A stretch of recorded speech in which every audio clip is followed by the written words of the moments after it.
proving others' worth is the best. I ignored many powerful combat classes. Instead, I chose the despised thief class. Everyone laughed at me, calling me a big loser. I just chuckled and then stole everything they had, leaving them with nothing. Suddenly, I woke up from my bed, gasping for air. What happened? Wasn't I sacrificed by a demon-level artifact? Why am I still alive? Just then, a gentle voice called out to me, and I looked up. Standing before me was a pitiful girl, Shin Yu-Chu. As I looked at the woman I loved, memories of the past flooded my mind. The first time I met Shin Yu-Chu was at a street corner, where she poured out her past, her gambling father, drug-addicted mother, and paralyzed brother, leaving her shattered. After hearing her story, I was instantly captivated and decided I had to save her. So, I paid for her brother's medical treatment, cleared her father's gambling debts, and sent her mother to a luxurious rehab center, spending $5 million at once, plus giving her $50,000 a month as pocket money. This transformed the once impoverished Shin Yu-Chu into an object of envy.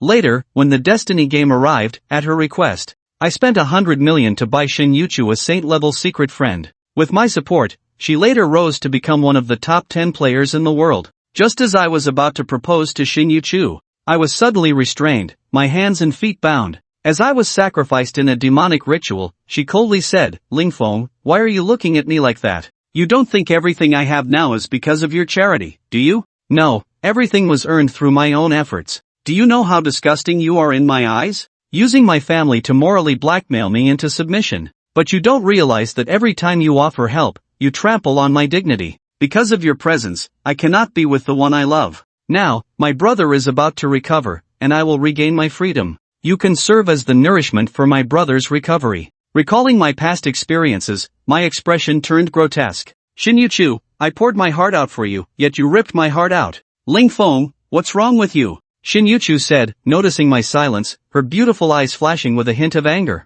Seeing Shin Yu-Chu's pretentious demeanor, I sneered, "That's a question I should be asking you. What do you want?" Shin Yu-Chu was taken aback. Why was this pathetic loser suddenly so indifferent towards her? But she quickly composed herself, blinking her watery eyes, and said pitifully, "Lingfeng, it's the first, and you haven't paid me yet." I scoffed, "Pay you? What work have you done for me? Why should I pay you?" Faced with my sudden outburst, Shin Yu-Chu was at a loss. Her eyes turned red, and tears began to fall as she said, "Lingfeng, you were so heartless. To allow you to show your kindness, I let you spend money on my parents and brother. To help you display your masculinity, I tolerated your lewd behavior around me. I sacrificed my dignity for you, and now you say such heartless things." I couldn't help but laugh. "So am I supposed to thank you for spending money on you? That's not necessary. Just pay me my salary normally and take care of my parents and brother." "I'll pretend I didn't hear those words earlier, but you can't say that again. Otherwise, I won't talk to you," Shin Yu-Chu said as she gently wiped the tears from her eyes.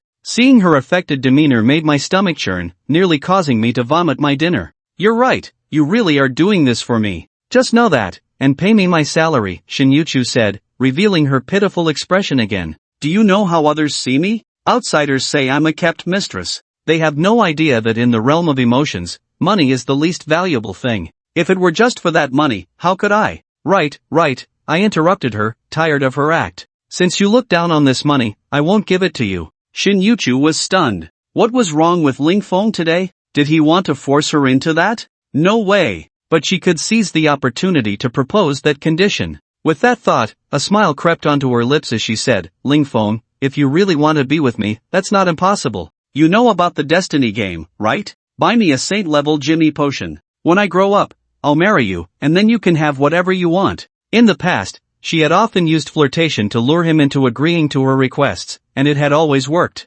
This time, even promising to marry him was meant to move him to tears, making him kneel and cling to her. Just as Shin Yu-Chu was lost in her thoughts, she suddenly caught a glimpse of a shadow out of the corner of her eye. She looked up to see my right hand coming towards her, delivering a loud slap to Shin Yu-Chu's face, leaving a bloody red handprint. Shin Yu-Chu covered her face, shocked and furious. With a look of disgust, I said, "What are you? Do you really think you're worth it? You want me to spend $100 million on a saint-level potion for you? Do you even deserve that?" I raised my arm once more. Shin Yu-Chu's face was marked with red handprints as she hurriedly covered her face and ran outside. At the door, she changed her pretentious tone and looked at me arrogantly, saying, "Lingfeng, have you gone mad? How dare you hit me? I'll give you one last chance, kneel down and give me the saint-level potion. Otherwise," before Shin Yu-Chu could finish her sentence, she saw me charging at her fiercely and immediately ran out in fright. What a mess! After calming down, I began to think about my next plans. Tomorrow at noon is the launch time for the Destiny game.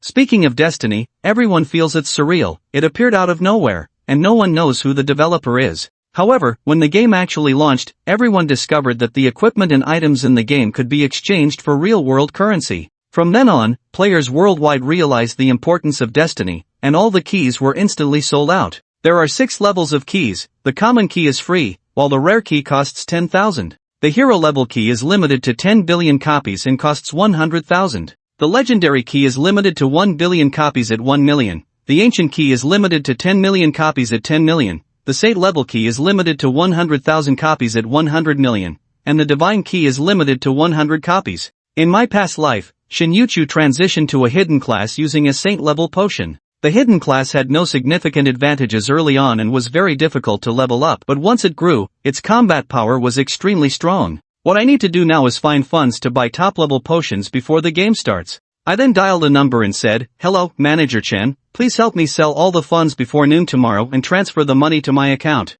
Manager Chen was taken aback. Finding 1 billion in funding to take over in just one day would be quite difficult, unless he approached those people. At this point, Manager Chen hesitated. I know who he's referring to. My parents established a massive conglomerate during their lifetime. However, an accident occurred, and they both passed away unexpectedly. The Lin Group was also taken over by my uncles. Fortunately, my parents left me a growth fund worth 200 million. The fund is managed by my father's good friend, Chen Youxiang, who not only withstood the pressure from my uncles but also grew the fund to a scale of 1 billion. For over a decade, my uncles have been trying to take over the fund and cut off the last industry of the Lin family. According to Chen Youxiang's understanding of Lin Feng, he would never sell the fund to that group of scoundrels. However, I didn't show any resistance. Let Uncle Chen sell the fund to them. Manager Chen was quite surprised. He didn't expect Lin Feng to yield. The fund shouldn't be sold to anyone, especially not to that group. I smiled faintly and said, "Next time, I'll make them all cough it up."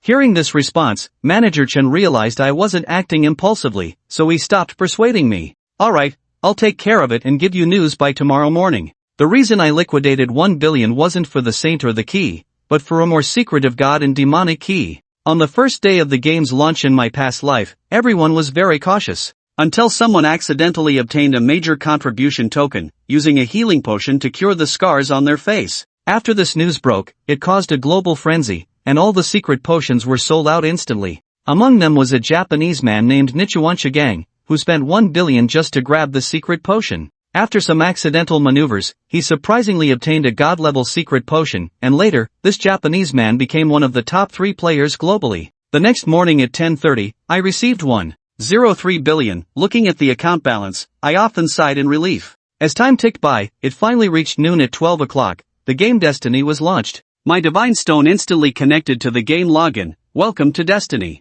Please select your initial profession. In my past life, I chose to be a warrior. I believed that a man should charge to the front, face the storm, and protect his loved ones from harm. Now I truly want to slap myself. Let whoever wants to be a sycophant be one. A man should treat himself better. I decisively chose the rogue. Whoever opposes me will regret it. You have chosen the initial profession of rogue. Please name your character Shadowding. Your character has been successfully named, and you are being teleported to the beginner village, Shaojiang Village, number 10086. Then a flash of white light enveloped me, and the next moment, I was teleported to a village. Upon arrival, several white lights lit up one after another. Those were other players entering the game. I didn't linger at all and went straight to the square to find the village chief. "Chief, I want to buy a secret potion." The village chief stroked his beard and nodded slightly. "I have various types of keys here. See if any of them suit you." Then, 6 keys appeared before me: common white, rare blue, hero purple, legendary gold, ancient dark gold, and saint red. I ignored the others and directly clicked on the saint key. The village chief nodded in satisfaction and said, "You have a good eye, young man. The saint key is a very precious key, worth 100 million blue star coins. Would you like to buy it?" I ignored him and continued clicking. The village chief reminded me, "No need to click repeatedly, just tell me if you want to buy." I still ignored him and kept clicking incessantly. With each click, the village chief gave different responses, and his patience wore thinner each time. "If you want to buy, then buy. If not, get lost. If you keep bothering me like this, don't blame me for being rude. Just buy it already." The village chief finally couldn't hold back and shouted. The surrounding players were startled. Why was the old village chief so worked up? Who was his daughter-in-law? I finally spoke slowly. Chief, the quality of your secret potions is too poor. Do you have anything better? You say my secret potion quality is poor? Then let me show you the best, the village chief said as he took out the 7th black potion. After taking out the god-level potion, the village chief was very pleased. Young man, this is a god-level potion. There is only one in the universe. I ignored the village chief and clicked to purchase. Ding! You have purchased the god-level key. Your balance is reduced by 1 billion. With a wave of my right hand, I opened my backpack. It was still the same treasure chest, but the original common key had transformed into a god-level key. At this moment, everyone was opening their treasure chests. What a lousy beginner's chest. It only contained a whiteboard weapon with +5 and a whiteboard outfit with +2. Why not just hand out beginner equipment directly? What a waste of time. This lousy game is just a pay-to-win scheme. Ordinary people can't play at all. Most of the people present are freeloaders. They all open their beginner chests directly. When opening a treasure chest, it emits a corresponding color. The higher the grade, the stronger the light. So far, I haven't seen the red glow of a saint-level item. Just as everyone was discussing their treasure chest rewards, a black beam of light shot up into the sky. What is this? A strange sound from the sky. Is it a saint-level treasure chest?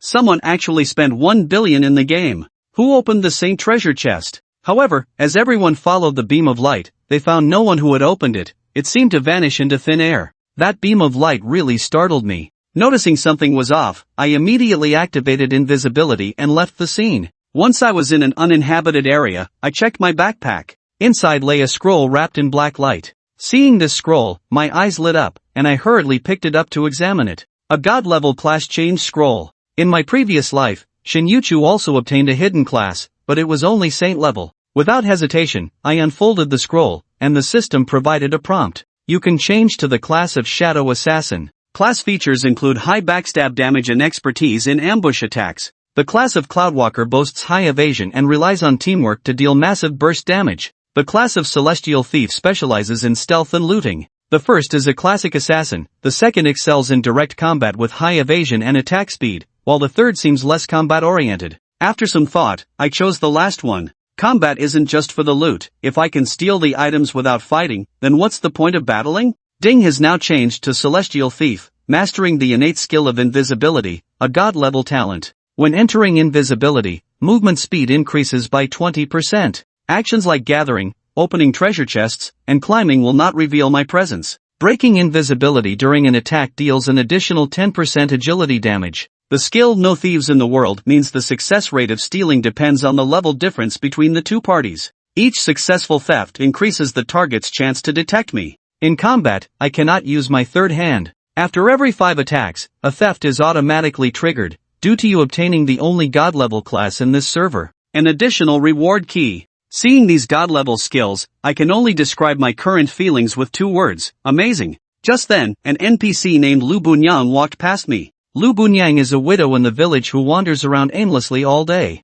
With her ample assets and revealing attire, she often draws the attention of many NPCs and even players. I quickly entered stealth mode, then extended my sinful hand. Ding attempted to steal from Lu Bunyang but failed, then succeeded in stealing a red thong. Looking at the red piece of cloth in my hand, I scratched my head. Are all female NPCs this open? I tucked the thong into my pocket and continued my thieving. Ding successfully stole the village chief's underwear from Lu Bunyang, but found nothing more to steal from her. What the hell? Why is the village chief's underwear on Lu Bunyang? I was instantly confused. Lu Bunyang felt a chill and let out a startled cry. She covered her chest with her left hand and her groin with her right, looking around in panic. This strange behavior immediately attracted the attention of nearby players. What is Lu Bunyang doing covering her chest? Did something fall? And she's covering below too. Could it be those old perverts? My eyes suddenly lit up. Lu Bunyang, seeing the situation, dared not stay any longer and quickly ran home.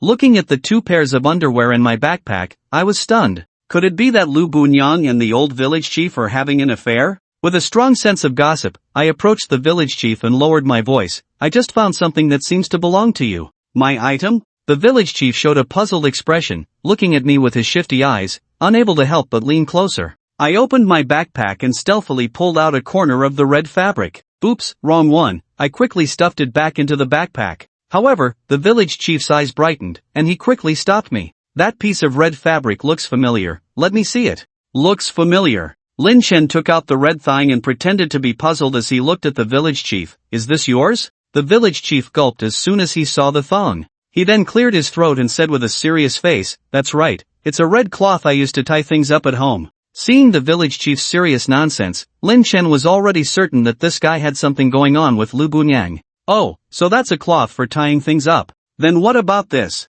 Saying that, Lin Chen pulled out the village chief's underwear as well. What is this? Ahem. The village chief coughed awkwardly. It's normal for my underwear to be with my red cloth. Sounds quite normal, Lin Chen said, immediately changing the subject, but why did they fall off Lu Bunyang? Shoo! The village chief jumped and quickly made a hush gesture to Lin Chen. He pulled Lin Chen close and whispered, little brother, Bunyang is quite pitiful, and she's a widow. You can't let her reputation be damaged. Lin Chen thought to himself, isn't it you who doesn't want your reputation damaged? He wasn't a child to be easily dismissed with a few words. What did Bunyang's reputation have to do with him? What did the village chief's reputation have to do with him? It wasn't him who did anything shameful. So Lin Chen leaned closer to the village chief's ear and whispered, Chief, you wouldn't want your wife to know about this, would you? Ahem. The village chief realized that this matter couldn't be easily brushed off. He then stood up and said seriously to Lin Chen, little brother, Bunyang's husband was killed by a black bear spirit outside the village.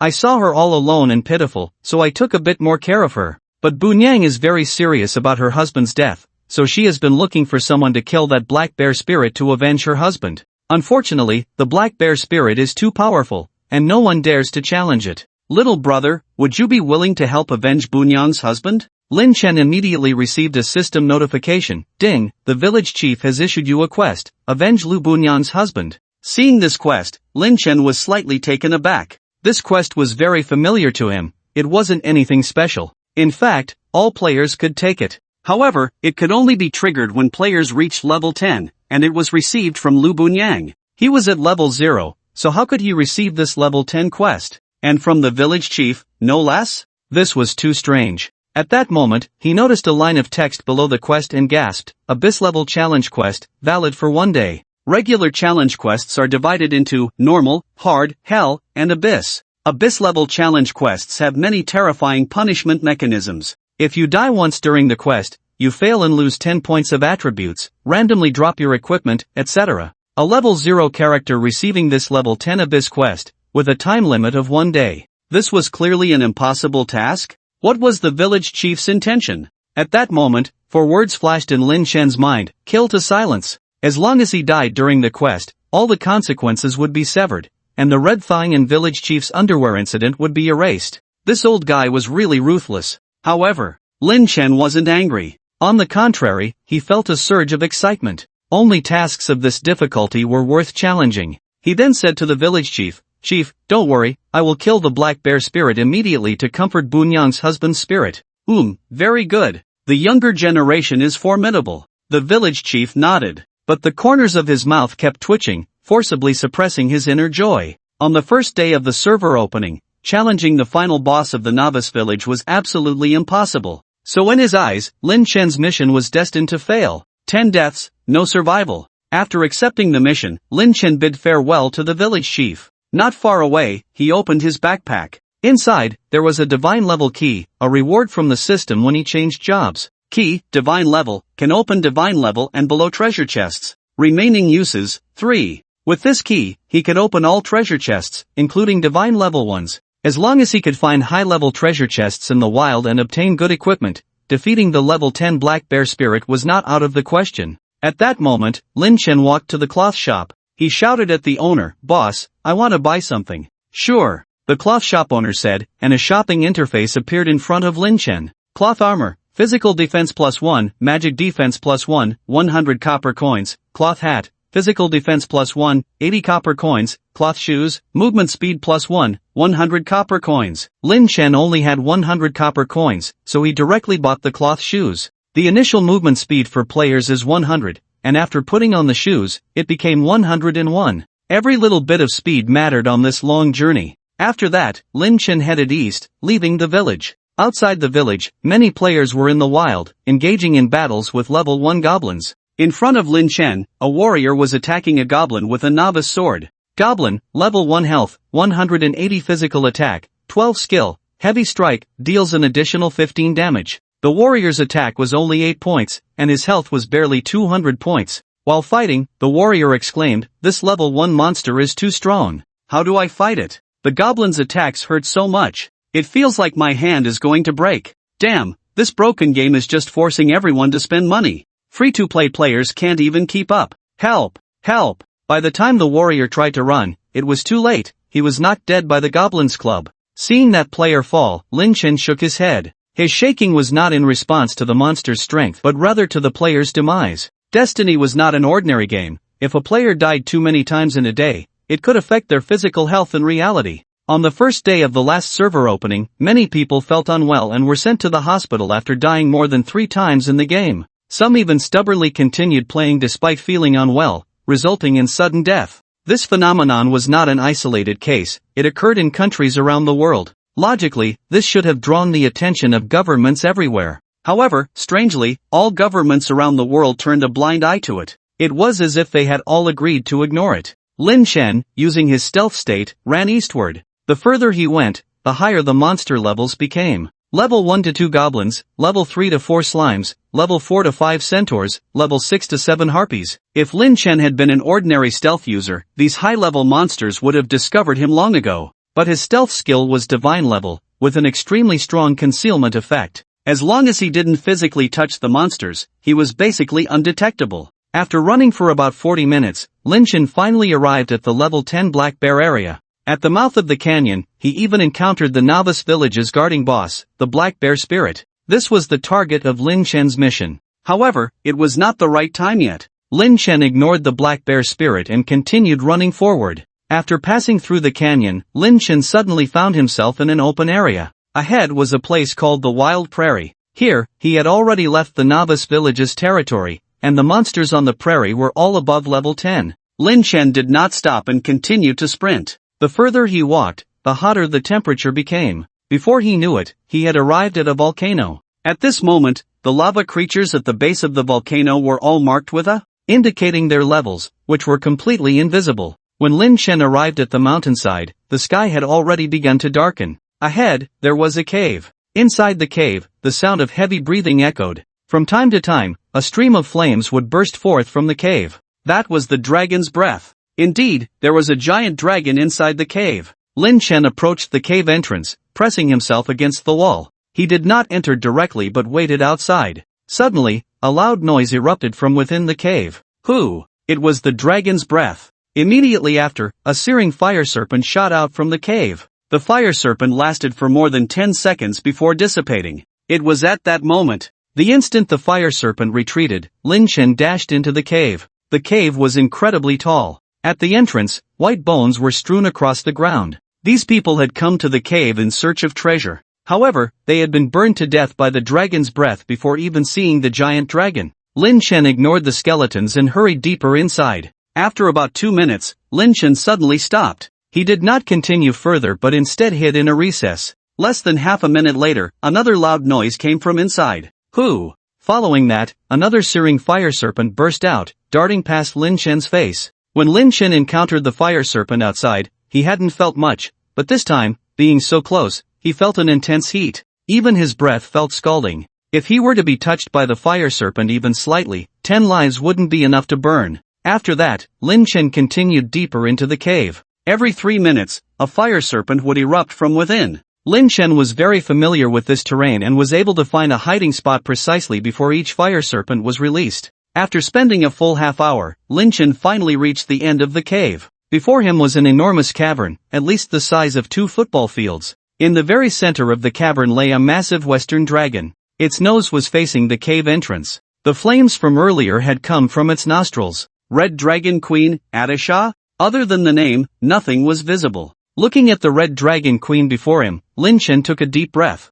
Then he extended his right foot and stepped into the cave. When his right foot touched the ground, the cave fell silent, and nothing changed. Lin Chen let out a sigh of relief. The first hurdle was passed. According to the usual storyline, as long as the player stepped into the cave, the Red Dragon Queen would transform into her human form and return to her throne. Then she would summon a horde of rock golems, fire lizards, and battle the player. Now that Lin Chen had entered the cave and the Red Dragon Queen was still asleep, it indicated that his invisibility had not drawn her attention. Lin Chen then carefully crept along the wall, cautiously avoiding Atisha, moving towards her back. Surrounding Atisha were piles of various treasures, gold, silver, and precious gems. The white bones outside had come for these treasures. However, Lin Chen did not touch any of these items. Compared to the treasures in the chests, these riches were insignificant. Although he was at a god level of stealth, he did not dare to be careless in front of Atisha. He was 100% certain that if he got too close, Atisha would definitely notice him. Before long, Lin Chen reached the depths of the cave. At the back of the cave was a throne, where Atisha would sit when she transformed into her human form. On either side of the throne were 2 treasure chests. Each chest was locked and required a saint-level key to open. Lin Chen approached the chests but did not pay them any mind. Instead, he climbed onto the throne. The moment he stepped onto the throne, the Red Dragon Queen suddenly awoke. She turned her head and glanced at her throne. At that moment, Lin Chen dared not move, even holding his breath. Fearing any slight disturbance in the air that might alert the Red Dragon Queen, Lin Chen held his breath. At that moment, a look of confusion appeared in the Red Dragon Queen's eyes. Could it be that she had dozed off? She then turned her head away and lay back down. Lin Chen let out a sigh of relief and cautiously climbed onto the throne. He had no interest in the throne itself. What he was searching for was the treasure chest behind it. The treasure chest behind the throne was magnificent, completely different from the other 4 chests. Inside was Atasha's secret treasure. Red Dragon Queen's secret treasure requires a divine level key to open. This mountain is called Red Dragon Mountain. The Red Dragon Queen is the absolute ruler here. The best treasures come from 2 sources. First, those that fall from the Red Dragon Queen herself. Second, the treasure chest that requires a divine level key to open. Divine level keys are extremely rare, with very few ways to obtain them, and they have a chance to drop from the Red Dragon Queen. In Lin Chen's previous life, although players organized several attacks, they never even managed to defeat the Red Dragon Queen in her humanoid form, being completely crushed. Therefore, Lin Chen had no idea what the Red Dragon Queen's secret treasure actually was. Approaching the treasure chest, Lin Chen did not hesitate and immediately took out the divine level key he had received as a system reward, inserting it into the lock. A progress bar for unlocking appeared before him. Treasure chests without locks open instantly without a progress bar. Locked chests generally take 10 seconds to open. However, the progress bar in front of Lin Chen was a staggering 60 seconds long. A full minute. If interrupted midway, he would have to start over. This shows that even if players killed the Red Dragon Queen and obtained the divine level key, opening this treasure chest would still attract a bloody storm. Who wouldn't want the treasures inside a divine level chest? As Lin Chen watched the opening progress bar, he kept an eye on the Red Dragon Queen's movements. At first, the Red Dragon Queen did not move, but when the progress reached 30 seconds, she suddenly awoke. She sat up and looked towards the throne. At this point, Lin Chen had no way to turn back and continued to open the chest. At 40 seconds, the Red Dragon Queen transformed into her humanoid form. At 50 seconds, the humanoid Red Dragon Queen walked to the base of the throne. Atisha, in her humanoid form, furrowed her brow. Finally, she sensed that something was amiss. Just then, a beam of light emerged from behind the throne. Startled, Atisha quickly leaped to her secret treasure. The next moment, she was furious. A human! That despicable thief! How dare they steal her secret treasure? Unforgivable! Atisha pointed with her right hand. Whoosh! A fiery rope bound the intruder. Her intention was to capture the thief and retrieve her treasure first. However, the other party was too weak. The moment the fiery rope made contact, the person turned to light. Then, the cave echoed with the Red Dragon Queen's furious roar. Damn humans! Damn adventurers! No matter where you go, I will grind you to dust. Ah! In Shaojiang village, Lin Chen respawned at the revival point. When he had opened the treasure chest, he had no time to see what was inside, blindly grabbing with his eyes closed. He didn't even know what he had taken or what he had lost upon death. Then, he opened his backpack. Inside, there was a medal, a necklace, a pair of short blades, a bottle, and a letter. They were Red Dragon Queen Guardian Medal, Tago's Love, Damaged Starry Dagger, Red Dragon Blood, Dragon Script Confidential Letter. Lin Chen then began to examine his spoils. When he saw the rank of the medal, he was instantly overjoyed. Divine level, it was truly divine level. Red Dragon Guardian Medal, rank, Divine, Unbound, Equipment slot, Chest function, Life Guardian when receiving a fatal attack, exempt from this damage, and immune to all negative status spells and damage for the next 5 seconds. CD, 60 minutes. Fire Dragon Guardian provides 100% fire resistance. Seal release, unknown conditions, a treasure of the Red Dragon clan, it has saved Atasha's life multiple times. Seeing the functions of this guardian metal, Lin Chen was overjoyed. On the surface, this metal does not provide attributes and seems to offer no enhancement to combat power. But Lin Chen knew that it would become more powerful in the later stages. Life Guardian is equivalent to a golden ticket to avoid death. 5 seconds of damage immunity plus immunity to negative status, if combined with a return scroll, that means invincibility. And Fire Dragon Guardian is even more straightforward, 100% fire resistance. This means that in the future, when encountering fire-type monsters or enemies, he would be invincible. Putting down the guardian metal, Lin Chen picked up the necklace. Divine. Another divine item. Taego's Love, rank, divine, unbound, equipment slot, necklace attributes, health plus 1 million, mana plus 200,000 function, summon Taego, duration, 30 minutes, CD, 8 hours. Seal release, unknown conditions wearing requirement, level 100, a token of love given by the Black Dragon Prince Taego to the Red Dragon Queen Atasha. Whenever Atasha needs it, Taego can come to protect her immediately. Undoubtedly, incredibly powerful. The Black Dragon Prince Taego, even among all level 100 bosses, is a top-tier existence. If he could be summoned, it would be unstoppable. However, it has a tiny requirement, must be level 100 to wear. So close yet so far, what a pity. Putting down Taego's Love, Lin Chen picked up the dagger. Damaged Starry's Dagger, rank, unable to assess equipment slot, two-handed attack, 1000 to 1500 attack interval, 1 second dragon blood burn, causes the opponent to take 500 damage per second, lasting 5 seconds. Equipment requirement, none. This dagger comes from the first assassin of the Assassin Alliance, Starry, who had caused quite a bit of trouble for the Red Dragon Queen. Atasha kept this weapon to commemorate this respected opponent. Unfortunately, this dagger is severely damaged and no longer has its previous luster. However, due to its contamination with the blood of the Red Dragon, it has a unique function. Yes, what a powerful weapon. An attack of up to 1000 to 1500, plus an additional 500 fire damage. The most crucial point is, no equipment requirement. With it, he could directly use it at levels 20 or 30. Moreover, the owner of this dagger has a name. Perhaps it could be repaired in the future. After examining the 3 pieces of equipment, Lin Chen looked at the bottle. Red Dragon Blood Essence, after consumption, health cap plus 50,000, duration 2 hours, uses 10/10. Atasha's Blood Essence seems to have other wonderful uses. Seeing this Red Dragon Blood Essence, Lin Chen's eyes immediately lit up. This is it. With this, combined with Starry's Dagger, he could challenge the Black Bear Spirit with his eyes closed. Finally, Lin Chen checked the Dragon Script secret letter. This thing is written in Dragon Script, which he couldn't understand at all. Helpless, he could only put down the Dragon Script secret letter. Then, he picked up the Red Dragon Queen's medal and equipped it.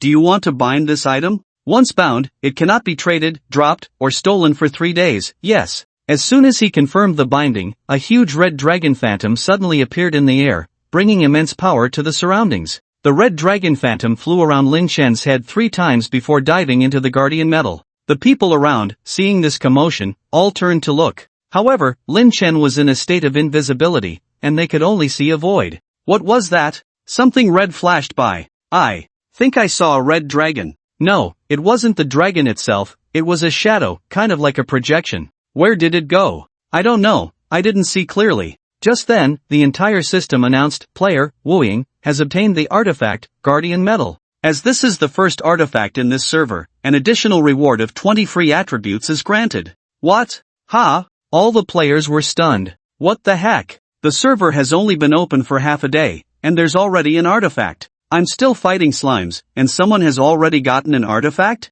It shouldn't have been fought for, maybe it was obtained from a newbie treasure chest. That's possible. Someone in our village spent 100 million to buy the same key and got a god-level skill. Someone in our village also bought the same key and opened the head, clothes, pants, shoes, saint set, and it even has growth potential, usable up to level 60. Damn, this pay-to-win game. The game is too hard, free-to-play players can't keep up. I think it's fine, finding teammates to team up and kill monsters is pretty quick, stop thinking about soloing all the time. At Wu Ying, could you post your artifact attributes? At Wu Ying, please accept my friend request. In almost an instant, Lin Chen's friend request notifications exploded, with thousands of friend requests appearing in his list. He was overwhelmed and quickly turned off the friend request feature. After equipping the medal and dagger, Lin Chen opened his attribute panel. Player, Wooing Class, Sky Thief Level, 0, 0/200, Health, 150, Base 100 plus Constitution *10, Mana, 30, Intelligence *10, Constitution, 5 Strength, 5 Intelligence, 3 Spirit, 5 Agility, 10 Free Attributes, 20 System Reward, Physical Attack, 1010 to 1510, Agility *1 plus Others, Magic Attack, 3, Intelligence *1, Physical Defense, 0 Magic Defense,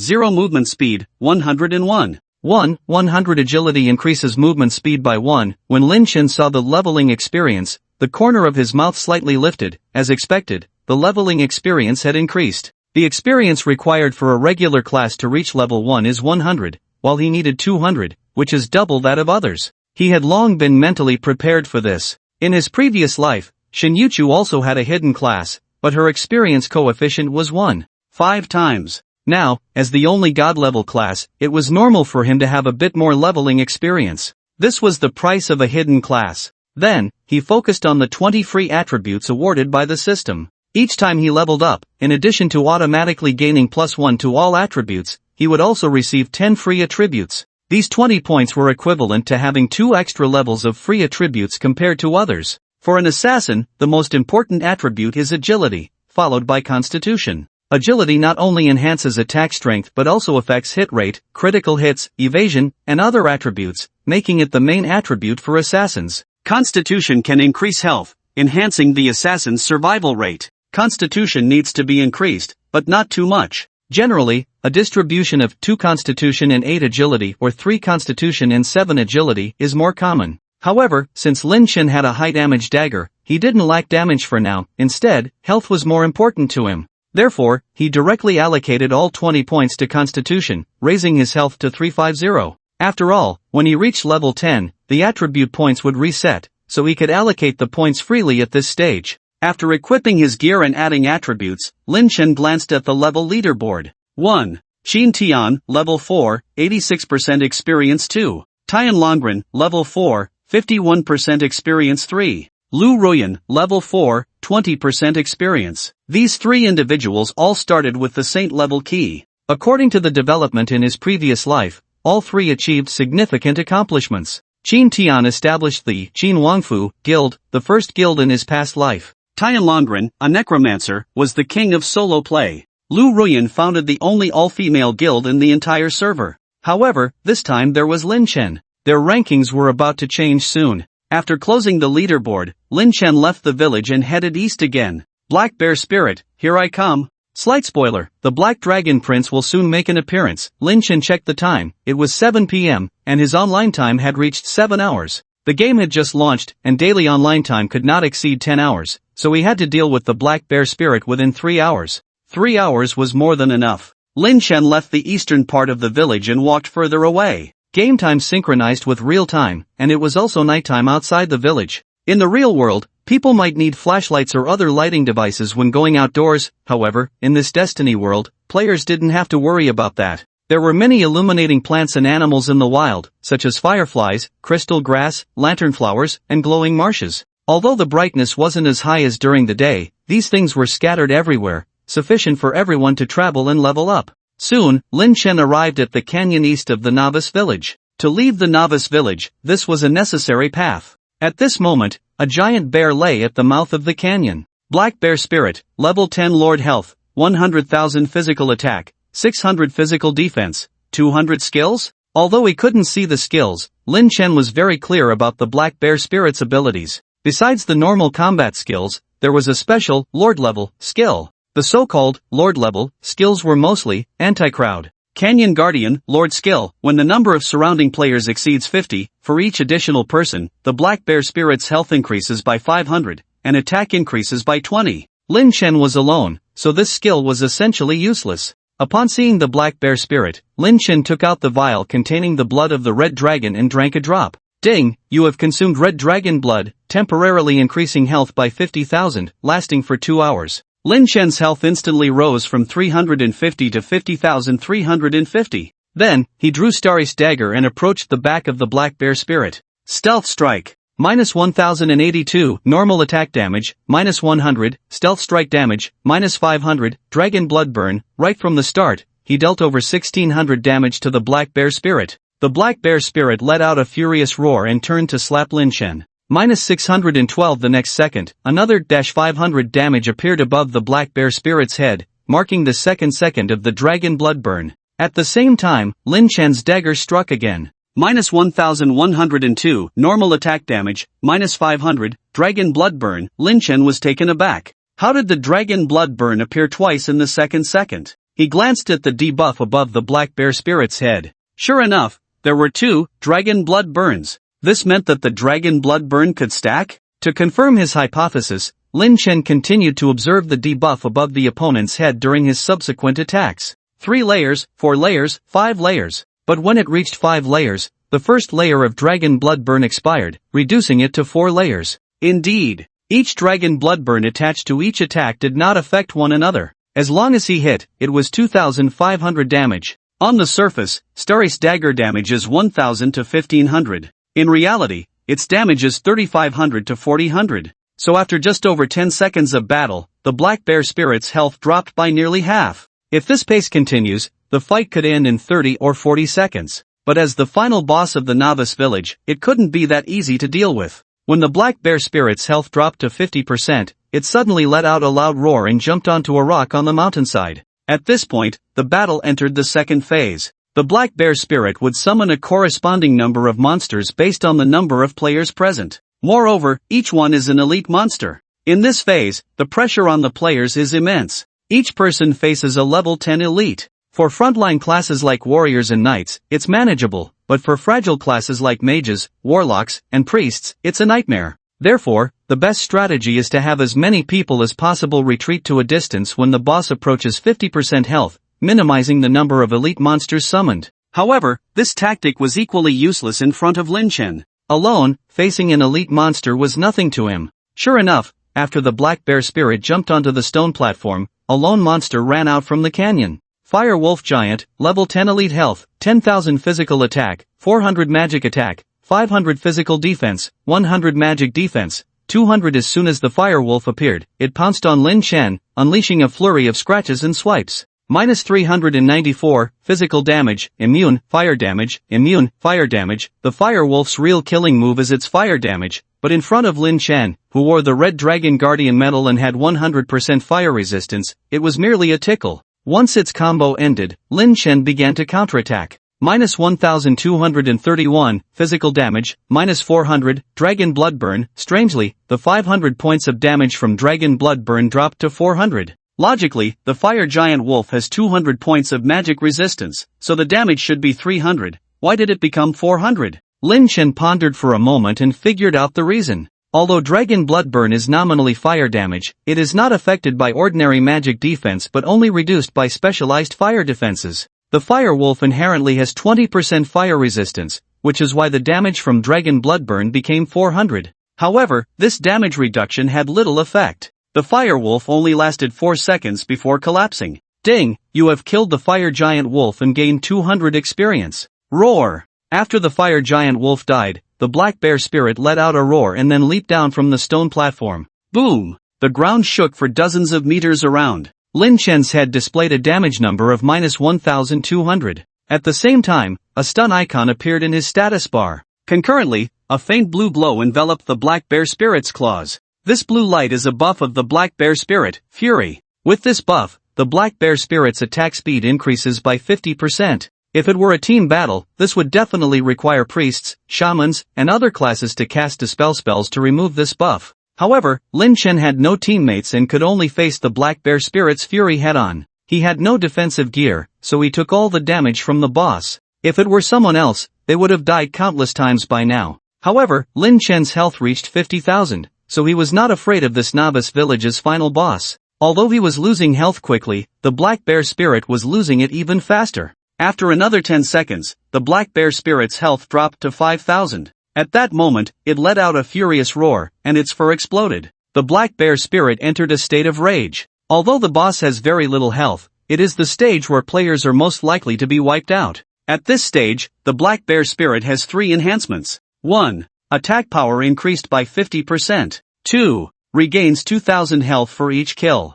3. The hate system resets, prioritizing the elimination of squishy classes. In this situation, if the black bear spirit cannot be taken down quickly, players can only watch as it brutally slaughters their backline teammates one by one. A level 10 squishy player has only 7 or 800 health, which cannot withstand a single slap from the black bear spirit. Under these circumstances, the black bear spirit's health will only increase as the fight goes on. However, this tactic was still ineffective against Lin Chen. Lin Chen didn't even attack the black bear spirit, instead, he retreated to the side. At this moment, the black bear spirit had 5 layers of dragon blood burn. Minus 2,500, 5 layers, minus 2,000, 4 layers, minus 1,500, 3 layers, roar. The rampaging black bear spirit failed to exert any effect and was burned to death by the dragon blood. Ding, you have killed the black bear spirit, gaining 2,500 experience. A radiant light flashed 3 times around Lin Chen, and his status was restored. He finally leveled up.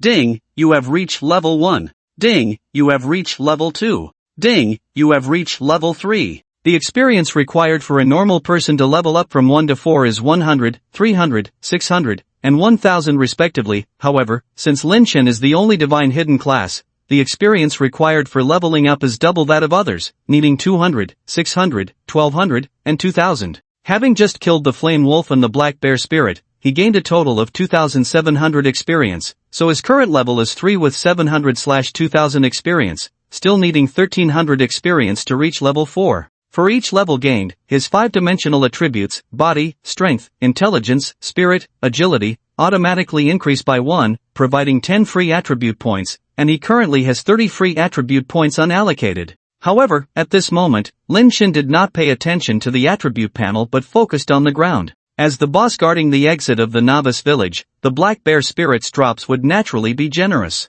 This time, it was a big haul. A total of over 40 items. Lin Chen only had 20 slots available, which definitely couldn't hold that many. Among them, several slots were occupied by Red Dragon Blood Bottle, Dragon Script Letter, Tego's Love, Key, and Space Bag. A space bag? Where did this space bag come from? Lin Chen quickly flipped through the previous records. Soon, he found it in the battle record against the black bear spirit. Triggered, third hand, theft failed. Triggered, third hand, theft failed. Triggered, third hand, you have stolen, space bag, small, from the black bear spirit. Triggered, third hand, theft failed. It turned out to be the talent skill third hand, which automatically triggers a theft every 5 attacks. Space bag, small, expands storage by 30 slots. Now it was finally enough. After expanding the storage slots, Lin Chen picked up all the loot on the ground. Naturally, the first thing he checked was the equipment. Just like the level of the key, general equipment is also divided into normal, white, rare, blue, heroic, purple, legendary, gold, ancient, dark gold, and supreme, red.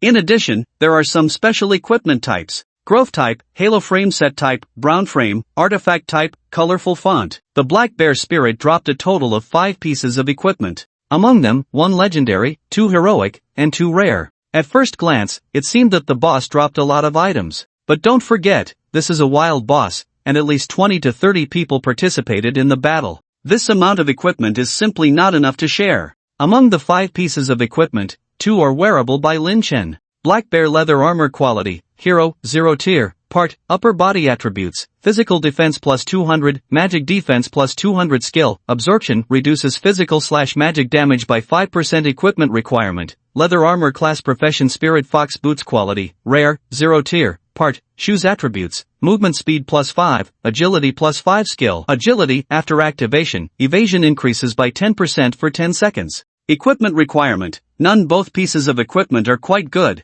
especially the black bear leather armor, which provides 200 points of dual defense with just 1 piece. However, compared to Lin Chen's abnormal attributes, it doesn't stand out. After putting on these 2 pieces of equipment, Lin Chen glanced at the golden legendary item. Fox Spirit Magic Wand quality, legendary, 0 tier, part, weapon attributes, magic attack plus 400, spirit plus 100, magic recovery plus 10 skill, charm of the Fox Spirit, enhances the effect of spirit-based spells by 20% equipment requirement, spirit, intelligence class profession. The Fox Spirit Magic Wand has appeared, which is excellent. This wand is a powerful weapon for spirit-based professions, warlocks, necromancers, summoners, etc. And of course, intelligence-based professions, mages, priests, totemists, can also use it. This item would naturally be in high demand on the market. However, Lin Chen is not in a hurry to sell. Currently, players do not have gold coins and can only trade with RMB, while what Lin Chen needs more at this stage is gold coins. He plans to wait until players have more gold coins in their pockets before buying.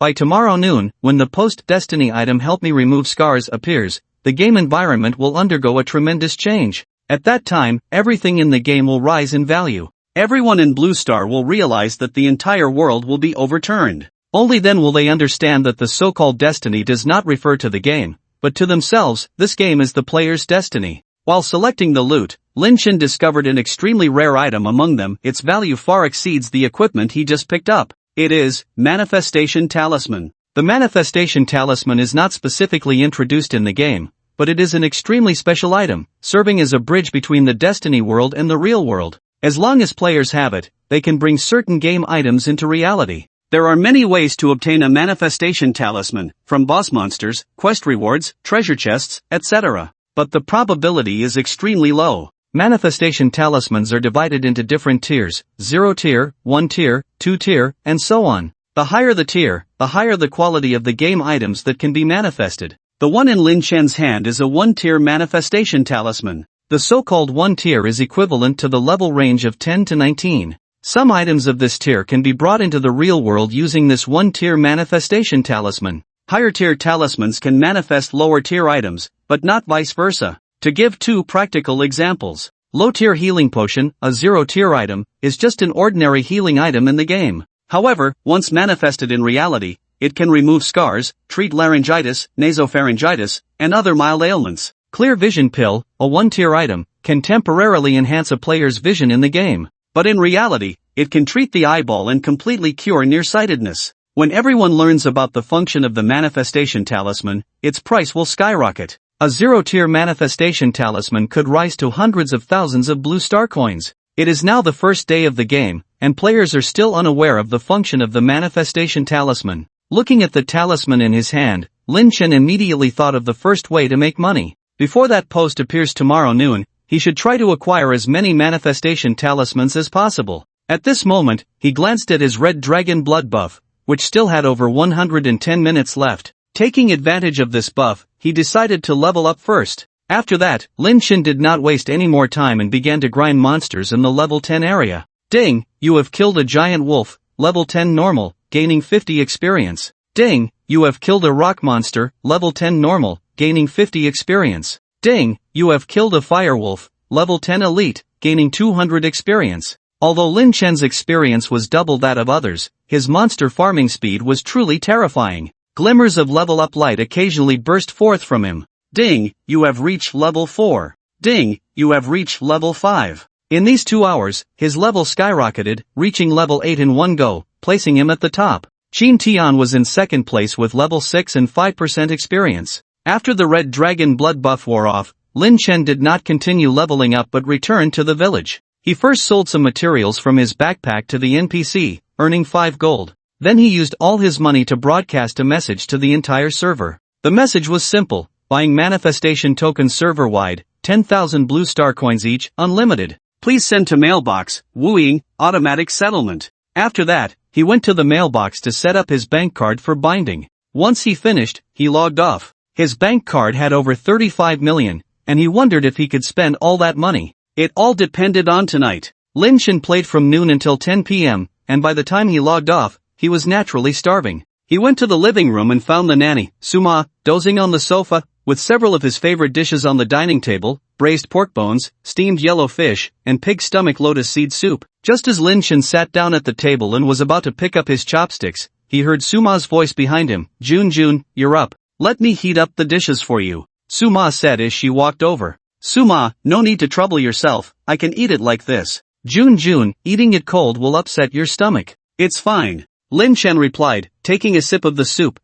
It tastes just like the one I had when I was a child. As he ate, he recalled the past with Suma and suddenly stopped. He looked up at Suma, tears streaming down his face. Suma, I'm sorry, I did so many foolish things before. Silly child, you were young back then, and it's normal to choose to trust your close ones, Suma said, looking at Lin Chen with a kind expression. Suma's name was Su Min, and she was 48 years old this year. When she first started working, she became an employee of Lin Chen's father, Lin Rongtian, during his early entrepreneurial days. At that time, Lin Rongtian's business was extremely unstable, having gone bankrupt twice. However, each time he settled the employees' wages before proceeding with the follow-up processes. Sumin felt that Lin Rongtian was a responsible boss, so she continued to follow him. Until Lin Rongtian's third venture, he finally saw success. From then on, the Lin family business soared, growing into a group company worth hundreds of billions. Unfortunately, later on, when the Lin family of 3 went on a trip by car, they encountered a car accident,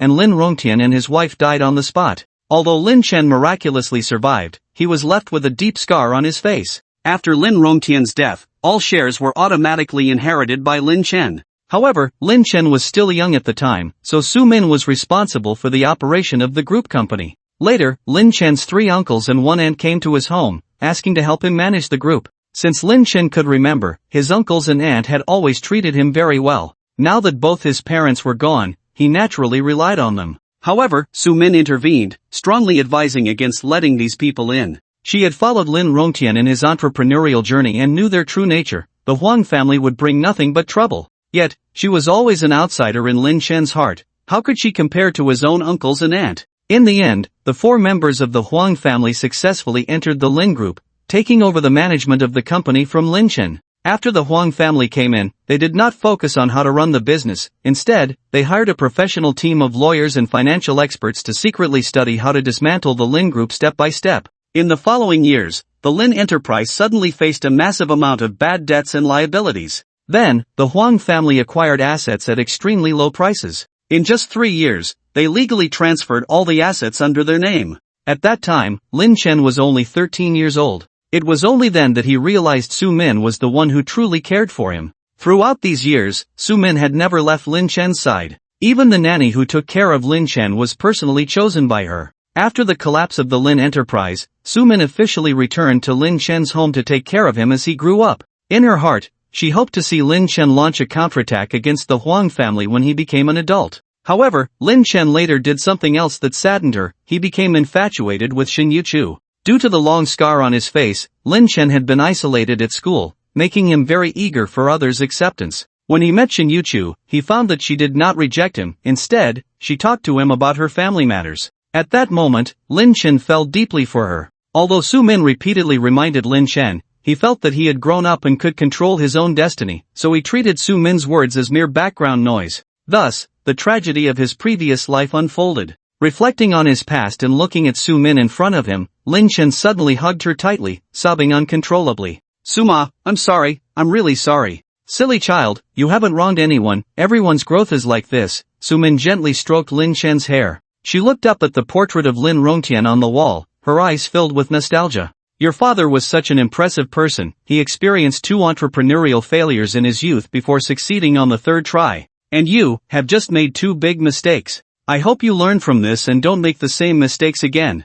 I won't make mistakes again." Lin Chen released Suma and wiped the tears from the corners of his eyes. "Let's eat. You haven't eaten for 10 hours. If this continues, you'll get a stomach illness, just like your Suma," Su Min said, rubbing her own stomach. When she was younger, she had worked all night with Lin Rongtian, and her stomach had long been troubled. For these years, she had relied on stomach medicine to get by. Stomach illness. Lin Chen looked at Su Min's hand rubbing her stomach and suddenly had a flash of inspiration. Then, he smiled. "Suma, I'll help you cure your stomach illness tomorrow." "Silly child, don't worry about my stomach, just eat." Su Min certainly did not take Lin Chen's words seriously. Lin Chen did not explain and lowered his head to eat. He was not bragging. He really could cure Su Min's stomach illness, because he had a manifestation talisman. Stomach illness is much more troublesome than rhinitis or pharyngitis. It cannot be resolved with a level 0 treatment potion. It requires a level 1 treatment medicine. Fortunately, he had a level 1 manifestation talisman.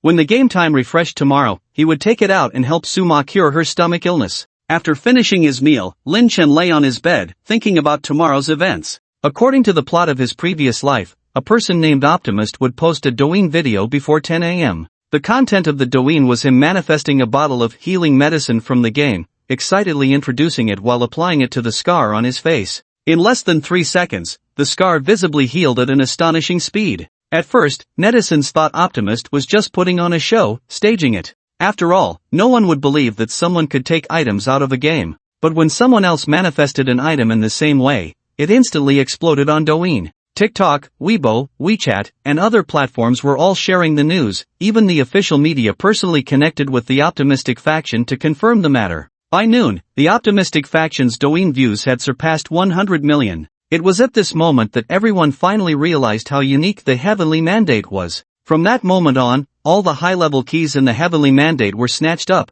and the items within it skyrocketed in value. The next day, when Lin Chen opened his eyes, it was already 10:10. The first thing he did was check the optimistic faction's Douyin on his phone. However, to his surprise, the optimistic faction had not posted a Douyin about the materialization healing potion. Instead, they had posted a Douyin about buying a new phone. It read, "Sold an item in the game yesterday, made 10,000 bucks, so happy." At that moment, Lin Chen suddenly realized, this guy sold the materialization talisman to himself. Damn! The butterfly effect had occurred. The Douyin that should have exploded across the internet had not appeared. What now? Without that Douyin, people wouldn't realize that the Heavenly Mandate could bring items into reality, so the popularity and prices of the Heavenly Mandate wouldn't rise. How could he make money from the materialization talisman he bought? While thinking of a solution, Lin Chen touched the scar on his face. In the end, he decided, wait and see. If it really didn't work, he could find someone to post it, or even be bold enough to borrow money from Chen Youxiang and stock up. First, he would check how many materialization talismans he had received. Then Lin Chen logged into the game and went to the village post office to check his mail. In the mailbox, there were hundreds of thousands of messy emails. After filtering, there were a total of 3,018 emails containing materialization talismans. He was very satisfied with acquiring over 3,000 materialization talismans. What surprised him was that there were actually 8 first-level materialization talismans among them. Clearly, the players had not yet realized the difference between level 0 and level 1. Then, Lin Chen took out one level 0 materialization talisman and one level 1 materialization talisman. He then went to the pharmacy to buy a bottle of level 0 healing potion and a bottle of level 1 treatment potion. After that, he took these 2 bottles of healing potions to a very remote place in the south of the village, where he found a drunkard named Sumi Z. If an ordinary player approached Sumi Z to chat, he would only drink from his gourd and ignore them. But when Lin Chen walked up to Sumi Z, he put down the gourd and looked up at him.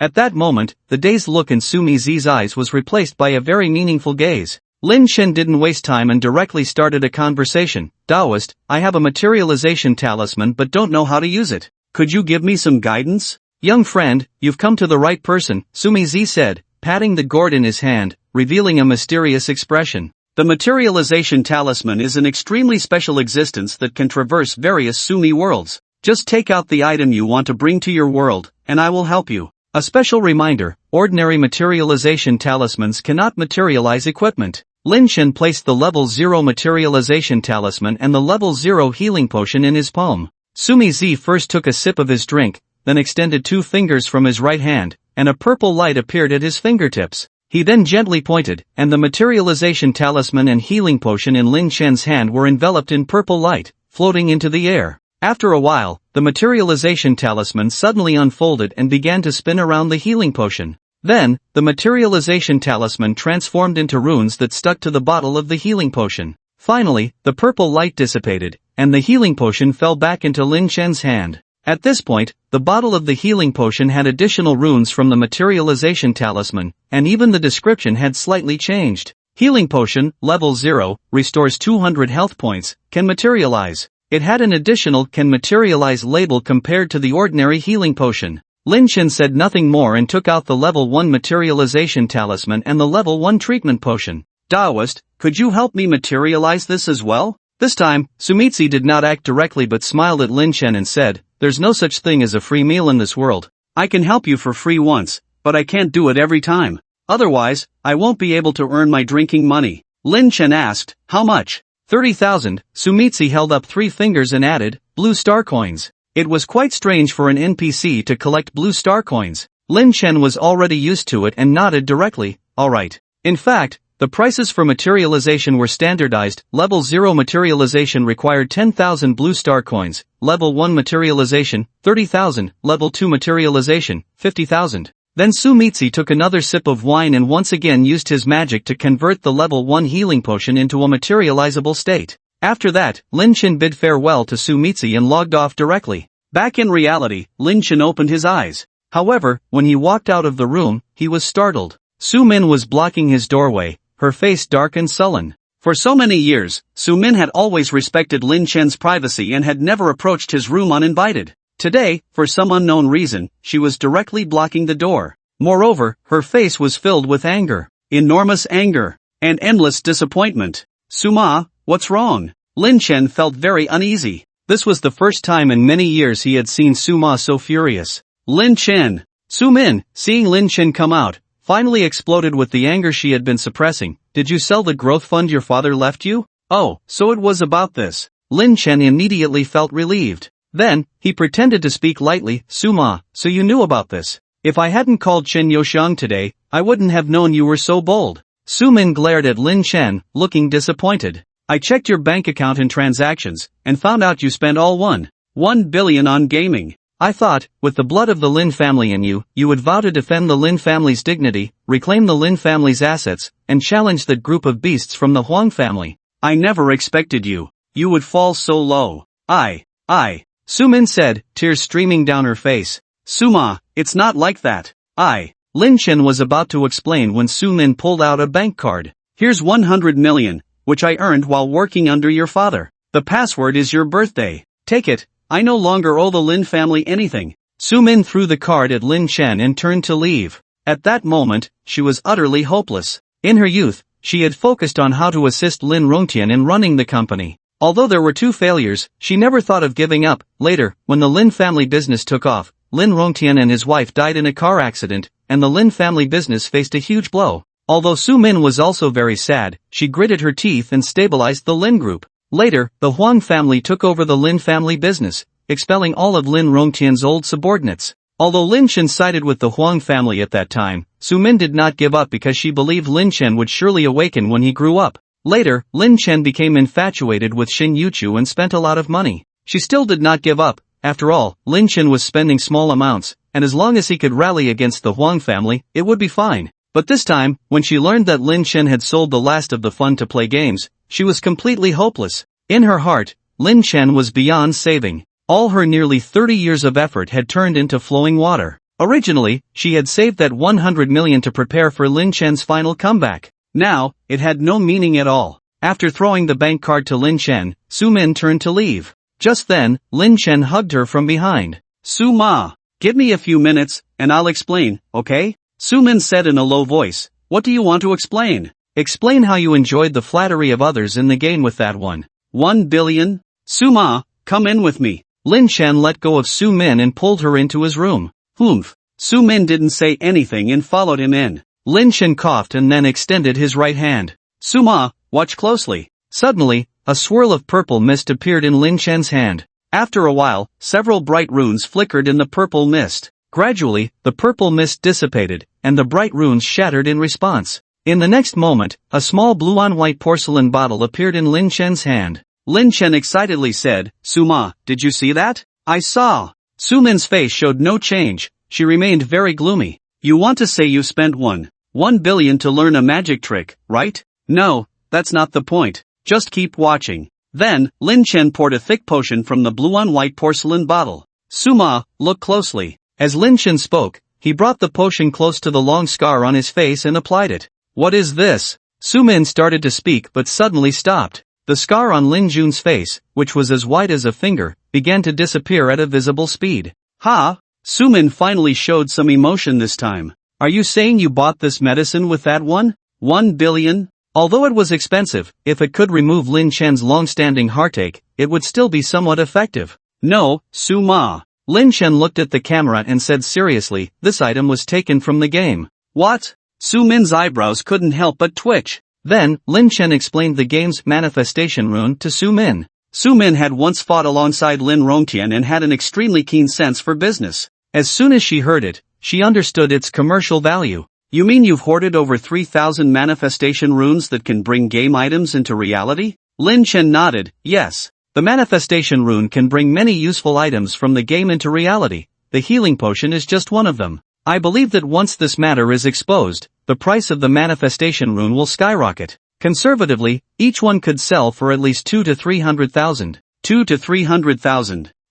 That sounds reasonable. Su-min nodded. Not to mention other items and functions, just the perfect scar removal alone would be enough. There are many people in this world who are disfigured due to burns or scalds. With this, they could be healed in seconds, and many would definitely be willing to pay 2 to 300,000. By this calculation, Lin Chen would make at least 6 to 700 million from this. So he was secretly preparing for revenge without telling me, that little brat. Su Min thought, and immediately felt relieved. However, thinking about how she had just wronged him, she felt a pang of guilt. How could she doubt his motives? Sigh. Seeing Su Min's emotions finally calm down, Lin Chen also breathed a sigh of relief. In this world, Su Ma was his only family, he couldn't let her be sad again. Su Ma, I have a gift for you, Lin Chen said as he took out a first-level healing potion he had prepared. This is. Su Min took the porcelain bottle from Lin Chen's hand. This bottle was somewhat different from the previous one. Just looking at the bottle's decorations, it was clearly of a higher quality than the last one. Drinking this will heal your stomach problems. It can even treat stomach issues? Su Min looked at the porcelain bottle in her hand, feeling very delighted. She didn't say much, directly opened the bottle, and gulped it down. Then, she felt a cool sensation flowing into her stomach. Soon, her stomach began to churn. In the past, every time her stomach churned, she would feel extremely uncomfortable, but this time, she felt a great warmth. After a while, her stomach returned to calm. She gently pressed on her stomach and found that the previous discomfort had completely disappeared. She pressed down a few more times, and still felt no pain. It's really better. Su Min smiled brightly. Although stomach issues aren't considered a major illness, when they flare up, they can cause extreme nausea, and one's mental state can plummet sharply. Unexpectedly, the stomach problem that had accompanied her for over 20 years had miraculously healed. Suma, take this card back with you. Lin Chen handed the bank card to Chen Min. Before the news is announced, go into the game and buy a Saint-level key. If you wait too long, you won't be able to get it. Okay. Su Min took the bank card. If fate can connect with reality, then it's not just a simple game, but another real world. Since that's the case, she could also go in there to protect Lin Chen. Lin Chen watched Su Min leave, thinking about the upcoming arrangements. The village chief's abyss-level task was completed, but it hadn't been submitted yet. He needed to handle that first. So, he logged back into the game. As soon as he entered the game screen, he received a system notification, ding, a significant change in player appearance detected. Would you like to adjust the character's appearance accordingly? Yes. Subsequently, Lin Chen's game character underwent a major transformation. Originally, a face with distorted features gradually became regular and handsome. Ding, character appearance has been readjusted. Your current attractiveness surpasses 99% of players. Finally back. Lin Chen's features were already well-defined, and now, thanks to the manifested medicine, not only had he restored his original appearance, but he had also improved a bit.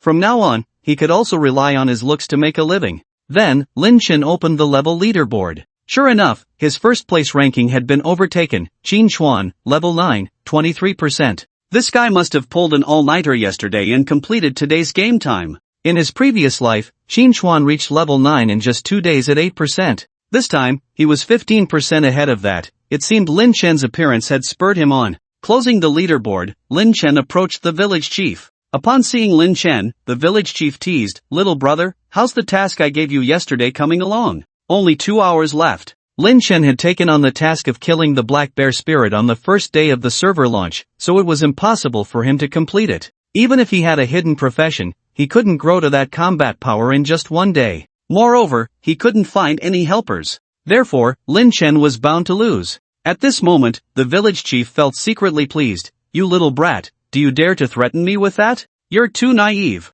Lin Chen looked at the village chief's barely concealed smile and slightly raised the corners of his mouth. However, he didn't rush to submit the task. Previously, the village chief had only given him an abyss-level task, but he hadn't mentioned any rewards. So, he deliberately put on a long face and complained to the village chief, "Village chief, the task you issued is really too difficult. Can you extend the deadline a few more days?" "Extend the deadline? How can that be? I gave you an abyss-level task. It must be completed by the specified time," the village chief said, hands on his hips, leaning back strategically. Lin Chen continued to ask, "What if I can't complete the task?" "Can't complete it? He. A teasing smile suddenly appeared on the village chief's face. "Your attributes will lose 10 points, and you will drop an item that belongs to you." "Ah, so serious? Why didn't you say so earlier?" Lin Chen exaggeratedly put his right hand into his mouth. "Did that need to be said?" The village chief suddenly wore an extremely serious expression. As the saying goes, the greater the storm, the more valuable the fish. Since you have accepted a deep abyss level task, you should bear the corresponding consequences. At this moment, Lin Chen continued to ask, then, if I complete this task, what rewards will I get? Lin Chen was being cautious, and he couldn't be blamed for that. In his previous life, avenge Lu Bunyang's husband was a task that all level 10 players could take, and the reward was merely a piece of level 1 purple equipment. If the village chief played tricks and gave him that standard reward, Lin Chen would not agree. Hearing Lin Chen's words, the village chief suddenly burst into laughter. Kid, your ability is small, but your ambition is not. The task isn't even completed, and you're already thinking about the rewards. Alright, I'll let you see what rewards you can get. If you can complete this task, you will receive 10 points of free attributes, 30,000 experience, and the ghostly mountain demon beads. 10 attribute points, 30,000 experience? Lin Chen glanced at the experience bar. This 30,000 experience could directly level him up to level 10. What were those ghostly mountain demon beads? He had never heard of such a thing in his previous life.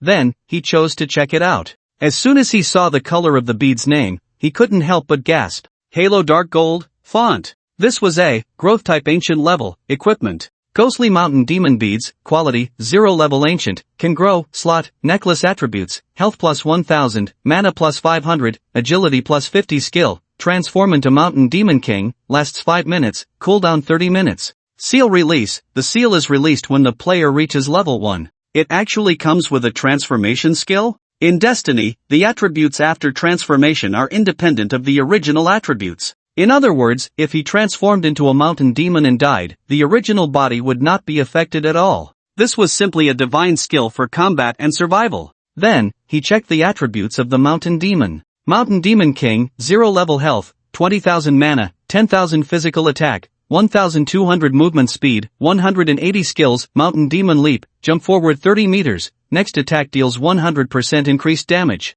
Mountain Demon Dance, rapidly swipe with both claws, dealing damage 5 times to the target. Mountain Demon Monarch, summon 5 mountain demons. Seeing the skills and attributes of the Mountain Demon King, Lin Chen was immediately stunned. This thing is too strong. Especially suitable for someone like him, who was a schemer. 10 attributes, 30,000 experience, a growth type ancient level necklace. For a novice village task reward, it was simply outrageous. One could only say, it truly deserves to be a deep abyss level challenge task. The village chief sneered at Lin Chen's excited expression. He retracted the price display and smugly said to Lin Chen, no matter how much you look, it's not yours. Hurry up and go kill the black bear spirit. You have less than 2 hours left. If you can't complete it, you will face penalties of attribute and equipment deductions. I remind you, don't be clever and try to use up your free attributes or take off your equipment and put it in the warehouse. That will work. If you have no free attributes, I will deduct your added attribute points. As for the deducted equipment, it may not even be on you, it won't matter where you put it, even if you beg for mercy. The village chief wanted to mock Lin Chen further when suddenly he saw a dark, furry round ball flying towards him, and he instinctively reached out to catch it. You little brat, what are you doing? When he saw what was in his hand, he was immediately startled. It was a huge head. Black bear spirit head. The village chief was shocked. You killed the black bear spirit? In just one day? How did you do it? Lin Chen shrugged, no comment. The village chief looked at the black bear spirit's head in his hand, then glanced at Lin Chen. Although he was very reluctant, he still awarded Lin Chen. Soon after, Lin Chen received a system notification. Congratulations, you have completed the abyss level task, avenging Lu Bunyang's husband, and obtained ghostly mountain demon beads, free attributes plus 10, experience plus 30,000. Ding, you have reached level 9. Ding, you have reached level 10. Ding, your experience has reached the peak of level 0 and cannot be further increased. Please complete the level 1 trial as soon as possible. Every 10 levels constitute a tier, and only by passing the trial can one enter the next tier. Additionally, there will be extra free attribute rewards after passing the trial. Lin Chen glanced at the system notification and casually closed it. There was no rush for the trial. There are 3 types of trials: Commoner Trial, Noble Trial, and King Trial. Each trial has different requirements for players. Commoner Trial, no restrictions on players. Players can bring a full backpack of potions and even hire a powerful mercenary to assist them. Noble Trial, only the player themselves is allowed to participate. External helpers like mercenaries are prohibited, and the use of potions is restricted. Only 3 healing potions can be used, and status-affecting potions are also limited. King Trial, the use of potions is prohibited, external help is forbidden, and players can only rely on their own abilities and equipment. Lin Chen's goal was to pass the King Trial, which meant that red dragon blood could not be effective in it. Therefore, he needed to enhance his equipment further. He then equipped the mountain demon beads and allocated all his attributes to his constitution. At this moment, his main attributes were health 2550, mana 630, constitution 145, strength 15, intelligence 13, spirit 15, agility 75, physical defense 200, magic defense 200, physical/magic damage reduction 5%, physical attack 1075 to 1575, movement speed 105. His equipment was weapon, damaged starry dagger, unknown grade, necklace, ghostly mountain demon beads, growing, ancient grade, Tapu black bear leather armor, heroic grade, shoes, spirit fox boots, rare grade, metal, red dragon guardian metal, divine grade. The hat, pants, and shoes could all be updated. After observing his attributes, Lin Chen closed the panel. At this time, he noticed that the village chief no longer had his previous lofty demeanor, his face full of flattery. When he saw Lin Chen focusing on him, he quickly reminded him kindly, "Young friend Woying, you have reached level 10 and can go to Luca Town to complete the tier-up trial. Do you need me to help you teleport there?" Seeing the village chief like this, Lin Chen couldn't help but laugh. How could this old man change his face so quickly? Wasn't he just arrogant? Why did he suddenly become so timid? Was he in such a hurry to send him away because there was something he didn't want him to find out? Thinking of this, Lin Chen's mind stirred, and he once again thought of Lu Bunyang. He then said to the village chief, "No need to teleport for now, I still have some matters in the village."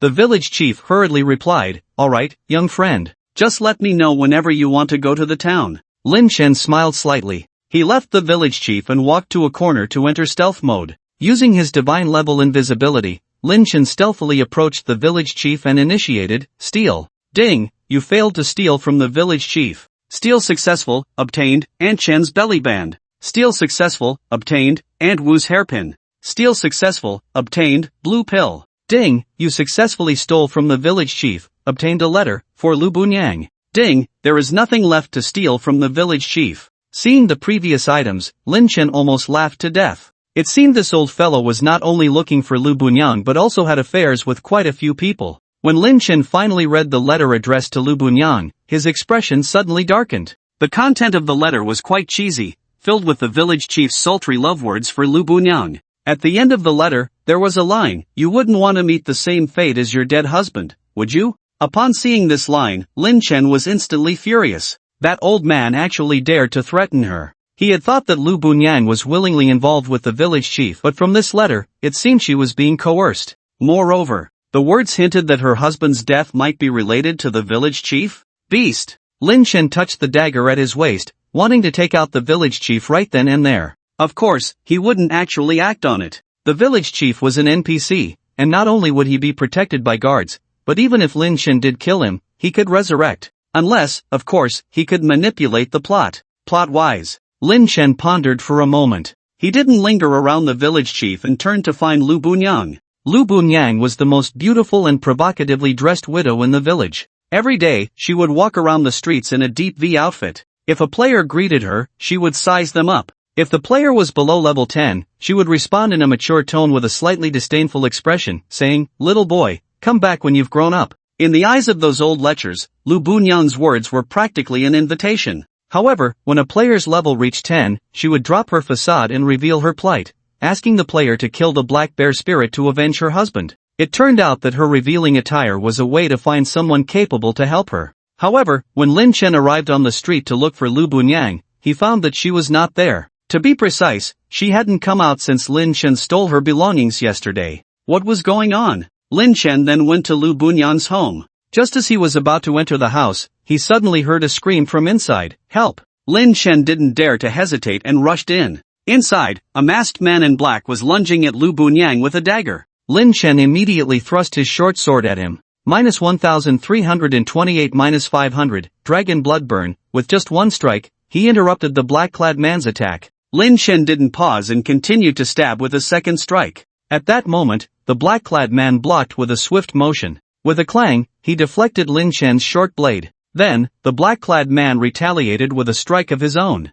-1098 Lin Chen's health dropped by nearly half. It had been too urgent earlier, and he hadn't had time to consume the red dragon's blood. In this state, he was definitely no match for the black-clad man. However, he didn't have to rely solely on the red dragon's blood. After being attacked, Lin Chen immediately placed his hand on his mandrill necklace and activated it. With a whoosh, a puff of green smoke rose, and he transformed into a mandrill. The moment he transformed, Lin Chen lunged at the black-clad man, scratching at him fiercely. -2302, dodge, block, -1052, dodge. At the same time, the black-clad man suffered 4 instances of -500 from the dragon blood burn damage. Including Lin Chen's initial sneak attack, the black-clad man lost over 7,000 health. Then, Lin Chen and the black-clad man became entangled in a fierce struggle in the small room. As a humanoid monster, the black-clad man's characteristics were high blocking, high dodging, and high critical hits, but his weakness was low health, only 18,000. Lin Chen, transformed into a mandrill, was not afraid of the opponent's output and fought back fiercely. After all, the 20,000 health of the mandrill was essentially free, dying didn't matter, he could just return to his original form. Just as the two were locked in a fierce battle, a voice shouted from outside, "Who dares to cause trouble in Xiaojiang village?" This voice belongs to the village's guard captain, Roy. Upon hearing Roy's shout, the man in black immediately kicked Lin Chen aside and dashed out through the back door. Shortly after, Roy led his team into the house. When he saw Lin Chen transformed into a mountain monkey, he shouted, "Stop right now. Captain Roy, don't make a move, he saved me." Lu Bunyang quickly stood up to protect Lin Chen. "He saved you?" Roy looked at the mountain monkey in front of him with confusion. At that moment, Lin Chen reverted back to his human form. Lu Bunyang said, "Just now, a man in black rushed into my home, and this young brother helped me fend off that thug. If it weren't for him, I would have followed my late husband long ago." That man heard Captain Roy was coming and ran out the back door. "The back door? You all go chase him," Roy ordered his subordinates. "Yes, Captain." Roy's 4 subordinates hurriedly chased out through the back door. At this time, Roy walked over to Lu Bunyang and helped her sit down. "Big sister Lu, have you offended anyone recently?" Lu Bunyang hesitated. Seeing that Lu Bunyang seemed to know the identity of the culprit, Roy quickly pressed, "Big sister Lu, don't worry, our guard team is under the jurisdiction of the lord of the city, anyone in the village can be apprehended." Lu Bunyang opened her mouth but ultimately didn't dare to speak. It was the village chief who assigned him. Lin Chen, unable to hold back, directly revealed the answer. "The village chief assigned him?" Roy raised an eyebrow, looking sternly at Lin Chen. "Adventurer, you can eat recklessly but you can't speak recklessly. The village chief is the most respected figure in Xiaojiang village, how could he send someone to harm Sister Lu?" "Respected? Humph." Lin Chen snorted coldly. "That old man not only harmed Lu Bunyang but also her husband." As he spoke, he pulled out the letter and threw it directly at Roy's face. Roy took the letter and examined it closely. Soon, his brows furrowed. "This is indeed the village chief's handwriting." Then, Roy handed the letter to Lu Bunyang. "Sister Lu, is what this letter says true?" "Yes."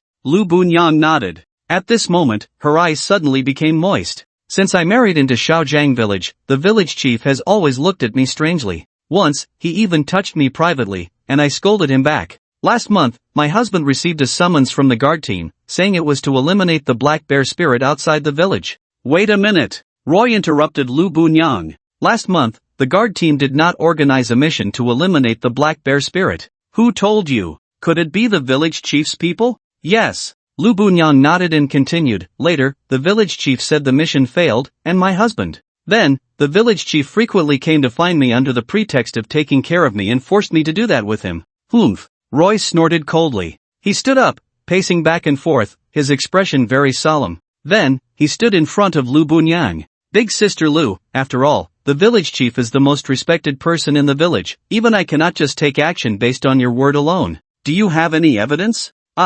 Lu Bunyang said, her face suddenly turning red. "Once, the village chief came to my house wanting to do that with me. I secretly hid his underwear. I just don't know how it went missing." Ahem. Lin Chen couldn't help but cough a few times upon hearing this. Although he had a thick skin, he felt embarrassed to expose himself. At that time, he not only stole the village chief's underwear but also casually took Lu Bunyang's thong. Roy thought Lin Chen had something to say, so he turned to look at him. "Shadowless warrior, do you have any evidence?" "I don't know. Does this count as evidence?" Lin Chen said, placing the items he had stolen from the village chief onto the table, and explained to Roy, "These are personal belongings of other victimized women in the village, found with the village chief." "Oh?" Roy looked at the items on the table, then suspiciously at Lin Chen. How did you get these? Well, Lin Chen's face showed embarrassment. At that moment, a voice came from outside, Captain. Immediately, 4 guards walked into the room. Captain, the man in black ran away quickly, we couldn't catch up.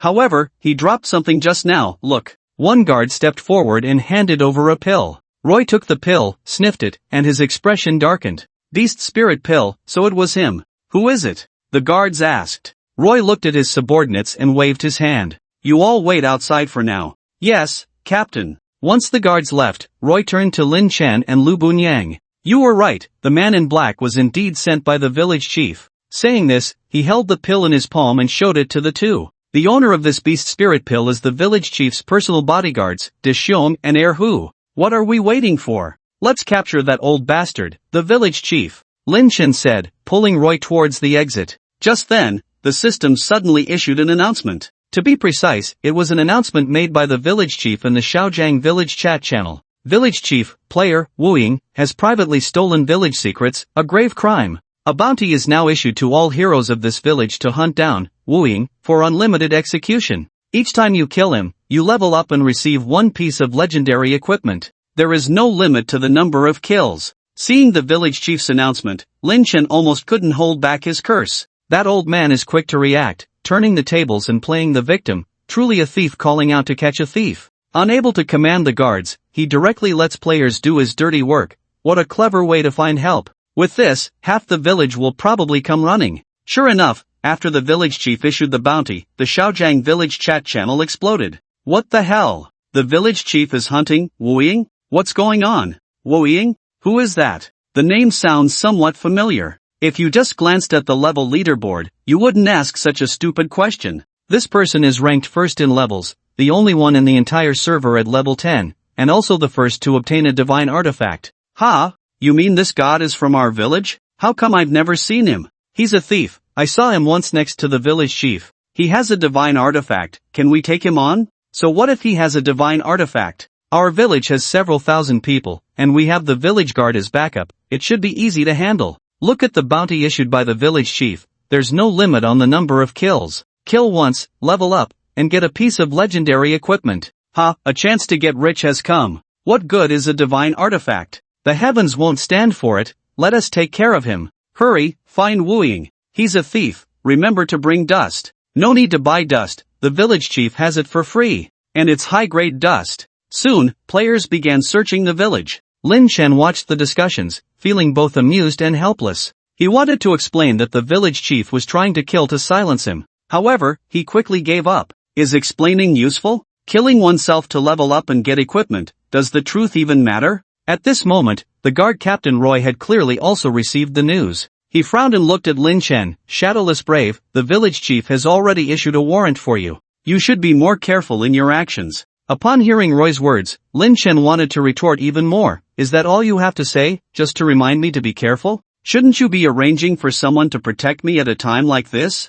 Captain Roy, are you just going to stand by and watch? Even if you don't protect me, you could at least go after the village chief. Not for now. Roy shook his head and explained to Lin Chen, Burn, the village chief's name, is still the village chief. I can't confront him directly at this moment. I need to return to the city to report this matter and get permission before I can take action against Burn. It sounded reasonable, but Lin Chen couldn't accept it at all. This meant he would have to face the entire village alone. Roy continued, just hold on for a while, I'll return to the village to rescue you in 3 hours. Facing the entire village of players alone and having to hold out for 3 hours. It was simply ridiculous. Lin Chen immediately chose to log off, only to receive a system notification, currently engaged in a special mission, unable to log off. Roy ignored Lin Chen and turned to Lu Bunyang, Sister Lu, you don't need to worry. I will arrange for my men to protect you. After saying that, he walked straight out the door. The 4 guards outside did not move, standing straight at the entrance to guard. At that moment, the players outside noticed something was off.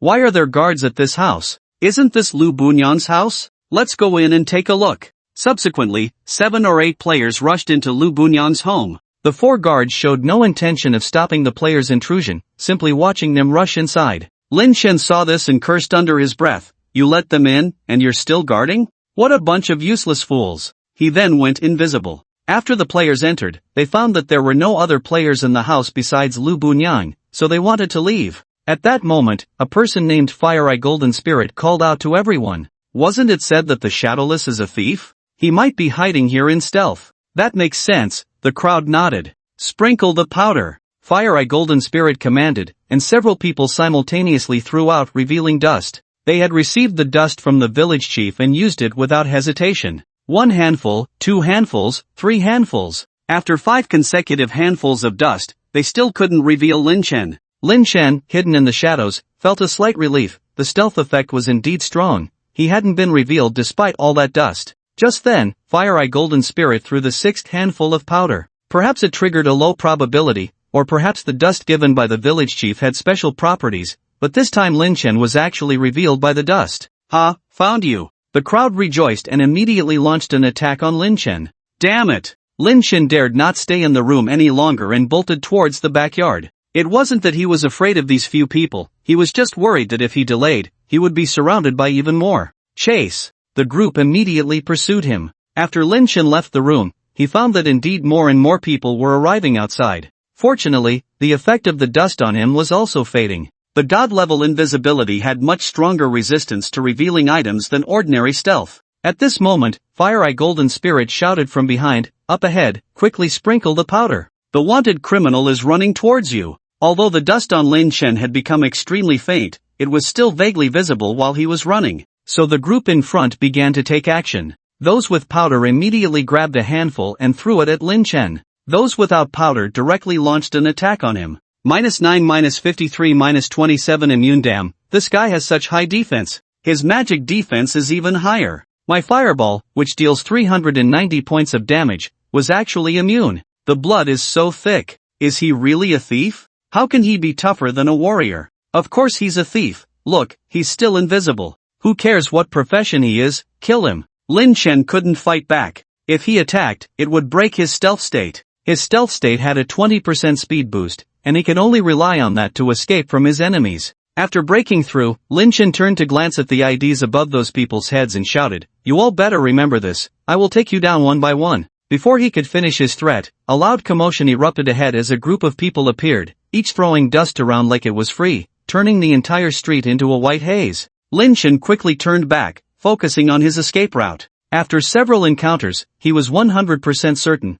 the village chief's dust was problematic. The anti-stealth effect was far stronger than what was sold in the shop. Otherwise, with his ability to deceive the Red Dragon Queen's detection, how could he be so easily covered in dust? Fortunately, this time the ones chasing him were only players, not NPCs. The guards on the street ignored him, and sometimes even helped block his pursuers. This could be considered a form of assistance from Roy to some extent. Lin Chen hoped to reach the wilderness, where he would have more space to evade. However, it seemed that the group had seen through his thoughts, as every exit from the village was crowded with people. There was no way to squeeze out. Helpless, Lin Chen could only continue to circle around the village. After more than 20 minutes, his health, which was over 2,500, dropped to below 500, and he had consumed all the health potions he carried. Just as he was considering whether to use the red dragon's blood, he suddenly felt his legs go weak. Looking down, he saw a puddle of muck had appeared beneath his feet. Gotcha! This guy fell into my trap. A hunter shouted happily. Then, an arrow and an ice ball flew toward him. -58, -37 hee hee, we meet again. Fire-Eye Jin Jing and more than 10 others surrounded him. Shadowless, you can't escape. You have a divine artifact, right?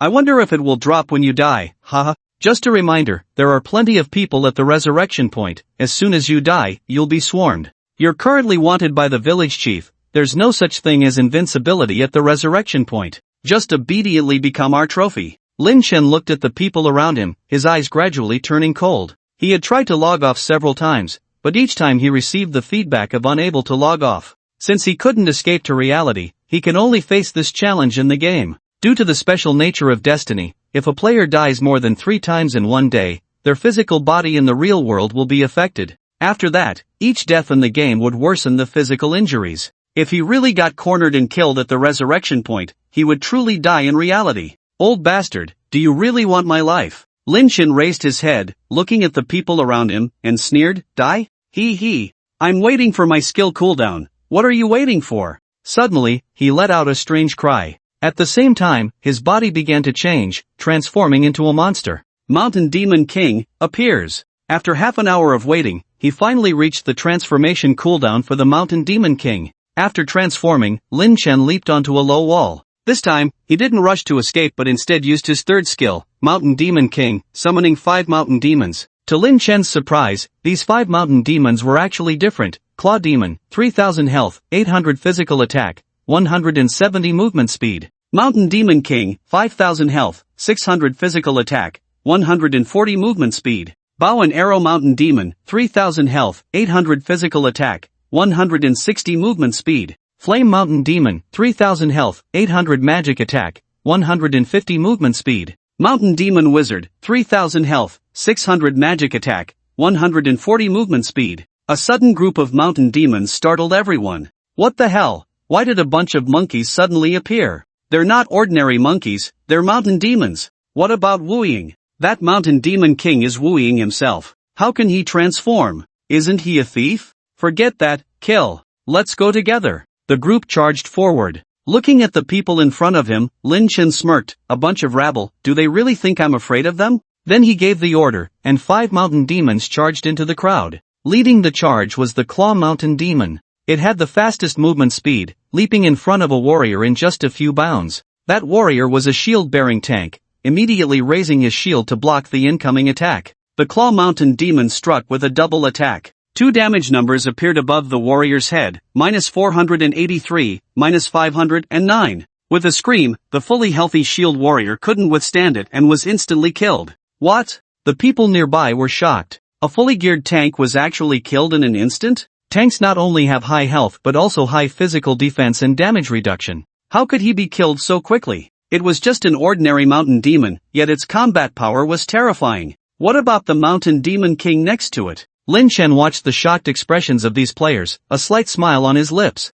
Today was only the second day since the game launched. Most players were at levels 5 or 6, with very few reaching levels 7 or 8. Without wearing hats, necklaces, or other equipment that increased constitution or health, even a tank would only have around 4 to 500 health. The level 7 shield warrior just now had decent gear, with a total health of 830 points, along with some physical defense and damage reduction. But how could he withstand the 800 damage from the mountain demon's double attack? Before the other players could react, the other mountain demons also attacked. The burly mountain demon roared, instantly increasing the physical defense of all mountain demons by 50 points. The Bow and Arrow Mountain Demon unleashed a triple arrow attack, knocking down 6 players in 3 waves. The Flame Mountain Demon threw a meteor shower to the side, causing the players there to scream in agony. In no time, the 20 or so players around were mostly killed. Meanwhile, the mountain demons they surrounded were completely unharmed. The player Fire Eye Golden Spirit originally planned to let others go in first to whittle down the health,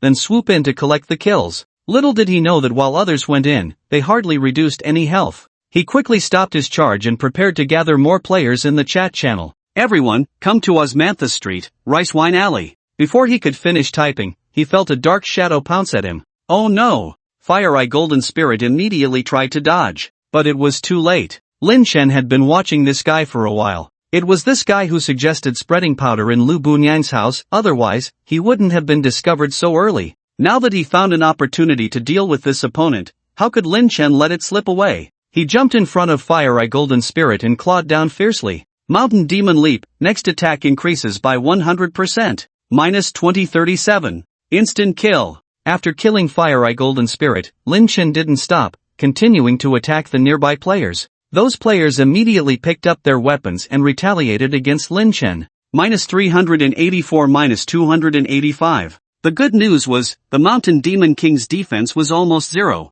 The bad news was, the Mountain Demon King had a very thick health pool, a full 20,000 points. If the health pool were thicker, it would be manageable. At worst, they could just grind it out slowly. However, after they had finally whittled down the Mountain Monkey King to over 1,300 health, they suddenly saw a number pop up above its head, +800. The Mountain Monkey Shaman healed Lin Chen. Damn! How are we supposed to fight this? In less than 2 minutes, the more than 20 players who had surrounded Lin Chen were all killed. However, while Lin Chen was racking up kills, even more players were arriving. Before long, several teams of 20 to 30 players appeared at both ends of the street. Faced with so many enemies, Lin Chen showed no signs of fear and continued to lead 5 mountain monkeys in a fierce confrontation with the players. But this time, the number of players was simply overwhelming. The speed at which the mountain monkeys could kill was far outpaced by the speed of enemy reinforcements. Soon, all 5 mountain monkeys fell in the sea of enemies, leaving only the mountain monkey king, Lin Chen, with less than half health remaining.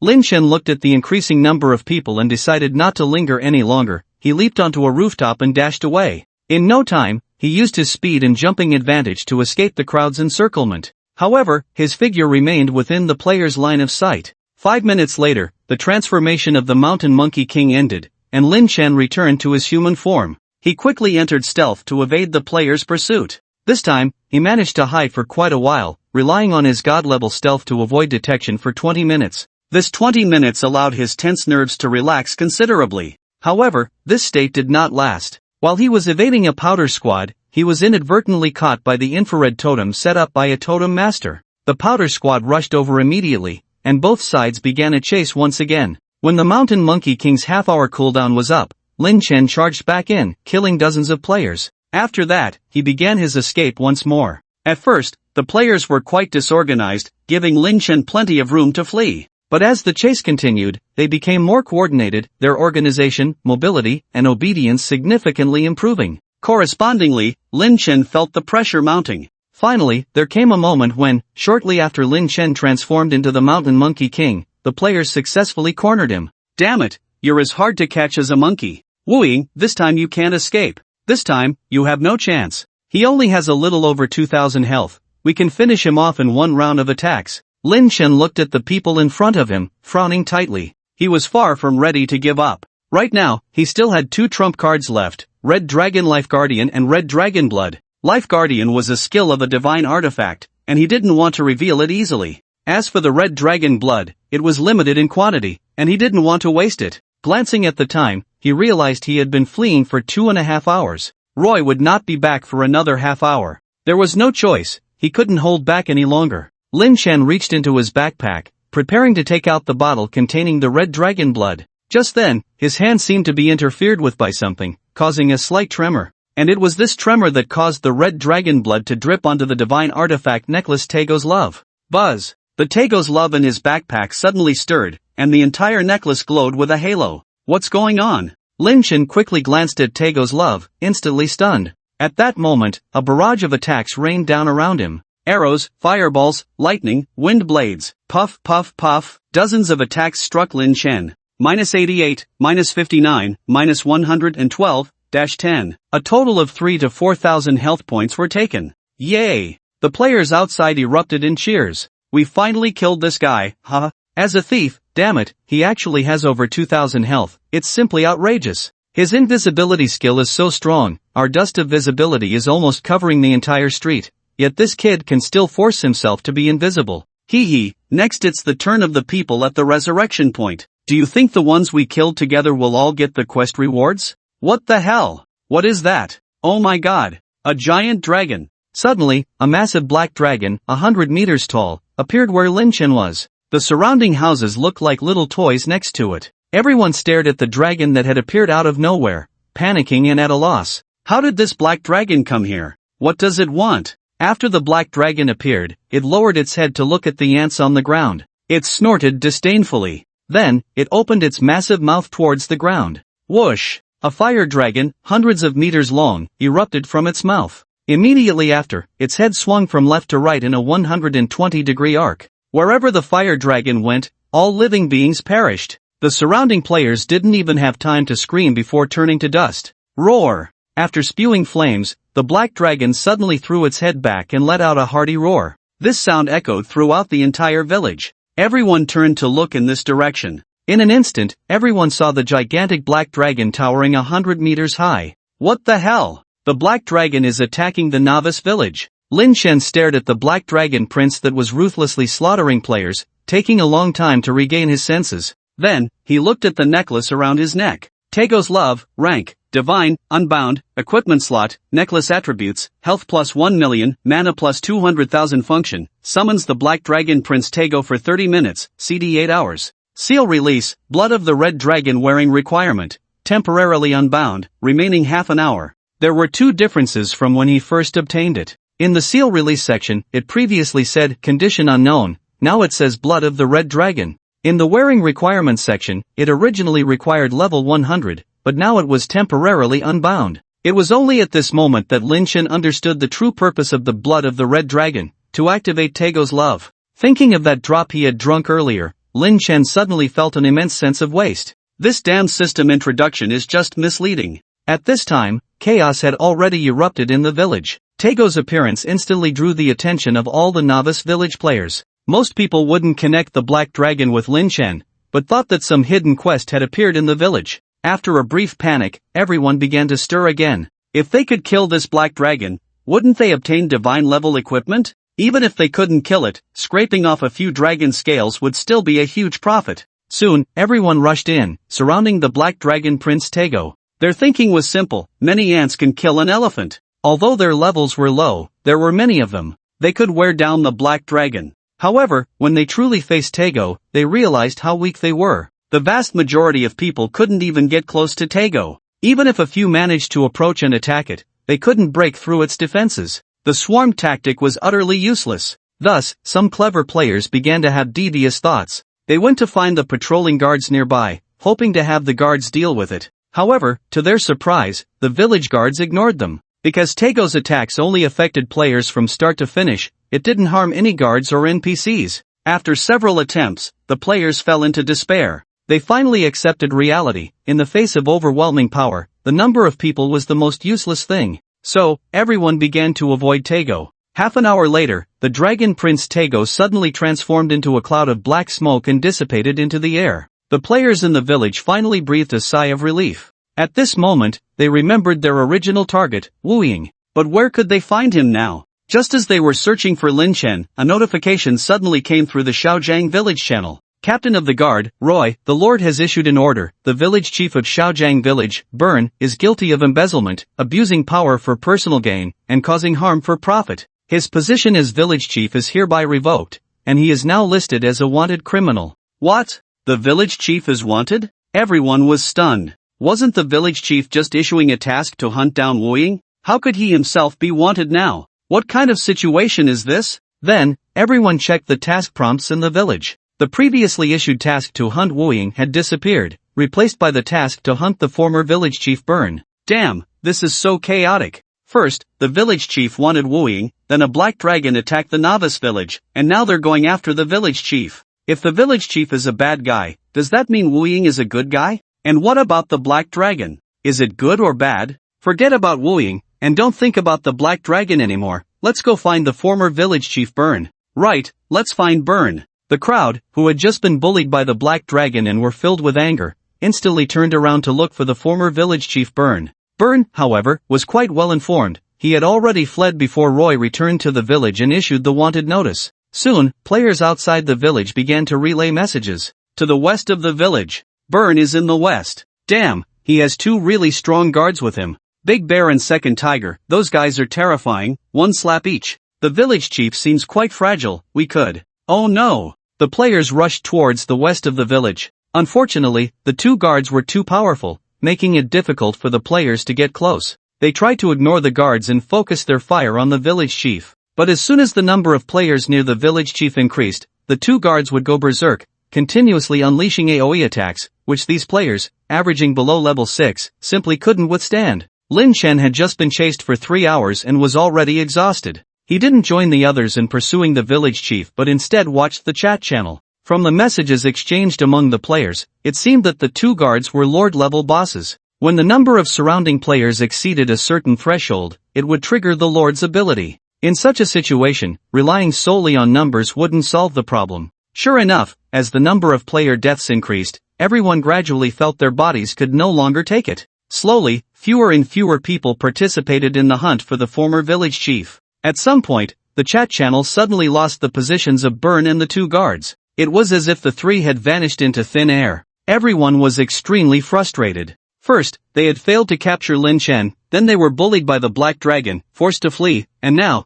they were still doing nothing in their pursuit of the village chief. They had wasted half a day for nothing. What bad luck! Lin Chen smiled as he closed the chat channel, preparing to find Roy to inquire about the next steps. Just then, someone on the world channel suddenly at him. At Wu Ying, give me back the manifestation talisman, I'm not selling it anymore. At Wooing, I'll buy back the manifestation talisman I sold you for 15,000. At Wooing, sell me all the manifestation talismans you have, 50,000 each, I'll take as many as you have. Let you earn 4 times in one night, isn't that generous? At Wooing, damn it, scammer. Give me back the manifestation talisman. Upon seeing these messages, Lin Chen immediately understood the reason. Someone else had already spread the news about the manifestation talismans. He ignored those people, directly exiting the game and opening various applications. As expected, the top trending topic was Destiny props brought to the real world. Out of the top 30 trending topics, 21 were related to the Destiny game. Words like Destiny, Manifestation Talisman, Manifestation, Healing Potion, and Scar Removal became hot search terms across various platforms. He then logged into the official Destiny forum to see what everyone was discussing. Upon checking, he found that 8 out of the first 10 posts were greetings directed at him. The milder insults called him a greedy merchant, the harsher ones said he was a son born without an anus. Some, in a fit of rage, cursed his ancestors for 18 generations. Most of these posters were people who had sold him manifestation talismans. Lin Chen was not angry as he read these posts. He could see the frustration behind the words of the posters and felt quite pleased. He enjoyed watching these people rage impotently, unable to do anything about it. Just yesterday, when they took his 10,000 yuan, they weren't speaking in this tone. Even the posts from last night were not in this style, mostly calling him a rich second-generation idiot, a brainless spendthrift, a foolish pay-to-win player, and so on. Now they regretted cursing him? Who cares about you? However, these venting posts were just a temporary surge. Soon, they were replaced by discussions about the impact of Destiny on the real world. After all, only a few thousand people sold manifestation talismans, while there were billions playing the game. When someone posted, others deleted their posts. Friction was inevitable in the game, so many people challenged their enemies to duels. Once everyone realized the strong connection between the game and reality, those who had issued challenges in real life immediately understood it was indeed possible for someone to use game props against them, so they hurriedly deleted their posts to erase their information in reality. Some cautious ones even blurred their game information. Ordinary people were still hanging out in the forum, while the wealthy and powerful had already started logging in to grab high-level keys. Same key, 100 units, unit price 100 million, sold out. Ancient key, 100,000 units, unit price 10 million, sold out. Legendary key, 10 million units, unit price 1 million, sold out. Hero key, 1 billion units, unit price 100,000, sold out. Rare key, 10 billion units, unit price 10,000, still available. Those players who logged into the game yesterday but did not purchase high-level keys were all beating their chests and regretting not spending money to buy keys when they had the chance.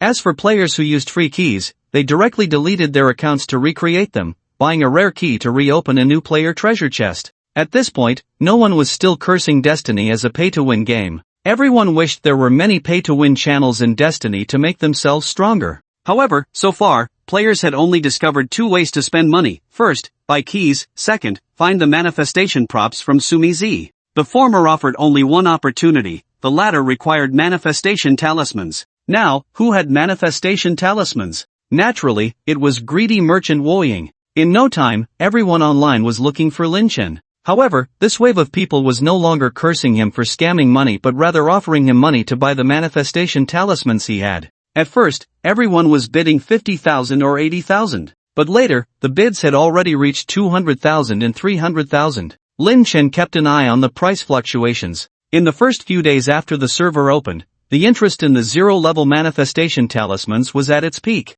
The current zero-level manifestation talismans could sell for over 300,000. As players deepened their understanding of manifestation talismans and higher level 1-level and 2-level talismans appeared, the price of zero-level manifestation talismans gradually decreased, eventually selling for only a few thousand each. Based on the price of the zero-level manifestation talisman from his previous life, Lin Chen chose to sell the talisman for 340,000. He had over 3,000 talismans in hand, having spent around 30 million to acquire them. This time, he made a whopping 1 billion. In just one day, he earned back the money for the divine key. It was nothing short of a miracle. Just as he was raking in the profits, his phone suddenly received a text message. The message was simple: Lin Chen, you hurt my feelings last time. But considering it was unintentional, I'm giving you a chance. If you compensate me with 100 talismans, I'll consider forgiving you. The sender was Xin Yuchu. Lin Chen saw Xin Yuchu's message and casually dismissed it. How dare she ask me for something? I haven't even settled the score with her yet.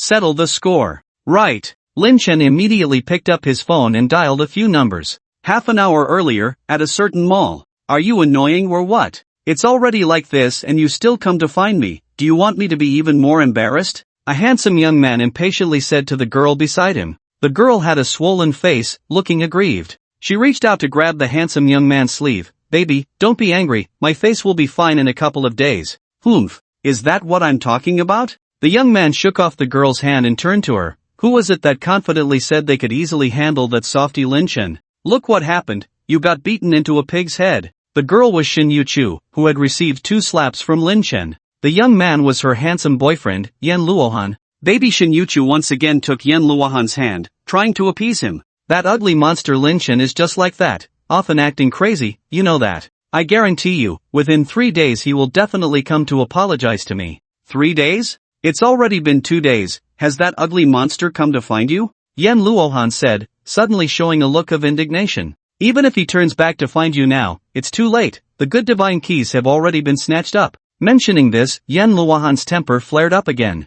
I told you early on to let him buy 2 ancient level keys, it would have only cost 20 million. But you directly asked for a saint level key. Don't say a living person, even if you asked a pig for 100 million, it would be angry. I just wanted to get it all at once, to get the same key directly. Shin Yu-chu looked at Yan Luohan with a flattering expression. So what do you think I should do now? Yan Luohan stroked his chin and thought for a while. Then he said to Shin Yu-chu, the talisman is currently the hottest item, capable of bringing items from the Destiny game into reality. Talismans are in short supply now, and each one has already skyrocketed to over 300,000. If we had about 30 or 40 talismans, that's easy. Shin Yu-chu patted her chest, confidently saying to Yan Luohan, I'll just ask that Lin Chen for them. Don't say 30 or 40, he'll obediently give me 100. 100? Don't go overboard again. Don't worry, that ugly monster Lin Chen is easy to handle. Besides having some money, he's nothing. For me, money is the easiest thing to obtain in this world.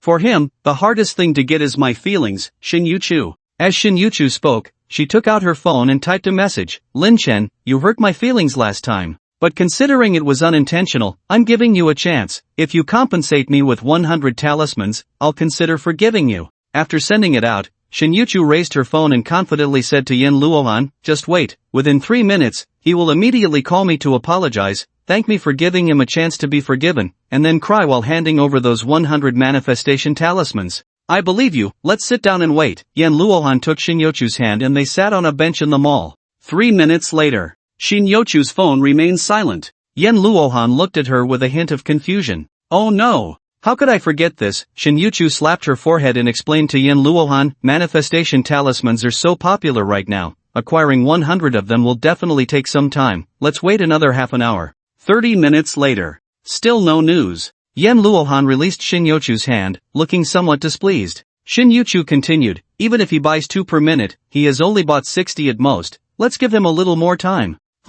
Yan Luohan didn't speak, but her face showed clear impatience. After another 10 minutes, Shin Yu-chu's phone suddenly rang. Shin Yu-chu excitedly said to Yan Luohan, see, I told you he would call. At this moment, a slight smile appeared on Yan Luohan's face. Shin Yu-chu answered the call, adjusting her tone, hello, Lin Chen, you. However, a middle-aged woman's voice came from the other end, is this Miss Shin Yu-chu? Oh, yes, Shin Yu-chu's voice returned to its normal tone. This is the Angel Nursing Home. Your mother's account for her care has run out. Please renew the payment or take your mother home. Ah, how is that possible? Beep beep beep. Before Shin Yu-chu could react, the other party had already hung up. What's wrong? Seeing Shin Yu-chu's dazed expression, Yan Luohan asked. It's... Before Shin Yu-chu could finish, the phone rang again. Hello? This time, a middle-aged man was on the line. This is Jiangcheng First Hospital. Your brother's treatment account has run out. Please renew the payment or take your brother home. Beep beep beep. At this moment, Shin Yu-chu finally understood what was happening, her heart filled with anger. Lin Chen, so it was you causing trouble. You actually tried to get my attention this way. How childish. Alright, you've angered me. This time, if you don't hand over 200 manifestation talismans, I will never forgive you. Just as Shin Yu-chu was about to call Lin Chen, she saw another unfamiliar call coming in. Lin Chen, let's see what other tricks you have. The more you do this, the less I'll let you off easily. Hello? Shin Yu-chu answered the call, shouting loudly. This time, a professional deep voice came from the other end. Miss Shin Yuchu, this is Jiangqing Law Firm. Over the past year, Mr. Lin Chen has spent a total of 17.32 million yuan on you and your family. You are hereby ordered to repay within 3 days, or our firm will initiate legal proceedings against you. Beep beep beep. These 3 calls were like Lin Chen's triple strike, hitting Shin Yuchu hard. Shin Yuchu could no longer suppress the anger in her heart and began to shout loudly.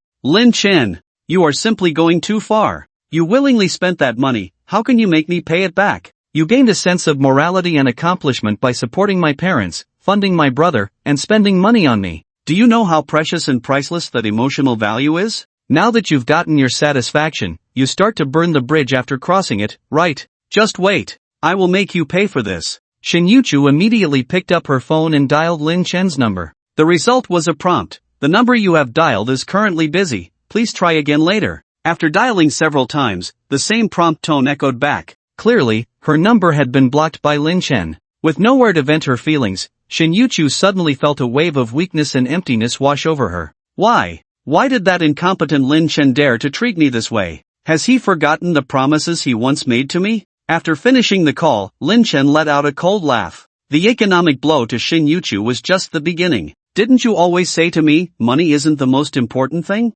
I'm curious to see where you'll get the money from. He then ignored Shin Yuchu and dove into the game. In the novice village No. 10086, Shaojiang village, as soon as Lin Chen logged in, he felt that the atmosphere around him was different from before. There were too many people. With the function of the manifestation talisman made public, everyone realized the uniqueness of the Destiny game. Consequently, everyone flocked to the Destiny game. Not only were many new novice villages opened, but even the number of players in the old novice villages had increased 2 to 3 times compared to yesterday. After logging in, Lin Chen immediately headed to the village square to find the village chief. He hadn't walked far when a voice called out from behind, "Shadowless warrior, what a coincidence." Lin Chen turned around and saw Captain Roy of the guard patrol, accompanied by 4 subordinates, patrolling the area. He cupped his hands in greeting, "Captain Roy." Although Roy hadn't helped him much during his wanted status, he was the one who ultimately called off the hunt for him. If he hadn't returned in time to apprehend Byrne, Lin Chen would probably still be on the run.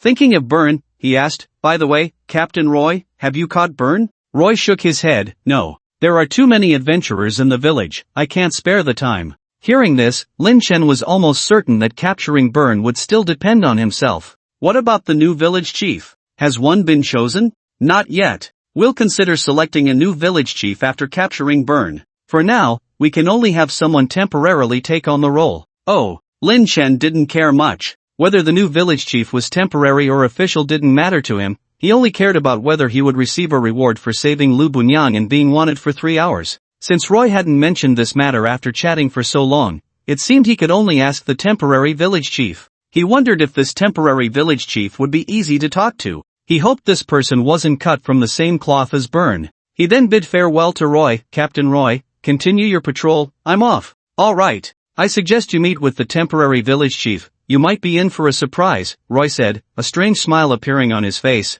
Surprise? Could it be a reward for saving Lu Bunyang and exposing Byrne? Lin Chen felt a surge of joy and hurried his steps toward the village square. When he arrived next to the square, he suddenly froze. The village chief's area was packed with people, tightly surrounded. Everyone was looking in the direction of the village chief, discussing animatedly. Wow, is this our village chief? So impressive. That's not the village chief, it says, temporary acting village chief, above their head. How can it be an acting village chief? It must be our official village chief. If anyone else dares to take on this role, I'll be the first to object. Yeah, I won't agree either. Listening to everyone's discussions about the village chief, Lin Chen felt a bit surprised. What was so special about this temporary village chief that made them so popular? However, when he finally stood before the temporary village chief, he was also taken aback. The temporary village chief was none other than the beautiful widow, Lu Bunyang. Although Lu Bunyang wasn't wearing the deep V dress she used to wear and was relatively more conservative now,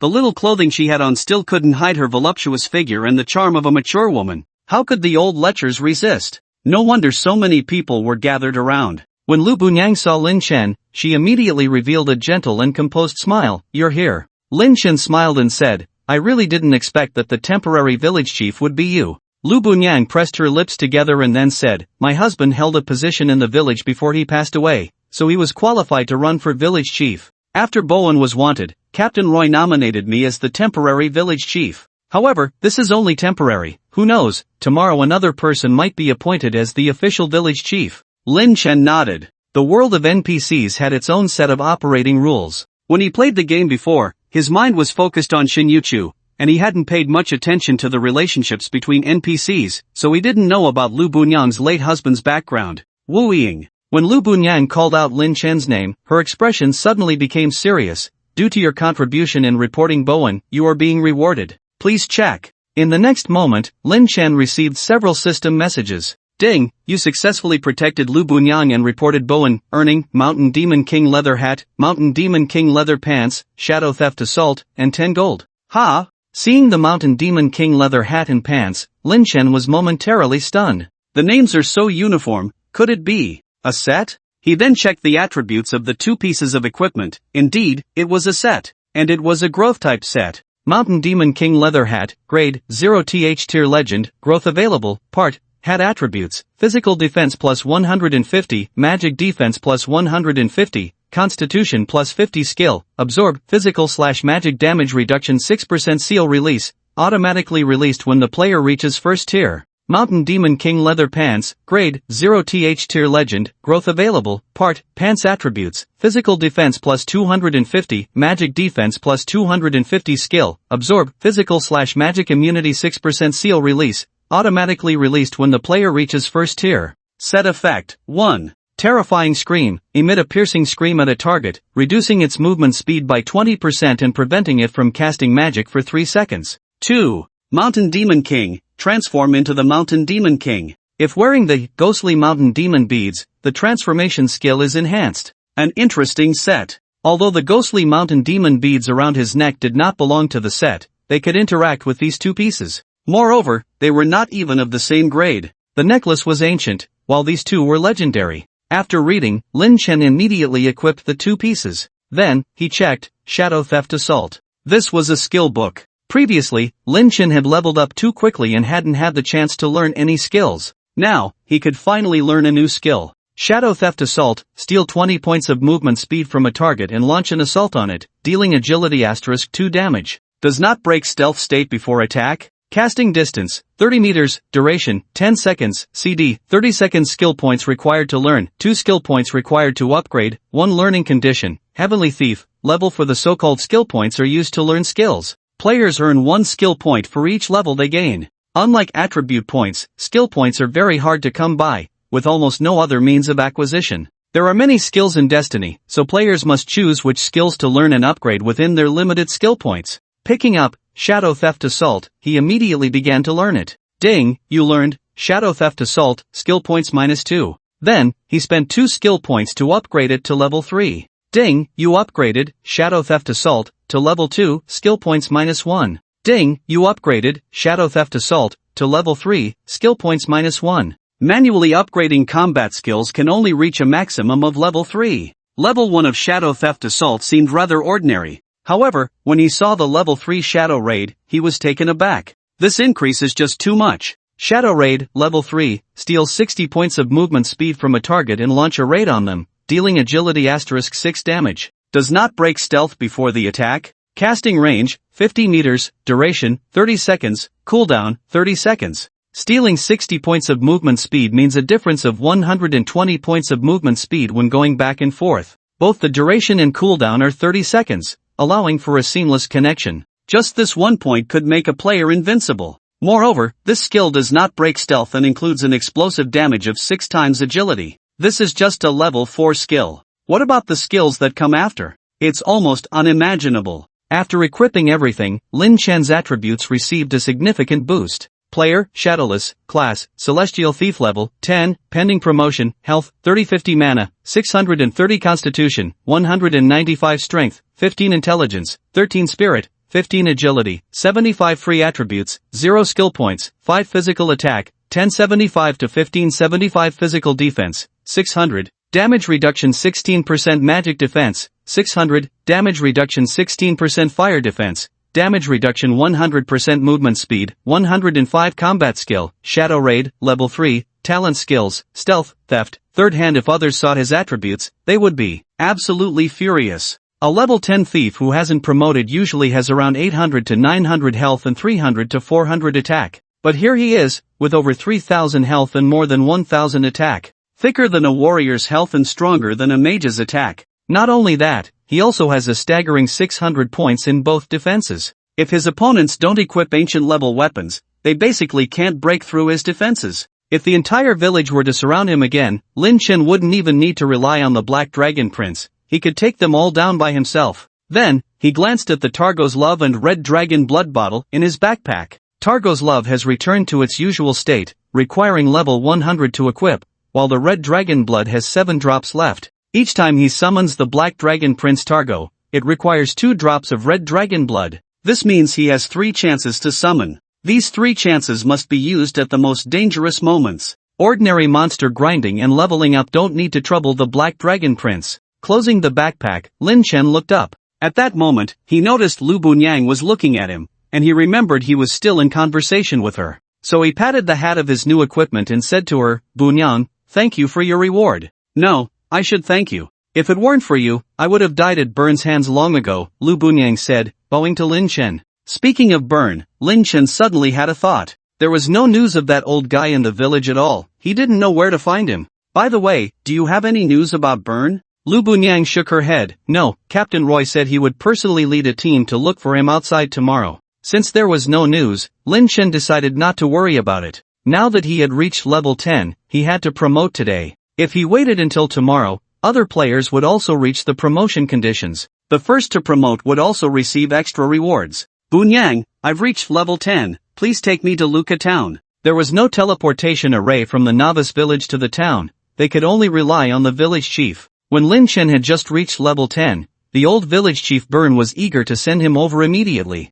However, this time Lu Bunyang showed an apologetic expression in response to Lin Chen's request. "I'm sorry, Shadowless, I'm not the official village chief yet, so I can't take you over. If you want to leave the village, you can go through the Eastern Canyon. There are many beasts there, so remember to team up with others." "Ha? Run over? Isn't that going to take more than an hour? It's relatively simple for me since I can stay invisible the whole way and avoid wild monsters, but if it's other players, won't it take even longer? What a hassle. There's no choice but to walk there. Advancing is the most important thing, everything else can wait." After that, Lin Chen bid farewell to Lu Bunyang and walked towards the village outskirts. Upon reaching the wilderness, he noticed that there were many more people leveling up outside than yesterday. Yesterday, everyone was concentrated in the level 1 to 4 goblin and slime areas. Today, the number of level 1 to 4 players had doubled compared to yesterday, and the level 5 to 8 training area was gradually becoming saturated, with a noticeable increase in the number of players in the level 9 and 10 areas as well. The equipment of these players was much more luxurious than that of yesterday's batch, clearly indicating that many had opened high-level keys. Before long, Lin Chen arrived at the mouth of the canyon. The black bear spirit had already respawned, strolling around the canyon entrance with its minions. Taking advantage of his invisibility, Lin Chen completely ignored the black bear spirit and walked into the canyon. The canyon was a narrow, elongated path. The width of the road varied. At its narrowest, it was only 1 meter, and at its widest, it exceeded 10 meters. Although this was a canyon, it was still connected to the larger map and, in principle, belonged to it. However, upon entering, Lin Chen felt a wave of magical energy. Turning around, he was surprised to see a faint blue light curtain appear behind him. This was the sign of a dungeon entrance. Strange, how did this place turn into a dungeon? I've never heard of it before. Lin Chen turned back and touched the blue light curtain. At that moment, the system gave a reminder. "Ding, you have entered a storyline scene, you cannot leave for the time being." A storyline scene? Is there a plot here? Lin Chen thought for a moment and began to understand. He then slowed his pace and moved forward. For several dozen meters ahead, everything seemed normal. When he reached the widest part of the canyon, he suddenly saw a familiar figure. The former village chief, Burn. Lin Chen's lips curled into a smile, just as expected. Burns escaped. The temporary village chief can't teleport. Lin Chen walks through the canyon encounter in the canyon. Each step connected, each link intertwined. Perhaps, from the moment he chose the abyss-level quest from the old village chief, he had embarked on this irreversible path. Lin Chen then stepped into the center of the canyon. "Wu Ying, you finally came. Logically, he should be in an invisible state, and Burn shouldn't be able to see him. But in storyline mode, logic didn't apply. At that moment, Burn looked up, his face cold as he stared at Lin Chen. Lin Chen chuckled and responded, "Old village chief, why are you out here in this desolate place instead of enjoying life in the village?" "Humph." In response to Lin Chen's teasing, Burn snorted coldly, "Kid, if it weren't for you ruining my plans, would I leave the good little gang village?" Lin Chen replied, "That's not true. It's not me ruining your plans, it's you who did something bad and caused Lu Bunyang's husband to die." "I caused Lu Bunyang's husband to die? Ha!" Burn scoffed at Lin Chen's words. His death was self-inflicted, he was simply overestimating himself. "That day, I merely touched Lu Bunyang, and he came at me with all his might. It was utterly ridiculous. As a village chief, I would be looking down on him if I played with his wife. How dare he resist? For someone so ungrateful, there's naturally no need to spare him." "What nonsense!" Lin Chen couldn't be bothered to retort such twisted logic. At that moment, Burn pointed at Lin Chen, his gaze gradually revealing a fierce light. "Originally, Bunyang was about to submit to me, but you, little thief, had to meddle. If it weren't for you, I would still be enjoying myself in the village. Why would I be here in this remote place suffering from mosquito bites? Now that you've fallen into my hands today, don't even think about leaving. Big Bear, Second Tiger, come!" Accompanied by two rough voices, two strong men leaped down from the mountain, surrounding Lin Chen from the front and back. Lin Chen was not surprised but rather delighted. More fun to be had. Big Bear, level 10 boss health, 22,000 physical attack, 1,100 physical/magic defense, 100 block, 30% dodge, 20% movement speed, 130 Second Tiger, level 10 boss health, 18,000 physical attack, 1,200 physical/magic defense, 100 block, 20% dodge, 30% movement speed, 160. As soon as he entered the scene, he was directly faced with two bosses with over 1,000 attack power beating him up. In this situation, anyone else would have been instantly killed. In fact, this task was not meant for Lin Chen to complete alone. If he had taken Lu Bunyang's reminder to heart, he would have known to form a team to pass through here. But he stubbornly came alone, which is why he found himself surrounded by two bosses. Of course, Lin Chen had the strength to be stubborn. Upon seeing Big Bear and Second Tiger appear, he felt no panic. Instead, he activated the necklace around his neck, Phantom Mountain Demon Beads.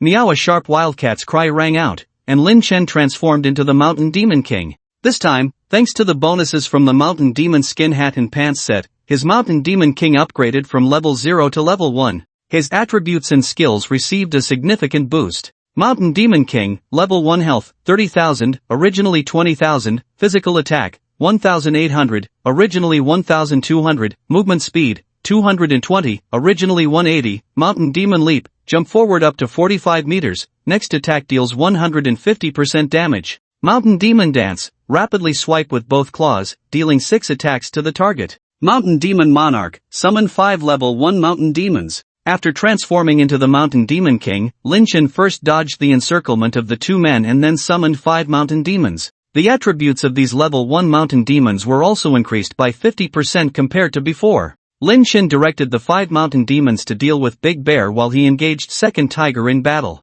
Today was his second encounter with Second Tiger. The last time was in Lu Bunyang's room, where he was completely at a disadvantage. Second Tiger was very skilled, he either blocked or dodged Lin Chen's attacks, and most of Lin Chen's strikes couldn't land on him, while Lin Chen could only endure the full damage from his opponent. This time, Lin Chen's attributes had reached a new height, and his movement speed was a full 60 points higher than his opponent's. He completely took the initiative in the rhythm of the attack. Although overall, Lin Chen still took more hits, his thick health and high attack allowed him to withstand the exchange. Fighting the boss head-on with such abundant health was a first for him. On the other side of the battlefield, the 5 level 1 ordinary mountain demons were also successfully beating up Big Bear. Although these mountain demons couldn't match Big Bear in terms of attack power, they had the advantage in numbers and were far more agile. The 5 mountain demons darted around like wildcats, driving Big Bear to distraction, while the ghostly blade in his hand swung with a swish-swish sound but had little effect. As for the former village chief, Burn, he stood to the side watching everything unfold.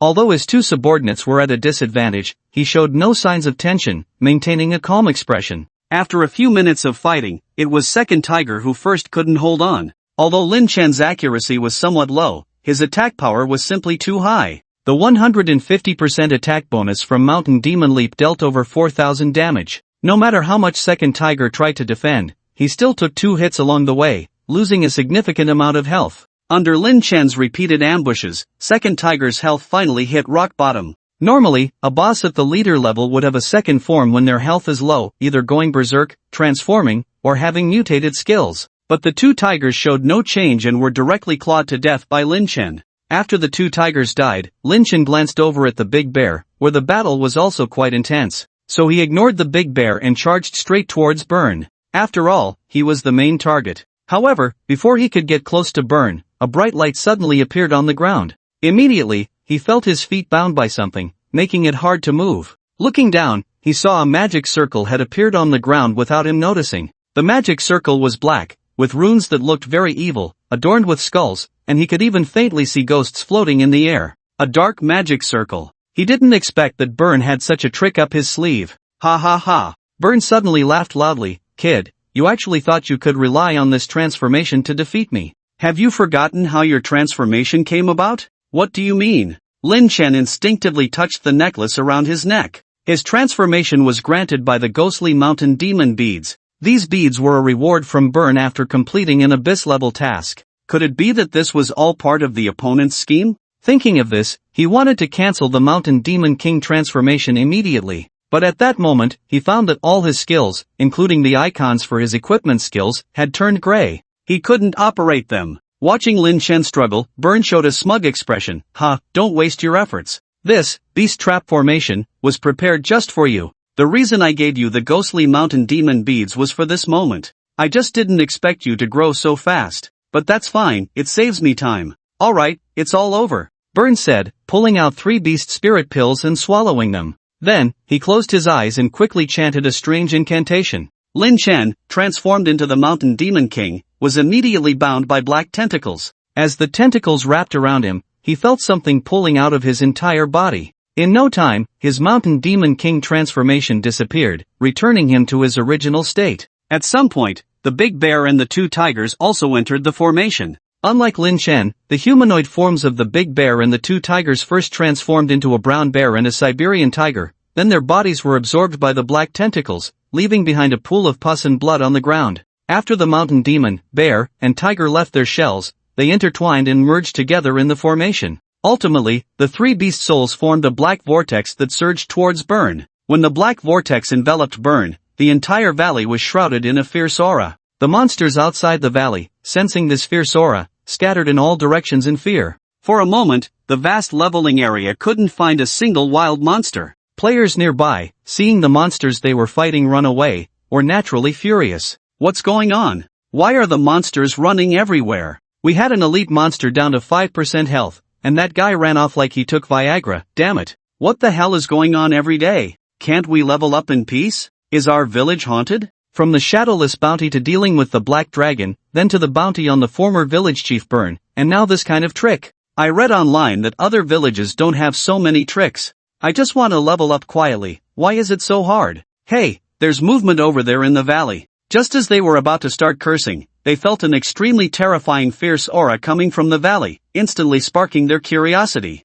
So everyone rushed towards the valley. After Burn absorbed the souls of the mountain demon, bear, and tiger, his body immediately underwent a transformation. Originally, he was just a frail old man, but at this moment, he had transformed into an incredibly terrifying giant beast. Behemoth Beast Burn, health, 100,000 physical attack, 2,500, melee, /2000, ranged, physical defense, 1,000 magic defense, 1,000 movement speed, 180 skills, ground smash, slams the ground with both hands 3 times, dealing 2,500 damage to enemies within 30 meters and slowing them down. Throw, randomly grabs a nearby unit and throws it forward, dealing 2,000 damage to all units within 5 meters of the landing point, with the thrown unit taking double damage. Berserk, when Behemoth's health drops below 15%, it enters a berserk state. The Behemoth is a towering beast similar to a gorilla, incredibly fierce. After transforming into the Behemoth, Burn suddenly slammed his hands down onto the ground. Boom! Then, he picked up a stone from the ground and squeezed it hard in his hand. Bang! The solid stone was crushed into dust. Burn raised the dust in his hand and said to Lin Chen, "No shadow, I will crush your head just like I crushed this stone." Ha ha ha. After saying that, he threw the dust into the air. Both sides officially entered battle. At that moment, Lin Chen received a message, "Ding, please hold on for half an hour until Roy arrives with reinforcements." It turned out that this phase was not a battle, but a survival game. As long as they held on for half an hour, it would be a victory. For players at this stage, it was indeed impossible to defeat the behemoth. That guy's defense was as high as 1,000. The little minions in the novice village couldn't even break through his defense. However, Lin Chen was not an ordinary player. He was very curious about what would happen if he fought Burn head-on and killed him at this moment. Watching Burn charge at him, Lin Chen did not back down but instead used the skill he had just learned, Shadow Theft Assault. Whoosh! Lin Chen felt a sudden lightness, his movement speed increased by 60 points, becoming 165, Burn's speed dropped from 180 to 120. When they met, Burn immediately reached out to grab Lin Chen. Lin Chen sidestepped to avoid the attack and countered with a strike. Minus 521, physical damage, minus 450, Shadow Theft Assault bonus damage, minus 500, Dragon Blood Burn. Although Burn had a magic defense of 1000, he had no fire resistance. The damage from Dragon Blood Burn was very special, only being mitigated by specific fire resistance attributes, so the Dragon Blood Burn dealt full damage. After landing a hit, Lin Chen did not get greedy but instead created distance, continuing to look for the next opportunity to attack. His plan was simple. Rely on Dragon Blood Burn to slowly burn the opponent to death. With the help of Shadow Theft Assault, he could maintain his speed advantage. As long as he dealt 500 damage per second, he could wear Burn down in 4 to 5 minutes. However, the idea was ideal, but reality was harsh. After 3 rounds of combat with Burn, he suddenly let out a loud roar. He clenched his fists, raised them high above his head, and then slammed them down onto the ground. Boom! A visible shockwave radiated outward. Ground smash! Lin Chen had already been paying attention to Burn's movements. When the opponent raised his fists, he was already prepared. When the shockwave appeared, he immediately jumped up. Whoosh! In midair, he narrowly avoided the impact of the shockwave. However, Burn's ground smash was not just a single strike. As soon as Lin Chen landed, a second shockwave came again. Lin Chen jumped up once more. This time, his movements were not as calm as before, and he barely managed to evade the shockwave. Before Lin Chen could catch his breath, the third shockwave arrived. This time, relying solely on jumping was no longer enough to ensure he could dodge. However, he still had a countermeasure. In the previous 2 jumps, he did not jump in place but moved towards the edge of the mountain. So when the third wave of seismic waves came, he directly picked up a protruding rock from the mountain, trying to evade this final wave of seismic energy. However, this time he miscalculated. The seismic waves affected not only the ground but also the mountain. As the seismic waves passed, Lin Chen suddenly felt a numbness in his hands, and the hand holding the rock lost strength, falling to the ground with a thud. Minus 321 damage was not high, but it inflicted a slow negative effect on him. Ha ha, you're finished. Burn seized the opportunity and grabbed Lin Chen's body. Die! Burn threw Lin Chen violently to the ground. Boom! A deep pit was smashed into the ground. This was Burn's ranged skill, throw. Throw, randomly grab a unit nearby and throw it forward, dealing 2000 damage to a unit within 60 meters, with the thrown unit dealing double damage. Normally, Burn would grab a rock to throw, but if there were enemies nearby, he would grab an enemy, and the thrown unit would deal double damage. This meant that this time Lin Chen took 4000 points of damage. Lin Chen's health was already low, and he couldn't possibly withstand this. Ha ha! Burn laughed to the sky, wooing, oh wooing. Although you caused me a lot of trouble, I should thank you. Thank you for helping me forge the mountain demon soul. Without you, I wouldn't have awakened the power of the behemoth so quickly. You just... Burn was halfway through his sentence when he suddenly froze. Lin Chen, whom he had thrown out, did not die but was enveloped in a golden red light.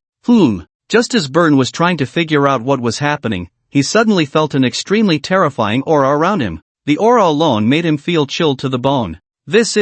Before Burn could understand the situation, a dragon's roar suddenly echoed in the air. Whoa! Immediately after, a giant dragon appeared between Burn and Lin Chen. The Black Dragon Prince made his entrance once again. Targo, Your Highness? Burn looked at Targo's terrifying aura, so frightened that he couldn't speak. Theoretically, Burn had seen Targo once today. However, at that time, Targo did not appear as the Black Dragon Prince but as Lin Chen's summoned beast. Moreover, Targo had only targeted players and had not shown hostility towards Burn, who was an NPC at the time. To Burn, Lin Chen was just summoning an ordinary beast. But this time was different. The Black Dragon Prince Targo and Burn were on opposing sides. Burn immediately felt the overwhelming killing intent from Targo. Your Highness, Burn was about to plead for mercy when he saw Targo already opening his mouth wide. The small behemoth in front of him was not even worthy of a response in Targo's eyes. Who? A massive fireball emerged from Burn's mouth. Your Highness. Boom! A powerful dragon fire cannon was launched, engulfing Burn. The entire valley shook violently. Even the players outside watching were unsteady on their feet. Damn, with this commotion, why do I feel like it's that big black dragon? Although the players couldn't see the black dragon's body due to the rugged mountain terrain, the immense aura and destructive power immediately reminded everyone of the black dragon Prince Targo, who had caused havoc in the novice village not long ago. I just heard a dragon's roar. It must be that big black dragon. Damn it, what is that black dragon doing here? This is the only way we can leave the novice village. This guy can't be trying to trap us in the novice village, right? Damn, where is there a level 100 big boss blocking the novice village? That's just unfair. Players from village 10086 are having a tough time. When I was fighting the Black Myth Wukong back then, I didn't feel it was this hard. Complaint. I want to file a complaint. Admin. GM. Don't call the GM anymore, even the game developer doesn't know who they are, let alone the GM. So what do? We can't just be stuck here forever. Make way, the captain of the guard, Roy, is coming. What good is he? Does he dare to confront the black dragon head-on? Inside the canyon, Lin Shen looked at the barely breathing Beeman on the ground and found it quite amusing. Just a moment ago, he clearly saw that when Taego unleashed the dragon fire cannon, it dealt damage in the millions to Beeman. In this situation, shouldn't Beeman have been reduced to ashes? How is it still alive? It seems that Destiny is still just a game. Although some things are absurd, it still has to follow the plot. Perhaps only when Destiny merges with the real world will it truly break free from the game's bizarre settings. Just then, a voice came from behind Lin Chen. Wu Ying, are you okay? Following that, Roy rushed in with 4 guards. When he saw the Beeman on the ground, he was suddenly taken aback. Beeman. The 4 guards quickly raised their weapons, aiming at the beast on the ground. The Beeman was extremely ferocious, far beyond any wild beast in the wilderness.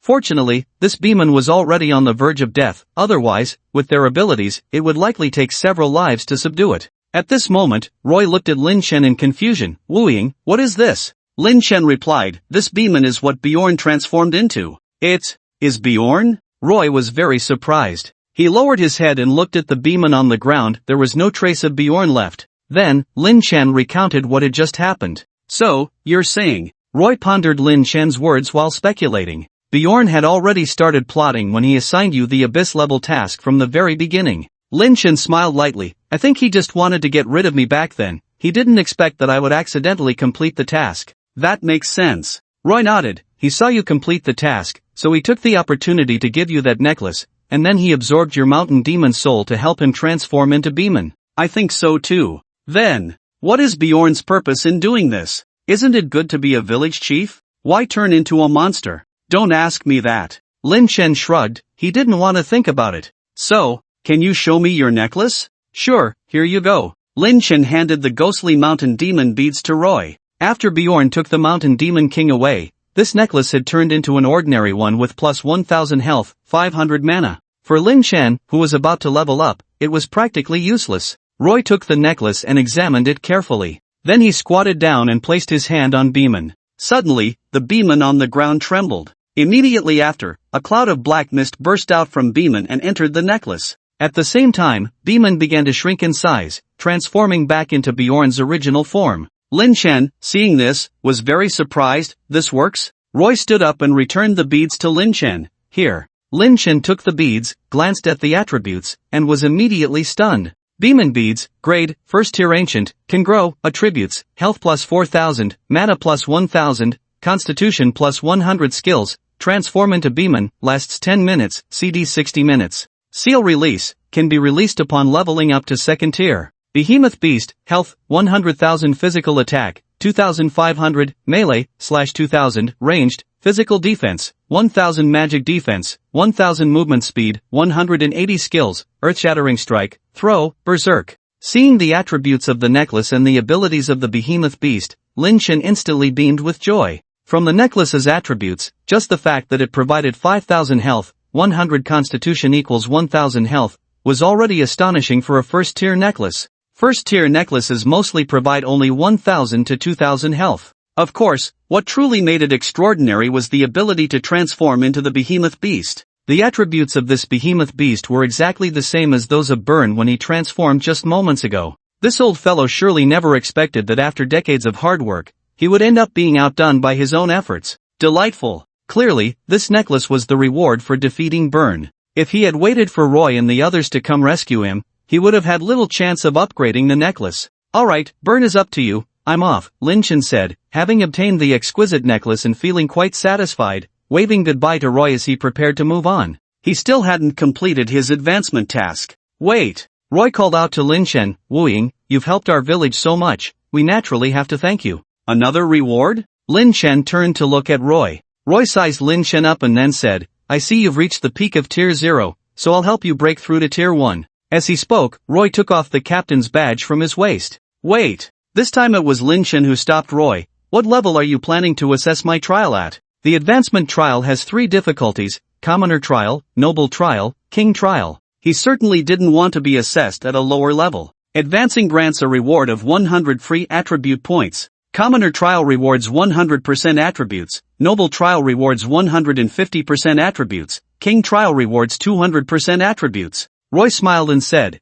you single-handedly defeated Burn in his behemoth form, so naturally, it's the King Trial. After saying this, a soft glow suddenly appeared from the badge in Roy's right hand and shot towards Lin Chen's forehead. The next moment, Lin Chen received a notification, ding, you have completed the Tier 1 trial, assess level, King, gained 200 free attributes. Ding, you have advanced to Tier 1, attribute points reset. Congratulations on being the first to complete the advancement trial, receiving an additional 20 free attributes. Done. At the same time, the system issued an announcement. Player, Wu-Ying, is the first to complete the trial, successfully advancing to Tier 1, truly a model for us all. Special reward of 20 free attributes, may everyone learn from him. Other players, upon seeing this news, were immediately in an uproar. It's Wu-Ying again. I can't believe this. After Lin Chen's advancement, the rewards from this opportunity finally came to an end. Having successfully advanced, he put on the Tier 1 behemoth necklace around his neck. Additionally, the other 2 pieces of his growth-type equipment, Mountain Demon King Leather Hat, and Mountain Demon King Leather Pants, were also upgraded.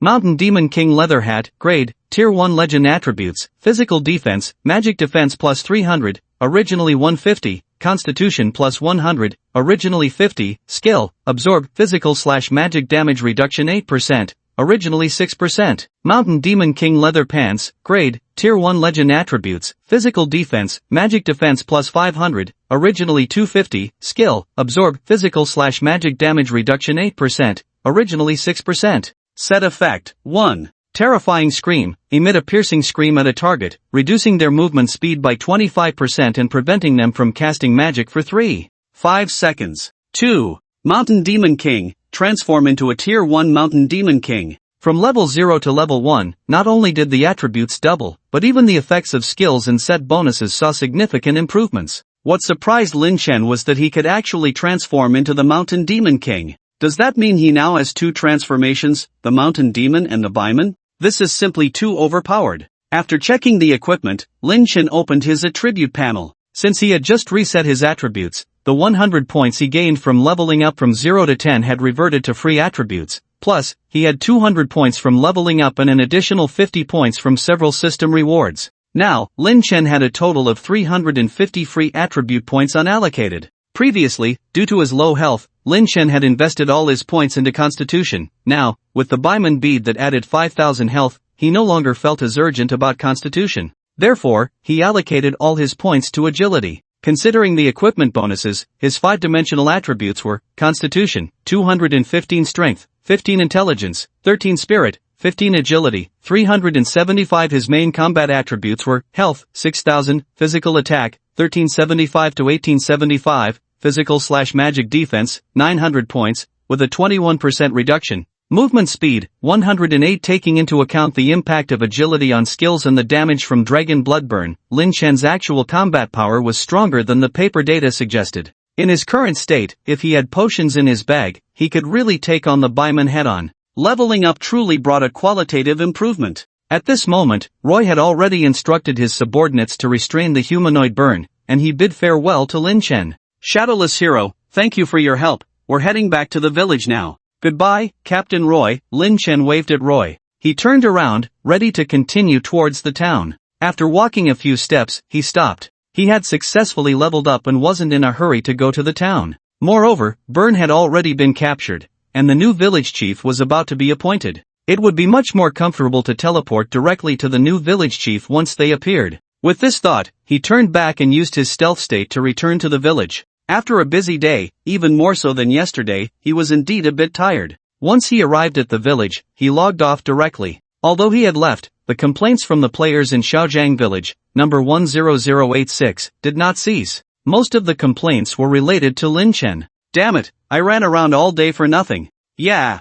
I was so excited when the village chief announced the shadowless mission. But then I just happened to encounter the big black dragon attacking the village. What bad luck. The key point is that the village chief Byrne couldn't handle it and ran away, leaving us with a mess. I'm the most miserable. I got killed while chasing the shadowless, then I got killed again while chasing Byrne. Me too. It was bad enough to die twice, but just now, while I was fighting monsters, they got scared off by the black dragon in the valley. Who am I supposed to complain to? Well, Byrne was caught by Roy. I wonder if he'll give us something as compensation. Compensation my ass. I've realized that Destiny is just a damn pay-to-win broken online game, stingy as hell. You said yesterday that Destiny was a pay-to-win game, but saying it again today is too much. The items in this game can actually be brought into reality. Don't be fooled by the advertising. The manifestation talisman doesn't have that much power. I can't even take a pair of shoes out. Oh right. The manifestation talisman seems to only be able to manifest some low-level potions. Equipment can't be manifested.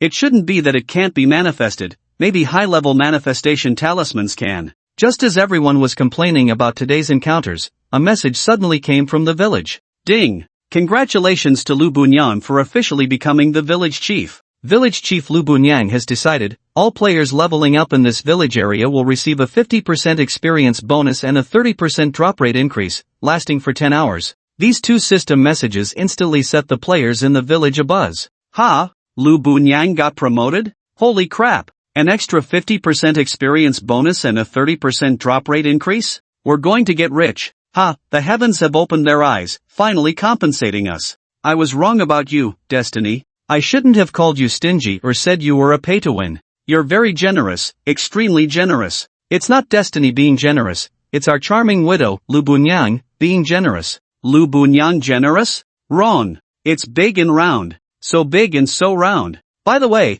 this is the first time I've seen a female village chief, and the first time I've seen one so fair and so large. Right, I'm going to thank Lu Big Round the village chief. I'm going to give her a massage. Hold on, brother, don't touch randomly. I'm a cautionary tale. The people who were just complaining now erupted in joy. Although they had wasted quite a bit of time today, this loss would soon be made up. When other villages learned that Xiaojiang village had such great rewards, they all thought Xiaojiang village had struck it lucky, even claiming they exploited a bug and wanted to file a complaint. However, the people of Xiaojiang village quickly retaliated, sharing all the troublesome things they had encountered today. Yet, these issues appeared to others as opportunities. They said things like to be able to obtain legendary equipment just by hunting a player is simply a gift, the black dragon attacking the novice village is a benefit, they missed their chance, letting the village chief escape is their incompetence, and so on. The angry people from Xiaojiang village and those from other villages began to argue fiercely. In an instant, Xiaojiang village became the hot topic of discussion.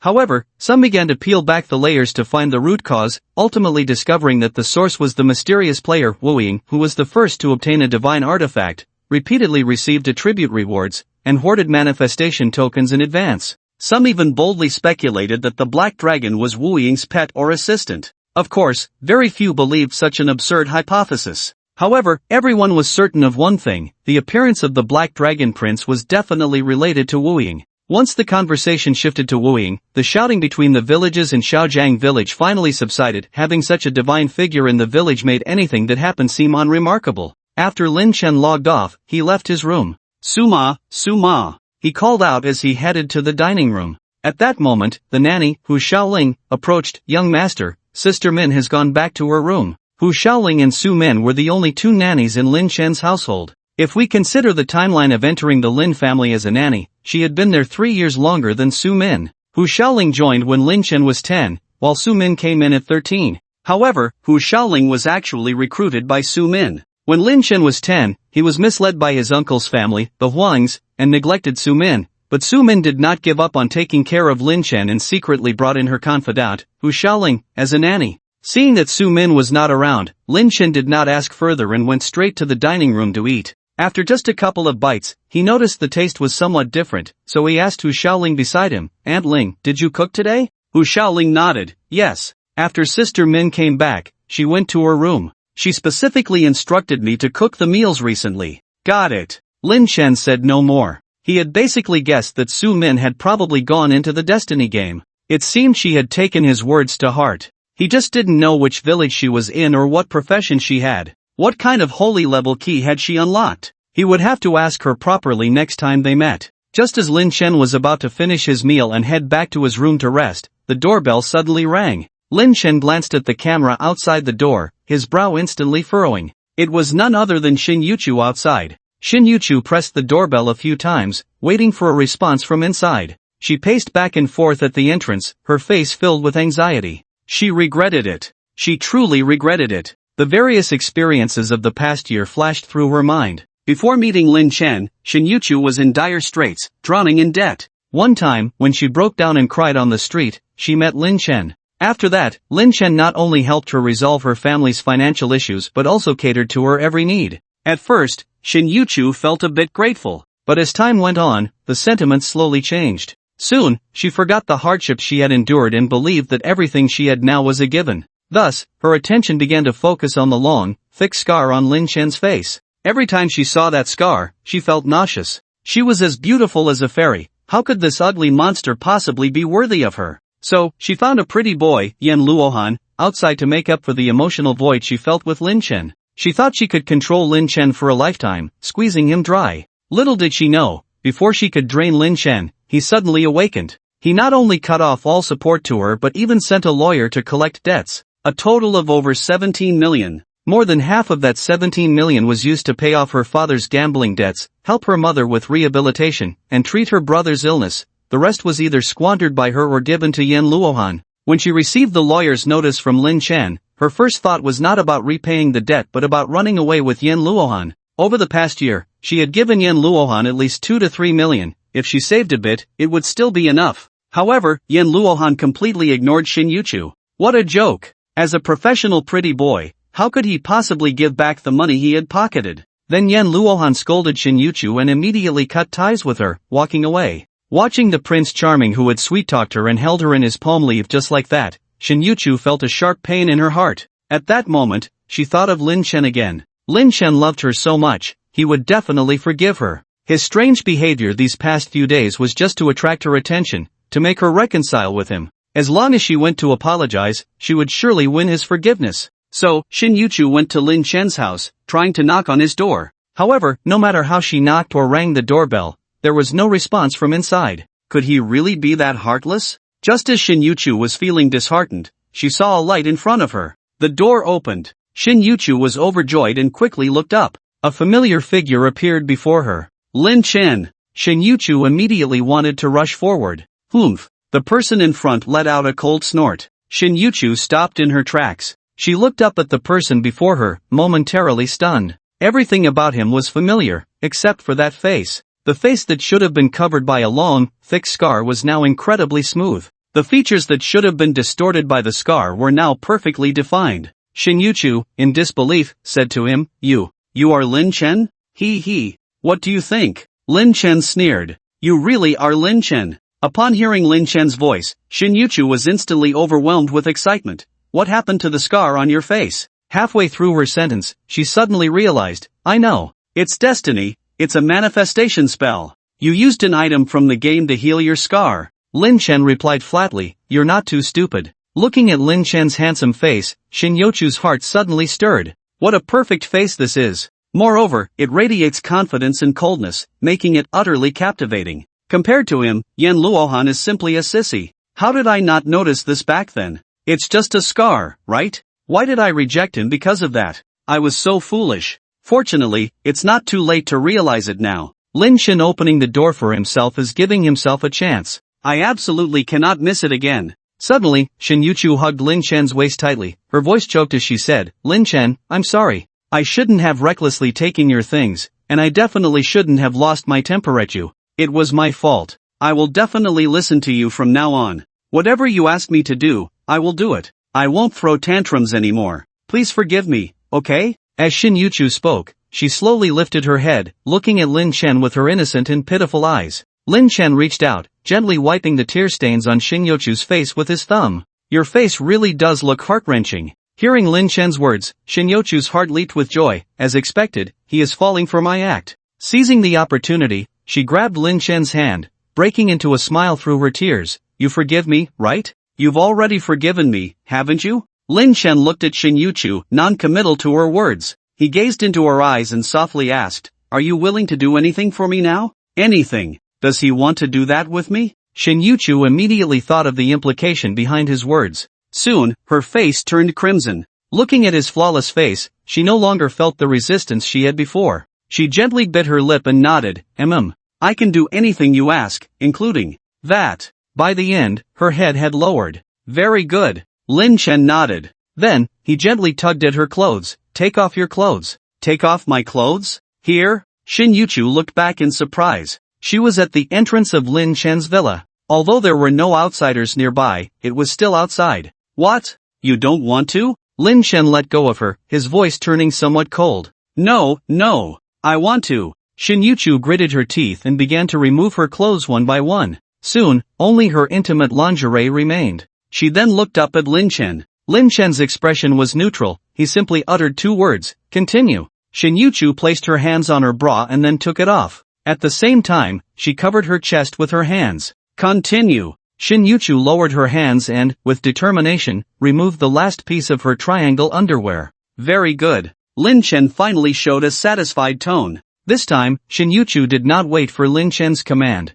She squatted down to unbuckle his belt. Just then, Lin Chen grabbed her hand. Shin Yuchu felt a warmth in her heart. It seems Lin Chen still cares for her. She lifted her head to look at Lin Chen, wanting to say some sweet words. However, before she could meet his gaze, she suddenly felt a tremendous force on her hand. With a thud, Shin Yuchu was thrown outside the door. Shin Yuchu, consider this outfit as payment for your debt. Bang! Lin Chen slammed the door shut, leaving Shin Yuchu, clean and pristine, outside in a daze. Lin Chen, you bastard. It's just a bit of money. What's so great about it? Someone like you doesn't deserve to have that money at all. One day, I will take all your money. All of it. Shin Yuchu, furious, shouted at the Lin family villa. But the Lin family's door remained tightly shut, and no one paid her any attention. A gust of cool wind blew by, and Shin Yuchu suddenly felt a chill on her body. She curled up her body, but could not drive away any chill. At this moment, her clothes barely covered her, with nothing to shield her from the wind. Compared to the coolness of her body, her heart was truly cold. The last bit of hope was gone. What should she do next? Just then, a Rolls-Royce Cullinan stopped outside. Shin Yuchu looked at the car, thinking Lin Chen was trying to play some trick to humiliate her again. At that moment, the middle door of the car slowly opened, and a chubby hand reached out, waving at her. Shin Yuchu hesitated for a moment, afraid that the person in the car had ill intentions towards her. However, she quickly stopped dwelling on it. The rich man was gone, the pretty boy was gone, the money was gone, and she even owed over 10 million in debt. What was there to be afraid of? So, Shin Yuchu walked over with determination. When she arrived, she found a plump middle-aged man in his 40s or 50s sitting in the car. The man held a cigar in his hand, exuding an air of authority. He looked Shin Yuchu up and down, then asked in a deep voice, "Are you Shin Yuchu?" Seeing that he recognized her, Shin Yuchu instinctively shrank her smooth body. I am. Who are you? The plump man took a puff of his cigar and slowly exhaled. My name is Huang Jia, Lin Chen's uncle.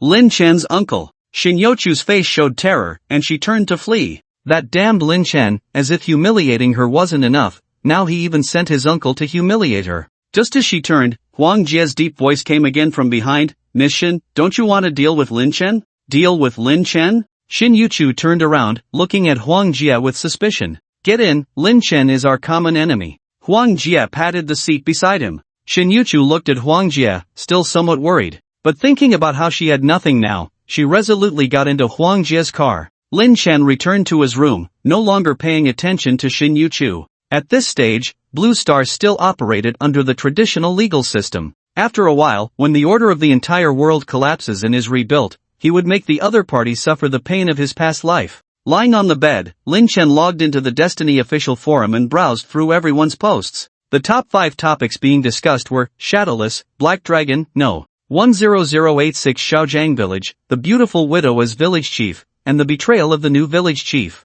Among them, the topic of Black Dragon even surpassed Shadowless at one point, becoming the most discussed. The level 100 big boss definitely did not appear in the novice village for no reason. There must be some hidden quest involved. Since there was one in Shaojiang village, there must be one in his village as well. Connecting it to the betrayal of the novice village chief, they all felt the quest was related to the village chief. There were many talented people in Destiny, and someone had indeed stumbled upon a Abyss level challenge quest from the village chief, requiring a solo battle against a level 10 Lord boss. This was an impossible task for everyone. For this reason, everyone once again marveled at the power of Shadowless. Being able to solo a Lord level boss, it was no wonder he had so many adventures. Lin Chen wasn't too interested in the discussions about himself. After browsing a few hot posts, his scrolling hand suddenly stopped. In front of him was a post about starting a guild, high price for acquiring items, tasks, and any related information for establishing a guild. In the early stages of the game, all major corporations hoped to establish a guild as soon as possible to gather talent from all over.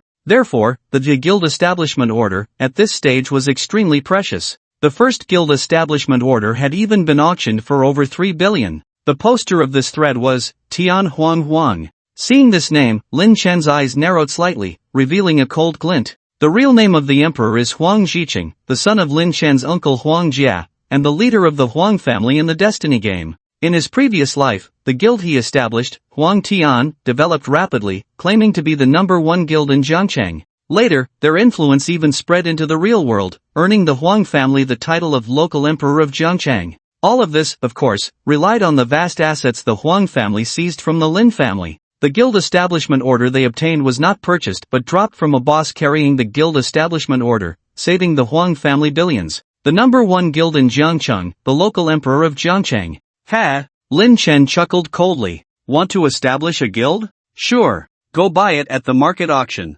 Still want to defeat a boss for free? Dream on. Turning off his phone, Lin Chen closed his eyes and went to sleep. In Jiangcheng, at the Jiangshan Haoding Villa area, the 3 Huang siblings were sitting together in the hall. At that moment, a series of urgent coughs echoed in the hall. Cough cough. The one coughing was the eldest, Huang Run. He looked thin and sickly. At this time, a concerned woman with gold-rimmed glasses beside him asked, "Eldest brother, did Xichen give you the healing medicine today? Has your condition improved?" The speaker was the third sister, Huang Di. Cough cough. Huang Ren coughed again. Once he recovered, he waved his hand at Huang Di. "I took it, but it didn't work. Maybe the medicine's grade isn't high enough." Ha! What destiny, what manifestation talisman, just a bunch of lies. I can't believe you all fall for such ridiculous things. I don't know what you're thinking. The speaker was the fifth brother, Huang Feng. He had a mischievous look, appearing quite carefree. Fifth brother. Huang Di scolded Huang Feng, "You don't care about eldest brother's illness, and you still say such things."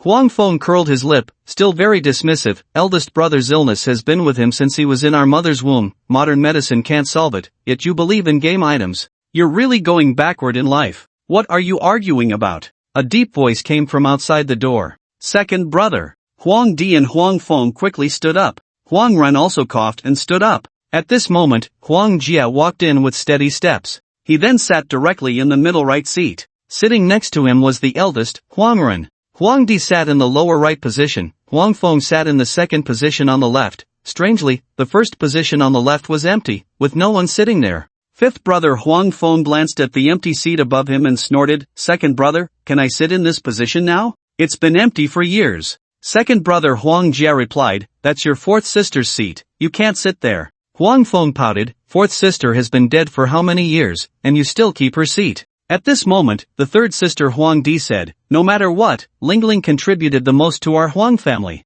Without her, we wouldn't be where we are today." That's easy to say. If you really cared about fourth sister, how could she have died? Huang Feng. Huang Jia slammed the back of his chair, angrily reprimanding Huang Feng. Alright, cough cough. The eldest, Huang Ren, interrupted the argument. "Let's discuss serious matters." Huang Di also said, "Yes, let's talk about how to deal with Lin Chen, R1. 2 billion can't be spent for nothing." At this time, Huang Jia's emotions calmed down. Then he raised the corner of his mouth and said to his siblings, "Look who I brought." Xin Yuchu walked in slowly from outside. The Huang family and Xin Yuchu officially joined forces. Their original intention was to cooperate against Lin Chen, but little did they know it would only hasten their own demise. Today was the third day since the server opened. Lin Chen woke up very late, getting out of bed just before noon. During mealtime, he still did not see Su Min. If this were an ordinary household, the master would definitely be furious if he couldn't see his nanny every day.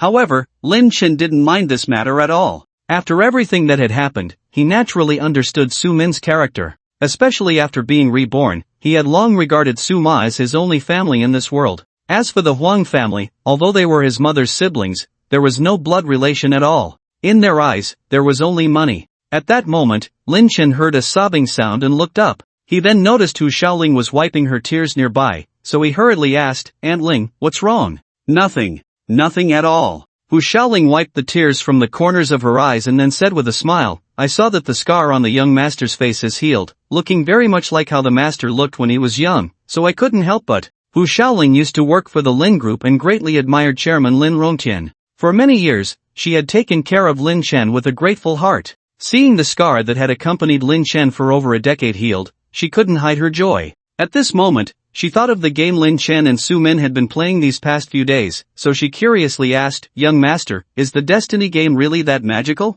"I, someone who doesn't play games, have been seeing discussions about Destiny everywhere these days." Lin Chen nodded seriously. "It's much more magical than what you've heard or what's said online. Before long, the whole world will be changed by this game. By the way, Aunt Ling, I have prepared a gift for you." As Lin Chen spoke, he put down the chopsticks in his hand. "A gift?" Hu Xiaoling looked at Lin Chen. Lin Chen opened his right hand, and a puff of purple smoke appeared in it. After the smoke dissipated, a small porcelain bottle the size of a duck egg appeared in his palm. "This is..." Hu Xiaoling looked curiously at the small porcelain bottle, not knowing how Lin Chen had pulled it out. "This is the moisturizing cream, taken from the Destiny game. It can not only eliminate wrinkles but also restore the skin to a 20-year-old state." As Lin Chen spoke, he opened the porcelain bottle. Inside was a milky white cream. "Is it really that magical?" Hu Xiaoling came to Lin Chen's side, dipped some moisturizing cream onto her hand, and then applied some to the corners of her eyes. After a few seconds, the wrinkles at the corners of her eyes where she had applied the cream disappeared, becoming incredibly smooth and fair, contrasting sharply with the surrounding skin. "It really is that magical." Hu Xiaoling no longer had any doubts. She looked at the moisturizing cream in her hand, filled with longing. "So, does that mean everyone in the world will become very young in the future?" "Aunt Ling, you're thinking too much." With a smile, Lin Chen explained her naive thoughts. "To take this thing out, you need to use a manifestation talisman from the game. That thing is very expensive, worth over 300,000 for one." "Ah, you mean this thing in my hand is worth over 300,000? Hu Xiaoling was very shocked. Although her income as Lin Chen's nanny was considerable, spending over 300,000 on a bottle of moisturizing cream was still hard to part with. Then, she focused her attention on the moisturizing cream in her hand. "How long does this cream's effect last?" "It can't keep the skin smooth forever, right?" Lin Chen said. "The moisturizing cream lasts for 3 days. 3 days. Hu Xiaoling looked at the porcelain bottle in her hand, estimating how long it would last. If she only applied it to her face, it should last 3 to 4 months without issue. If she applied it to her arms as well, it would probably only last 1 to 2 months. Indeed, it was not something an ordinary person could afford. At that moment, she thought of the scar on Lin Chen's face. Since the moisturizing cream had a duration, would the scar removal effect also have a time limit? "Young master, will the scar on your face?" Lin Chen nodded. "Yes. It will reappear after 3 months. Only 3 months. Upon hearing this answer, Hu Xiaoling felt a pang in her heart. Originally, Lin Chen thought he was fine, but it turned out to be temporary. Compared to Hu Xiaoling's disappointment, Lin Chen himself didn't take it to heart. "Aunt Ling, don't worry. In the future, we will definitely find a fully healed item in the game." Hu Xiaoling looked at Lin Chen's calm demeanor and confident expression, suddenly feeling a bit dazed. At that moment, she seemed to see a hint of Lin Rongtian's youthful charm in him. Previously, she always regarded Lin Chen as a child. Now, she realized that the young master had truly grown up, exuding charm in his words and actions. "Alright, Aunt Ling, I'm going back to my room," Lin Chen said as he put down his dishes and stood up. Just as Lin Chen was about to leave, Hu Xiaoling called out to him, "Oh, by the way, young master, there's something I forgot to tell you." Lin Chen paused and turned to look at Hu Xiaoling. "What is it?" "Last night, Miss Shin got into Huang Jie's car." "Oh, are you sure it was Huang Jie's car?" Lin Chen was a bit surprised. Hu Xiaoling nodded. "Yes, the camera at the entrance captured it." "Okay, I got it. Lin Chen didn't think much of it and turned to leave. Shin Yuchu getting involved with the Huang family actually made things easier. They would handle it together in the future. After returning to his room, Lin Chen immediately logged into the game. He was in the square of Shaojiang village. Although it was the third day since the game opened, the village was just as lively as the previous 2 days. He glanced at the village chat channel and found that everyone was discussing the canyon dungeon. Lin Chen was taken aback. Canyon dungeon? Is there such a dungeon? He soon figured out the reason from the messages in the chat. Ever since Lu Bunyang became the village chief of Shaojiang village, the task of avenging Lu Bunyang's husband had disappeared. Instead, it was replaced by exterminating the remnants of Burn. In the valley, there were 2 weakened versions of the Big Bear and the Second Tiger, and players could form a 10-person team to go and exterminate them. This was the last task before leaving the village, and it was mandatory, otherwise, Lu Bunyang wouldn't teleport them. This was a love-hate situation for the players of Shaojiang village. They loved it because completing this dungeon could randomly yield a piece of Tier 1 equipment. They hated it because it severely slowed down their pace of leaving the novice village. Players from other villages had long gone to the town to enjoy themselves. Meanwhile, the people from their own village were all stuck inside. Naturally, Lin Chen once again became the target of everyone's complaints. Damn it, it's all that Wu Ying's fault for blocking us in the novice village, said Ying He. We should thank Wu Ying for letting us get an extra piece of Tier 1 equipment compared to other villages, said Ying Fun. Those defending Wu Ying are all idiots. They don't even realize they're benefiting, brainless. The above was the first round of insults exchanged between Lin Chen's fans and haters. Lin Chen closed the chat channel and approached the charming widow village chief, Lu Bunyang. Village chief. Upon seeing Lin Chen, Lu Bunyang's face unexpectedly flushed, and she bowed to him. Benefactor, is there something you need from me? Lin Chen was taken aback. Seeing Lu Bunyang's behavior made him feel strange. Just then, he suddenly received a system notification. Ding, Lu Bunyang's favorability towards you has reached 95. Lin Chen was startled. What the hell? How did the favorability suddenly reach 95? Looking at Lu Bunyang's flushed face, Lin Chen recalled a rumor from his previous life. Players could engage in indescribable activities with NPCs when their favorability reached above 90. However, he had never encountered such a situation before, so he dismissed those words as players' fantasies. Could it really be? Lin Chen looked at the alluring widow in front of him, unable to suppress the gulp in his throat. Charming widow Lu Bunyang. In the end, reason triumphed over impulse. Forget it for now, I'll talk about it when I can't hold back later. At this stage, the most important thing is to go to the town. Cough cough. Lin Chen coughed to ease the awkwardness. Sister Lu, please teleport me to the town. Are you leaving just like that? Lu Bunyang looked at Lin Chen with a charming gaze, her eyes filled with reluctance. Lin Chen didn't dare to meet her gaze, fearing he might lose control, and quickly said, I have something to do in the town, and I'll come find you when I have time. Well, okay. Lu Bunyang reluctantly raised her hand and pointed at Lin Chen. In no time, a spatial magic array appeared beneath Lin Chen's feet. If you have nowhere to sleep tonight, you can. As Lu Bunyang's words trailed off, Lin Chen found himself in the square of Luka Town. As soon as Lin Chen opened his eyes, he saw several players hurrying by. Not only that, but new players were occasionally teleporting in around him. Today was the third day since the server opened, and quite a few people had already reached level 10. Due to the tier restrictions, they didn't stay long in the novice village. As soon as they hit level 10, they rushed over to take on the tier advancement trial tasks. The difficulty of the trial tasks is divided into Commoner, Noble, and King. Commoner trial, no limit on the number of challenges, no special challenge rules, no failure penalties. Noble trial, up to 3 challenges, limited to using potions, a penalty of 10 gold for each failure. King trial, only 1 challenge allowed, no potions permitted, a loss of 10 attributes upon failure. Naturally, those who reached level 10 today were not ordinary players. However, very few had the courage to choose the King trial. During the first trial task, everyone lacked experience, and no one wanted to gamble away 10 attribute points. Therefore, most chose the Noble trial. After all, a failure only cost 10 gold. After a while, Lin Chen withdrew his gaze and followed the flow of people towards North Street. North Street had no shops. The reason everyone was heading there was that the Luka Town government office was located there, where they needed to find the trial officer Lizzie. When Lin Chen entered the government office, he didn't look for Lizzie but instead went to another room to find Sage Mile. Mile was a middle-aged man with messy hair and black-rimmed glasses. Lin Chen approached Mile and politely greeted him, respected Sage Mile. Mile slightly raised his eyes and coldly said to Lin Chen, what do you want? Lin Chen replied, I would like to ask you about some professional skills. Generally, players learn skills by simply buying skill books on the street. However, Lin Chen had a special hidden profession, and learning ordinary skills from the street would be a waste. He needed to learn exclusive skills to gain an advantage. After all, skill points were limited. However, upon hearing Lin Chen's words, Miles shot him a disdainful glance, his eyes filled with contempt. If you want to learn skills, just go buy them at the bookstore on the street. Don't disturb me. I only teach talented adventurers. Lin Chen was taken aback. What? Why is this guy so arrogant? In his previous life, wasn't Shin Yu-Chu, who had a hidden profession, the one who came to him to learn skills? Why was it not possible for him? Or did the other party not recognize his hidden profession at all? Seeing that Lin Chen was still in front of him, Miles became angry. Kid, can't you understand my words? I've seen many people like you, with no talent at all, dreaming of learning god-level skills all day. I'll make it clear to you, no way.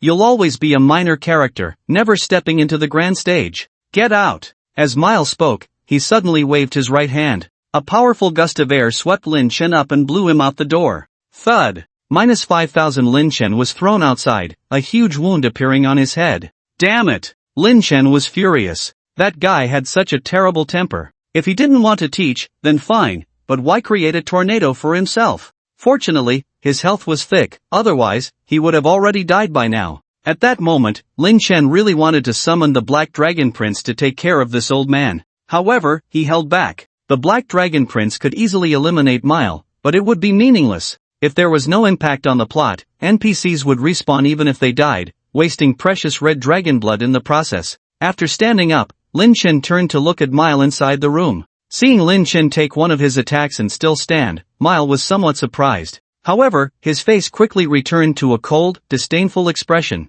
How dare this commoner come looking for him? He should take a look in the mirror and see his own character. Lin Chen looked at Miles' arrogant expression and snorted coldly. He moved to a corner where no one was around and activated Divine Concealment. Then, he quietly approached the room where Miles was. As a sage, Miles theoretically had a very strong anti-concealment awareness. But until Lin Chen got close to him, there was still no reaction. Lin Chen looked at Miles' haughty demeanor, the corners of his mouth slightly curling up. He had intended to interact with him as an ordinary person, but all he received in return was disdain. No more pretending. I am a thief, and I'm laying it all out. Then, Lin Chen used, steal. Ding, you failed to steal from Miles. Ding, you failed to steal from Miles. After failing to steal 6 times in a row, Lin Chen became even more energized. Let's see how long you can hide. When Lin Chen attempted to steal for the 7th time, he finally grabbed something. Ding, you successfully stole from Miles, obtaining Miles' ring. Done.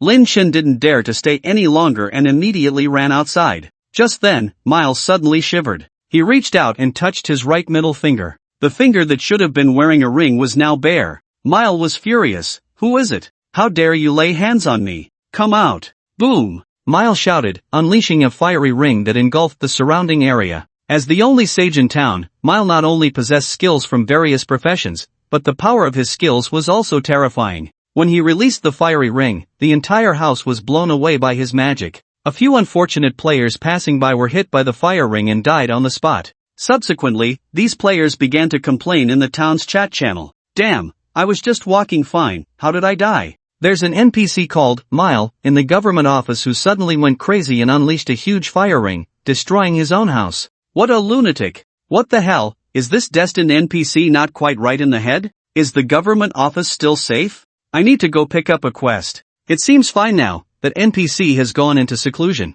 Compared to the innocent bystanders, the culprit Lin Chen had already safely escaped the government office and hidden in a corner where no one was around. Phew, that was really dangerous just now, thank goodness for this. Lin Chen touched the protective metal on his chest. If it weren't for this thing, he would have died on the spot. It seemed that he needed to be more careful when stealing in the future. Otherwise, one day he would be caught red-handed. After taking a breath, Lin Chen took out the stolen ring. Miles' ring, grade, first tier sacred item attributes, spirit plus 300 skill, Miles' blessing, increases 1 combat skill level, only once, equipment requirement, first tier, all professions. This is way too strong. It can actually increase a combat skill level. Normally, manually upgrading combat skills can only reach level 3 at most. However, this ring allows a skill to break through the level 3 limit and reach level 4, which is incredibly powerful. The downside is that its skill is a one-time use. Once it's used, it's gone. Of course, even without the skill, the attributes of this ring are quite good. Plus 300 to mental attributes is a significant boost for mental-type professions. The question arises, which skill should be upgraded? In fact, Lin Chen had no choice. His current combat skill was just one, Shadow Theft Assault. Although this skill was decent, upgrading it to level 4 seemed a bit wasteful. It would be better to learn another skill. But where to learn it? He couldn't really go by a regular thief skill book on the street. As Lin Chen walked, he pondered how to learn the exclusive skill of the Heavenly Thief. Just then, his foot was suddenly tripped by something. He stumbled and nearly fell to the ground. Turning around, he saw a beggar lying by the roadside with his foot stretched out, holding half a banana and eating it. Lin Chen was about to explode in anger when he suddenly remembered he was in stealth mode. Clearly, the beggar hadn't seen him, he had just unintentionally tripped him. Lin Chen turned back, ready to continue walking. At that moment, he suddenly felt his foot slip, and with a thud, he fell flat on his back. Looking back, he saw a banana peel had mysteriously appeared under his feet. A banana peel. Lin Chen turned back to look at the beggar. Sure enough, the banana in the beggar's hand was gone. Damn it, I can't afford to mess with the Sage Mile, but can I not deal with you, beggar? Taking advantage of his invisibility, Lin Chen immediately approached the beggar and attempted to launch a sneak attack. However, just as he reached out, he saw the beggar yawning. Lin Chen's hand missed. He didn't mind. Failing to steal was the most normal thing. He continued to make his move. At this moment, the beggar turned slightly to grab a bag beside him. Lin Chen missed again. After that, he attempted to steal multiple times in succession. Each time, the beggar evaded Lin Chen's theft in an extremely reasonable manner. Gradually, Lin Chen realized something was off. This beggar wasn't just accidentally dodging his theft, he was doing it on purpose. This guy could see him. Just as Lin Chen was attempting his 15th theft, he suddenly felt empty. Looking up, he saw the beggar playing with a ring. The design of the ring looked so familiar. He looked down and saw that the ring he had just put on, the ring of Mile, had vanished without a trace. What the hell? Give me back my ring. This time, Lin Chen didn't try to steal, he immediately lunged to grab it. However, the beggar dodged Lin Chen's attack with a quick movement. In the next moment, he produced 2 daggers in his hands. Starry daggers. This guy even stripped Lin Chen of his weapons. TSK. The beggar looked at the daggers and the ring in his hands with a mocking expression. You little thief aren't very skilled, but the things you stole are quite nice. At this moment, Lin Chen finally realized he had encountered a master thief. Although his belongings were stolen and he was mocked, he felt no anger. Instead, he felt a hint of excitement. He was worried about where to learn skills, and wasn't this person right in front of him? If he could exchange those 2 items for a chance to learn, why not? He put aside his thoughts of confrontation and respectfully bowed to the beggar. Senior, I apologize for the earlier offense, please forgive me. Oh, so you're admitting defeat? The beggar juggled the items in his hands, nodding repeatedly. Not bad, you have a bit of the thief's aura. Lin Chen couldn't help but feel a mix of amusement and frustration upon hearing this. Isn't being a thief supposed to require boldness? How did admitting defeat become a virtue? The beggar did not explain and continued. Our meeting can be considered fate. How about this, you help me with something, and I will teach you a few skills. What do you say? Lin Chen was overjoyed, of course. What do you need me to do, senior? The beggar looked Lin Chen up and down, suddenly hesitating.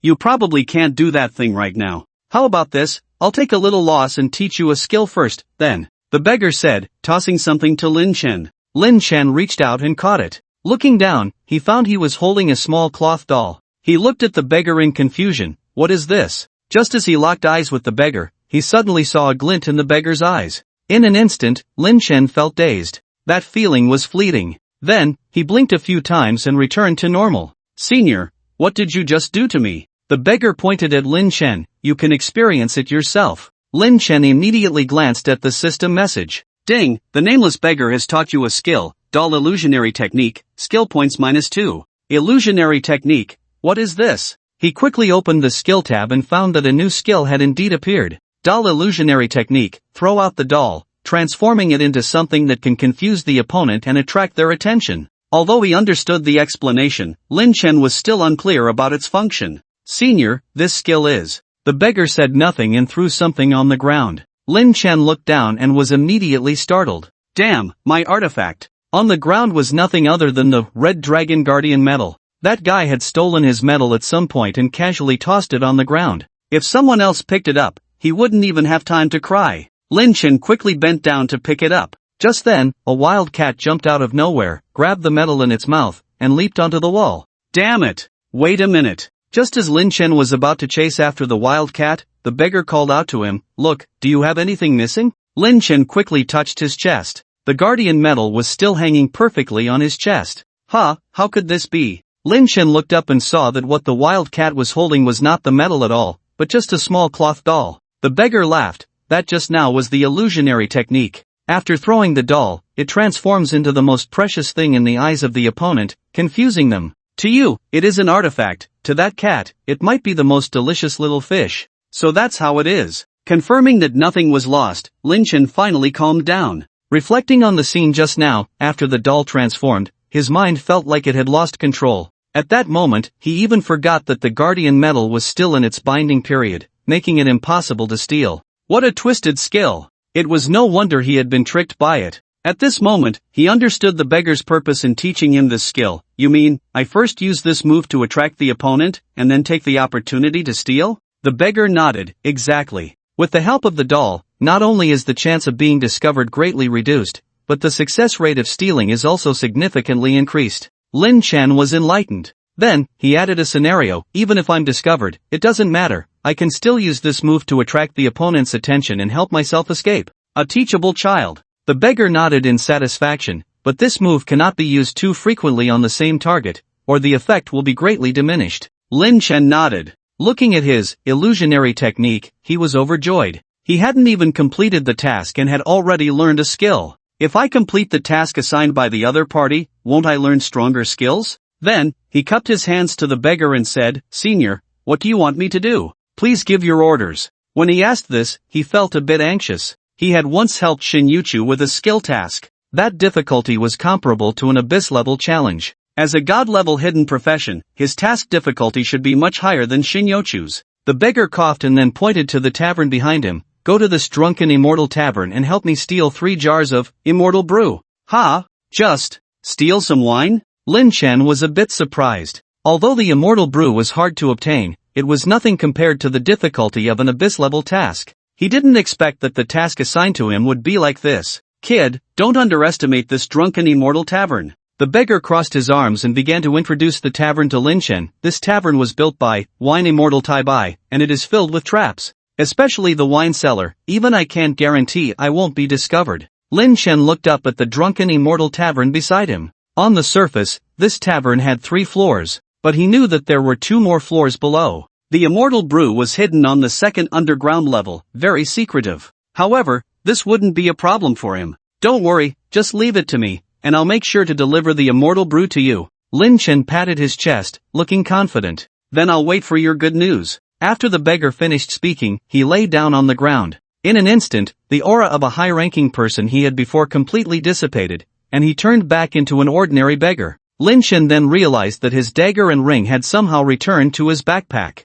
It turned out that this beggar not only could steal but also return. This thieving skill was incredible. After cupping his hands in farewell to the beggar, Lin Chen did not go directly into the drunken immortal tavern but turned to the trading post. During his leveling up in the novice village, he had collected quite a bit of equipment. Although none of it was particularly rare, the quality was decent and could help players smoothly pass through the novice village. Some of it could even provide significant help in the promotion tasks. Most players were still in the novice village stage, so these items could still fetch a good price. If he waited a few more days, the prices would likely plummet. He then listed them one by one. Before long, his system received a series of chimes. "Ding, your spirit rabbit fur hat has been sold for 1 gold. Ding, your viper armor has been sold for 1 gold and 20 silver. Ding, your fox spirit magic wand has been sold for 12 gold. Over 30 pieces of equipment sold out. Adding to the money he already had, he now had a total of 112 gold.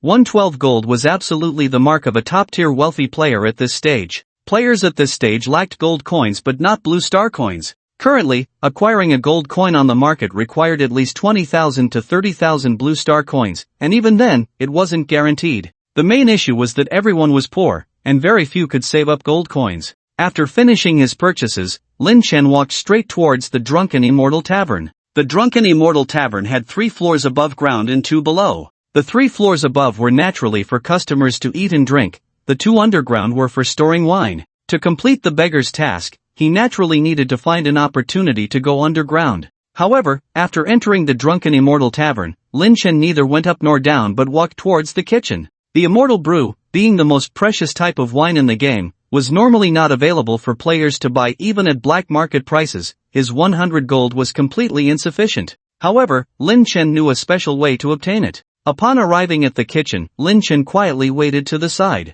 The kitchen was bustling with activity. More than 10 NPCs, including the head chef, sous chef, vegetable cutters, dishwashers, and servers, were all busy. Only one NPC named Lai Tu Zhang was wandering around aimlessly. At that moment, he approached a box filled with abalone and glanced around. When he noticed that no one was paying attention to him, he reached into the box with his right hand. In the blink of an eye, a portion of the abalone inside the box vanished into thin air. After that, he casually walked to another spot. He repeated this several times. Just as he was about to leave, a hand pressed down on him. Lai Tu Zhang was startled and immediately looked up at the person beside him. What are you doing? The man looked at Lai Tuzhang's nervous expression and grinned. Lai Tu Zhang, I should be asking you what you're doing. I'm looking for someone, Lai Tu Zhang said, placing his right hand behind him. The man grabbed his right hand and lifted it up. Then let me see what's in your space ring. What space ring? Are you crazy? Lai Tu Zhang shook off the man's hand and took the opportunity to slip away.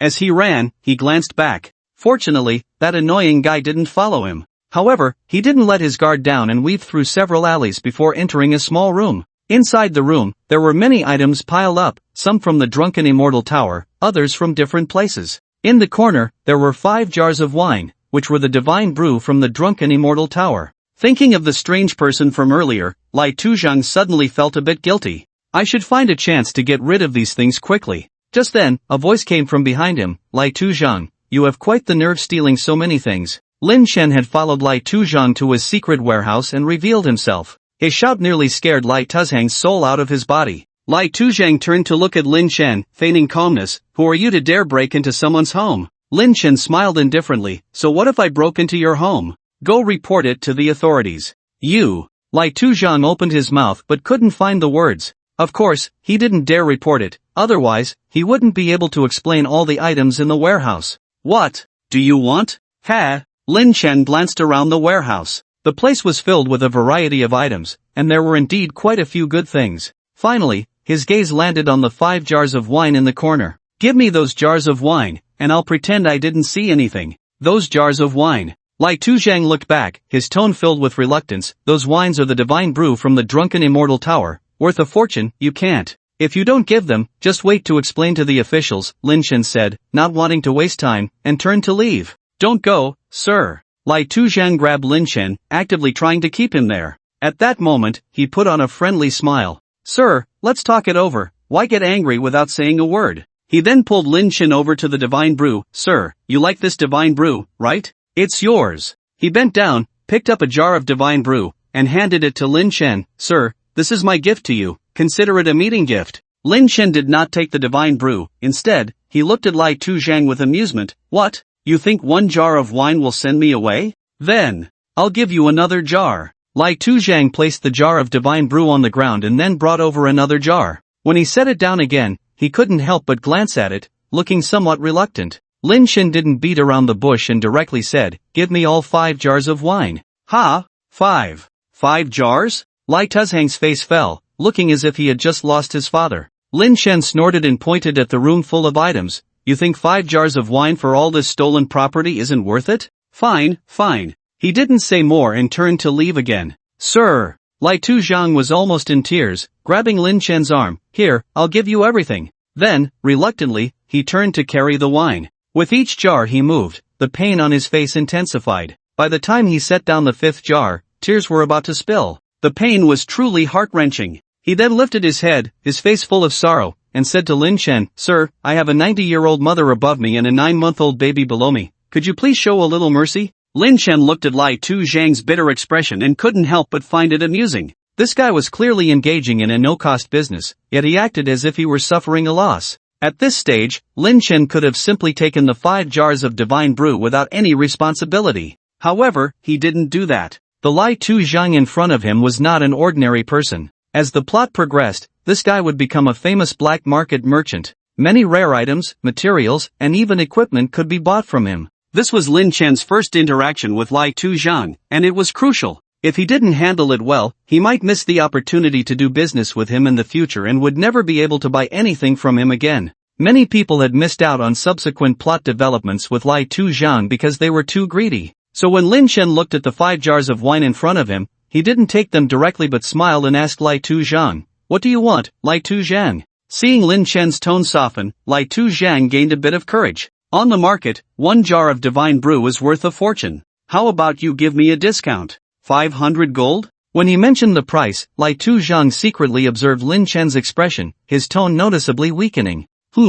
Lin Chen raised an eyebrow, his face filled with displeasure. 300. No, 100 gold. Lai Tuzhang hurriedly slashed his own price. 100 gold? For 1 jar? Lin Chen still wore a cold expression. No, 5 jars. 100 gold for 5 jars. At this point, Lai Tuzhang was almost crying. Selling divine brew worth 5,000 gold for just 100 gold was a huge loss. Alright, then I'll reluctantly buy your wine. Lin Chen emphasized the word buy, making it clear this was a transaction. That's right, I'm willingly selling it to you, Lai Tuzhang said with a bitter face, uttering words that went against his conscience. Right now, he just wanted to send this deity away. Earning 100 was better than nothing, but he couldn't ask for more. Lin Chen didn't say much more and initiated the transaction with Lai Tuzhang. Ding, you purchased 5 jars of divine brew from Lai Tuzhang, gold minus 100. At the same time, Lai Tuzhang's displayed title changed, Black Market Merchant Lai Tuzhang.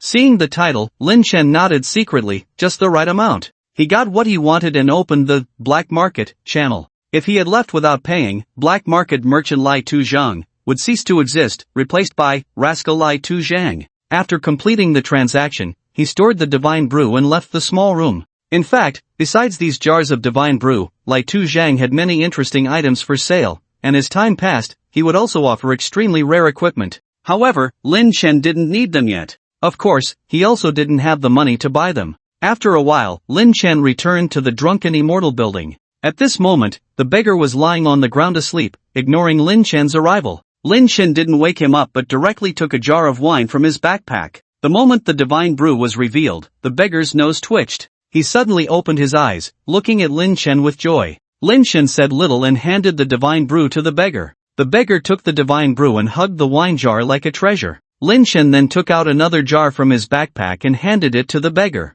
The beggar readily accepted it, cradling 1 jar in each hand. Then, Lin Chen took out a 3rd jar. Just then, his hand slipped, and the wine jar fell to the ground. With a clang, the divine brew spilled everywhere. Ah! The beggar cried out in pain. He quickly set the 2 jars he was holding down and lunged forward to scoop the spilled wine off the ground and drink it. He didn't want to waste such good wine, every drop counted. But after a few sips, he realized something was wrong. There was no taste of fine wine in his mouth, only the earthy flavor of dirt. Looking closely, he saw that what he was holding was not wine at all, but clearly the dirt from the ground. Beside him lay a cloth doll. Oh no, he had fallen for a trick. The beggar suddenly looked up and saw Lin Chen grinning at him. In his hand, he held a tattered cloth bag. Seeing this, the beggar not only didn't get angry but instead laughed. Good lad, you even managed to steal from your ancestor. Mutual respect, Lin Chen chuckled, playing with the cloth bag in his hand. Lin Chen had always remembered how he had been stolen from and had been looking for an opportunity to steal it back.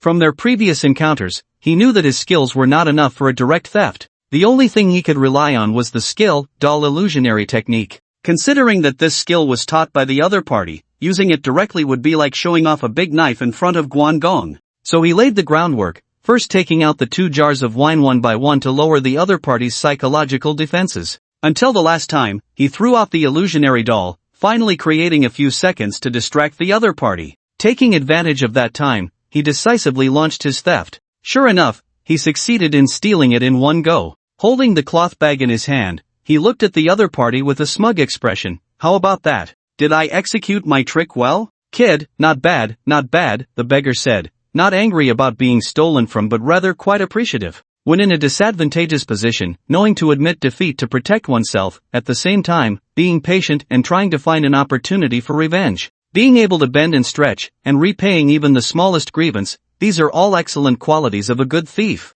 To come up with a way to confuse me in such a short time, you really have some talent. Hearing the beggar's praise, Lin Chen felt quite pleased. Although he didn't know the other party's identity, he could tell that their strength was unfathomable. Gaining the other party's acknowledgement was indeed not easy. But the beggar suddenly changed his tone, a playful expression on his face. If you think this is a success, then you're celebrating too early. Just take a look at what you have in your hand. Hearing the reminder, Lin Chen quickly looked down at the cloth bag in his hand. Tattered cloth bag, a tattered bag, not useful at all. Cannot be discarded, cannot be damaged, cannot be traded. Cannot be discarded, cannot be damaged, cannot be traded. Does that mean this thing can only stay in my backpack? Lin Chen suddenly thought of something and hurriedly checked his backpack. The next moment, he was shocked. This tattered bag actually took up a full 20 spaces. Damn! He had been tricked. The beggar looked at Lin Chen's suddenly bitter expression and burst into laughter. Haha, my, Dongfang Shua, things are not so easy to steal.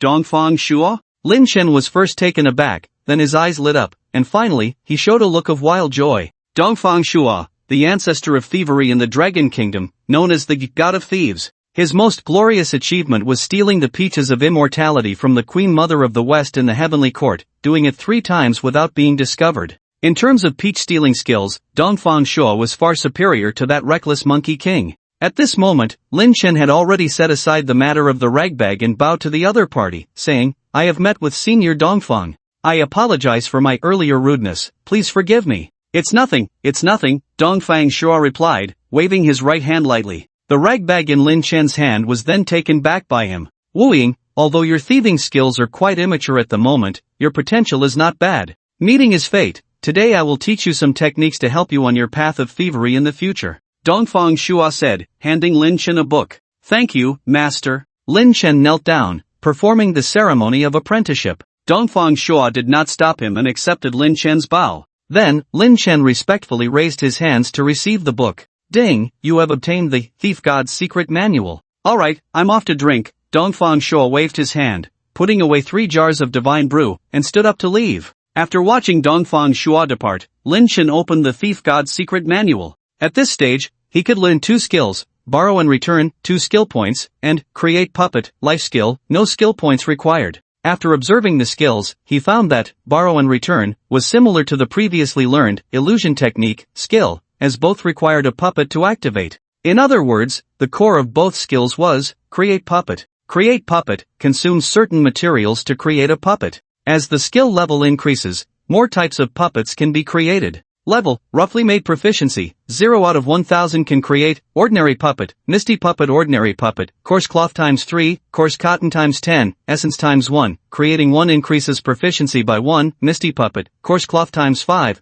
coarse cotton times 5, misty flower times 10, essence times 1, creating 1 increases proficiency by 1. 5. Creation levels, roughly made, presentable, lifelike, breathtaking, illusion technique, throws out different puppets, with varying effects. The longer the interval, the better the effect. Ordinary puppet, attracts the current target for 3 seconds. Misty puppet, causes 2 targets to lose their minds and fight each other for 2 seconds. Borrow and return, inserts an unthrowable puppet into the opponent's backpack. Different puppets have different effects. A maximum of 3 puppets of the same type can be inserted. Ordinary puppet, occupies 5 backpack slots, lasts for 2 hours. Misty puppet, occupies 2 backpack slots, all spells increase by 3% cooldown, lasts for 1 hour. Although the illusion technique, and borrow and return, skills are not offensive, they can be quite annoying. Illusion technique, is a skill for transferring aggro. It can help in attacking or assist in escaping. Borrow and return, is essentially a debuff for the opponent, and it occupies their slots. The downside is that if the opponent's slots are full, nothing can be inserted. However, in front of Lin Chen, how could the opponent possibly have full slots? Just steal a few things out, and it would be fine. Then, Lin Chen learned both, create puppet, and borrow and return. Ding, you have learned, create puppet. Ding, you have learned, borrow and return, skill points -2. Unlike ordinary skills, borrow and return, and illusion technique, do not have upgrade functions. Their effects depend on the level of the puppets. Afterward, Lin Chen estimated the costs of the puppets. Ordinary puppets, coarse cloth and coarse cotton are very cheap, but the essence is quite expensive, costing 1 gold. Misty puppets cost about 1.5 gold. In other words, leveling up requires a fortune. The cost of casting and upgrading this skill is too high. Others use skills, consuming only mana. Why does using a puppet require spending gold? This is the price of being a thief. Lin Chen shook his head and closed the skill panel. The channel for learning skills has been resolved, and now all that's left is to upgrade. Once determined, Lin Chen immediately headed out of the town. At that moment, he spotted someone angrily wandering down the street from a distance. Upon closer inspection, it was the sage, Mile. This guy was looking around, always fixated on the rings in other people's hands. Clearly, he was searching for Lin Chen. When Lin Chen saw Mile approaching, he instinctively wanted to hide. But thinking of that arrogant expression from before, his anger flared up again. Haven't you suffered enough, huh? Let's teach you another lesson. He then entered his stealth mode once more. Just as he was about to get closer to Mile, he saw the crystal stone in Mile's hand suddenly emit a bright light, directly shining on Lin Chen. Obviously, this Mile had come prepared, carrying a special anti-stealth device. This time, he had really walked into a trap. Lin Chen quickly shrank back, hiding behind a wall. No, Shadow! Stop hiding, I found you! Mile suddenly darted forward, chasing after him. In the next moment, however, he froze. In front of him stood an old man with gray hair and a face full of wrinkles, staring at him. Mile gasped, "Old master?" The old man looked at Mile, his face filled with anger. "Mile, how dare you still call me master? When I taught you my skills, it was to help more people. But you, in order to make money, charge exorbitant fees for every lesson. Do you even deserve my teachings?" I, Mile stammered. Just then, he suddenly came to his senses. "Wait, you're not my master. My master never calls me by name. Who are you?" After realizing, Mile found that his master had vanished. In his place was a puppet. "Bastard!" Mile roared. Clearly, he had been tricked again. At that moment, he suddenly noticed something was off. Looking down, he saw that the crystal he had brought was missing. "Damn little thief!" Mile howled to the sky, and a powerful tornado erupted from his body. Wah! A dozen unfortunate players passing by were caught in the chaos and were instantly killed. These players were immediately furious. "Damn it! How come I get killed just trying to pass through? What the hell? It's that Mile again. Isn't he supposed to be at the government office? Why is he out on the street? This guy is a lunatic. I think I heard him shout no Shadow. Can someone report this guy? He's really infuriating." A crowd of people vented their frustrations at Mile. Some even started plotting to take him down. Of course, it was just talk. No one really dared to confront Mile. After all, he was one of the strongest in the entire town. While everyone was cursing Mile, Lin Chen quietly hid to check his spoils. Dark Witch's Viewing Crystal, Grade, Ancient Equipment Slot, Chest Function, provides 15 meters of dark vision, significantly enhances anti-stealth ability. Not bad. Besides having anti-stealth capabilities, it also offers dark vision. In Destiny, many maps lack light, requiring players to carry their own lighting equipment. For example, candles provide 5 meters of vision, torches provide 10 meters. This vision is fine for dealing with ordinary monsters, but against a boss, it can be quite limiting,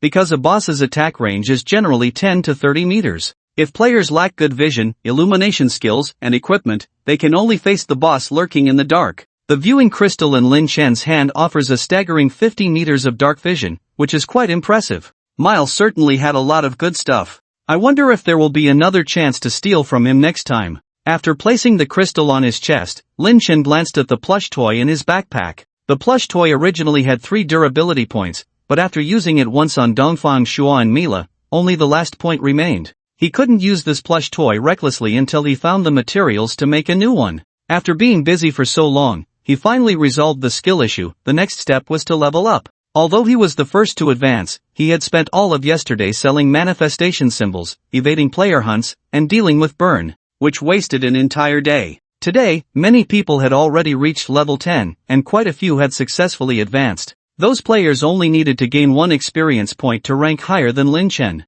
As a result, Lin Chen's level was no longer in the top 100. He didn't pay much attention to this. Falling behind in level rankings was only temporary. Next, it was time for his level to soar. Then Lin Chen went to the pharmacy, bought 10 sets of health potions, 20 per set, and also purchased 1 set of first-tier detoxification pill. Detoxification pill, first tier, increases toxin defense by 150 points, lasts for 1 hour. Although the toxin defense of this pill wasn't high, it was crucial for Lin Chen's upcoming leveling plan. After buying the items, he had almost used up all the gold coins he had left. He then left the town and headed west. Outside the town were level 10 and 11 wild monsters, and at that moment, a few people were grinding monsters. Among them, 6 were soloing, while 2 were in a team. These players were here to level up, indicating they had completed the advancement trial. They were not ordinary players. They were either wealthy spenders or seasoned gamers. When Lin Chen spotted a hunter, his expression suddenly turned cold.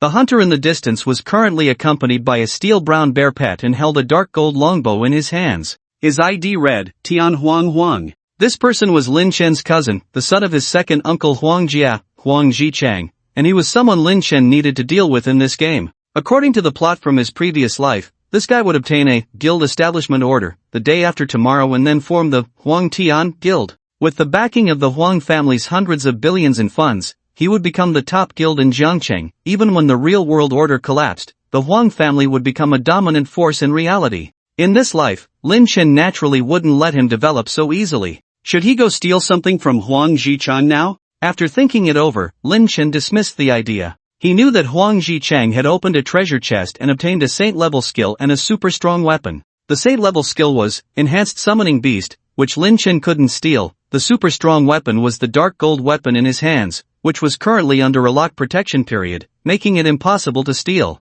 So even if Lin Chen went over to steal now, he could only take some inconsequential items. Not only would it not affect the other party, but it would also alert them. The best time would be when the other party was fighting a boss the day after tomorrow. At that time, he could strike and deliver a fatal blow. After that, Lin Chen ignored Huang Jichang and continued on his way. Using his stealth state, he passed through the group of wild monsters. After spending more than an hour, Lin Chen arrived at the entrance of a cold, dark cave. Outside the cave, a few spiders were crawling. On the ground, there were many cobwebs and bones. Ghost-faced spider, level 18, 22,000 health, 1,500 attack, primarily poison. Cocoon silk spider, level 18, 25,000 health, 1,600 attack, primarily physical and control. Lin Chen paid no attention to the two spiders and walked straight into the spider cave. As soon as he stepped into the entrance, he received a system message, Ding, you have been poisoned by spider venom. Then a green damage number of -100 appeared above his head, and it ticked down every 3 seconds. Lin Chen immediately took out the antidote pill and consumed it. Ding, you have consumed antidote pill, level 1, toxin defense increased by 150 points. With the protection of the antidote, the effects of the spider venom were instantly eliminated. Lin Chen then continued onward. The spider cave had no light source. The deeper he went, the darker the cave became. After turning a corner, the light completely vanished. However, Lin Chen was unaffected. Relying on the vision crystal, his sight remained as clear as day in the pitch-black cave. He passed by numerous spiders and elite spiders without making a move. It wasn't until he reached a larger cavern that he finally stopped. Inside the cave, there were no spiders. However, it was surrounded by piles of unhatched spider eggs. The spider eggs contracted and expanded, as if they were about to burst open at any moment. I've arrived. Lin Chen walked to the center and then cancelled his invisibility. Suddenly, a series of pop sounds erupted around him. Hundreds of spider eggs all hatched. The spider cave had 2 challenges. The first was the final boss, the mother spider. The second was the spider egg nest area right in front of him. The spider eggs themselves posed no threat, but once they were stimulated, they would hatch a massive number of small spiders. Small spider poison, 5,500 health, 1,500 poison attack. Small spider water, 6,000 health, 1,600 water attack. Small spider rock, 6,500 health, 1,400 physical attack. These small spiders had low health, but their attack power was incredibly high. The key was their overwhelming numbers. For players to get through here, the 2 most common methods were 1. A large number of players with AoE skills seamlessly connecting their abilities to clear waves of spiders. 2. Finding a special route that wouldn't stimulate the spider eggs, allowing them to pass quietly. The first method required at least 20 to 30 players, all with excellent equipment, working closely together to ensure their skills could connect well. If the small spider swarm broke through the player's defenses, it would inevitably lead to a total wipe. The second method required players to be extremely careful, passing through one by one. As long as one deviated from the safe route, it would trigger the small spider swarm. Lin Chen, with his invisibility, could theoretically pass through easily. However, he chose not to do so. Instead, he revealed himself directly in the center. He wasn't here to deal with the boss, he was here to level up. The fastest way to level up was through the small spiders around him. The moment he revealed himself, all the spider eggs in the cave burst open. Hundreds of spiders, squeaking, rushed towards Lin Chen. Although Lin Chen had high defense and thick health, it was still insufficient against such a swarm of small spiders. However, he had no intention of fighting in this form. Shortly after he appeared, he immediately activated the necklace around his neck. Roar! In an instant, Lin Chen transformed into a behemoth. Facing the tide of small spiders, Lin Chen clenched his fists and struck the ground fiercely. Earthquake slam! Boom! A shockwave radiated outward. The small spiders around him had damage values of -2,500, -2,500 appear above their heads. Their health instantly dropped by nearly half. At the same time, their movement speed significantly decreased. Before the small spiders could recover their speed, Lin Chen struck again. Boom! More damage appeared above the small spiders' heads. At this point, their health had all entered the black health state. Boom! The third strike came. The small spiders could no longer hold on, emitting a chorus of squeaks. Meanwhile, Lin Chen was bombarded with battle notifications. Ding, you have killed small spider poison, gaining 80 experience. Ding, you have killed small spider water, gaining 80 experience. Ding, you have killed small spider rock, gaining 80 experience. A full 500 little spiders. In an instant, that earned 40,000 experience. Lin Chen's level 11 upgrade experience was 18,000, and level 12 upgrade experience was 20,000. In the blink of an eye, he leveled up to 12 with over 2,000 experience, jumping to the top of the leaderboard. After that, Lin Chen left the spider nest cave and headed deeper into the cave. After walking through a passage, Lin Chen arrived at a larger cavern. Inside, a giant spider lay waiting. Mother Spider, level 18 boss health, 120,000 physical attack, 1,800 magic attack, 2,000 physical defense, 600 magic defense, 600 without a word. Lin Chen leaped forward and began to fight the mother spider. Transformed into a behemoth, his health was 100,000, physical attack 2,500, magic attack 2,000, and both defenses 1,000. Aside from slightly lower health, his attack and defense were significantly higher than the opponent's. Before long, the two beasts were exchanging blows in the cavern. In fact, if Lin Chen wanted to quickly deal with the mother spider, the best way would be to revert to his original form. His original form's damage was much higher than that of the behemoth. However, he wanted to experience the state of rampaging as a behemoth, so he continued to battle the spider in this form. Yet, the outcome was not as he wished. Before the behemoth's health could drop below 15%, the 10-minute duration was up. Thus, Lin Chen continued to fight in his original form. As soon as they met, he used Shadow Steel Assault, draining 60 points of movement speed from the opponent. Then, taking advantage of the Shadow Steel Assault state, his dagger plunged deep into the mother spider's belly. 3 damage numbers appeared above the mother spider's head. -1,089, physical attack, -2,382, Shadow Steel Assault bonus damage, -500, Dragon Blood Burn. Suffering such a heavy blow, the mother spider immediately squealed in pain. It then lowered its head and bit at Lin Chen. -720 just then, a -500 Dragon Blood Burn damage popped up above its head, dropping its health below 20,000. 20,000 health was a critical threshold. At this moment, the mother spider suddenly opened its large mouth and let out a piercing scream. Squeak! The frequency of this sound was quite unique, perfectly matching the hatching frequency of the spider eggs. Upon hearing this sound, the spider eggs in the small cave outside would hatch some of their number to come and support the mother spider. This stage was the most dangerous time for players. They had to face the mother spider in front while dealing with dozens of little spiders from behind. One misstep, and the players could be wiped out. However, after the mother spider screamed for a long time, not a single little spider came. The little spiders outside had already been wiped out by Lin Chen. The mother spider, whose ultimate move was nullified, could no longer stir up any waves and was ultimately stabbed to death by Lin Chen's dagger. Ding, you have killed the mother spider and gained 7,500 experience. Soloing a boss for experience is exhilarating. After the mother spider died, it dropped a lot of loot, mostly materials. Lin Chen glanced at the materials on the ground and found that a spirit essence had dropped, which was a core material for making puppets. Aside from the materials, the mother spider did not drop any valuable equipment.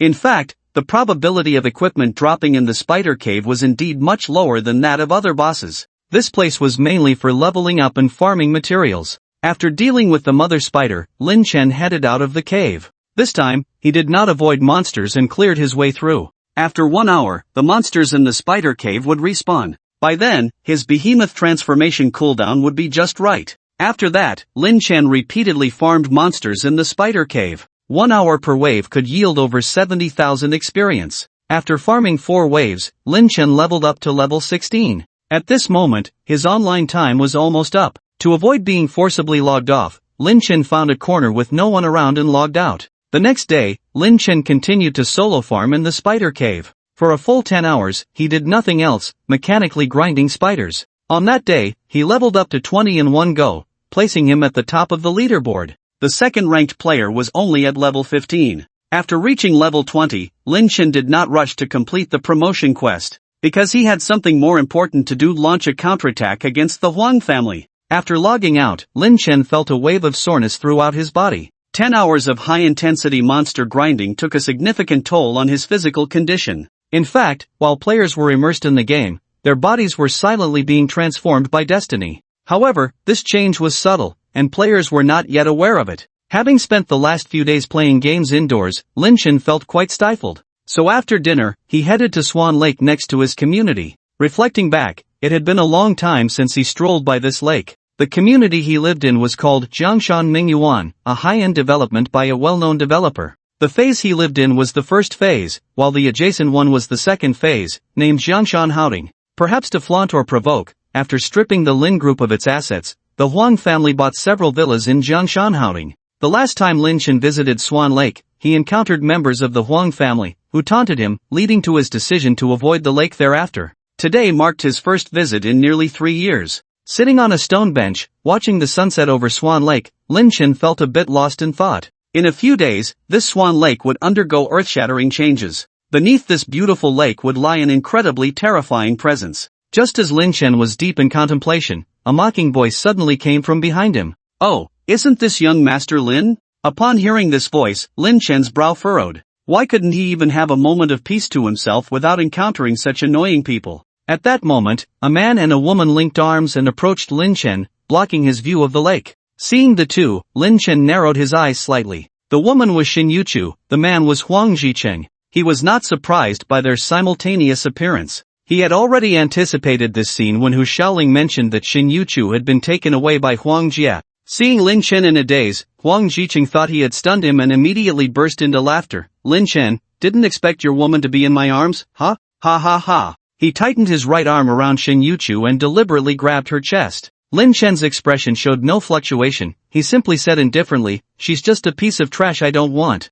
If you want her, feel free to take her, consider it recycling." "Lin Chen, don't think that pretending to be nonchalant will fool me," Huang Jicheng said while gently squeezing Xin Yuchu, provoking Lin Chen. "You're just putting on a calm front, but inside, you're already furious. But you can't do anything about me. Your Lin family's assets belong to our Huang family, and your Lin family's women are also ours. Ha ha ha." Upon hearing Huang Jicheng mention the Lin family's assets, Lin Chen's expression suddenly turned extremely cold. His eyes gleamed with a fierce light, as if they could kill. Yes, that's the expression. Huang Jicheng had been observing Lin Chen's demeanor and naturally wouldn't miss it. "You're furious, aren't you? But there's nothing you can do. And there's one more thing I haven't told you. A few days ago, you sold your growth fund. Do you know who bought it? That's right, it was our Huang family. After acquiring that fund, all of your Lin family's assets belong to us, the Huang family. The Lin group will be reduced to ashes from this moment on. Ha ha. He. Lin Chen looked at Huang Jicheng's expression and couldn't help but laugh instead of getting angry. "Speaking of this fund, I really have to thank your Huang family."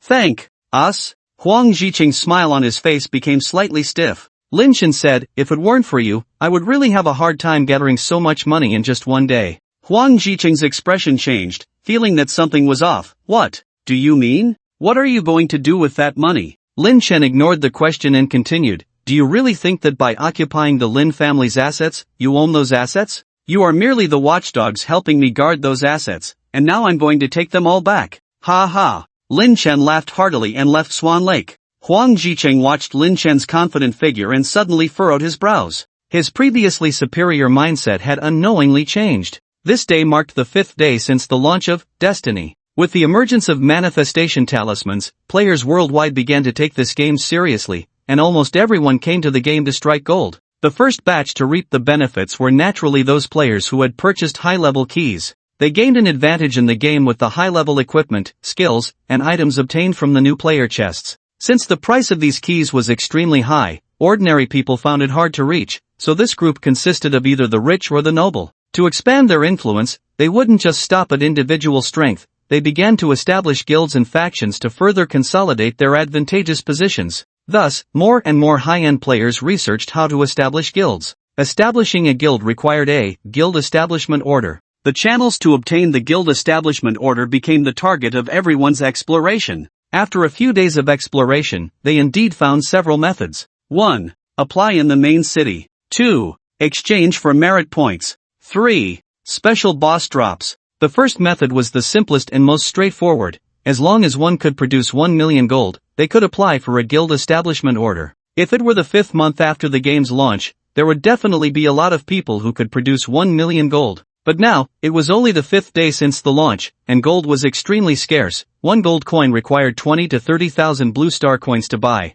In other words, to gather 1 million gold at this stage would require 20 to 30 billion. Absolutely ridiculous. Even if one could really come up with that much money to acquire 1 million gold, it would take at least several days, and by then, several guilds would have likely been established in the same city. The second method didn't require money, just 100 merit points. The problem was that the difficulty of merit tasks was too high, and there was no money or experience. Moreover, the more merit points accumulated, the higher the difficulty of the metal tasks received. To obtain 100 merit points, one definitely needed to be at least level 30 or 40. Thus, everyone set their sights on finding bosses. Almost every town had a boss carrying a guild establishment order. As long as players completed the prerequisite tasks, the boss would wander out from some corner. Outside Luka town, in the green wilderness, over 100 players in their teens were surrounding a humanoid boss. This boss was named Kuntai. In the background story, Kuntai had recently killed a guild leader who was about to register a guild in the main city and seized his guild establishment order. Therefore, as long as Kuntai was defeated, there was a chance to drop the guild establishment order. As a wild boss carrying the guild establishment order, Kuntai had much more health than the bosses in caves, boasting a total of 250,000 health points. Moreover, he was agile and had a high burst damage. If players weren't careful, they could be killed by his combo in an instant. At the start of the battle, there were still over 150 players. After half an hour of battle, the number of players had dwindled to less than 100. Fortunately, Kuntai's health was steadily declining, having dropped below 40% at this point. Huang Jichun, known as Tianwangwang, looked at the battlefield before him and felt very satisfied. The reason this boss was being defeated so smoothly was largely due to his Diamond Warbear. As a hunter, having a good pet is a standard measure of strength. As one of the first players to purchase the Saint-level key, in addition to obtaining a growth-level Dark Gold longbow, he also possessed a Saint-level talent skill, Pet Enhancement. Under the enhancement of this talent, his Warbear transformed into a Diamond Warbear, significantly increasing its defense, attack power, and health. Coupled with the buffs from other supporting players, the Diamond Warbear became an indomitable presence. Because the Diamond Warbear absorbed most of the boss's damage, the others had a favorable environment for output. It could be said that without this bear, it would have been uncertain whether the more than 100 of them could defeat this boss. Tianwangwang looked at the Diamond Warbear, which resembled a war god, feeling proud. Even if that Wu Ying showed up, my Diamond Warbear should be able to handle it. Just then, a voice called out from ahead, "Boss, be careful." Kuntai suddenly flashed and appeared right in front of Tianwangwang. He then raised his large blade and struck down at Tianwangwang. This was Kuntai's classic quick kill combo. Ignoring the target's aggro, he would then flash to a player and execute heavy blade plus triple kick. This combo dealt over 5,000 damage. As a hunter, Tianwangwang's health was not very high, only a little over 2,000. Even after accounting for defense and damage reduction, Kuntai's total damage to him was still around 3 to 4,000. Even at full health, he couldn't withstand Kuntai's surprise attack.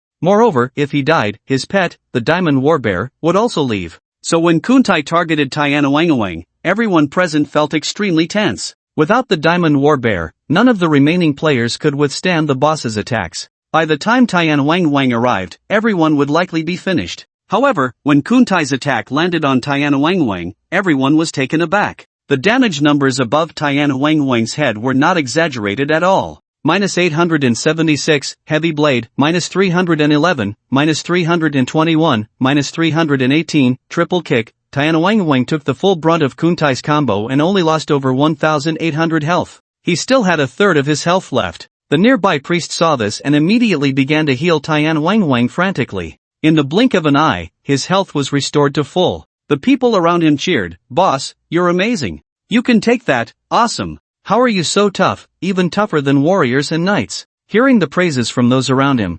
Tianwangwang felt proud. The reason he could withstand so much was that his diamond ward bear had a soul guardian ability. 50% of the damage taken by the owner would be transferred to the pet. This meant he effectively had double the health. After withstanding Kuntai's wave of attacks, Tianwang immediately summoned his diamond ward bear to continue tanking the boss. Watching Kuntai's health decrease, Huang Zicheng gradually became tense. It was about to end. If luck was on his side, he would soon establish the first guild in the entire town, or even the whole city. With this guild, the Huang family could officially take root in destiny. At that time, everyone in Jiangcheng would have to bow to the Huang family. As for Lin Chen, that annoying stray dog, he could be crushed easily. Just as Huang Zicheng envisioned the future, he was unaware that someone was lurking in the shadows. Lin Chen had already arrived. While Huang Zicheng was organizing people to deal with Kuntai, he was hiding nearby, watching. Then came the scene of hundreds of players surrounding the boss. Although the boss could drop a guild establishment token, the actual probability was quite low. Each main city had thousands of small towns, but on average, each main city had only 1 or 2 guild establishment tokens. This meant that the actual drop rate for the boss was only about 1 in 1,000 or 2. According to the plot from his previous life, Huang Zicheng happened to obtain a guild establishment token from the boss. This token was the first one in the city. As for the second guild establishment token, it would not appear until the next evening. Although it was just a one-day advantage, it allowed Huang Zicheng's guild, Huang Tian, to become the most talked-about entity in Jiangcheng. Huang Tian took this opportunity to recruit many talents, laying a solid foundation for later becoming the #1 guild in Jiangcheng. In this life, Lin Chen naturally would not let the plot develop in that direction. When the others started fighting the boss, he began looking for opportunities to steal from it. Ding, you failed to steal from Kuntai. Ding, you successfully stole from Kuntai, obtaining strength pill. Ding, you failed to steal from Kuntai. Ding, you successfully stole from Kuntai, obtaining the earring, Tears of a Girl. Lin Chen attempted to steal more than 10 times, ending up with a pile of random items. The good news was that he had not been discovered by the boss. The bad news was that he had not stolen anything valuable. Could it be that the stealing skill couldn't obtain core items? Lin Chen did not give up and continued to look for opportunities to steal from the boss. When he made his 23rd attempt, the system suddenly sent a notification, Ding, you successfully stole from Kuntai, obtaining guild establishment token. Yes, got it. Lin Chen almost couldn't hold back a shout. He really stole the guild establishment token. He was about to take advantage of the boss's impending death to clear the area, but now he had achieved his goal without anyone noticing. Just as Lin Chen was feeling pleased, Kuntai's furious roar suddenly echoed in his ears. Immediately after, his muscles bulged outward, tearing his clothes apart, revealing a thick mat of chest hair. Kuntai had gone berserk. Lin Chen worried that he had stolen too many times and would be discovered, so he immediately turned and ran. At that moment, Kuntai suddenly swung his right hand, throwing his large blade. Whoosh! A cold light shot out. The direction the blade flew was actually towards Lin Chen. Lin Chen couldn't dodge in time and was immediately struck by the blade. Put! -3,589. A huge damage number popped up above Lin Chen's head. This hit startled Lin Chen. He had been discovered. Was it because he had stolen too many times, or because he had stolen a key item? Before he could figure out the situation, he saw Kuntai rushing towards him with outstretched arms. Looking at the charging Kuntai, Lin Chen smirked. It was just a little theft. Why was he so worked up? He then used Shadow Theft Assault to steal 60 points of movement speed from the boss. As long as he didn't attack, simply using Shadow Theft Assault wouldn't break the shadow state. Then, with the stolen 60 points of movement speed, plus the 20% speed bonus from the shadow state, he desperately ran away. At this point, his movement speed far exceeded Kuntai's, and logically, he shouldn't be caught. However, he still underestimated Kuntai's determination to chase him. When he was over 50 meters away from Kuntai, he suddenly saw the boss leap into the air. Whoosh! Kuntai dove straight for Lin Chen. Lin Chen quickly turned, trying to escape from Kuntai's landing spot. To his surprise, Kuntai in midair actually changed direction and lunged towards Lin Chen. It was a double jump. Players needed to be at least level 40 to learn such a skill. He never expected this boss would know it already. This time, Lin Chen couldn't dodge Kuntai's pursuit and was directly grabbed by the neck with the opponent's left hand. Without any pause, Kuntai's right fist struck Lin Chen's jaw fiercely. Rising Dragon Fist. Lin Chen's body immediately flew into the sky. Then, Kuntai also jumped into the air. He transformed his hands into palms and struck down on Lin Chen's neck from both sides. Empty hand double slash. Finally, Kuntai turned Lin Chen upside down, clamping his head with his legs, wrapping his arms around Lin Chen's waist, and spun down to smash him into the ground.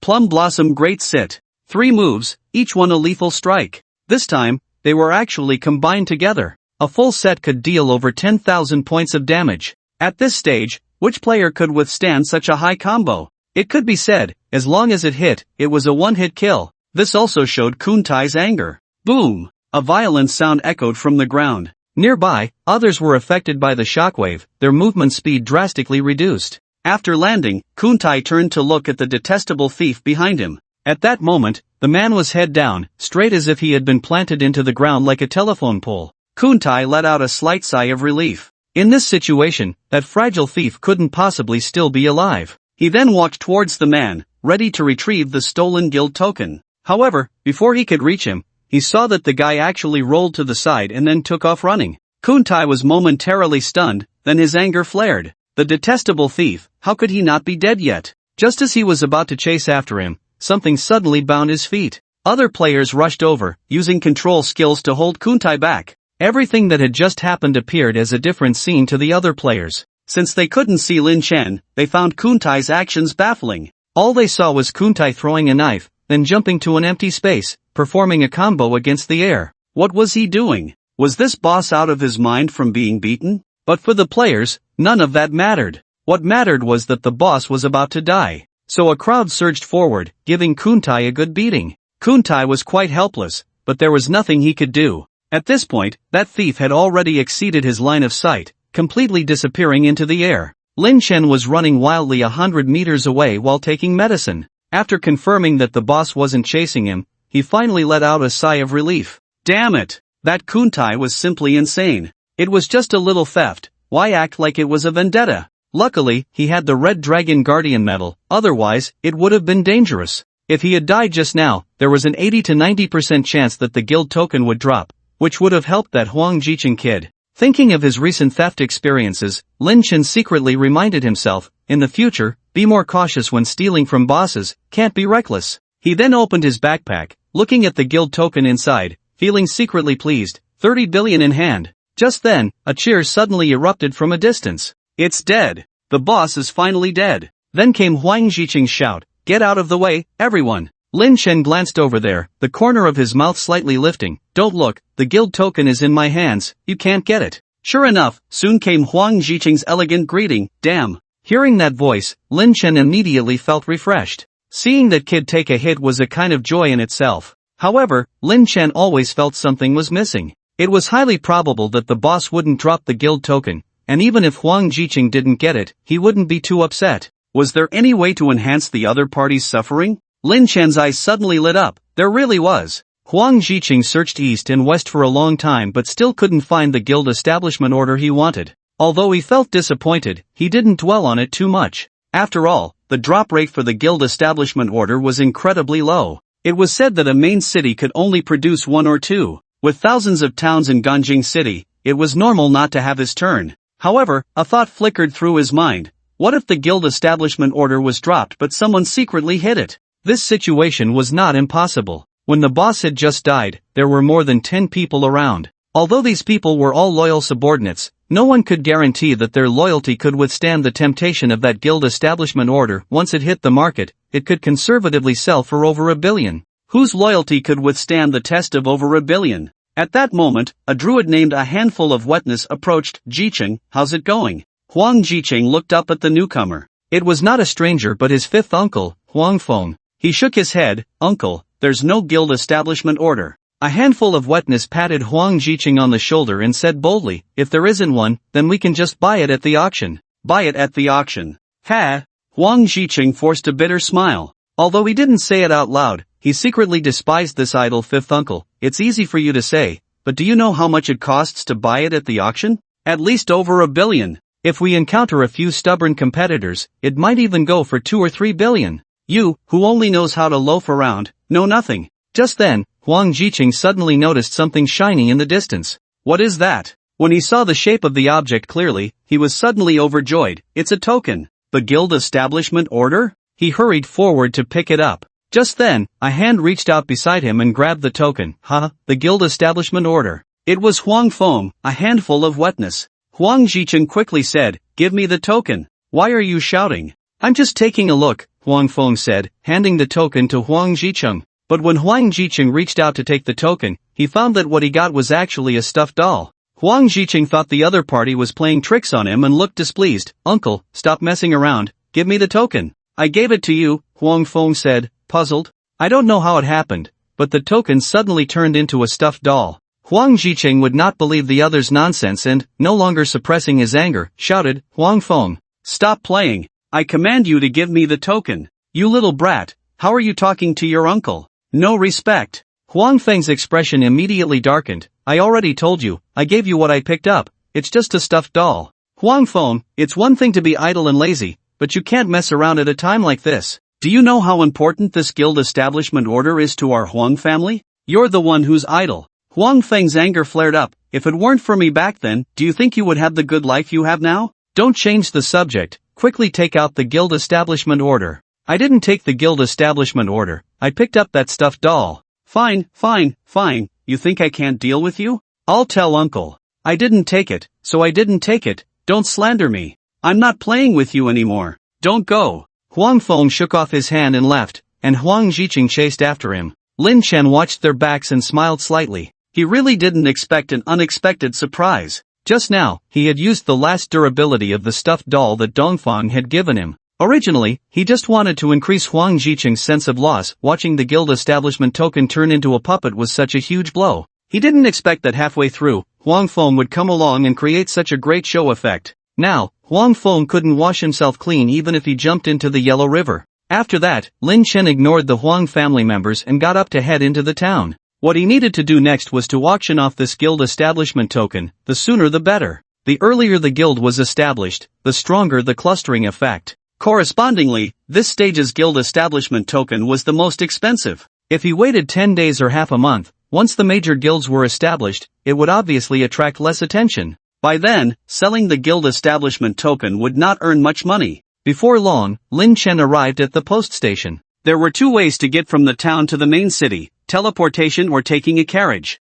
Teleportation required reaching the main city to activate, taking a carriage only required paying directly. After conversing with the post station owner, the owner smiled and asked Lin Chen, "Adventurer, where are you headed?" Lin Chen replied, "To Ganjing City." The post station owner said, "The carriage fare is 50 silver, and the security fee is 4 gold, totaling 4 gold 50 silver. The so-called security fee refers to the additional charge for players whose levels are too low. Players at level 60 do not incur a security fee. For those below level 60, it is 1 gold for every 10 levels below." Lin Chen was level 40 levels short, so he had to pay a 4 gold security fee. He had a little over 10 gold on him, barely enough to cover the fare. He then directly chose to agree. The next moment, a carriage approached him. Lin Chen got into the carriage and headed towards Ganjing City. Offline, in the Jiangshan Houding, the eldest, Huang Ren, the second, Huang Jie, the third, Huang Di, the fifth, Huang Feng, and Huang Jie's son, Huang Jicheng, gathered together.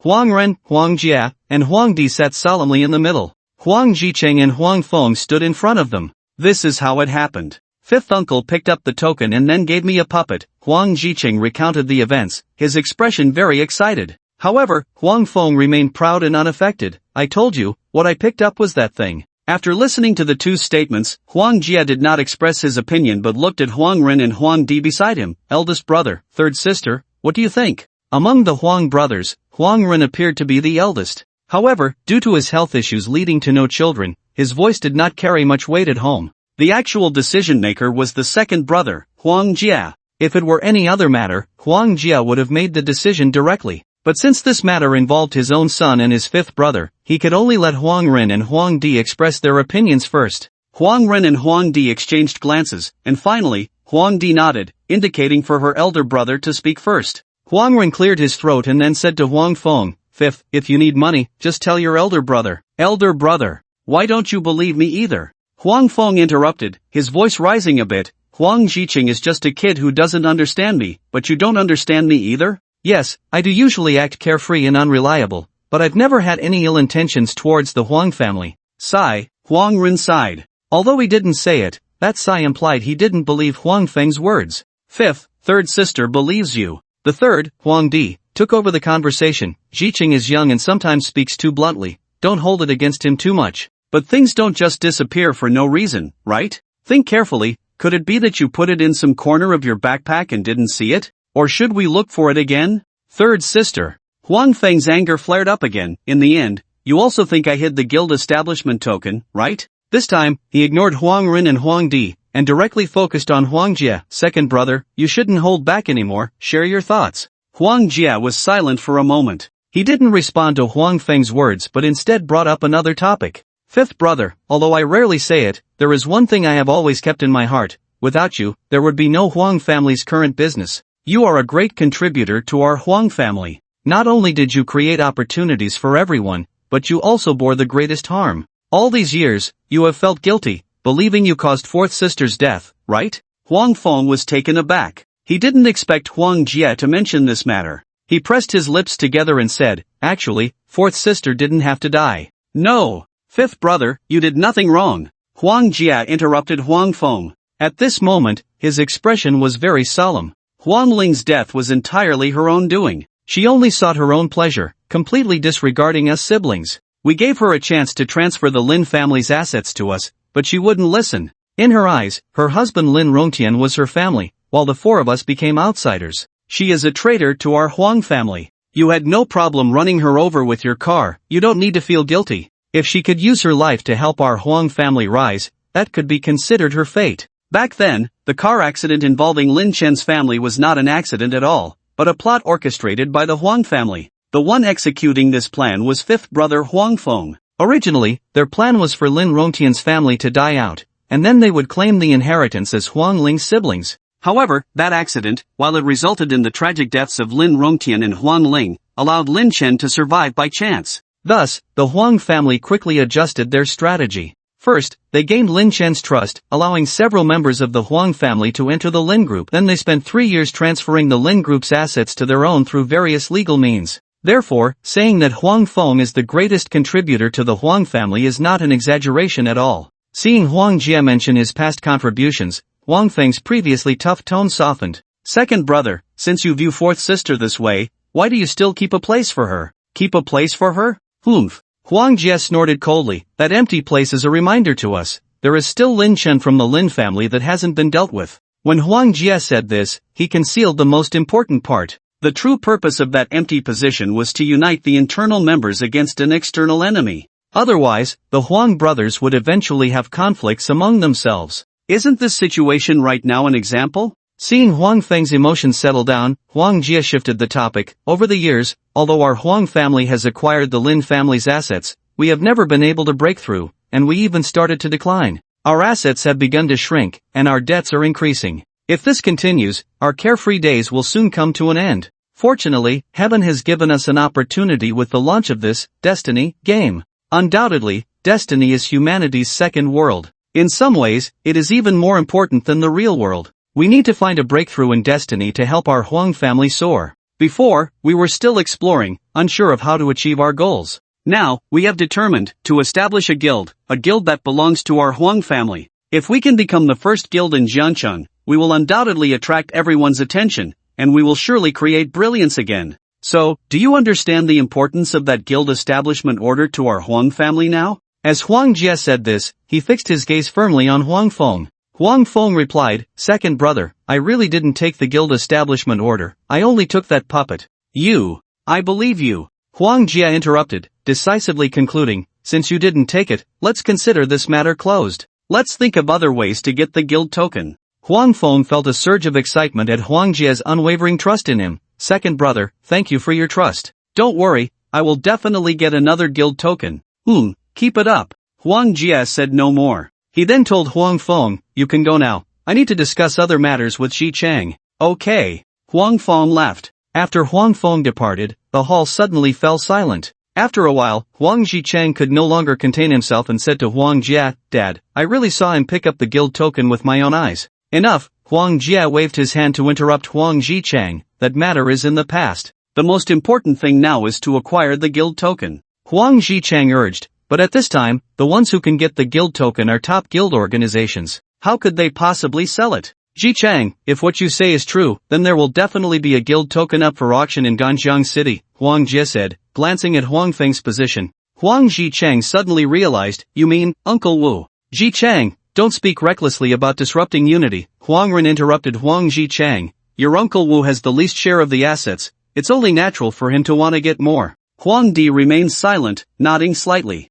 Huang Ji-chang finally understood, this third brother before him had always believed that it was Huang Feng who hid the guild token to prepare for a sale. At that moment, the butler, Huang Niu, rushed in from outside. Master! Master! Ganjiang City has issued an announcement, there really is a guild token up for auction. The auction starts tomorrow at noon. He. Huang Ren, Huang Jia, Huang Di, and Huang Ji-chang all sneered at the news simultaneously. Indeed, everything was as they had anticipated. Huang Ji-chang said, Uncle, Father, Third Aunt, if the auction is tomorrow, we need to prepare cash quickly. Huang Jia nodded, I will arrange it. How much funding should we prepare? I feel like even 2 to 3 billion might be a stretch, Huang Ji-chang said, feeling a bit uneasy. However, Huang Jia's gaze was much more resolute than Huang Ji-chang's, at all costs. The first guild in Ganjiang City must be ours. In the game. After Lin Chen placed the guild token at the Ganjiang City auction, the players in the entire city were in an uproar. The first guild token in Ganjiang City is actually up for auction?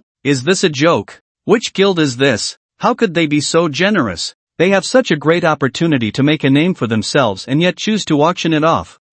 They want money but not a future, such a guild is better off without. Does anyone know which town this came from? Not clear. The seller information from the system is anonymous, there's no way to tell. I think the one selling this guild token isn't a guild but a solo player. A solo player? Getting a guild token? How is that possible? The prerequisite for receiving the guild token quest is to form a team of at least 50 people. Where would a solo player find 50 people to team up with? Who says it has to be a solo player who took the quest? It could have been snatched at the last moment. You clearly have no experience with big guilds. When a big guild kills a boss, they clear out the surrounding riffraff. What about rogues? Can't they sneak in to grab it? That's even less likely. Before killing the boss, they would definitely use anti-invisibility items. Even without those, they would cast some AoE skills around for safety. A fragile rogue wouldn't stand a chance. If that's not possible and that's not possible, then explain who got this guild token? This, that. When it comes to arguing, you're so eloquent, but when asked to express your opinion, you turn into a coward. During the discussion, Lin Chen was wandering around Ganjiang City. Ganjiang City is vast, several times larger than the real-life Jiang City. Since he had reached the peak of level 1, he no longer needed to grind for levels, so he didn't go out to hunt monsters. After wandering for a while, he felt a strong urge to do something mischievous, so he sneakily reached into an NPC's embrace. However, due to the significant level difference, he was immediately discovered. Fortunately, he ran fast and almost ended up in jail. In the end, he gave up on causing trouble and decided to wait patiently for tomorrow's auction. The main city of Ganjiang was built by the river. Originally, it was just a small fishing village called Gujia Village. Later, relying on Ganjiang's powerful water transport capabilities and its unique geographical location, people gradually established docks and markets here. After hundreds of years of development, it finally became the current Ganjiang City. Today, Ganjiang City has become one of the most prosperous main cities in the south. The descendants of the original Gujia village have also become the most influential and powerful family in Ganjiang City. The Gulong auction house in the Jiangdong district near the dock was established by the Gu family. On this day, thousands of adventurers from various towns gathered at the Gulong auction house. Everyone had only one goal, the first guild establishment order in Ganjiang City. Lin Chen did not enter the backstage as a seller but as a buyer into the auction area. He did not sit in the front row but watched the participants from a relatively rear corner. There were thousands of people present. Aside from a few who came just to watch the excitement, most were prominent figures in Ganjiang City. Some would establish guilds in the future and dominate a region, some would form mercenary groups with astonishing combat power, some would join other guilds and become top elites. Most of the people, Lin Chen had only seen in the announcement board of his previous life, only a few he had directly interacted with. Then, Lin Chen paid attention to the people in the venue. After surveying the area, he did not see anyone from the Huang family. However, he did spot a few familiar faces. In the front row of the auction house, there was a pair of young men and women. The man was named Mu Huan, and the woman was named Yi Lu. They were siblings and representatives of the Yang group from Jiang City, a family of considerable strength. In his previous life, the happy gang they established was quite powerful in Jiang City, once rivaling the Huang Tian. Unfortunately, later their family suffered a blow from the Huang family in reality, which severely impacted them. As a result, the gap between the happy gang and Huang Tian gradually widened. At this moment, two people entered from outside. Upon seeing them, Lin Chen couldn't help but smile. You finally arrived. The newcomers were indeed from the Huang family. The one on the left had the ID Tian Huang, who was Huang Jiqing. The one on the right had the ID Renjue Wang, the leader of the Huang family, Huang Ren. Renjue Wang, he. Seeing Huang Ren's name, Lin Chen couldn't help but snort coldly. This guy, although sickly, was actually the most insidious. Most of the disgusting things the Huang family did were his ideas. As the time approached noon, more and more people gathered at the auction venue. At first, everyone was chatting and laughing, but as the auction time drew near, their expressions became more serious. Nearing noon, everyone in the venue quietly looked ahead, waiting for the auction to begin. Ding! A crisp bell rang, and a bright light appeared in the center of the auction. A well-proportioned, sexy female NPC walked to the stage. Good afternoon, brave adventurers. I am the host and auctioneer, Bai Ling, for this auction. Today is the special auction for adventurers, and the items for this auction are provided by adventurers. Next, let's take a look at today's auction item. After Bai Ling finished speaking, someone pushed a small cart from behind. On the cart was a transparent glass cover. Inside the glass cover stood a gleaming token, the Guild Establishment token. The crowd below erupted in gasps as they saw the token appear. These people were all powerful figures, well versed in the world. But this Guild Establishment token was something they had never seen before. They all understood the significance behind this token. Whoever could obtain it would become the overlord of Ganjing City. This influence could even extend into the real world, helping their family business become a dominant force in Jiangchang. While showcasing the token, Bai Ling did not speak but had the cart pushed around the stage so that everyone could see the front of the token. Once everyone had a clear view of the token, Bai Ling returned to the center of the stage. She then began to introduce the token. As we all know, the chance of producing a Guild Establishment token is extremely low. Since the advent of heroes, this is the only token that has appeared in all regions of Ganjing City. Perhaps everyone is curious about which player's luck led to the creation of this token. At this point, Bai Ling paused and looked around. The crowd below was also intrigued by her words. Everyone wanted to know the origin of this token, especially the identity of its owner. Who could possibly obtain a guild token and choose to auction it instead of establishing a guild? The two members of the Huang family were particularly eager for an answer. They couldn't shake the feeling that Bai Ling's gaze lingered on them a bit longer. After a moment of pause, Bai Ling did not beat around the bush and directly revealed the answer. This token comes from Luka Town, obtained from the wanted criminal Kuntai.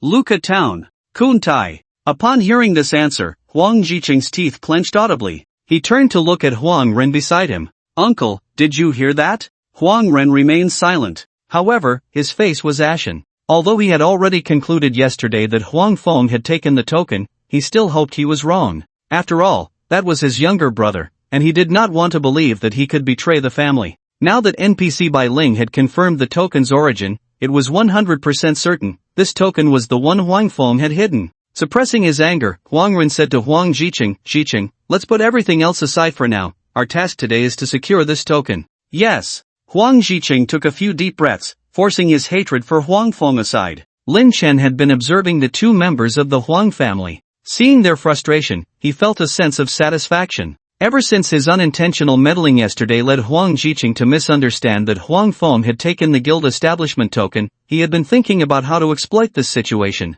In his view, Huang Feng was a brother of the Huang family, and once he returned and explained, the misunderstanding could be cleared up. Therefore, he needed to create an even greater conflict for them. Thus, he had orchestrated Bai Ling's earlier statement. He couldn't make Bai Ling lie, but he could have her reveal only part of the truth, allowing the other members of the Huang family to believe that Huang Feng took the guild establishment token. Although Lin Chen did not yet know what effect this would have, it was still satisfying to annoy Huang Feng and the Huang family. After introducing the token's origin, Bai Ling began the auction segment for the token. Alright, to avoid wasting everyone's time, we will officially start the auction. The first guild establishment token of Ganjing City is now up for bidding. Starting price, 100 million blue star coins. Among the thousands of people present, many had come with the mindset of watching the excitement or even looking for a bargain. Some families with a bit of wealth brought millions or even tens of millions over, hoping to seize the opportunity to bid for this guild token. However, when the starting bid was announced, it completely shattered their fantasies.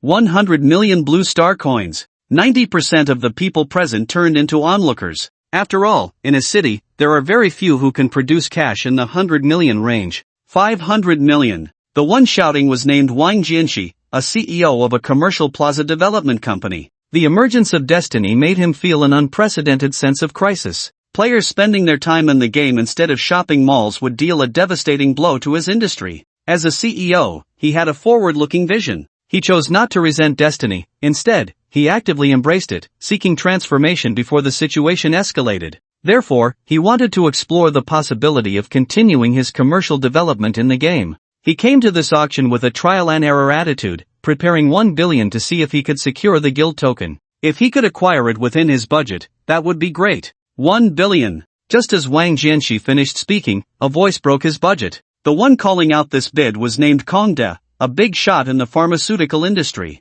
The emergence of manifestation symbols hit the pharmaceutical industry harder than any other sector. Many even said that in the future, there would be no need for medicine, one could just obtain it directly in the game. Although at this stage, the number of manifestation symbols was scarce and their prices exorbitant, making such a scenario unlikely, no one knew if manifestation symbols would appear in large quantities in the future. Thus, Kong De also hoped to make a mark in destiny. Initially, he only wanted to find talents with life skills to help him establish a foundation in the game. But upon seeing the guild token, he immediately had a new idea, to try forming a comprehensive guild. So, he prepared 1.5 billion blue star coins to see if he could acquire this token. There were many CEOs like Wang Jianxi and Kong De present, each from different industries with different goals. However, they shared one common point: they all had fixed plans, and this guild token was not a must-have option. Therefore, when the price exceeded their budgets, they immediately stopped bidding. With the encouragement of these CEOs,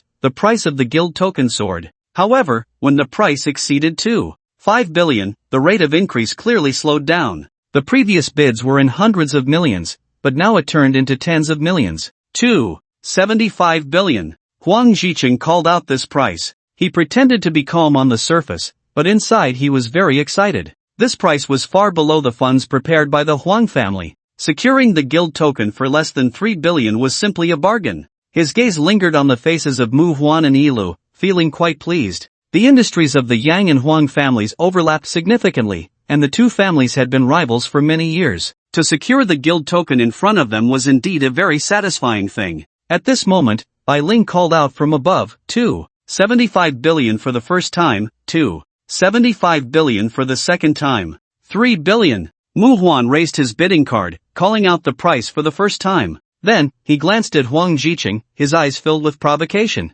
Seeing Mu Huan make a move, Huang Zicheng's lips curled up. Finally, a worthy opponent had appeared. He raised his card again, 3.05 billion. Mu Huan, 3.1 billion. Huang Zicheng, 3.15 billion. The two took turns raising their bids. When Huang Zicheng called the price to 3.55 billion, Mu Huan finally put down his bidding card. His budget was only 3.5 billion. Mu Huan's retreat essentially represented the surrender of all the CEOs present. It seemed that this was the final price. Lin Chen, standing nearby, nodded secretly. 3.55 billion, already surpassing the auction price of the previous life's Flame Mountain City construction token. Clearly, the Huang family was determined to acquire this token, almost regardless of cost. Lin Chen felt very satisfied with this price. Originally, the Huang family obtained this token for free by defeating a boss, but now they had to spend an additional 3.55 billion, which served as a kind of punishment for them.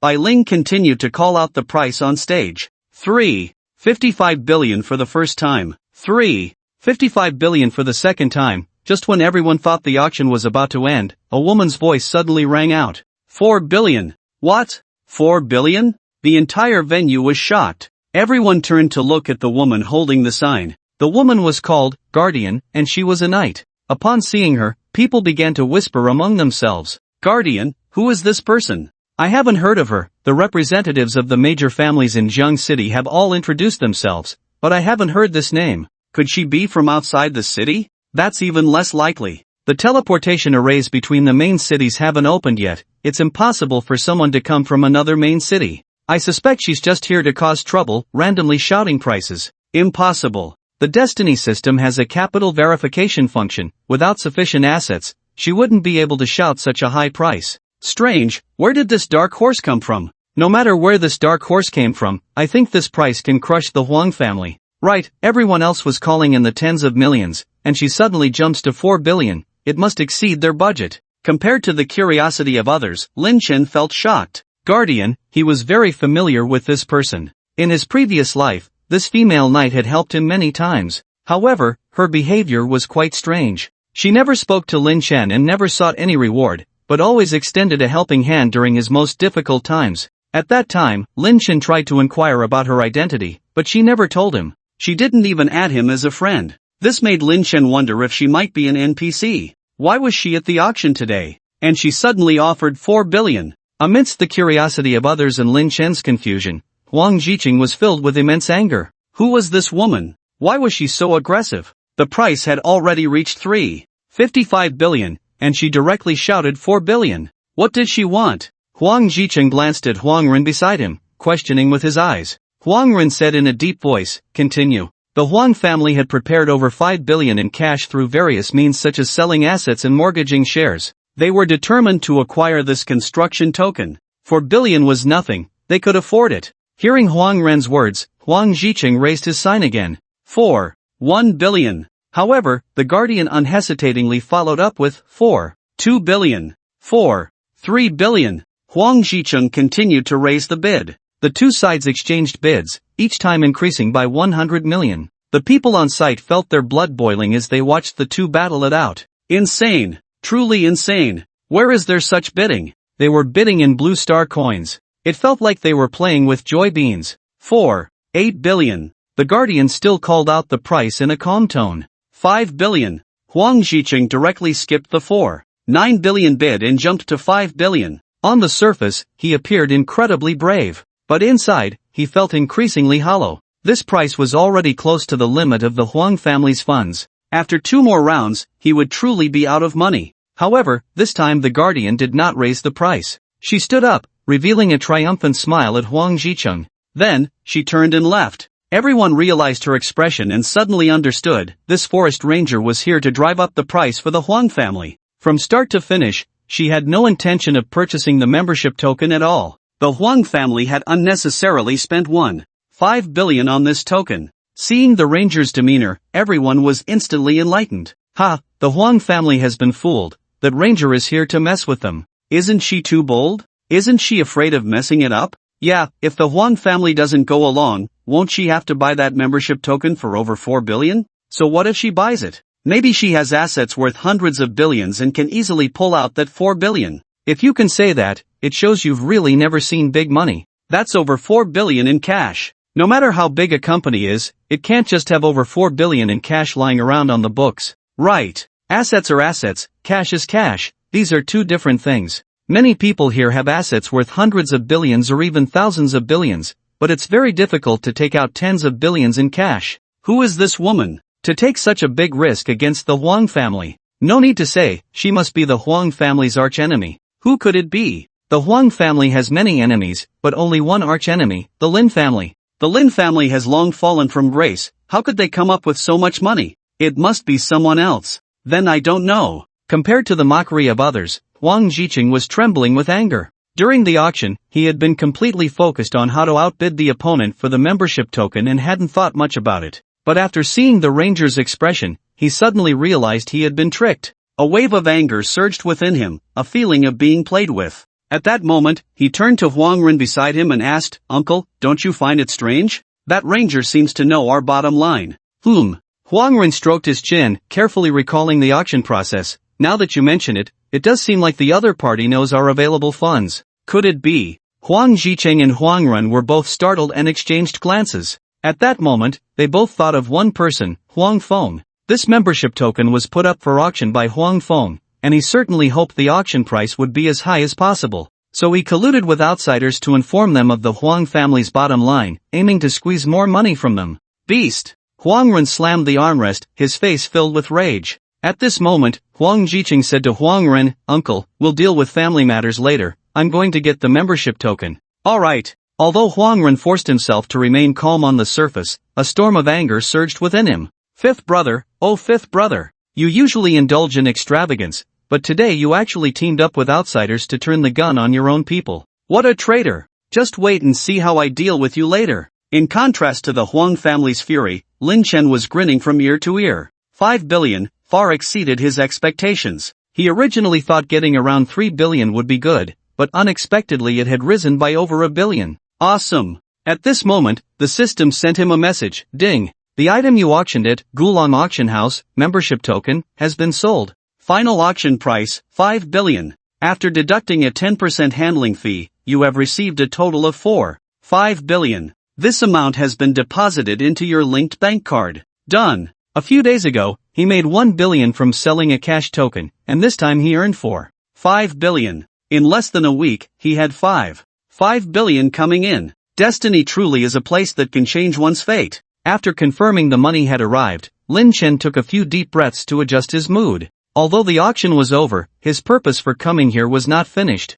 Just now, it was only the first half. There was still the second half to come. If the plan succeeded, the second half would be even more exciting than the first. Lin Chen raised the corner of his mouth and then left the auction house. Taking advantage of the distraction, he entered a state of invisibility. When he arrived outside the auction venue, he suddenly saw a familiar figure, the Guardian. Seeing this person, Lin Chen's heart suddenly warmed. If it weren't for her, the Huang family would never have been able to cough up 5 billion today. Who exactly is she? Why is she so familiar with the Huang family's bottom line? Just as Lin Chen was lost in thought, a roar came from behind. Guardian, who exactly are you? Huang Ren and Huang Jiqing rushed in front of the Guardian, roaring angrily. 1.5 billion. They had spent an extra 1.5 billion on this token. How could they not be furious? The Guardian looked at the two of them, feeling quite pleased with their flustered expressions. The reason she stayed was to enjoy their reaction. Huang Ren, Huang Jiqing, your Huang family has committed many evils.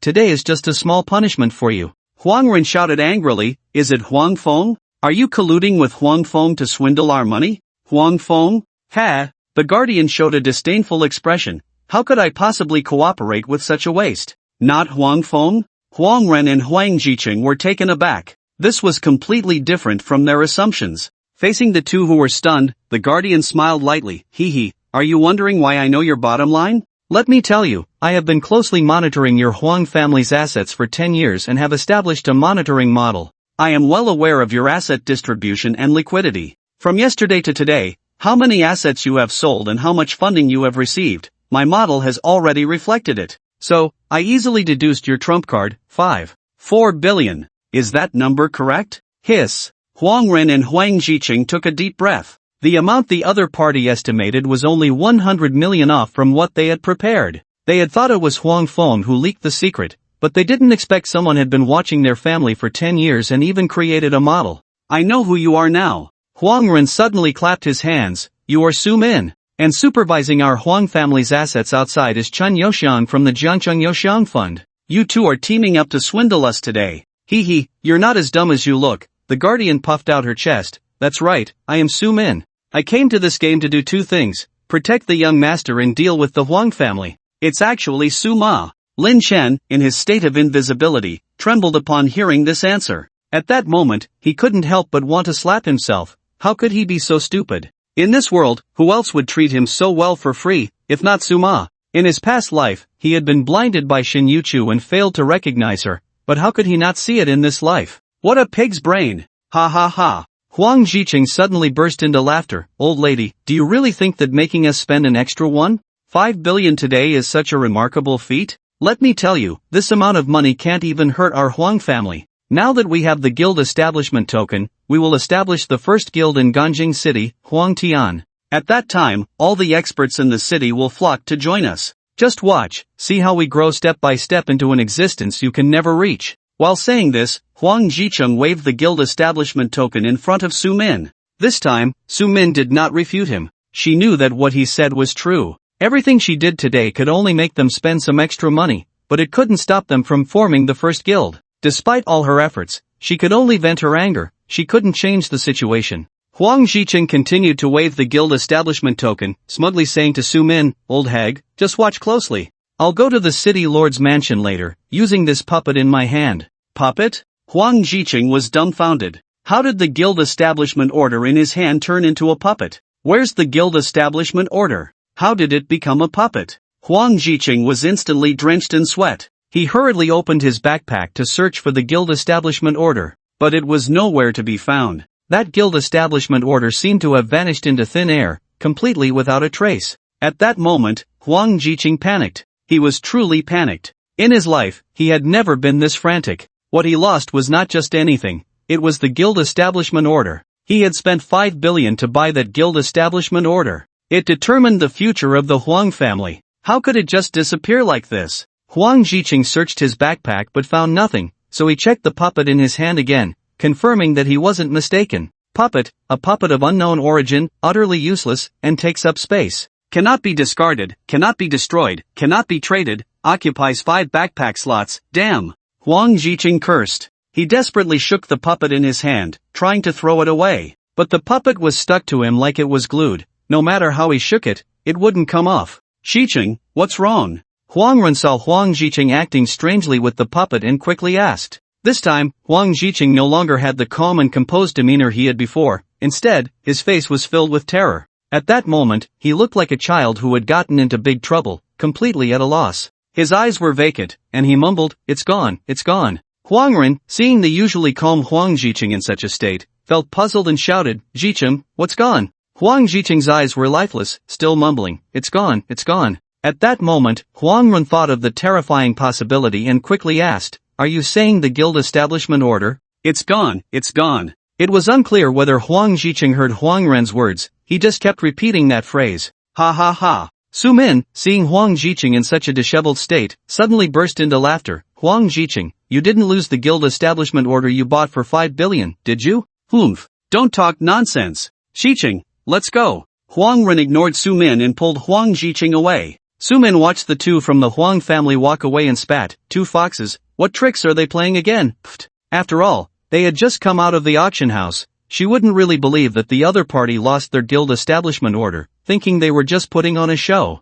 Just as she was about to leave, a voice suddenly came from behind, "Please wait a moment." Su Min turned around to see a figure gradually becoming clear. When she saw the other person's ID, she was taken aback. Wooing. She didn't expect that the most mysterious person in the entire server was actually from the same main city as her. However, the next moment, the other person's words shocked her even more. "Su Ma, it's me. Su Ma?" Su Min's body trembled. In this world, the only one who could call her Su Ma was Jun. You are Jun? Su Min looked at the wooing in front of her, her expression shifting from surprise to joy. The little one she had taken care of all these years had now become the number one in the entire server. A strong sense of pride and accomplishment welled up within her. She wanted to shout to the whole world, "Wu Ying is Lin Chen. He is from the Lin family. He is the son of Lin Rongtian." She also wanted to tell Lin Rongtian, "Boss, you were able to start from scratch and create a trillion empire. Now, your son can do it too. In fact, he can do even better than you." Unknowingly, Su Min's eyes were filled with tears. She quickly wiped the corners of her eyes, pretending to be calm as she looked at Lin Chen. Jun, how did you?" "Shoo." Lin Chen made a shushing gesture to Su Min, "Let's talk offline." "Okay." Su Min nodded vigorously. Then, both of them logged off simultaneously. After logging off, Lin Chen went to the study next door. He sat in a chair, gazing at the distant Swan Lake scenery. Remembering the scene of meeting Su Min in the game just now, he suddenly felt a wave of emotion. No wonder he hadn't seen her these days. It turned out she had been quietly enhancing her strength. Su Ma had truly worried herself sick for him. Not only did she take care of him in the real world, but she also found ways to help him in the game. The guardian, the messenger protecting the Lin family. It was so obvious, yet he hadn't realized it in his past life. Truly blinded by ignorance. Knock. Someone knocked on the study door. Jun. Su Min's voice came from outside. "Su Ma, come in." Lin Chen turned his chair around. At that moment, Su Min pushed the door open and entered. Today, she wore light makeup, looking more dignified than usual. However, her eyes were a bit red, clearly having just cried. After sitting down, Su Min looked at Lin Chen, hesitating to speak. She had many questions but didn't know where to start. So she sat upright, waiting for Lin Chen to speak first. Lin Chen thought for a moment and then asked, "Su Ma, did you buy the same key back then?" Su Min nodded. "Yes, I bought one before the exposure of the manifestation symbol function. I originally wanted to stockpile a few ancient keys, but the system prompted that only one key could exist on me, so I gave up." Lin Chen already knew this, so he didn't elaborate on the topic. He then asked, "What did you get with your same key?" Sumin replied, Holy Hall Dragon Knight, Class Change Scroll. What? Holy Hall Dragon Knight? Lin Chen was taken aback. In his past life, the leader of the so-called first mercenary group from Europe was a Holy Hall Dragon Knight. Not only was he personally powerful, but he also had a strong protective aura that could safeguard and enhance teammates. The team he led was virtually unstoppable in the game. Such a powerful hidden class had actually been obtained by Sumin. Yes. Unfortunately, my level isn't high enough to ride the dragon. According to the system prompt, I need to reach level 2 to tame a mount. Sumin shared all the information with Lin Chen without any reservations. Lin Chen stroked his chin, contemplating his next plans. Many things had just happened, and he had no prior plans, so he needed to sort out his thoughts. By the way, what was going on at the auction house today? How could you come up with so much collateral? Actually, I wasn't representing myself today, but rather Chen Yaxiong's, Zhang Cheng Youxiong Fund. Sumin brushed her hair back and smiled gently. I was just a pawn today, everything was arranged by him. He estimated that the Huang family's bottom line should be around 5.4 billion, so he told me to boldly raise the price to 5 billion. Lin Chen said, what if the Huang family suddenly backs out? No, they will definitely follow through. Sumin's expression became much more serious when mentioning the Huang family. They have offended quite a few people over the years and have faced targeting from several families. Don't be fooled by the Huang family's current appearance as a giant. In reality, they are already hollow inside. They are more eager than anyone to obtain this guild establishment order to break through. That's also why they prepared so much funding today. The Huang family has no way out. Lin Chen nodded. He had long known about Chen Yaxiong's capabilities. Otherwise, he wouldn't have turned the original 200 million Lin Chen growth fund into 1 billion later on. At this moment, Sumin sighed. It's a pity that Chen Yaxiong's ability to mobilize the fund's money is limited. Otherwise, I really want to fight hard for that guild establishment order. Now that the Huang family has this guild establishment order, they will definitely establish and grow into the first guild in Ganjing City. By then, their family power will reach a new height. The first guild in Ganjing City, hee. Lin Chen suddenly let out a disdainful laugh. Don't worry, they won't have the chance to establish the first guild. Sumin was puzzled. Oh? Why? Because. Lin Chen dragged out the last syllable while showing Sumin a playful smile. That guild establishment order is in my hands. Ah? Sumin was taken aback. How could the guild establishment order be in your hands? It's simple, my profession is a thief. Lin Chen said, briefly explaining his skills to Sumin. You mean, you used a cloth doll to swap the guild establishment order from Huang Jicheng? Sumin still found it hard to believe. That's right. And this guild establishment order was originally supposed to be theirs. I took the opportunity to steal it while they were fighting the boss yesterday. Winning twice in a row, that should be called a win-win, right? Ha ha ha. Sumin suddenly clutched her stomach and burst into laughter. Her laughter was so exaggerated that her body couldn't help but tremble. After laughing for several minutes, she finally managed to contain her laughter. The token they were supposed to get for free was stolen by you, then they spent 5 billion to buy this token, and then it was stolen by you again. I can't even imagine how much they lost in total.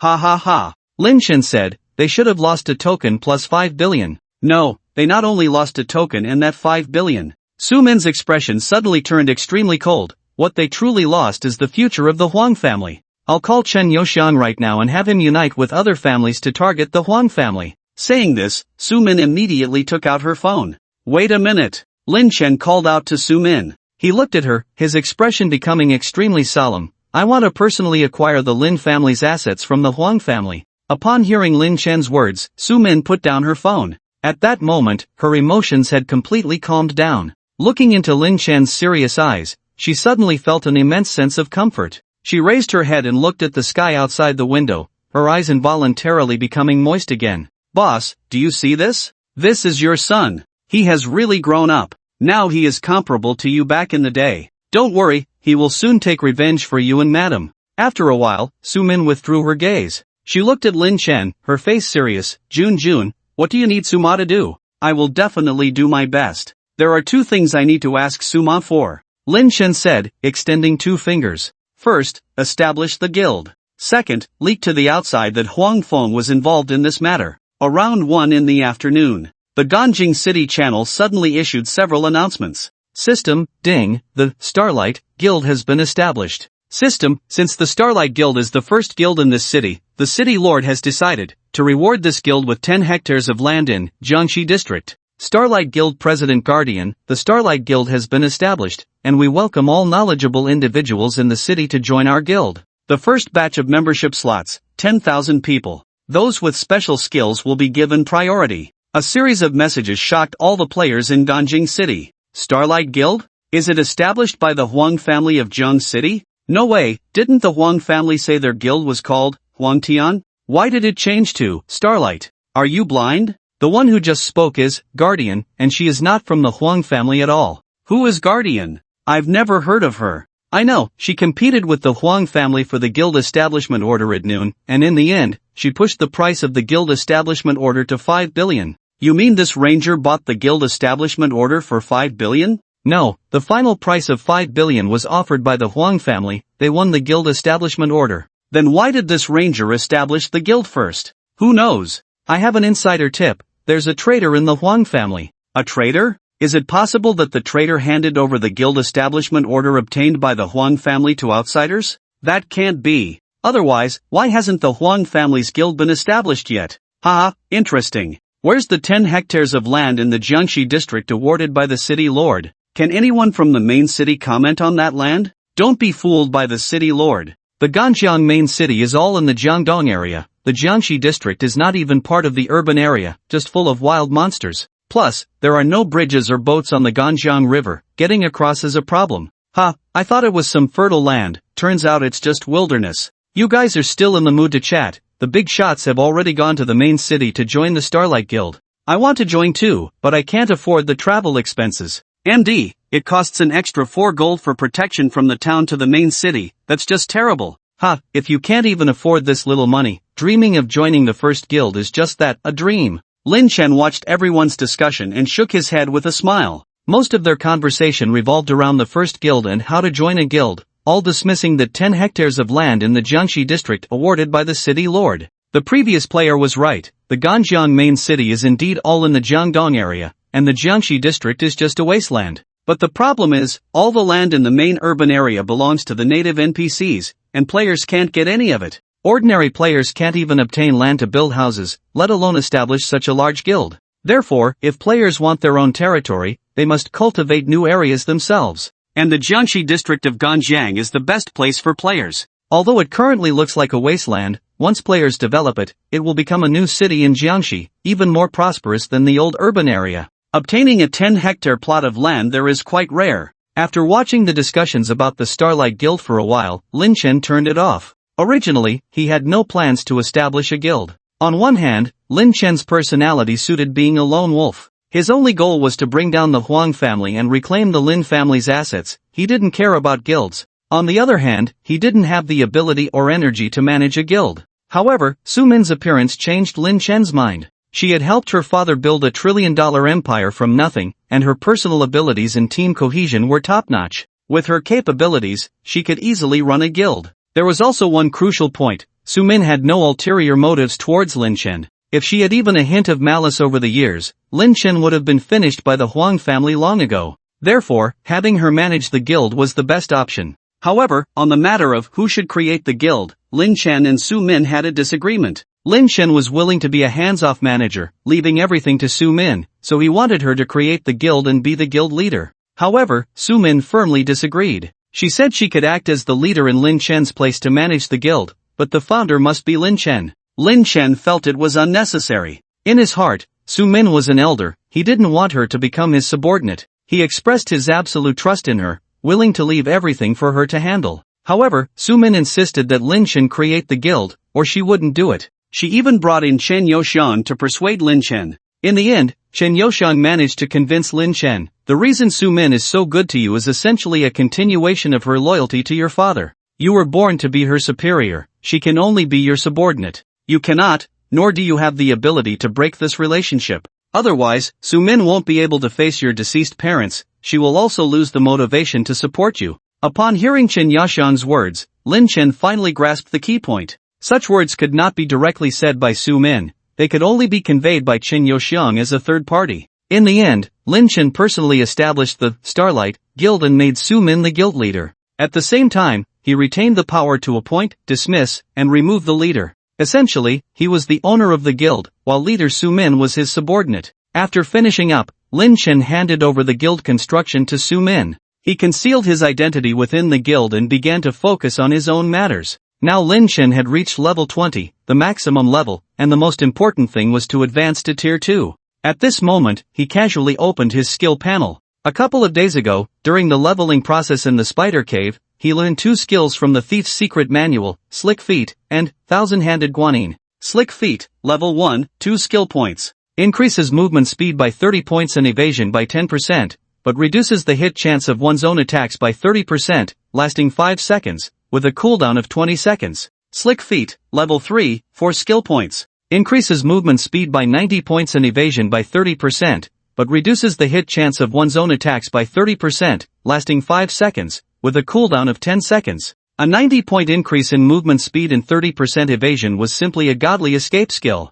However, due to the skill's inherent negative effect of reducing one's own hit chance by 30%, it was destined not to become a combat skill. Thousand-Handed Guanyin, level 1, consumes 2 skill points. Increases stealing success rate, reduces detection chance, and increases attack speed by 10%. Thousand-Handed Guanyin, level 3, consumes 4 skill points. Increases stealing success rate, reduces detection chance, and increases attack speed by 30%. When Lin Chen first saw this skill, his eyes lit up. An increase of 30% in attack speed was almost equivalent to a 30% increase in output. Especially with Dragon Blood Burn, it was very compatible with high attack speed, as each attack's Dragon Blood Burn was independent of one another. Finally, he encountered a skill that enhanced combat power. It wasn't easy. He had thought that the Thief's Secret Manual was all about stealing, but it turned out there were skills that enhanced combat power as well. Originally, Lin Chen planned to look for some ordinary thief combat skills, but now it seemed he could look forward to the skills later in the Thief's Secret Manual.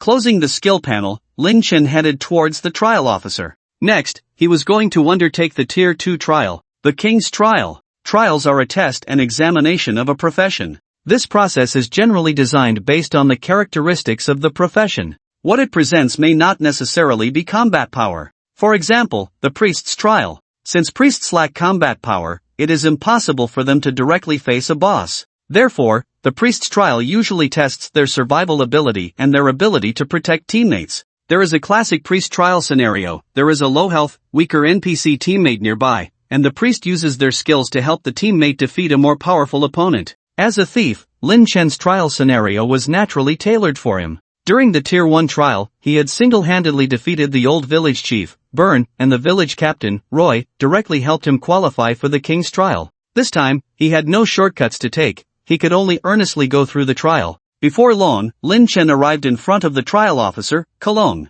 Officer Kalong, I want to participate in the tier advancement trial. Kalong assessed Lin Chen and nodded. Not bad, you meet the conditions for the Tier 2 trial. What difficulty of trial do you wish to challenge? King's Trial. Lin Chen decisively gave his choice. Upon hearing Lin Chen's choice, Kalong's expression suddenly became very serious. Special reminder, the King's Trial only offers one chance to challenge. Success will grant a 200% attribute reward, while failure will result in a loss of 10 attribute points. Do you accept the challenge? Yes. Lin Chen showed no hesitation. Kalong nodded, greatly appreciating Lin Chen's decisiveness. Wu Ying, you are the first adventurer to come to me for the King's Trial. If you succeed in your challenge, I will give you an additional gift. An additional gift? Lin Chen's eyes lit up. Before he could ask what the gift was, a bright light suddenly enveloped him. He was teleported to the trial grounds by Kalong. Before Lin Chen could open his eyes, he felt a shiver run through his body. Then, he realized he had arrived in a snowy region.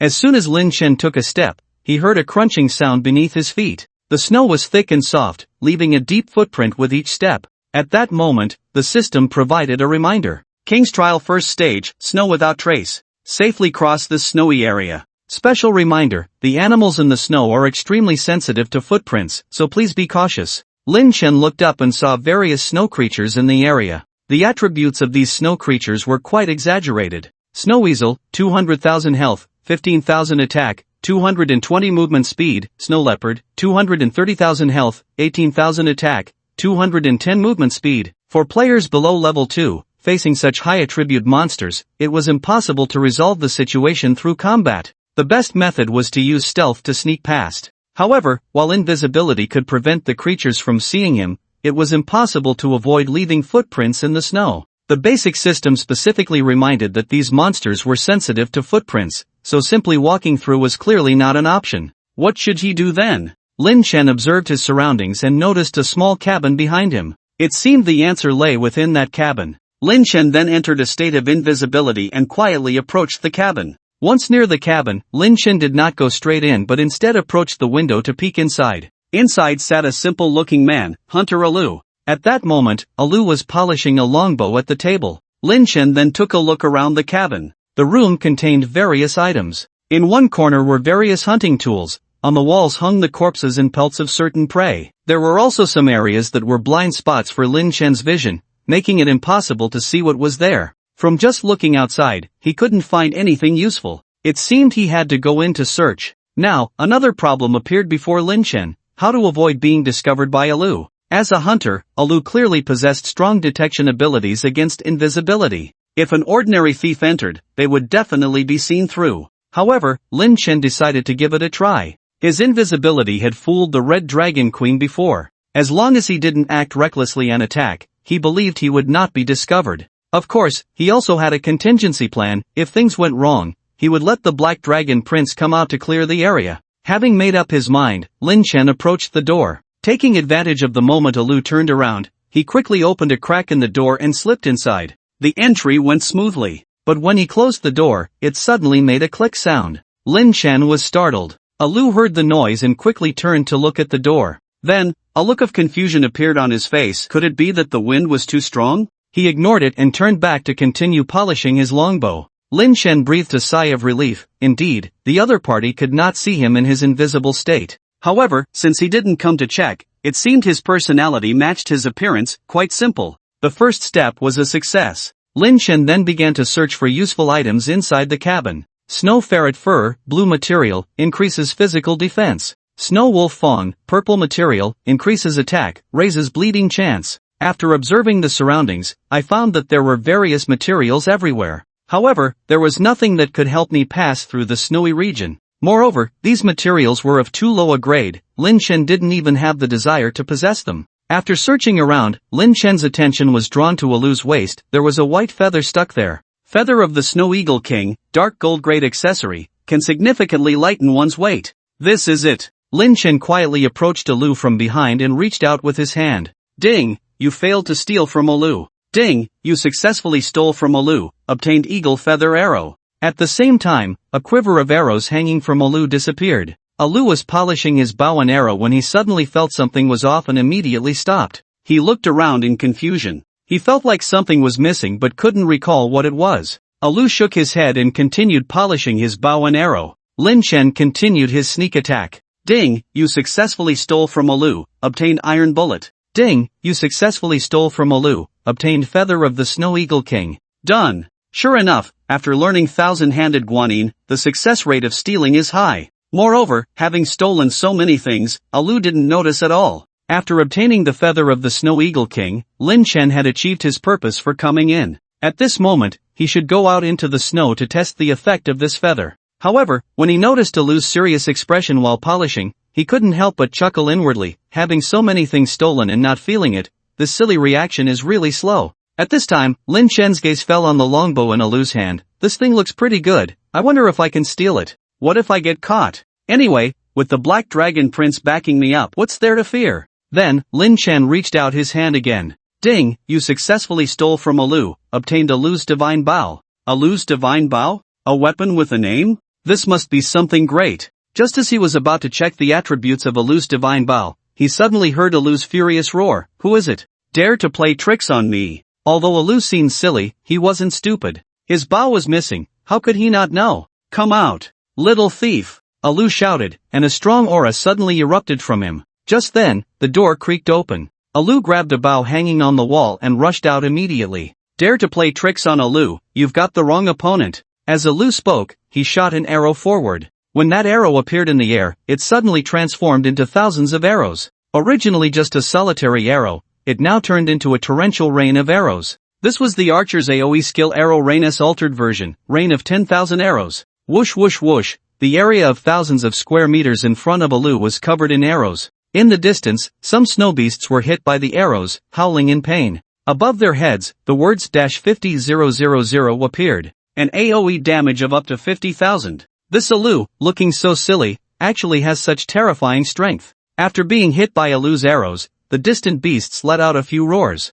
However, they didn't dare to approach Alu. Instead, they hid far away or buried themselves in the snow. But aside from these animals, Alu didn't hit any other targets. Seeing that his rain of 10,000 arrows didn't hit the little thief, he changed his angle and held the bow horizontally. Swish! A dense row of arrows shot out horizontally. Furious shot. Rain of 10,000 arrows covers a square area of 50*50. Furious shot covers a 120 degrees fan-shaped area in front. A normal person's furious shot is done in one shot, but this Alu shot 3 times in a row, adjusting the angle each time. Originally covering only a 120 degree sector, his adjustments somehow expanded it to 300 degrees. However, he still didn't hit the thief. Alu was furious. At that moment, he let go of the arrow he was holding, grasped one end of the longbow with both hands, and began to spin in place. It was the warrior skill, sweeping through the armies. This Alu turned out to be a dual-class character. However, after using 3 AoE skills, he still didn't hit the thief. Some beasts in the distance, seeing Alu so agitated, poked their heads out to see what was happening. Unable to find the thief, Alu immediately spotted those distant beasts and charged at them, howling in rage. The animals, seeing this, were instantly frightened and scattered in all directions. After Alu left, Lin Chen poked his head out from the small cabin. That's right, he hadn't gone out at all. He had just pretended to leave by opening the door when he saw Alu get angry. He knew very well that he couldn't outrun Alu's arrows with just his legs, so he used a diversion tactic to lure Alu away. Seeing Alu go off to vent his anger on the snow beasts, he quickly took the opportunity to leave this troublesome place. Who knows when Alu would come back to his senses? Once outside, Lin Chen immediately took out the feather of the Snow Eagle King. He imitated Alu and tucked it into his waist. Then, the system prompted, "Ding, you have equipped the feather of the Snow Eagle King, significantly reducing your weight." At the same time, a feather of the Snow Eagle King buff appeared above Lin Chen's head. He tried to take a step and found that his entire body actually floated up. He then walked toward the snow, leaving no footprints at all. Indeed, it was like walking on snow without a trace. Clearly, this item could easily handle not just snow, but also swamps, water surfaces, high-altitude falls, and other environments. Very practical. After confirming the function of the feather of the Snow Eagle King, Lin Chen immediately floated toward the other side of the snow. The state of the feather of the Snow Eagle King was different from normal walking or running. It didn't rely on his feet for power but instead moved and turned by controlling the feather. This feeling was somewhat similar to piloting a drone. However, drones are very light and easy to control. He, on the other hand, was relatively heavy and somewhat clumsy. His movement speed in this state was a fixed value, 200, unrelated to Lin Chen's own speed or equipment. At first, Lin Chen was a bit unaccustomed to it, nearly colliding with wild monsters in the snow several times along the way. Fortunately, his stealth state had extremely low aggro, so he didn't attract the monster's attention. After a few minutes of adaptation, Lin Chen became quite adept at it. More than 10 minutes later, he passed through the vast snowy area and arrived at a patch of grass. He then took off the feather of the Snow Eagle King. Turning back, he looked toward the snowy region. At this moment, Alu was still venting his anger on those snow beasts. Lin Chen let out a slight sigh of relief. Thankfully, he hadn't clashed head-on with that fool, saving himself 2 drops of red dragon blood. Remembering the divine bow he had just stolen from Alu, he immediately took it out. When he saw the bow's attributes, he was taken aback. Alu's divine bow, grade, first tier red growth type attributes, physical attack 2000, hit +5, attack range +5 meters range, 15 meters skill, arrow range skill level +1 unseal, unseals 1 layer at second, third, and fourth tiers. This bow had 2000 damage at just the first tier. Plus, it had super practical effects like hit and attack range. It could even enhance the level of arrow range skills. Another enticing effect was that it included forms from first to fourth tier. It's worth noting that the growth equipment Lin Chen had could only unseal once. For players, this bow could be used from first to fourth tier. It was simply outrageous. If this thing were taken out for auction, it could easily fetch a price in the tens of millions. No wonder Alu was frantic after this weapon was stolen. Putting away the Alu divine bow, Lin Chen continued forward. He passed through a narrow path and entered a clearing. No, calling it a clearing isn't quite accurate. Ahead was a rectangular area. There were no wild monsters in the middle, but it was filled with a formation of blades. Every half meter, there was a sharp blade. The blades were tied with a rope, hanging from bamboo poles above, arranged in an orderly manner. At this moment, the system provided a prompt: King's Trial, 2nd level, Blade Forest. Navigate through the blade formation to proceed. Special reminder, the surface of the blade formation appears calm, but there are hidden currents. After reading the system prompt, Lin Chen looked around to see if there were any scenes like the previous level that could help him pass. However, ahead was nothing but the blade formation. It seemed he could only rely on his own strength. The first level tested stealth and thievery skills. The second level tested agility and reaction. If he was careful, he should be able to get through. Lin Chen then approached the blade formation. The height of the sharp blades was just right at his neck level. At that moment, a sudden flash of inspiration struck Lin Chen. Since the blade formation was at this height, couldn't he just crawl forward? Without hesitation, he went for it. However, when he lay down, he found himself in an awkward situation. As his body sank, the blade formation also descended. It seemed that this trick wouldn't work. Lin Chen then stood up and cautiously entered the blade formation. Sidestepping, turning, moving forward. Facing the sharp blades, Lin Chen easily passed through 4 rows. Seeing how easy it was, Lin Chen felt quite satisfied. This blade formation was nothing much. With all his points and agility, getting through this blade formation was a piece of cake. Just as Lin Chen was feeling smug, a sudden clanging sound came from ahead. The blade formation suddenly began to sway. Lin Chen didn't react in time, and a sharp blade struck his neck. -2000. Damn, that hurts. It was the wind. A gust of wind, seemingly from nowhere, caused the previously still blade formation to sway, making it much harder for Lin Chen to dodge. Moreover, the damage from the sharp blade was incredibly high, a full 2000. Although Lin Chen had a top-tier hat and necklace, his total health was only a little over 6000. With just one hit, he lost nearly a third of his health. Faced with this sudden change, Lin Chen didn't panic, he immediately calmed down. He kept his eyes peeled and ears alert, constantly monitoring the movements of the blade formation. His body twisted and turned, dodging the wildly swaying sharp blades. Despite usually engaging in sneaky and underhanded activities, Lin Chen proved to be quite reliable when he took things seriously. After a few clumsy dodges, he realized that the swaying of the sharp blades was not entirely random. Although the wind affected the blade formation, the wind speed and direction were fixed. These seemingly chaotic blades actually followed a certain pattern. Once Lin Chen focused, he relied on his exceptional agility to weave through the blade formation. As time passed, his movements became increasingly skilled and fluid. Before long, his body moved like a catfish swimming in water, dodging smoothly and effortlessly. During this time, he not only safely avoided the surrounding sharp blades but also passed through many rows of the blade formation. At this rate, Lin Chen would soon be able to get through this blade formation. However, as a king-level trial, the difficulty was far from over. When Lin Chen reached 2/3 of the way through the blade formation, another gust of wind blew from a different direction. The two winds combined made the trajectories of the sharp blades even harder to predict. Puff puff, 2 sharp blades struck Lin Chen. His health immediately hit rock bottom. With just one more touch, his health would be completely drained. However, Lin Chen remained calm, focusing intently on dodging the surrounding sharp blades. This time, the difficulty of evasion had increased several-fold. Lin Chen's movements were no longer as smooth as before, his steps had become quite chaotic. Yet, despite his disarray, he made no mistakes. Stumbling and staggering, he somehow managed to break through several rows of blade formations.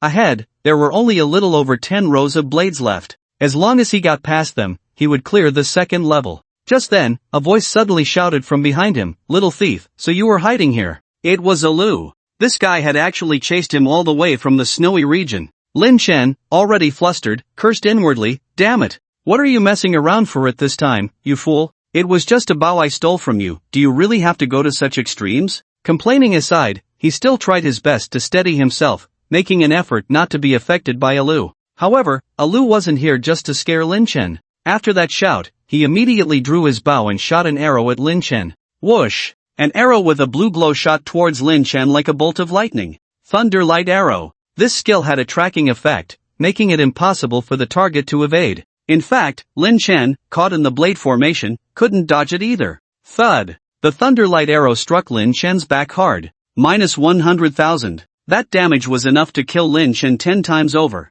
However, he did not fall. At the moment the Thunder Light Arrow hit him, a red light suddenly burst forth from the protective metal on his chest. Red Dragon Guardian Metal, activated. Guardian Metal, immune to lethal damage and maintains immunity to damage and magic for 5 seconds. CD, 60 minutes. After activating the Guardian Metal, Lin Chen changed from his previous evasive movements and charged forward. The sharp blades ahead stabbed at him with thud-thud-thud sounds. But thanks to the protection of the Guardian Metal, he suffered no damage at all. In less than 5 seconds, he forcefully broke through the blade formation. After passing through, Lin Chen glanced back. Due to the dense arrangement of blades, he couldn't see Alu's figure, only hearing the other party shouting chaotically behind him. Fortunately, the other side did not launch an attack. Lin Chen had no idea if that fool would chase after him again, so he immediately left the second level. After clearing the level, his status was instantly restored to full. As he exited the blade formation checkpoint, a sudden rumble sounded behind him.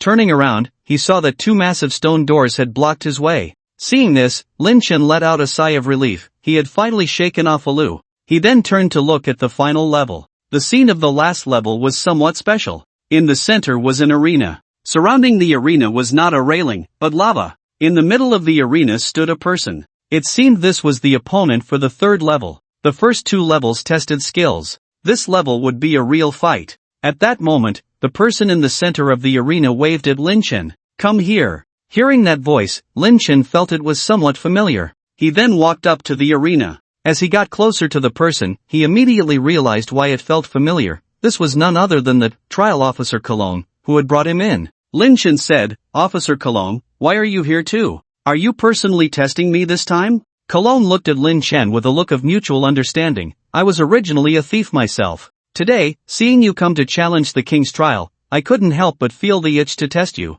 "Then there's no need to test." Lin Chen directly raised his hand in surrender. "I definitely am not your opponent." As the trial officer of the main city, Cologne was among the top tier of combat power in the city. Lin Chen could never be a match for his opponent. Ha ha. Cologne laughed heartily upon hearing Lin Chen's words. "Don't worry, I'll keep my level suppressed within the intensity of a tier 2 trial." Seeing that Cologne was serious, Lin Chen couldn't help but smile wryly. "This wouldn't be the gift you mentioned, would it?" "Consider it part of it," Cologne said, his body slowly becoming transparent. "Let me see your strength." At the same time, Lin Chen entered a state of invisibility. Although he was facing the trial officer of the main city, Lin Chen had absolute confidence in his stealth abilities. This was a divine skill of invisibility. Even a level 100 boss wouldn't easily see through it. Of course, Lin Chen didn't stay in one place. Players may be invisible, but their bodies still existed in reality. If Cologne reached out, he could touch him. Given Cologne's level as a thief, as long as he discovered his opponent, he could unleash a combo with his eyes closed, and invisibility wouldn't help.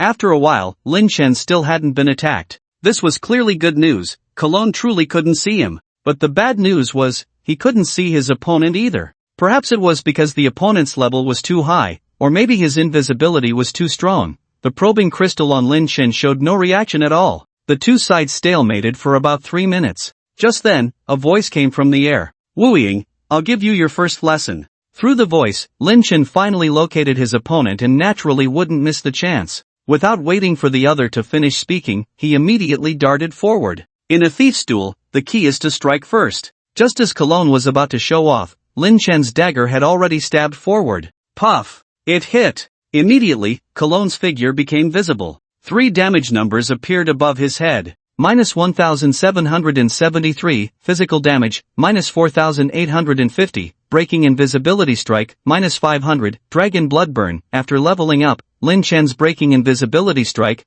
10 times agility damage, had become extremely exaggerated. Against players of the same level, this strike could instantly kill them. Even against the final boss of the trial, this strike could deal significant damage. However, when Lin Chen saw Cologne's face, he was surprised to see the other grinning. "Wu Ying, you fell for it." Although Lin Chen didn't know what trick the other was playing, he felt something was very wrong. He quickly retracted his dagger, preparing to distance himself. Just then, a sharp pain suddenly struck from behind him. -1263, physical damage, -800, breaking invisibility strike. What was going on? Wasn't Cologne in front of him? Why was he being attacked from behind? At that moment, Cologne in front of him suddenly poofed into a cloud of green smoke and lunged at Lin Chen. Cough cough. Lin Chen waved his hand, dispersing the smoke in front of him. At that moment, he heard Cologne's voice from behind. "First lesson, use a decoy to create openings and lure your opponent into attacking," Cologne said, stepping back a few paces.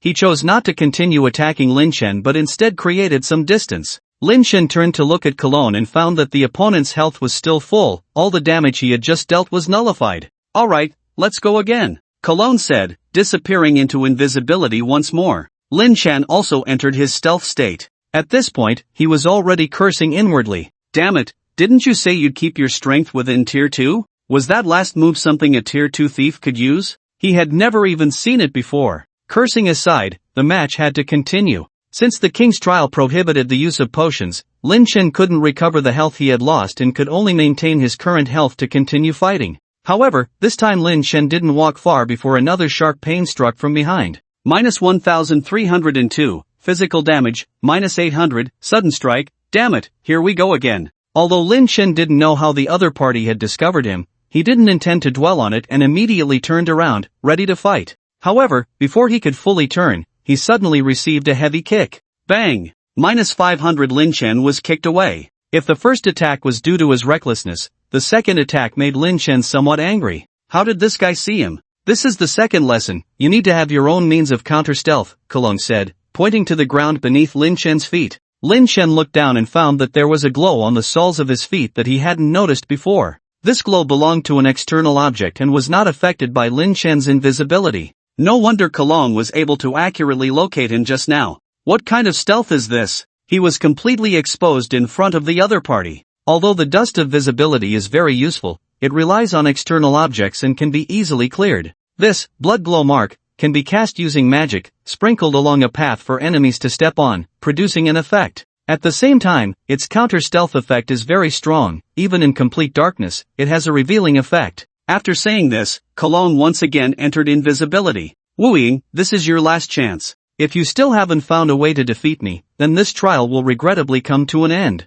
Given your excellent performance in the previous 2 rounds, I can waive your punishment for this trial and grant you the noble trial. Alright, make good use of your last opportunity. After saying this, Cologne became silent once more. This time, Lin Chen did not move but stood still. As a thief, he had only learned skills related to stealing and had not learned any proper combat skills. How should he respond to the opponent? Lin Chen glanced at his transformation skill and his backpack. When entering the third trial, both the transformation skill and the red dragon blood in his backpack were disabled. This was a trial for thieves, and the system completely cut off his reliance on these non-thief items. Without these things, what should he do? Cologne, in his invisible state, circled around the arena. He did not approach his opponent directly but observed his behavior. However, Wu Ying remained standing still, without any movement. Could it be that he was surrendering like this? Cologne secretly shook his head. This kid, although somewhat talented, was ultimately too inexperienced. He still needed to be tempered.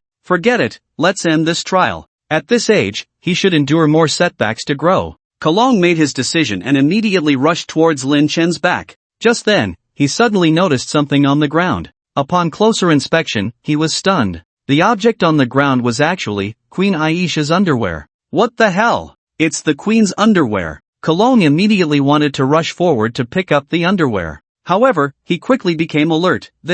Could it be that kid's trap? Although Cologne thought this way, he couldn't help but keep his eyes on the object on the ground. To hell with traps, I can't miss the Queen's underwear. Unable to resist the temptation, Cologne stepped forward to pick it up. However, the Queen's panties did not stay in place but floated forward. Cologne immediately took a leap forward. The next moment, he felt something was off. His body was flying through the air. No, he wasn't flying. He had jumped out of the arena. Below him was all lava. Whoosh! Cologne fell down. And in his hand, he was still holding the Queen's underwear. Yes! Lin Chen watched Cologne fall into the lava, excitedly pumping his fist. He had just thrown the puppet close to the edge of the arena, trying to attract Cologne. To be honest, he was somewhat skeptical about the effectiveness of this trick. The puppet he had used before was given to him by Dongfang Shua. This time, the puppet was made by himself. He had no confidence in how effective it would be or whether it could fool the trial officer. Fortunately, Cologne was successfully drawn in by the puppet.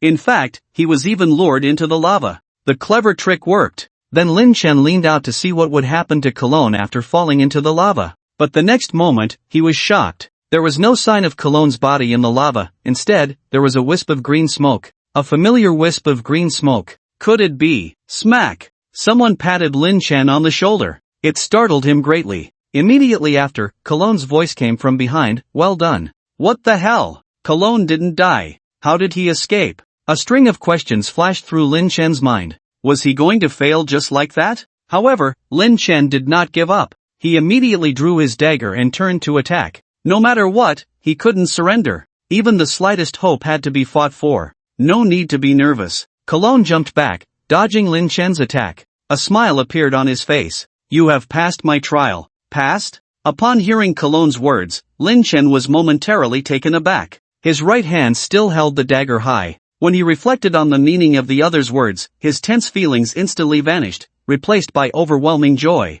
He passed. He really passed the king's trial. Amazing! In his previous life, Lin Chen was merely a sycophant to Shin Yuchu. At that time, all he thought about was how to make his beloved stronger. As for himself, he just got by. Challenge the king's trial? He had never even considered it. Even the noble trial, he had only stumbled through once. After his rebirth, although he had passed a king's trial at level 10, it was ultimately thanks to the bug-level Black Dragon Prince, not his own strength. This time, facing Cologne's challenge, he had genuinely relied on his own skills and techniques. Especially the mental journey he had just gone through, it was like a roller coaster. The sense of achievement from this process was unparalleled. Just then, the system gave a notification, ding, you have passed the second-tier king's trial, earning 200 free attribute points. At the same time, the above Lin Chen's head changed to, indicating that he had officially advanced to the second tier. Ha, Wu-Ying, I really didn't misjudge you. Cologne let out a hearty laugh. Not only is your stealth technique amazing, but you also have such a deceptive method. To be honest, I was skeptical at first that the thing on the ground was a trap, but I still couldn't resist the temptation. Can you tell me where you learned this trick? Lin Chen replied, I learned it from Senior Dongfang Shuo. What, the thief god Dongfang Shuo? You're actually his disciple? Cologne was shocked beyond measure upon hearing Dongfang Shuo's name. Where is Senior Dongfang Shuo? Can you take me to meet him? As a thief, no one wouldn't want to know Dongfang Shuo. I don't know how to contact him either. Lin Chen shook his head. I met Senior Dongfang Shuo in a small town below. He was at the Drunken Immortal Pavilion wanting to drink the immortal brew, and I happened to help him. I see. Upon hearing Lin Chen's answer, Cologne's expression became very complex, a mix of longing and disappointment. Lin Chen was still thinking about the surprise Cologne had mentioned earlier and wanted to remind him. However, seeing Cologne like this, he felt it was inappropriate to interrupt his thoughts, so he waited on the side. After a while, Cologne came back to his senses. I originally wanted to teach you some theft techniques. Since you've taken Dongfang Shuo as your master, I won't show off my skills here. What does that mean? You can't be saying that the promise made earlier won't be fulfilled, right? Fortunately, Cologne's words didn't stop there,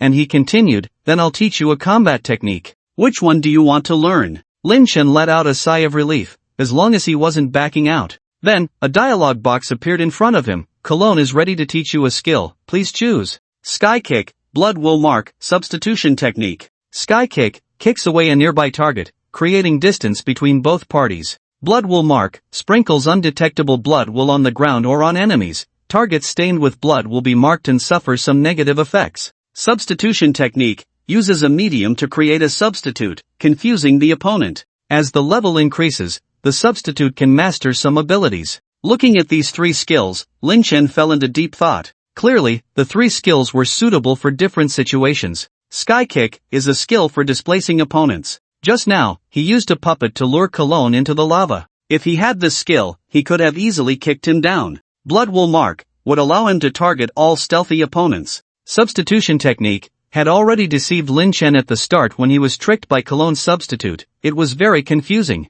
Which one should he choose? At that moment, Lin Chen recalled the scene of Cologne falling into the lava and then reappearing in the arena. So he asked, Cologne, how did you get out of the lava just now? It was the substitution technique. Cologne explained the skill to Lin Chen. At a high level, the substitution technique not only confuses others but also allows for a position swap with the original body. Before I fell, I left a substitute in the arena, so I could return safely. I see. Lin Chen said, I'll learn substitution technique. Alright, I'll teach you the substitution technique. Cologne said, raising his right hand. In a moment, a milky white light surged from his hand. Then, he placed his hand on Lin Chen's head. The next moment, Lin Chen received a system notification. Ding, you have learned substitution technique, skill points -2. Alright, this trial is now over, you can go out. After Cologne finished speaking, Lin Chen felt a blur in front of him. When he came to his senses, he found himself back in the main city. Then, Lin Chen opened the skill panel and upgraded the substitution technique to level 3. Substitution technique, level 1, uses a medium to create a substitute, CD 20 minutes. The substitute has the same level stealth skill as you. You can control the substitute to perform your designated, non-attack, actions. The substitute takes 12 times the damage. Substitution technique, level 2, uses a medium to create a substitute, CD 15 minutes. The substitute has the swap skill and the same level stealth skill as you. You can control the substitute to perform your designated, non-attack, actions. The substitute takes 9 times the damage. Substitution technique, level 3, uses a medium to create a substitute, CD 10 minutes. The substitute has the swap skill and the same level stealth skill as you. You can control the substitute to perform your designated actions. The substitute takes 6 times the damage and has 50% of the original body's damage. The level 1 substitution technique is quite useless, only allowing for stealth, but the level 2 skill learns, swap, which is a qualitative breakthrough. By level 3, it becomes a divine skill, because the substitute can attack. It is no longer an ordinary functional skill but has transformed into an output skill. I wonder what will happen at level 4. Lin Chen touched the melee ring he had previously stolen from melee. Melee ring, spirit plus 300, additionally increases one combat skill level, limited to once. He then clicked on the skill of the melee ring. Please select the combat skill to upgrade. Shadow clone technique. Ding, upgrade successful, shadow clone technique level increased to level 4, skill points -1. Lin Chen immediately checked the level 4 shadow clone technique. Shadow clone technique, level 4, use a medium to create 2 clones, cooldown 5 minutes. The clones possess the swap skill and a stealth skill at the same level as you. You can control the clones to perform your designated actions. The clones take 3 times the damage and have 70% of the main body's damage. Seeing the skill description, Lin Chen was overjoyed. Summoning 2 clones. Moreover, the clones' durability and output had also increased.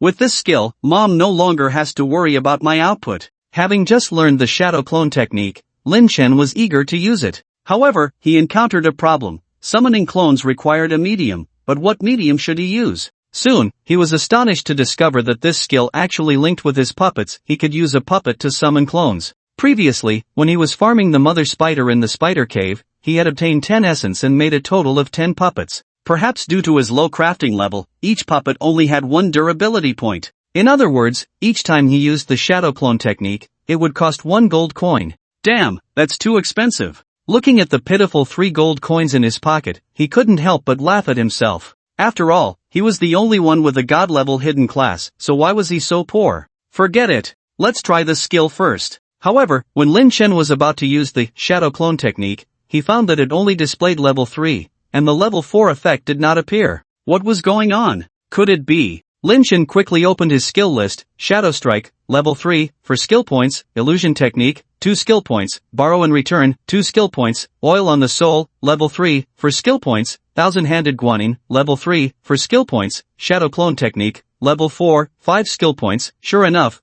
there weren't enough skill points. Lin Chen was level 20, with a total of 20 skill points, and these 6 skills already required 21 skill points, so the recently upgraded Shadow Clone Technique did not have the level 4 effect. Forget it, it would recover after leveling up. Lin Chen closed the skill panel and then bid farewell to Colonel. Colonel, thank you, I'm leaving. Wooing, wait a moment, Colonel called out to Lin Chen. Lin Chen stopped and looked at Colonel. Sir, is there anything else? At this moment, Colonel pointed to the dagger at Lin Chen's waist and said, I noticed that your pair of daggers looked quite familiar during our earlier encounter. Can I take a look? Dagger? Lin Chen was delighted. This pair of damaged starry daggers was obtained from the treasure chest of the Red Dragon Queen. According to the background story, this starry had fought against the Red Dragon Queen Atisha and inflicted severe injuries on her. Because of this, Atisha kept this dagger after defeating Starry, as a tribute to this worthy opponent. After the dagger came into Lin Chen's hands, it helped him quickly get through the early stages. One could say that without this dagger, his level would have long fallen behind top players. After all, he was a god-level hidden class and needed double experience to level up. Unfortunately, this dagger was damaged, and he had not found any clues for its repair. So when Lin Chen heard Colonel ask about this dagger, he was overjoyed and quickly took the dagger from his waist and handed it to him. Sir, please take a look. Cologne quickly took the dagger handed over by Lin Chen with both hands and carefully examined it. When he confirmed the dagger's identity, a look of sorrow suddenly appeared on his face. Indeed, it is senior brother Starry's weapon. Senior brother? Lin Chen was taken aback. What a coincidence! However, recalling Cologne's profession, Everything seemed to make sense. Cologne looked at the dagger in his hand and slowly recounted its owner's past. Starry, the world's #1 assassin. Since he joined the Assassin Alliance, it took him only a year to reach the top of the assassin rankings. For over a decade, he never fell from that first position. 5 years ago, the Kingdom of Fusang organized a curb escort mission, hiring the top 10 masters, including Starry.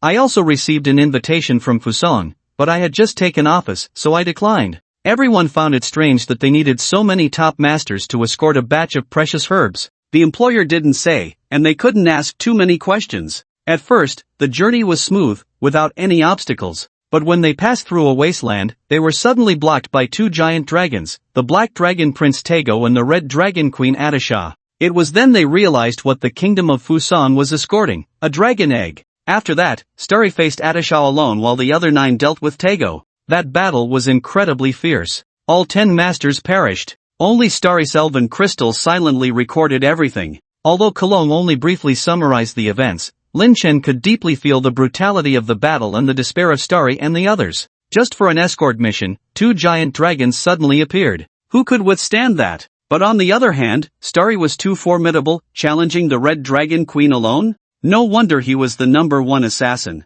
It's no surprise Atisha kept his weapon. He was indeed a worthy opponent. After a long while, Lin Chen came back to his senses. He then thought of the egg they were escorting and asked, what happened to the dragon egg later? Did the dragons take it back? No. At this, Cologne gritted his teeth. Those bastards from Fusang took advantage of the chaos and ran off with the dragon egg. Just as expected from those devils, Lin Chen sighed. However, he felt puzzled about one thing. The top assassin of the Assassin Alliance was killed by those people from Fusang. Won't they seek revenge? Of course, they thought about revenge, but there was no opportunity. Oh, why? The Dragon Clan thought the Dragon Egg was stolen by the Assassin Alliance, so they joined forces to attack the Assassin Alliance's headquarters. The current Assassin Alliance. Sigh. Cologne sighed and didn't continue. Lin Chen nodded. No wonder the Assassin Alliance had a low presence in the previous game's world. It was for this reason. An organization hated by the Dragon Clan who would dare to get involved. What if they were misunderstood by the dragons?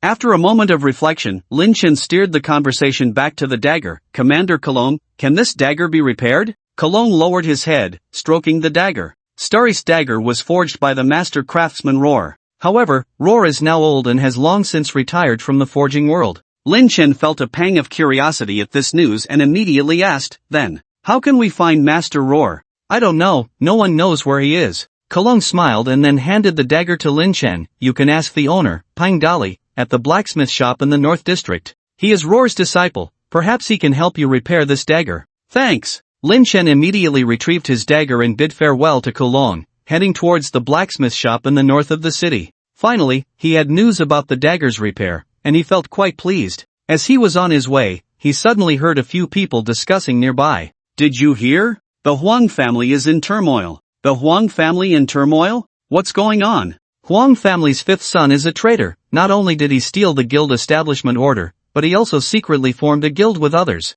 Formed a guild? Which guild? What other guild? Is there a second guild in our city? You mean Starlight? Damn! Isn't it better for the Huang family to form a guild? Why would he do that? The Huang family forming a guild, but Huang Lao was just a marginal figure, not even in the top 5. But if he establishes Starlight, he becomes the second in command. How can that status compare? I see. Upon hearing this, Lin Chen secretly admired the efficiency of Suma. She spun the story so vividly. He wondered how Huang Lao Wu, Huang Feng, was doing now. He could deal with the task later. He couldn't miss out on the gossip. Lin Chen immediately stopped and sent a message to Su Min. Wooing, Suma, how's the situation with the Huang family? Any reactions? After a while, Su Min replied. Hulanzang, there hasn't been any news from the Huang family yet. However, Huang Feng hasn't logged in all day. Wooing, they wouldn't have imprisoned Huang Feng, would they? He's their own brother. Hulanzang, hee, what wouldn't the Huang family do? This time, Huang Feng will suffer, if not die. Thinking of Huang Feng's plight, Lin Chen suddenly felt a bit sorry for him. Huang Feng was Lin Chen's youngest uncle, only 8 years older than him. When his mother, Huang Ling, was still alive, she had the best relationship with Huang Feng, and they interacted frequently. So, when Lin Chen was a child, he often played with Huang Feng. Later, when Lin Chen's parents passed away, the Lin family's assets were seized by the Huang family. The others in the Huang family mocked Lin Chen, but only Huang Feng treated him kindly. Once, when Huang Zichang publicly humiliated Lin Chen, Huang Feng slapped Huang Zichang in front of Lin Chen. In Lin Chen's heart, he didn't harbor as much hatred for Huang Feng as he did for the other three. Hulanzang, you don't actually feel pity for that Huang Feng, do you? Wu Ying, a little. Hulanzang, young master, don't be deceived by appearances. There isn't a good person in the Huang family. Especially this Huang Feng, Wu Ying, what about him? Hulanzang, when the time is right, I'll tell you about the evil deeds Huang Feng has done. In short, don't harbor any goodwill towards him. Remember. Wu Ying, okay, Suma. Hulanzang, young master, please call me by my ID, Hulanzang, or just call me Amin in the game. You've started to build your own career, you can't call me like you did at home. Wu Ying. Okay, Amin. Lin Chen sighed. Ever since she decided to establish a guild, Su Min seemed like a different person. She appeared to have found the passion she had over a decade ago when working at the Lin Group, her emotions very high. This sudden change made Lin Chen feel a bit uncomfortable. Perhaps she could no longer be the Su Ma she once was. Originally, Lin Chen wanted to learn more about Huang Feng's situation, but hearing Su Min say that, he had to give up. Closing the chat, Lin Chen continued towards the north of the city. Influenced by the Starlight Guild recruiting, more and more people were coming to the main city of Ganjiang. So far, around 40,000 to 50,000 people had arrived. While 40,000 to 50,000 sounded like a lot, with thousands of towns below, each town averaged only a few dozen people. The main city, as the largest and most prosperous area in the Destiny continent, was also the most inclusive. Here, players can take on low-level quests of around 10 levels, hunt low-level monsters in the surrounding areas of the city, and even find some low-level dungeons. Although the difficulty is slightly higher than in the town, these players are among the best in the city, with strong adaptability, so this level of difficulty doesn't affect them at all. However, upon arriving in the main city, these players did not rush to level up. Their first action was to submit an application to join the Starlight Guild at the Guild Administrator, and then they gathered in groups of 3 or 5 to discuss. Whenever someone displayed the Starlight Guild title above their head, it would immediately attract a wave of envious cheers. Meanwhile, those who had not yet received approval for their applications grew increasingly anxious. Eventually, everyone lost interest in discussing and went about their own business. Lin Chen felt a sense of comfort as he watched more and more players with the Starlight Guild title appear. Not long ago, he had been forced to flee from the Huang family's Huangtian Guild. Now, his own guild had been established first, while the Huang family's guild had yet to be seen. Indeed, fortunes had turned. However, Lin Chen did not dare to underestimate the Huang family. That group was ruthless, with no bottom line in their actions, and they would not fall easily. After a while, Lin Chen arrived at the blacksmith shop in the north of the city. Due to the sparse number of players, the blacksmith shop, which should have been bustling, was quite deserted, with only a few people wandering nearby. Just as Lin Chen entered, a figure suddenly darted out from inside. Immediately, Lin Chen felt a soft thud against his chest. A little girl carrying a bow and arrow had bumped right into him. The impact was quite strong, and a damage number of -100 appeared above Lin Chen's head. I'm sorry, the little girl quickly bent down to apologize. I was running too fast and didn't see you, I'm sorry. Lin Chen smiled and didn't mind. However, when he saw the ID above the girl's head, he was taken aback. Jean Lingling. It was actually Jean Lingling, the #1 wealthy lady of Destiny. Unlike other rich players, Jean Lingling was not wealthy in the real world. She even used the most ordinary key for Destiny. But somehow, her wealth in the game had suddenly skyrocketed. It was as if she could generate money out of thin air. At this moment, Jean Lingling also noticed Lin Chen's ID and immediately exclaimed with joy, "Ah, it's the Shadowless God. I actually ran into the Shadowless God." Jean Lingling looked up at Lin Chen with an expression of admiration. Lin Chen then noticed that Jean Lingling was only a pitiful level 10. With such a low level, what was she doing in the main city? Ordinary people at this time couldn't even earn enough for a carriage ride. Ah, Shadowless God, you're already level 2, that's amazing. Can you help me level up? I can pay you. Pay me to help you level up? Lin Chen found it somewhat amusing. How could the top player help her level up? What was this girl thinking? Seeing that Lin Chen did not agree, Jean Lingling thought he believed she couldn't afford it, so she immediately took out a golden toad. Little Gua Gua, spit out some money.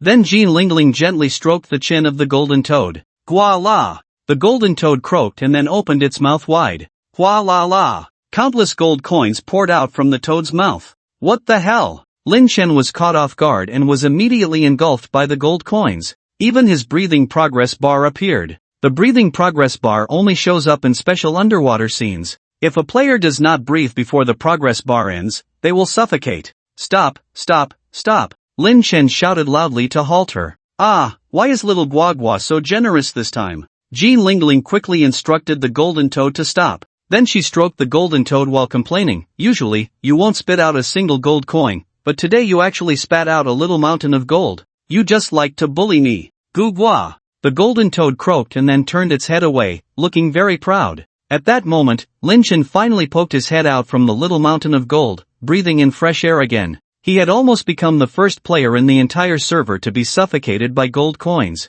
I'm sorry, Wooing God, my little Guagua doesn't listen to me very well, Jean Lingling said, pulling Lin Chen out of the pile of coins. Lin Chen felt speechless towards this careless Jean Lingling. He had never heard that the richest woman was such a scatterbrain. At this point, Jean Lingling looked at Lin Chen with anticipation. Is this much money enough? Can you take me to level up? Lin Chen did not answer her but said, you should put away the gold coins first. He didn't want to talk about leveling up for now, he wanted to understand more about her golden toad. However, to Jean Lingling, Lin Chen's words sounded like he didn't want to take her along, and she immediately pouted, looking aggrieved. Wooing God, is it that this money isn't enough?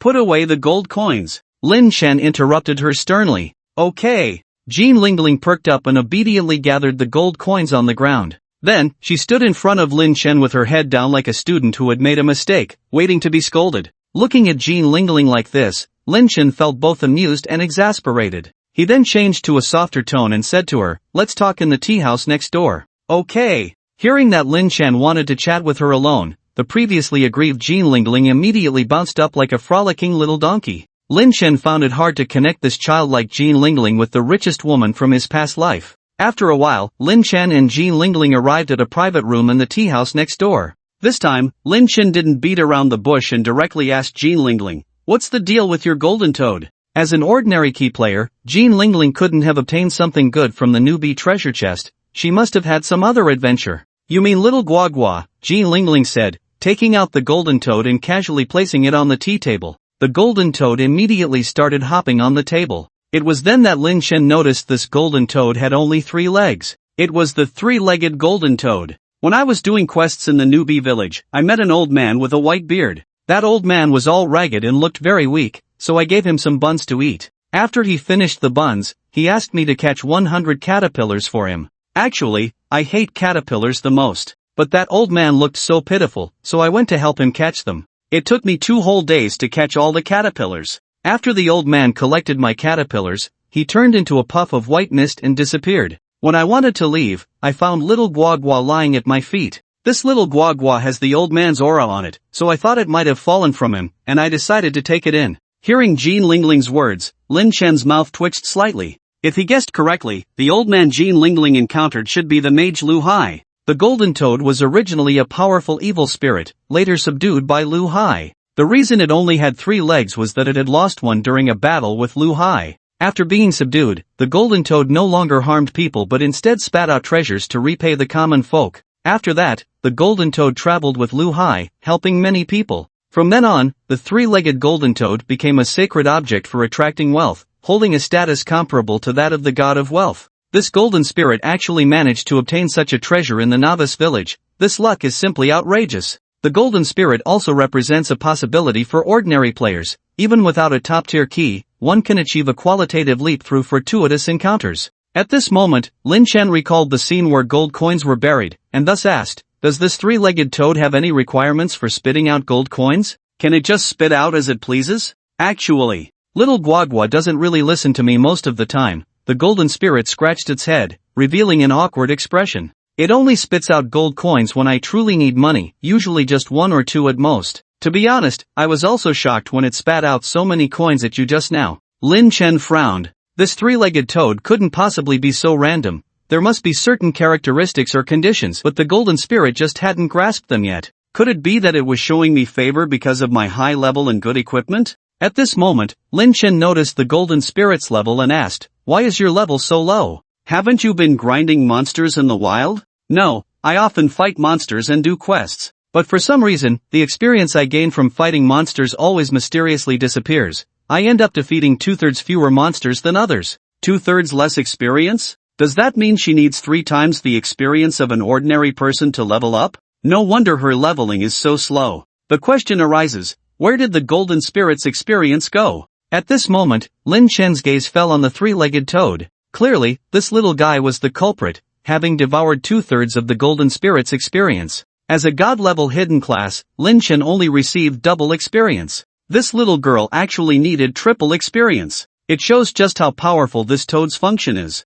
The three-legged toad seemed to sense Lin Chen's thoughts. It croaked at Lin Chen, then stuck out its tongue to lick its forehead, looking as if it hadn't eaten enough. Seeing that Lin Chen had not spoken for a while, the golden spirit cautiously asked, Lord Wu, can you help me level up? Just now, little Guagua spat out 5,000 gold, I'll give it all to you. 5,000 gold. Lin Chen almost spat out a mouthful of old blood. At this stage, gold coins are a rare commodity. If this 5,000 gold were sold, it could at least be exchanged for 70 to 80 million blue star coins. Earning money requires all sorts of tricks and loopholes. Yet here, someone just had the three-legged toad spit a bit and got it. People can really be infuriating. Lin Chen fell silent for a moment, then said, right now, I have important matters to attend to and don't have time to help you level up. The golden spirit hurriedly asked, when will you be free then? No, you misunderstood me. Lin Chen raised his hand to interrupt her. Then, he took a longbow out of his backpack. I'll sell you this bow.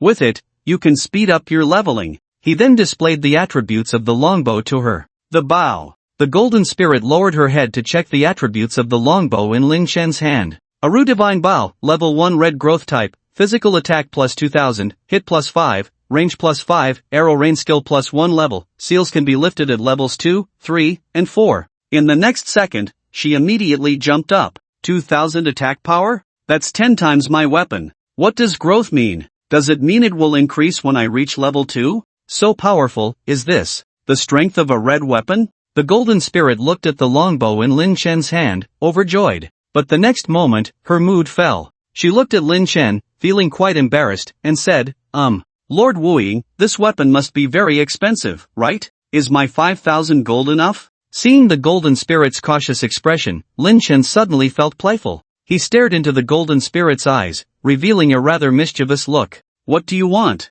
Do you want to pay with your body?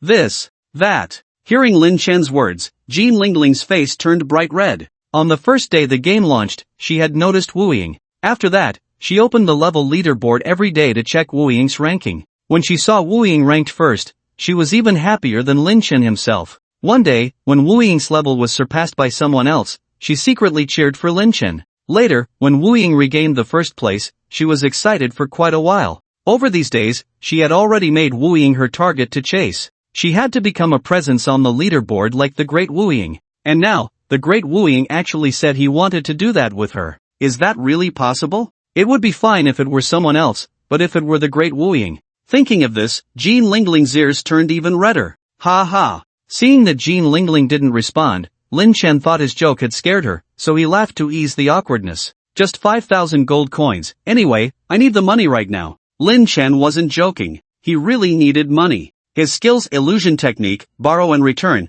and substitute technique were all linked to puppets. A regular puppet costs 1 gold, a misty puppet costs even 5 gold. The little money he had was far from enough. Then, Lin Chen and Jean Lingling initiated a trade. Ding, you and Jean Lingling have successfully traded. You lost the Aralu Divine Bow, and gained 5,000 gold coins. After Jean Lingling received the Aralu Divine Bow, her breathing became rapid. She could hardly dream of having a weapon with such attributes. Then she suppressed her excitement and bowed to Lin Chen. Great Wu Ying, thank you for your generosity. I know this bow is definitely worth more than 5,000 gold. Today's trade counts as a debt to you, and I will repay it. If you really want that in the future, no need to wait for the future, let's do it today. Lin Chen interrupted her. Today? Jean Lingling's ears turned red again. She bit her lip, as if she had made a certain decision. Great Wu Ying, where are you? I'll go. I'm at Starlight. Lin Chen answered truthfully. However, Jean Lingling misunderstood. Starlight? Starlight Avenue? Or Starlight Community? Starlight Guild. Lin Chen said seriously. Starlight Guild? Are you inviting me to join the Starlight Guild? Jean Lingling was taken aback, her mind still not processing it. Yes. What did you think it was? Lin Chen was somewhat speechless. This, that. Jean Lingling thought of the chaotic thoughts in her head just now and immediately lowered her head, not daring to look at Lin Chen. Don't you want to join? No, I want to, I really want to. Hearing that she could join the Starlight Guild, Jean Lingling immediately set aside her earlier embarrassment. I applied to the Starlight Guild a long time ago, but it hasn't been approved yet. They probably think my level is too low. This was indeed the case. Without special reminders, Su Min would not recruit a player who had just reached level 10. The reason Lin Chen wanted Jean Lingling to join Starlight, besides valuing her special financial ability, was also an important purpose, to keep her away from the Ruyengu Guild. Ruyengu was an all-female guild established by Lu Ruyen. In the general perception of male players, all female guilds are filled with beauties, and as long as one shows a bit of dominance, they can establish a harem there. However, this was not the case. The person who could establish an all-female guild was extremely averse to men. Therefore, the entire Ruyengu Guild was filled with extreme feminist enthusiasts. Ruyengu had a famous saying, men should be enslaved by women. Any girl who joins this guild either becomes paranoid and eccentric or has her value drained away. And Xin Yuchu, in her past life, entered the smoke pavilion. In reality, Xin Yuchu grew up with Lin Chen's help, and her heart was somewhat touched. But in the atmosphere of the smoke pavilion, she immediately felt that everything was taken for granted. In her worldview, everything Lin Chen gave her was a trophy earned through her own efforts, just like receiving a salary at work. In her past life, Lin Chen was gradually dragged into the abyss by Xin Yuchu, which had a lot to do with the smoke pavilion. As for Jean Lingling, she had not joined the guild due to her dismal early levels. Later, she inadvertently met Lu Ruyen, the president of the smoke pavilion. Upon learning of Jean Lingling's abilities, Lu Ruyen immediately recruited her into the guild, turning her into her cash cow. However, Jean Lingling did not have a smooth time in the smoke pavilion. After the Destiny world officially entered reality, Jean Lingling wanted to break free from the control of the smoke pavilion. In the end, she was brutally killed by Lu Ruyen. Today, Lin Chen invited Jean Lingling to join Starlight, not only because he valued her abilities but also hoped she would stay away from the smoke pavilion to avoid the tragedies of their past lives. For Jean Lingling, receiving Lin Chen's invitation was naturally exhilarating. Who wouldn't want to join the #1 guild in the city? After that transaction, Jean Lingling already felt indebted to him. Now, he was saying he wanted to bring her into Starlight. By this calculation, she owed him even more. Lord Wooing, if you can let me into Starlight, I can do anything, Jean Lingling said, her voice barely above a whisper. However, Lin Chen did not hear Jean Lingling's words. At that moment, he was messaging Su Min about Jean Lingling joining the guild. Su Min immediately replied with an okay gesture. After finishing the conversation, Lin Chen closed the chat window and looked up at Jean Lingling. What did you just say? Lord Wooing, I said. Stop calling me Lord Wooing, it sounds weird. Just call me Wooing. That won't do, it's too impolite, Jean Lingling said, her eyes darting around before breaking into a joyful smile. How about I call you Brothering from now on? Whatever. Lin Chen waved his hand, he didn't care about such trivial matters. How's it going on your end? Did you receive the guild message?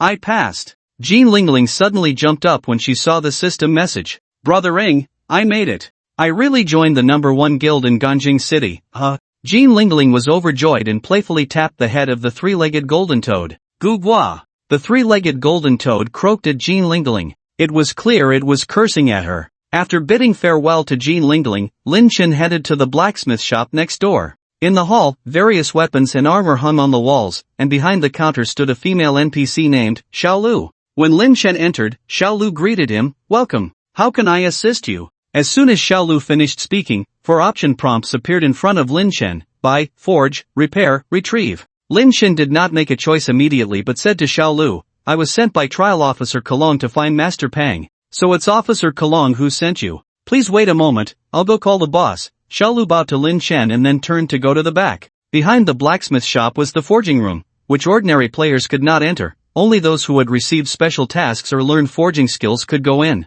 After a while, a burly man with his shirt off and covered in sweat walked out. He wiped the sweat from his body with a towel as he walked. The person was none other than the blacksmith shop owner, Peng Dali. At this moment, the little green one beside him introduced to Peng Dali, "Boss, this Mr. Wooing was introduced by the governor of Cologne." Peng Dali quickly hung the towel around his neck and respectfully asked Lin Chen, "Guest, what can I do for you?" "I have a weapon that needs Master Peng's help to repair," Lin Chen said, handing over the pair of daggers. Peng Dali looked at the daggers in Lin Chen's hand with some skepticism. "This weapon is damaged to this extent, making a new one would be. Halfway through his sentence, Peng Dali suddenly stopped. This is. He took the daggers from Lin Chen's hand and examined them closely. Gradually, his expression became solemn. This material, this craftsmanship, and these runes. This is the dagger made for Starry by my master. Lin Chen nodded. That's right, this dagger indeed came from my esteemed teacher, Roar. I wonder if Master Peng can repair it.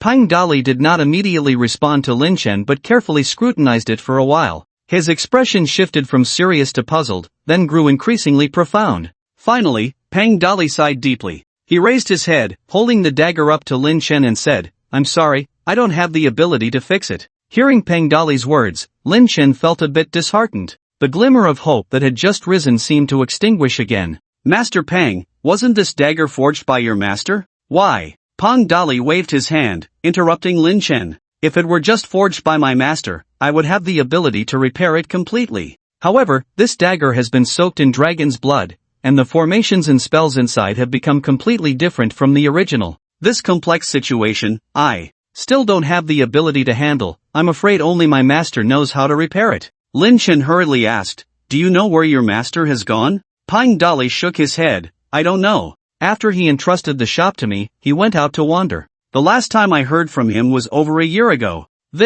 Lin Chen's remaining hope was completely shattered. Was this trip in vain? However, after saying these two words, Peng Dali suddenly paused. Seeing that Peng Dali seemed to have more to say, Lin Chen's hope reignited. Master Peng, do you have any other methods? Whatever conditions you need, just say it, and I will definitely meet them. It's not exactly a good method, Peng Dali said, pointing to the blade of the dagger. The damage is too severe, I can't fully repair it. However, I can slightly repair the surface and reinforce the formation a bit. Upon hearing this, Lin Chen's eyes lit up. So what Peng Dali meant by cannot be repaired was cannot be fully repaired. Lin Chen then realized that his previous thoughts had been too greedy. This was a dagger capable of slaying dragons. How could he expect to fix it all at once? A little repair is better than none. Understanding the key point, Lin Chen's mood relaxed immediately. He then cupped his hands to Peng Dali. Master Peng, then please help me repair it as much as you can. What do you need me to do? Just give the orders. Peng Dali held the dagger, looking into Lin Chen's eyes.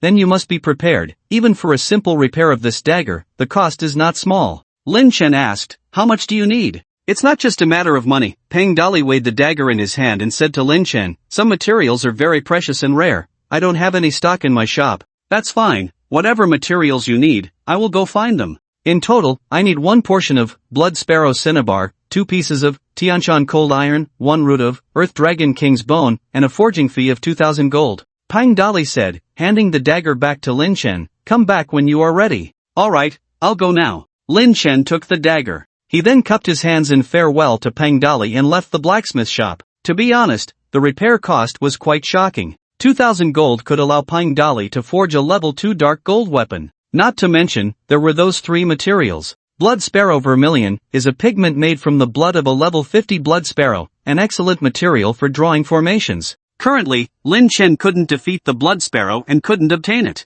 Tianshan Cold Iron doesn't require much level, it can be mined directly. However, Tianshan is too far from here, and a round trip would take at least 3 to 4 days. The game had just opened for a week, and Lin Chen couldn't afford to spend that much time mining in Tianshan. The only thing Lin Chen could manage was the Earth Dragon King's Bone. The Earth Dragon King is a level 25 boss in the wild, which Lin Chen could definitely defeat with his current abilities. Logically, players at this stage have low levels, and Lin Chen couldn't buy Blood Sparrow Vermilion or Tianshan Cold Iron from other players. However, Lin Chen had other methods. After leaving the blacksmith shop, he didn't go to the wild to find the Earth Dragon King but headed to the teleportation array. As the main city, Donjing City has many teleportation points. There are teleportation arrays within the city, suburban teleportation arrays, and intercity teleportation arrays. The ones within the city and suburbs are free, while intercity teleportation requires a fee. Lin Chen first used the city teleportation array to arrive next to the intercity teleportation array in the city.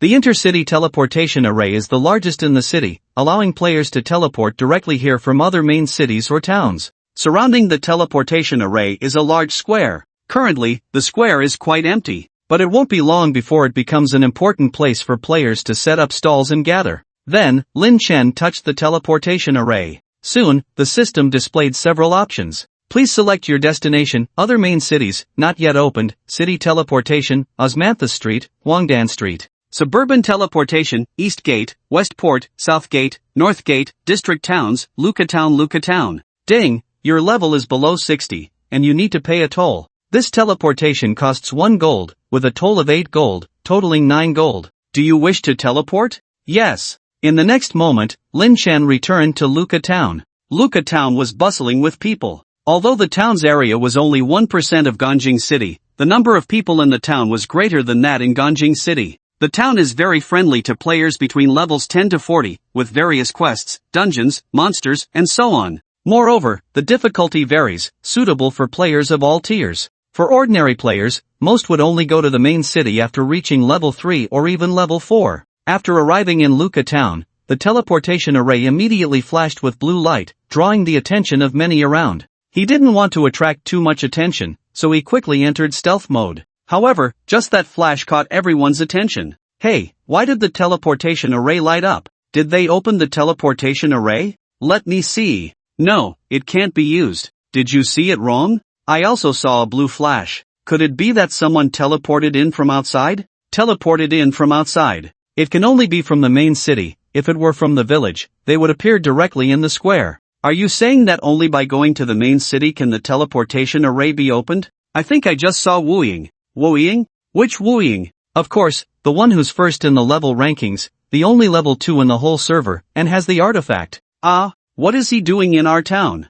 He's from Luka Town, isn't it normal for him to come back? Wow, I just found out that the great Wooying is from our town. Why are you so excited? Every time he shows up, it means trouble. Ah, why do you say that? When Wooying was in the novice village, he attracted the Black Dragon Prince, leading to the village's massacre. Later, for some unknown reason, he also provoked the sage Miley's furious wrath, affecting quite a few people. Fortunately, there weren't many visitors in the town at that time, otherwise, it would have definitely led to catastrophic consequences. To others, he is a lofty deity, but to us townsfolk, he is a genuine plague god. I suspect he has a plague god physique. So scary, better keep my distance from him in the future. Lin Chen, who was in a state of invisibility, couldn't help but feel a mix of amusement and frustration upon hearing their discussions about him. What plague god physique? Am I really that terrifying? During the incident with the Black Dragon Prince in the novice village, I was the victim. I was chased all over by the villagers and had no choice but to summon the Black Dragon for self-protection.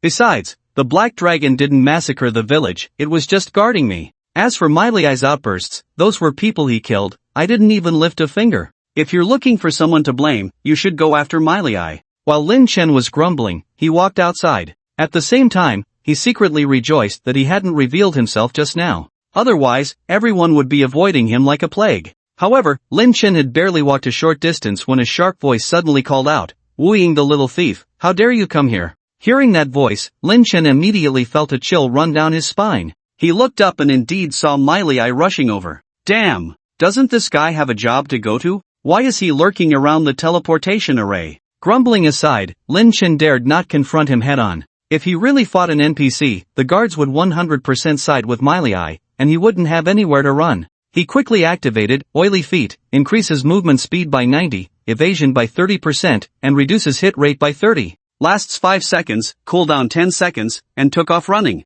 With the 20% movement speed bonus from his shadow state, his speed exceeded 250 points. Although Miley was a sage, his speed was only about 200 points. Soon, Lin Chen had created some distance between himself and Miley.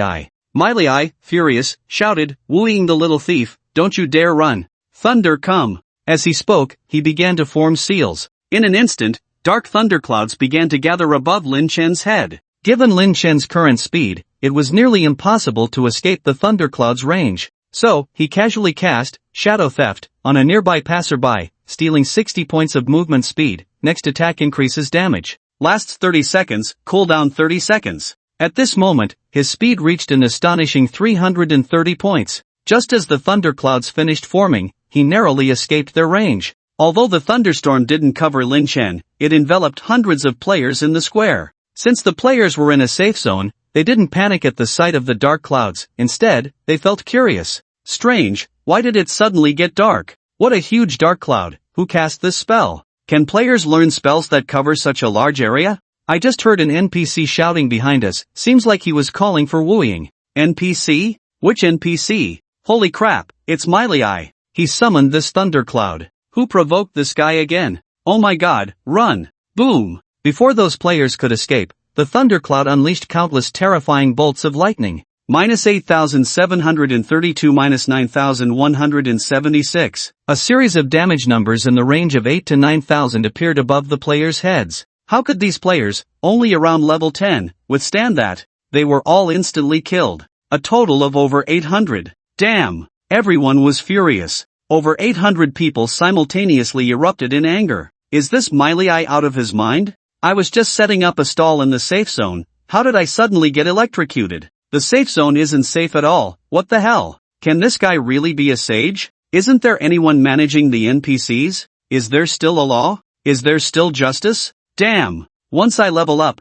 I'm definitely going to take this kid down. What did Millet just shout? I heard him shout Shadowless. Damn, it's that Shadowless again. He really is a plague. After shaking off Millet's pursuit, Lin Chen glanced at the chat channel. Seeing everyone's comments about him, he felt helpless. Speaking of the grudge with Millet, it all traced back to when Lin Chen was learning skills. Millet, as a sage, was supposed to teach skills to special classes. But when Lin Chen approached him, he didn't recognize Lin Chen's class and instead sent him flying with a gust of wind. If it weren't for Lin Chen's high health, he would have been killed instantly. Lin Chen was furious and immediately snuck in to steal Millet's ring. From then on, Millet held a grudge against Lin Chen. Actually, it would have been fine if he only troubled Lin Chen. The key issue was that this guy had a terrible temper and frequently unleashed AoE attacks indiscriminately. Including this time, it was already the third time he harmed innocent bystanders. This was hardly the behavior of a role model sage, he was more like a violent butcher. Just then, a system message suddenly came from Luca Town.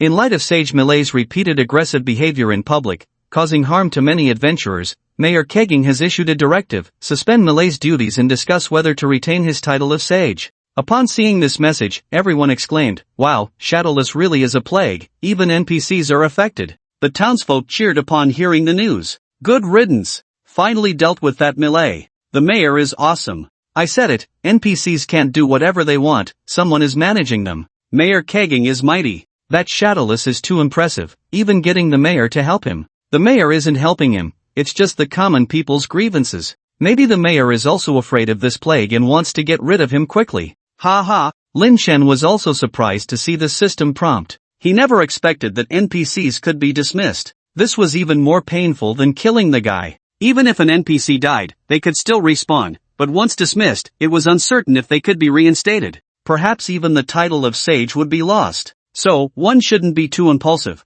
and definitely shouldn't provoke petty people. Petty people? Lin Chen felt something was off about that conclusion. He ignored Millet's matters and began searching around the streets. After about 10 minutes, he finally spotted a shady figure behind a weapon shop. Lin Chen approached and slapped the person's shoulder. Hey! The person jumped in fright and immediately tried to run away. After taking a couple of steps, he felt the voice was somewhat familiar and turned back to take a look. When he saw Lin Chen, he immediately sighed in relief and then smiled. Oh, it's you, sir. The person was none other than the thug Lin Chen had extorted before, Lai Tu Zhang. No, he should now be called Black Market Merchant Lai Tu Zhang. Lin Chen had come through the teleportation array specifically to find him to buy some needed materials. Lai Tu Zhang, I'm looking for Blood Sparrow Vermilion, Tianshan Cold Iron, and Earth Dragon King's Bone. Do you have any? Lai Tu Zhang, upon hearing Lin Chen's words, didn't say whether he had them or not, but instead laughed awkwardly. Sir, the things you want are really rare, it might be hard to get.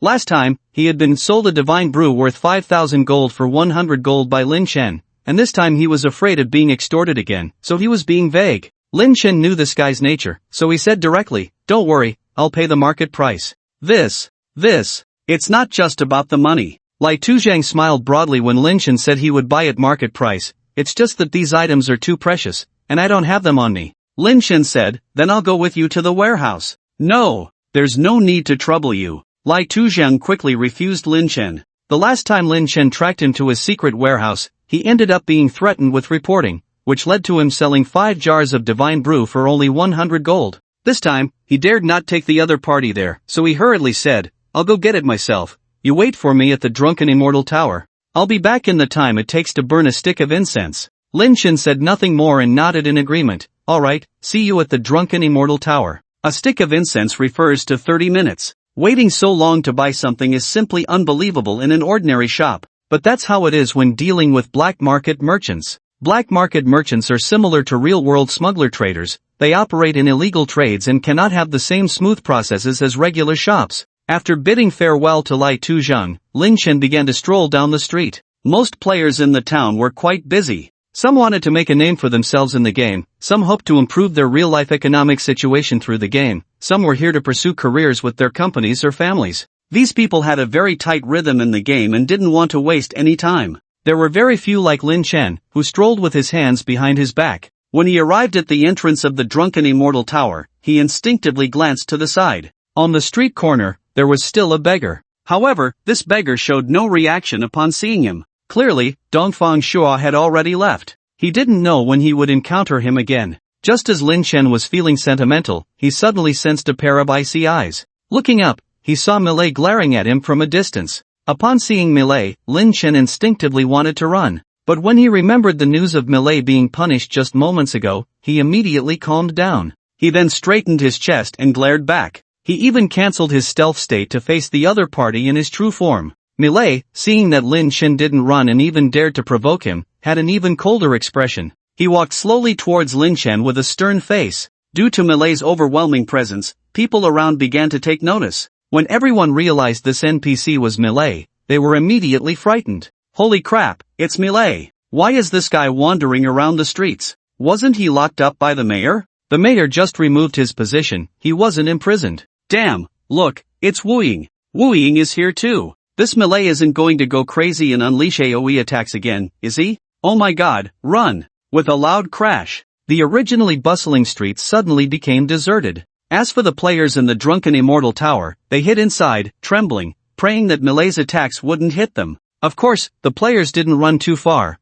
They all wanted to know what grudge this sage Millet had with Wu Ying. They hid about 50 meters away, looking over. 50 meters was the limit for casting spells. Even if a conflict broke out, they wouldn't be affected. At this moment, Millet walked up to Lin Chen. He looked at Lin Chen with an expression as if he wanted to devour him. Little thief, how dare you not run upon seeing me, the sage? Such audacity. Facing Millet's murderous gaze, Lin Chen remained calm. You're just a commoner, why should I fear you? Commoner? You dare to call me a commoner? Lin Chen's words seemed to hit a nerve, instantly making Millet's emotions turn volatile. I am a sage, the most knowledgeable person in the entire town. Ordinary people aren't even qualified to receive my guidance, only those with the greatest potential and qualifications can become my students. You actually said I'm a commoner. Lin Chen shrugged. If you were really as impressive as you claim, why not take a position in the government office? You. Mile was speechless with anger. Although Lin Chen spoke little, each word struck at his heart. How could he not be furious? What do you mean, you? Lin Chen didn't care about the other party and continued his verbal assault. Even your master can't stand you and looks down on your money-grabbing behavior. With someone like you, you still want to be a sage? I think you're more suited to being a salted fish. Ah! Mile let out a furious roar. How dare the other party bring up his master to insult him? Mile could no longer hold back. In the next moment, a violent wave of energy erupted from his entire body. Thunder, fire, water, wind, light, darkness, and various elements appeared simultaneously around him. Truly worthy of being a sage, he could cultivate so many different schools of magic at once. Kid, die. In an instant, the surrounding space was filled with unstable elemental forces. An explosion could happen at any moment. Faced with this situation, before Lin Chen could react, everyone around them exploded. Because the magic mile released this time covered a vast area, encompassing a radius of 120 meters. The players within the range were horrified. Damn, Mile has gone crazy. Run! Just then, Mile suddenly shouted, Elemental Annihilation! Bang bang bang! A series of explosive sounds filled the entire space. All the players in the area were pierced by the brutal elements. Minus 24,234 minus 25,386. Each person had 5-digit damage numbers popping up above their heads. How could these low-level onlookers withstand such a thing? They all kicked the bucket. Mile raised his head, fully unleashing the elemental power he had been harboring for so long. His eyes were filled with a thirst for blood. His face was full of madness. Die, all of you die. Damn little thief, now you know my power, right? After releasing elemental annihilation, a hint of fatigue flashed across Mile's face. This was his trump card, requiring at least 6 hours of accumulated elemental power to cast, and afterward, he would experience a certain degree of magical exhaustion. If it weren't to ensure the demise of this detestable little thief, he wouldn't have used it at all. Finally getting rid of this annoying brat, he felt a sense of relief. However, when Mile looked down to see the little thief's corpse, he was shocked. The kid was actually standing in front of him completely unharmed. A red glow enveloped him. How are you not dead? At that moment, he noticed the red aura around Lin Chen and immediately understood. Red dragon aura, you actually gained the protection of the red dragon. You're not as dumb as you look. Lin Chen said while tossing the bracelet in his hand. But you didn't even notice that your stuff is gone, so you're not that smart either. Mile was startled and quickly checked his right hand. The bracelet in his hand had vanished. Little thief, give me back my soul chain.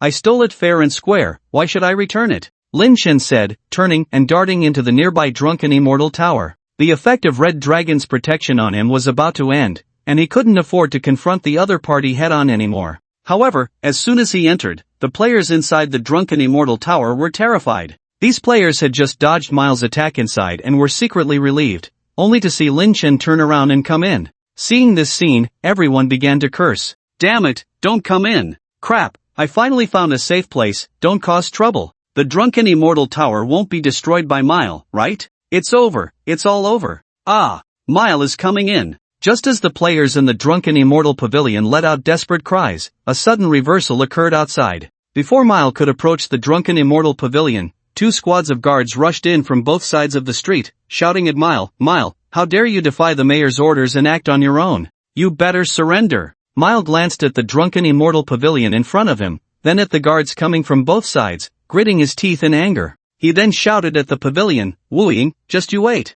This isn't over. After saying that, Mile immediately took out a piece of talisman paper and tore it apart. With a hum, a magic circle appeared beneath his feet. The next second, he vanished from the street, leaving behind a fierce declaration in the air, I will definitely come back. Shoo! The people in the drunken immortal pavilion sighed in relief as they saw Mile leave. Wow, that really scared the hell out of me just now. I've already died 3 times today, if I die again, I might end up in the hospital. That Wu-Ying is really a plague, wherever he goes, disaster follows. Why don't we go find Wu-Ying to settle the score? Settle the score? You still dare to confront him? What if Mile comes back for revenge? Wow, you're right. Let's get out of here. Then, a flurry of noise erupted in the drunken immortal pavilion as all the players rushed out. Even the people outside didn't dare to approach the drunken immortal pavilion. There had already been 2 incidents of Mile killing today, who knew if there would be a third? The owner of the drunken immortal pavilion was so furious he was stomping his feet. Right now, he wished he could kick this so-called Wu-Ying out of his tavern. However, due to the rules of fate, he couldn't issue an expulsion order as long as the other party hadn't violated any rules. Lin Chen, seeing that the players around had left, was quite pleased with the peace. He then ordered a few drinks and dishes and started eating in the drunken immortal pavilion. While eating, he checked the bracelet he had stolen from Mile. Mile's bracelet, grade, 1st tier red saint attributes, intelligence plus 150, spirit plus 150 skill, sage's wisdom increases magic resistance by 10%, increases magic damage by 10% equipment requirements, 1st tier, spirit and intelligence-based professions another piece of saint-level equipment. Previously, Lin Chen had stolen Mile's ring, and with this Mile's bracelet, he had already stolen 2 pieces of saint jewelry from the other party. Although Mile had a bit of a temper, the equipment he had was truly good. He wondered if there would be another chance to steal. No, there would definitely be opportunities. That guy even left behind a line from Grey Wolf before leaving, so he would surely come looking for him. The only question was where that guy would be hiding. Right now, Lin Chen was still quite wary of him. He wouldn't have to be afraid after leveling up 2 or 3 more times. Fortunately, the teleportation array was open, otherwise, given that guy's temper, it wouldn't be impossible for him to stop a carriage. Just as Lin Chen was thinking about how to deal with Mile later, Lai Tu Zhang walked in from outside. When he saw Lin Chen's table, he walked straight over and plopped down without hesitation. Then, he unceremoniously picked up the wine jug and poured himself a drink. The wine in the drunken immortal pavilion is indeed good. Of course, it's still far from what the immortals brew. Lin Chen didn't take it to heart and started eating with Lai Tu Zhang. During their eating and drinking, Lin Chen got to the point, Lai Tu Zhang, did you bring everything? Lai Tu Zhang wiped the grease from his mouth and said to Lin Chen, I have blood sparrow vermilion and Tianshan cold iron, but the Earth Dragon King's bone is quite scarce, I sold out the day before yesterday. As long as you have Blood Sparrow Vermilion and Tianshan Cold Iron, I'll find the Earth Dragon King's bone myself. Good. Blood Sparrow Vermilion, 500 gold per portion, 2 pieces of Tianshan Cold Iron, 100 gold each, a total of 700 gold. Alright. Lin Chen immediately traded with him. Delightful. I love dealing with people like you. Lai Tuzhang clapped his hands and raised his wine glass. If you want good things in the future, keep coming to me. Cheers. Cheers. Lin Chen also downed his drink. He then stood up and said to Lai Tuzhang, you sit for a while, I need to take care of something. Alright. Lai Tuzhang poured himself another glass of wine. Lin Chen glanced at Lai Tuzhang, who was drinking, and a mischievous smile appeared on his lips. He then left his seat. Lai Tuzhang sat in the hall, continuing to eat and drink. Before long, the food and drink in front of him were all gone. However, Lin Chen had not returned. What's taking Wu Ying so long? Did he fall into the toilet? Lai Tuzhang stood up, preparing to go to the restroom as well. Just then, the waiter stopped him. A total of 58 gold. You need to settle the bill before leaving the table. Lai Tuzhang was taken aback and quickly explained, I didn't order these food and drinks, Wu Ying did. He's in the restroom. The restroom is empty, the waiter said, his expression darkening. It doesn't matter who ordered it, you're the one leaving the table, so you need to pay the bill. As the waiter spoke, 2 burly men approached. They rolled up their sleeves while eyeing Lai Tuzhang, who looked like a little chick. Lai Tuzhang dared not say more and immediately pulled out 58 gold to pay the bill. At that moment, he cursed inwardly, good job, Wu Ying, you've made me lose 58 gold again. Lin Chen happily enjoyed a free meal and then headed to the teleportation array with his materials. To avoid drawing attention, he activated his stealth mode to travel. Even so, he couldn't escape hearing the friendly greetings from those around him. Wu Ying, that plague, has caused me to die again. I've died twice today, both in town. I'm worse off. I've been killed by Mile 4 times. Every time Mile goes crazy, I run into him. Hey, brother upstairs, I can understand your previous deaths, after all, you didn't react in time. But why did you die the last time? Didn't Mile give players enough time to escape? I just wanted to see what kind of grudge Mile has with Wu Ying. Who knew that even hiding 100 meters away wouldn't help? Ha, you totally deserve it. By the way, did anyone hear what happened between Mile and Wu Ying? How can you hear anything from that far away? With so many of us dying, isn't there any explanation? What kind of explanation do you want? Are you looking to make Wu Ying pay, or are you going to settle the score with Mile? Forget about Wu Ying, after all, he didn't attack us. But we can't just let Mile off the hook. While everyone was discussing, the Luca Town channel suddenly sent out a system announcement. Mile continues to harm adventurers in public areas despite warnings, showing an extremely bad attitude. Mayor Kojin has issued a directive, dismiss Mile, permanently revoke his title of Sage, and list him as a wanted target. This wanted notice has been reported to the city lord and is effective throughout the town. As soon as the news broke, the entire town was in an uproar. Everyone began discussing the announcement. Some said, Mile is so strong, players can't possibly be his match. This wanted notice is for NPCs to see. Others said, players level up quickly, in another 10 or 20 days, they'll catch up to Mile's level. Clearly, this is prepared for the players. Lin Chen, upon seeing this news, revealed a bitter smile. In the eyes of others, this was a wanted notice for Mile, but to him, it meant that Mile would completely let loose. Given Mile's volatile nature, he would definitely find ways to trouble him, and Lin Chen would have to be careful every time he went out. However, this wasn't all bad news for Lin Chen, at least for now. Everyone was focused on discussing Mile and had no time to curse him. This could be considered a small good deed by Mayor Kojin. After a while, Lin Chen returned to Ganjiang City through the teleportation array. He had already obtained the Blood Sparrow Vermilion and the Tianshan Cold Iron. Next, he just needed to find the Earth Dragon King's bone. After organizing his backpack and buying some recovery potions, he headed to the eastern outskirts of the city via the teleportation array. The eastern part of the city was a stretch of yellow earth. In the nearby area, there were various monsters ranging from level 15 to 19, scattered in position.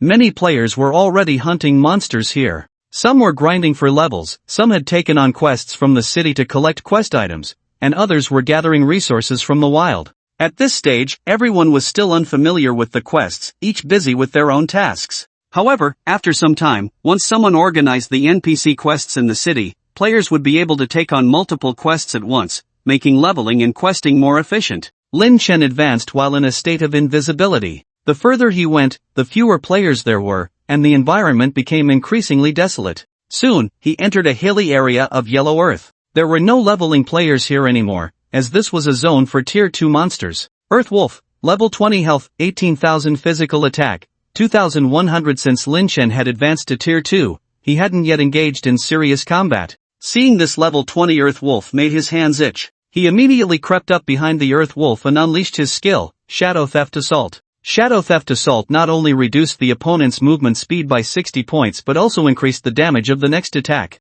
He then plunged his dagger deep into the Earth Wolf's neck. For damage numbers appeared above the Earth Wolf's head, minus 2021, normal attack damage, minus 6,350, invisibility, 10x agility damage, minus 3,810, Shadow Theft Assault, 6x agility damage, minus 500, Dragon Bloodburn. With just one strike, he dealt over 12,000 damage to the Earth Wolf. More than half of the Earth Wolf's health was gone. The Earth Wolf howled and immediately lunged at Lin Chen, clawing at him with 2 swipes. Minus 1,082 minus 642 in one go. It took away over 1,700 of Lin Chen's health. If Lin Chen had been in his Tier 1 state, this would have cost him a quarter of his health. But now he was Tier 2, and the behemoth bead around his neck had automatically upgraded to Tier 2 form. Behemoth bead, Tier 2 Dark Gold Ancient Health plus 8,000, originally 4,000, Mana plus 2,000, originally 1,000, Stamina plus 200, originally 100, all attributes increased by 100%.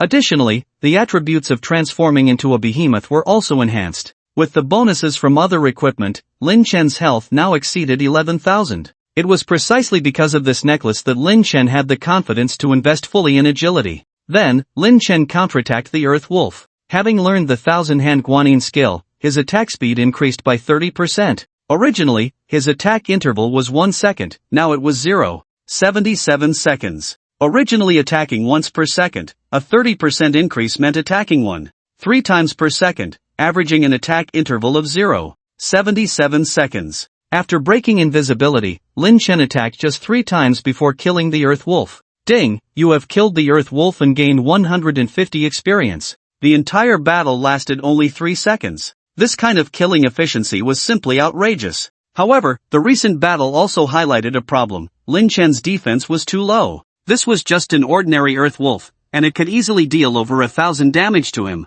This was clearly not conducive to long-term leveling. Even if he filled his backpack with potions, it wouldn't guarantee sustainability. This was a drawback of grinding in the Spider Cave. Although levels increased quickly, the equipment did not keep pace. Once he obtained the Earth Dragon King's bone, he would have to get a complete set of Tier 2 equipment. However, before looking for the Earth Dragon King, he still needed to level up. Lin Chen's level 4 Shadow Clone technique was still lacking a few skill points, and he had to level up to use it. Then, Lin Chen moved closer to the Earth Dragon King while clearing the monsters along the way. Lin Chen needed 180,000 experience points to level up to level 20, and if he relied on killing the jackals, it would take at least 4 to 5 hours to level up. Naturally, he wouldn't use such a clumsy method to grind monsters. After killing this jackal, he headed to another location. The Yellow Earth Hills also had a spot where he could grind in groups. Before long, Lin Chen arrived at the foot of a hill. There were no other monsters around this hill, only a dense swarm of ants. Worker Ant, level 20 health, 12,000 physical attack,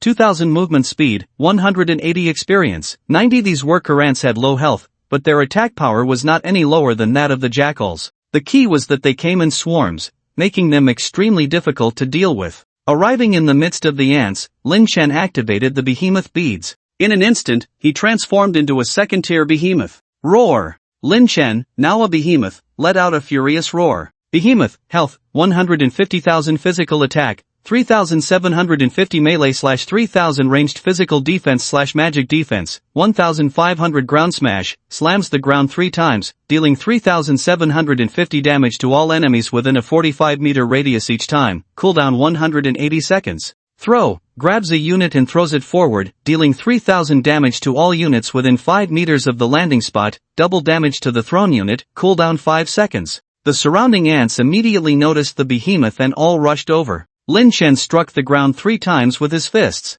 Boom! Boom! Boom! 3 damage numbers of -3,300 appeared above the heads of all the ants around him. Unlike the Spider Cave, these ants had health exceeding the damage cap of Ground Smash, each still having about 2,100 health left. Ground Smash could not directly kill them. Lin Chen did not pause, he immediately grabbed the nearest worker ant and threw it forward. Boom! All the ants within 5 meters of the landing spot showed a damage number of -2550. In an instant, 20 ants had their health completely drained. Ding, you killed a worker ant, gaining 100 experience. Ding, you killed a worker ant, gaining 100 experience. At this moment, his experience surged by 2,100. Other ants began to recover and rushed towards Lin Chen. 500-500 Due to the massive size of the behemoth, there were at least 20 giant worker ants surrounding him, biting away. In one round, they drained 10,000 health. Although the behemoth had a health pool of 150,000, it could not withstand such a swarm of ants. He quickly escaped the encirclement and moved to a recessed area. This place was an excellent leveling spot for players. If positioned well, a player would only have to face one ant. However, the behemoth was too large to fit into such a small recess. Ultimately, he had to face 3 giant ants at once. 3 ants were nothing to Lin Chen, who had over 100,000 health. After positioning himself, Lin Chen raised his fist, as large as a water tank, and struck the nearest ant. 3,300. The low health ant immediately fell. He then grabbed another ant and threw it forward. Boom! All the ants within 5 meters of the landing spot were defeated. Although the behemoth had high attack and health, it also had its drawbacks: slow attack speed. His melee attack took 2.5 seconds per hit, ranged throws took 5 seconds. Therefore, he basically attacked in a rhythm of 2 hammer strikes followed by 1 throw. The system continuously sent messages. Ding, you have killed a worker ant, gaining 100 experience. 3 minutes later, he finally cleared this wave of ants, totaling over 600.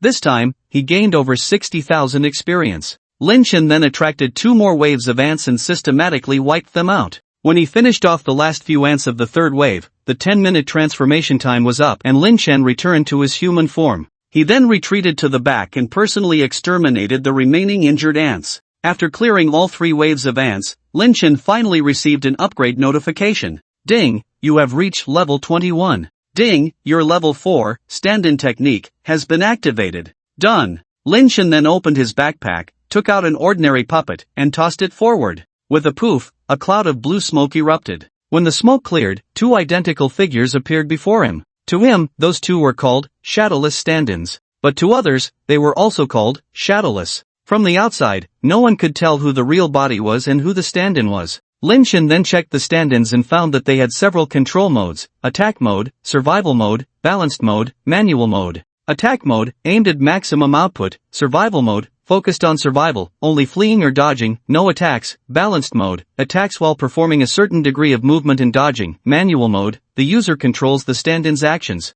After briefly familiarizing himself with the various control modes, Lin Chen began to look for training targets. Leaving the ant hill, Lin Chen found a level 22, Hill Fox. Hill Fox, level 22 health, 28,000 physical attack, 2,500. Lin Chen and the 2 stand-ins approached the Hill Fox. His real body first executed a shadow theft ambush on it, then launched an attack. -1,783, physical attack, -6,350, breaking stealth strike, -3,810, shadow theft ambush, -500, dragon bloodburn. Immediately, the 2 stand-ins also attacked the Hill Fox. -1,231, physical attack, -4,421, breaking stealth strike, -2,654, shadow theft ambush, -500, dragon bloodburn, ×2. The Hill Fox didn't even move and was instantly killed. Seeing the scene before him, Lin Chen was stunned. What was going on? Why was the damage so high?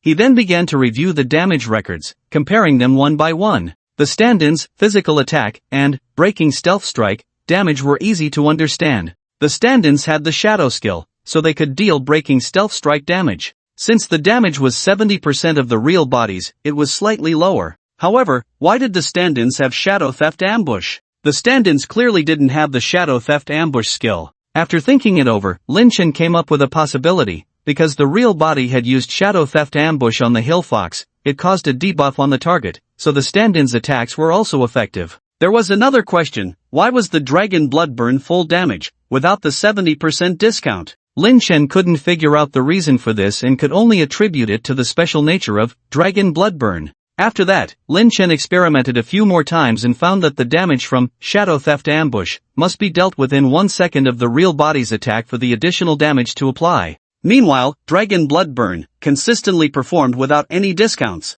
In terms of attack, the stand-ins were indeed powerful. However, their defense was lacking. The stand-ins took triple damage, and a casual bite from the hill fox could take away 4 to 5,000 health. He still needed to find a way to upgrade their armor, otherwise, these stand-ins wouldn't last. After understanding the stand-ins' functions, Lin Chen didn't continue farming monsters but went directly to find the Earth Dragon King. The so-called Earth Dragon had nothing to do with dragons, it was a type of lizard. After passing through several monster areas, Lin Chen finally found his target. Earth Dragon King, level 25 boss health, 200,000 physical attack, 3,200 physical defense, 1,600. Seeing the Earth Dragon King's attributes, Lin Chen swallowed hard. Lin Chen's armor was all level 1, completely unable to withstand this giant lizard. He had to use some means. At that moment, he glanced at the red dragon's blood in his backpack. Could it be that he needed to call upon the Black Dragon Prince? Inviting him out for such a minor boss seemed too pathetic.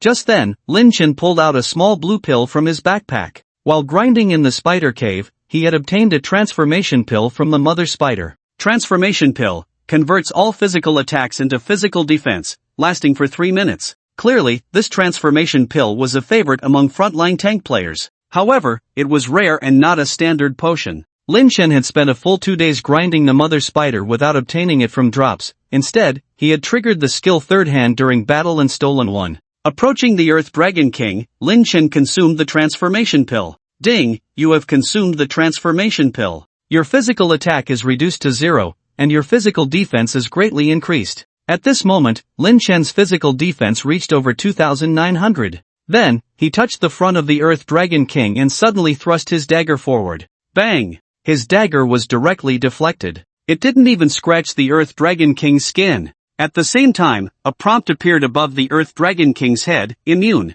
No damage. The Earth Dragon King opened its eyes, looked at the human in front of it, and showed a disdainful expression. A person so weak that they couldn't even tie up a chicken dared to challenge it. But in the next instant, it let out a howl. The Earth Dragon King had 3 sets of numbers floating above its head, minus 6,460, Breaking Stealth Strike, minus 3,920, Shadow Theft Assault, minus 500, Dragon Bloodburn. Seeing the damage numbers for Breaking Stealth Strike and Shadow Theft Assault, Lin Chen was not surprised. After all, the damage from these two skills was calculated based on agility and had nothing to do with his own attack power. However, he couldn't understand the damage from Dragon Bloodburn. Normally, weapon-added attack effects, such as poison, bleeding, burning, etc., only took effect under the condition of breaking defense. But now, with 0 physical attack power, why could the Dragon Bloodburn still trigger? It could only be said that the Dragon Bloodburn effect was too domineering. After Lin Chen launched his attack, his 2 clones also moved behind the Earth Dragon King to attack, each dealing over 8,000 damage to the boss.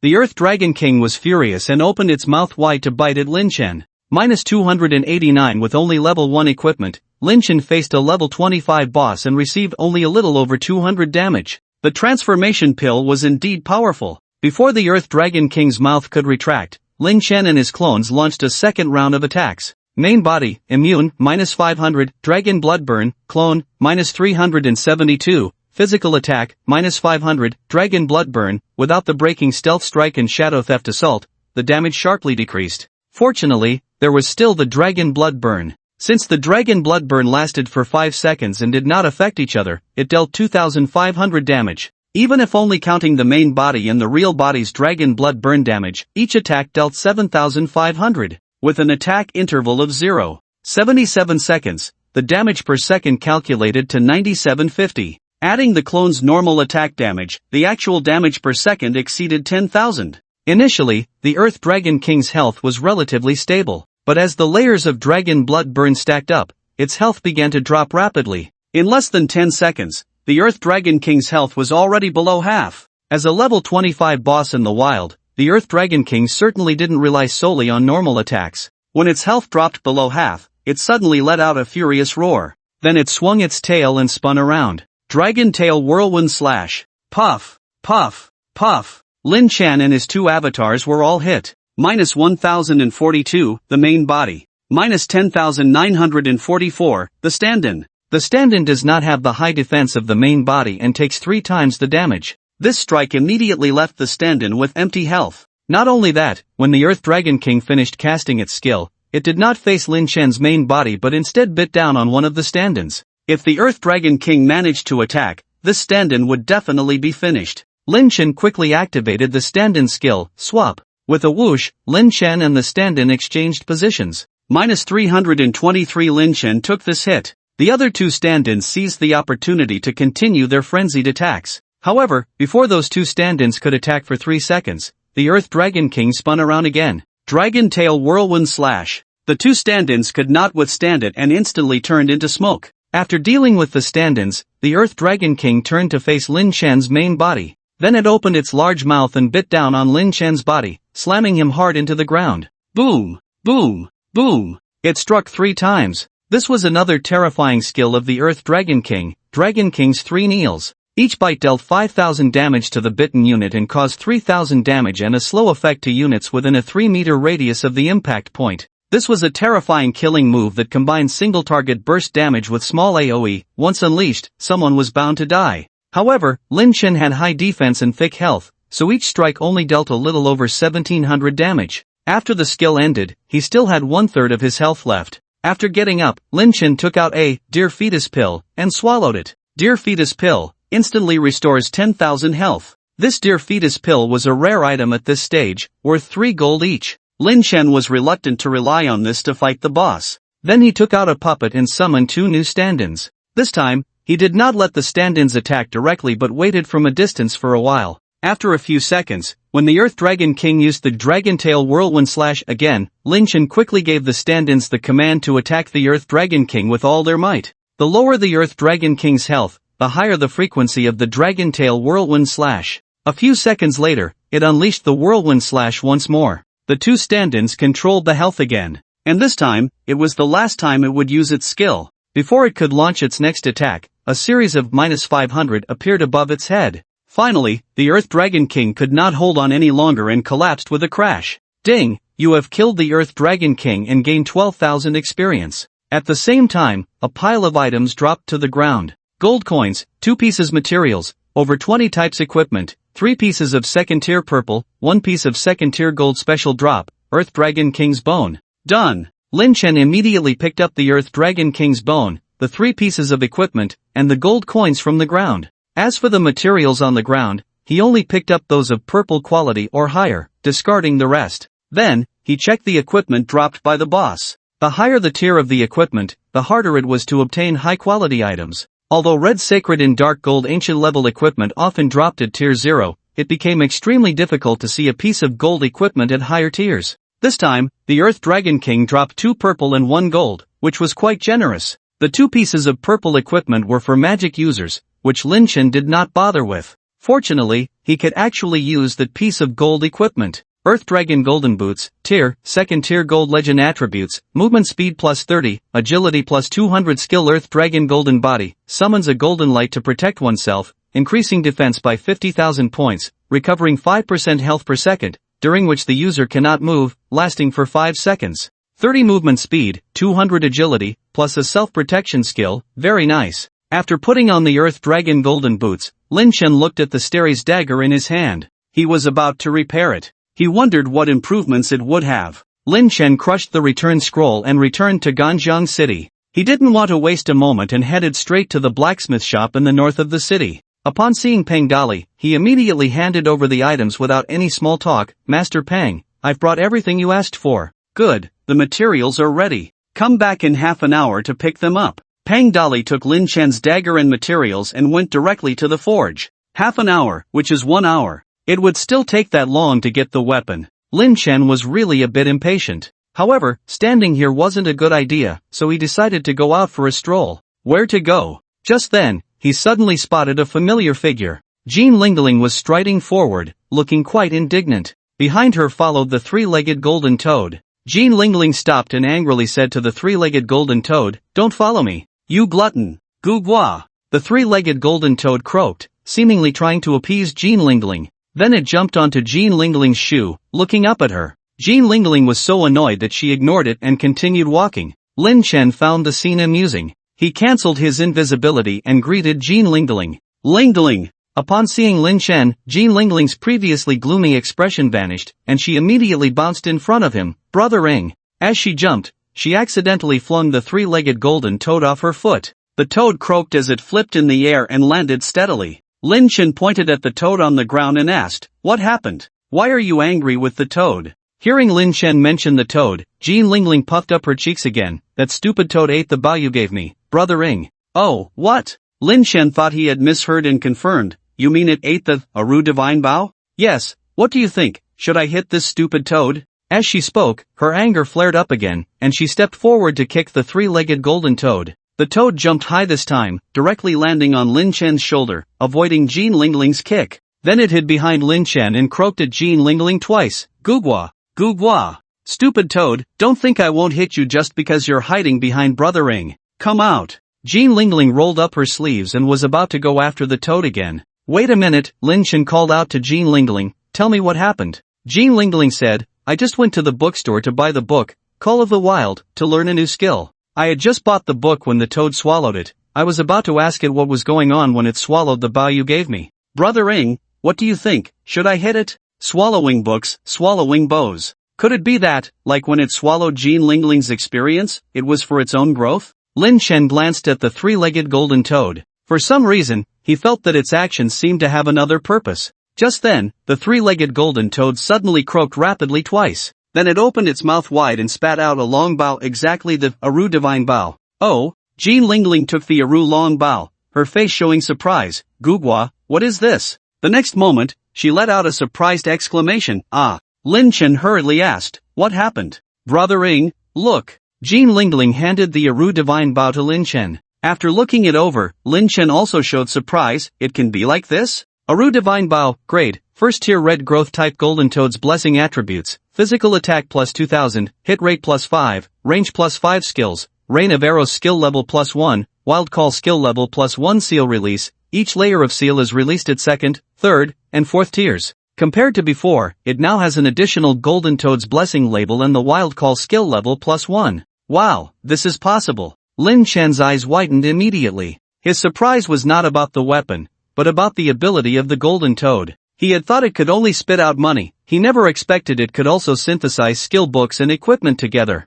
This is simply a divine skill. This golden toad is incredibly useful. At that moment, Lin Chen looked down at the three-legged golden toad, and a thought suddenly flashed through his mind. I wonder if this little thing can be stolen. The three-legged golden toad seemed to sense Lin Chen's wicked thoughts, kicking its legs away from his shoulder and returning to Jean Lingling's embrace. It then turned around and croaked at Lin Chen, as if swearing allegiance to its master. Lin Chen smiled and casually returned the Aru divine bao to Jean Lingling. "Lingling, the golden toad has the ability to synthesize skill books and equipment, so you should make good use of it in the future." He, thank you, brother Ing." Jean Lingling took the longbow and then reached out to pat the golden toad's head. "If it weren't for you, I would have misunderstood Guagua." "Guagua." The golden toad croaked and then jumped a step back, avoiding Jean Lingling's touch. Lin Chen watched the amusing antics of the person and the frog in front of him, feeling somewhat speechless. At that moment, he thought of his own skill book, Thief God's Secret Manual, and wondered if he could have the golden toad help him fuse it.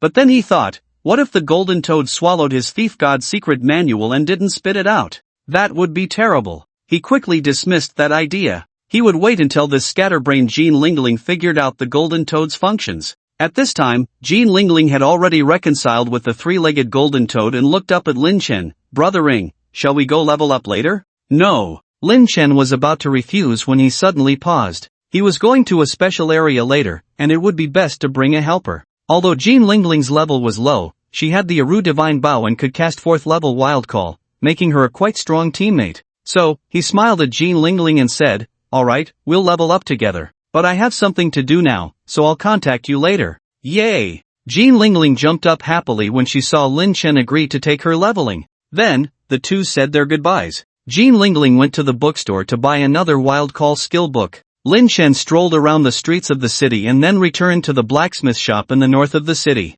The counter girl, Xiao Lu, already recognized Lin Chen and immediately said to him, "Mr. Wu Ying, please wait a moment, the master will be out soon." As soon as Xiao Lu finished speaking, a hearty laugh came from behind. Then the curtain was pulled back, and Pang Dali walked out with a joyful expression. "Brother Wu Ying, you're here. I just finished repairing the dagger," Pang Dali said, taking out a box and handing it to Lin Chen. Lin Chen looked at the box in Pang Dali's hand, and his breathing suddenly became a bit rapid. He was very eager to see what effect this dagger, which could deal fatal damage to the Red Dragon Queen, would have after being repaired. After taking the box, he opened the lid. A soft white light emanated from the box. Originally, the surface of Starry's dagger was dull and full of cracks, looking as if it could break at any moment. But now, the cracks on the surface of the dagger had been completely covered, and a faint halo was shimmering around the dagger. Preliminary repaired Starry dagger grade, unknown attributes, attack plus 3000, agility plus 300 attack interval, 1 second dragon blood burn, inflicts 1500 damage per second to the opponent, lasting for 5 seconds.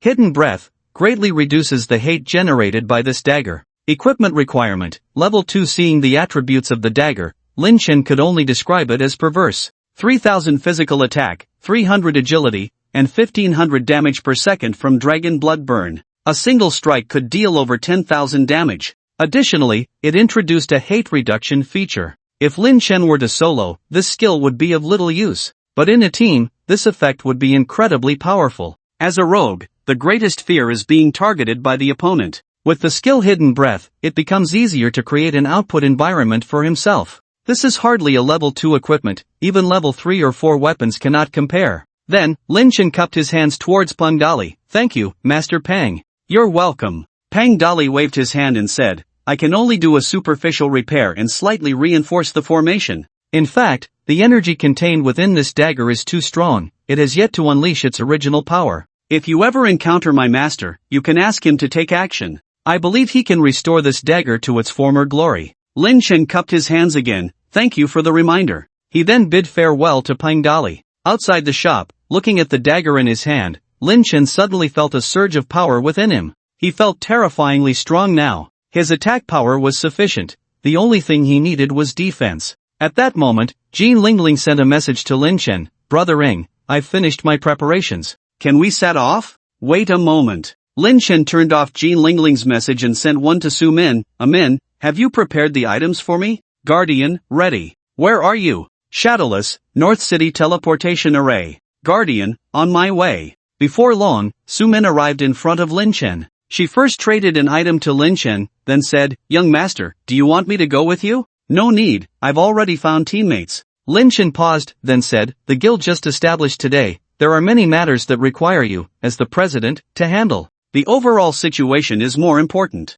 Understood. Su Min said no more. She waved goodbye to Lin Chen and left via the teleportation array. After Su Min left, Lin Chen looked at the item she had given him, Mysterious Island Scroll. This scroll was a gift from the system to the president upon the establishment of the guild. To obtain it afterward, one would need to complete guild tasks, merit tasks, and so on. Using this scroll would teleport 2 people to a place called Mysterious Island. The monsters on Mysterious Island are extremely strong. Even an ordinary monster there is equivalent to an elite or leader outside. Correspondingly, the drop rate and quality of equipment from the monsters inside are significantly higher. Moreover, Mysterious Island has a unique feature, global connectivity. Players from around the world who are teleported via the Mysterious Island scroll will all meet there. Although the Starlight Guild is the only guild in Ganjing City, there is more than one Ganjing City in the country. In fact, the establishment of the Starlight Guild lagged far behind other main cities. For example, the second ranked on the level leaderboard, Qin Tian, established the Qin Wangfu Guild a day and a half earlier than the Starlight Guild.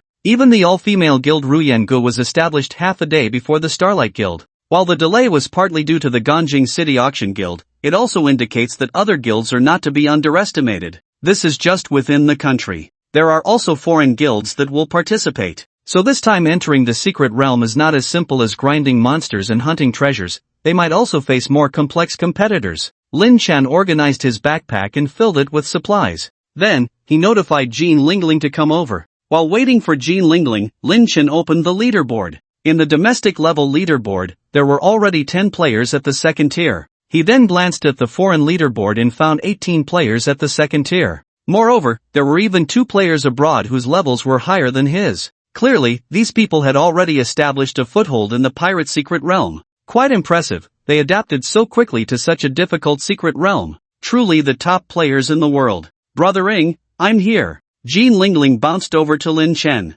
Where are we going to level up? Lin Chen smiled faintly. We're going to survive on a deserted island. Survive on a deserted island? Jean Lingling was taken aback. Then, a scene floated into her mind. In the center of the island, a lonely man and woman. The man wore animal skins, and the woman wore leaves, playing by the sea. After getting tired of playing, the woman started a fire on the beach, and the man went fishing in the sea. After eating the fish, the two of them. Thinking of this, Jean Lingling's face suddenly turned crimson. Lin Chen didn't notice Jean Lingling's little actions and simply sent her a team invitation. After Jean Lingling joined the team, Lin Chen activated the mysterious scroll. Then, a magic circle appeared beneath their feet. With a whoosh, the two of them simultaneously disappeared from Ganjing City. Whoosh, whoosh. The sound of waves crashing against the beach echoed. Wow, we really made it to the deserted island, Jean Lingling exclaimed, looking around in delight. Then, her gaze fell on the azure sea behind her. Remembering the scene of playing in the water she had just imagined, she immediately wanted to jump in and swim. Don't go over there! Lin Chen shouted loudly to stop her. Jean Lingling was startled and quickly halted her steps. Lin Chen's gaze was fixed on the direction of the island. Since it was an island, it was meant for players to explore. Naturally, there were restrictions in the sea. It wasn't that there were air walls or barrier fences, but rather high-level terrifying creatures that were far beyond what players at their current stage could challenge. Lingling, summon your pet and then follow my instructions. Oh! Jean Lingling felt a bit excited that she couldn't swim in the sea. She then waved her hand gently, and a puff of white smoke suddenly appeared beside her. Croak! A green-skinned frog, as tall as a person, appeared next to Jean Lingling. A frog? Lin Chen was startled by the frog. The creatures summoned by the wild call were supposed to be a bear, tank type, a porcupine, ranged physical attack type, or a battle eagle, ranged magic type. There was no such animal as a frog. Jean Lingling said, I don't know either. The wild call I learned just summons frogs. It might be the little guagua's doing. Croak! The three-legged golden toad in Jean Lingling's arms responded. It seemed it really was its doing. Forget it, let's go. Lin Chen said no more. No matter what kind of pet it was, as long as it could absorb damage in front, it was fine. He then walked straight towards the beach. Jean Lingling controlled the giant green-skinned frog and followed Lin Chen. Before long, the two encountered the first monster on the island. Island Crab Soldier, green health, 100,000 physical attack, 2,400 physical defense, 1,000. When Jean Lingling saw this monster, she suddenly exclaimed, wow, a crab with 100,000 health and 2,400 physical attack, is this a boss? Before Jean Lingling finished speaking, she noticed another sea shrimp next to the crab. Island Shrimp Soldier, green health, 80,000 physical attack, 2,700 physical defense, 800. When Jean Lingling saw the shrimp soldier's attributes, she was even more astonished. This big shrimp is also a boss. All bosses, everywhere are bosses. They're just ordinary little monsters. Lin Chen simply explained to Jean Lingling, the monsters here don't have level displays, their strength is categorized by color. The colors are divided into green, purple, gold, and red, with increasing difficulty. Ha! Are you saying these monsters are the weakest on this island? Jean Lingling was very shocked. Yes. Then, Lin Chen gave Jean Lingling an order, you go attract a monster over here, and we'll take it down slowly. Oh! Jean Lingling patted her chest, calming her nerves. Then, she commanded the giant frog, Fatty, you go. Lin Chen was taken aback. His intention was for her to use her range advantage to shoot a monster over, but he didn't expect Jean Lingling to actually call the frog to attack. When the giant frog ran to within 50 meters of the crab soldier and then opened its mouth wide. Swish! The giant frog extended its long tongue and pulled the crab soldier over. Seeing this move from the giant frog, Lin Chen felt a bit surprised. This frog actually had a forced displacement skill, and the range was as long as 50 meters. To know, the aggro range of monsters is generally only about 10 meters. Archers and mages have a range of about 30 meters, yet this frog's attack had a range of 50 meters. It was simply outrageous. After the crab soldier was pulled over by the giant frog, it raised its claws and clamped down immediately. -700. The frog's defense was surprisingly high. Seeing that the frog still had a lot of health, Lin Chen didn't rush to attack the crab soldier but instead checked the giant frog's attributes. Wave in the water, health, 30,000 physical attack, 1,500 physical defense, 1,000 magic defense, 1,000 physical damage reduction, 50% magic damage reduction, 50% movement speed, 160 30,000 health, 1,000 dual defense, plus 50% dual damage reduction. An excellent meat shield. Is the frog summon this strong? Why didn't I see this in my previous life? At this moment, Jean Lingling had already drawn her bow and shot an arrow at the crab soldier. -1,387. Although Jean Lingling's level wasn't high, she had the super strong red weapon, the Aru Divine Bow,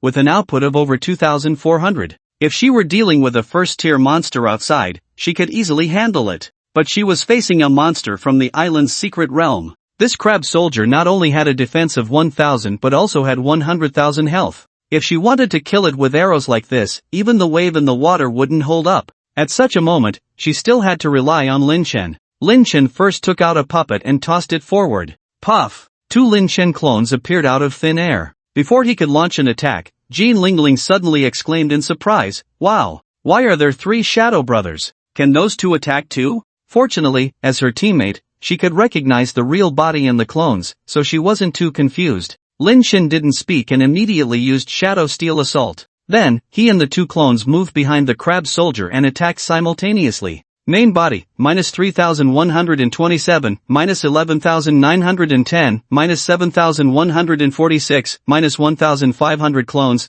*2 -1821, -8,337, -5,002, -1,500 in the blink of an eye. The crab soldier lost over 50,000 health. The 100,000 health crab soldier instantly lost more than half. Ah! Seeing that Xieben had lost half his health, Jean Lingling exclaimed. Her hand trembled, and her arrow went awry. Why does this big crab have half its health gone? Shadow brother, did you do all this? Lin Chen's mouth curled up. To be honest, he was a bit surprised by this output himself. He had only focused on the weapon's enhancement and forgot about the attribute boost. The dagger had increased his agility by 300 points, the shoes had increased his agility by 200 points. In addition to his 210 points in the free attributed level 21, 50 points from system rewards, and 400 points from leveling up to tier 2, he allocated all these points to agility. Moreover, the automatic agility gained from leveling up added to this. His total agility reached 1191. Thus, the damage from his hidden strike and shadow raid was exceptionally high. However, what surprised him even more was that despite his high output, the crab soldier completely ignored him and continued to deal with the waves. Clearly, this was thanks to the effect of the Starry Dagger's skill Hidden Breath. After the first strike, Lin Chen's output significantly decreased. His main body's output turned into 3,100 normal attacks plus 1,500 dragon blood burn. The 2 clones dealt 1,800 normal attacks plus 1,500 dragon blood burn. Perhaps noticing Lin Chen's reduced output, Jean Lingling showed a look of surprise. Huh? Why is Brother Shadow's attack so much less than before? Did I see it wrong? Lin Chen still did not explain. After letting the 2 clones attack twice, he retreated, his main body attacked once more and also withdrew. At this point, the boss still had over 30,000 health. Jean Lingling was once again puzzled by Lin Chen's actions. Brother Shadow, why aren't you attacking? The big crab still has so much health. Before she could finish her sentence, she froze. At that moment, a long string of -1,500 damage numbers appeared above the crab soldier's head, and its health began to drop in chunks. Lin Chen did not look at the crab soldier's health but instead checked his backpack. He had an extra item, crab armor. In fact, he only needed to attack 4 times with the 3 clones. Each attack dealt an additional 7,500 dragon blood burn damage, totaling a staggering 90,000 damage from just the dragon blood burn. The reason he attacked a 5th time was to trigger the 3rd hand. Sure enough, when he attacked for the 5th time, he had a reward. Ding, 3rd hand triggered, you stole crab armor from the crab soldier. Before he could examine the function of the crab armor, he heard a series of creaking sounds from the crab soldier. At the same time, the system sent a message, ding, your team is killed, crab soldier, gaining 1,000 experience. Even as a first-tier green monster, it still provided 1,000 experience in a 2-person team, highlighting just how exaggerated the experience from these island monsters was. In fact, its experience was comparable to that of elite monsters and bosses outside.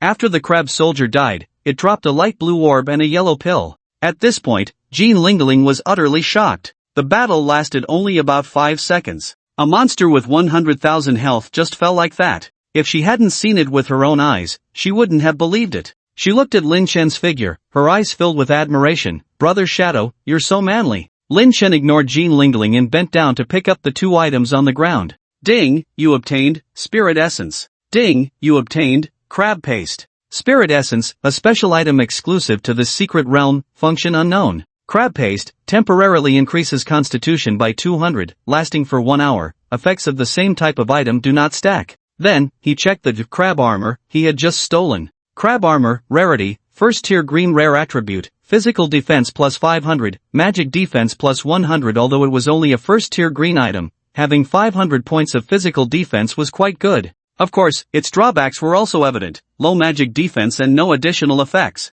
The clothing he wore provided plus 200 physical defense, and after equipping this armor, his physical defense increased by 300, which was also decent. He then turned his attention to the crab paste. As the lowest tier monsters on the island, they helped players enhance their strength. In addition to dropping some low-quality equipment, they also dropped pills that boosted players, helping everyone challenge higher difficulty monsters. The crab paste provides 200 constitution, which translates to 2000 health points, clearly making it a very useful item. At this moment, Lin Chen looked at the adoring Jean Lingling. How much health do you have? Ha? Me? Jean Lingling snapped back to reality. Her face flushed slightly as she whispered, not even 1000 points. Be more specific. 480. 480? Lin Chen raised an eyebrow. It's normal for archers to have low health, but it shouldn't be this low. Jean Lingling is at least a level 1 player. How could she have so little? Jean Lingling hurriedly explained, I originally had a necklace that gave plus 600 health points, but after taking on a quest, I got penalized for failing it.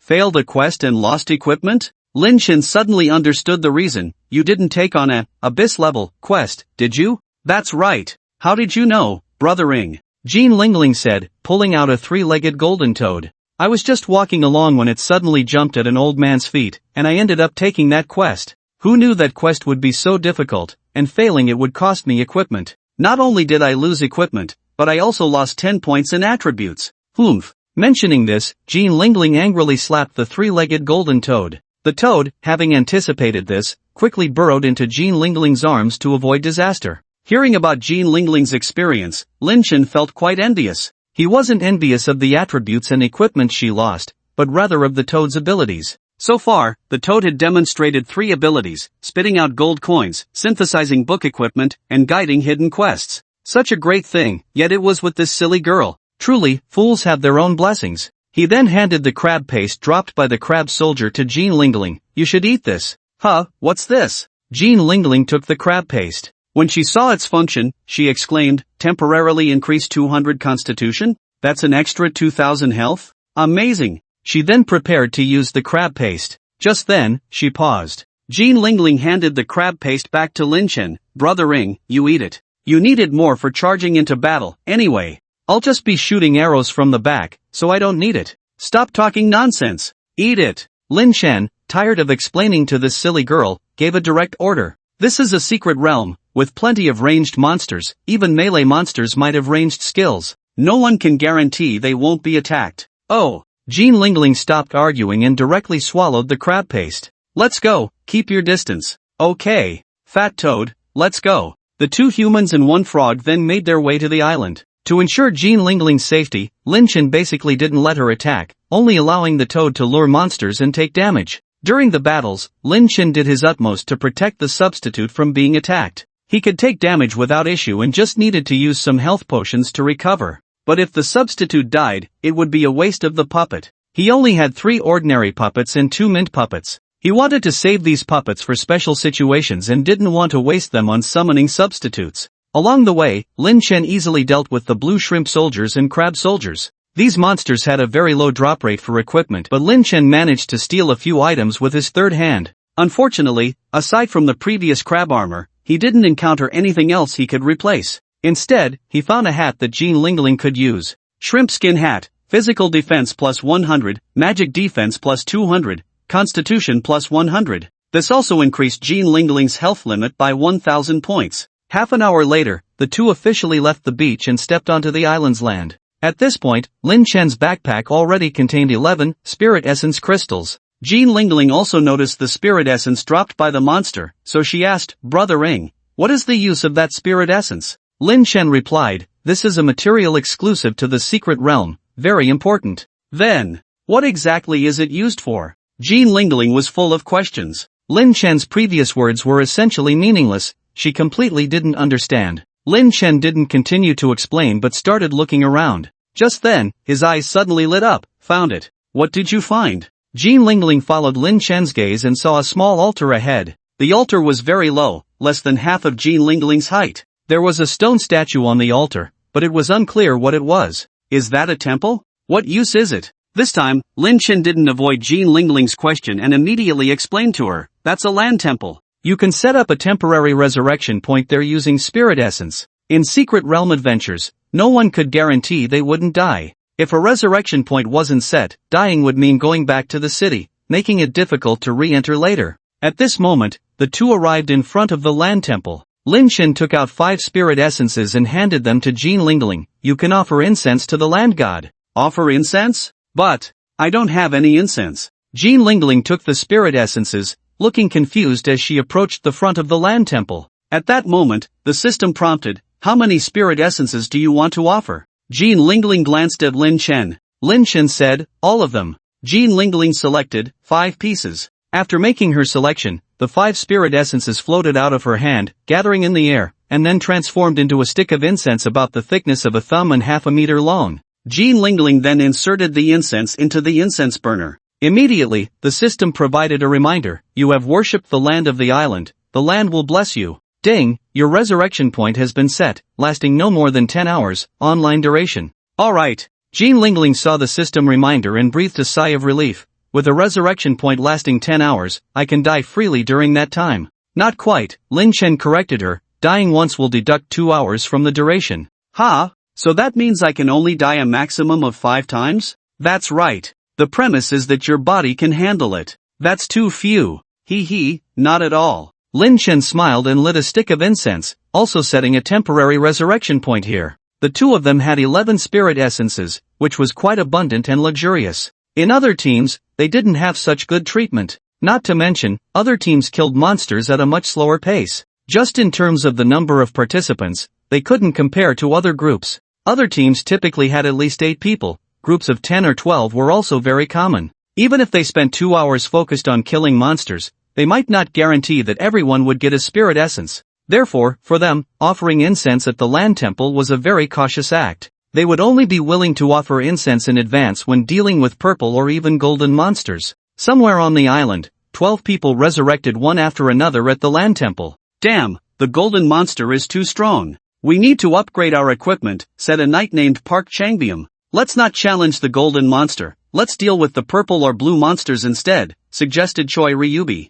Park Changbyum nodded, yeah, take it step by step. We still need to collect more spirit essences. Hey, President, look. Choi Ryubi pointed ahead, there are 2 people over there, they seem to be from the Dragon Kingdom. Dragon Kingdom people? Humph. Park Changbyum looked ahead, his gaze revealing a hint of fierceness. Let's go teach these bastards who like to steal our ancestral culture a lesson. Lin Chen and Jean Lingling left the land temple and began to explore the surrounding area. In order to prevent the decoy from attracting the monster's hatred, Lin Chen kept the decoy in an invisible state. However, they had been walking for a long time without encountering any wild monsters. Jean Lingling said, there are no monsters. Did we take a wrong turn? Lin Chen remained silent. He already knew the reason, there were other players leveling up nearby. The secret realm was different from the wild, the monster respawn rate inside was extremely low, and some secret realms didn't spawn monsters at all. Moreover, once a secret realm was cleared, it would close. If players didn't have special tasks or storylines,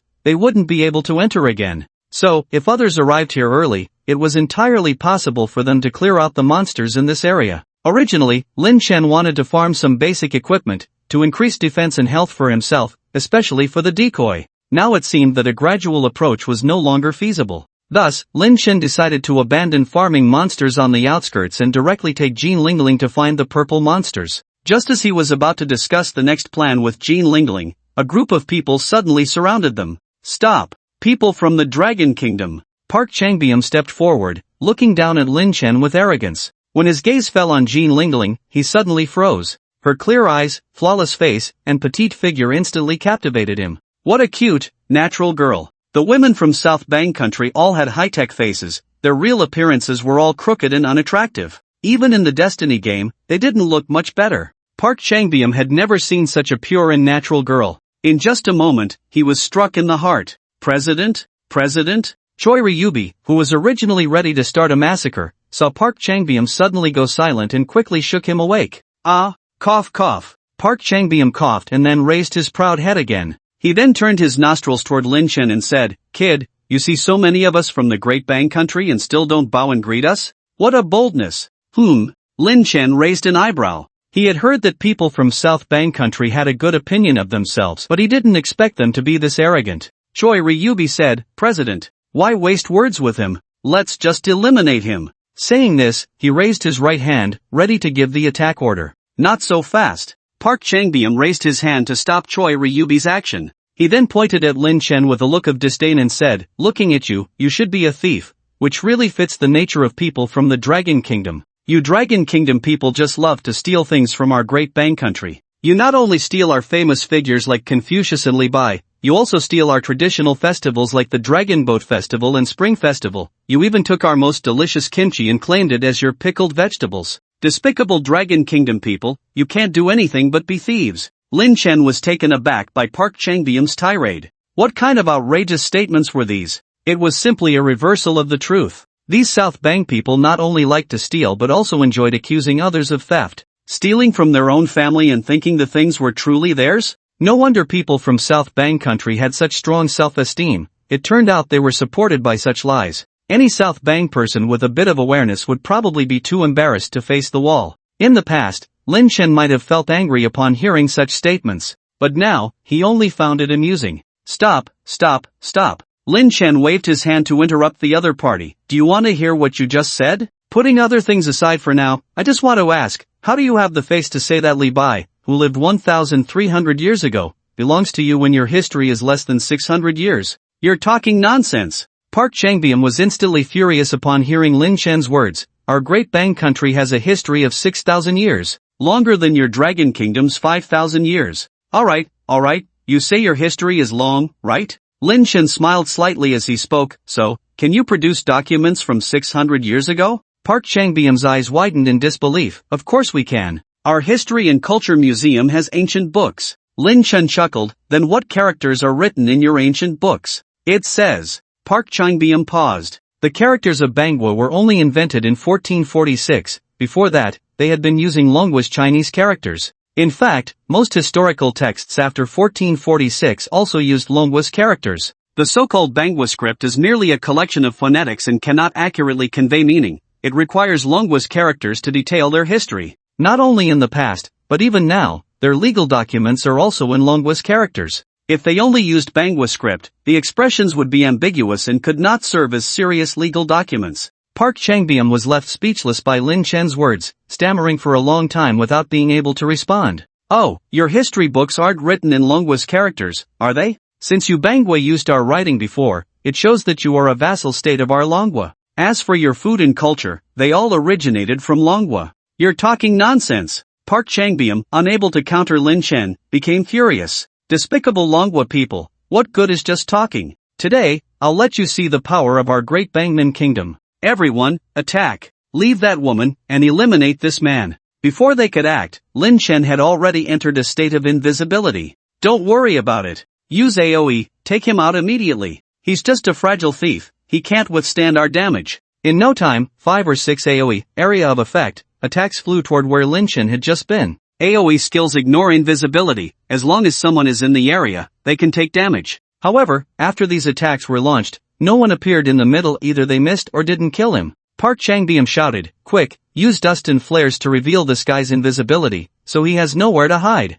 Then, 12 people employed various anti-invisibility methods. Yet, they still found nothing. How is this possible? So many anti-invisibility. Before Park Changbyeom could figure out the situation, a cold voice came from behind him. Prostitute, there are some things you will never understand. You, puff. Before Park Changbyeom could react, a sharp pain shot through his lower back. Instant kill. Over here. Kill him. The others quickly turned their weapons toward Lin Chen. However, before they could act, screams came from 2 other directions. 2 more were instantaneously killed. The Bangwa people were dumbfounded. There's another invisible one here. I have one over here too. 3 invisibles. Out of the 12, only 9 remained. Charge. 9 against 2, we have the advantage. Puff puff puff. Before they could act, another 3 were killed. Only 6 remained. Seeing Lin Chen's terrifying killing power, they lost all desire to resist and turned to flee in fear. However, their speed was no match for Lin Chen.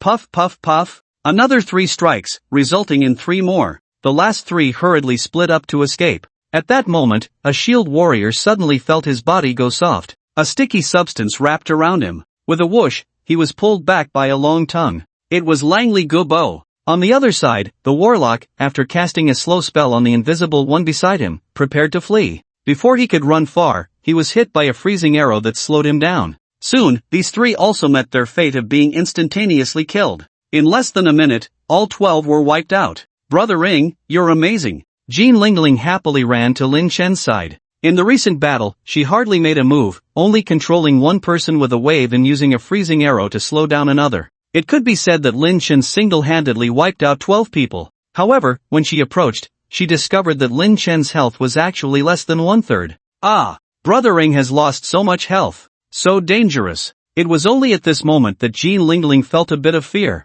It's fine. Lin Chen smiled faintly. Just as he entered the stealth state, he had taken a wave of damage, losing over 6,000 health. Later, he took a few more hits and lost another 3,000 health. Lin Chen had 1200 physical defense, 800 magical defense, and a certain amount of damage reduction. The fact that they managed to take away so much of his health was a testament to the high output of that group of South Korean players. It seemed they had arrived at this island's secret realm quite early and had updated some equipment. Perhaps the nearby monsters had all been wiped out by those South Korean players. At this moment, Lin Chen took out a bandage to wrap himself up. The bandage was a non-combat recovery item, cheap and effective. Items like Great Recovery Pill, which were combat recovery items, had recovery effects that were less than half of the non-combat types. Before reaching the center, this secret realm could only be entered, not exited. Once you left, you had to redo the scroll. So Lin Chen didn't use any potions during the battle. Every little bit saved was worth it. Seeing Lin Chen's health gradually returning to full, Jean Lingling let out a sigh of relief. Recalling the group from earlier, she suddenly felt very angry. Those South Koreans are so annoying, stealing our things everywhere and then crying thief. Don't they know how to be ashamed? Ashamed? Ha! Lin Chen smiled indifferently. If they knew how to be ashamed, they wouldn't do such shameless things. They can't compete economically, can't win militarily, and their territory is so small that it's been split in two. If they really had to face and solve these problems, they would have despaired long ago. So they can only numb themselves with these petty thefts. But the more they do this, the more uncomfortable it becomes. Wanting what they can't have is the most painful. Jean Lingling listened to Lin Chen's words, nodding in a way that suggested she half understood. So, what do we do next? Continue leveling up? Levels can be gained anytime. But right now, we have something more important to do. Lin Chen said, looking towards the direction the South Koreans had come from. It wouldn't be polite to not return the favor. Let's give our new friends a little surprise. A wicked smile appeared at the corner of Lin Chen's mouth. At a certain land temple on the island. Ah, bastard! The resurrected Park Changbyum kicked a nearby tree, venting his frustration. Soon, his teammates began to resurrect one after another from the land temple. 1, 2, 3. Including Park Changbyum, there were only 5 people. 7 others had yet to appear. Seeing this, he immediately felt joy. Where are those 7 people? Did they manage to kill that guy called Wu Ying? At this moment, Choi Ryubi approached Park Changbyum and whispered, President, those 7 people are dead too. But their incense at the land temple has burned out, so they left the secret realm directly. Damn it! What a bunch of useless trash! Park Changbyum cursed angrily on the spot. He then pointed at the 4 people in front of him, spitting as he spoke. What use is it to have you all? 12 people can't even take down a kid from Dragon Country. If this gets back to our great Bangman country, we'll definitely be laughed at. Choi Ryubi and the others lowered their heads, not daring to speak. However, they thought to themselves, you think you're so great? How come you were the first to die? If you hadn't provoked that wooing, how would we have died? Park Changbyum scolded his subordinates for a while before calming down, his emotions gradually returning to a state of tranquility. Then he began to analyze, that shadowless bloodthirsty guy with high attack must have obtained a lot of good equipment on the island. Let's go hunt monsters first, and when our equipment is updated, we'll teach that ignorant guy a lesson. Yes. The group of South people bowed and accepted the order. Then, they moved deeper into the area. On the way, questioned, President, we only have 5 people, I'm afraid we can't handle the purple monster. Replied, you don't need to worry about that. I've already contacted other teams, we'll merge together. Other teams? Turned to look around, haven't all the members of our guild joined already? Is there anyone we missed? Hee hee, you'll find out soon. The group passed through the jungle. They encountered wild monsters on the way but dared not engage, choosing to bypass them instead. Before long, they arrived at a clearing. We're here, called a halt to the team and looked around. Just then, a mocking voice came from nearby, President, why are you so down and out? Where are your lackeys? 10 people emerged from the jungle. Leading them was a Japanese man named. Upon seeing, S eyes flashed with a hint of disgust. He really disliked dealing with Japanese people, had been colonized by Japan for a time, and there was a strong sense of rejection towards Japan among the populace. However, to deal with the people, he could set aside these prejudices. Suppressing his displeasure, smiled and cupped his hands in greeting. President, you are quite lucky not to have encountered the people. People? Snorted, if the people dare to provoke me, I will definitely kill them off the island. After saying this, he shouted in a deep voice, and 3 round orbs appeared behind him, spinning in the air. Looked at the 3 orbs behind with envy. This must be the legendary, right? Seeing it today, it truly has an extraordinary presence. Did you obtain it by spending 100 million from the? That cannot be obtained just with money. When it came to the, wore a proud expression. What was obtained from these merely a stepping stone. I acquired these through other fortuitous encounters. Alright, enough talk. You all go ahead and clear the path for us. You saw that was not only insulting the president verbally but was now treating his group as tools for scouting and drawing monsters, and he was about to curse back. Immediately stopped from continuing. He first bowed to, then led his few people forward. Said, President, that group of devils is too much. Hee, they are merely our tools, replied nonchalantly. In the real world, we feign weakness to have act as our bodyguards against the people. In the game, we can also pretend to bow down and let the Japanese be our tools. This is called being able to bend and stretch, a manifestation of wisdom. Said, but if we were strong enough, couldn't we just confront the people directly? Why let protect us? This was momentarily stumped by S question. He paused, then forced himself to explain. We ask soldiers to be our bodyguards so that they can fight the people, thus our citizens won't be harmed. Clearly did not agree with this explanation, so he continued, if soldiers are our bodyguards, why wouldn't they be punished for X our women? Can the bodyguards hired from outside X the female host? Was left speechless, and wanted to say more but was immediately silenced by, shut up, you brat must have lost your mind recently. How dare you oppose the American soldiers? Just then, a sudden cry came from the crowd, watch out, monsters are attacking. Park Changbyeom and Choi Ryu turned to look, only to see a giant beast charging towards them. Lin Chen, transformed into the giant beast, looked down at the tiny creatures before him. This was his first time confronting players in this form, but it was much more exhilarating than facing the Americans in his original form. Oh my, what a huge monster, run. The 5 Americans were startled by the towering beast's appearance. They were supposed to be at the front, but they all shrank back. Ha ha ha. Their actions drew loud laughter from the Japanese. You cowardly Americans, scared stiff by just one beast. What a bunch of useless trash. Open your eyes and look at the boss's stats. It only has 150,000 health. Park Changbyeom shouted, its attack power is as high as 3,750. This is the attack strength of a golden level monster. Just 3,700 physical attack, and you scared this group of cowards like this. A Japanese warrior named Kosaka Nanru stepped forward, holding a shield. Get out of the way. Don't block the path. He pushed aside the Americans, tossing one aside. Kosaka Nanru was the strongest shield warrior in the Japanese team. The shield in his hand was a drop from a secret realm. At this moment, his physical defense was over 2,000. Additionally, he had a powerful talent skill, shield reinforcement. Shield reinforcement reduces 60% of physical damage from the front, and 30% from other directions. If he took a 3,750 point attack head-on, after deducting 2,000 points of defense, he would take 1,750 points of damage, then after reducing by 60%, he would only lose 700 health. He had over 7,000 health himself, and with a healer backing him up, he was indeed confident enough. Kosaka Nanru raised his shield and approached the beast, then slammed the shield down onto the ground. With a thud, a dull sound echoed through the ground. He lifted his head, pointed at the beast, and shouted, Beast, as long as I'm here, you won't get past. Kosaka Nanru's imposing presence gave everyone a strong sense of security.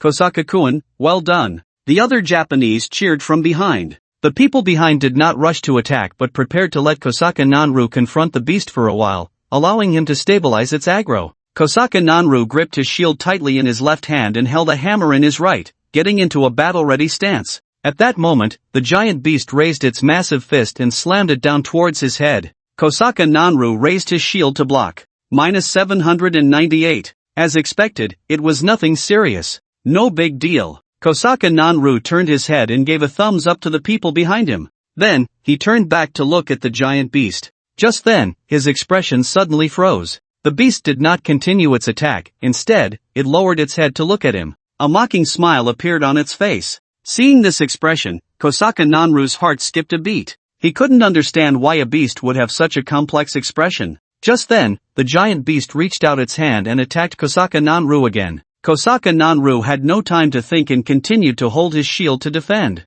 However, at that moment, he suddenly felt his body tighten, and then his feet loosened, lifting him off the ground. He was grabbed by the beast and lifted into the air. Kosaka Nanru felt something was wrong and couldn't help but exclaim, "What are you doing?" The giant beast naturally did not speak. What answered Kosaka Nanru was a wave of dizziness. He was thrown away. The crowd in the distance gasped, "Get out of the way." Boom! Steel slope is hard to enter. A damage number of -2764 appeared above his head. Around him, 3 other players within a 5-meter radius also had damage numbers exceeding 2000 above their heads, 2 of whom, being fragile, had their health drop below 1000 in an instant. Inukawa Gusaka hurriedly said, "Priest, heal. Steel plate, get up and fight." However, before they could move, a shadow suddenly appeared above them. Boom! The behemoth leaped into the crowd from a distance, startling them greatly. Fortunately, the behemoth's jump was just a normal leap, not a skill. The fragile players retreated while consuming potions.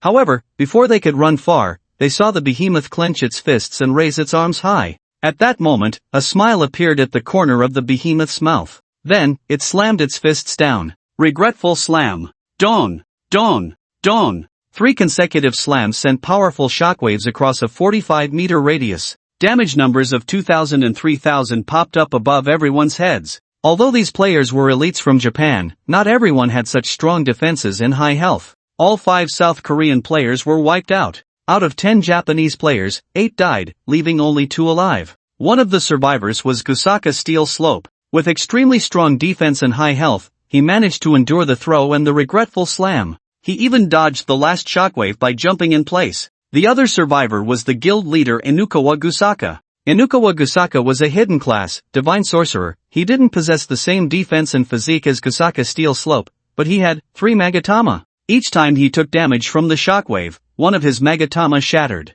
The 3 shockwaves were perfectly countered by the 3 Magatama. Therefore, Inukawa Gusaka was still at full health. Of course, in this state, he couldn't possibly confront the behemoth alone. He quickly ordered Gusaka Steel Slope, retreat. Hi! Gusaka Steel Slope turned and ran. He had just dodged the 3rd shockwave, and his movement speed quickly recovered. However, Inukawa Gusaka was not so lucky. Although the damage from the regretful slam was blocked by the Magatama, the slow status had not been removed. Before his movement speed could recover, he felt his body tighten, and he was grabbed by the behemoth. Then, a powerful gust of wind rushed over his head. He was thrown by the behemoth. The direction he was thrown was exactly where Gusaka Steel Slope was escaping. Boom! Inukawa Gusaka and Gusaka Steel Slope both perished. Roar! Lin Chen, controlling the behemoth, was very satisfied with the battle results before him. Using a boss's body to deal with players felt wonderful. After a moment of shouting, he did not act but closed his eyes. On the other side of the island, at the land temple, Park Changbyum and Choi Ryupil revived. The other 3 did not appear, clearly having left the island's secret realm due to losing the protection of the land temple. Bastard! Park Changbyum roared, "The Japanese are indeed unreliable, they can't even handle a big gorilla." Choi Ryupil did not engage with Park Changbyum's topic but reminded him, "President, we've already died 3 times today. We can't die again, otherwise, our real bodies will suffer negative effects." Slap! Park Changbyum slapped Choi Ryupil backhandedly, angrily saying, "Useless thing, can't do anything, just know how to hide." "President, I didn't mean to." Before Choi Ryupil could finish, he suddenly froze. Then, with a terrified expression, he pointed behind Park Changbyum, stammering, "President, look. What are you looking at? Do you think that big gorilla will chase us?" As Park Changbyum spoke, he immediately turned around. In the next moment, he was also stunned. The behemoth was baring its teeth at him from behind. How is this possible? The thought flashed simultaneously in the minds of Park Changbyum and Choi Ryubai. They were at least 10 minutes away from the location of their recent battle. Even if this beast could fly, it couldn't have arrived so quickly. Could it be another one? However, the mocking expression and disdainful gaze of the behemoth told them, the one in front of them was indeed the same one from before. Choi Ryubai shouted, "President, log off quickly, don't get dragged into the fight." In battle, characters couldn't log off. However, before he could finish his sentence, he saw the behemoth had already grabbed Park Changbyeom and was throwing him towards Choi Ryubai. Boom! The two of them died once again. Puff! In reality, Park Changbyeom spat out a mouthful of blood, soaking the sheets. Young master, what happened? Park Changbyeom's actions startled the two maids. When they saw Park Changbyeom covered in blood, their faces turned pale. One stayed to care for Park Changbyeom, the other went out to call his mother, Kim Tae-yeon. Madam, the young master is in trouble. Soon, Kim Tae-yeon rushed to Park Changbyeom's bedside. Son, the doctor will be here soon. What happened to you? Who did this to you? Park Changbyeom clutched Kim Tae-yeon's sleeve, struggling to shout out a name from his throat. Wu-ing, from the Dragon Kingdom. Wu-ing. Hearing this, Kim Tae-yeon quickly promised her son, so it's Wu-ing from the Dragon Kingdom? Alright. I will make him understand the power of our South Bang conglomerate. You just need to take care of your health. Lin Chen cancelled the behemoth's transformation and returned to his true form. He had refrained from using his true self and his substitute to attack earlier to avoid trouble. If the Bang people and the Wa people wanted revenge, they could go after the behemoth. However, he didn't expect that his action would only succeed halfway. The Wa people indeed didn't notice him, but the Bang people wouldn't let him off. In Park Changbyeom's view, the root of everything was that Lin Chen had killed him and his subordinates earlier. Otherwise, he wouldn't have gone after the Wa people and wouldn't have been chased by the behemoth. Therefore, it was inevitable that he would become enemies with Park Changbyeom. At this moment, Ji Lingling poked her head out from the side. Brother Ing, why is it you?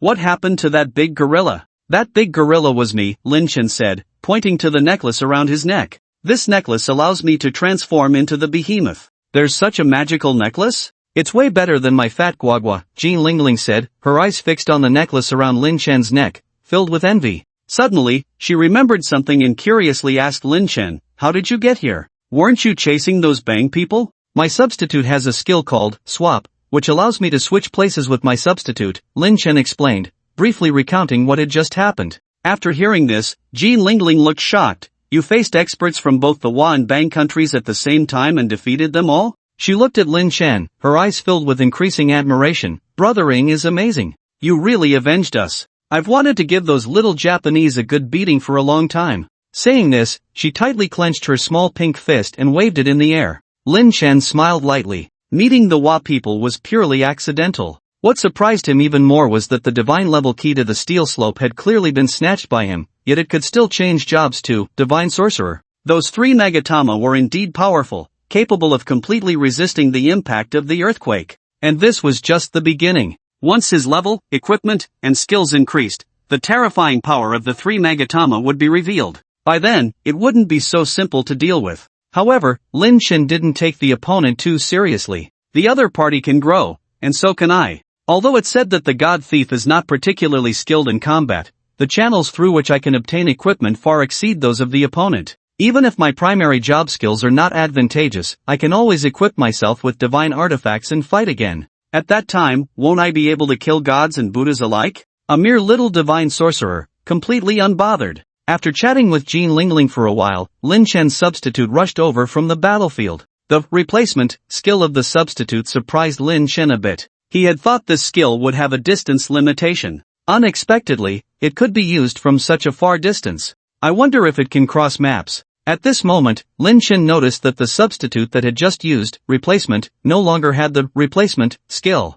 It seems this skill is one-time use. Once used, it's gone. If I want to use it again, I can only summon it again or use another substitute skill. This is a small limitation, otherwise, an unlimited replacement skill would be too overpowered. After the substitute returned, Lin Chen and Ji Lingling set off again. This time, they did not wander nearby but headed deeper into the area. Before long, the two encountered a purple monster. Island Sea Turtle, purple health, 140,000 physical attack, 2,800 physical defense, 1,500 with the previous battle experience. Ji Lingling immediately hid at a distance and let Langley Gubo lure the monster. As before, Lin Chen entered stealth mode and waited beside Langley Gubo. Once Langley Gubo brought the sea turtle over, Lin Chen and the two substitutes immediately launched an attack. Attack plus stealth break plus shadow theft ambush plus dragon bloodburn. In an instant, they dealt over 50,000 damage to the sea turtle. Then, Lin Chen and the substitutes began attacking from behind, preparing to continue stacking the dragon bloodburn to finish off the sea turtle.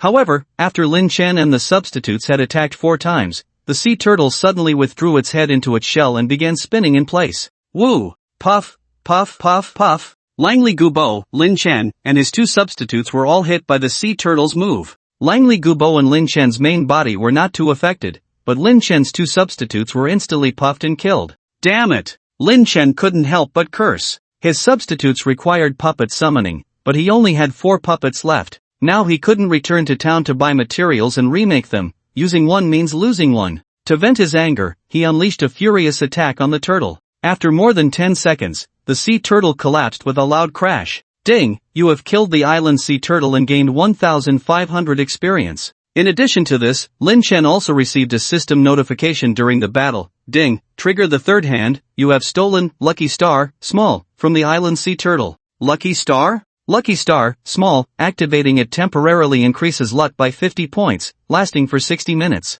After the effect ends, it permanently increases luck by 1 point for the user. Bound, for personal use only, transfer is considered destruction. Increase luck? And it can permanently increase it? This is amazing. Seeing this, Lin Chen immediately beamed with joy. The earlier frustration was swept away. Luck is a rather mystical hidden attribute. Some say luck can affect drop rates, others say it can influence drop quality, some claim high luck can lead to unexpected encounters, and others say luck can enhance personal charm, quickly increasing NPC favorability. In everyone's eyes, it seems to influence all probabilistic events. However, due to the extreme scarcity of lucky items and the differences in individual behaviors, no effective research can be conducted. Each player can only summarize based on their own feelings. Of course, one point is a consensus: the more luck, the better. Lin Chen looked at the lucky star in his hand and clicked to use it. Immediately, a yellow lucky star floated in the air, circling around Lin Chen. Ding! You are under the protection of the lucky star, and your luck value has temporarily increased by 50. At the same time, a buff labeled Lucky Star appeared above Lin Chen's head, lasting for 60 minutes. After releasing the Lucky Star, Lin Chen looked at his hands but found no changes. Is this thing really useful? Lin Chen felt uncertain. He then confirmed with Jean Lingling and discovered that the Lucky Star was only visible to him. His teammate Jean Lingling couldn't see it at all. At that moment, Lin Chen thought of the substitute that had fallen in battle earlier, so he took a puppet out of his backpack. He looked at the puppet, contemplating whether to summon it directly or wait for an emergency. Just as he hesitated, Jean Lingling walked over. Brother Ing, where's your substitute? Can't you summon it? Lin Chen forced a smile, preparing to explain to Jean Lingling when he suddenly heard a quack sound. The three-legged golden toad jumped out of Jean Lingling's arms, landed on Lin Chen's shoulder, and then croaked at him twice. Jean Lingling thought the three-legged golden toad was throwing a tantrum and immediately approached, saying, "Little quack, stop it." Just as she was about to pick up the three-legged golden toad, Lin Chen suddenly waved his hand to interrupt her. Wait a minute. When the three-legged golden toad called out to Lin Chen, he suddenly received a system notification. The three-legged golden toad wants to make a deal with you. 100,000 experience points to help you level up one life skill. Do you agree? The three-legged golden toad is making a deal? Could this be the surprise brought by high luck value? He then checked the content of the trade with the three-legged golden toad. 100,000 experience points to level up a life skill. Lin Chen's life skill was puppet making, currently at the level of rudimentary, requiring 1,000 proficiency to upgrade to presentable. He had previously defeated 10 spirit souls in the spider cave, gaining 11 points of experience from making puppets. He made 2 misty puppets, each worth 1,500 experience, so he still needed 989 points of experience to level up. This 989 points of experience was equivalent to consuming 989 gold. Of course, money wasn't the main concern.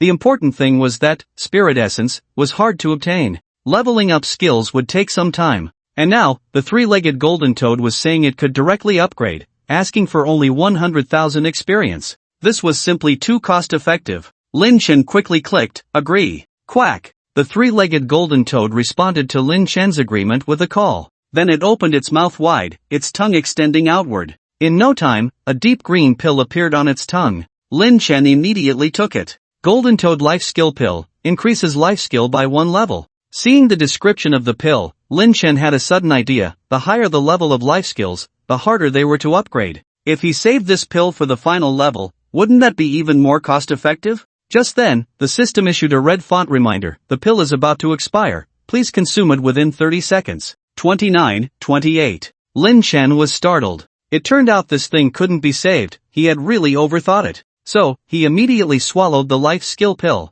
Ding, your puppet making skill has upgraded from rudimentary to presentable. Ding, your skills for making ordinary puppets and making misty puppets have been enhanced. You have comprehended a new item to making sturdy puppets. Ding, lucky burst. You have additionally received sturdy puppet ×3 from this skill upgrade. Looking at the series of system notifications, Lin Chen felt a bit dizzy. He didn't dwell on it too much and immediately opened the newly upgraded skill to check the differences. The crafting of puppets has been upgraded to well-made, allowing for the creation of additional types, ordinary puppets, mint puppets, and stone puppets. After that, he checked the materials and effects for puppet crafting and found significant differences from before. First, the material requirements have increased. For instance, to craft an ordinary puppet previously required 3 coarse cloth, 10 coarse cotton, 1 fine sole. Now it requires 3 fine cloth, 10 fine cotton, 2 fine soles. The cost has more than doubled. Secondly, the functionality of the puppets has improved.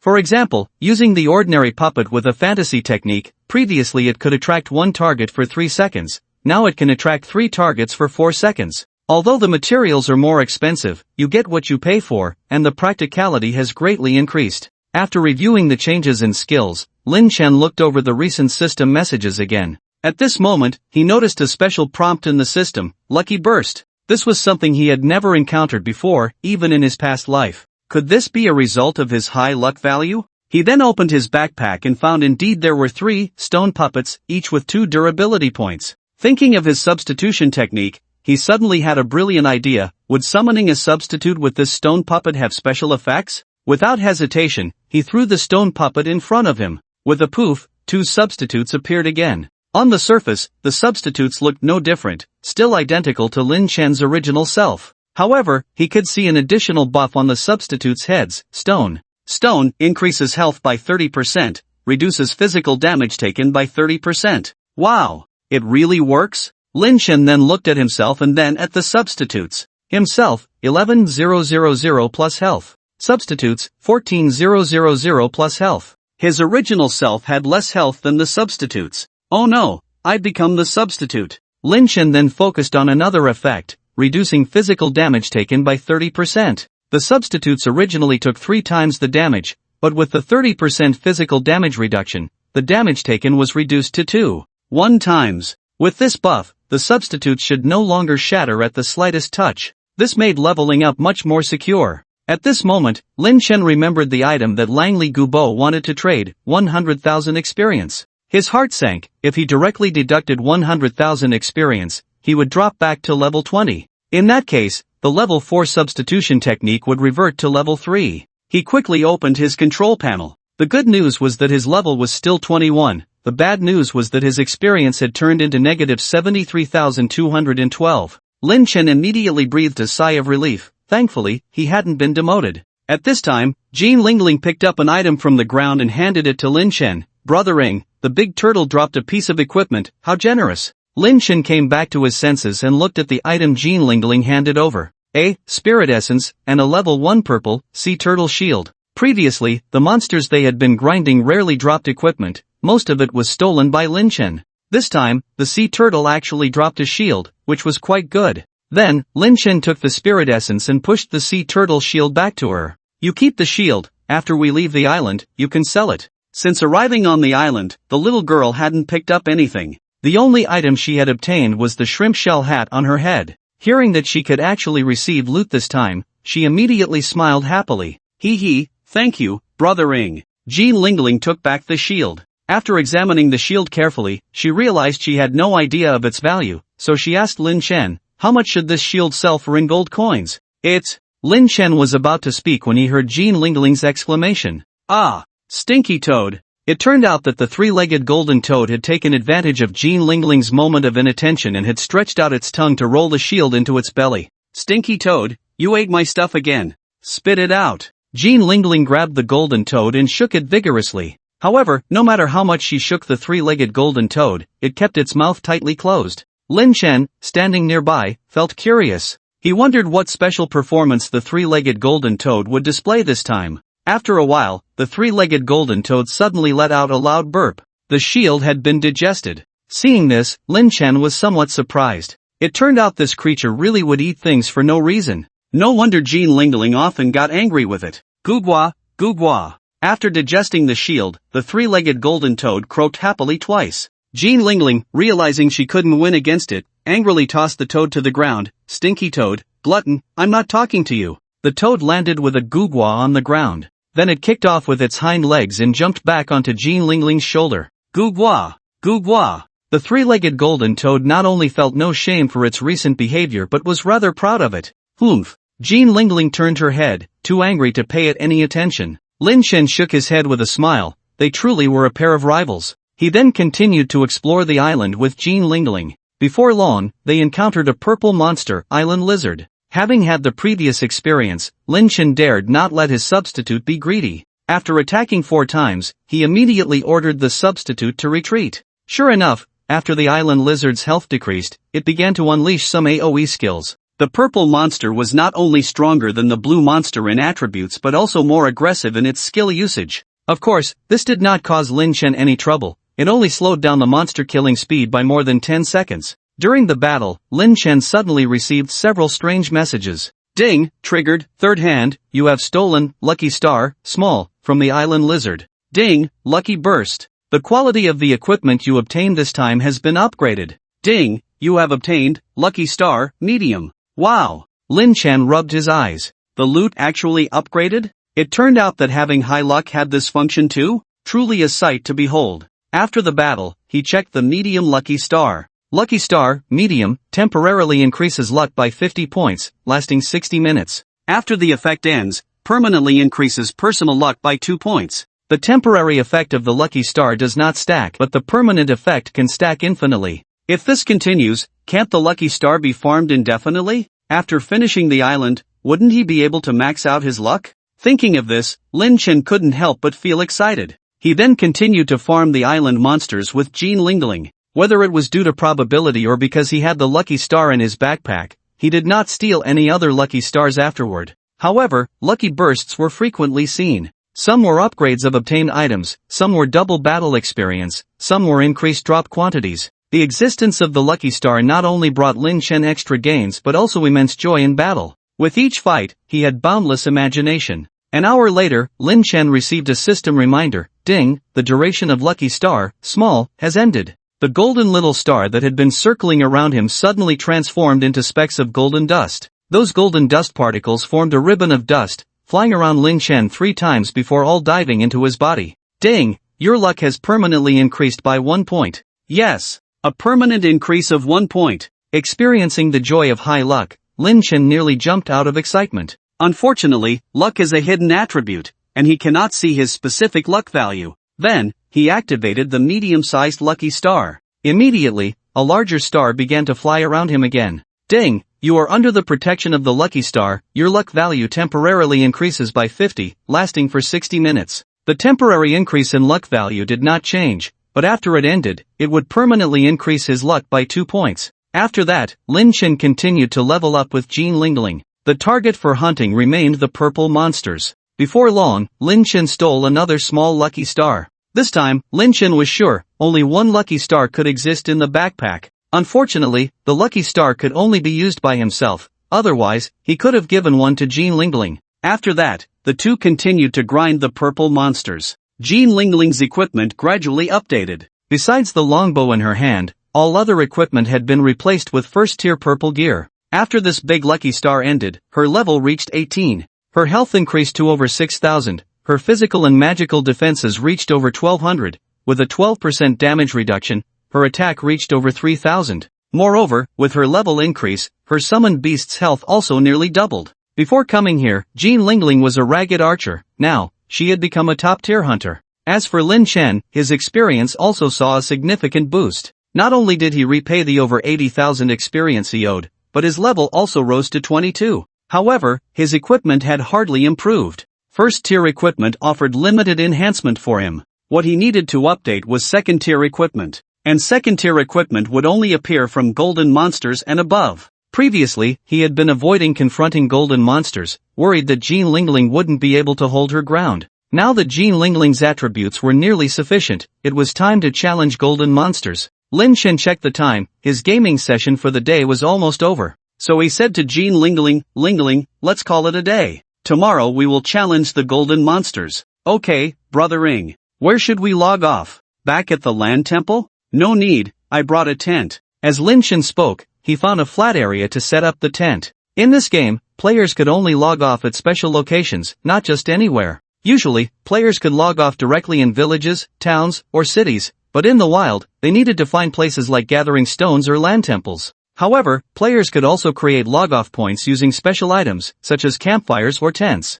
After setting up the tent, the two entered it and successfully logged off. Once offline, Lin Chen went to the dining room. This time, he surprisingly saw Su Min also in the dining room, with Hu Shaoling sitting beside her chatting. Aunt Su, Aunt Ling. Lin Chen walked over. Hu Shaoling quickly stood up and moved away from the dining table, then respectfully bowed to Lin Chen, young master. Su Min also put down her chopsticks, stood up to greet Lin Chen, Jun. Lin Chen said, "You don't need to mind me, continue your conversation." Although he said this, Hu Shaoling did not do so. Instead, she went to get dishes and helped Lin Chen serve his meal. There was a distinction between master and servant, which Su Min had repeatedly reminded. Afterward, Hu Shaoling left the dining room to tidy up Lin Chen's room. After Lin Chen sat down, he smiled at Su Min and said, "Aunt Su, the guild was established today, there must be a lot of things to handle." Su Min smiled and said, "Indeed, there are many things. Just screening those 10,000 members was exhausting enough. Fortunately, Old Chen helped, otherwise, I wouldn't have finished today."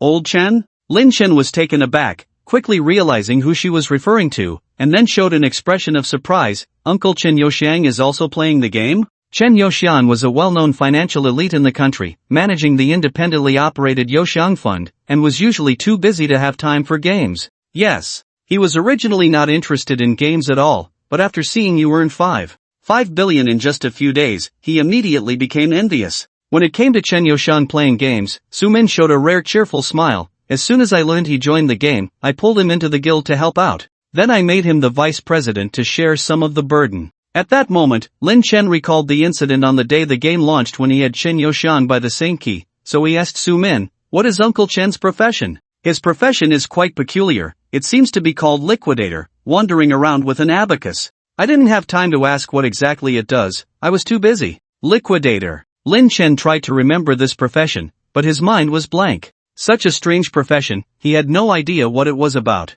"Forget it, I'll ask next time we meet." "Suma, how's it going with the Huang family?" Su Min replied, "Today, Ganjiang City issued the second guild establishment order, and the Huang family has already arranged for someone to negotiate. They probably want to buy the guild establishment order directly from that person." "Still buying the guild establishment order?" Lin Chen almost laughed out loud. "Do they have that much cash?" "I was just about to tell you about this." Su Min put down her chopsticks, took out her phone, and showed Lin Chen the chat records and screenshots. According to Old Chen's feedback, the Huang family is preparing to sell off their assets to raise a large amount of cash. However, it's not trading time yet, so they can't complete the transaction. But from various signs, it seems the Huang family wants to go all in on Destiny. Lin Chen nodded. Going all in on Destiny does seem a bit crazy for people now. But if we look back at what happens later, there's definitely no problem with that. 3 months after the game launches, Destiny will enter the countdown to descend on Blue Star. By then, the entire social and financial system of Blue Star will collapse.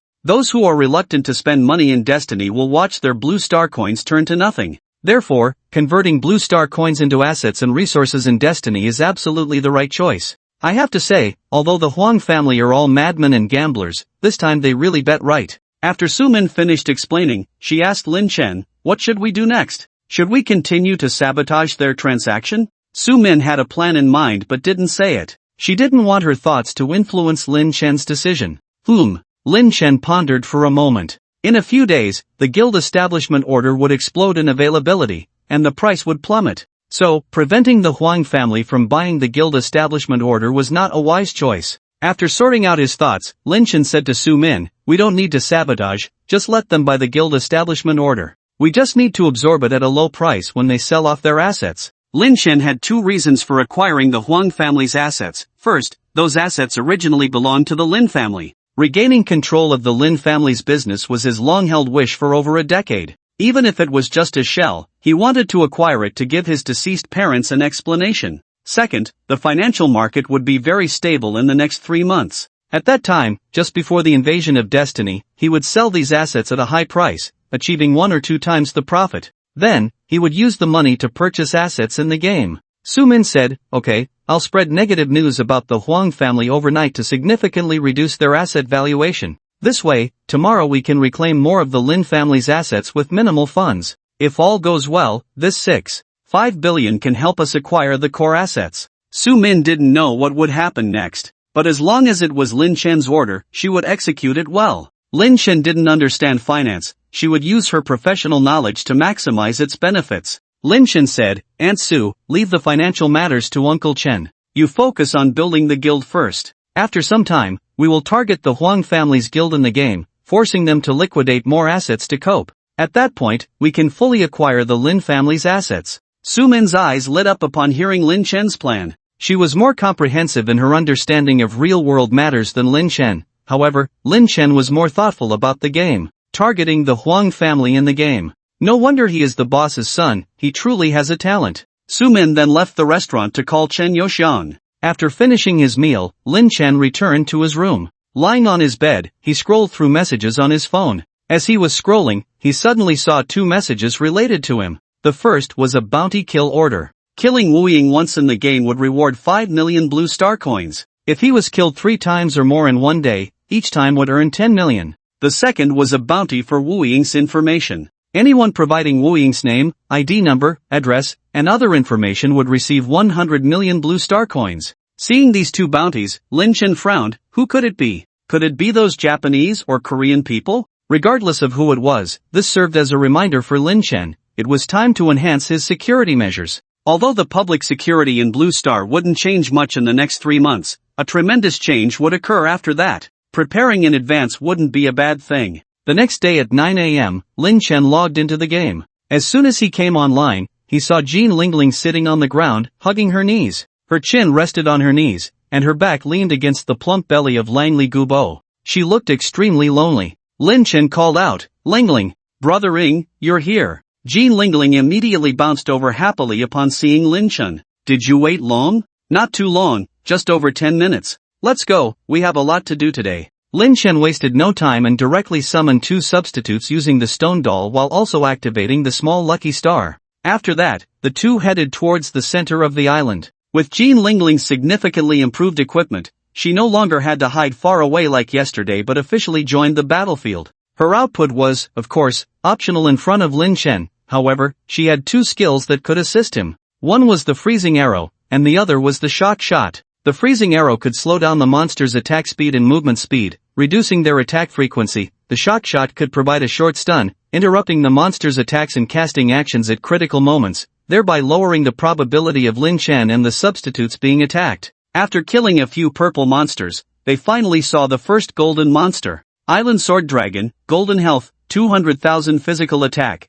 3,500 physical defense, 1,500. Langley Gubo used the same trick again, extending his tongue to wrap around the sword dragon. Before that tongue could stick to the opponent, the sword dragon shot a sharp spike at Langley Gubo. Puff, a damage of -6,800 appeared on Langley Gubo's head. This was a weak point attack. Not only did it result in a critical hit, but it also ignored defense attributes. As expected of a golden monster, it truly had some skills. Subsequently, the sword dragon attacked Langley Gubo, firing 3 sharp spikes in succession. -1,201, -1,197, -3,412 after 3 consecutive attacks. The last one even resulted in a critical hit. Adding the previous damage, Langley Gubo had already lost over 12,000 health. Meanwhile, the sword dragon was still at full health. At this moment, Lin Chen and the substitute arrived behind the sword dragon and launched their attack. However, when they attacked for the 3rd time, the Stegosaurus suddenly stomped with its 2 front legs.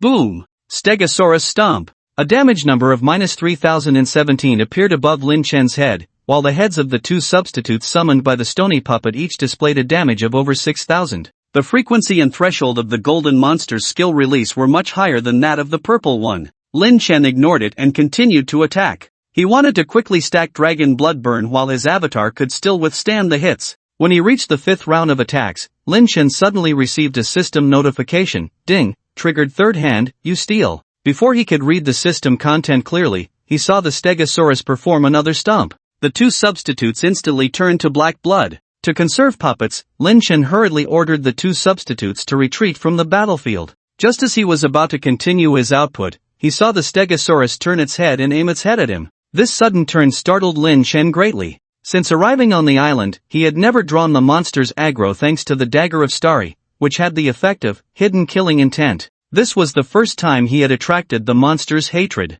The continuous dragon blood burn had caused the Stegosaurus's health to plummet. At this point, it had entered a state of rage. Lin Chen had just been stomped twice, losing over 6,000 health. At that moment, the Stegosaurus shook its back and immediately shot out 5 spikes. This was the Golden Stegosaurus's single-target killing move, raging 5 stabs. Even if Lin Chen were at full health, he might not be able to withstand this move, let alone after taking 2 waves of damage. Facing the incoming attack, Lin Chen did not rush to take medicine but activated the shoe skill, Earth Dragon Golden Boots, Earth Dragon Golden Body. Earth Dragon Golden Body, after activation, defense increases by 50,000, and 5% of health is restored every second, lasting for 5 seconds. Immediately, his body was enveloped in golden yellow earth. Puff puff puff puff puff. The 5 spikes struck the golden earth on Lin Chen's body. Not only did they not break through his defense, but they left no marks on it at all. Seeing that its killing move had no effect on Lin Chen, the Stegosaurus let out a roar of fury.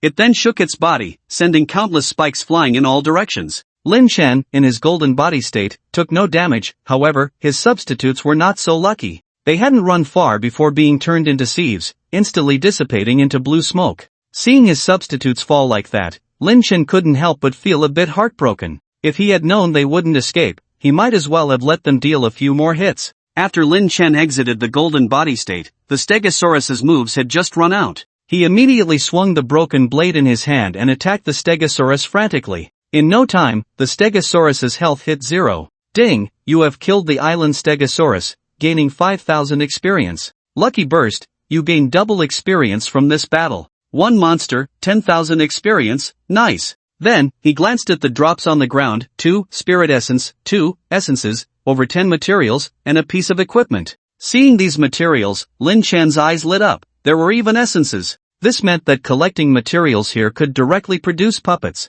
He then picked up the relevant materials and equipment. Ding, you have obtained spirit essence times 2. Ding, you have obtained essence times 2. Ding, you have obtained Stegosaurus longbow, first tier gold. Lin Chen looked at the attributes of the Stegosaurus longbow. Physical attack plus 1,200, quite good. However, compared to the Eru Divine Bow in Jean Lingling's hands, it was not even close. At this moment, Lin Chen recalled the prompt about the third hand during the battle, so he checked the battle record. Ding, triggered third hand, you steal, Stegosaurus leather hat, second tier green. Ding, lucky burst. The quality of the stolen item has been enhanced. To trigger 2 lucky bursts in one battle was a first. I don't know how the quality of this item is. Stegosaurus skin hat rarity, second tier gold attributes, physical defense / magic defense plus 900, constitution plus 200 skill, reduces physical / magic damage taken by 10%. It actually jumped from green to gold, skipping the intermediate purple. What incredible luck!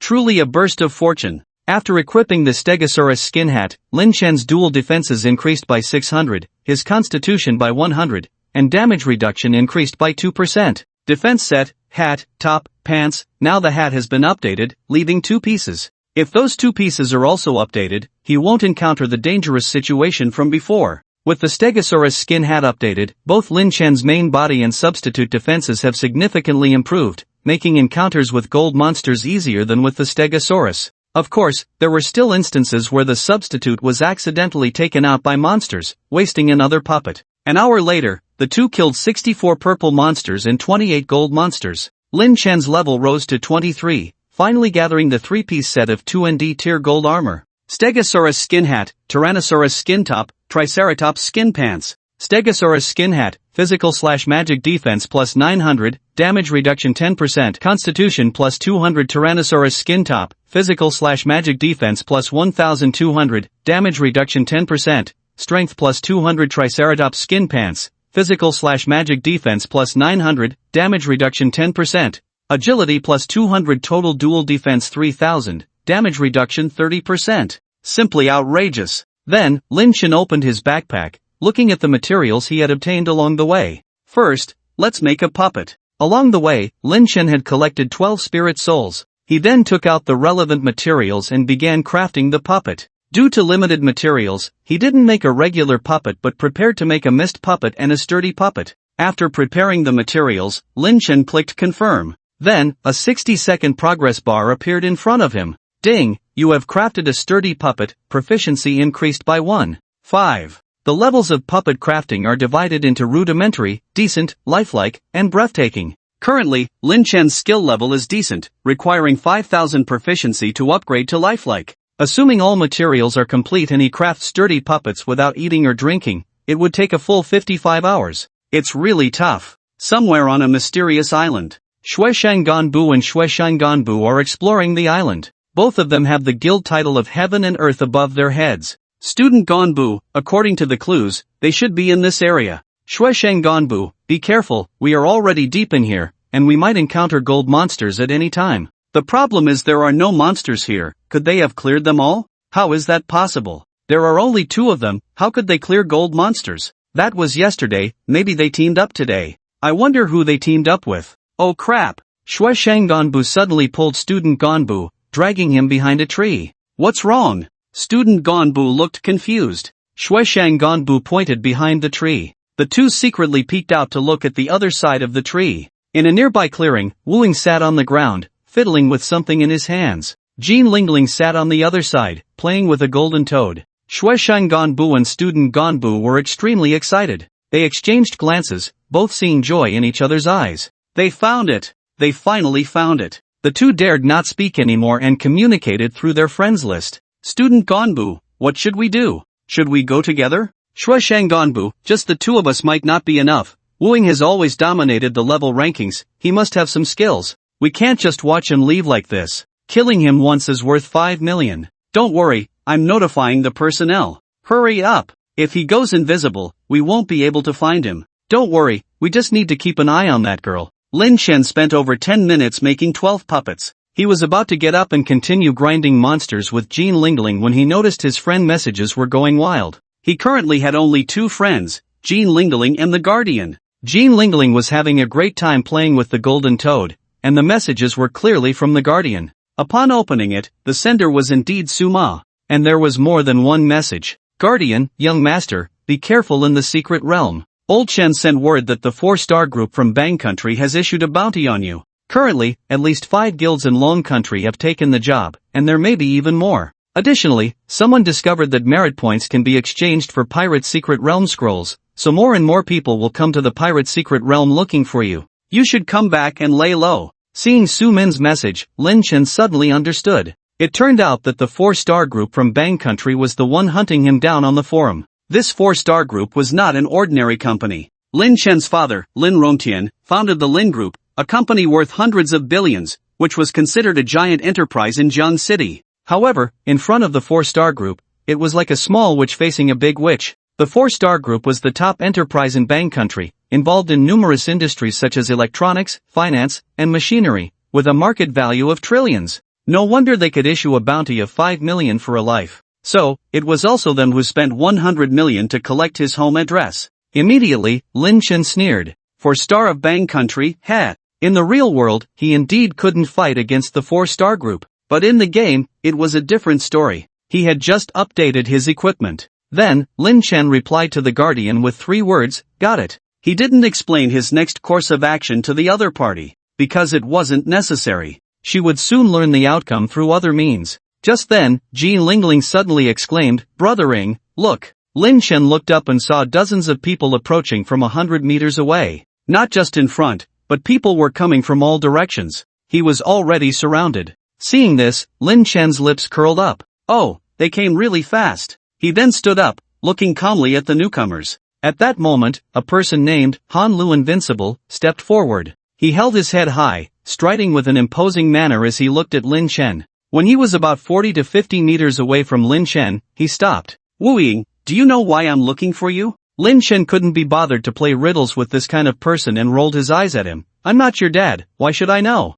You. Han Lu Invincible's anger flared up immediately. He pointed at Lin Chen and shouted, Wu Ying, let me tell you, you have offended the young master of the 4-star group, you're finished. Don't think that being level 1 makes you impressive. In front of the financial magnates of Bang Country, you're just a small fry. The 4-star group has allocated 100 million to hunt you down. Not just here, but even at the land temple where you appeared yesterday, there are people lying in wait. As long as you die here, someone over there will take action against you. You know that dying more than 3 times in the game can cause injuries in the real world, right? If you're not careful, this time it could really be fatal. Han Lu Invincible's words were not just alarmist. If Lin Chen didn't operate properly, it was indeed possible for him to die several times at the land temple. However, he ignored the other party and looked at Jean Lingling beside him. Lingling, find a way to break out later. Their target is me, not you, so they shouldn't make things difficult for you. Don't, Brother Ing. Jean Lingling looked at Lin Chen, her face resolute. I can't leave you here alone.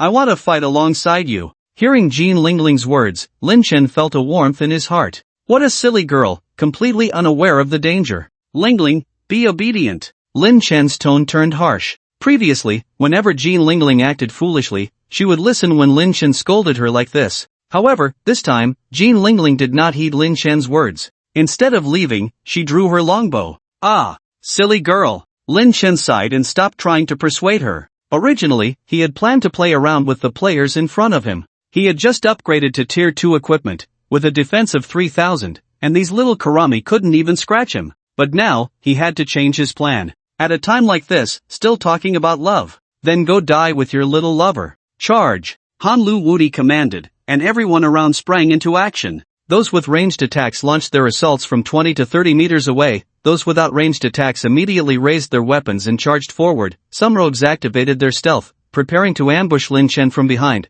As for the support classes, they not only buffed these players but also set up various anti-stealth measures and traps around to prevent Lin Chen from escaping. In this situation, even if Lin Chen's stealth wasn't detected, he would still be caught by the traps. However, before their attacks could reach Lin Chen, a thunderous roar suddenly echoed. Roar! A 10-meter-tall Baiman appeared on the scene, startling everyone around. What the hell? Where did this monster come from? Damn, 150,000 health, 3,750 attack. It's Wooing. It transformed into Wooing. What do we do? What do you mean what do we do? Kill it. With so many of us, we're not afraid. Before they could reach a consensus, they felt a powerful tremor from the ground. Boom! Boom! Boom! A heavy hammer strike, a triple hit. Those close by were directly knocked over, those further away were scared and immediately retreated. Within 45 meters, only Lin Chen's teammate, Jean Lingling, remained by his side. Jean Lingling had already drawn her bow, ready to help Lin Chen deal with a few opponents. Just as she was about to shoot her arrow, she noticed that everyone around had fallen. She immediately looked up at Lin Chen in his Baiman form. At that moment, her eyes were filled with stars. Brother Ing, is that really you? So amazing. Roar! The transformed Lin Chen couldn't speak, only able to emit a low growl. Then, he pounded his chest with his hand, making a bang-bang sound. Hee, although I heard you say you could transform before, this is the first time I've seen it with my own eyes. Your transformation is so cool. Roar! The Baiman made a peace sign. After that, he didn't respond to Jean Lingling anymore and looked ahead. The players within 45 meters had been shaken to death, but there were still many in the distance. Even that Han Lu Wudi was still alive. He was positioned further away and had decisively retreated outside the circle after the first shock. The distant players, seeing the power of the Baiman beast, stopped in their tracks, their faces filled with fear. How could they possibly defeat such a monster? Seeing the hesitation of those around him, Han Lu Wudi shouted loudly, the Baiman's skills are on cooldown, don't be afraid of it. I announce, the reward for killing Wu Ying has been raised to 20 million. The fewer people there are, the more money each of us gets. Charge! After Han Lu Wudi's encouragement, the people around immediately surged forward as if they had been injected with adrenaline. However, before they could get close, they saw a dense swarm of black dots appear ahead. Poof, poof, poof. More than 10 people had damage numbers of over 3,000 pop up above their heads. 7 or 8 fragile players died on the spot. This was Jean Lingling's AoE skill, Rain of Arrows. Because her Aru Divine Bow had a function that increased the level of arrow rain skills by +1, the power and range of this move were greater than that of ordinary players. The remaining players were preparing to take medicine to recover health when a large rock flew towards them. Boom! Players within a 5-meter radius had their health completely drained. It was the throw of the behemoth. Since he had no players around, he casually picked up a stone and threw it. Previously, he had thrown players. This was the first time he used a stone, but fortunately, the impact at the landing point was undiminished. Then, Lin Chen and Jean Lingling began to fight fiercely with the surrounding players. Outside the battlefield, behind the jungle, several Japanese players were hiding. In fact, they had arrived long before the fierce battle broke out. After witnessing Lin Chen transform into a behemoth, Ruchuan Gangzaka snorted coldly. So Wu Ying is that behemoth. No wonder those South Korean players are trying to hunt him down. At this moment, Gangzaka Nanru leaned in closer. President, should we go over? Ruchuan Gangzaka waved his hand. Not in a hurry, let's wait and see. Soon, they witnessed the scene where the behemoth's seismic 3-hit combo knocked everyone within a 45-meter radius to the ground. Even watching from the side, they were still profoundly shocked by this move. Ruchuan Gangzaka thought of his own experience from yesterday, his teeth clenched tightly. Baka, this transformation skill is too overpowered. President, I know the weakness of this move. Gangzaka Nanru immediately recounted his experience from yesterday. This seismic wave only affects ground units. If you jump, you can avoid it. Really? Ruchuan Gangzaka's eyes lit up. Yes. After being shaken twice yesterday, I triggered the berserk state, which cleared my debuffs. Then I jumped and avoided the third wave of damage. I knew it. Such a powerful skill must have a flaw. Ruchuan Gangzaka let out a slight sigh of relief. The behemoth's most powerful moves were the seismic hammer strike and the long-range throw. If they could counter the seismic hammer strike and then spread out their positions a bit, it was entirely possible to take this guy down. Just as Ruchuan Gangzaka was contemplating a strategy against the behemoth, a huge change occurred on the battlefield. At this moment, the behemoth's transformation had ended, and Wu Ying returned to his normal state. Wu Ying is finished. Gangzaka Nanru couldn't help but cheer. President, let's go together, or it will be too late. No rush. Ruchuan Gangzaka remained unmoved, his expression still serious. Wu Ying is ranked first in the Dragon Kingdom, he must have extraordinary means. Let's observe a bit longer. On the battlefield ahead, the remaining players saw Lin Chen return to his original form and immediately erupted in excitement. Wu Ying's transformation has disappeared, he's impotent.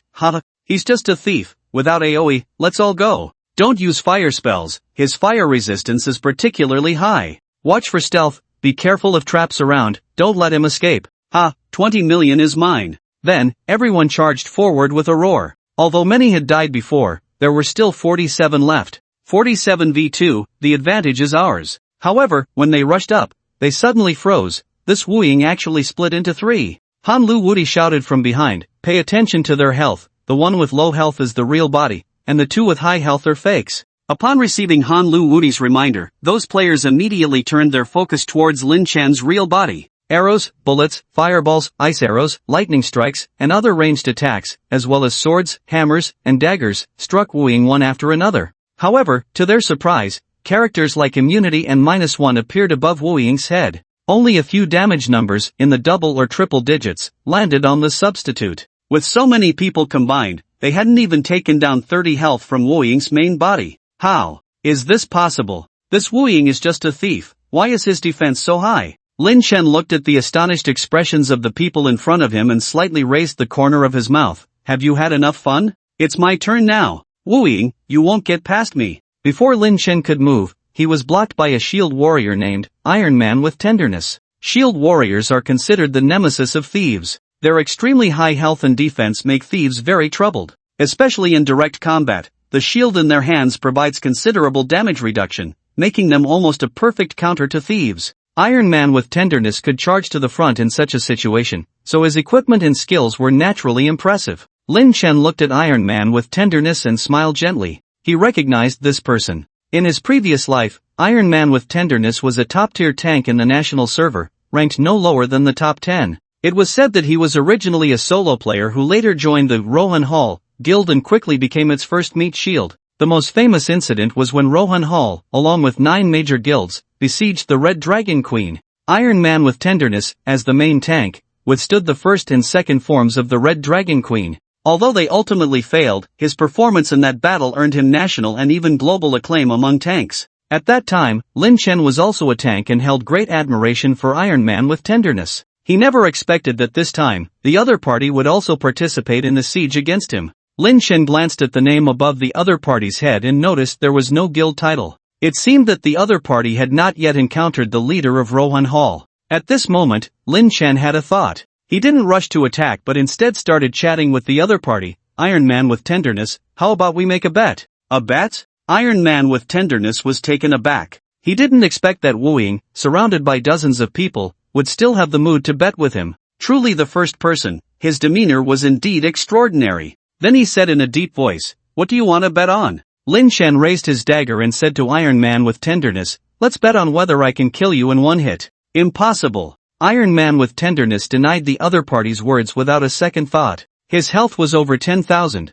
with over 2,500 physical defense and considerable damage reduction. How could a mere thief possibly kill him in one hit? Lin Chen smiled calmly. "If I succeed, you join my guild. If I fail, I allow you to kill me. How about that?" Upon hearing this suggestion, Iron Man with tenderness's eyes flickered. In reality, he wasn't as glamorous as he was in the game. He had failed in his business and owed a lot of debt. Before the game Destiny launched, he borrowed 1 million through a black market loan to buy a legendary level key. He wanted to bet that this game could help him turn his life around, otherwise, he would have to end it all. Fortunately, that key helped him unlock a set of legendary growth level equipment that he could use until level 50. This set of equipment allowed him to progress smoothly in the early stages. Just last night, he even completed a hidden quest and obtained a very powerful talent skill. Although he was thriving in the game, outside of it, he was receiving various debt collection calls from creditors. He urgently needed funds to help solve these problems, which was also why he came to hunt down Lin Chen.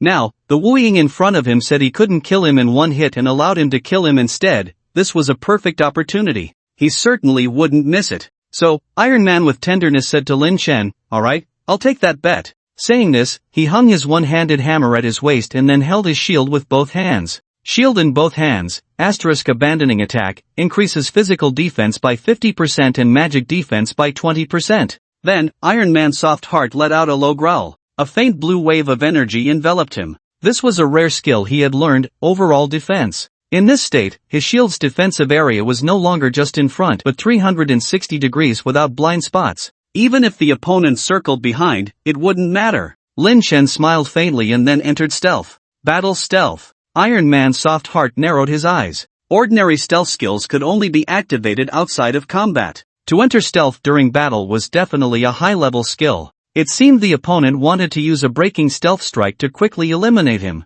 However, Iron Man's soft heart was not worried. How much damage could a breaking stealth strike do? At most, it would be 2,000 or 3,000 points. As for the opponent's physical attacks, Iron Man's soft heart completely ignored them. In his current state, even if the opponent's physical attack reached 10,000 points, it wouldn't hurt him much. At that moment, a voice came from the air. "Are you ready? Here I come." Iron Man's soft heart remained silent. He gripped his shield tightly, maintaining a defensive posture. The next moment, a white light appeared from the sky. Lin Chen revealed himself. Seeing the opponent's position, Iron Man's soft heart was somewhat surprised. This Shadowless actually didn't circle behind him but directly stabbed his shield with a dagger from the front. So confident? At that moment, damage numbers appeared above Iron Man's soft heart's head, -1082, physical attack. Seeing this number, Iron Man's soft heart's mouth curled up. The number 1 ranked Shadowless, and his physical attack was just this much. But the next moment, his vision suddenly blurred.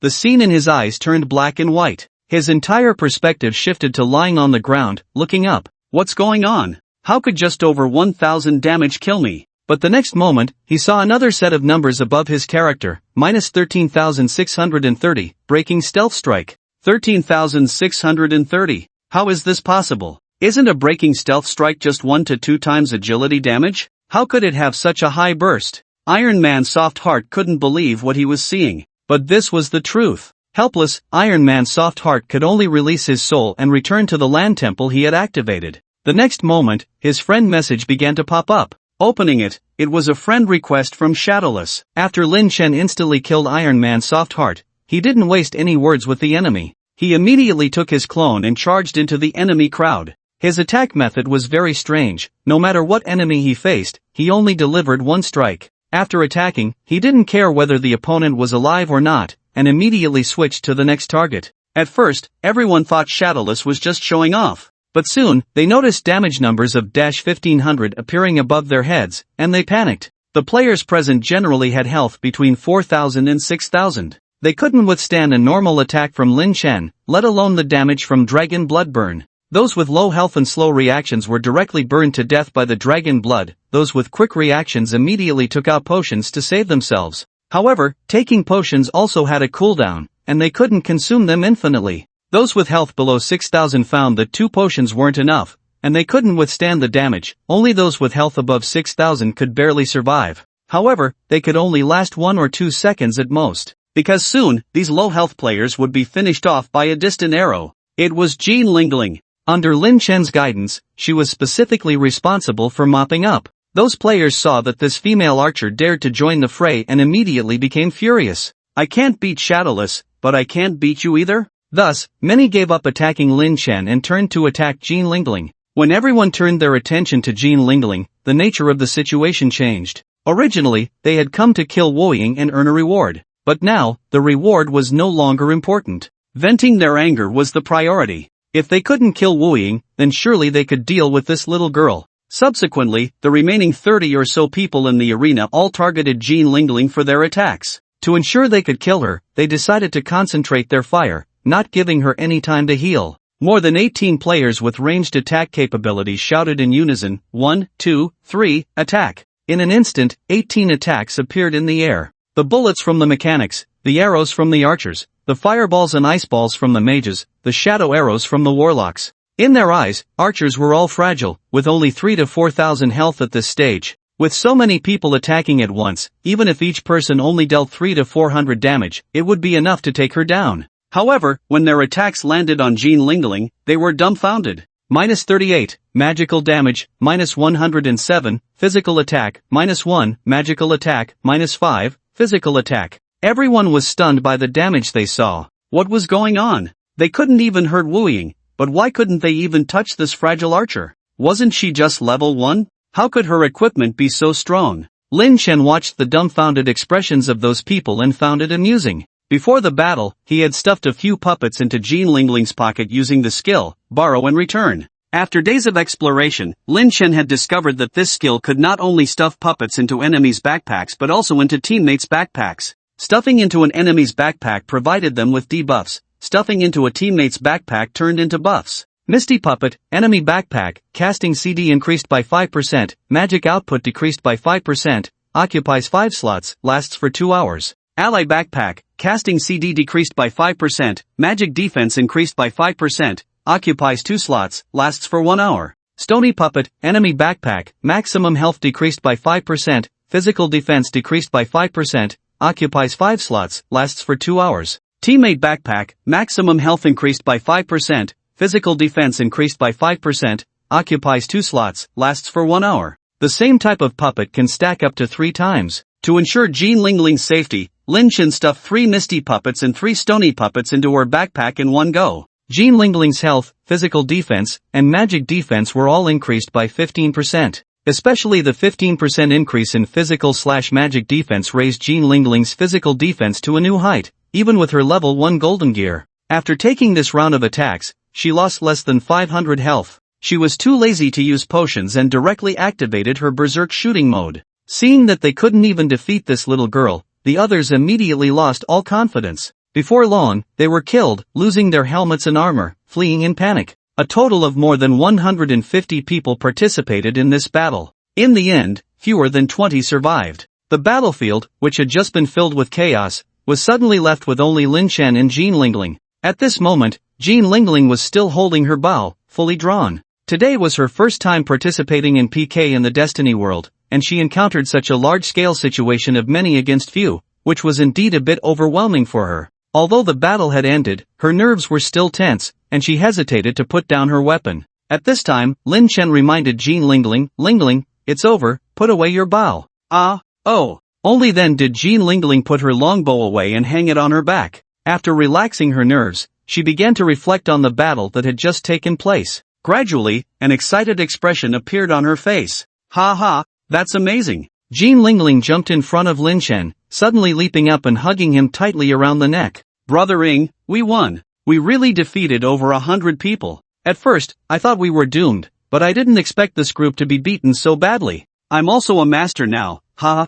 Looking at the overly excited Jean Lingling, Lin Chen smiled faintly. It seemed that his mood was also infected by her. Since his rebirth, his emotions had been relatively stable. Although he had experienced quite a few thrilling events in recent days, being chased by the entire village, auctioning for 5 billion, and this time being surrounded by 100 people. But each time, he hadn't shown much excitement. Yet this time, he was affected by Jean Lingling's emotions. This girl always expressed her feelings so directly. The three-legged golden toad swallowed her equipment. She was angry. When she met Lin Chen, she was happy, and now, after winning this battle, she was excited. She was like a blank sheet of paper, with any emotion written directly on her face, never hiding anything. This girl was always so simple and straightforward. Lin Chen gently stroked Jean Lingling's hair and said softly, "Lingling can face dozens of people's attacks at the same time. You're really amazing." He wasn't just flattering her. Although Jean Lingling's recent performance was partly due to him giving her 6 plush toys, those toys were merely the icing on the cake.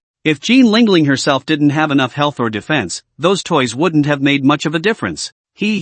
Receiving Lin Chen's praise, Jean Lingling smiled even more happily. At that moment, her sense of achievement was even stronger than when they had just won the battle. Lin Chen gently patted Jean Lingling's head. "Alright, let's go, they'll be coming again soon." "Okay." Jean Lingling jumped down from Lin Chen's arms. As soon as she landed, the three-legged golden toad suddenly jumped out with a gugwa. Then, it croaked at Lin Chen a couple of times. Hearing the toads croaking, Lin Chen's heart suddenly leaped with joy. He had spent quite some time with the three-legged golden toad and had heard all sorts of its calls. This time, he had only heard the gugwa sound once before. That time, the three-legged golden toad had upgraded his skill of making plush toys. Could it be that this time there was also a fortuitous encounter? Sure enough, after the three-legged golden toad finished croaking, Lin Chen immediately received a system notification. "The three-legged golden toad thanks you for your help to its master and has decided to make a deal with you. 500,000 experience points in exchange for a random piece of second-tier red equipment. Do you agree?"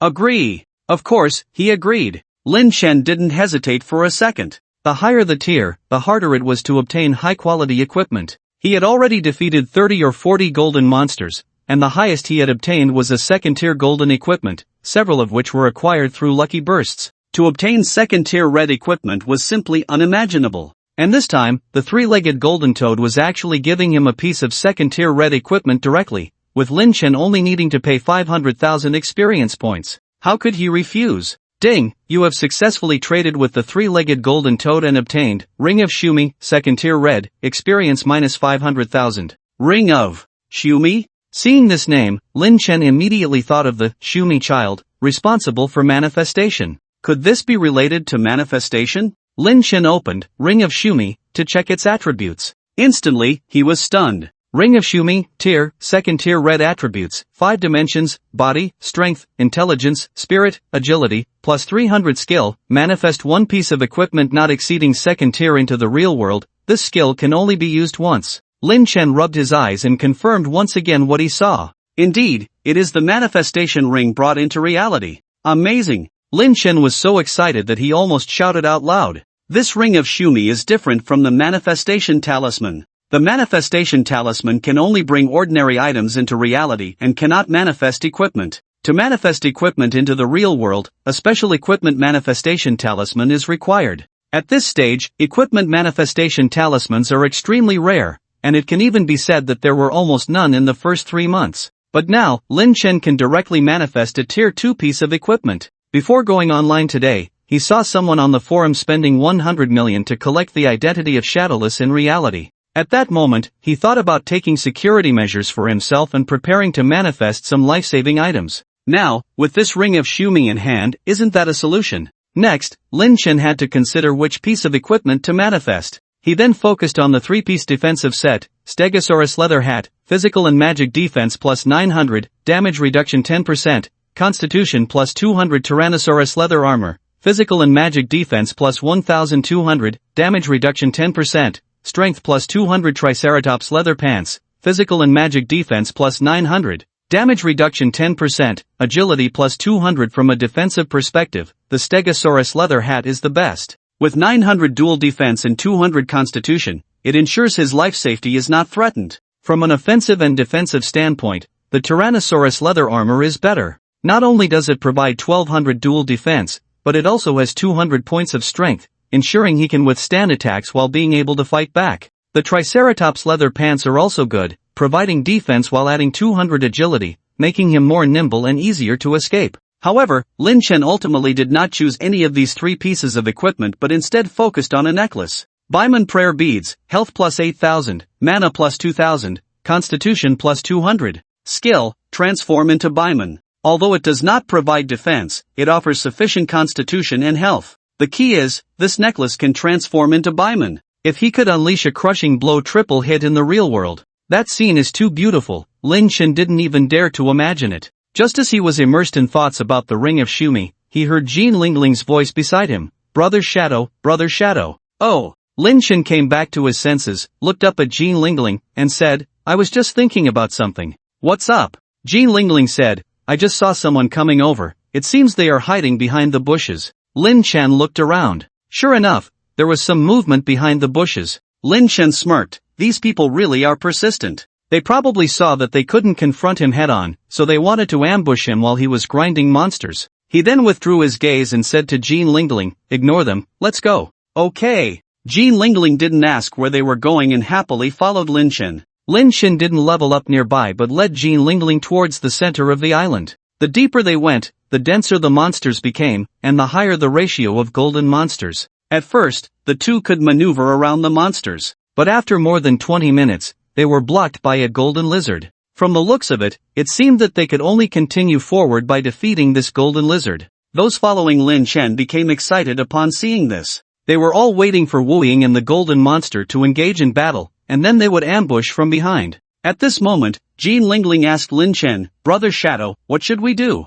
That group of bad guys seems to be following us. Lin Chen smiled calmly and said to Jean Lingling, share the command authority with me. Okay. Jean Lingling didn't ask how Lin Chen planned to do it and immediately opened the sharing permissions. Then, Lin Chen pulled Jean Lingling behind a tree. He then controlled Jean Lingling's summoned beast, Wave, to approach the golden lizard. The golden lizard had a wide range of vigilance. When Langley Gubo approached it within 30 meters, it had already awakened and charged over. Lin Chen quickly pulled Langley Gubo to run back. The direction Langley Gubo was running towards was the same direction Lin Chen had come from. The group of old players behind them immediately became alert. Be careful, that frog is bringing the golden lizard over. Damn, it seems like it's looking for us. Looks like that kid Wu Ying has already discovered us. Run! Damn it, there's no time. When the golden lizard noticed the number of players around was too high, it immediately unleashed a group attack skill. In an instant, more than 10 people perished at the feet of the golden lizard.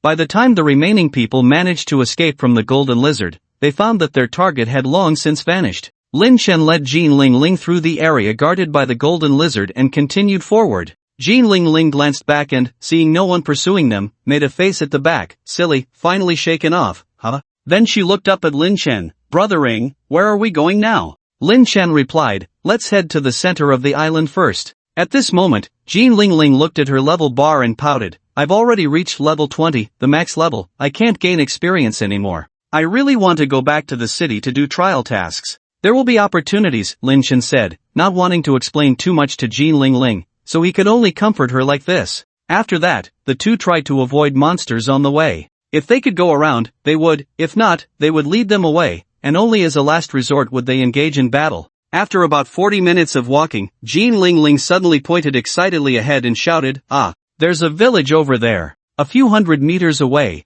there was a village of moderate size. The village was surrounded by a fence. At the entrance of the village stood a tall archway. Inscribed on it was, Shenin Village. Seeing this village, Lin Chen smiled. Finally, they had reached their destination. This place was the key location to trigger the Secret Realms plot and the only place to summon the Secret Realms boss. Let's go, enter the village. Lin Chen patted the dazed Jean Lingling and walked forward. Oh! Jean Lingling quickly retracted her gaze and followed. However, as soon as they reached the archway, they were stopped by two villagers. Stop! This is Shenin Village, outsiders are not allowed. Militiamen Chen Ping and Luan raised their long spears, blocking the way of the two. Their eyes were filled with vigilance. Hey! Why are there still people blocking the way? Are we going to fight? Jean Lingling said, reaching for the bow on her back, but was stopped by Lin Chen. Then, Lin Chen cupped his hands towards the two. Hello, we are adventurers from outside, and we would like to enter the village to rest. Please make an exception for us.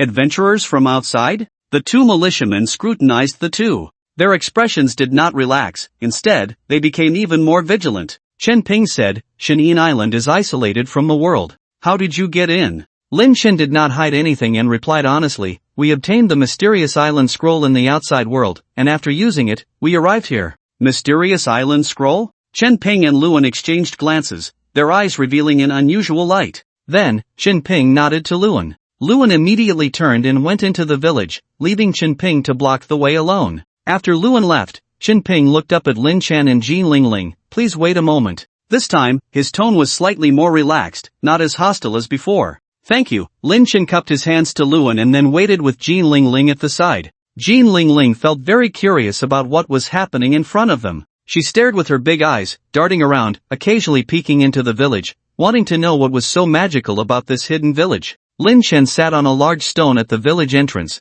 recalling information related to the hidden village. Besides following the storyline, there were many items available for purchase in the hidden village. However, these items could not be bought with external gold coins, but rather with the spirit essence dropped by monsters on the island. Spirit essence served as the universal currency here. At that moment, Lin Chen turned to look in the direction they had come from. If they could come to the hidden village, others could too. However, due to the numerous gold-level monsters blocking the way, it was currently difficult for those people to arrive. But in a couple of days, once those players leveled up and equipped themselves properly, they would naturally be able to force their way in. When the number of players reached a certain level, the island's secret realm would enter storyline mode, and at that time, this secret realm would meet its conclusion. A few days later, players would summon the only red monster in the secret realm. After that, it would be the much-anticipated boss battle. However, the ending was unexpected. The boss's strength was simply too high, and the players repeatedly gathered only to fail. In the end, the hidden village and the entire hidden island were overrun by that red monster, and the island's secret realm was subsequently closed. Thus, the player's first secret realm ended in tragedy. Lin Chen wondered if he could change the outcome this time and help the people of the hidden village defeat that big boss. Recalling his thoughts, Lin Chen opened his backpack and focused on the artifact necklace, Taego's love, and the remaining 5 drops of red dragon blood. If they really couldn't win, he would let the Black Dragon Prince take action. He just hoped that the rewards for clearing this secret realm would be worth his 2 drops of red dragon blood. At that moment, Luan came out of the village. He whispered a few words to Qinping, who nodded. Seeing this, Lin Chen immediately stood up. Jin Lingling, who had been playing with the 3-legged golden toad, also got up from the ground when she saw Lin Chen stand. Qinping walked up to Lin Chen and Jin Lingling, cupping his hands in greeting. Adventurers, thank you for waiting. The village chief requests your presence. Thank you. Lin Chen and Qinping, Luan returned the gesture and headed into the village.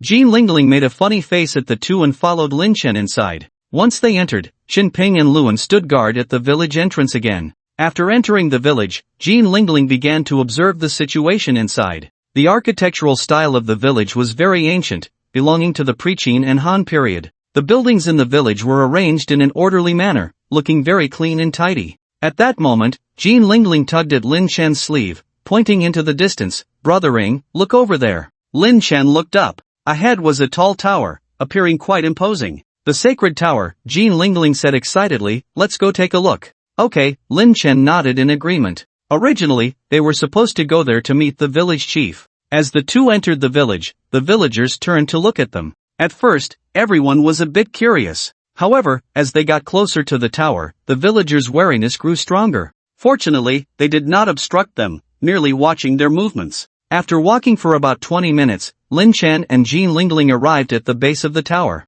Surrounding the tower was a circle of militia. These militia members were fully armed, much more solemn than Qinping and Luan at the village entrance. When they saw Lin Chen and Jin Lingling approaching, they immediately raised their weapons, exuding a strong hostility. Jin Lingling, who had been excited, felt a chill when she saw their gazes. She quickly hid behind Lin Chen, clutching his clothes. At that moment, an elderly voice came from behind. Adventurers, there's no need to be afraid. As long as you do not force your way into the sacred tower, they will not harm you. The two turned around and saw an old man with a white beard walking slowly towards them, accompanied by a young man and a young woman. The old man's identity was clear, village chief of Hidden God Village Wang Changyi. The young man behind Wang Changyi was named Chen Shong, and the young woman was called a Qing. Lin Chen approached Wang Changyi and bowed respectfully, saying, "Greetings, village chief." Wang Changyi kindly looked over Lin Chen and Jin Lingling. Then, in a gentle tone, he said to them, "Adventurers, I am Wang Changyi, the village chief of Hidden God Village.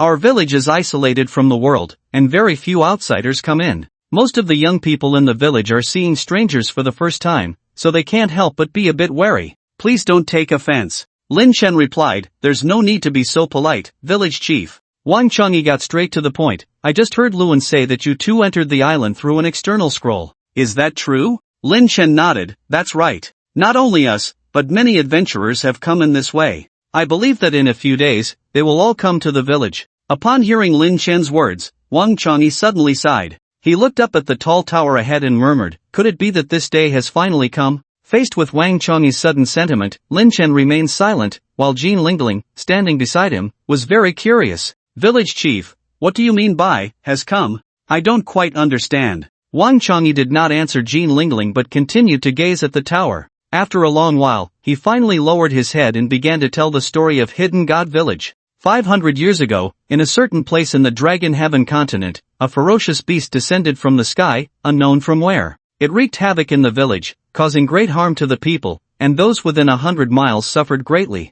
Therefore, the villagers prayed together to the gods, hoping they could suppress this monster. After a full month of worship, the sincerity of the people finally moved the heavens. Then, a deity wielding a giant axe descended from the sky. The deity battled the ferocious beast for 3 days and nights, finally subduing it. Later, the deity said that the beast was a primordial creature known as Xiangqi, and it could not be killed, only sealed. Ultimately, the deity suppressed the beast in a treasure tower. To prevent outsiders from breaking the seal of the tower, the deity created a secret island and placed it within. At the same time, to avoid the seal from loosening, 1,000 people were arranged to guard and worship the tower in the secret realm. This led to the creation of Island's secret realm, Hidden God Village, and these villagers. After recounting the past of Hidden God Village, village chief Wang Changyi said, the deity said that our ancestors needed to guard this place for 500 years, and then we would be able to attain liberation. Calculating, this year just happens to be 500 years. By the end, Wang Changyi's voice trembled slightly, unable to suppress his inner excitement.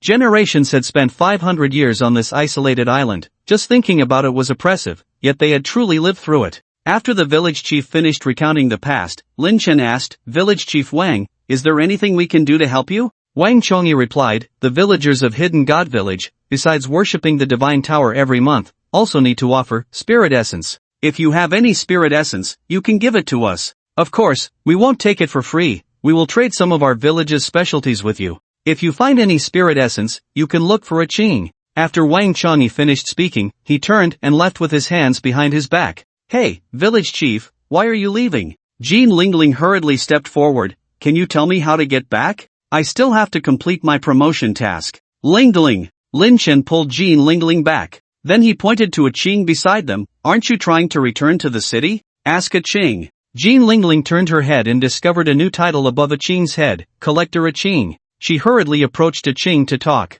Soon, she was beaming with joy. Indeed, a Qing had the option to purchase return scrolls. Spirit Essence, 1 Spirit Soul, Spirit Essence, Return Scroll Hidden Village, 5 Spirit Souls after use, it can return to the city, and can be used again to return to the Hidden Village. Limited to 1 round trip. Second tier Manifestation Talisman, 10 Spirit Souls, first tier Dark Gold Equipment, 15 Spirit Souls, second tier Purple Equipment, 20 Spirit Souls. From yesterday until now, Lin Chen and Jean Lingling had obtained a total of 102 Spirit Essences. The two split them evenly, each getting 51. Although this number of Spirit Essences may not seem much, other teams would definitely drool with envy if they knew. Other teams had more members and lower monster killing efficiency, with an average of 5 Spirit Essences per person per day considered high efficiency. 51 Spirit Essences were beyond imagination. Most people could only gather in groups of 2 or 3 to buy a piece of dark gold equipment. Then, after updating their gear, they would go hunt monsters.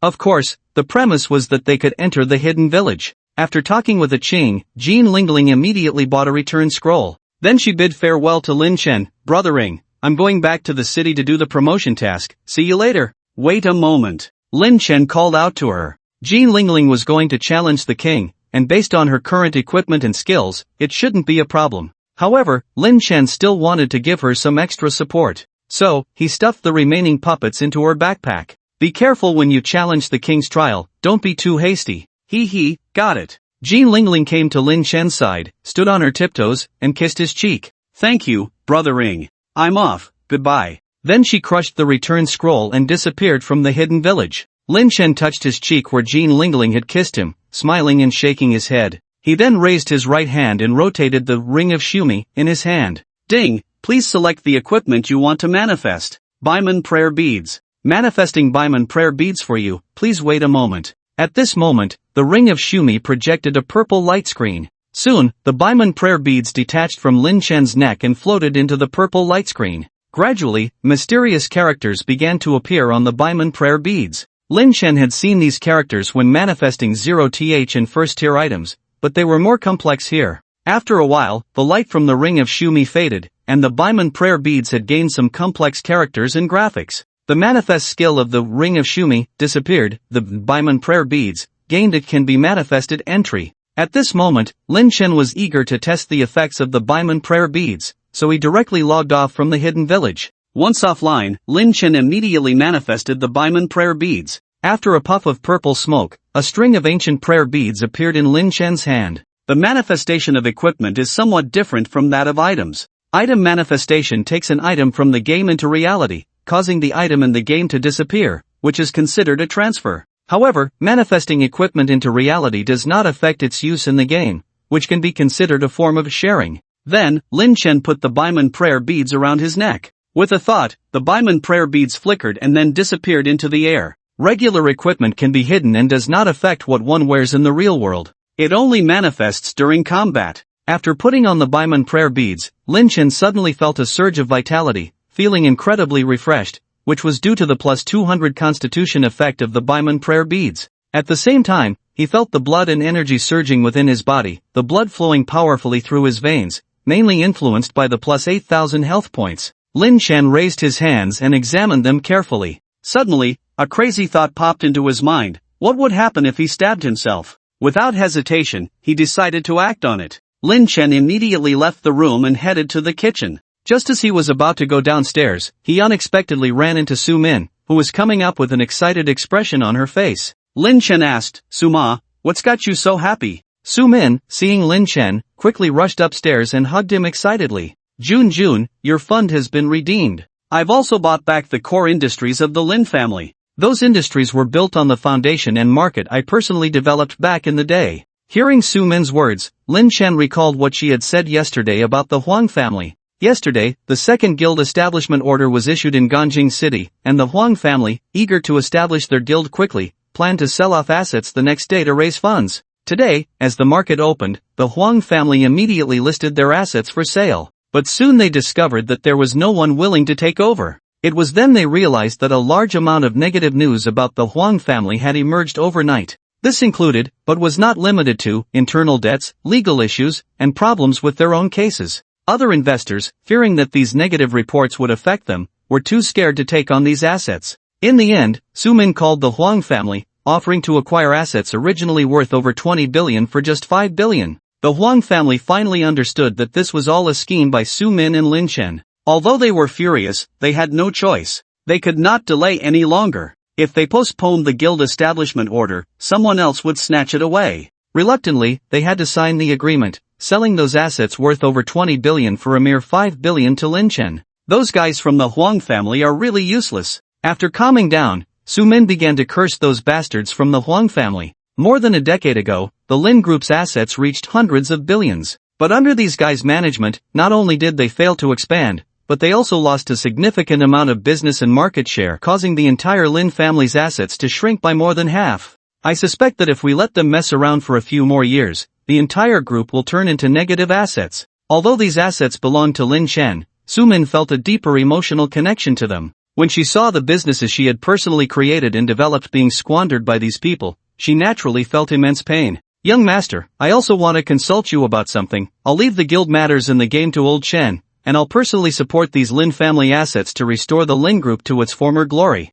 At home, Su Min rarely called Lin Chen young master. But this time, as she spoke about the Lin group, she felt as if she had returned to the time when she worked under Lin Rongtian, so she unconsciously addressed him that way. Lin Chen looked at Su Min's pleading eyes and fell into deep thought. Without the influence of destiny, Su Min's suggestion was undoubtedly reasonable. However, the order and market of this world only had 3 months left, and Su Min could not possibly reshape the Lin group in such a short time. Not to mention, even if they were to recruit new people, 3 months wouldn't be enough. Thus, he said solemnly to Su Min, "Suma, this time you used 5 billion to acquire the original core assets of the Lin group, which can be seen as reclaiming what originally belonged to my father and mother. You have done a great service in this matter. However, managing the Lin group is out of the question. But young master. Sumin wanted to persuade Lin Chen further, but he raised his hand to interrupt her. You should hand over the acquired Lin family assets to Uncle Chen to manage and let him speculate in the capital market. Seeing Lin Chen make this choice, Sumin quickly tried to dissuade him. Young master, you don't know much about the financial industry.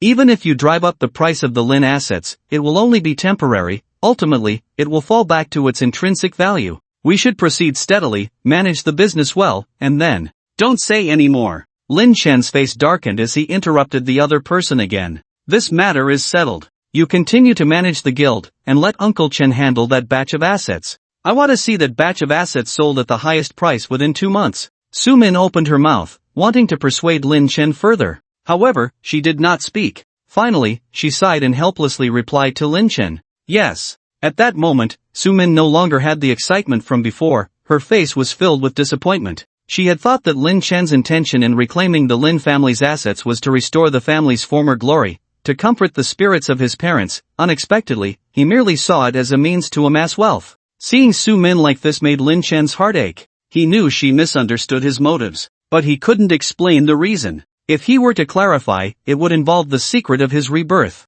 He sighed and said softly, Ansu, I know how you feel about the Lin group, but some things are in the past and should be let go. Being able to acquire the Lin family's assets from the Huang family is already a victory. But this is not the end. We have something more important to do, take revenge on the Huang family. Although the Huang family sold the assets at a low price, they successfully established a guild, and they still have a chance to rise again in the destiny. What we need to do now is to suppress their guild in the destiny, making it a forgotten dead guild. This way, the assets the Huang family sold will turn into flowing water, and we will have completely defeated the Huang family. And the foundation of all this is for our guild to become strong. This is something only you can do and do well. Sumin's eyes suddenly lit up upon hearing Lin Chen's words. It turned out that the young master had not given up. The young master had never forgotten to take revenge for his parents. However, his goal was to bring down the Huang family. Instead, she had held a strong obsession with the Lin family's assets, thinking that reclaiming and reshaping the Lin group was the objective.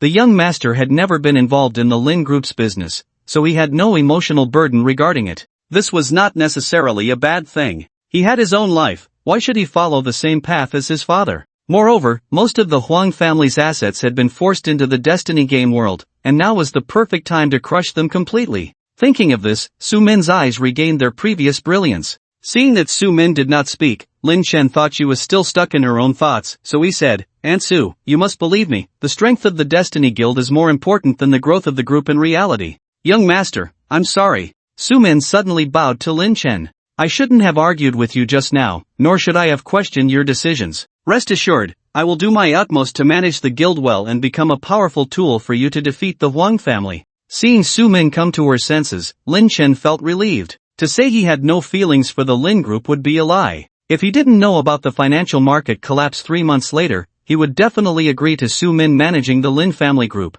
But now, he could only bear the pain of giving it up. By the way, Ansu, after you go online later. Lin Chen then instructed Sumin on a few matters in the game. First, pay attention to a friend request from someone called Iron Man with tenderness and let him join the guild. Second, organize 10 people to complete merit or guild tasks. Then buy the teleportation scroll for the mysterious island secret realm, preparing to go treasure hunting. Third, send someone to keep an eye on the Huang family's movements, and after clearing the pirate secret realm, go find them to settle the score. Fourth, prepare some first-level pills on hand to prevent the Huang family from getting desperate and causing trouble. After Sumin took note, she returned to her room and entered the game. Lin Chen went to the dining hall for a meal. Watching Hu Shaoling serve him hot dishes and set the table, Lin Chen thought about giving her a few level 1 items. He could sense that the Huang family's anger would soon spill over into the real world. In the game, Heavenly Emperor Huang Zhiqing finally established the second guild in Ganjing City, the Heavenly Guild. When he saw the system notification, he finally breathed a sigh of relief. After losing the token from the last auction, he had been so angry that he hadn't slept well for days. This time, he had finally lived up to expectations and completed the task. However, when he thought about the cost of establishing this guild, he felt a surge of resentment. Originally, he had obtained the token for free, but it was hidden away by Huang Feng. Later, he spent 5 billion to auction the token, only to lose it. Finally, he sold off assets worth 20 billion for 5 billion in cash, and only then was he able to establish the guild. He had not let down his mission. Then, he began to send out recruitment messages in the city channel. As expected, he soon received a large number of membership applications. Although he had missed the first guild, the reputation of the second guild was still impressive. If he managed it well, surpassing the Starlight Guild to become the #1 guild in the city was not impossible. Just as Huang Jiqing was busy recruiting and dreaming of a bright future, he noticed a private message. Is your guild recruiting? The sender of the private message was named Iron Man with Tenderness. While Huang Jiqing was busy recruiting, he received this private message. Iron Man with Tenderness, is your guild recruiting? Huang Jiqing had received countless similar messages and was already numb to them. He mechanically clicked on the sender's basic information, took a quick glance, and then casually closed it. Suddenly, he froze. He quickly turned back and clicked on Iron Man with Tenderness's profile again. Level 2 Warrior, 10,730 HP, 2,578 physical defense, wow. An exceptional tank. He had been busy all day and had only received level 1 players. This was the first level 2 player to message him. Level 2, currently ranked in the top 20 nationwide. He thought there was only one level 2 player in Ganjing City, but he didn't expect there was another one, Iron Man with Tenderness. Huang Jiqing quickly set aside the other applications and focused on handling the matter with Iron Man with Tenderness. Heavenly Emperor, yes, our guild is recruiting talent. Where are you? I will come find you. Others joined the guild by submitting applications to the guild administrator. Huang Jiqing, wanting to show his importance to the other party, decided to personally welcome them. Before long, the other party sent a message. Iron Man with Tenderness, I am on an airship, arriving at Ganjing City soon. Seeing the reply, Huang Jiqing was momentarily stunned. An airship? The surrounding areas of Ganjing City were leveling spots. Why take an airship? Wasn't it only necessary to take an airship to high-level leveling zones? Unable to suppress his curiosity, Huang Jiqing cautiously edited a message. Heavenly Emperor, may I ask, where are you coming from? Iron Man with Tenderness, from South River City. South River City. They were actually coming from another main city. Can you take an airship between main cities? He had never heard of that. Perhaps only level 2 players had this privilege. Never mind, that wasn't important. However, Huang Jiqing was very curious. Why would someone come all the way from another main city? It seemed the other party guessed his thoughts and sent another message. Iron Man with Tenderness, I have long heard that your guild is the #1 guild in Ganjing City, so I specifically came to join. Upon reading this, Huang Jiqing suddenly felt an inexplicable surge of emotion.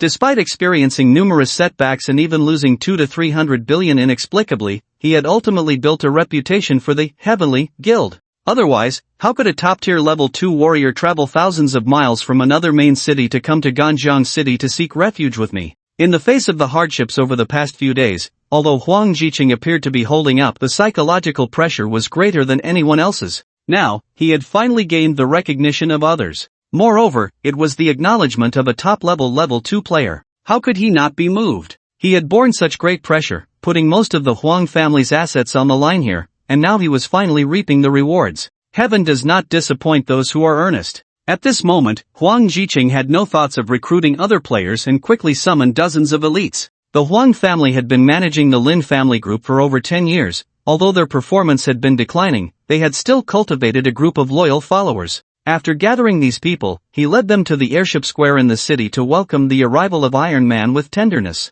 Players passing by saw Huang Jiqing and his group of dozens standing straight in the empty airship square, and they curiously approached. Heavens! Isn't that the president of the Huang Tian Guild? Look at the titles of the others, they are all from the Huang Tian Guild. What are they doing? Are they taking an airship to the leveling area? Taking an airship to the leveling area? Don't be ridiculous. I've inquired, the lowest level area is the level 40 Rock Mountain Mine. What can they do with their level? Could it be that there's a hidden quest here? Your hidden quest requires dozens of people to queue up together. I think they are not going to level up but are forming a team to mine. Ha, the second guild in the city is taking its members to mine? You must be joking. Shoo, we'll know the answer soon. Hearing the discussions around him, Huang Jiqing felt a surge of disdain. A bunch of country bumpkins, just babbling nonsense. I am here to welcome a level 2 big shot. A presence ranked in the top 20 nationwide. What do you know, you bunch of penniless fools without a guild? However, to avoid drawing too much attention, he instructed everyone to hide their guild titles.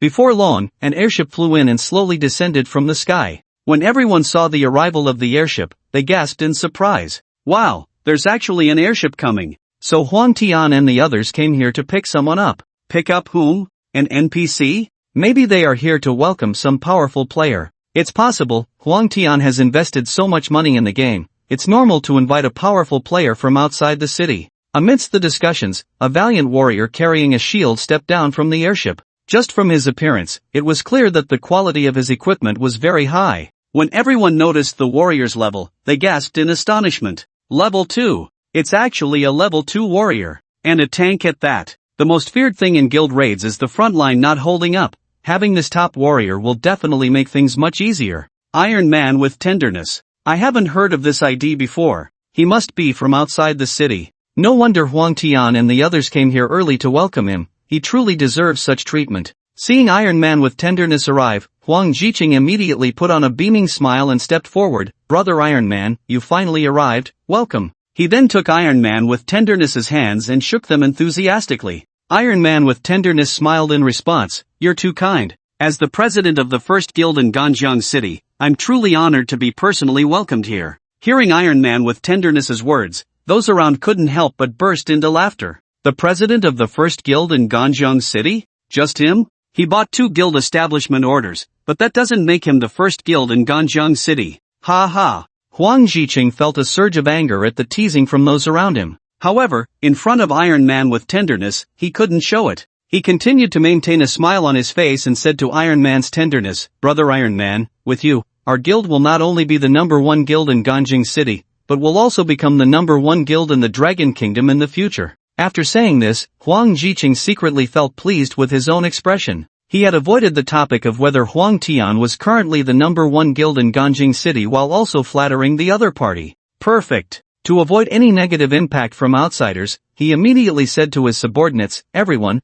welcome the number 1 tank in the national server Iron Blood Tenderness. If others could claim to be the number 1 guild in Ganjiang City, he certainly couldn't lose face. At this moment, with a level of 2, saying he was the number 1 tank in the national server was not an exaggeration at all. Clap clap clap. The members of Huang Tian immediately burst into enthusiastic applause upon hearing Huang Jiqing's words. Looking at the somewhat flattered Iron Blood Tenderness, Huang Jiqing felt very proud. This person was the first fierce general recruited by his guild. In the future, such people would become more and more numerous, and his guild would grow stronger. What Starlight Guild? It would definitely be trampled underfoot by him.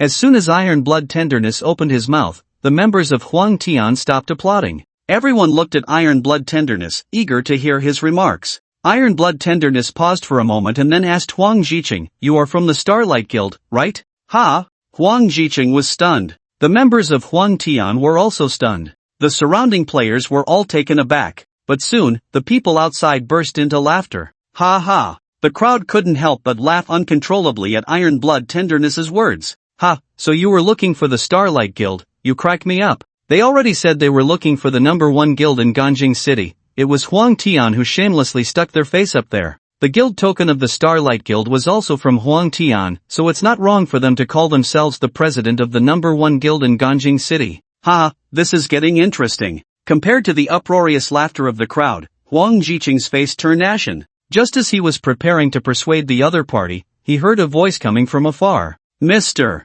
Iron Man, I'm sorry to have kept you waiting. Everyone turned to look, and saw 2 women walking from a distance. Leading the way was the president of the Starlight Guild, the Guardian. Upon seeing the Guardian arrive, the onlookers immediately showed expressions of anticipation. Everyone knew about the feud between the 2 guilds. Originally, the Huang family had obtained the first guild token in the city through an auction and should have established the first guild. Somehow, the guild token they auctioned ended up in the hands of the Guardian. Rumors had it that the Guardian had seduced someone from the Huang family and stole the token for herself. Others said that there were issues with the funds the Huang family used to bid, which led to it falling into the hands of another bidder, the Guardian. Regardless of the reason, the Starlight had stolen the limelight from Huang Tian, becoming the first guild in the city. There had been such animosity between the 2 guilds even before their establishment. Now, with both rivals meeting again to compete for a top-tier level 2 tank, what kind of sparks would fly? Everyone was very much looking forward to it. After a while, the Guardian, Su Min, walked up to Iron Blood Tenderness. At this moment, she was wearing the title of President of the Starlight Guild and slightly bowed to him, saying, I am the President of Starlight, the Guardian. I was delayed by something just now, please forgive me, Mr. Iron Man. Upon seeing the Guardian's title, Iron Blood Tenderness immediately smiled. No need to be polite, I just arrived as well. Sumin said, let's go. Iron Blood Tenderness nodded, okay. Wait. Just as the two were about to leave, they were stopped by Huang Jicheng. After all the trouble he went through to find a top-tier tank in the entire server, how could he easily let it go to his opponent? He stepped between the two and indignantly said to Iron Blood Tenderness, Brother Iron Man, don't be fooled by this woman. She has no leadership skills at all, only knows how to use deceitful tricks. The Starlight Guild has no future, if you join, you'll be finished. Iron Man's soft heart said nothing but looked at Huang Jicheng. Seeing that Iron Man's soft heart seemed to be wavering, Huang Jicheng quickly intensified his persuasion. She clearly knows you traveled a long way from another main city, yet not only did she not welcome you in advance, she came so late. What does this indicate? It shows she is inherently arrogant, feeling superior. As he said this, he glanced at Su Min. Su Min shrugged and then opened her right hand. She didn't interrupt Huang Jicheng, signaling him to continue. Huang Jicheng, feeling ignored, snorted coldly in his heart, just wait, I'll snatch someone right in front of you, and let's see what you'll say. So, he continued to Iron Man's soft heart, look again, in such an important occasion to welcome you, she only brought one person, and it's just a little girl. What does this indicate? It shows she is a feminist, extremely disdainful of men. Men have no status in her guild. If you join her guild, you will definitely be suppressed. Put. Su Min couldn't help but laugh out loud at how ridiculous he was getting. I was curious to see what clever tricks you had, but I didn't expect you to resort to such a cliché of gender opposition. Then Su Min pulled the girl beside her to the front and said to Iron Man's soft heart and Huang Jicheng,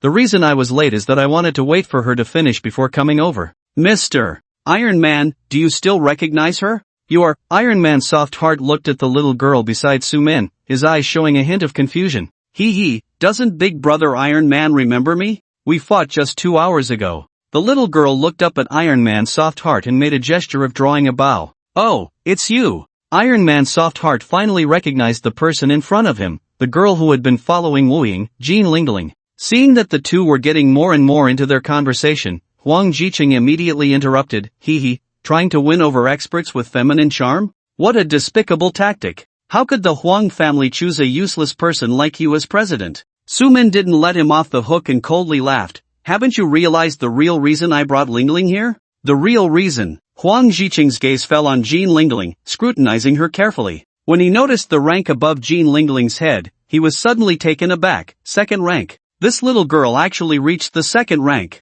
You're not too stupid. Su Min said, gently patting Jean Lingling's head. Lingling just finished her king's trial, so I decided to wait for her to come out before welcoming you. King's trial? Huang Jicheng was shocked. Not just him, but everyone around was astonished. Everyone present was first rank, having gone through the first rank trial, knowing how difficult the king's trial was. This little girl in front of them actually passed the king's trial. Truly, one cannot judge by appearances. Jean Lingling, receiving so much attention, immediately stuck out her tongue. Thanks to Brother Ing, I was able to pass so smoothly. Su Min glanced at Huang Jicheng, disdainfully saying, so what if you came early? So what if you brought a bunch of useless people? Can you bring a second rank one to welcome us? Nye. Jean Lingling stuck her tongue out at Huang Jicheng. Huang Jicheng was already irritated, and being mocked by Jean Lingling only fueled his anger. Let's go. Su Min ignored Huang Jicheng and led the two away. Huang Jicheng looked at the second-rank Jean Lingling, then at the second-rank Iron Man soft heart, suddenly feeling how ridiculous his previous persuasion tactics were. However, he still didn't give up. He still had a trump card left to play. Then, he shouted at Iron Man's tenderness, as long as you join our guild, I'll give you 3 million a month. Click. Iron Man's tenderness stopped in his tracks. He turned around and looked at Huang Jicheng. If you had offered me this price 2 hours ago, I would have agreed. But now, money means nothing to me. After that, he followed Su Min and Jean Lingling away. Before Iron Man's tenderness arrived, he had received a transfer of 5 million. The source of that transfer was a fund, but it didn't specify who authorized it. However, he knew it was definitely Wu Ying. The other party had clearly won the bet against him but still gave him money. They even deliberately concealed their identity, not wanting to burden him psychologically. How could such a magnanimous person not be worth following? Soon, the battle for Iron Man's tenderness spread throughout the city among the onlookers. Everyone mocked the Huangtian Guild for overestimating themselves, daring to compete with the Xingguan Guild for talent. Subsequently, everyone, including those who joined the Huangtian Guild, laughed at them, saying they were desperate for food. Some members of the Huangtian Guild felt ashamed and directly withdrew from the guild. Others who had applied to join the Huangtian Guild immediately cancelled their applications. Although the number of applicants still far exceeded the guild's capacity, the quality of the applications had significantly declined. Seeing this situation, Huang Jiqing was furious. He immediately opened the chat channel, ready to argue with that group. Just then, he received a message from his uncle, Huang Ren. Don't waste time. First, fill the guild with members, then organize a team to the island's secret realm. At this stage, building the guild is the most important thing. With Huang Ren's reminder, Huang Jiqing instantly regained his composure. He silently noted this down and refocused on recruiting for the guild. Lin Chen did not participate in the events happening in Ganjing City. However, he was the director of this play. He intentionally had Iron Man's tenderness message Huang Jiqing, creating a scenario for Su Min and Huang Jiqing to confront each other. Dealing with the Huangtian Guild wasn't just about fighting. Snatching talent was also a method. Moreover, it was a more advanced and fundamental approach. Lin Chen wanted to use this incident to tell everyone in the city, the best talents are in the Xingguang Guild. This would engrave a thought in their minds, the Xingguang Guild is stronger than the Huangtian Guild. Later, when other high-quality talents emerged, the first place they would look for would also be the Xingguang Guild. After dinner, Lin Chen went online. He didn't waste any time in the hidden village but continued to grind monsters with Jean Lingling around the area. The plot of the hidden village was not significantly related to personal progress. It was related to the number of spirit essence crystals submitted by players. When the spirit essence crystals accumulated to a certain extent, the plot would enter the next stage. Although Lin Chen and Jean Lingling had a high efficiency in grinding spirit essence crystals, their numbers were limited. At critical moments, they still had to rely on the power of the masses. For the next 2 days, Lin Chen and Jean Lingling wandered around the village, grinding golden monsters. Lin Chen originally wanted to max out his luck value here, but after his luck value increased by 20 points, he couldn't steal a lucky star no matter what. It seemed that 20 points was the limit for increasing luck in this secret realm. To continue increasing his luck value, he would probably need to switch to a higher level place. Without the help of the lucky star, the probability of triggering lucky burst had noticeably decreased. Originally, he would encounter it once every 2 or 3 monsters, but now it took more than 10 or 20 monsters to trigger it, which also greatly reduced his speed in obtaining high-quality Tier 2 equipment. During this time, Su Min was also leveling up with her team in the secret realm. With Iron Man's tenderness acting as a tank in front, combined with Su Min's output and support as a knight, their growth rate was astonishing. Not only did everyone in the team advance to the second tier, but they also received impressive equipment. Especially Su Min, who, after reaching the second tier, directly received gear sent by Lin Chen, a second-tier Dark Gold Knight's sword, second-tier golden armor, and second-tier golden pants. This configuration was considered top-notch throughout the entire secret realm. On this day, after a certain player exhausted their spirit essence, the Divine Tower suddenly emitted a beam of light. This light reached the sky, illuminating the entire secret realm. Everyone turned their heads to look in the direction of the Divine Tower. What happened? Why is the Divine Tower suddenly so bright? Could it be that the plot is advancing? Are we finally going to fight the big boss? No, I haven't leveled up enough yet. Just as everyone was discussing the Divine Tower, everyone in the secret realm suddenly received a message. Ding! The villagers of the hidden village will pay homage to the Divine Tower in 1 hour. Please return to the hidden village in advance, players. The villagers of the hidden village are paying homage to the Divine Tower. Could it be that the final boss will really appear this time? Everyone quickly set aside what they were doing and rushed towards the hidden village. Although this island's secret realm is globally connected, the maximum number of players is 2,000, so entering the hidden village together did not feel crowded. Lin Chen arrived early by the Divine Tower. This time, he did not team up with Jean Lingling but acted alone. Entering a state of invisibility, he fixed his gaze on the entrance of the Divine Tower. A couple of days ago, he had tried to sneak in. Unfortunately, the entrance had always been blocked by guards, making it impossible to enter without being detected. Now that the homage segment was about to begin, the guards would likely become more relaxed, and he might find an opportunity to enter early. An hour later, the villagers of the hidden village officially began the homage to the Divine Tower. All villagers, including the guards, knelt facing the Divine Tower. Every few minutes, they would prostrate themselves on the ground,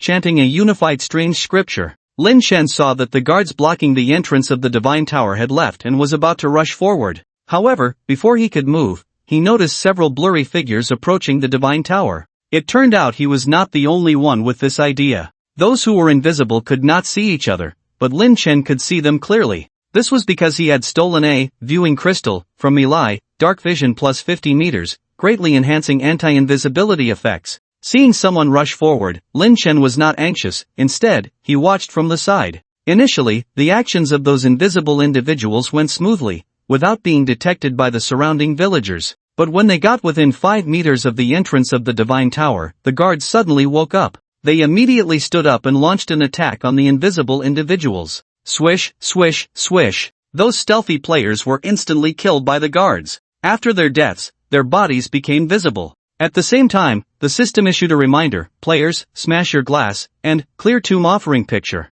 Forcibly broke into the Divine Tower. They will be forcibly expelled from the secret realm as a warning. This notification immediately deterred other eager thieves. Everyone stopped in their tracks, obediently waiting for the subsequent plot. Lin Chen saw the system reminder and hesitated slightly. Originally, he had absolute confidence in his invisibility. But seeing that failure would result in being expelled from the secret realm made him feel uneasy. At that moment, he glanced at the substitute in the distance. Then, he gritted his teeth secretly. If discovered, he would immediately activate the substitution skill to evade the guards' attacks. If the guards relentlessly pursued him, he would call upon the Black Dragon Prince to clear the area, taking down the final boss as well. With a backup plan in mind, Lin Chen's mood gradually calmed down. He then lifted his foot and walked towards the entrance of the Divine Tower. In front of him, his steps were relatively steady. When he reached 5 meters from the entrance, he stopped. Taking another step forward, he reached the spot where the previous group of people had been discovered. Could his invisibility really allow him to pass? Lin Chen took a deep breath and stepped forward. There was no sound around him. Lin Chen felt a surge of joy in his heart and quickly stepped inside. Before long, he successfully passed through the entrance and entered the Divine Tower. Lin Chen's eyes dazzled as he transitioned from the village into the Divine Tower. From the outside, the tower appeared tall and slender. However, from the inside, it was quite the opposite. The interior of the tower was only a few dozen meters high, but the surrounding space was incredibly vast, easily the size of 3 or 4 football fields. This was the battleground for 2,000 players and the boss. In the center of the tower, there was a massive chair. Sitting on the chair was a giant beast. It resembled a tiger, with a pair of horns on its head, wings on its back, and fur that bristled like a hedgehog. This was the ultimate boss of this secret realm, Xiangqi. At that moment, Xiangqi was lounging comfortably in the chair. From the outside, it hardly looked like it was being suppressed. It seemed as if it were on vacation. Above Xiangqi, a round orb floated. The orb emitted a soft glow around it. At that moment, beams of light were shooting into the orb from the surrounding space of the tower. These beams of light synchronized with the voices of the worshippers outside. When the worshippers spoke loudly, the light grew stronger. When they spoke softly, the light weakened. This orb seemed to be absorbing the faith power of the people outside. Seeing this scene, Lin Chen speculated in his heart, this orb must be the treasure that suppresses Xiangqi. However, the next moment, what happened left Lin Chen somewhat confused. When the light of the orb gathered to a certain extent, it shot down a beam of light. Upon absorbing the light, Xiangqi immediately felt refreshed and even stretched lazily. Seeing this, Lin Chen quickly overturned his previous assumption. No, this orb is not suppressing Xiangqi. It seems to be helping Xiangqi absorb the faith power of the people outside. Upon reaching this conclusion, he suddenly froze. Wait! The people of the Hidden God Village had been worshipping the Divine Tower every year and every month for the past 500 years.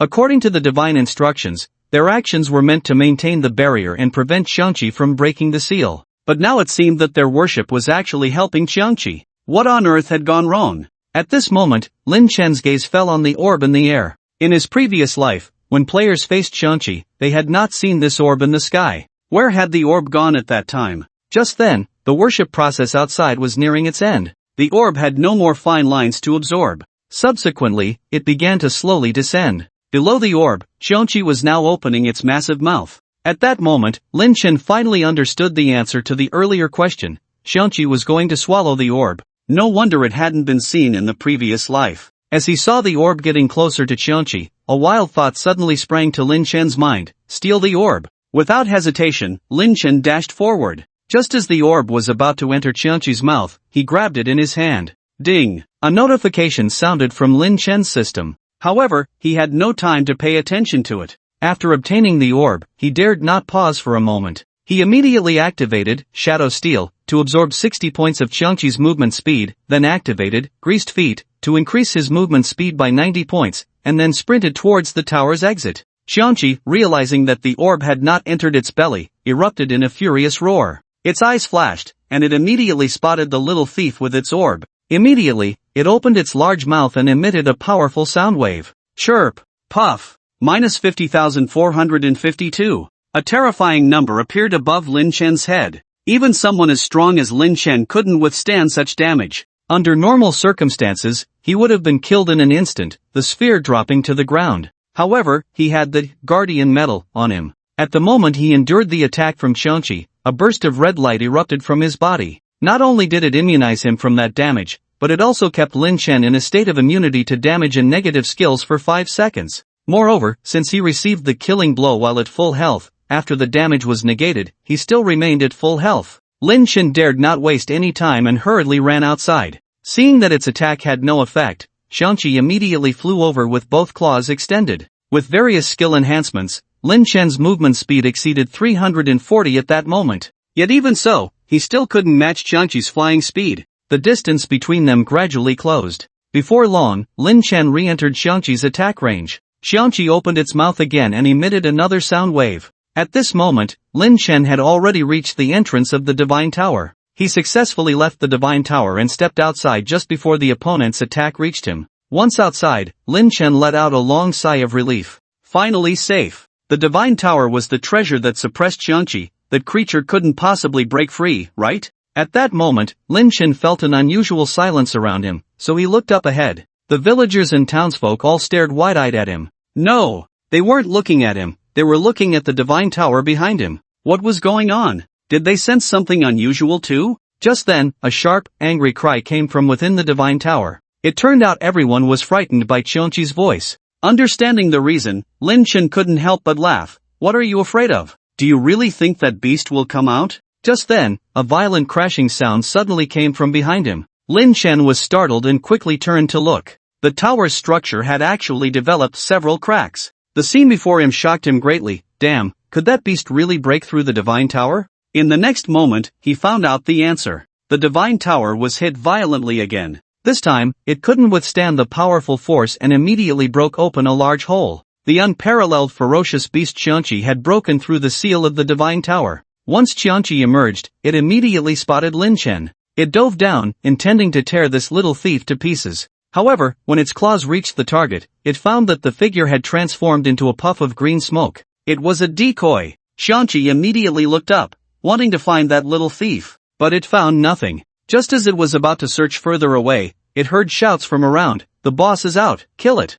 Qianqi was furious. These weak humans dared to attack it. They were simply seeking death. Following that, Qianqi engaged in battle with the surrounding players. Lin Chen had escaped a disaster by using the decoy far away. He turned to glance at the battlefield and let out a long sigh of relief. The monsters he had just encountered were simply too many. Why had the power of faith from the hidden village been absorbed by the sphere? Why was the sphere not suppressing Qianqi but instead helping it? Why could Qianqi easily break through the seal of the Divine Tower? Why was this battlefield not inside the Divine Tower but outside? Time was too short for Lin Chen to sort through his thoughts. However, one thing was certain, that sphere had been stolen by him. While other players were fiercely battling Qianqi, Lin Chen was hiding at a distance, opening his backpack to check the sphere he had stolen. Qianqi Treasure Pill, Grade, Divine Effect, after consumption, skill effects are greatly enhanced. This pill was condensed from the faith of the villagers of the hidden god village over 500 years. Upon seeing its introduction, Lin Chen was instantly filled with excitement.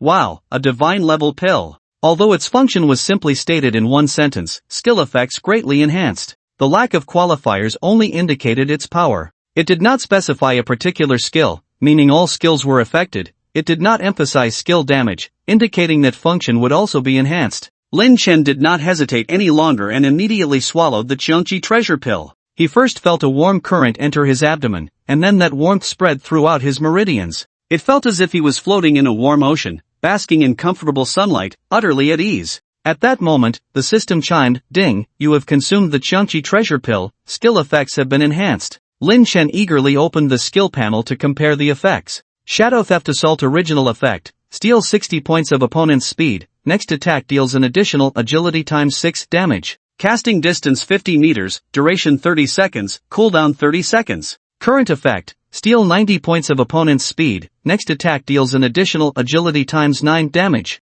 Casting distance 75 meters, duration 45 seconds, cooldown 20 seconds. Speed theft, damage addition, casting distance, and duration all increased by 50%. Grease on the Soul original effect, increase movement speed by 90, 30% evasion, reduce own attack accuracy by 30%, duration 5 seconds, cooldown 10 seconds. Current effect, increase movement speed by 135, 45% evasion, reduce own attack accuracy by 30%, duration 5 seconds, cooldown 10 seconds. All aspects also increased by 50%. Substitution technique original effect, summon 2 substitutes, cooldown 5 minutes, bear 3 times damage, have 70% output. Current effect, summon 2 substitutes, cooldown 3 minutes, bear 2 times damage, have 80% output. The increase in substitute output is secondary, the key is the reduction in damage taken. This also means the substitutes can withstand more damage. Additionally, the damage of the talent skill Hidden Goddess Strike from invisibility increased from agility times 10 to agility times 15. Thousand-handed Guanin's attack speed increased from 30% to 45%. Even the effects of borrowing and returning an illusion technique saw special enhancements. Just by consuming 1 pill, the enhancements to himself were unprecedented. To some extent, its enhancement to players was comparable to a divine skill profession. Truly worthy of being a divine-level pill. After reviewing the enhancements that Xiangqi treasure pill provided to his skills, Lin Chen closed the skill panel. He raised his head and looked towards the battlefield. The players on site were engaged in a fierce battle with Xiangqi. At this moment, Lin Chen couldn't help but compare it to the scenes from his previous life. In his past life, players fought Xiangqi in the Divine Tower, battling 3 times in total. On the first day, the battle lasted only half an hour, with all 2,000 players escaping the tower. On the second day, the battle lasted over an hour, still resulting in failure. On the third day, both sides fought for 2 hours, ultimately leading to defeat. After the third failure, the seal of the Divine Tower was broken, and Xiangqi burst out, beginning to slaughter the villagers of the Hidden God Village indiscriminately.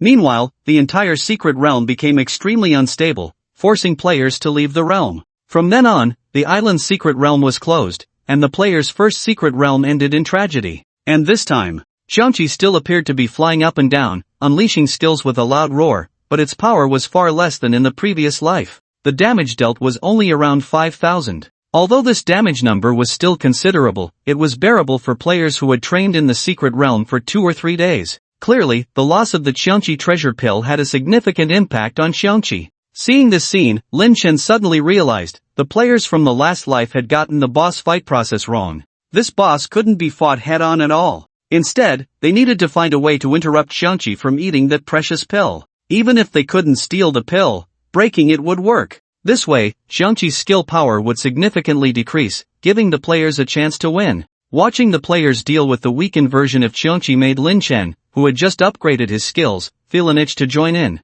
He immediately picked up his dagger and charged toward the battlefield. However, when he was 300 meters away from Xiangqi, he saw Xiangqi suddenly lift its head and lock its gaze on him. Lin Chen was startled and quickly retreated more than 10 meters. He looked up at Xiangqi and found it was fighting with the people around. At that moment, Lin Chen couldn't help but feel curious. No matter how powerful Xiangqi was, it couldn't possibly detect him from 300 meters away, right? Even the level 100 Red Dragon Queen couldn't do that. Was it just a psychological effect? With this thought, Lin Chen couldn't help but take a few steps forward again. This time, Xiangqi showed no hesitation and pounced toward Lin Chen. At the same time, the system provided a prompt. Xiangqi has detected the scent of the Xiangqi precious pill on you, your stealth form has been exposed. So it was because of the Xiangqi precious pill. Lin Chen quickly swapped positions with a decoy in the distance. When Xiangqi was 50 meters away from Lin Chen's decoy, it suddenly let out a sharp scream.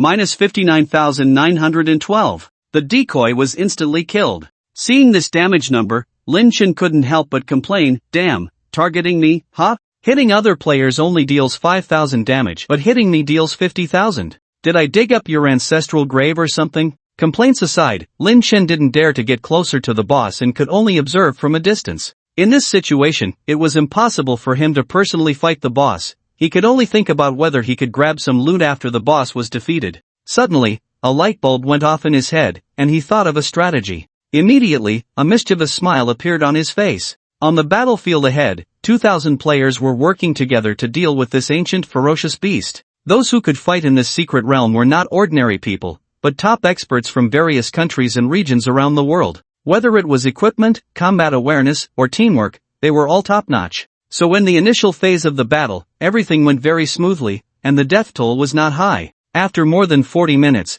they had reduced the boss's health from 50 million to 20 million. Just then, Xiangqi suddenly let out a roar and flew into the sky. Immediately, the ground shook violently. Then, 500 beasts were summoned to the scene. Among them were 400 purple monsters with 150,000 health and 100 golden monsters with 250,000 health. With fewer than 2,000 players facing 500 monsters, it looked like 4v1, but the pressure was immense. Especially the golden monsters, a first-tier team couldn't possibly defeat them without gathering 20 or 30 people. At this stage, the number of player casualties significantly decreased. Once a player died, they would be directly sent out of the secret realm. While other players were struggling against the monsters, Su Min's team appeared much more relaxed. All of them were second-tier, and their configuration far exceeded that of other teams. Iron Man was at the front, absorbing most of the boss's damage, while Su Min activated the Knight's aura to enhance the defense attributes of nearby teammates. Jean Lingling's second-tier form, the Russian Bao, provided the highest output for the entire team. In less than 4 minutes, they took down a golden monster. Then, they turned to help other teams fighting the golden monsters. After more than 20 minutes, the monsters summoned by Xiangqi were completely eliminated. At this point, Xiangqi descended from the sky and began the third phase of the battle. Although Lin Chen did not participate in the fight, he kept observing the battlefield, looking for an opportunity to strike. When the players first faced Xiangqi, some were not quite adapted, resulting in some losses at the beginning of the battle, with over 50 casualties. However, everyone quickly grasped the boss's attack rhythm and skill patterns. By the end of the first phase, no one had died again. Then, the boss flew into the sky, summoning 500 purple monsters and golden monsters to enter the second phase of the battle. In the previous life, this phase was a nightmare for players. On the first and second days, they were wiped out by this wave of monsters. But in this life, because Xiangqi had not swallowed the Xiangqi treasure pill, the strength of the summoned monsters was greatly reduced. Although many players died here, most were those at the first level with poorer equipment. By the time they passed the second phase, there were still over 1,400 players remaining. Since those who died were mostly weaker, although the number had decreased by 600, the overall combat power did not drop significantly. Now, Xiangqi descended from the sky, entering the third phase. As soon as it landed, Xiangqi immediately summoned 2 sub-generals, the two-headed dog and the river-turning monkey. Xiangqi had 20 million health remaining, while each of the 2 summoned sub-generals had 10 million health. With fewer players and more bosses to face, the pressure on everyone suddenly increased, and the rate of casualties rose again. In the previous life, players reached this phase on the third day, but they couldn't last even 10 minutes against these 2 sub-generals, who left them in disarray. In this life, although the two-headed dog and river-turning monkey were also formidable, they were not as exaggerated, being only slightly stronger than the golden monsters. In the end, the players sacrificed over 500 more to defeat the 2 sub-generals.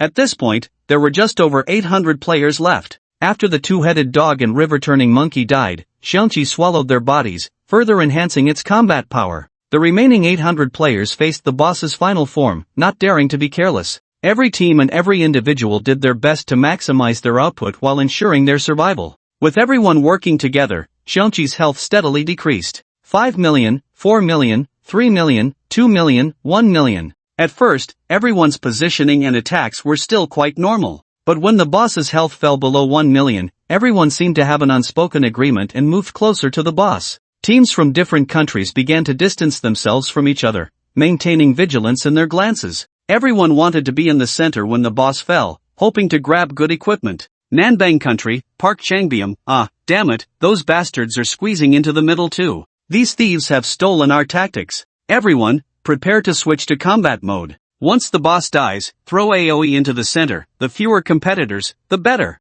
Wokoku, Nichikawa steel plate, Baka. Those bastards are not only crowding together but also reducing their output. When you go in to grab the loot, I'll use the 3 Magatama to activate soul snatching, letting them kill each other. Continental side, Johnson, fuck. Those cunning Easterners are already scheming before the boss is dead, showing no team spirit. Guys, after the boss dies, we'll take out those bastards. Dragon country, Qin Wangfu Qin Tian, ranged classes don't need to get too close, maintain the previous rhythm. Melee classes, keep your health high, those foreigners will definitely cause trouble when we grab the loot. Like Smoke Pavilion Lu Ruyan, those stinky men are indeed starting to scheme against each other, disgusting. Sisters, after the boss dies, I'll immediately activate Mist Rain Realm to block those stinky men with a barrier. Men only deserve to be lapdogs. We can share some scraps with them, but we absolutely won't allow them to come to the table and snatch our main course. On the side of the Starlight Guild, aside from the missing Lin Chen, the original team of 11 is now down to 4, the Night Guardian, the Warrior Iron Man with a gentle heart, the Hunter Jean Lingling, and the Priest Warm Little Hand. Because the Guardian has a stronger night aura than others, they are walking alongside other teams from the Dragon Kingdom. Just as they were preparing to seize the boss's loot, the Guardian Su Min received a message from Lin Chen. When I give the command, immediately run back to the coordinates, ******, near the stone pillar about 300 meters behind you. After receiving Lin Chen's text, Su Min quickly turned to look behind her. Sure enough, there was a stone pillar over 300 meters away. Su Min was somewhat puzzled by Lin Chen's instructions. The boss was about to die. They should be as close to the boss as possible, so why was Lin Chen telling them to run back? However, this thought was fleeting. She didn't ask for a reason and immediately replied to Lin Chen, understood. Then, she conveyed Lin Chen's instructions to the other three. Although the three also shared the same confusion, they didn't question the president further. While everyone harbored their own thoughts, they didn't forget to deal damage, and the boss's health was slowly decreasing. 800,000, 600,000, 400,000. The boss's health was nearing its end, and there were fewer than 100 people left on the scene. As the boss was about to fall, everyone's breathing became involuntarily rapid. The world's first secret realm was about to be breached, and everyone wanted to obtain the boss's dropped treasures. They not only kept an eye on the boss but also watched their surroundings, maintaining distance from teams from other countries to avoid being targeted. At that moment, Su Min received another message from Lin Chen, run. Without hesitation, Su Min led the three from Starlight to run back. The others were stunned to see the four actively leaving the boss. They wondered why these few were doing this. Could it be that they were voluntarily giving up on seizing the loot? However, at such a critical moment, no one had the mind to speculate on their intentions and continued to focus on the boss, which had only a sliver of health left. Just then, the boss, Xiangqi, suddenly lifted its head and looked ahead. It let out a loud roar and flew forward. The direction it flew was exactly where the four guardians were heading. Not good. Only then did everyone realize something was wrong and hurriedly chased after them. They didn't know why the boss suddenly acted up, nor did they understand why the guardians had gone ahead. All they knew was that if they didn't run faster, they wouldn't even get a sip of the soup. Lin Chen glanced at the crowd rushing towards him, a slight smile curling at the corners of his mouth. The boss was coming because he had stepped into the boss's aggro range. He then focused his gaze on the boss. With the boss's last bit of health, he had to take it down in one blow. If he waited for that group to arrive and hadn't finished it off, he would probably be the only one left with nothing. As Qianqi arrived first, it flew over Su Min and the others' heads. When it was about 100 meters away from Lin Chen, it suddenly flapped its wings, unleashing a powerful hurricane towards him. Because Lin Chen had consumed the Qianqi treasure pill, he would take 10 times the damage from Qianqi compared to others. In this situation, he couldn't possibly withstand the attack. Of course, his Guardian Metal cooldown was already up, so he wouldn't die directly from this attack. But that meant he wouldn't have time to kill the boss. Fortunately, Lin Chen had another life-saving item. Just as the boss's hurricane was about to hit him, he activated the skill of the Earth Dragon Golden Boots. Earth Dragon Golden Body increases dual defense by 50,000 points and restores 5% health per second for 5 seconds. Immediately, Lin Chen was enveloped by a golden yellow soil. Boom! Boom! Minus 3,882. Even with an additional 50,000 defense, Lin Chen still lost over 3,800 health. This shows just how much the Qianqi despised him. Although Qianqi did not kill Lin Chen in one hit, it would not let him off so easily. It immediately spread its wings and charged forward. By the time it reached Lin Chen, his golden body had just disappeared. Qianqi's hooves came crashing down, ready to stomp this detestable thief to death. Without the protection of the golden body, Lin Chen looked at the descending Qianqi, a smirk appearing at the corner of his mouth. He pulled out a puppet from his pocket and tossed it aside. Gululu! The puppet instantly transformed into the form of a Qianqi treasure pill, rolling to the side. Seeing the treasure pill on the ground, Qianqi was naturally overjoyed. It had spent 500 years painstakingly cultivating it in a cramped pagoda. It quickly turned its head and landed on the treasure pill. Then it lowered its head and swallowed it whole. Just as Qianqi focused its attention on the treasure pill, Lin Chen launched his attack. He first summoned 2 clones, then executed a shadow theft assault on Xiongqi. He then raised his dagger and stabbed it into Xiongqi's leg. Minus 1732, main body physical output, minus 26,100, critical strike, 15 times agility, minus 15,660, shadow theft assault, 9 times agility, dash 1412 times 2, clone physical output, dash 20880 times 2, clone critical strike, 80% damage, dash 12528 times 2, clone shadow theft assault, 80% damage, dash 1500 times 3, dragon blood burn, 3 units, in just one strike, he dealt over 110,000 damage. When the boss reached Lin Chen, it had 180,000 health left. Lin Chen still needed to deal 70,000 output quickly. If he waited for those people to arrive and the boss was still alive, all his plans would be in vain. At this moment, Xiongqi was still focused on the treasure pill. Thanks to the enhancement from the Xiongqi treasure pill, the control strength and duration of the puppet he threw out increased by 50%. There were still 5 seconds before Xiongqi woke up.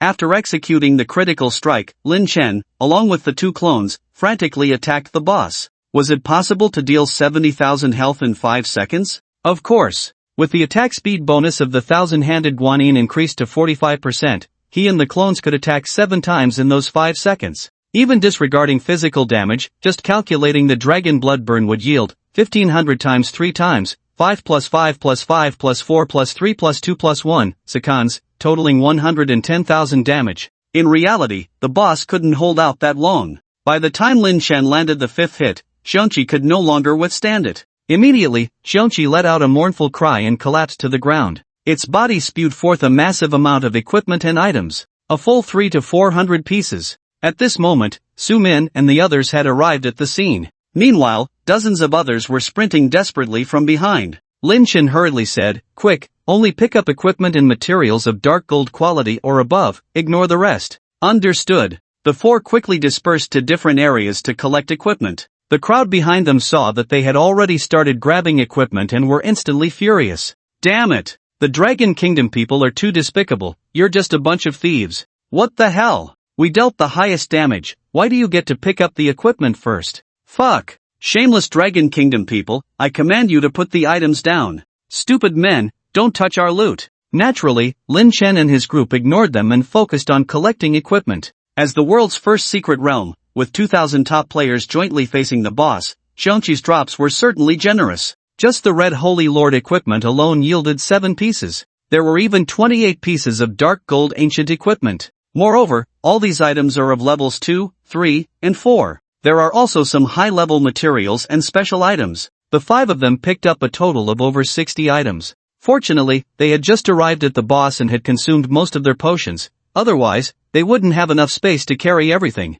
When they had nearly finished scavenging the good items, the others finally arrived at the scene, shouting loudly. Those hot-tempered individuals immediately launched instant skills at Lin Chen and the others. Of course, Lin Chen was already prepared. Before that group could get close, he had already given orders to the 4, retreat. Yes, the 5 quickly fled in another direction. Seeing that this group had snatched all the good items and still managed to escape unscathed, the others were furious and jumped up and down. Despicable Dragon Country people, don't run. If you don't want to be globally wanted, put down the items immediately. Forest Guardians, wooing. Don't even think about mixing in with the Starlight Guild in the future. Forest Guardian, you're a female guild leader, how can you do something so shameless? If you give us half of the equipment, we won't hold it against you. Although that group was shouting about settling scores with Lin Chen and the others, their bodies instinctively stopped around the boss. Even though the meat had been taken by the Starlight Guild members, the remaining broth was still rich. There were still many level 2 and 3 golden legendary items around the boss,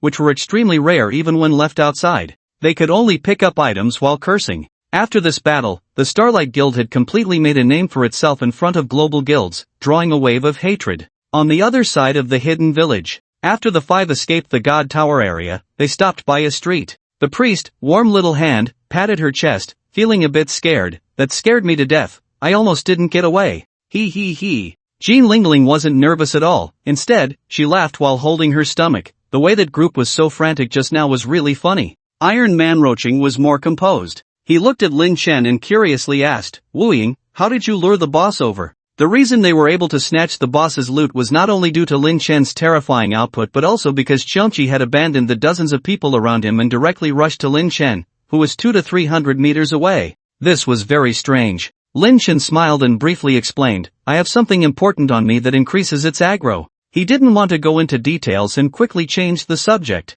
He took out the equipment he had just picked up and said to everyone, alright, let's divide the spoils. Then, the 5 of them laid out their items. The 5 present were of 5 different classes, rogue, paladin, protection warrior, hunter, and priest. Except for some overlapping equipment between the paladin and protection warrior, the others didn't conflict, so dividing the equipment went relatively quickly. In the end, the paladin forest guardian received a red knight sword, a dark gold helmet, and a dark gold ring. The protection warrior Iron Man Roaching got a red shield, a dark gold necklace, and a pair of dark gold shoes. The hunter Jean Lingling obtained a red offhand quiver and a piece of dark gold clothing. The priest Warm Little Hand received a red staff and a pair of dark gold earrings. As for the rogue Wu Ying, he got a red necklace and a piece of red leather armor. Regarding the remaining equipment, everyone unanimously agreed, it should go to Lin Chen. After all, he had contributed the most to this loot snatching. Without him, how could they have had such a good environment to grab the loot? With so many people scrambling, it would have been good enough for one person to get a piece of dark gold, let alone red equipment. Who knows, they might not have even gotten anything and would have had to fight that group. Lin Chen naturally did not refuse and agreed to take the equipment. However, he did not take the equipment directly but sold it to the guild leader, the Guardian. He had no use for the equipment himself and ultimately intended to sell it. Rather than giving others a bargain, it was better to benefit his own guild. With so many people in the Starlight Guild, even more equipment would not be enough, so he sold it directly to the guild leader. The Guardian did not have that much money on hand and could only run up a debt. Later, when the members spent money to buy the equipment, it would be given to Lin Chen. After distributing the equipment, everyone began to explore in the hidden village. They had just defeated the final boss of the secret realm and should have some finishing tasks to complete. Everyone was also curious about how this secret realm would ultimately unfold. After the group dispersed, Lin Chen did not leave but checked the new equipment he had obtained. Cerberus collar part, necklace grade, 3rd tier red growth level attributes, health plus 25,000, mana plus 15,000 skill, transform into Cerberus seal release, 4th tier seal release. Flood monkey leather armor part, top grade, 3rd tier red growth level attributes, physical defense plus 2000, magic defense plus 2000 skill, dual defense damage reduction 12%, summon a water leather armor with 20,000 health, CD 30 seconds. Seal release, 4th tier seal release. Both pieces of equipment had to wait until the 3rd tier to be used. Fortunately, he was already level 30, and once he returned to town to complete an advancement task, he could equip these 2 items. After placing the 2 pieces of equipment back in his inventory, Lin Chen suddenly noticed an extra letter in his item bag. He hadn't picked up any letter while looting. Where did this letter come from? Lin Chen quickly checked the item acquisition record. Soon he discovered that it was obtained when he attacked the Qiangqi, triggered by the 3rd hand. He then began to read the letter. After finishing, he was instantly stunned. The content of the letter was very brief, addressed to Qiangqi. Qiangqi, you should meditate in the secret realm for 500 years. Once you absorb enough power of belief, your cultivation will not only undergo a qualitative leap but also free you from the shackles within you. The spirit tower I built for you can help accelerate your cultivation, conceal your aura, and evade external searches. After 500 years, we will jointly pursue that great matter. Sage of Brahma. Upon reading this letter, Lin Chen's mind raced, contemplating the connections within. Sage of Brahma, Qiangqi, 500 years, power of belief, spirit tower. Recalling how he had seen Qiangqi enjoying himself in the tower earlier, combined with what the village chief had told him about the history of the hidden village, Lin Chen suddenly understood. The people of the hidden village had been deceived. Their ancestors had been tricked by Qiangqi and that Sage of Brahma for generations. 500 years ago, Qiangqi was under some kind of restraint, and the Sage of Brahma needed to accomplish a great task. Thus, the two began to conspire and decided to stage a play. Qiangqi first wreaked havoc in a remote area. Then, the villagers began to pray. So, the Sage of Brahma pretended to descend as a deity to help the villagers suppress Qiangqi. To make it look convincing, both sides exchanged blows for 3 days and nights, after which the Sage of Brahma trapped Qiangqi under the Divine Tower, Spirit Tower. Finally, the Sage of Brahma, under the pretext that the Divine Tower needs maintenance, coerced 1,000 villagers and locked them in the secret realm he had set up. Their purpose in doing this was to absorb pure power of belief. Only the heartfelt belief of the villagers could help Qiangqi break the shackles within and enhance its cultivation. Thus, the mysterious island's secret realm, hidden island, hidden village, and these hidden villagers came into being. What a vicious scheme! At that moment, Lin Chen turned to look at the divine tower. Thinking of those hidden villagers who had been concealed for 500 years, a chill suddenly rose on his back. What should he do next? Leave the secret realm first. Leave the entire village of Shenin and escape the secret realm. The 500-year deadline has arrived, and that Vientiane Saint Lord could come at any moment. When they discover that Xiangqi has been killed, they will undoubtedly be furious. If the villagers of Shenin are still here, they will surely be exterminated by him. With this thought in mind, Lin Chen began searching for the village chief, Wang Changyi, in the village. During the worship of the divine tower, all the people of Shenin were present. However, after the battle began, Wang Changyi was taken away from the scene.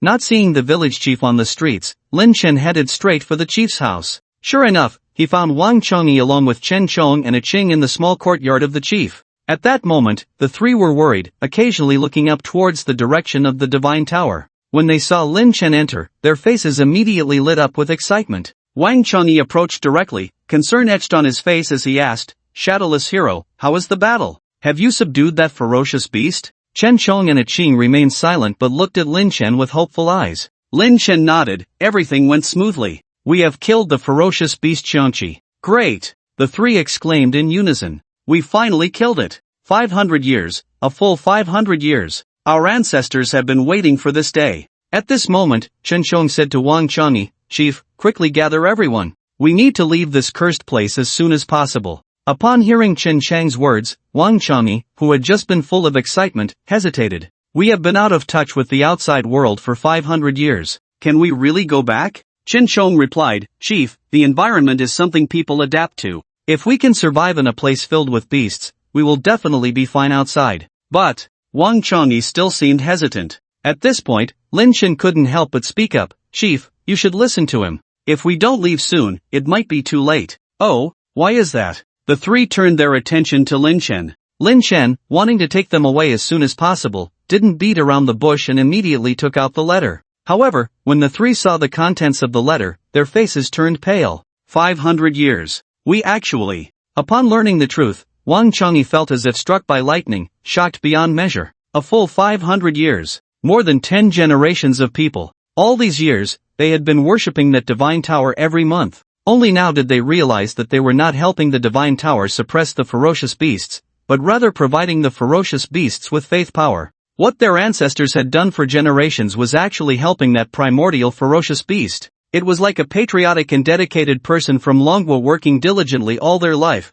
only to find out in the end that they were making money for the Japanese country's sacred toilet. This collapse of fundamental belief would leave one feeling utterly devastated. Wang Chongyi's eyes lost their focus, mumbling to himself, 500 years, a full 500 years, what have we been here for? A Qing, seeing Wang Chongyi's strange expression, quickly supported him, "Grandpa, calm down, it's all in the past." But Wang Changyi did not improve, still numbly murmuring, "In the past. How can we move on? We have been aiding the tiger for generations." "Chief." Chen Chong rushed in front of Wang Changyi, saying loudly that Vientiane Saint Lord is the root of the problem, we must seek revenge. However, Wang Changyi's eyes still lacked spirit. Vientiane Saint Lord. That is a deity, how can we mere mortals oppose him? You. Sigh. Chen Chong ignored Wang Changyi and turned to a Qing, saying, "A Qing, take care of the chief here, I will go gather the villagers." "Okay, Chonggu, it's all up to you." A Qing supported the dazed Wang Changyi, sitting him down in a rocking chair in the courtyard. Chen Chong then left the chief's yard and headed into the village. Lin Chen had been standing by silently since he handed over Xiangqi's letter. At this moment, he was trying hard to recall the events related to Xiangqi and the Brahma Saint Lord from his past life. He didn't know much about the Brahma Saint Lord, but he did know a bit about Xiangqi. In the main storyline, the four great fierce beasts, Xiangqi, Chaos, Tao Wu, and Tao Tai appeared one after another, causing obstacles for players at various stages. Even later on, it seemed that the four fierce beasts had intentions of teaming up. However, until Lin Chen was reborn, the purpose of the four fierce beasts had not been revealed. Now it seemed that all of this was orchestrated by the Brahma Saint Lord. Who exactly was the Brahma Saint Lord? What was the great matter he mentioned in his letter? One question after another left Lin Chen increasingly confused. At that moment, Chen Chong arrived with a group of villagers from the hidden god village in front of the village chief's courtyard. Accompanying them were a number of players. After all, this was the first secret realm, and everyone was very concerned about the subsequent developments. Of course, they were more interested in whether there would be completion rewards.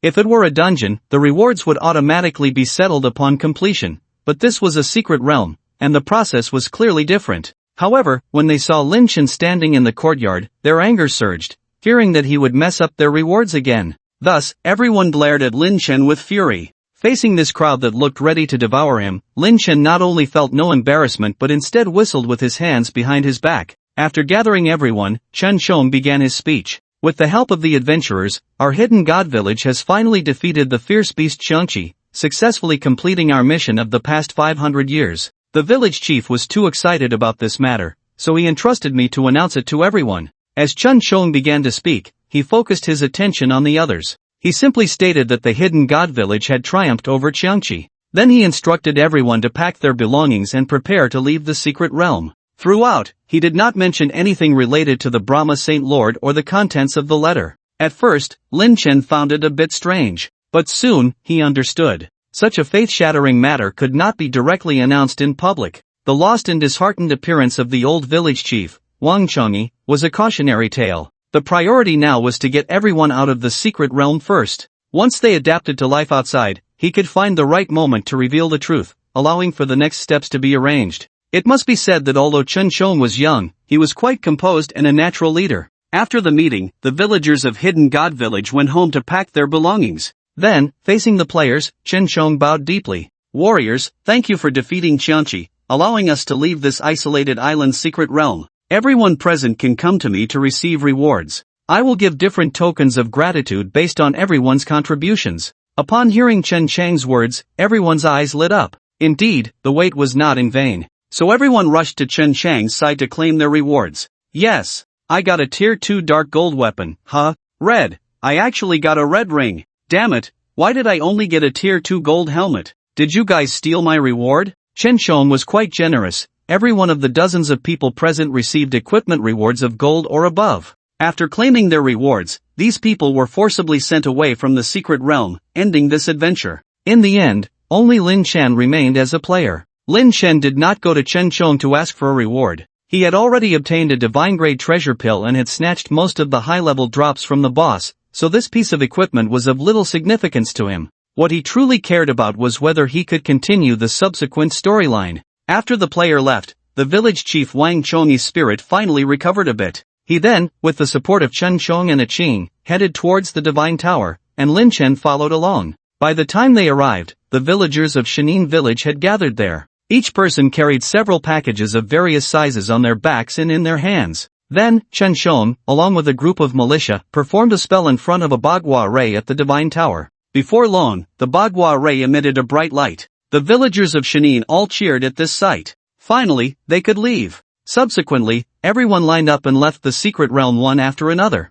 In the end, only Chen Shong, a Qing, and Lin Chen remained. At this moment, Chen Shong brought a Qing to stand in front of Lin Chen. Wu Ying, I can feel a strong power of faith from our village emanating from you. I know that the reason we were able to successfully defeat Xiangqi this time is largely due to your efforts. However, we need to leave this place urgently and cannot express our gratitude to you. A Qing just told me that she wants to leave the village and explore the outside world, and hopes you can take her with you. Ha! Lin Chen was taken aback. He turned to look at a Qing, who was gazing up at him with clear and expectant eyes. Could it be that the reward for clearing this level was a Qing? If he agreed to let her follow him, could he? Soon, Lin Chen realized he was overthinking. Chen Shong only meant for a Qing to leave with him, not anything more. Ahem. Lin Chen coughed lightly to cover up his earlier thoughts. Then he said to a Qing, if Miss A Qing wants to venture outside, I am naturally willing to help. You can come with me to Ganjing City. Thank you, Mr. Wu Ying. Upon receiving Lin Chen's response, a Qing bowed to him.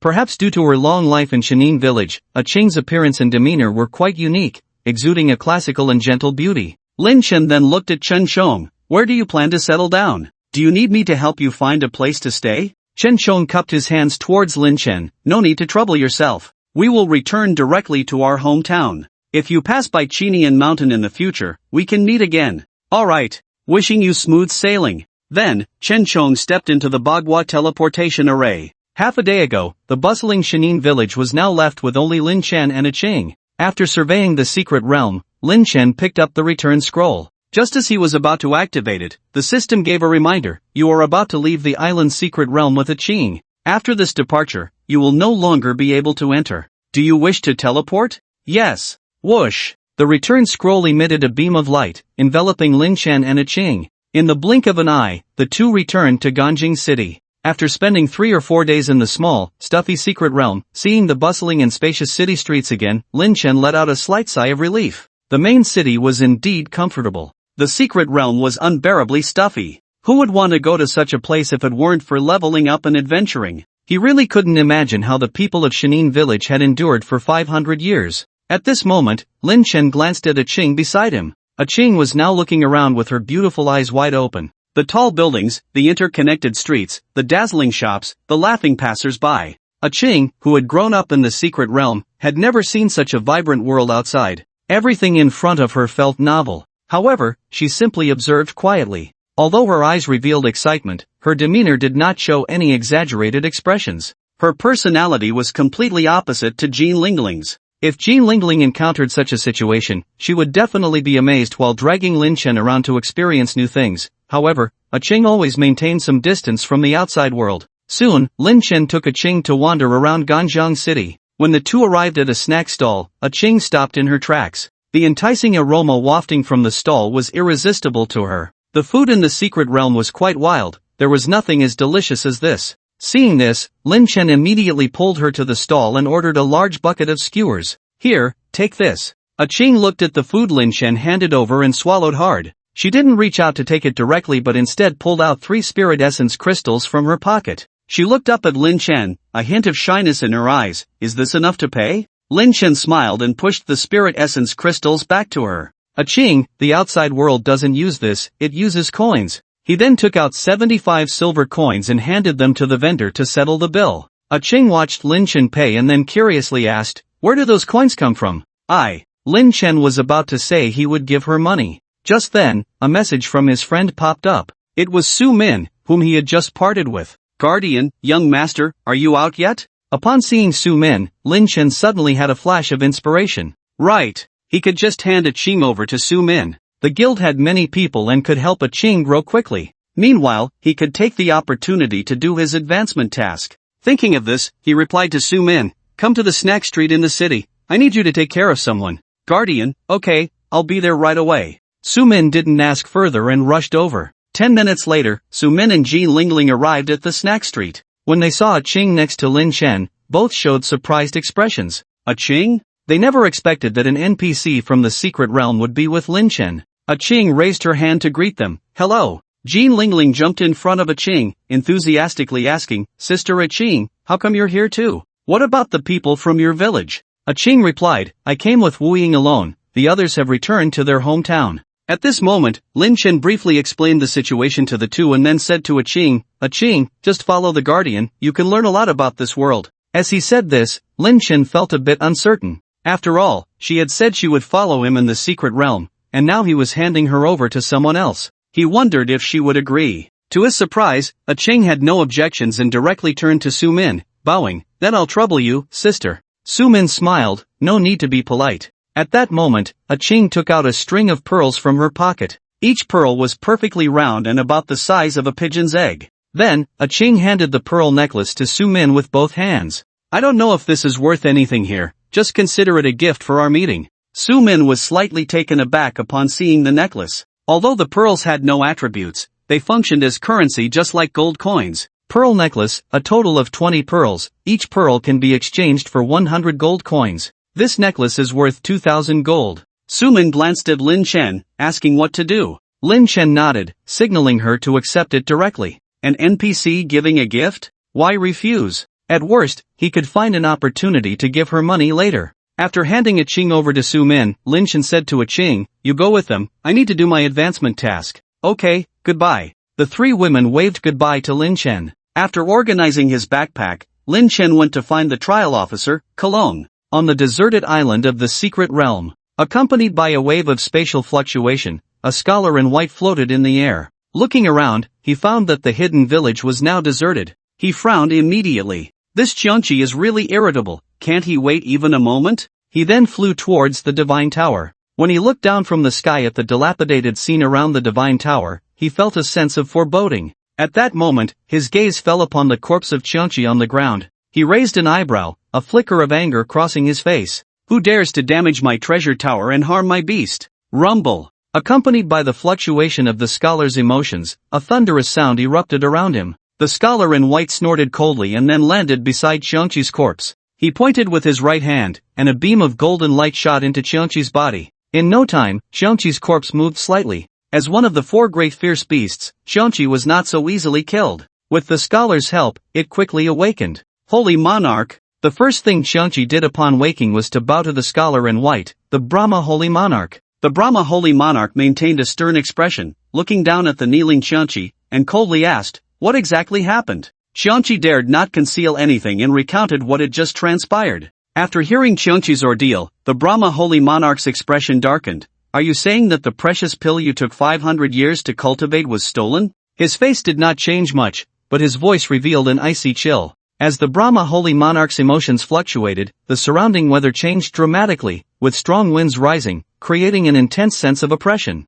All the beasts in the secret realm were frightened and lay trembling on the ground. Xiangqi said, "Holy Monarch, I didn't expect that a little thief would sneak into the treasure tower, otherwise." "Humph." The Brahma Holy Monarch snorted coldly and then disdainfully said to Xiangqi, "You, a dignified fierce beast, were actually approached by a little thief?" Xiangqi himself was at a loss. The Brahma Holy Monarch continued, "Even if the precious pill was stolen, how could you let him escape right under your nose? It was the Red Dragon Guardian Medal." Xiangqi raised his head, speaking with certainty to the Brahma Holy Monarch. "He had the Red Dragon Guardian Medal, which blocked my lethal strike against him." "Red Dragon, Adisha, hee." The Brahma Holy Monarch sneered. From his tone, it was clear that the Red Dragon Queen held no standing in his eyes. "You great lizard, how dare you ruin my plans? You really have some nerve. If you don't give me a reasonable explanation, I'll raise your lair to the ground." Xiangqi dared not speak. Having finally found a scapegoat, he did not dare to interrupt the Brahma Holy Monarch's words.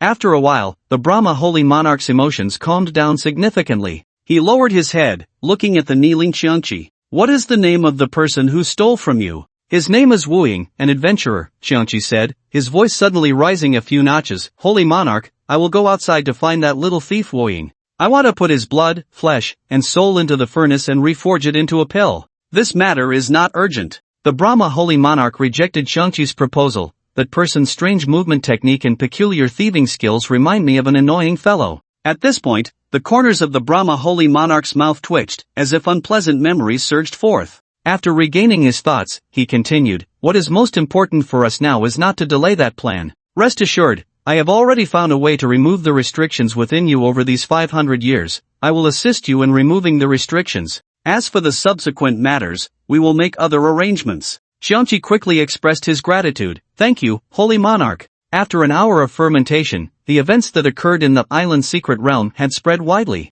Almost everyone knows that the best treasures in the Ganjing City, Starlight, Guild's secret realm are gathered in their arms, making them the biggest winners. Soon, the Starlight Guild and its members became the focus of everyone's discussions. The first to speak out were the victims. In their eyes, the Starlight Guild was the ultimate villain. Those people in the Starlight Guild have no morals at all. 5 of them snatched all the red sacred treasures and dark gold ancient equipment. Clearly, the boss was fought together, yet they ended up hogging everything. It's simply beastly behavior. What kind of guild is this? It's practically a cult. Boycott Starlight. Kill anyone from Starlight we see in the future. Yes, eradicate Starlight. We can't let such an immoral guild exist in the Destiny game. The impact is terrible. The Emperor Huang Zhicheng also led a team to participate in the pirate secret realm. However, due to insufficient strength, they were eliminated early on. Initially, he felt quite disheartened. But when he saw everyone denouncing Starlight, he immediately perked up. A blessing in disguise.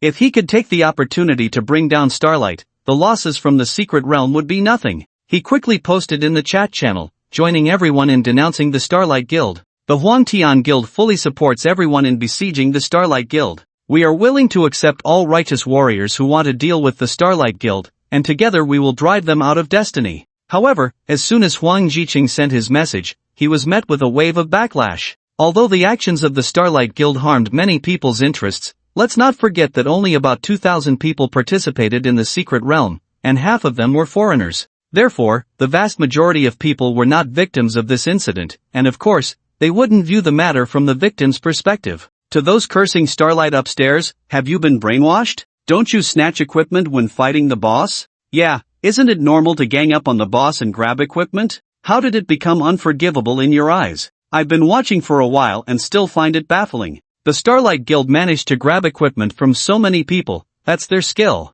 If you have the ability, go grab it yourself. If I remember correctly, this secret realm is globally connected, right? Doesn't that mean the Starlight Guild snatched red and dark gold loot from the boss dropped by top players worldwide? That's amazing. I've seen the live video. The Japanese and South Korean players were furious but could do nothing about it. I also watched the original video. Their insults were quite harsh. Where's the video? I want to see the looks on the faces of the Japanese and South Koreans when they fail. The Starlight Guild actually did something so public? This is simply bringing glory to the nation. Calling them national heroes wouldn't be an exaggeration. Damn, what kind of people were those cursing Starlight just now? They can't all be spies, right? At Emperor Huang Tian Guild, you think you're tough? Then go challenge the Starlight Guild one-on-one instead of talking here. Yeah. At Emperor Huang, your Huang Tian Guild and the Starlight Guild are in the same main city, go out and duel. Huang Jiqing's fleeting hope was instantly crushed by this group of people.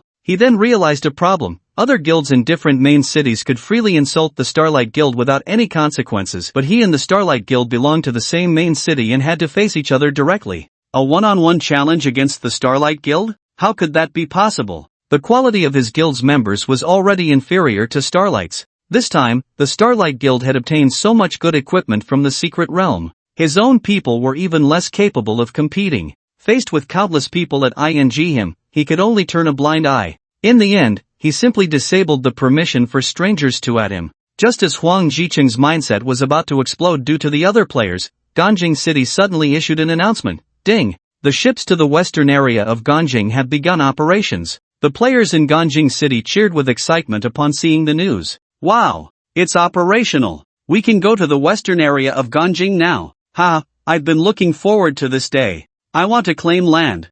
I want to build houses. Let's go! The reason everyone was so excited was clear. The main urban area of Ganjing is located east of the Ganjing River. Here, there are bustling markets, mature business districts, countless NPCs, and quests. Players can find almost everything they want except for purchasing land. If players want to open a shop, grow herbs, or build houses, they can only rent from NPCs, not buy. Thus, everyone thought of the Jiangxi district. The players of Ganjing City first heard about the Jiangxi district when the Starlight Guild was established. At that time, the city lord gifted them a 10-hectare plot of land in the western area of Ganjing. Since the area west of Ganjing was a wild and desolate land, and there were no bridges, ships, or airship landing spots at that time, players could not reach that site at all, so everyone joked that the Starlight Guild was sent to the frontier. When everyone realized that they could not obtain land in the main urban area, they deduced an important piece of information from the fact that the Starlight Guild has territory in the Jiangxi district. Since the Starlight Guild could have its own territory there,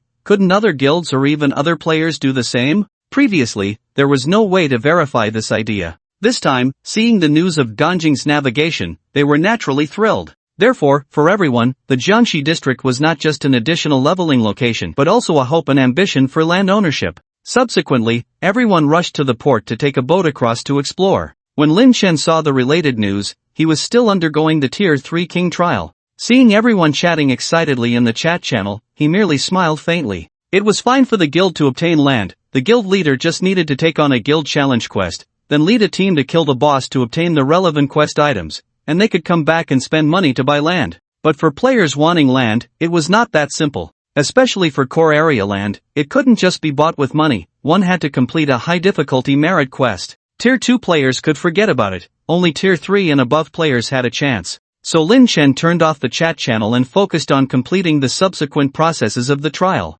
When he successfully advanced to Tier 3, an hour had already passed since Ganjing's navigation began. At this point, he was also ready to acquire a piece of land for himself. Although his Starlight Guild owned 10 hectares of land, that could only be used internally within the guild and not for commercial purposes. What he wanted was land in the core commercial area of Jiangxi. After exiting the trial ground, he did not go directly to the dock but headed to the southern district of Ganjing City. The southern district is where the Ganjing army is deployed, and there are not many quests available for players here. But there is one type of quest that must be done here, the merit quest. Merit is an important factor for the city lord to assess a player's contribution to the main city. How could someone without merit possibly obtain quality land? After a while, Lin Chen arrived at the southern military district and found an officer. The officer had a full beard and a water pouch hanging from his waist. This person was the merit officer, Keita. Then, Lin Chen saluted him. "Sir, I would like to take on a merit quest." Upon hearing Lin Chen's request, Keita nodded in satisfaction.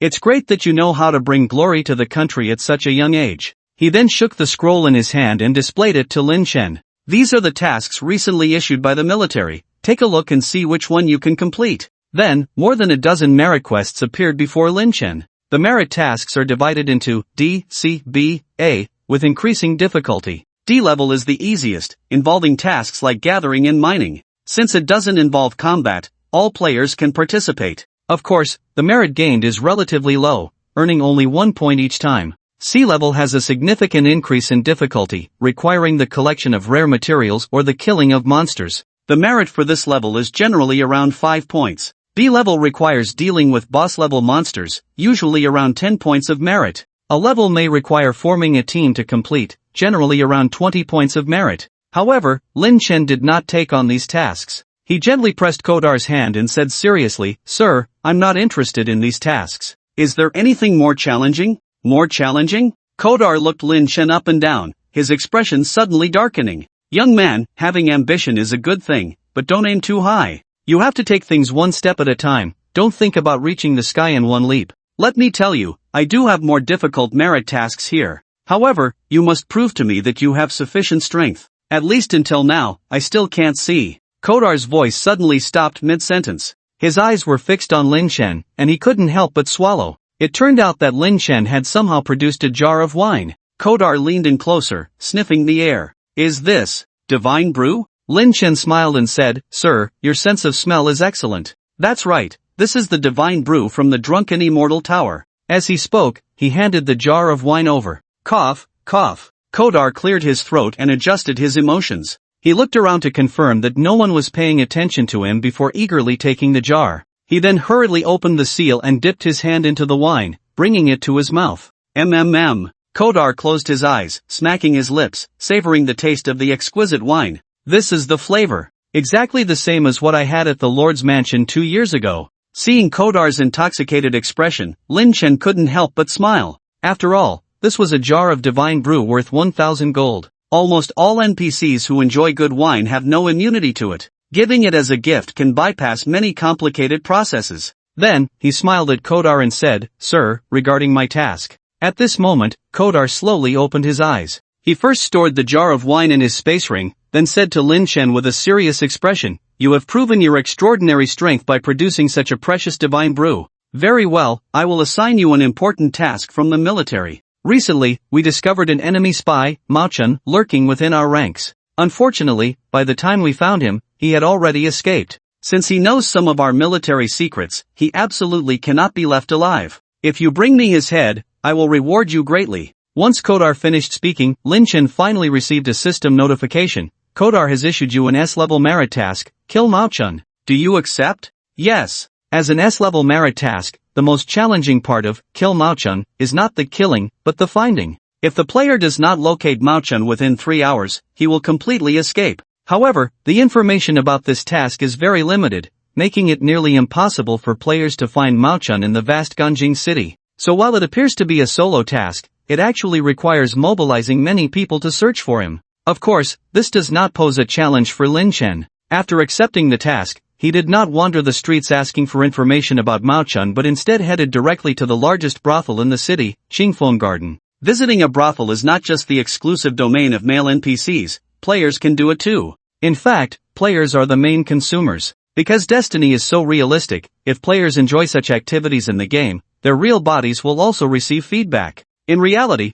if people go out to engage in such activities, they have to be on edge, worried about being caught by the police. In Destiny, there are no such concerns. Here, engaging in such activities is not only legal but also free from health risks and moral burdens. Especially for shy and timid boys in real life, this place is simply paradise. After entering the Qingfeng building, Lin Chen found it rather quiet. At this stage, players are relatively poor, and not many can afford to spend here. Soon, the Madam Wang Mama eagerly approached. "Lord Wuying, welcome, welcome. Is there a girl you have your eye on?" Lin Chen replied, "I want to see your courtyard master." Wang Mama was momentarily taken aback, then her expression immediately darkened. Sir, although our Qingfeng courtyard is a place of pleasure, it is not one to be trifled with. If you wish to choose a girl, we welcome you, but if you cause trouble. Lin Chen did not waste words with Wang Mama and directly pulled out a gold ingot, handing it over. Wang Mama, please make an exception. I urgently need to see your courtyard master. This. Wang Mama stared at the gold ingot in Lin Chen's hand, momentarily stunned.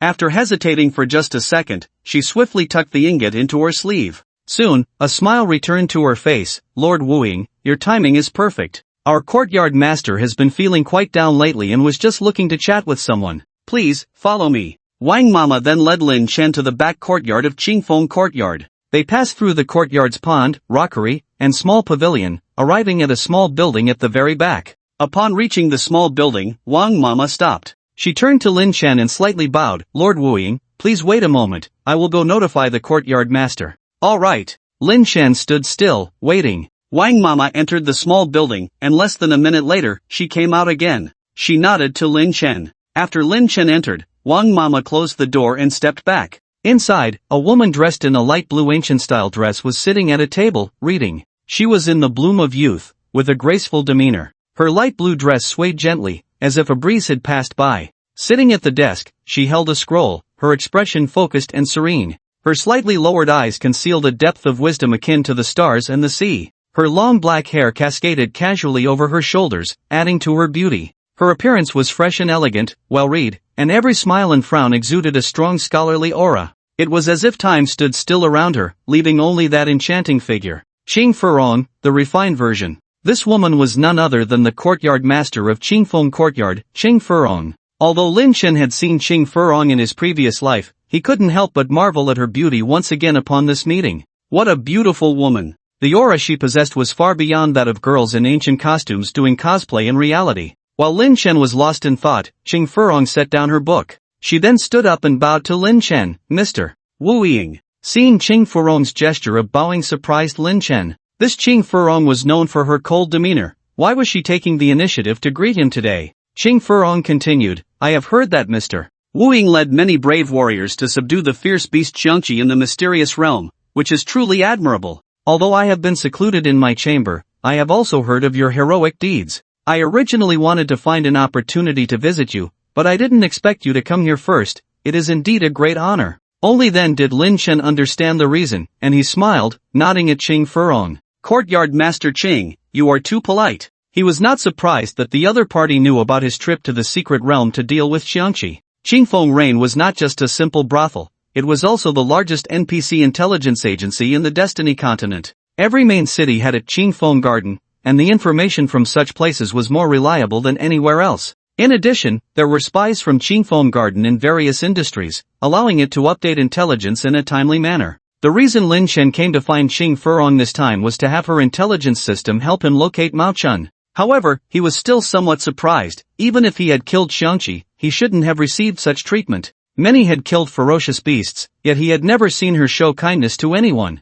Qing Furong seemed to see through Lin Chen's thoughts and explained to him, Mr. Wu Ying, to be honest, Furong's ancestors have a deep connection with that ferocious beast. My ancestors came from a remote village. 500 years ago, Xiangqi descended from the heavens and nearly devoured all the members of our family, with only one young man from the Qing family escaping this calamity while traveling abroad. Since then, our Qing family has established a family motto: no matter how many eras pass, we must use our mortal bodies to fight against that ancient ferocious beast. However, later on, Xiangqi suddenly disappeared, and we could not find it no matter what. In order to search for it, we established an intelligence system in the Destiny continent, hoping to locate its whereabouts. This search has lasted for 500 years. And today, we finally heard news of Xiangqi and learned that you led a team to defeat it. Your great kindness, I, Qing Furong, cannot repay. As Qing Furong spoke, she knelt down on both knees and bowed deeply to Lin Chen. No, please rise, Miss Qing. Lin Chen hurriedly helped Qing Furong to her feet. He felt unworthy of such a grand gesture. To be honest, I did lead a team to defeat Xiangqi in the secret realm, but I did not kill it completely. Xiangqi is one of the 4 ancient ferocious beasts, and it can only be completely slain with a special artifact. I am far from that level right now. Although Lin Chen had come to Qing Furong with a request, he did not want to hide such an important matter from her. Otherwise, if Xiangqi appeared again in the future, it could lead to complications. However, upon hearing Lin Chen's words, Qing Furong did not feel disappointed. Instead, she looked at him with admiration. Mr. Wu Ying, you truly are an open-minded gentleman. In these 500 years, we have gathered a lot of information about Qiangqi and know that it is very difficult to kill. But that does not affect my gratitude towards you. Your actions have convinced me that mortals can also confront this ancient ferocious beast. When Qing Furong finished speaking, Lin Chen received a system notification. Ding, because you led a team to defeat Qiangqi, Qing Furong's favorability towards you is increased by 50. Lucky burst, Qing Furong's favorability increase this time is doubled. What the heck? Lin Chen rubbed his eyes and checked the system message again. He confirmed the two messages from the system. The first was that his favorability with Qing Furong had increased by 50. The second was that this increase was doubled. Wow! Does this mean that his favorability with Qing Furong has reached 100? At that moment, Lin Chen felt something unusual in the air around him. Looking up, he saw Qing Furong gazing at him with a pair of fiery eyes. Her face was flushed, her breath fragrant, and her eyes gradually became dreamy. Lin Chen felt a shiver and hurriedly said, Miss Qing, you. As soon as he spoke, Qing Furong pressed her index finger against his lips. Lord Wu Ying, you are a great benefactor to our Qing family, you can just call me Furong. Lin Chen's lips felt the warm, delicate touch of her finger. His breathing became rapid, and his body stiffened slightly. Is this the power of 100 intimacy points? That's too exaggerated. What belongs to me is yours, and what I am is yours, Qing Furong said, leaning her head against Lin Chen's chest. Feeling the softness of her body against his chest, Lin Chen's mind exploded with a buzz. He struggled internally for a while, trying to keep himself awake. In the end, he steeled his heart. To hell with it. This is a game. I won't hold back. He then wrapped his arms around the charming figure in front of him and began to explore with both hands. Qing Furong let out a soft protest, shedding her clothes and eagerly approaching him. For the above scene, please refer to classics such as Jin Ping Mei, Jin Lin Qi Shi Qi Zhongwu, and Shangfu by Jie. An hour later, Lin Chen emerged from Qing Furong's boudoir. Although his consciousness was still in the game, he could clearly feel the positive feedback from his body in reality. This feeling was too damn real. After a while, he finally pulled his thoughts back to the game. He then opened the quest panel to check the recently updated merit quest information. According to the intelligence from Qingfeng Garden, Mao Chun took a boat to the western area of Ganjiang and is currently in Luoyan Wilderness. Lin Chen didn't waste any time and headed straight to Jiandong Dock to take a boat to the western area of Ganjiang. At this moment, the dock was the liveliest place in the city. Everyone was following the Lord's instructions to develop Jiangxi. Some had even received land in Jiangxi under their own names due to outstanding contributions. Although the land was in a remote area, it served as a shot of encouragement for everyone. Sitting on the boat, Lin Chen listened to the excited discussions of the players around him. Although he wasn't participating, he could still feel the excitement radiating from his fellow passengers. As the boat was about to reach the port, the people on board shouted in unison, Jiangxi Great Development, here we come. Soon, the boat docked. Players rushed off eagerly. The Jiangxi area was very rudimentary at this time, with no decent buildings. There were only a few makeshift shelters at the port. Outside the shelters stood several Danjiang Western Area development officials sent by the Lord. After disembarking, players rushed to the development officials to receive relevant quests, then scattered in different directions. Lin Chen didn't look for the development officials but directly activated his stealth state.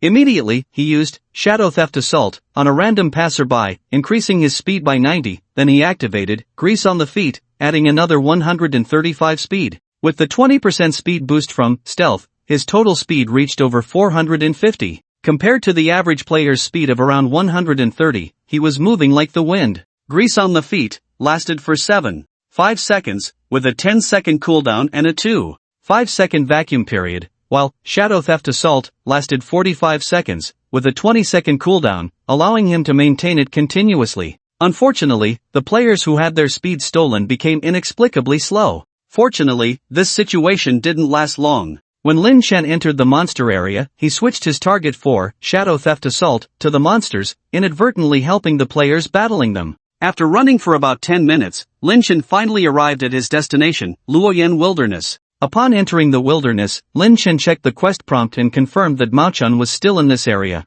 but there were no specific coordinates. He then began to search within the wilderness. Since the monsters in Luoyan Wilderness had already reached the second tier, there weren't many players grinding monsters or quests here. However, after running for a few minutes, he spotted a group of people fighting behind a hill. Seeing this, Lin Chen's heart tightened. Could it be that others had also accepted the quest to kill Mao Chun? Taking advantage of his stealth state, he hurried to the front lines. Among the crowd was a massive lion, long-maned lion, level 30, and the people surrounding it were divided into two groups. The larger group was the Royal Heaven Guild, the smaller group was the newly established New World Guild. Seeing this scene, Lin Chen immediately understood their purpose: to obtain guild territory. The long-maned lion would drop a key item for acquiring guild territory, the Lion King badge. This Lion King badge was quite interesting. It would only drop after players accepted the relevant quest, and only those who accepted the quest could pick it up. Among the hundreds of people present, only 2 had the qualification to pick it up.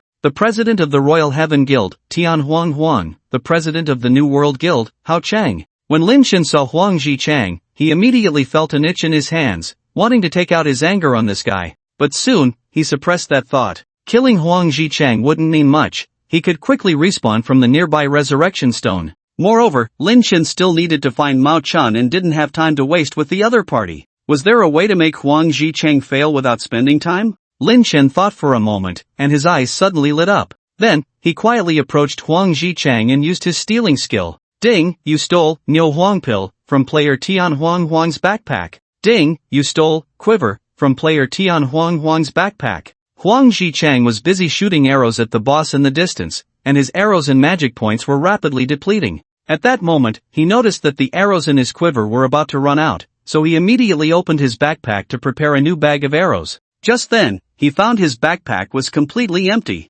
He was stunned. What's going on? Where are my items? The next moment, he saw a large plush toy stuffed into his backpack. A plush toy? Upon seeing this, Huang Zhichang frowned, and bad memories surged in his mind. He had seen plush toys twice before. Once was when he was fighting for the Guild Establishment Order. The other was after the auction of the Guild Establishment Order. Both experiences had cost the Huang family 200 to 300 billion. Who is it? Who is messing with me? Huang Zhichang turned to look around. There was no one. He didn't notice that several plush toys had inexplicably appeared in his backpack, filling up the grid space. Get out here! Huang Zhichang roared. He knew there must be a thief messing around nearby. He then drew his bow and unleashed a rain of arrows on the spot. Whoosh whoosh whoosh. In the air, a damage number appeared, -1. Huang Zhichang angrily shouted, "Little thief, I found you, don't run." He immediately ordered the people around him to attack that area. But they only hit air. The other party had long since disappeared. Come out. Don't be a coward. Are you even a man? Just as Huang Zhichang was shouting in anger, one of his subordinates reminded him, "President, those guys from New World are getting restless, be careful." Pa! Huang Zhichang spat at the air. Then, he said to his subordinate, "Get me some potions and a quiver, my backpack items were stolen." "Okay, President, here." Huang Zhichang reached out to take the items his subordinate handed over. However, no matter how he tried to grab them, he couldn't catch them. What's going on? He opened his backpack and found 5 huge plush toys. A full 50 slots were stuffed to the brim. Ordinary plush toy, ×3, a shabby plush toy of unknown origin, occupying 12 item slots, lasts for 5 hours, cannot be discarded, cannot be destroyed, cannot be traded. Misty plush toy, ×2, a plush toy emitting the fragrance of misty flowers, increases spell cooldown by 7.5%, decreases magic damage by 7.5%, occupies 7 slots, lasts for 3 hours, cannot be discarded, cannot be destroyed, cannot be traded. Damn! Huang Zhichang let out a roar into the air. These few broken things prevented him from storing anything for the next 3 hours. And seeing that the long-haired lion was about to die, he had no space to store the loot. Disgusting! Damn it! After stuffing Huang Zhichang to the brim, Lin Chen was very satisfied. He didn't waste any more time and immediately left. He couldn't let the punishment of the Huang family delay his own matters. The Huang family could be dealt with at any time, but if he missed this task, he wouldn't be able to claim it for the next 7 days. By the time he returned in 7 days, the prime land might have been divided up by others. Lin Chen searched the Falling Goose Wilderness for over 20 minutes. Finally, under a giant rock, he found Mao Chun, who was eating and resting. Mao Chun, level 38 health, 2 million physical attack, 8,000 magic attack, 10,000. Without saying a word, Lin Chen immediately summoned a clone and launched an attack. Stealth Strike plus Hidden Strike instantly took away 120,000 health from the opponent. Mao Chun dropped the chicken leg in his hand and immediately counterattacked. A level 38 humanoid boss with 2 million health was quite exaggerated. After all, the battle logic for humanoid bosses is different from that of beast-type bosses. Beast-type bosses generally follow one principle: charge. They usually use skills in a straightforward manner and deal damage obediently. However, humanoid bosses are different. First, humanoid bosses primarily rely on evasion and blocking in their combat style. A humanoid boss with 2 million health loses health much slower than a beast-type boss with 6 million health. Secondly, when a humanoid boss is in life-threatening danger, it will choose to flee. Therefore, to completely kill a humanoid boss, a full team is necessary, including skills for control, slowing, or instant kills. Otherwise, it is very likely that after fighting for a long time, the boss will escape, rendering all efforts futile. Moreover, due to the boss's strong resistance to negative status skills, an ordinary team would need at least 4 or 5 support players to keep an eye on it, especially for a spy-type boss like Mao-chun, which values its life even more. However, none of this was a problem for Lin Chen. First, the boss's blocking and dodging usually respond to frontal units. Lin Chen had 2 clones attack from behind, resulting in a very high hit rate. Secondly, Lin Chen's stealth strike would reduce the opponent's movement speed by 90 points, not only increasing his own speed but also severely affecting the opponent's escape plan. In short, he could handle the opponent all by himself. As expected, the battle proceeded as Lin Chen anticipated. Everything went smoothly. Under the stacking of dragon blood burn, Mao Chuan's health rapidly decreased. By the 3rd minute of the battle, Mao Chuan's health had dropped below 500,000. Suddenly, Mao Chun let out a loud shout, emitting a piercing sound wave. Lin Chen's main body and clones fell into a brief stupor. Taking advantage of this opportunity, Mao Chun turned and ran. His initial movement speed was 220, but after losing 90 points, it was reduced to only 130. In less than 5 seconds of fleeing, he was caught up by the awakened Lin Chen and his clone. Mao Chun resisted while looking for an opportunity to escape. However, under Lin Chen's absolute speed, he could never achieve his wish. By the 5th minute of the battle, Mao Chun finally couldn't hold on any longer and was stabbed to death by Lin Chen with a dagger. After Mao Chun died, his head fell off. As a quest monster, he didn't drop any other items, and even Lin Chen's third hand didn't steal anything. After picking up Mao Chuan's head, Lin Chen immediately wanted to turn back to find Huang Tian and his group. But at that moment, he realized there was less than half an hour left until his task submission time. Forget it. He had just toyed with Huang Jichen, so he would let him off the hook for today. After that, Lin Chen took out the city return scroll and returned to Ganjiang City. As soon as he arrived, he hurried to the south of the city to find the merit officer, Keita. "Sir, the mission is complete," he said, handing over the head of Mao Chun. Keita took the head of Mao Chun and immediately let out a sigh of relief. "That was close. This spy almost stole our military secrets. Wu Ying, you have made a great contribution this time.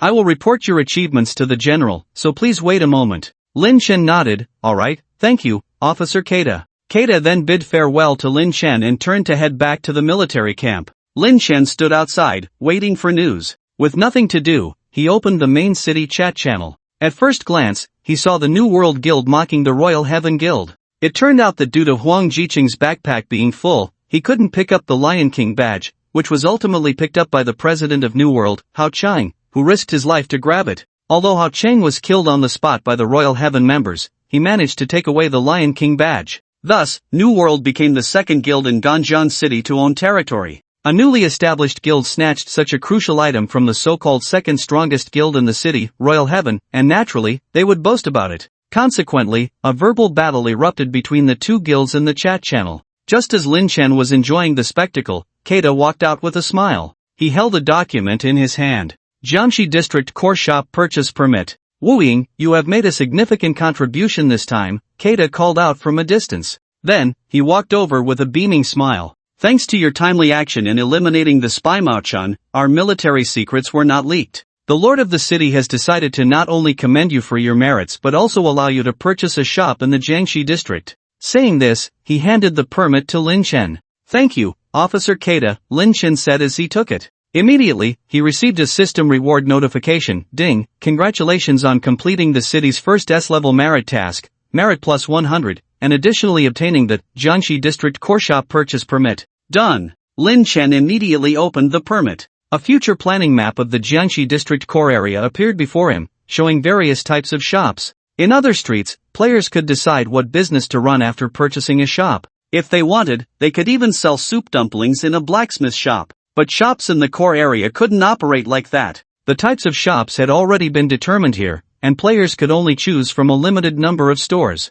restaurant, pharmacy, cloth shop, blacksmith shop, grocery store, auction house. Each shop was extremely profitable. The pharmacy had thin profits but high turnover, as every player had to spend money there daily. The cloth shop and blacksmith shop were equipment stores, with 80% of players' gear coming from there. The auction house was a gathering place for high-end equipment and players, where the 10% auction fee on each item made it very lucrative. Lin Chen was always at the forefront, able to obtain top-tier equipment, so choosing the auction house was the most suitable option. However, when he saw one shop option, he suddenly changed his mind: Fengyue Tower. They could actually open a brothel. He had never heard of players being able to run this kind of business in his previous life. Could it be related to Qing Furong? If it were the old Lin Chen, he wouldn't have been too interested in this. But he had recently experienced the wonderful taste from Qing Furong and knew that such an establishment would be paradise for players. In this world of destiny, everyone fought in bloody battles all day long.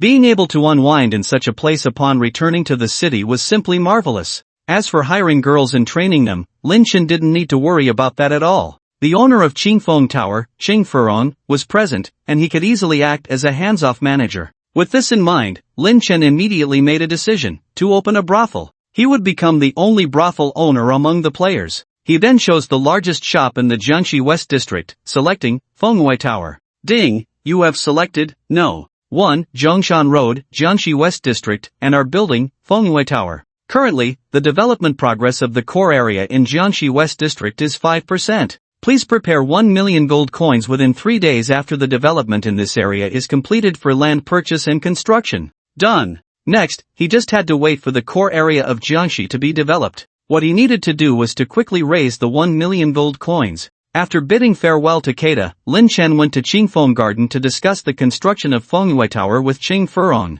In the real world, Jiangshan Haoding, Huang Family Villa, Huang Rin, Huang Jia, and Huang Di all had gloomy expressions. After Huang Jiqing finished recounting the disgusting experiences in the game, they all fell into silence. They had invested heavily in the Destiny game to establish their guild before the game officially launched. Who would have thought that various unexpected situations would arise, causing their first guild to fall into someone else's hands? Since they couldn't be the first, being the second wasn't bad either. If they managed the Huangtian guild well, there was still a way to surpass the others and become the number one in Jianggang City. But unexpectedly, the key item for establishing the guild territory was snatched away by a newly formed small Karami guild. How could the Huang family endure this humiliation? After a long silence, Huang Jie said solemnly, Jiqing, are you sure the puppet in your backpack is the same as the one that suddenly appeared at the auction house last time? Huang Jiqing nodded, that's right, and the effect is even more exaggerated than last time. The puppet from before took up 5 slots in my backpack,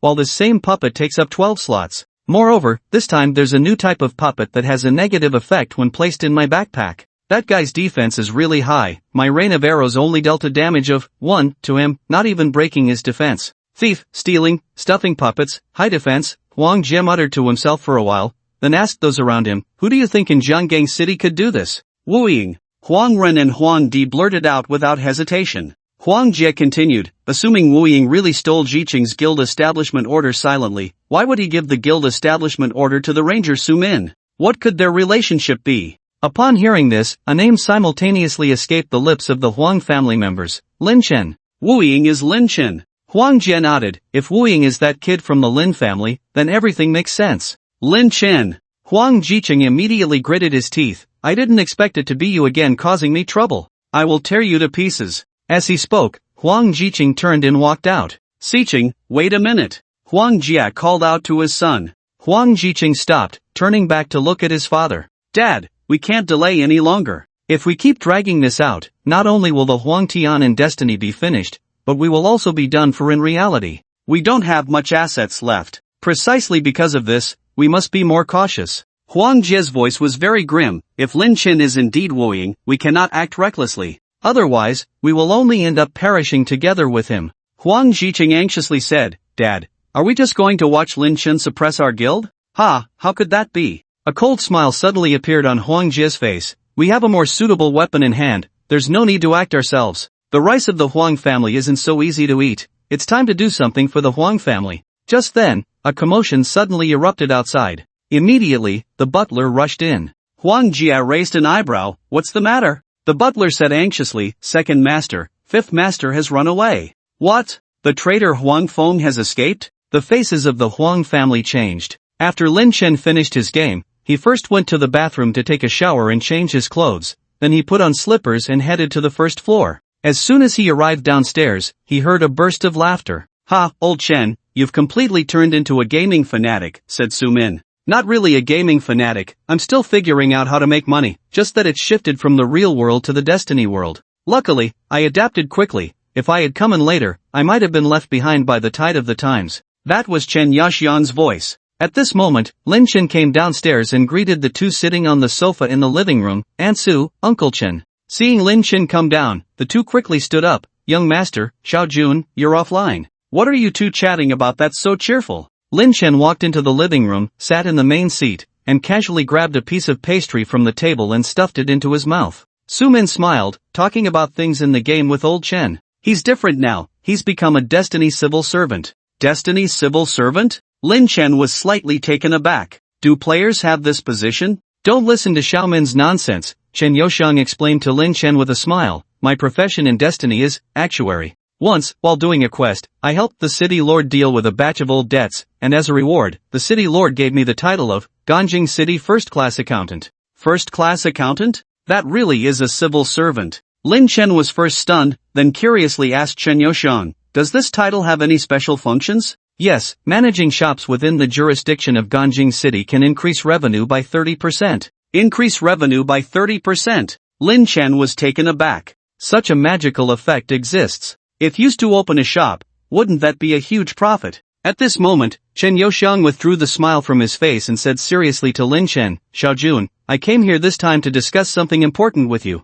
You know, today the Jiangxi district opened, and many people obtained land there. However, those lands are not only in remote locations but also cannot obtain business licenses. So I thought to consult you in person. Do you know how to acquire a shop, preferably in the core area? Hearing Chen Yaxiang's words, Lin Chen immediately smiled. What a coincidence, I just obtained a shop in the core area of Jiangxi district and was thinking about how to set it up. Really? Not only Chen Youxiang, but even Su Min exclaimed. In fact, Su Min had also tried to open a shop. Because the guild's location was quite good, close to the bustling area, she thought about setting up some storefronts along the guild's walls for external business. However, upon checking, she found out that outsiders could not enter the guild's territory, and it was impossible for others to come and go between the street and the buildings inside the guild. This incident also indirectly indicated that Destiny's management of shops is very strict. Unexpectedly, Lin Chen actually managed to get a shop. Moreover, it was in the core area of Jiangxi district. How could that not be shocking? Lin Chen nodded, that's right, the shop is specifically located at No. 1 Zhongshan Road in the Jiangxi District Development Square, the largest storefront. Hiss! Chen Youxiang and Su Min gasped. Both had studied the planning map of the Jiangxi New District, especially the locations of shops in the core area, which they knew like the back of their hands. No. 1 Zhongshan Road, that is the golden location in the Jiangxi New District. Opening any shop there would be a guaranteed profit. So, are there any procedures left to complete? The procedures are almost done. I just need 1 million gold coins for land acquisition and building construction. 1 million gold coins. Chen Youxiang and Su Min furrowed their brows. Although the game had been live for 10 days, and the price of gold coins was no longer as exaggerated as the tens of thousands in the first few days, the market price was still over 1,000. To acquire 1 million gold coins from players using Blue Star currency, at least 1 billion would be needed. Lin Chen had recently used his money to buy assets from the Huang family, so he didn't have much cash on hand right now. Since this matter had just come up, Lin Chen suggested to Chen Youxiang, Uncle Chen, why not sell some of those assets? No way. Chen Youxiang immediately denied Lin Chen's suggestion without a second thought. Those assets have just gone through negative news and haven't returned to their original value. If we sell now, we might get just over 6 billion. If we wait a month or two, I can operate in the market and release some positive news, and we could easily raise those assets to 300 or 400 billion. What seems like 10 billion to you now actually costs much more. Lin Chen nodded. Chen Yaxian's analysis was sound and reasonable. You old Chen, don't try to pull tricks in front of me. Suddenly, Chen Min scolded Chen Youxiang. Are you planning to say that you'll put up the funds to help the young master secure that 1 million gold coins, and then take a share of the stocks? You old man, have you forgotten who helped you through tough times when you were deep in debt and ready to jump off a building? Now that you're doing well, you start scheming to divide the young master's assets. Do you have any conscience left? You're really an ungrateful guy. Faced with Su Min's outburst, Chen Yoxiong awkwardly smiled. It would be impossible to say he had no selfish motives at all. After over 30 years in the financial market, his instinct was always to think of how to maximize benefits. However, to say he was deliberately trying to take Lin Chen's assets and was ungrateful was going too far. If he truly forgot Lin Rongtian's kindness, the Lin Chen Growth Fund would have long been crushed by the Huang family, and there would be no happy days like now. Lin Chen naturally trusted Chen Yoxiong's character. So after Su Min's tirade, he stepped in to speak for Chen Yoxiong. "Aunt Su, please don't say that about Uncle Chen. Actually, I think having Uncle Chen as a shareholder is a good idea. Young master, don't be fooled. Aunt Su, let me finish." Su Min was interrupted by Lin Chen's wave of his hand as she began to speak. Then, Lin Chen looked at Chen Yoxiong. Not to mention Uncle Chen's rich business philosophy, which is beneficial for store operations. Just his skill in the game that increases revenue by 30% is worth making him a shareholder. We can't let Uncle Chen put in the effort of a shareholder and only get paid like a worker, right? Su Min and Chen Yoxiang both fell silent, exchanging glances. Just a second ago, they were at odds, the next moment, they were in sync. Both felt a deep sense of relief. Lin Chen actually didn't want to keep everything for himself but actively wanted to share the benefits with his partner. The young master has really grown up. After the three discussed how to acquire 1 million gold coins and shares in the store, Chen Yoxian left. Su Min logged into the game to handle guild matters. Before long, Lin Chen was left alone in the living room. Just then, someone knocked on the villa door. Outside, a hurried voice called out, "Lin Chen, your identity in the game has been discovered by the Huang family. They want to cause you trouble. Be careful." It was Huang Feng. Hearing the voice outside, Lin Chen raised his eyebrows. What did Huang Feng just say? His identity in the game had been discovered by the Huang family? He immediately opened his phone and looked through the camera at the scene outside. It was already dark outside. At this moment, Huang Feng was crouched by his own front door, knocking and glancing back occasionally. In the distance, Huang Ren and Huang Jia were walking over slowly. Just then, the camera suddenly jolted violently, as if it had encountered some interference. The next moment, the entire camera lens went black. Seeing this scene, Lin Chen's lips curled into a smile. Heaven has a path, yet you refuse to walk it. Hell has no door, yet you come knocking. Since you've come to me, don't blame me for being rude. He touched his neck and then stood up. Outside the door, Huang Jia shouted at Huang Feng, "Huang Feng, you traitor, how dare you come directly to the Lin family?" Bang bang bang. Huang Feng's face showed panic as the knocking grew more intense. "Lin Chen, did you hear that? Lin Chen." There was no response from inside. But behind him, Huang Jia wore a mocking expression. "Old 5, stop shouting, that kid won't open the door for you. You're just a pawn being used by others, discarded once used. You treat him like a nephew, but he doesn't see you as an uncle. Don't waste your breath, come back with us." Huang Feng turned to look at Huang Ren and Huang Jia, suddenly displaying a righteous expression. "You bunch of guys have no right to be his uncles. In the past, you used Xiao Jun's affection for his uncle to divide the Lin family's assets. Now that you see him affecting your game, you want to harm him. You guys are truly worse than beasts. I would rather die than let you harm Xiao Jun. You." Just then, a beam of light shot out from behind Huang Feng. He immediately turned to look back. The door had been opened. Lin Chen stood at the entrance, expressionless. "Xiao Jun." Upon seeing Lin Chen come out, Huang Feng's face immediately lit up with joy. He then pointed at Huang Ren and Huang Jia behind him, saying to Lin Chen, "Xiao Jun, they've discovered you are wooing and are plotting to harm you. You must be careful." Lin Chen seemed ungrateful for Huang Feng's warning. He first snorted coldly, then looked at the other with a stern face. "Aren't they trying to harm me just as you wish? Why are you telling me this?" Ha ha ha. Huang Jia laughed loudly. "Old 5, now you realize how naive your thoughts are, right? For so many years, this kid has hated our Huang family to the bone. Even if you actively side with him, he could never forgive you." Huang Feng said, "I'm not here to seek Xiao Jun's forgiveness. I came here just to..." As he spoke, he suddenly stepped into the door. When he got close to Lin Chen, a sinister smile appeared on his face. In his hand, a gleaming sharp knife had appeared without him noticing. Puff! The knife in Huang Feng's hand struck Lin Chen right in the heart. A cruel smile spread across his face as he finished his half-sentence. "I came here just to kill you." Not far away, Huang Ren and Huang Jia saw Huang Feng succeed, their faces revealing smiles of conspiracy fulfilled. From start to finish, the three Huang brothers had been acting. Their play didn't just start now. Long before the topic of Huang Feng being a traitor came up, they had already set their trap. Their goal was to lower Lin Chen's psychological defenses. For the success of their plan, they even kept Huang Ji in the dark, just to make him genuinely display the actions and words of the Huang family believes Huang Feng is a traitor. Now, it finally came in handy. In that 1 second when Lin Chen let his guard down, Huang Feng seized the opportunity and killed him in one blow. The sharp knife in Huang Feng's hand twisted in Lin Chen's chest, then he leaned close to Lin Chen's ear. Let me tell you another truth. That car accident over a decade ago was also planned by our Huang family. And I was the driver who crashed into your parents. Your mother, my fourth sister, died by my own hands. Ha ha ha. The smell of blood stimulated Huang Feng's nerves, driving him into a frenzy. The fact that he hadn't killed Lin Chen back then had always been a knot in his heart. Today, he finally accomplished it. Just then, a calm voice came from in front of him. I know, Suma has already told me. What? Huang Feng was taken aback.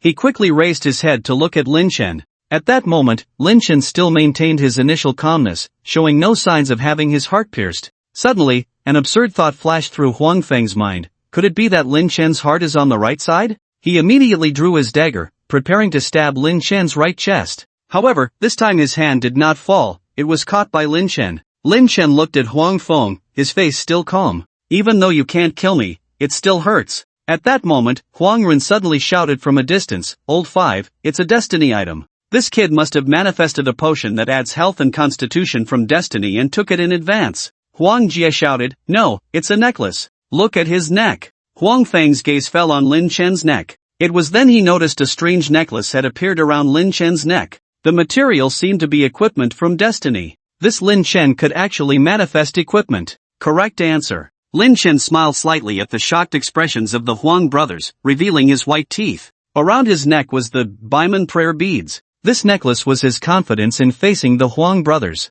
On the very first day he entered the secret realm, he saw someone spend 100 million to find the real address of Wu Ying. At that time, he had already been on guard. Later, the Golden Toad gave him a ring that could manifest Tier 2 equipment, so he manifested the Baiman prayer beads. Globally, the Baiman prayer beads were the only piece of equipment manifested from the Destiny game at this stage. Seeing Lin Chen actually manifest equipment from Destiny, the Huang brothers realized their plan had already failed. Run! Huang Jie shouted and immediately turned to flee. Huang Ren followed closely behind, escaping from Lin Chen's villa. Only Huang Feng, who was caught by Lin Chen, turned pale. Lin Chen watched the backs of Huang Ren and Huang Jie. These two old foxes were actually running in different directions. But did they think they could escape? How could that be? Lin Chen stepped outside. At that moment, his skin suddenly sprouted thick black fur. His body expanded rapidly. Two sharp horns protruded from the top of his head. Roar! A beast appeared in the neighborhood. Baiman, manifested. Transforming into Baiman, Lin Chen directly threw Huang Feng away. The direction Huang Feng flew was right towards the tuberculosis ghost, Huang Ren. Ah! Huang Feng let out a miserable scream in the air. However, this scream lasted less than a second. Boom! A dull sound echoed. The sound was like a meteor falling from the sky. Then, a large amount of dirt flew in all directions. Where Huang Feng landed, a pit with a diameter of 10 meters appeared. Huang Ren and Huang Feng were both bloodied and dead. On the other side, Huang Jie heard the sound and couldn't help but turn to look. Immediately, he was shocked by the terrifying scene. He couldn't understand why Lin Chen could transform into a ferocious beast. He also couldn't comprehend why the power was so great. This was reality, not a game. Why could Lin Chen manifest equipment? Wasn't the manifestation symbol supposed to only manifest specific potions and items? At that moment, Huang Jia ran to his car. Just as he was about to get in and leave, a shadow suddenly appeared in the air.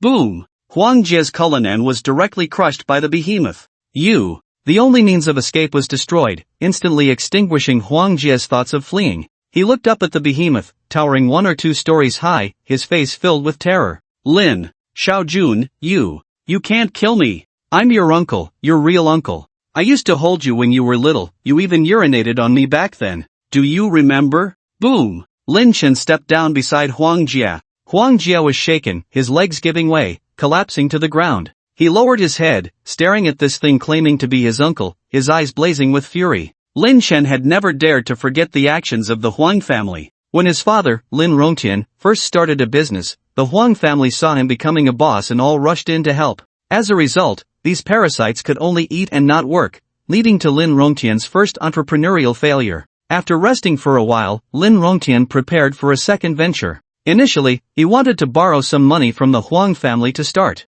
Who knew, the Huang family all put on long faces. Not only did they refuse to lend money, but they also mocked Lin Rongtian for dreaming, advising him to go back to the construction site and carry bricks, even suggesting that his sister Huang Ling divorce him. Fortunately, Huang Ling insisted on standing by her husband, helping him through tough times. Although the second attempt also failed, it laid the groundwork for Lin Rongtian's connections. In his third venture, Lin Rongtian soared, and the Lin group rose from the ground. By this time, the Huang family members came like old dogs smelling braised meat, licking their faces to get close to Lin Rongtian. Naturally, Lin Rongtian would not give them a good face. Then, they began to harass his sister-in-law Huang Ling, saying she grew up eating Huang family food, and without the Huang family, she wouldn't be where she was today. After witnessing her husband's two failed attempts, Huang Ling was utterly disappointed in the Huang family and did not let them have their way. Seeing they couldn't deal with the big fish, the Huang family turned to flatter the younger ones. At that time, Lin Rongtian and his wife, seeing their son was young, didn't want him to be affected by the grievances of the previous generation, so they didn't mention the past.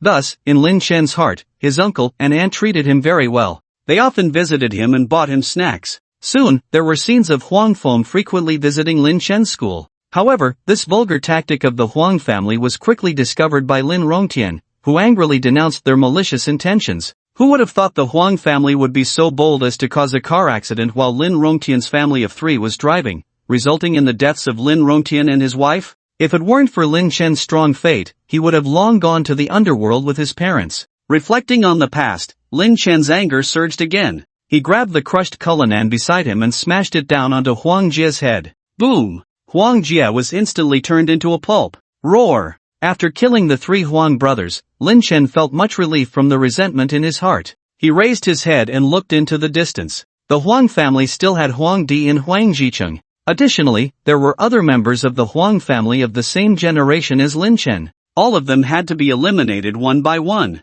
Just as he was about to set off, he suddenly noticed people hiding in the shadows around him, watching him. Although the sky was dark, under the illumination of the streetlights in the community, people in the distance could still see this towering beast. Moreover, the sound of police sirens could be heard from outside the community. It seemed there was no opportunity to wipe out the Huang family today. Let them survive for a few days, he would find another chance later. Lin Chen then leaped away, escaping the community. In front of so many people, he naturally couldn't go home directly but headed straight for Swan Lake. Under the streetlights, his tall figure looked especially terrifying. Along the way, he heard countless screams. Those with small courage covered their heads and fled, fainting on the spot. Those with a bit more courage hid at a distance, pointing their phones at him. Lin Chen ignored those people and ran straight to Swan Lake, then leaped into the air. Splash! The enormous behemoth jumped into the water, sending splashes over 10 meters high. Afterward, some bold individuals cautiously approached the shore to peek into the lake. The monster didn't look much like an aquatic creature, it should come up for air. However, they waited for a long time without any movement. Even when the police sealed off Swan Lake, they still didn't see the monster emerge. Jiangshan Mingyuan, Lin Family Villa. A magic array appeared in Lin Chen's room. Swish! A soaking wet, naked man appeared out of thin air. It was Lin Chen. Huff, huff, huff. He gasped for breath, wiping the water off his face. After a while, the magic array disappeared, leaving only the droplets of water falling from him. Lin Chen hurried to the bathroom to dry off and then put on a new set of clothes. When he transformed, all his clothes except for the necklace around his neck had been destroyed. It seemed that clothes in reality were still inconvenient. He needed to get a few casual outfits from the game when he had the chance. Then, Lin Chen lay on the bed, reflecting on what had just happened. The reason he was able to escape the crowd and evade the police was that he used a return scroll. There were cameras everywhere, and countless people were filming him with their phones. He couldn't guarantee that he wouldn't be caught on camera while on land. So, he jumped into the water to activate the return scroll. Although return scrolls were common and inexpensive items in the game, materializing them in reality was quite difficult. Only third-tier or higher manifestation symbols had this function. At this stage, there weren't many third-tier manifestation symbols. Lin Chen only had 5 in total, now only 4. Once his breathing calmed down, Lin Chen picked up his phone to check the news. Sure enough, the incident of the unknown beast appearing in Jiang City topped the trending topics. Countless people provided photos and videos to prove the event. Some even found the 3 deceased brothers of the Huang family in Jiangshan Mingyuan. Everyone speculated about where this beast came from. Almost 90% of people gave the same guess, destiny. Soon, another topic topped the charts: Destiny monster has entered the real world. Knock, knock, knock. Just as Lin Chen was about to take a closer look at the news online, there was a hurried knock on the door. Young master. Xiao Jun. Outside, Su Min's anxious voice rang out. Lin Chen opened the door. Su Min was holding her phone, ready to make a call. Hu Xiaoling stood behind her, holding a bundle of tattered cloth strips. Both of them looked extremely anxious. Upon seeing Lin Chen come out, they immediately sighed in relief. Young master, it's good that you're okay. Lin Chen asked, Suma, Ling Yi, what happened? Su Min glanced at Lin Chen's new clothes, her face showing suspicion. You have been in the room the whole time? Lin Chen instinctively glanced at Hu Xiaoling. He wasn't wary of her, it was just that he had never discussed the matter of destiny in depth with her, and she didn't know much about it. Young master, I'll head down now, Hu Xiaoling understood. She handed the tattered cloth strips to Su Min and turned to leave. Lin Chen then noticed that the strips in Hu Xiaoling's hand were from the clothes he had destroyed during his transformation, clearly something she had picked up at the door. Wait a moment, Ling Yi, Lin Chen called out to Hu Xiaoling. He had already decided to come clean with her. Otherwise, she wouldn't know what was going on if she encountered danger in the future. So, he opened the door. Come in and let's talk. After Su Min and Hu Xiaoling entered, Lin Chen recounted what had just happened, including manifesting the necklace, transforming into the behemoth, killing the three brothers of the Huang family, and using the return scroll to come back. Throughout Lin Chen's narration, Hu Xiaoling's mouth was agape in shock. She watched Lin Chen grow up. Although Lin Chen had changed a lot these days, in her eyes, it was still within an acceptable range. But now, what she heard far exceeded the understanding of an ordinary person, transforming into a monster, killing. Is this really the behavior of her well-behaved young master? Compared to Hu Xiaoling's shock, Su Min remained much calmer. She wasn't too surprised by Lin Chen manifesting the necklace or transforming into a behemoth. What troubled her was that Lin Chen had killed someone. In Manhwa, murder is a serious crime. Unless it's self-defense, one is bound to go to jail or face worse consequences. Lin Chen killing Huang Feng was definitely self-defense. But killing Huang Ren and Huang Jie clearly couldn't be justified as such.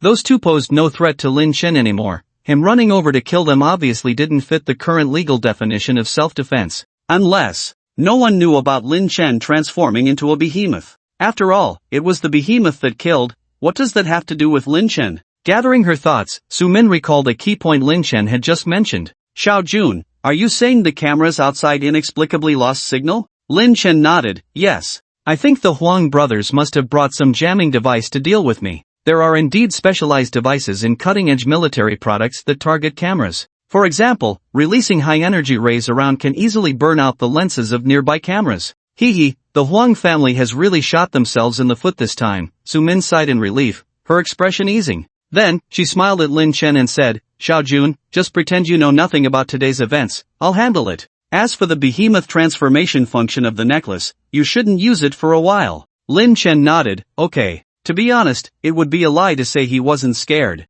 Although order would be restored in 3 months, that time hadn't come yet. Theoretically, his actions would warrant severe punishment under the current legal system. Although the process wouldn't be that quick, keeping him locked up for months without letting him play games would be a huge loss. At this moment, Hu Xiaoling reminded, Ninjia, I'm just afraid the remaining members of the Huang family will cause a scene. What if the young master?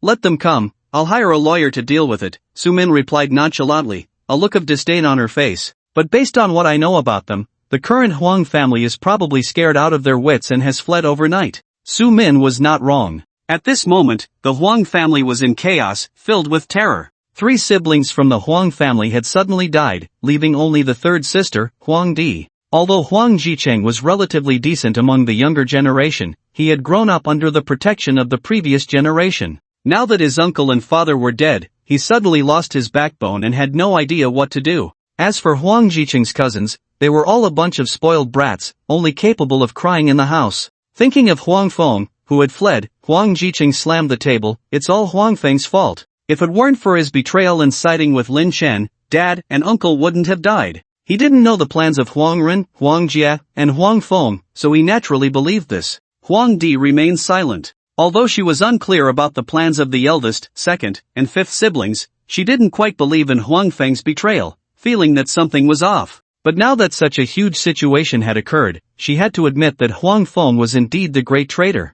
However, compared to Huang Jicheng, who was lost and only knew how to complain, her mind was a bit clearer. Let's not delve into Huang Feng's matter for now. We need to think about what to do next. What else is there to do? Just storm into the Lin family and kill Lin Chen and Su Min. Huang Jie's second son, Huang Jigong, stood up angrily. Have you lost your mind? Huang Jiqing immediately scolded his younger brother. If that ferocious beast really was released by the Lin family, wouldn't we be walking into our own deaths? How about we move first? Huang Di's daughter, Huang Xiaohua, timidly suggested. Our community is so close to the Lin family, who knows what might happen at night? Hiss. The members of the Huang family all gasped at Huang Xiaohua's words. At that moment, they recalled the terrifying visage of the beast in the video. That creature was at least 1 or 2 stories tall, and a single leap could cover more than 10 meters. Such a ferocious beast was simply unheard of. If they had to face it directly, they would probably be scared to death. Even if the police surrounded the Huang family, they might not be able to save them.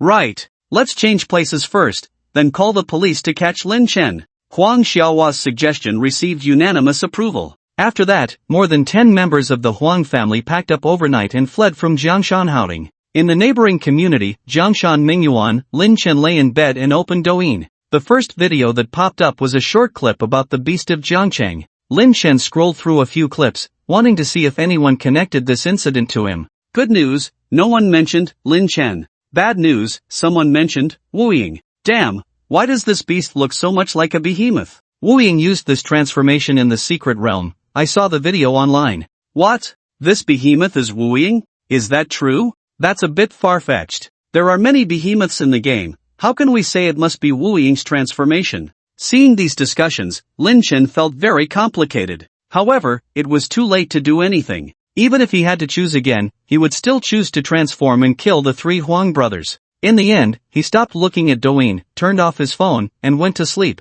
After the emergence of Tianming, its popularity remained high. Initially, this fervor was limited to the gaming community. But since the function of manifestation talismans was revealed, it allowed the Tianming game to break out of its niche, extending from gamers to everyone. Even those who didn't play games couldn't ignore the impact of Tianming on the real world. More and more people began to showcase the miraculous functions of their manifested items online, such as scar removal, treating insomnia, boosting energy, curing nearsightedness, and so on. At that time, the majority of comments were positive. Although some people thought of potential risks, very few paid attention to them. However, the appearance of the ferocious beast made everyone suddenly realize a terrifying fact. If those fierce beasts from the game came into reality, wouldn't the whole world be thrown into chaos? In just one night, the notion that the Tianming game will destroy Blue Star appeared on Douyin, Weibo, and even on the official Tianming forum, causing considerable panic. Some even shouted the slogan "Save Blue Star, reject Tianming," urging everyone not to play the Tianming game. However, this viewpoint was extremely naive. It was like someone saying, nuclear bombs threaten world security, so we should destroy all nuclear bombs globally, which is meaningless. If you don't play, don't stop others from playing. That would be like crippling oneself. Afterward, players continued to discuss, since game monsters can come out, can players also enhance themselves in reality? Does this mean everyone can rely on Tianming to become superhumans? In the end, the Jiangcheng Beast incident not only failed to dampen players' enthusiasm but instead made everyone even more excited. Some even shouted the slogan Tianming, come early. Whether it was reject Tianming or hope for Tianming's arrival, these two extremes did not represent the mainstream players' thoughts. In reality, most players were merely observing the Jiangcheng Beast incident and were not significantly affected, just as people wouldn't let the existence of nuclear bombs interfere with their daily lives. The question of whether destiny can destroy the world is still an unknown. However, the fact that atomic bombs can destroy the world is an objective reality.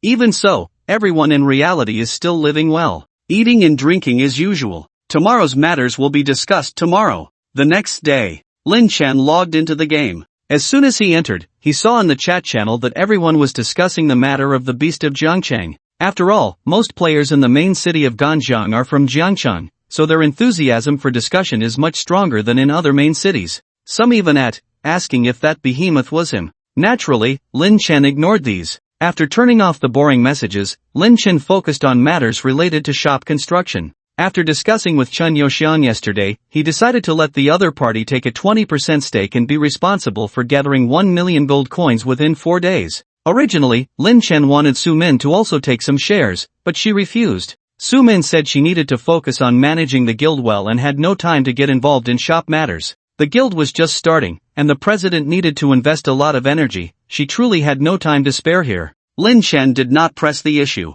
The importance of the guild far outweighed that of the shop. One must not lose big over small matters. After that, Lin Chen went to inquire about the progress with the officials in the Jiangxi district. After the Jiangxi district opened up yesterday, players were eager to develop Jiangxi. The core area had the highest level of development. In just one day, it had already reached 28%. At this rate, it would only take another 2 or 3 days to complete the development of this area. In the past, Lin Chen would have actively participated in the construction work. But now, he was not in a hurry. In fact, he preferred the progress to be a bit slower. The city lord required him to take out 1 million for shop construction 3 days after the core area of Jiangxi is completed. Therefore, a slower development pace would give Chen Youxian more time to acquire gold coins. After understanding the development of Jiangxi, Lin Chen began to plan his next steps. Now, he had reached the 3rd tier. He had 2 pieces of 3rd tier equipment, namely, Cerberus Collar, 3rd tier red growth level, health plus 25,000, mana plus 15,000, transforms into Cerberus, 4th tier unsealing. Flood Monkey leather armor, 3rd tier red growth level, physical defense plus 2,000, magic defense plus 2,000, dual defense damage reduction 12%, summons a water leather armor with 20,000 health, CD 30 seconds. 4th tier unsealing. Apart from these 2, the rest of his equipment was basically 2nd tier. Then, he glanced at the levels of other players. The 2nd-ranked player, Qin Tian, was level 27. It would take at least another 2 or 3 days to reach the 3rd tier, and Lin Chen's level was still far ahead. So, what should he do next? Continue leveling up, or farm for equipment and complete quests? Just then, Lin Chen was bumped into by a child. He then found a letter in his hand. It simply said, "Uncle Woying, help, Lai Tu Zhang." Seeing this letter, Lin Chen's mouth curled into a smile. He almost forgot that entering the 3rd tier had a chance to trigger this quest. He then went to the city's teleportation array, heading to Luka Town. Luka Town was still as lively and prosperous as before. Although there were many more people in the main city than a few days ago, the population density was still far less than in the town. The quests in the town, the surrounding monsters, and dungeons had already been developed by everyone, making it easier for ordinary players to team up and level up here. Moreover, the atmosphere in the town was better. There were no guilds, and disputes were few. Everyone coexisted harmoniously, with very few conflicts. Just as Lin Chen was enjoying the harmonious atmosphere around him, a sudden exclamation came from beside him. "Wooing!" After this exclamation, everyone around turned their gaze to Lin Chen. Lin Chen smiled slightly and greeted the people around him. As the top-ranked player, he thoroughly enjoyed the admiration of those around him. However, he soon noticed that the looks in their eyes were somewhat off. Their gazes were not filled with worship, but rather, fear. "Run! The plague god is coming! I'm going to die, I'm going to die!" The surrounding players scattered in a rush. A large area around Lin Chen was suddenly empty, with at least 80% of the players fleeing. The remaining players looked utterly bewildered. What's going on? Why is everyone running when they see him? Is that Wooing, the one ranked first? Could it be that he's a murderous maniac? So what if he is a murderous maniac? This is a town, why should we be afraid of him? In the distance, players saw that these newbies were still so close to Wooing and quickly shouted a warning, "Get away from Wooing. He's a plague god. Every time he shows up, something bad happens. Last time, over 1,000 people died because of him. Run! If you don't run now, it will be too late." Plague god? Dead people? The newbies found these words quite ridiculous. How could there be such an absurd attribute as a plague god? It was just a coincidence. Just then, a voice shouted from afar, "Wooing, stop!" Upon hearing this shout, Lin Chen had no reaction, but it scared the people around him to the point of panic. Run! The doom is coming! Lin Chen had come to the town to rescue Lai Tu Zhang. In the storyline related to him and Lai Tu Zhang, a few days ago, Lai Tu Zhang had been wandering around as usual, sneaking around to take things and then selling them in the black market. But frequenting the river, how could he avoid getting his shoes wet?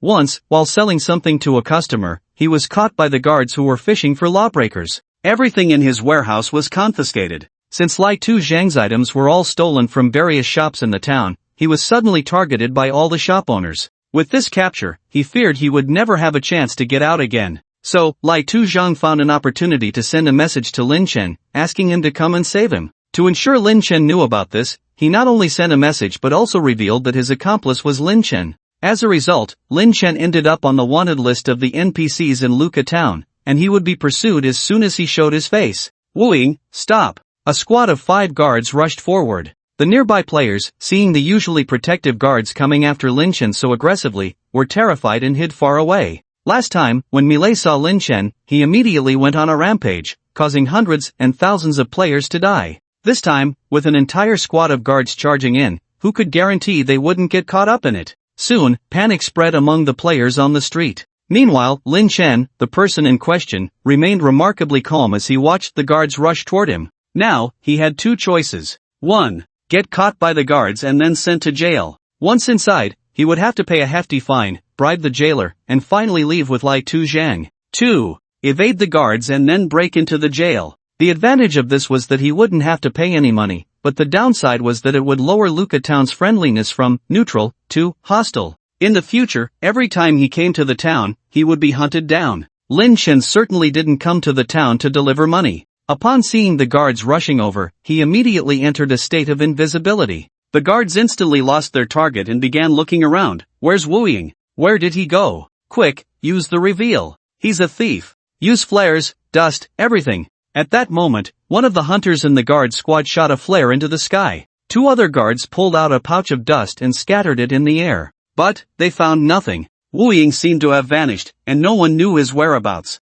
If Miley were here, she would definitely use AoE to clear the area. But these guards are not that aggressive. They continue to expand the range of their anti-invisibility, trying to locate Lin Chen. After Lin Chen left using his invisibility, he let out a sigh of relief. This time, he wasn't specifically targeted, his stealth ability finally proved useful. Several times before, his invisibility had been seen through. The village chief's case was due to the chief providing an unlimited supply of high-grade powder, which led to his exposure, stealing the construction order. The Aru Divine Bow, and the Cheonchi treasure pill resulted in being caught for stealing important items. This time, there were finally no chaotic targeting methods. His stealth skill could finally perform its intended function. Or perhaps, this was the effect of the Cheonchi treasure pill? Then, Lin Chen, taking advantage of his invisibility, made his way to the prison in the town. When he reached the entrance, he stopped. The prison, of course, was heavily guarded. Although Lin Chen's invisibility wouldn't be seen through by the guards, he couldn't enter because the prison door was locked.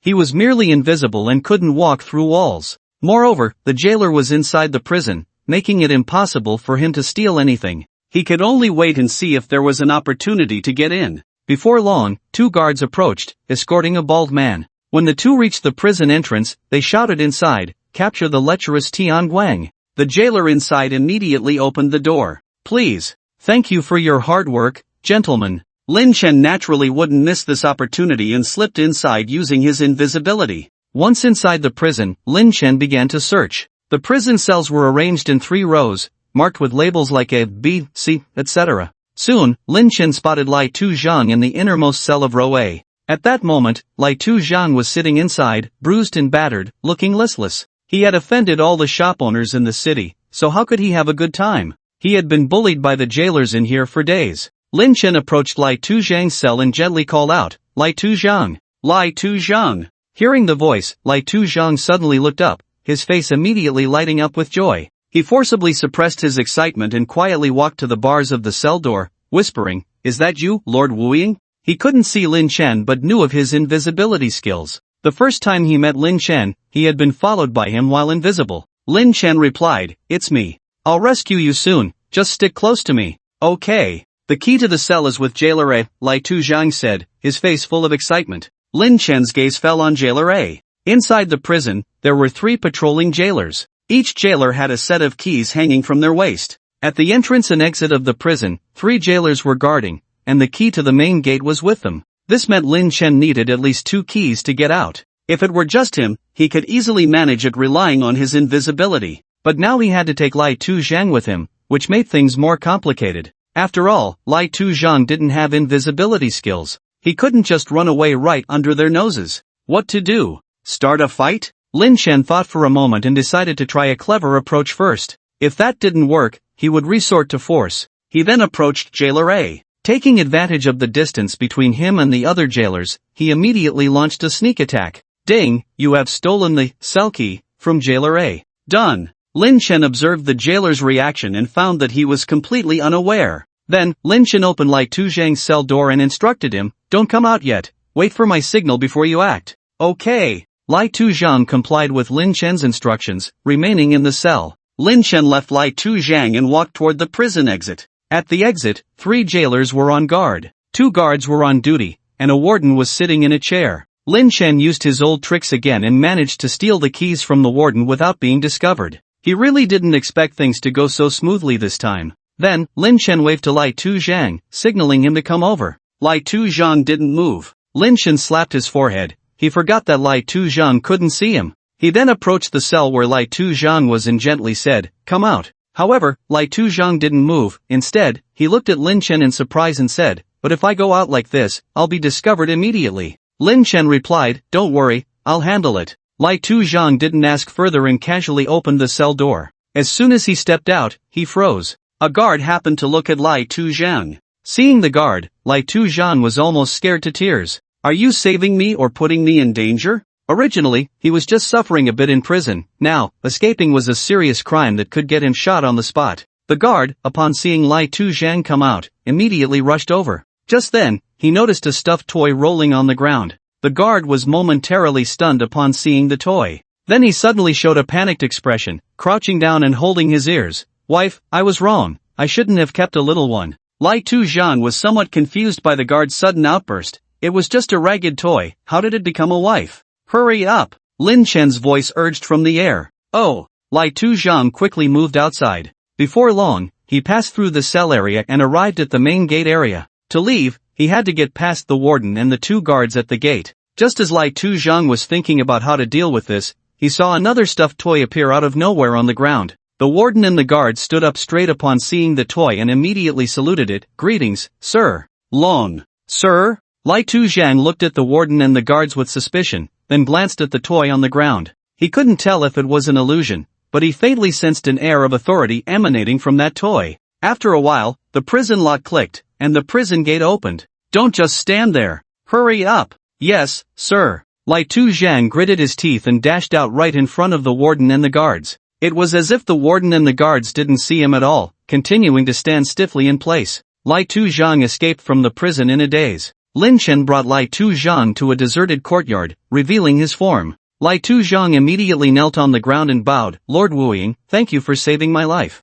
Lin Chen didn't want to waste time here and said, "Stop dawdling, let's find a way to leave this place." It was naturally simple for him to leave alone. He could just swagger out using his invisibility. However, Lin Chen had to escort Lai Tuzhang out of the town to complete his mission. It would be best to find a way to bypass the guard team, as that would save the most time. If that didn't work, Lin Chen would have to force his way through. He was now at level 3 and had updated 2 pieces of level 3 red equipment, so dealing with the guards in the town wouldn't be a big problem. What he feared most was players causing trouble. His reputation in the town wasn't good. Those people would likely come to stir up trouble if they saw him at odds with the guards. They didn't need to confront him directly, they could just target Lai Tuzhang. If Lai Tuzhang died, all would be in vain. "This is simple," Lai Tuzhang said, fixing his hair and tossing it back confidently. "As long as I disguise myself a bit, they definitely won't recognize me." "Oh, you have that skill." Lin Chen's eyes lit up. "That would save some trouble." "Then hurry up and disguise yourself.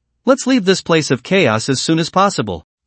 Lai Tuzhang looked at Lin Chen, his face showing embarrassment. "I just got out of prison, and I don't have any disguise materials on me. Could you?" Cough cough. Lin Chen shot Lai Tuzhang a glare. What was this guy doing, acting all knowledgeable when he had nothing? "What materials do you need? I'll go buy them." "My disguise materials are very rare, and you can't buy them here, so..." Lai Tuzhang paused and glanced at Lin Chen. Seeing this guy always hesitating while speaking made Lin Chen furious. "Spit it out. Say it all at once. Otherwise, I'll throw you back in jail." He grabbed the guy by the neck, ready to drag him out. "Sir, no.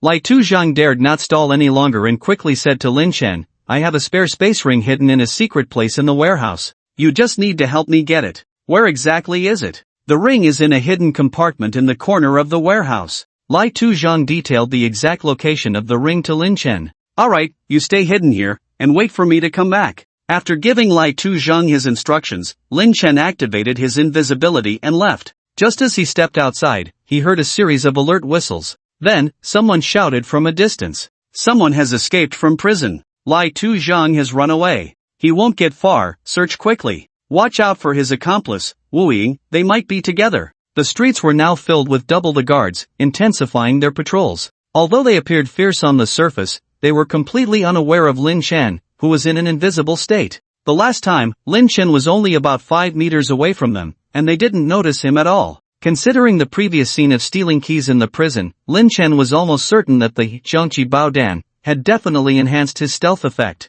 It was understandable that the guards couldn't detect him, but the fact that they didn't notice him stealing keys twice was completely different from his previous experiences. Without the guards' interference, Lin Chen smoothly arrived at Lai Tu Zhang's warehouse. He thought he would quickly find the ring upon reaching the warehouse, however, to his surprise, there were still 2 guards standing at the warehouse door. The entrance was sealed with a cross-shaped tape. Lin Chen used the same trick again, throwing a stuffed toy in front of the 2 guards. The 2 guards immediately stood straight in place. Their figures still firmly blocked the entrance. Lin Chen couldn't help but feel a mix of amusement and frustration. It seemed he could only resolve this with combat. Without hesitation, Lin Chen summoned 2 clones and immediately attacked the guards. Lukatown Broadsword Guard, level 35 health, 300,000 physical attack, 8,000. Lukatown Spear Guard, level 35 health, 250,000 physical attack, 8,000. With a Shadow Strike plus breaking stealth attack, combined with Dragon Blood Burn, he took down the Spear Guard in less than 10 seconds.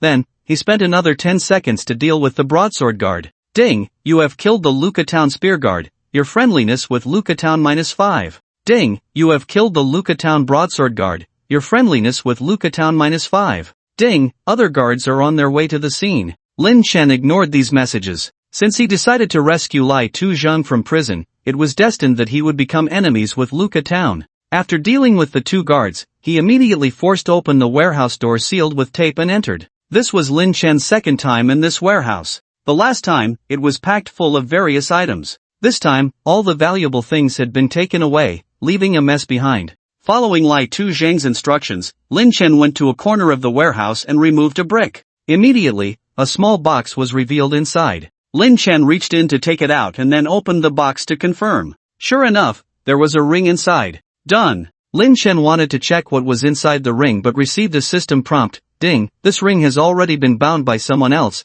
you cannot view it. This Lai Tu Zhang is quite cautious. Lin Chen closed the box and went outside the warehouse. Just then, a shout came from a distance. Someone is breaking into the warehouse. Hurry! A team of 5 guards rushed over from dozens of meters away. Lin Chen, in his invisible state, remained calm and walked away leisurely. Never before had a task been so easy. Soon, he returned to the courtyard where Lai Tu Zhang was hiding. Looking up, he found the courtyard empty. Lin Chen was startled. Could something have happened? He quickly called out softly in the courtyard, Lai Tu Zhang, Lai Tu Zhang. At that moment, there was a rustling sound from the haystack in the corner of the courtyard. Then, Lai Tu Zhang's head popped out from the haystack. Master Wu Ying, I'm here. Seeing Lai Tu Zhang appear, Lin Chen finally felt relieved. Just now, a guard passed by and almost found me, Lai Tu Zhang said as he crawled out of the haystack. Lin Chen didn't want to complicate things and handed the ring to Lai Tu Zhang. Your space ring, hurry up and disguise yourself. Okay. Thank you, Master Wu Ying. Lai Tu Zhang put on the ring and then started fiddling with it. Lin Chen didn't focus on Lai Tu Zhang but looked towards the street outside. Just then, a team of 5 guards turned the corner. There's movement in this courtyard. They seem to have spotted someone in the small courtyard and immediately quickened their pace. Lin Chen snorted coldly and immediately entered his invisible state. It seemed a direct confrontation was about to happen. He began to observe the configuration of the 5, 1 elite captain, plus 2 close range and 2 long range ordinary guards, a very rigorous setup. He couldn't get entangled, it had to be a quick resolution. Otherwise, if other guards arrived, it would be troublesome. It would be best to lure them into the courtyard, so as not to attract the attention of the guards in the distance. With this in mind, Lin Chen reached into his backpack, preparing to throw out a puppet to lure them in. Just then, the guard captain looked towards the courtyard and shouted, Sister, have you seen any suspicious person? Sister? Lin Chen was taken aback. At that moment, a woman's voice came from behind him.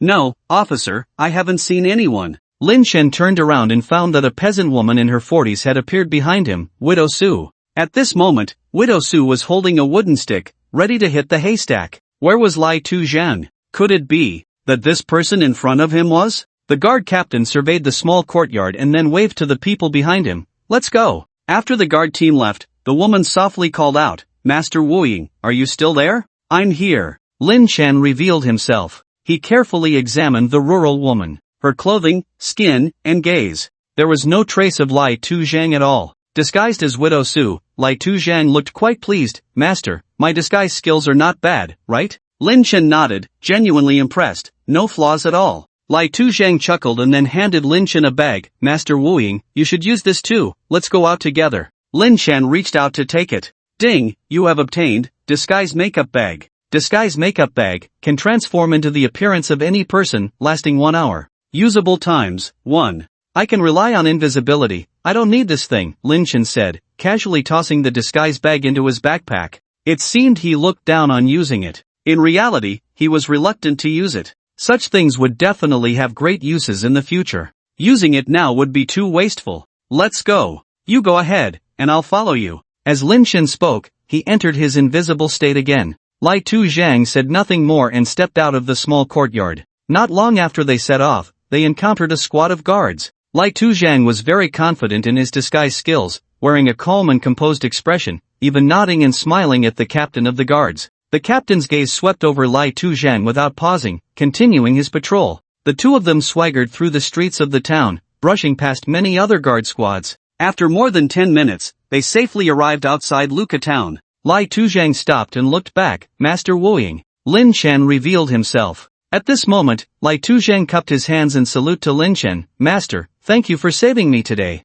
If it weren't for you, I don't know if I could have left the prison alive. If you have any requests in the future, please feel free to ask, and I will do my best to fulfill them. Lin Chen replied, you're too polite. His act of saving the other was not out of overflowing chivalry. Lai Tuzhang would experience a significant boost after this incident. His identity as a black market merchant, the items he sold, and the services he provided would all improve. Although he currently appeared to be a petty thug selling ordinary goods, as time went on, the items he sold would become increasingly high-end. In his previous life, a screenshot had circulated globally. In the trading section of the black market merchant, a certain artifact had appeared, causing a worldwide sensation. The only downside was that the upgraded black market merchant would no longer be fixed in one location. His whereabouts would become erratic, making it difficult for players to find him. So once encountered, one must not miss the opportunity. At this moment, Lai Tuzhang took out a small box from his spatial ring and presented it to Lin Chen. Master Wu Ying,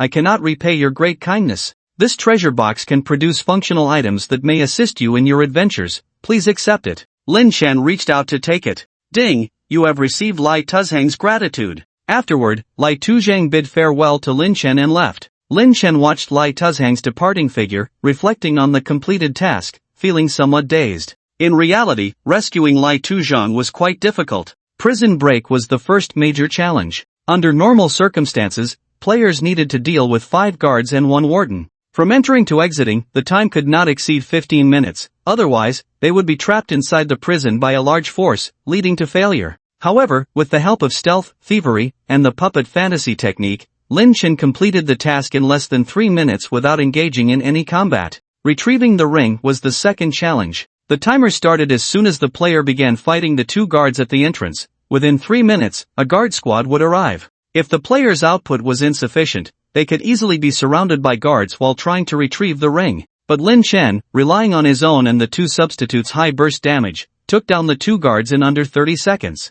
By the time he emerged, the guards had not yet arrived. Leaving the town was the third challenge. This one was relatively easy. Both Lai Tuzhang and the player were disguised, making it simple to pass through. However, Lin Chen managed to save the disguise item by using his stealth skill. The entire task process went so smoothly that it made him feel uneasy, as if something unexpected might occur. Yet, until Lai Tuzhang disappeared from sight, nothing happened. Only then did Lin Chen believe that such a difficult task had indeed been completed so easily. He then turned his attention to the small box in his hand. When he opened it, the system suddenly popped up a message. Ding, lucky burst. Ding, lucky burst. The quality of the item you obtained from this box has been upgraded. Your spatial bag has been upgraded to Xiumi Spatial Bag. Seeing this, Lin Chen was genuinely surprised. He hadn't expected that opening a box could trigger a lucky reward. He then checked the rewards before and after the upgrade. Spatial Bag added 100 item slots. Xiumi Spatial Bag added 100 item slots, one of which is a Xiumi space.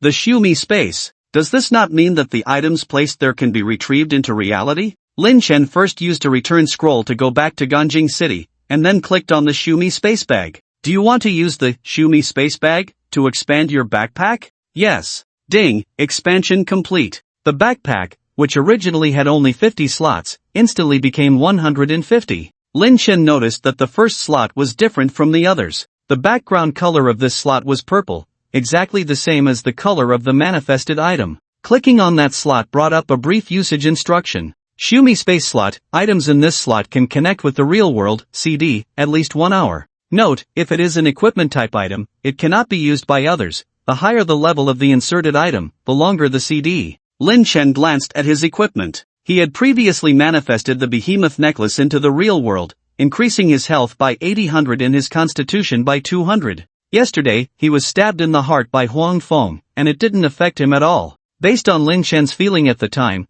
taking a few more stabs in the heart area should be fine. Of course, according to the game's logic, thick blood does not mean invulnerability. If he lost his transformation and was controlled by someone, he could still be stabbed to death. So, he needed to address his defense issue now. Immediately, Lin Chen's gaze fell on his third-tier red clothing. Revolutionary monkey leather armor, grade, 3rd tier red growth level attributes, physical defense plus 2000, magic defense plus 2000, dual defense damage reduction 12% skill, summon a water leather armor with 20,000 health, CD 30 seconds. This is it. Lin Chen then placed the revolutionary monkey leather armor into the Shumi space slot. After that, he logged off immediately and returned to his room. He closed his eyes, and indeed, there was a Shumi space containing the revolutionary monkey leather armor in his consciousness. After manifesting it, an extremely thin leather garment appeared around Lin Chen. After flickering a few times, it disappeared. Lin Chen clenched his fist and pounded his chest a few times. The hand that struck his chest felt a soft touch.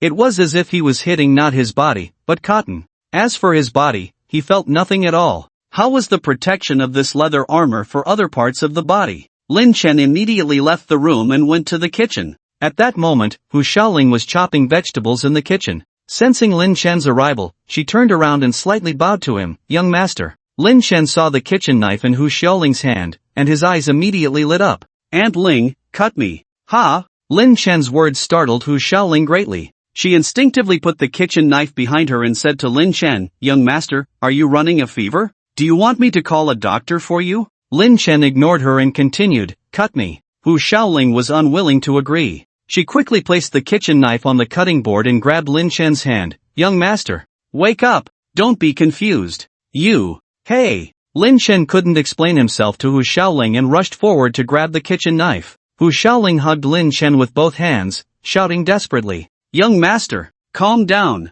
Sister Min. Sister Min. The young master has gone crazy." Lin Chen was at a loss whether to laugh or cry. However, his strength was ultimately greater than Hu Shaoling's, and soon he took the kitchen knife into his hands. This time, Hu Shaoling was truly panicked, her voice rising to a cry. "Young master, what's wrong with you, young master? Don't scare me." Lin Chen ignored her and, in front of her, raised the kitchen knife high and struck it fiercely towards his right arm. Hu Shaoling saw Lin Chen like this and was so frightened that she closed her eyes. With that force, his arm was likely to be severed. Crack! Clang! A crisp sound rang out. Hu Shaoling opened her eyes, and then her eyes widened in shock. The kitchen knife in Lin Chen's hand split in two. The other half of the knife fell to the ground. Yet, Lin Chen's arm was completely unharmed. Not even a mark was left. Eh? Hu Shaoling couldn't help but exclaim at the scene before her. At that moment, Lin Chen's voice rang out, "Aunt Ling, can you let go of me?" "Ah, oh." Hu Shaoling quickly released her grip around Lin Chen's waist. "Young master, what? What is going on? Why did the kitchen knife?" Lin Chen explained, "It's equipment from the game, I have it equipped." "Equipment from the game?" Hu Shaoling looked at Lin Chen in confusion. It was then she noticed that Lin Chen was wearing a strangely styled leather jacket that had appeared on him at some point. The jacket flickered a few times before disappearing again. "This is game equipment." Hu Shaoling reached out to touch it but found she couldn't. "Why has it disappeared?" Lin Chen explained to her, "It doesn't show itself normally, you can only see it when it activates." "What a magical function," Hu Shaoling said, her face full of admiration. "Aunt Ling, can you bring me another kitchen knife? This time, chop my head." Lin Chen had just tested his body and now wanted to experiment with other parts. "Chop my head?" Hu Shaoling was once again startled by Lin Chen's words. "Yes, chop hard, don't be afraid." Lin Chen was unconcerned. After all, his heart had been pierced yesterday, and he was still unharmed. Well, okay. Hu Shaoling brought over another kitchen knife. Lin Chen leaned his head forward for her to chop. Hu Shaoling gripped the knife tightly, her breathing suddenly becoming heavier. She raised it high, but in the end, she couldn't bring herself to do it and gently brushed the knife against Lin Chen's cheek. This was the young master she had watched grow up. How could she bear to hurt him? Hey! Lin Chen grabbed Hu Shaoling's hand and suddenly swung it toward his neck. Bang! Clang! The powerful rebound force sent the kitchen knife flying from Hu Shaoling's hand. Lin Chen's neck remained completely unharmed. This time, Hu Shaoling finally gained confidence in Lin Chen's defense. She picked up the kitchen knife again and began to help Lin Chen conduct experiments, checking various parts of his body. In the end, she confirmed, the defensive attribute of the equipment provided all-around protection, not just for the equipped parts. Truly a fateful item, it couldn't be understood by common logic. After the tests, Hu Shaoling looked at the kitchen full of damaged knives and scratched her head. How was she supposed to cook now? After tidying up the broken knives, she said to Lin Chen, "Young master, I'm going to buy a kitchen knife. Today's meal will be a bit late."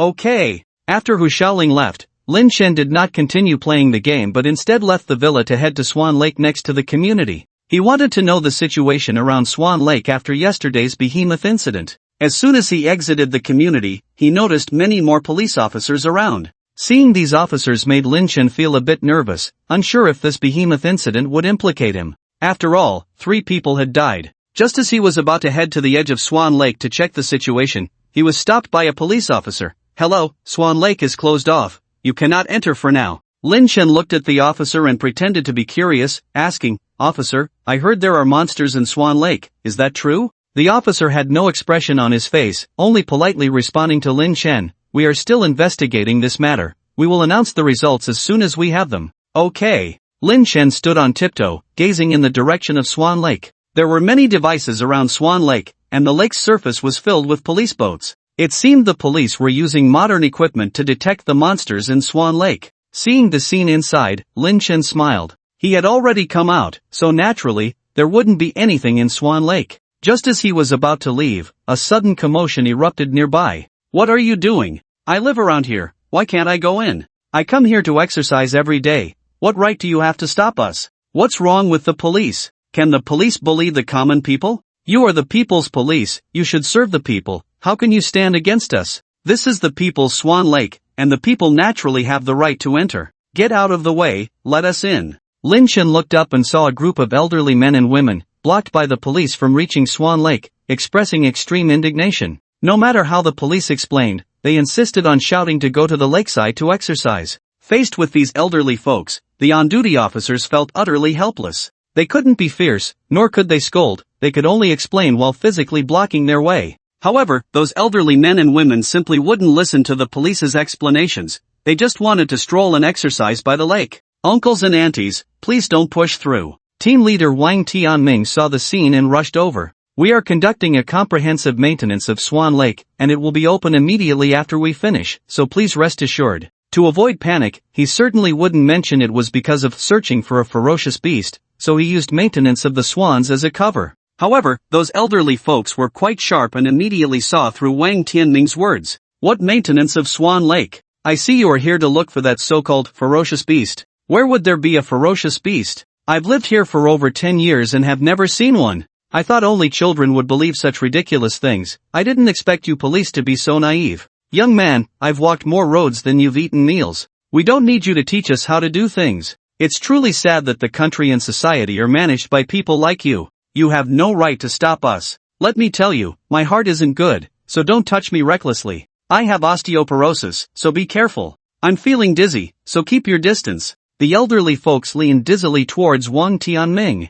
Wang Tianming dared not provoke these troublesome spirits and immediately stepped aside. Seeing this, the elderly folks rushed into the park by Swan Lake. The group of police officers looked at Wang Tianming. "Captain, what should we do?" Wang Tianming's face turned pale, contemplating whether to forcibly expel these people. Lin Chen, witnessing the scene, felt both amused and exasperated. The elderly folks of Longwa truly were a formidable group, an existence even the little fairies couldn't contend with. At that moment, he really wanted to transform into a giant beast and teach these people a lesson. After breaking through the outer barriers, the elderly folks wanted to play by the lakeside. However, there were also police officers on duty by the lake, trying to stop them. But the elderly folks completely ignored them. You police, instead of catching bad guys, why are you targeting us common people? You are wasting our taxpayer money. When I was playing at Swan Lake, your parents weren't even born yet. And you want to stop me? I've lived here for over 60 years and have never seen any ferocious beast. Where's the ferocious beast?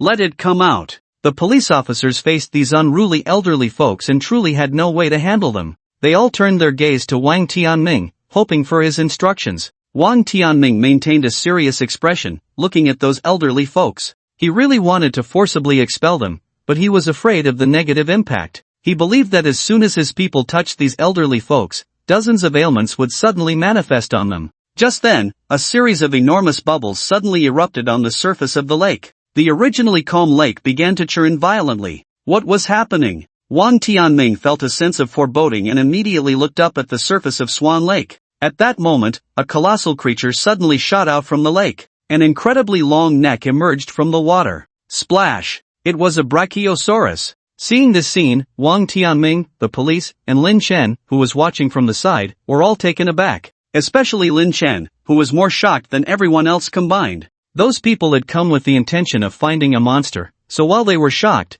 it was within the realm of expectation. As the instigator of the behemoth incident, Lin Chen knew that the behemoth was not in the lake, so he had been watching the scene unfold with a bystander's mentality. Little did he know, there really was a monster in Swan Lake. Roar! The Brachiosaurus looked at the crowd frolicking around and was extremely angry. It opened its massive mouth and shot a column of water towards the lakeshore. Ah! The elderly people by the lake, upon seeing this giant beast, panicked and fled in all directions. At that moment, they forgot all about their osteoporosis and dizziness, running faster than sprint champions. However, no matter how fast they couldn't outrun the Brachiosaurus's water column. Boom! The water column struck the shore in the blink of an eye. The elderly caught in the water column were turned into mush. Even those who managed to dodge the direct hit of the water column couldn't escape the splashing droplets, crying out in pain. Wang Tianming, without any hesitation, immediately gave the order, fire. The police all drew their sidearms and fired at the Brachiosaurus.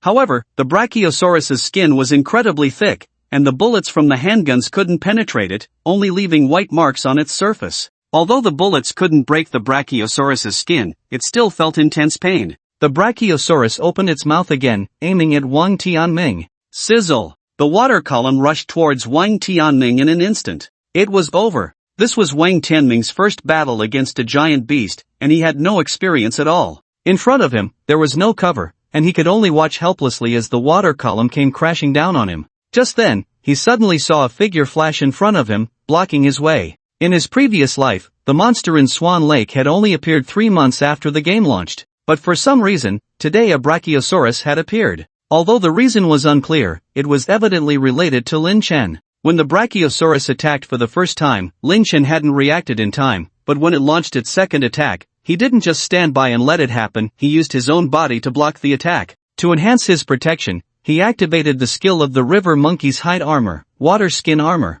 A blue oval water membrane enveloped his entire body. Boom! The water column struck Lin Chen head-on. Protected by the water skin armor, the water column caused him no harm whatsoever. In fact, not a single drop of water touched his body. After the water column hit Lin Chen, its force dissipated completely, instantly turning into ordinary water flowing on the ground. At this moment, Wang Tianming had already closed his eyes. He had just witnessed the power of the water column and had thought he would end up like the elderly people before him, turned into mush. To his surprise, after a series of splashing sounds, he only felt a bit wet. He opened his eyes and discovered that a young man was standing in front of him. His heart was instantly filled with shock. Who was this person? How could he withstand such a powerful water column with just his flesh and blood? At that moment, Lin Chen turned to look at Wang Tianming. Give me your dagger. Ha! Oh! Wang Tianming didn't ask further and took out his standard issue knife. Thank you. Lin Chen took the knife from the other party and immediately rushed towards Swan Lake. Wang Tianming was taken aback and exclaimed, Wait! Don't go over there. This monster has such thick skin that bullets can't penetrate it. Your strength can't possibly be greater than a bullet. Don't go. Lin Chen ignored Wang Tianming's shouts. He knew very well that with his own strength, he couldn't break through the long-necked dragon's defenses. However, he wasn't relying solely on his own strength. As he ran towards the lake, he pulled out 3 level 2 strength potions, that he had manifested from destiny. Strength Potion, Level 2, temporarily increases strength by 100, lasting for 30 minutes. Same type of potion can stack up to 3 times. After consuming it, he dove headfirst into the tumultuous waters of Swan Lake. Seeing Lin Chen insist on entering the lake, Wang Tianming felt helpless. At that moment, he had no ability to help and could only clench his fists and silently cheer for him. The police officers by the lake were also shocked by the ferocity of the monster before them. However, they did not retreat. Almost everyone drew their sidearms at the same time and fired at the long-necked dragon in the lake.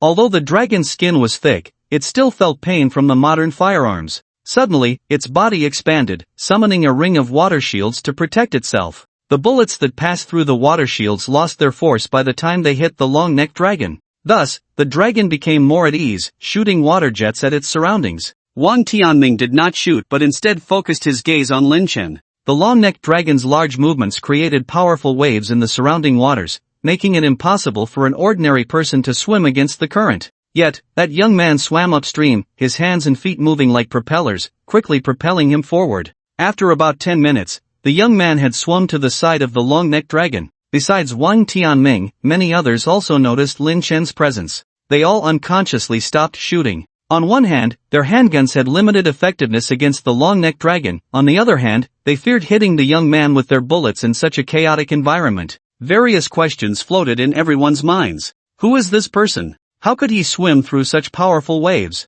Does he really intend to confront the long-necked dragon with just his body? Can he really deal with a monster that bullets can't kill? When Lin Chen reached the long-necked dragon's side, he discovered that the water armor on him had consumed less than 1/10 of its durability. This meant he had only taken about 1,000 points of damage. The monster looked intimidating, but in a game, it would be just a monster below level 10. Immediately, Lin Chen raised the dagger in his hand and thrust it fiercely towards the long-necked dragon's neck. Poochie! With a boost of 300 points of strength, the dagger sank into the long-necked dragon's neck. Aang! The long-necked dragon let out a painful wail. It had faced so many bullets without injury, yet now it was easily breached by a tiny human. Although the stab was not in a fatal spot, it infuriated the creature. The long-necked dragon suddenly whipped its neck, trying to throw Lin Chen off. However, instead of shaking him off, it only created a larger wound on its neck. The long-necked dragon howled again. It immediately changed tactics and turned its head to bite. Facing the dragon's sharp teeth and gaping maw, Lin Chen did not evade. Instead, he leaped right in. Then, he gripped the dagger tightly and thrust it into the creature's mouth. The tender flesh inside the mouth was clearly much weaker than the skin outside. This time, not only did his dagger penetrate the dragon's mouth, but his hands also went in. Then, his entire body slid down. Splash! The neck of the long-necked dragon was brutally slashed by Lin Chen, leaving a long trail of blood. Put! A spray of fresh blood shot out from its neck. The surrounding lake was immediately stained blood red. Then, the long-necked dragon's neck fell towards the water's surface. Splash! A massive wave erupted on Swan Lake, surging outward. Before long, the rippling waves reached the shore, splashing water on the people there. Everyone ignored the water on their clothes and stared blankly at Lin Chen. At that moment, they were utterly shocked. Was this still a human? A mere mortal could actually confront that invulnerable long-necked dragon alone. Moreover, it seemed effortless.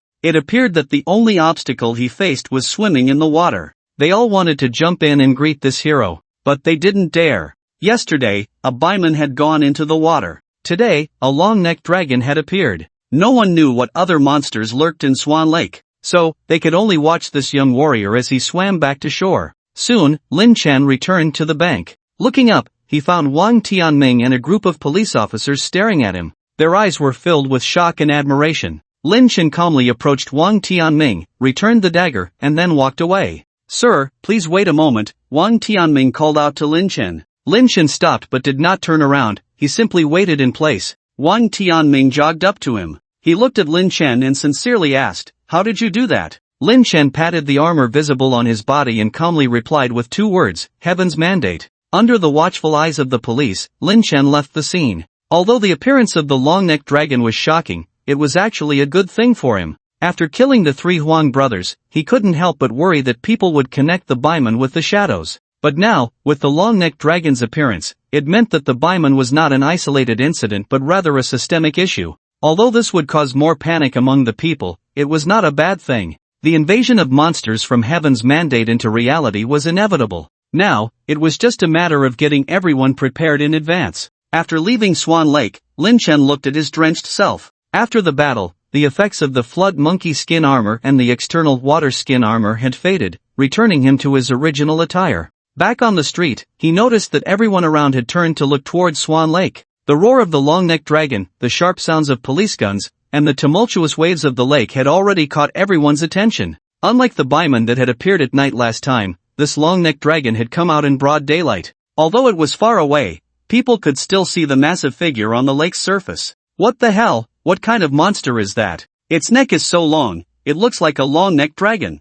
A long-necked dragon? How could there be a long-necked dragon in Swan Lake? Have dinosaurs come back to life? It looks more like a monster from Heaven's Mandate to me. If I remember correctly, the bimon also appeared nearby yesterday. What the hell? Are we going to become a spawn point for Heaven's Mandate monsters? At that moment, someone saw the drenched Lin Chen walking from the direction of Swan Lake and approached to ask, "Hey, little brother, did you just come out of Swan Lake? What was going on in there? Did you see what that monster looked like? That monster suddenly fell down, is it dead?" Faced with the crowd's questions, Lin Chen simply brushed them off with the excuse that he had just been swept into the lake and was too flustered to know anything. At this moment, everyone's attention was on the monster in Swan Lake, and seeing that the young man in front knew nothing, they didn't ask any more questions. As they moved further away, Lin Chen turned back to look at Swan Lake. At this time, the corpse of the long-necked dragon had already sunk to the bottom of the water. In the distance, several police boats were approaching. Those police boats dared not get too close to the spot where the long-necked dragon had sunk, but instead kept a safe distance to surround it. On one hand, they lacked professional salvage equipment, on the other hand, no one knew if a second beast would appear. Lin Chen then withdrew his gaze. He turned to look at the neighboring community. Originally, he had planned to finish exploring Swan Lake and then check on the Huang family's situation over there. Now, he could only give up on that idea. Just then, a voice of surprise came from behind him. June? Turning around, he found Su Min was also standing nearby, looking towards Swan Lake. "Aunt Su, what are you doing here? Didn't you log into the game?" "I went out early in the morning, and just returned to see what happened at Swan Lake." At this moment, Su Min noticed Lin Chen's wet clothes. Seeing where he had come from, a look of shock suddenly appeared on her face. "Could it be that you just fought with the beast in the lake?" "Shoo!" Lin Chen made a gesture for silence. He glanced around and then whispered, "Let's talk about it when we get back." "Okay. Get in the car first, don't catch a cold." Su Min opened the car door. 10 minutes later, after changing his clothes, Lin Chen began to recount what had just happened to Su Min. Throughout, Su Min remained silent, simply listening intently. After Lin Chen finished speaking, she was silent for a long time. Finally, she let out a long sigh. It seems that the destined monsters have officially broken through the game dimension and come into the real world. Lin Chen nodded, "Yes, although I still don't know the reason, I feel that this matter is closely related to me." Lin Chen's words were not unfounded. In his previous life, monsters in the real world appeared 3 months after the game launched. Moreover, they appeared in large numbers. But in this life, the monsters appeared more than 2 months earlier. The only variable causing this different outcome was Lin Chen himself. However, when Su Min heard this, she thought he was blaming her, so she comforted him. June, you don't need to blame yourself. Perhaps, as you said, you have had some influence on the appearance of the monsters. But even without you, the monsters would eventually come to this world. In fact, from the moment the destined appeared, this matter became irreversible. Su Min paused, then continued, "Moreover, the appearance of the long-necked dragon is a good thing for you personally. It will reduce everyone's focus on the Beeman murder case." Lin Chen nodded, "Yeah. I'm not too worried about the Beeman incident, but now I'm more concerned about the police wanting to talk to me about the fight with the long-necked dragon." In the heat of the moment, he had instinctively gone to save people. But upon reflection, he wondered if his actions had been a bit impulsive. This is inevitable. The police will definitely come looking for you. However, I think you don't need to worry too much. If you had shown this ability before, everyone would have seen you as an anomaly. But now that everyone has accepted the manifestation of the destined, they will mostly just ask you how to manifest equipment or something like that. They won't make it too difficult for you. Just then, Hu Shaoling returned from outside with a kitchen knife. She looked very excited. "Young master, Sister Min, do you know? Something big happened at Swan Lake." She then began to animatedly tell the two about the events at Swan Lake. Unlike others who expressed worry when mentioning the monsters, Hu Shaoling spoke about it with great enthusiasm. Having witnessed Lin Chen's prowess firsthand, she felt no fear of the long-necked dragon. When she learned that it was Lin Chen who had killed the long-necked dragon, her excitement only grew. Ha, no wonder the monster died so quickly. It turns out it was the young master who made the move. By the way, did the young master cut off some meat while fighting the long-necked dragon? I really want to taste dinosaur meat. Su Min, hearing Hu Xiaoling's outrageous words, immediately laughed and scolded, "You little brat, go cook your meal properly." Hu Xiaoling stuck out her tongue and then went to the kitchen to cook. After that, Lin Chen and Su Min talked about how to deal with monsters in the future. After finishing dinner, Lin Chen was about to go upstairs to play games when the doorbell rang. Looking through the peephole, he saw Wang Tianming standing at the door. Upon seeing Wang Tianming, Lin Chen immediately felt a headache coming on. He had just told Su Min that he didn't want to deal with the police, and unexpectedly, they had come knocking so soon. Forget it. Sooner or later, he would have to face it. The sooner it was resolved, the sooner he could feel at ease. Then, Lin Chen brought Su Min to the front door and opened it. Outside stood 3 people. The one on the left was Wang Tianming, whom he had dealt with in the morning. The one on the right was a bespectacled young man of similar age to Wang Tianming. In between them stood a calm and composed middle-aged man, clearly someone of high status. When Wang Tianming saw Lin Chen, he immediately broke into a warm smile. "Mr. Lin Chen, we meet again." Lin Chen was not surprised that Wang Tianming could call his name. They had come to his door, so it was natural for them to have all his basic information. He smiled back in response. "Hello, Captain Wang. Who are these two?" Wang Tianming stepped aside and introduced, "This is Director Zhang Gongxin from our police station, and this is Secretary Chen Yuxiang." At this moment, Zhang Gongxin no longer had the earlier authority, instead showing a friendly smile. "Mr. Lin, I apologize for the sudden visit today. I hope you can forgive us for the disturbance." Seeing their attitudes, Lin Chen's slightly tense heart relaxed immediately. He then stepped aside. "Please, come in." Zhang Gongxin, Wang Tianming, and Chen Yuxiang entered Lin Chen's villa. Zhang Gongxin looked up, surveying Lin Chen's villa, and exclaimed, "Mr. Lin's home is indeed impressive." He then turned to Wang Tianming and said, "Tianming, don't you think the decoration style of Lin's residence seems a bit familiar?" Hearing this, Wang Tianming also looked around the villa's hall and nodded. "That's right, the decoration style of the Huang family's villa is very similar to this one." Upon hearing them mention the Huang family, Lin Chen's heart suddenly skipped a beat, unsure of what they meant by that. He then replied nonchalantly, "Perhaps it was decorated by the same designer." Zhang Gongxin smiled faintly. He did not delve further into this topic and then sat down on the sofa in the living room with Lin Chen. After exchanging a few pleasantries, Zhang Gongxin got to the point. "Young friend Lin, we really have to thank you for your help at Swan Lake, otherwise, we wouldn't know how many officers we would have lost, and whether we could have killed that ferocious beast would have been uncertain." Lin Chen replied, "No need to be polite. Assisting the police is the duty of us citizens." Zhang Gongxin first patted Wang Tianming on the back and then glanced at Lin Chen. "Tianming said that when you fought that long-necked dragon, you were wearing a piece of clothing from Destiny. Could you show it to us?" Lin Chen instinctively felt a bit resistant to this request. The Jiang monkey skin armor he was wearing should be the only one in the world that had materialized into reality, and it was a level 3 red item, which could be said to be priceless. Not to mention in the real world, even in the game, asking to see someone else's equipment was quite impolite. So, his expression darkened as he said to Zhang Gongxin, "Director Zhang, if there's something you need, please just say it directly." "Ha ha. Young friend Lin is still wary of us." Being directly rejected by Lin Chen did not make Zhang Gongxin feel awkward. Instead, he laughed heartily. Lin Chen looked at Zhang Gongxin, wanting to know what the other party wanted to discuss with him. If it was just to see his equipment, such a boring matter, he had no intention of entertaining him. After finishing his laughter, Zhang Gongxin's expression suddenly became extremely serious. A powerful aura, one that belonged to a police chief, suddenly enveloped him. "I came to find you today, Lin Xiaoyu, to discuss something of utmost importance. What I am about to say concerns the fate of the entire country and even all of humanity. Therefore, before we delve into the topic, we need to break down the barriers between us." However, Lin Chen showed no respect, merely snorting coldly. "You think showing me your secrets will break the barriers? Ha! Director Zhang, do you take me for a 3-year-old? If you truly want to discuss something that relates to the fate of humanity, you should show your sincerity, rather than force me to cooperate with you.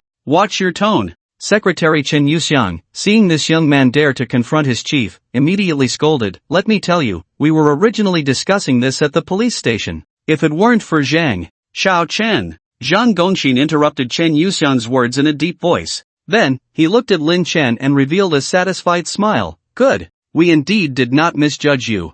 Actually, I wanted to bring this matter up with you later, because mentioning it too early might make you uncomfortable. However, since Lin Xiaoyu feels it's necessary for us to show sincerity, then please take a look at this. As Zhang Gongxin spoke, he waved his hand to Chen Yuxiang. Chen Yuxiang huffed at Lin Chen, then took out a Huawei foldable phone and placed it on the table. The phone displayed a video. Kid, take a good look at the good deeds you've done. Don't think you can hide it from us, Chen Yuxiang said, clicking the play button on the screen. Lin Chen did not retort to Chen Yuxiang but focused his gaze on the screen. The lighting in the video was somewhat dim. In the foreground, two men were seen walking forward slowly. In the distance, a man stood at the gate of a villa, knocking on the door. Just seeing this scene made Lin Chen's pupils constrict. The three people in the video were Huang Ren, Huang Jia, and Huang Feng, and the door that Huang Feng was knocking on was his own villa. Then, the door opened. Lin Chen came out from inside. After a brief conversation among the four, Huang Feng suddenly pulled out a dagger and stabbed it into Lin Chen's chest, twisting it a few times.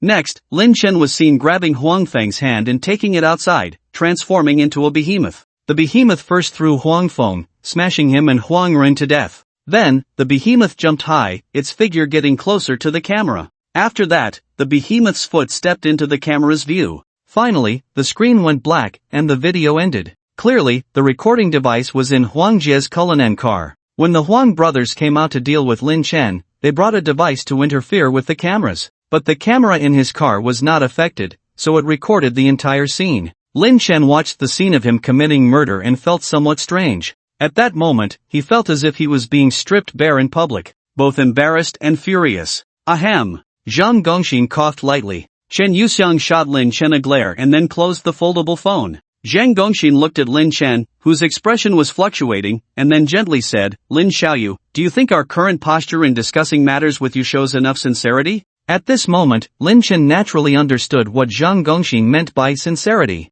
According to the evidence held by the police station, they could easily arrest him as a murderer and then talk to him in detention. Now, the other party was so polite as to come to his villa to discuss matters with him. This behavior completely abandons the existing legal system. Truly sincere. Lin Chen fell silent for a moment, then said in a deep voice, Director Zhang, are you really going to arrest me on charges of murder just because I haven't shown you my things? Lin, my friend, please don't misunderstand. Zhang Gongxin quickly waved his hand, smiling as he explained to Lin Chen. This video does not affect the content of our upcoming conversation. Regarding the request we just made, it doesn't matter whether you personally agree or not. In fact, once you listen, you'll understand that this video has no binding power over your subsequent actions. Lin Chen did not respond. He turned his head to look at Su Min sitting beside him. Su Min nodded, indicating that he could trust the other party. Then Lin Chen looked at Zhang Gongxin, his mind slightly stirred, and a delicate leather armor appeared, floating from Lin Chen's body. Zhang Gongxin and the others widened their eyes, staring at the flipping river monkey leather armor on Lin Chen.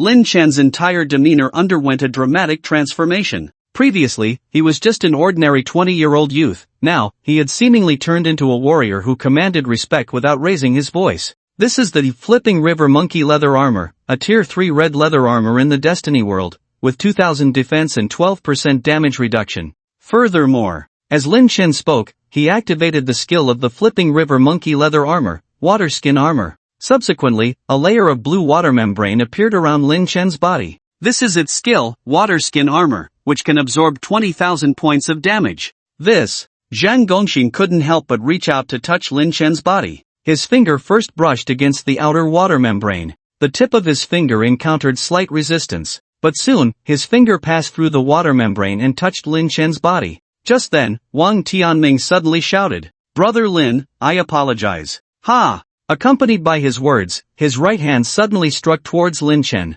Puff! His fist hit the water skin armor, causing the water membrane to ripple. Wang Tianming's hand failed to penetrate the water skin armor. Lin Chen, of course, remained unscathed. However, Zhang Gongxin's finger still lingered in the state of having penetrated the armor, touching Lin Chen's body. This indicated that the water membrane had a very strange characteristic. It became stronger against strong attacks and softer against gentle touches. If it faced a hard attack, it would produce a significant rebound. If it was an ordinary touch, it would remain unaffected. It was somewhat like a non-Newtonian fluid. Indeed amazing, no wonder it's an item from Destiny. After conducting the experiment, Zhang Gongxin and Wang Tianming withdrew their hands. Then, Zhang Gongxin pointed at the water skin armor and asked Lin Chen, what does it mean to absorb 20,000 points of damage in the game? What kind of destructive power does it correspond to in reality? Lin Chen smiled, then touched the area where Wang Tianming's fist had just struck. Just now, Captain Wang's punch took away 18 points of energy from the armor. What? I only dealt 18 points of damage with my full strength strike. Wang Tianming nearly jumped up. Lin Chen's words were undoubtedly a blow and mockery to his strength. He was an elite of the police force, and it wouldn't be an exaggeration to say he was the top combat power in Zhangcheng. Yet, he had only dealt 18 points of damage. Even if he exhausted himself, he couldn't break through the water armor on the other party's body. Captain Wang, there's no need to feel sad. Lin Chen smiled slightly, then gave another example. This morning, when I swam through the waves of the long-necked dragon, the water armor only lost a little over 1800 energy. The waves of the long-necked dragon. Wang Tianming recalled the terrifying lethality of the long-necked dragon, and suddenly felt a bit more balanced. At this moment, Zhang Gongxin asked solemnly, what level do you think the strength of that long-necked dragon would be in the game? Lin Chen had indeed thought about this question and immediately answered, Tier 0 range, no more than level 10. At most, it could be considered a level 10 elite. Ah! Zhang Gongxin and the others gasped. Modern firearms, the pride of humanity's killing tools, couldn't even harm a level 10 monster. Although handguns are known for their limited power among various firearms, it shouldn't be this ineffective. Lin Chen looked at the shocked and disappointed expressions of the three and understood how they felt at that moment. He offered them a bit of comfort. Actually, handguns aren't completely useless against the long-necked dragon. When I got close, I saw a few spots on its skin that were already broken. If we can hold out against it for a while longer, I believe we can take it down soon. Upon hearing Lin Chen's words, Zhang Gongxin and the others forced a bitter smile. So many people, so many bullets, and all they did was break the skin. After a while, Zhang Gongxin suddenly sighed. As expected, his warning was correct. We really can't stop all of this from happening. The weapons we take pride in are insignificant in front of him. Him? Lin Chen asked, puzzled. Director Zhang, who are you referring to as him? Zhang Gongxin replied, we don't know who he is. Perhaps he is the creator of the Destiny world, or maybe, he is Destiny itself. Oh? Everyone present, including Lin Chen, Su Min, Wang Tianming, and Chen Yuxiang, felt a jolt. From Zhang Gongxin's words, it seemed that the authorities had some contact with Destiny. All eyes turned to Zhang Gongxin, who then began to recount the origins of the official in Destiny. 3 months before the launch of Destiny, political leaders from various countries around the world received a mysterious letter. The letter stated that the Destiny world was about to merge with the Blue Star world, and Blue Star people could enter the Destiny game to prepare in advance. At first, everyone thought it was a prank. After all, various countries often receive all sorts of prank letters. But when they saw that the Destiny game was indeed starting to promote itself,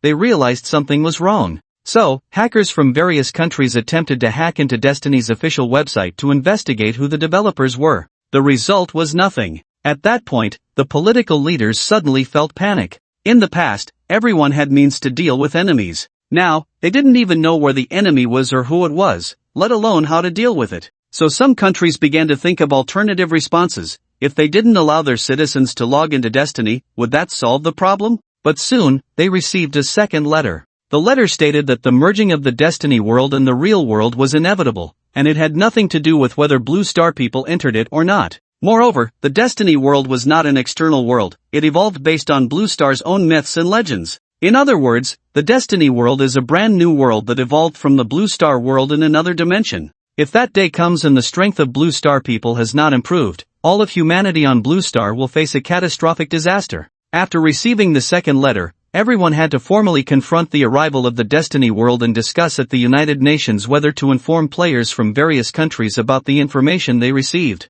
During this time, they received the third letter from Destiny. The letter demanded that global informants must not interfere with ordinary players playing the game. As a condition, the Destiny providers offered these informants a batch of special keys and arranged for them to enter Destiny City in advance. Destiny City? Lin Chen, who had been listening intently, suddenly couldn't help but exclaim, "What's wrong? Have you heard of Destiny City?" The others looked at Lin Chen, especially Zhang Gongxin, who was very surprised. Destiny City was classified information, and it was absolutely forbidden to mention it to outsiders for 10 days before the launch. Even today, he had only discussed this with Lin Chen after receiving permission from above. Faced with Zhang Gongxin's confusion, Lin Chen simply said, "I heard about it from an NPC while doing a mission." Lin Chen was lying. He knew about the City of Destiny from his previous life. At that time, the Destiny world had already begun to merge with the real world. This merging was gradual. Monsters descended from the Destiny world, however, players needed to use manifestation symbols to gradually bring their items, equipment, attributes, and skills into the real world.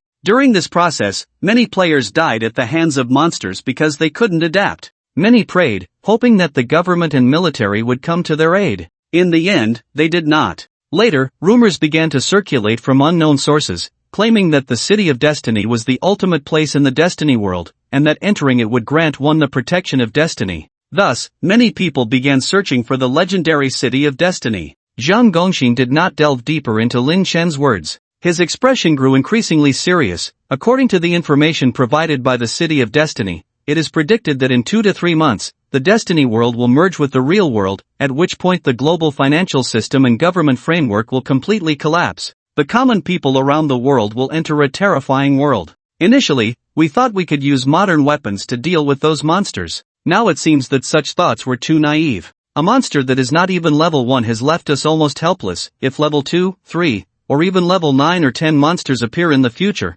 it might be beyond the capability of even an atomic bomb. At this point, Zhang Gongxin stopped speaking. The others fell into silence as well. An invisible pressure weighed on everyone, and feelings of suffocation, anxiety, and even despair surged within them. It was like the end of the world. The calmest person in the room was Lin Chen, who had already experienced death. He had personally felt the panic and chaos brought about by the merging of the Destiny world with the real world. At that time, he had relied solely on Shin Yuchu. He had helped Shin Yuchu so much in the beginning, and she should have returned the favor. Little did he know that Shin Yuchu had not remembered Lin Chen's kindness at all and had sacrificed him without a second thought. Lin Chen raised his head, looking at the serious-faced Zhang Gongxin and the others, and then said, "Director Zhang, what did you come to see me for today? Just to talk about the past of Destiny?" Ahem. Zhang Gongxin coughed lightly and quickly adjusted his emotions. His gaze lingered on Lin Chen and Su Min for a moment before he said solemnly, "According to the development of the situation, our government will lose the ability to protect its citizens,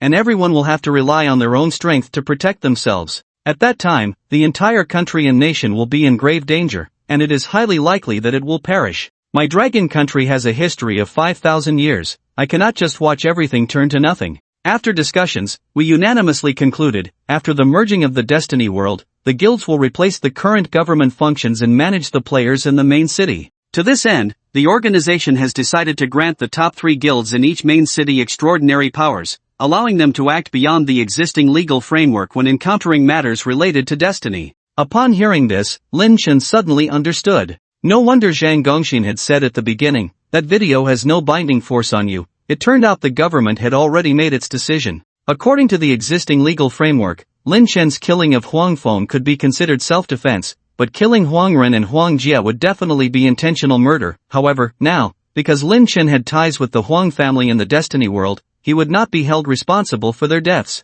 He was able to enjoy such extraordinary treatment because the organization hoped that the Starlight Guild could replace the government and protect as many residents of the city as possible. At this moment, Zhang Gongxin stood up, his face serious as he said to Lin Chen and Su Min, "Mr. Lin, Miss Su, I hope your Starlight Guild can do your best to protect our Dragon Kingdom residents, allowing them to survive in the Destiny world and pass on our Dragon Kingdom people and culture." "Thank you." After saying this, he deeply bowed to Lin Chen and Su Min. Wang Tianming and Chen Yuxiang, who were beside him, also bent down. Lin Chen and Su Min quickly stood up. Looking at the 3 in front of them, the 2 suddenly felt the weight of responsibility on their shoulders increase significantly. At this moment, they were no longer just fighting for themselves, they also had the heavy duty of continuing the legacy of the Dragon Kingdom. Once the 3 straightened up, Lin Chen said, "I'm just afraid our abilities are limited and we might let the organization down." Hearing Lin Chen's words, Zhang Gongxin raised his head, exuding a powerful confidence. "Young friend Lin, you underestimate the Dragon Kingdom bloodline and genes within you. For thousands of years, history has repeatedly told us, whenever our nation faces peril, the Dragon Kingdom people will instinctively unleash an incredibly strong desire to survive and combat ability. As long as you gather everyone together and provide some space for survival, you will definitely find a way to defeat these monsters." Upon hearing these words, Lin Chen felt an inexplicable surge of ambition for the world. He had never imagined he could take on such a role. After that, Zhang Gongxin and the others chatted with Lin Chen and Su Min for another half hour. Then, they stood up to say goodbye. "By the way, Just as they reached the door, Zhang Gongxin suddenly remembered something. He turned around and looked at Lin Chen. Young friend Lin, do you know that the South Bang Nation and the Wokaku have recently been searching for the real identity of Wu Ying? Lin Chen nodded. Yes, it seems they even offered a bounty of 100 million blue star coins online. As far as we know, someone has already claimed that 100 million blue star coins. Oh, Lin Chen raised an eyebrow. He wasn't afraid for himself, he was just worried that Su Min and Hu Xiaoling might be in danger.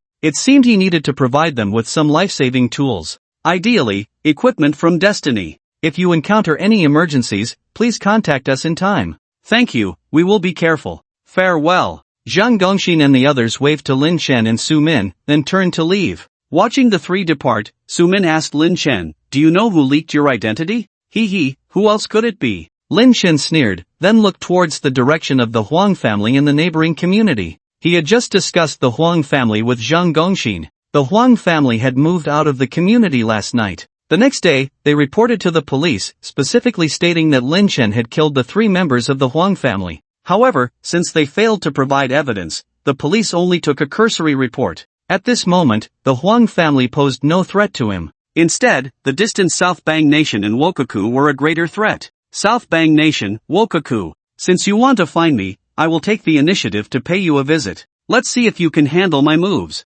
Lin Chen decided to take a trip to the South Bang Nation or Wokaku while the Jiangxi district was still under development. You want to target me? I'll strike at your headquarters first. The question was, where to go first? At this moment, Lin Chen recalled what Cologne had told him about Starry and the Assassin Alliance when he was repairing the dagger poem. In the background story, 5 years ago, the Fusang Nation hired the top 10 masters, including Starry, under the pretense of escorting medicinal materials to protect a dragon egg. As a result, they were attacked by the Black Dragon Prince Taego and the Red Dragon Queen Atasha. The top 10 masters were killed on the spot. Meanwhile, the people of Fusang took advantage of the chaos to steal the dragon egg. However, Taego and Atasha believed that the Assassin Alliance had stolen the dragon egg, leading them to organize multiple assaults on the headquarters of the Assassin Alliance. In the end, the Assassin Alliance crumbled, leaving only a few scattered members hiding in various main cities. With this in mind, Lin Chen decided on his destination, the land of the rising sun.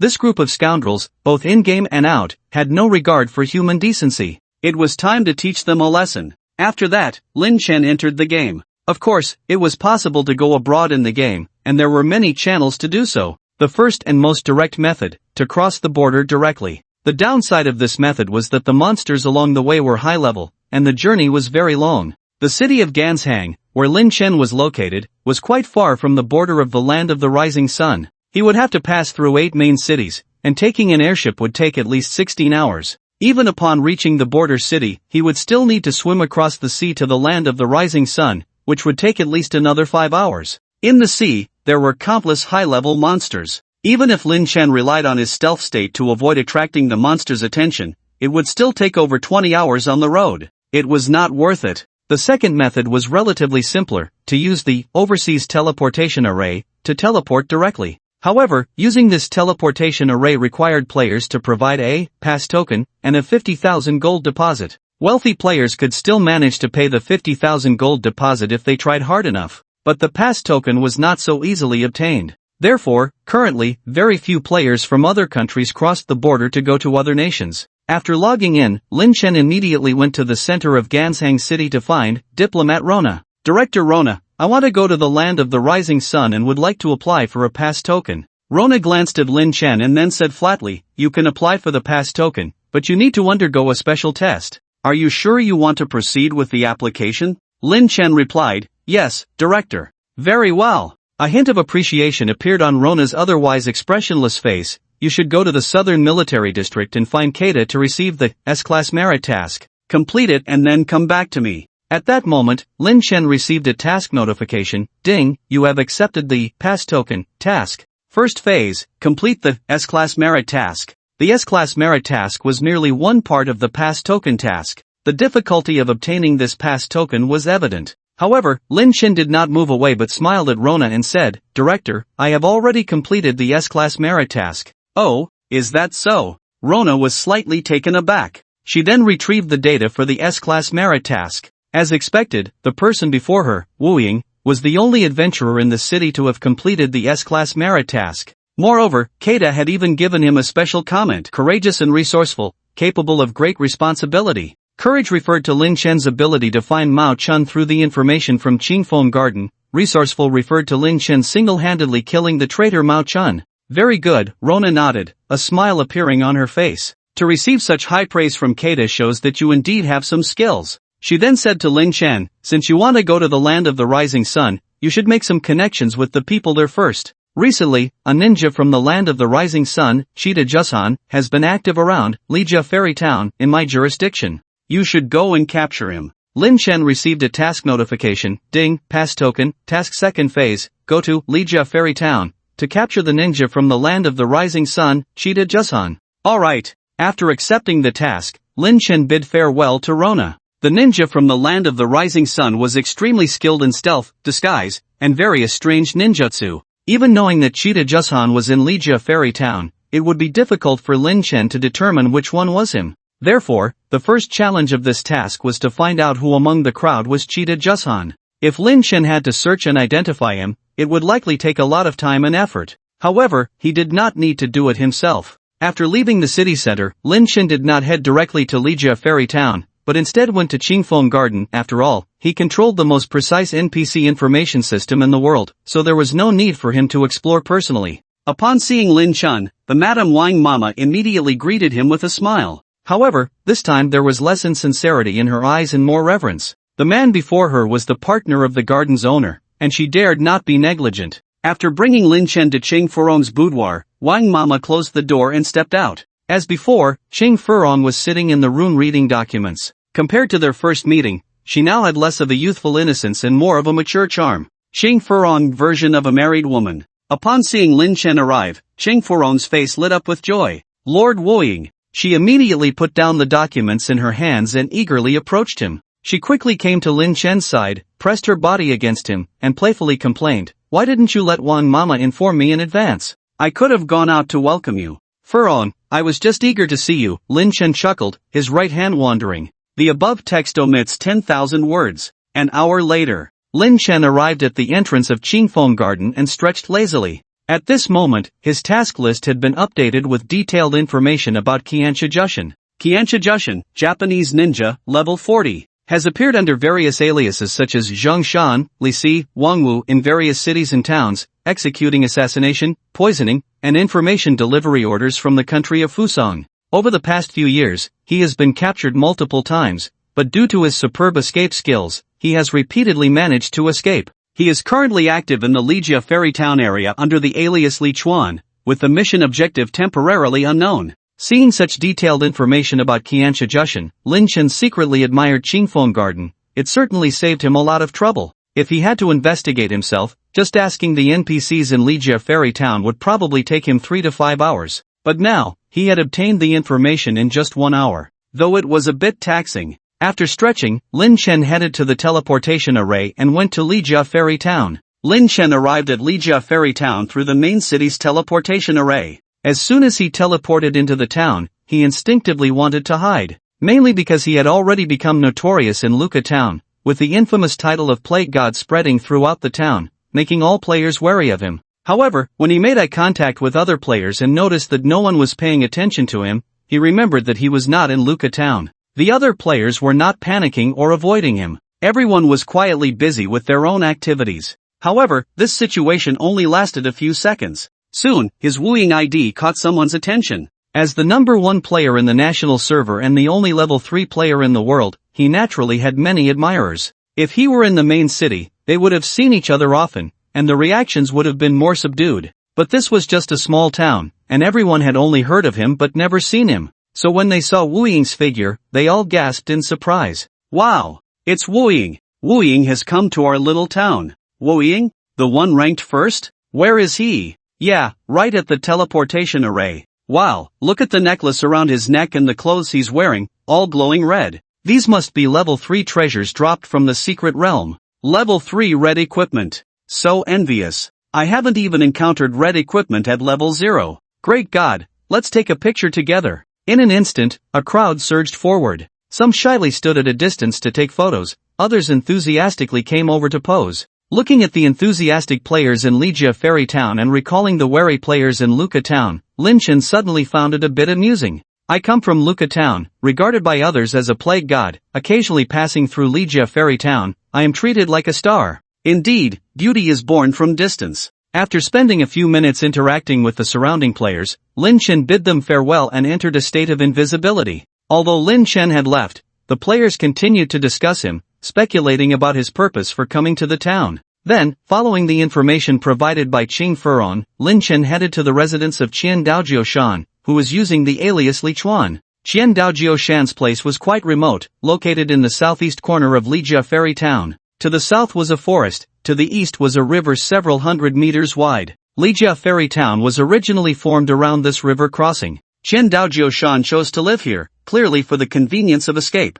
In case of an emergency, he could flee in various directions. Soon, Lin Chen approached Qian Daojio Shan's residence. It was an ordinary house. There was a yard in front and a vegetable garden in the back. From the outside, it looked no different from other houses. Lin Chen circled the house and found that both the front and back doors were closed, with no visibility into the interior. However, from the door lock, it was evident that the door was locked from the inside. This indicated that Qian Daojio Shan was likely hiding inside. Perhaps he slept during the day and acted at night. Then, Lin Chen stealthily moved inside. He planned to confirm which room Qian Daojio Shan was in before directly capturing him. Although the opponent was a level 40 ninja, Lin Chen was not intimidated. If it came to a direct confrontation, he was confident he could easily defeat him. However, just as he stepped into the yard and prepared to approach the house, he suddenly felt his feet give way. Immediately, his body was pulled upward, and he found himself ensnared in a fishing net, hanging in the air. He had fallen into a trap.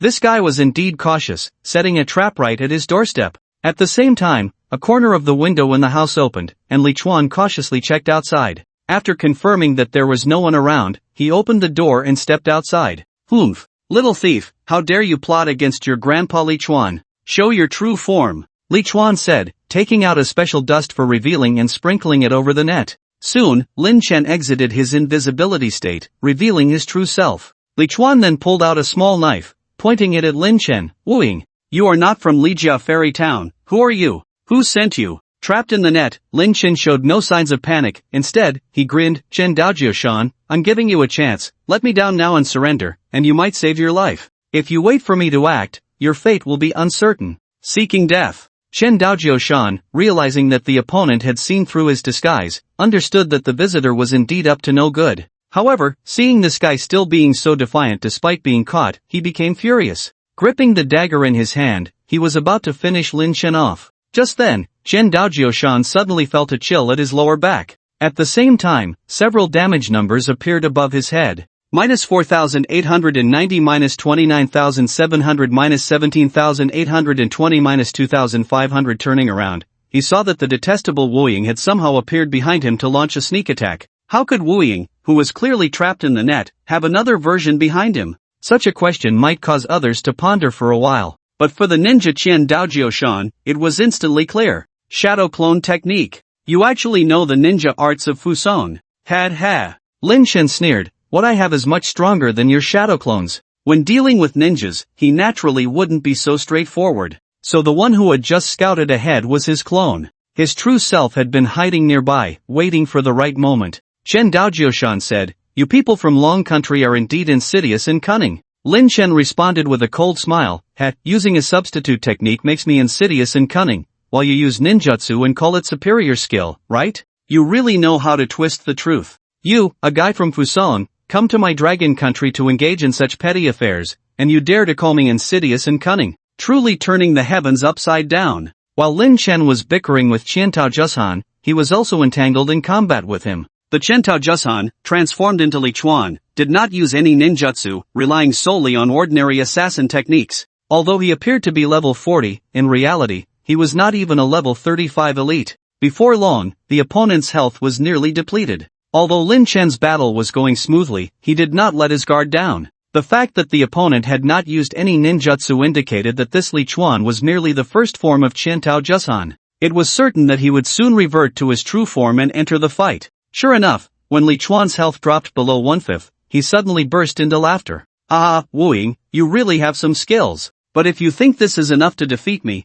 then you underestimate me, Xiantao Jushan. Saying this, Xiantao Jushan threw a black pill to the ground. With a poof, Lin Chen was enveloped in a thick fog, unable to see his surroundings. Immediately after, Li Chuan darted out from the fog and fled. Once Li Chuan left the fog, he immediately ran towards the woods. He ran while using chakra to sense the situation in the fog. That Wu Ying was still trapped in the fog and couldn't get out. Li Chuan smirked, "Just you alone, and you think you can capture me? What a dream!" He then sped away. When he reached the center of the woods, he finally stopped. He took a healing pill from his backpack and swallowed it, then sat down to recover his stamina. Just then, a familiar voice appeared behind him. "Did you really think you could escape?" Immediately, a sharp and familiar pain struck his back. That annoying Wu Ying had somehow gotten behind him and stabbed him. It turned out that when Lin Chen fought against the Li Chuan form of Xiantao Jushan, only the main body participated. The two substitutes did not join in. One substitute was tied up in a net, but the other was placed far away. When Li Chuan released the smoke bomb, Lin Chen immediately swapped with the distant substitute. Therefore, what Xiantao Jushan sensed from the fog was merely Lin Chen's substitute. Lin Chen's true self had been stealthily following Xiantao Jushan all along. "Bastard!" Li Chuan shouted furiously. He immediately stood up and fought Lin Chen again. "Wu Ying, don't think you can really defeat me. Back in the town, I maintained this form to avoid drawing attention. Since you are so stubborn, don't blame me for using my true abilities. Prepare to die." Li Chuan jumped back, distancing himself from Lin Chen by 7 or 8 meters. Then he suddenly flung his hands towards Lin Chen. Whoosh, whoosh, whoosh. 20 shurikens appeared in the air, flying towards Lin Chen. Unlike the damage calculation mechanism of arrow rain, the damage from these shurikens was calculated individually. If a player was hit by the arrow rain skill, regardless of how many arrows struck, it counted as a single instance of damage, but if all 20 shurikens hit, it would count as enduring 20 normal attacks. Each shuriken dealt 10,000 points of damage, totaling 200,000 damage from the 20 shurikens. This move was Li Chuan's opening attack to restore Xiantao Jushan's true form, and if the opponent was careless, they could easily be killed in an instant. However, Lin Chen faced these shurikens with a slight smile. He chose not to dodge but instead activated the skill of the Earth Dragon Golden Boots, Earth Dragon Golden Body. With a buzz, Lin Chen's defense increased by 50,000. Puff, puff, puff. All the shurikens pierced into Lin Chen's body. With 50,000 defense, could he withstand 200,000 damage? Of course it's possible. Cumulative damage and double damage are not the same thing. 20 hits of 10,000 damage and 1 hit of 200,000 damage are different. No kunai can break through the golden body defense, whether it's 20 or 200, it's the same. However, this doesn't mean that a high-frequency low-damage attack method is worthless. When certain attack effects or skills are added, high-frequency attacks can still be quite threatening. For example, the Dragon Blood Burn effect of the weapon in Lin Chen's hand is extremely terrifying when triggered by high-frequency attacks. After Li Chuan threw out those 20 kunai, he finally transformed into the true form of Xiandao Jushan. Xiandao Jushan, level 40 health, 3 million physical attack, 10,000 magical attack, 10,000. Wu Ying, let me show you what true shadow clone technique looks like. Xiandao Jushan said, suddenly becoming blurry. Immediately, 7 Xiandao Jushan appeared in front of Lin Chen. The number of clones was 3 times that of Lin Chen's body. Die! The 7 Xiandao Jushan charged towards Lin Chen in unison. Lin Chen remained calm, pulling out a mint doll from his backpack and tossing it out. Gulu-lu! The mint doll released a faint scent of mint flowers around it. Upon smelling this fragrance, the 7 Xiandao Jushan were momentarily stunned, then broke into silly grins, and soon fell into a frenzy. Finally, the 7 Xiandao Jushan turned their targets to the nearby Xiandao Jushan and immediately began attacking each other. This move was Lin Chen's fantasy technique, Mint Doll. Initially, this technique only attracted 2 targets to fight each other for 2 seconds. However, after skill upgrades and the enhancement from the Qiangqi Divine Pill, the current effect of fantasy technique, Mint Doll, received a significant boost. Fantasy technique, Mint Doll, causes up to 10 surrounding units to fall into a frenzy and attack each other for 5 seconds. After the Qiandao Jushan and 6 shadow clones were dazed by the Mint Doll, they immediately began to fight among themselves. The characteristic of the shadow clone technique is that there are many clones, but the downside is that they are very fragile. The health of a shadow clone is 1/10 of the main body, the damage they can take is 10 times that of the main body. Although the main body has 3 million health, in reality, the shadow clones were eliminated after just a few hits. Once the shadow clones were defeated, Lin Chen immediately rushed over with a substitute to fight Xiandao Jushan. This time, the substitute Lin Chen summoned was also created using the mint doll. The substitute transformed from the mint doll wasn't as tough as the stone doll, but it had an extremely powerful attack effect. Substitute technique, mint doll, has a 15% chance to make the opponent enter a frenzy state for 2 seconds. Frenzy, uncontrolled, randomly attacks nearby targets, with a 30% decrease in hit rate. The strongest effect of this frenzy state is not the decrease in hit rate, but the lack of control. In this state, enemies can only perform physical attacks and cannot use skills or items. It can be said to be an extremely annoying negative effect. The only downside is that the triggering probability is somewhat low. However, with 2 substitutes attacking simultaneously, the actual triggering probability is still quite good. After Lin Chen entered combat with Chen Daojio Shan, he quickly relied on stacking the Dragon Blood Burn to make the opponent scream. Although Chen Daojio Shan's attacks reached over 10,000 points, after deducting Lin Chen's defense and damage reduction, the actual damage to Lin Chen was only over 4,000.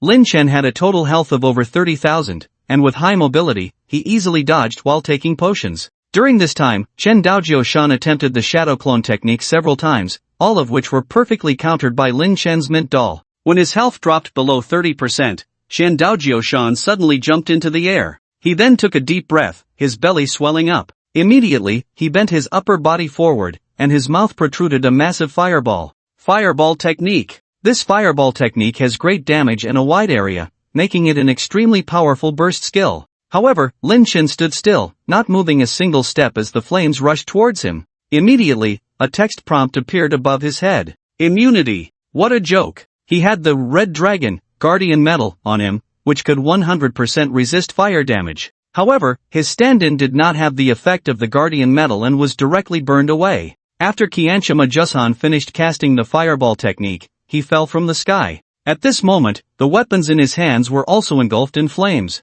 In this form, each of his attacks would increase fire damage by 50-100 points. However, this flashy trick had no effect on Lin Chen. Lin Chen summoned his stand-in and continued to fight. This time, he did not send both stand-ins at once but instead had one stand-in guard from a distance to prevent this guy from escaping a second time. Sure enough, when Qianshima Jushan's health dropped below 1%, he threw a smoke bomb and turned to flee again. Lin Chen immediately repositioned his stand-in and stepped forward to deliver a finishing blow. With a poof, the last bit of Qianshima Jushan's health was taken by Lin Chen. Although Qianshima Jushan's health was at 0, he did not die. Seeing that he could neither fight nor escape, he bent his knees and fell to the ground with a thud. Then he began to knock his head on the ground, begging Lin Chen for mercy. Lord Wuying, please don't kill me. I'm just an ordinary Fusang person trying to survive in the Great Xia Kingdom. I came to Lijia Duzhen without doing any evil, just living in a remote place. Lord Wuying, I beg you to spare me. An ordinary Fusang person,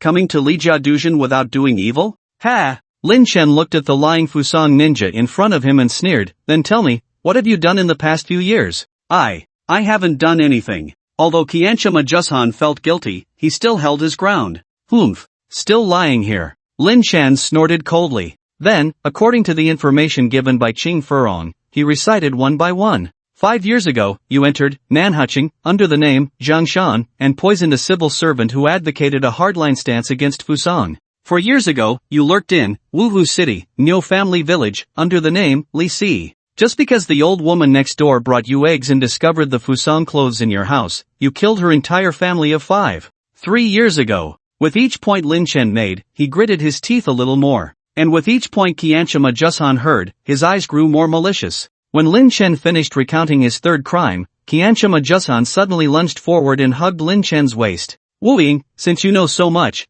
then let's take these secrets to meet the King of Hell together. Aren't you resistant to fire? Let's see if you can withstand my self-detonation. At the same time, a searing heat suddenly enveloped Qianshima Jushan, transforming him into a fiery figure. Then he let out his final roar, sure a true flame explosion. Boom! A deafening explosion echoed. The intense heat instantly melted Qianshima Jushan. His entire body became the fuel for this explosion. A powerful shockwave surged outward, uprooting the surrounding trees. A mushroom cloud rose into the sky. From a distance, it looked like a mini atomic bomb had exploded. The noise from this explosion was tremendous. It not only affected the players leveling up nearby but even the players and NPCs in the town felt the powerful tremor. Everyone turned their gaze towards the forest, unsure of what had happened there. Cough cough cough. A coughing sound came from the center of the explosion. This little brat only knows how to mess around with flashy things. Self-destructing at the slightest disagreement, what kind of nonsense is that?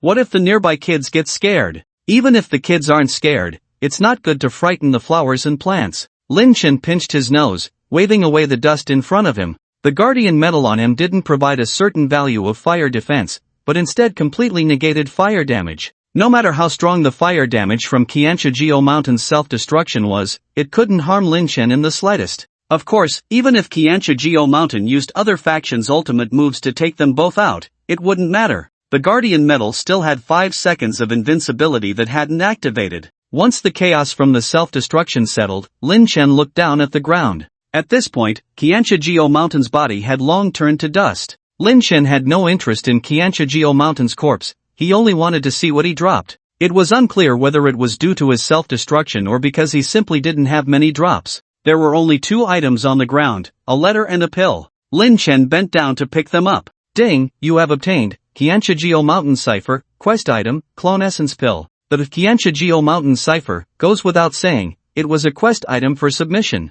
Then, Lin Chen examined the clone essence pill. Clone essence pill, red, saint level. After consumption, it allows you to comprehend the shadow clone technique or enhances your clone type skills by an additional level. Enhancing clone type skills by 1 level? Does that include my substitute? Lin Chen then placed the clone essence pill in his mouth. At that moment, the system prompted, detected that you possess the clone type skill, substitution technique. Would you like to use clone essence pill for an upgrade? It really works. Yes. Ding, your substitution technique has been upgraded to level 5, skill points -1. Done. Lin Chen immediately opened his substitution technique and compared the effects before and after the upgrade. Substitution technique, level 4, use a medium to summon 2 substitutes, cooldown 3 minutes, takes double damage, has 80% output. Substitution technique, level 5, use a medium to summon 3 substitutes, cooldown 3 minutes, takes 1.5 times damage, has 90% output. I can actually summon 3 substitutes. Moreover, not only has the output increased, but the damage taken has also been further reduced. The substitutes are getting stronger. Closing the skill panel, Lin Chen looked at the dark ground and recalled the recent events. Normally, he should have directly killed or captured Qianshijio Mountain to submit the quest. In that case, he definitely wouldn't have gotten this essence pill. Because Lin Chen had the intelligence from Qingfeng Garden, he exposed the opponent right in front of him. Upon hearing that the other party knew about his many past misdeeds, Qianshijio Mountain realized he was doomed, which is why he chose to self-destruct. Only in such a situation would it trigger the result of dropping the clone essence pill. This little brat sacrificed his life to leave behind such a red, say-level pill. One could say he did a little good before dying. At this moment, voices from players could be heard nearby. We're here, it's right here. The mushroom cloud just appeared from here. Damn, why are all these trees down? Even the scenery can be destroyed, so strong. Could it be that some high-level monster is fighting?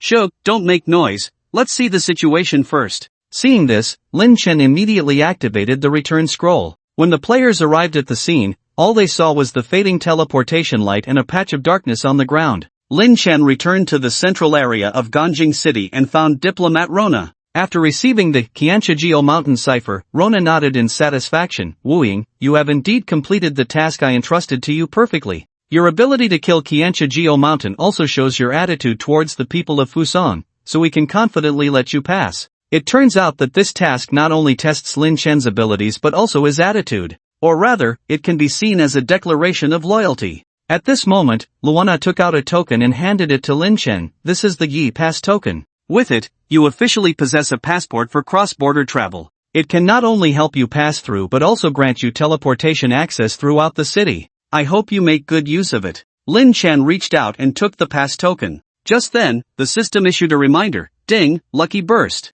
Your reward for this task has been upgraded. Lin Chen was taken aback. How could the pass token be upgraded? Although there are thresholds for obtaining the pass token, many people can get it within a month or two. It's not a rare item. Pass token, a pass for the Great Xia Kingdom. Holders of this token can travel freely among various nations. Lin Chen didn't understand how this token could be upgraded. He then checked the upgraded token. Before he could read the token's description, he was stunned just by the name, Shumi Pass Token. Shumi, could it be related to the real world? Shumi Pass Token, a pass for the Shumi realm. Holders of this token can travel freely among all realms. Crossing into Shumi, players can temporarily log out in the corresponding real world of the Destiny world. What the heck? Lin Chen stared at this brief description, pondering. The corresponding real world of the Destiny world, temporarily logging out. Does it mean that if he logs out in the country of Fusang in the Destiny world, his body will also log out in the real world of Japan? Then why is it temporarily logging out? What would happen to his real body at home? Lin Chen had no way of knowing. However, he could experiment. He then called Su Min over. Suma, I'm going to log into the game in a bit, and you just watch here and record it with this pad. Okay. Su Min didn't ask further. She had become accustomed to Lin Chen's strange words and actions these days. She brought a stand and placed it at Lin Chen's bedside, then activated the recording function on the pad. Finally, she sat beside him, watching Lin Chen do whatever he was up to. At this moment, Lin Chen was already lying on the bed, logging into the game. As usual, he closed his eyes, breathed evenly, and entered a state of feigned sleep. Ha! After a while, Su Min suddenly exclaimed. She stood up and looked at Lin Chen on the bed. At this moment, Lin Chen's body gradually became blurry. In no time, he vanished into thin air. Young master? Jun. Su Min scanned the room, even looking up at the ceiling a few times. There was no trace of Lin Chen, but for some reason, she felt that Lin Chen was still in the room. At that moment, Su Min's phone rang. She picked it up and saw that it was a video call from Lin Chen. She quickly answered. On the other end of the video, Lin Chen was smiling and waving at Su Min. Hi, Suma, guess where I am? Then the camera turned, revealing a background with an archway that read, Huaxia Calligraphy Capital Wengang Town. Su Min was shocked. How did you get to Wengang? They were in Jiang City, the provincial capital, which was 100 kilometers away from Wengang. Even flying there wouldn't be that fast. Suma, I'll explain it to you in detail later. Lin Chen said, then ended the video. Su Min stared at her phone, somewhat dazed. What was going on? Just a moment ago, Lin Chen was lying on the bed. How did he suddenly appear 100 kilometers away in Wengang? The next moment, a wave of fluctuation appeared in the room. She quickly looked up and found Lin Chen's body gradually becoming solid again, lying back on the bed. Suma, I'm amazing, right? The Lin Chen on the bed sat up, looking smugly at Su Min, like a child showing off his achievements to his parents. Su Min asked, Jun, what's going on? Wait a moment, let me check the recording first. Lin Chen opened the pad and played back the video he had just recorded. Combining it with his actions in the game, he finally understood the function of the Sumaru passage token. When logging into the game, his body remained in place, which had not changed. Later, he teleported to a small town called Wenjia Port Town in the game and chose to log off. At that time, the system prompted him whether to log off directly or log off temporarily through the Sumaru passage token. Lin Chen chose the latter. After that, his body appeared in front of the archway in Wen Port Town. At the same time, his physical body in reality faded away. When he logged back into the game in Wen Port Town, his body there disappeared, and his physical body reappeared. In other words, as long as he logged into the game, his physical body remained lying in the room. Only when he logged off using the Sumaru token would his body be teleported to that location. Therefore, it was called temporary log-off. This way, there would be no dangerous situation where he logged in at the archway in Wen Port Town while his body was still standing at the archway. After sorting out his thoughts, Lin Chen explained the Sumaru passage token, and what had just happened to Su Min. After listening, Su Min took a while to digest Lin Chen's words. Does this mean that through the Destiny game, you can appear anywhere in the world? Lin Chen nodded, yes. But the passage token in the game has a 7-day cooldown, so you can't just wander abroad. 7 days, that's quite exaggerated. Su Min sighed and suddenly remembered something. By the way, you said you're about to go to Japan, right? That's right. The country of Fusang in the game corresponds to Japan in reality. They stole the dragon eggs of the Red Dragon Queen and the Black Dragon Prince, and I'm going to see if there's a way to get them back. If you have time then, could you help me meet a friend in Kyoto, Japan? We haven't seen each other in nearly 20 years, and the last time we spoke on the phone was a year ago. Su Min's voice was filled with emotion, clearly reminiscing about old times. Lin Chen said, sure, Suma, is there anything else you need me to do? Su Min was lost in thought for a while before coming back to her senses. Every time I contact her, I feel like her mental state is off. I think she must be facing difficulties in life, but she cares about her pride in front of me and refuses to accept my help. You should find a way to support her when you get there. Lin Chen patted his chest. Don't worry. We may not have much, but we have plenty of money. After that, Lin Chen and Su Min chatted for a while longer before each logged into the game. Back in the game, the ranger Su Min found Lin Chen and gave him 80,000 gold. The dozens of second and third tier dark gold ancient equipment that dropped in the secret realm were taken to the guild by Su Min. Later, guild players auctioned off those items. So this 80,000 gold was the settlement amount for that equipment. With the passage token and money in hand, Lin Chen proceeded to organize his backpack and items. Supplies were easy to come by, they could be bought in the country of Fusang. The key was to bring enough plush toys. He wasn't sure if there were materials for making plush toys in the country of Fusang.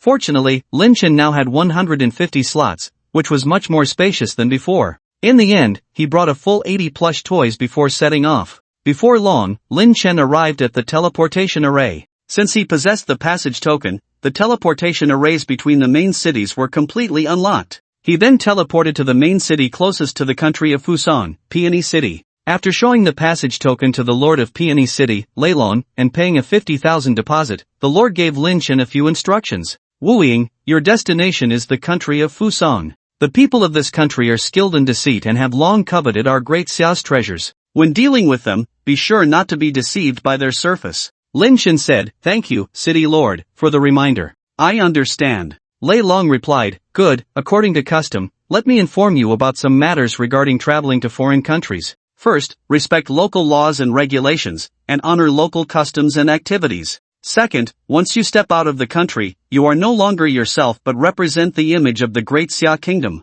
You may die in battle, but you must not bow your head. Third, if you violate the first rule, refer to the second. This city lord and the Great Xia Kingdom are right behind you. Lin Chen bid farewell to the city lord of Newton City, Lei Long, and approached the international teleportation array. Unlike the crowded teleportation arrays filled with other players, this one had only Lin Chen standing beside it, with occasional NPCs passing by. Lin Chen stepped into the teleportation array. Ding, detected that you have a Fusang visa, you can teleport to Fusang Country Jingdong City. Special reminder, if you teleport, your pass will enter a 7-day cooldown. Do you wish to teleport? Yes. With a whoosh, Lin Chen appeared in a new scene. He looked around. He found himself in a backyard. The surroundings were very quiet, completely lacking the grandeur and liveliness that Jingdong City should have. At that moment, a little NPC girl beside him bowed and said, welcome, Mr. Wu Ying, to Fusang Country's Jingdong City. This is the Great Xia Kingdom's embassy in Fusang Country.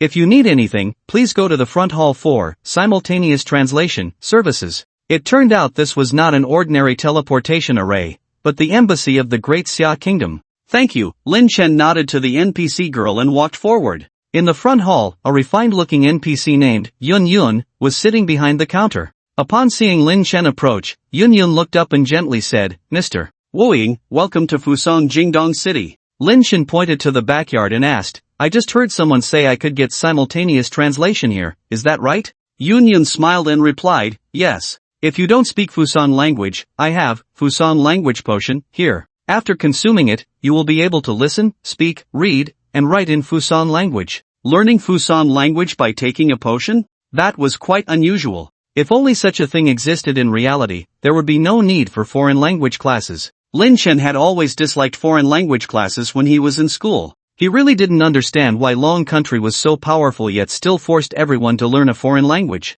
Alright, I'll take a bottle. How much is it? 100 gold. You can pay in cash or deduct it from your 50,000 deposit. Deduct it from the deposit. Okay, here you go. Lin Chen took the Fusang language potion and consumed it directly. Just then, the system suddenly popped up a notification. Ding, lucky burst. The potion you consumed has produced additional effects. This could also have a lucky burst? What effect would it have? Lin Chen was increasingly puzzled by the concept of lucky bursts. He then checked the subsequent system notification. Ding, you have consumed the Fusang language potion, and it has synchronized with your physical body in reality. Synchronized with his physical body in reality? Does that mean he really learned the Fusang language? This lucky burst was indeed becoming more abstract. Afterward, Lin Chen bid farewell to Yun Yun and stepped outside. The street layout of Fusang Country was somewhat similar to Long Country. However, the players' equipment and professions were quite different. Players from Long Country preferred bold and steady approaches,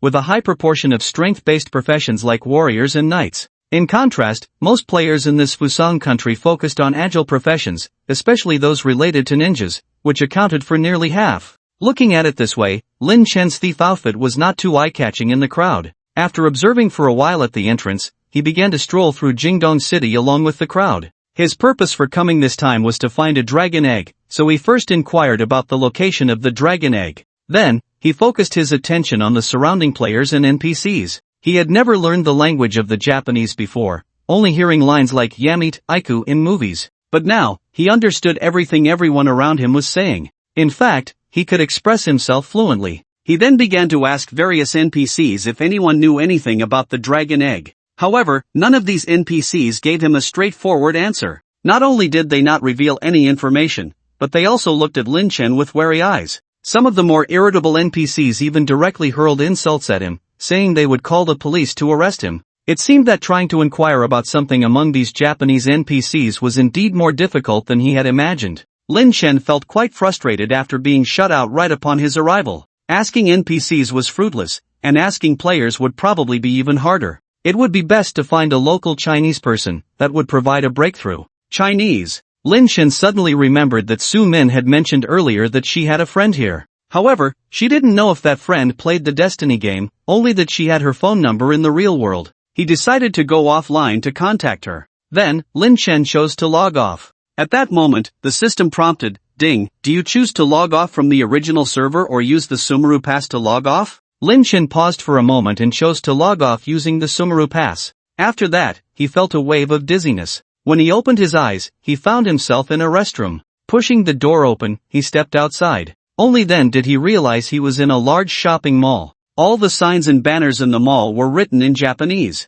Moreover, he recognized all the characters around him. The medicine for the Fusan language really worked in reality. Looking at the surroundings, Lin Chen suddenly felt a bit dazed. Had he really arrived in Japan? Although he had previously experimented with the Sumeru Pass to get through Wangang Town, this direct cross-border experience was still incredibly shocking. After being stunned for a while, Lin Chen picked up his phone. By using the map for location, he realized he was at Tokyo Ginza. He then dialed the number Su Min had given him. After a while, a young woman's voice came from the other end, "Moshi Moshi." Lin Chen thought for a moment and decided to inquire in the Dragon Kingdom language, "Hello, may I ask if this is Ms. Song Qingping?" There was a brief pause on the other end, and then she replied in the Dragon language, "Song Qingping is my mother, may I ask who you are?" Lin Chen said, "This phone number was given to me by Su Min. I came here to meet your mother on her behalf." There was silence on the other end. After a long while, a sorrowful voice finally spoke, "My mother has passed away." Ah, Lin Chen was taken aback. He quickly realized his tone might have been inappropriate, so he hurriedly apologized, "I'm sorry." The voice on the other end said, "It's okay. My mother asked me to keep this number, waiting for your call. Are you available to meet? I'm at Tokyo Ginza. Right now. Private matter, I'll be right there," in Japanese. The last part was clearly directed at someone nearby. "If it's not convenient for you, it's fine. Give me half an hour, and I'll handle my affairs and come to meet you." Okay. After agreeing on a location, Lin Chen began browsing for information about Destiny in Japan on his phone. However, since he wasn't used to the Japanese software, he searched for a long time without finding any information related to the dragon egg. Just as Lin Chen was browsing the local Japanese forum for information about the dragon egg, his phone rang. It was indeed Song Qingping's number. After answering, the same clear and polite voice from before came through. "Hello, I've arrived at the entrance of the Ginza Mall. Which one are you?" Lin Chen looked up and saw a girl from Japan, dressed in simple clothes and holding a small phone, glancing around at the door. Judging by her appearance, she seemed to be no more than 20 years old. Lin Chen stood up and waved to the girl, "I'm over here." Upon seeing Lin Chen, the girl immediately approached him and bowed. "Hello, my name is Xiaolin Mei, sorry to keep you waiting." Lin Chen replied, "I'm Lin Chen." He took a moment to assess the girl in front of him. She was dressed plainly, with some stains on the hem of her clothes, likely from work. However, she seemed to have tidied herself up, appearing relatively clean and fresh. It was clear at a glance that this girl was not living well. Yet, due to her good upbringing, she gave off an overall polite and pleasant vibe. The two exchanged a few pleasantries before finding a coffee shop to sit down. When ordering coffee, Xiaolin Mei only ordered an Americano for Lin Chen, not ordering anything for herself. Lin Chen smiled and took the initiative to order her a drink as well, paying the bill. Seeing that he had bought her coffee, Xiaolin Mei felt quite embarrassed. "I'm sorry, you came from so far away, and I couldn't properly treat you, instead making you spend money." "It's fine." He had come this time to help Suma support her good friend, so he certainly didn't mind the cost of a cup of coffee. Speaking of which, Lin Chen had a bit of a connection with Song Qingping. Like Su Min, Song Qingping was an old employee who had started a business with Lin Chen's father, Lin Rongtian, and she had even held the newborn Lin Chen. She had worked hard during Lin Rongtian's first 2 entrepreneurial ventures. However, when Lin Rongtian's second venture failed, she did not persevere. Afterward, she followed a Japanese client she met at work and went to Japan with him. Now, time had passed, and Song Qingping had actually passed away. How things had changed. But then again, hadn't Suma said she had just spoken to her on the phone last year? How could she suddenly be gone this year? Lin Chen pulled back his thoughts and cautiously asked, Miss May, if it's not too much trouble, may I ask what caused your mother's passing? It was depression. Xiaolin Mei took a sip of her iced coffee and slowly recounted her mother's past. Ever since my mother came to Japan, she has been under a lot of pressure. Her and my father's philosophies were completely different, and they often had arguments. Since I can remember, my parents' fighting has never stopped. Later, my father rarely came home, and gradually, he even cut off financial support. So my mother had to work while taking care of me. However, my mother never complained in front of me. In her spare time, she would tell me stories about her past in Longhua. Each time, her eyes would light up. Only when she was with me would she smile. Usually, she was suffocated by my father in life, becoming increasingly reclusive. Once I officially found a job, she finally couldn't hold on anymore, and then. At this point, Xiaolin Mei stopped speaking. Lin Chen didn't know how to comfort her, so he remained silent. The two sat in silence. Lin Chen had originally wanted Song Qingping to introduce him to a few Chinese people to help him find Longhua eggs online. Now it seemed he would have to do it himself. At that moment, he thought about giving Xiaolin Mei some money to help Suma fulfill a wish, and then bid farewell. Just then, Xiaolin Mei took out a notebook from her bag and handed it to him. Lin Chenkun, this is my mother's notebook. After reading this, you'll understand her state of mind. Lin Chen took the notebook from Xiaolin Mei. To be honest, he wasn't very interested in Song Qingping's past. Although the other party had some connections with Suma and his father, he himself did not feel much. However, he politely opened the notebook. When he saw the first page, he was drawn in by the opening sentence. Originally, I was not a nationalist, but I was forced to become a populist. Lin Chen did not expect that this woman from the Dragon Country, who had married a Japanese man and lived in Japan for 20 years, would start her notes with this. He couldn't help but flip through the subsequent content. The more he read, the more serious he became. The more he read, the angrier he got. By the time he finished, he was so furious that he almost tore the notebook apart. Inside, it recorded Song Qingping's experiences. A significant portion consisted of her dialogues and arguments with her husband, Kobayashi Soketsu. Kobayashi Soketsu was a Japanese nationalist, clinging to militarism and even harboring delusions of attacking the Dragon Country.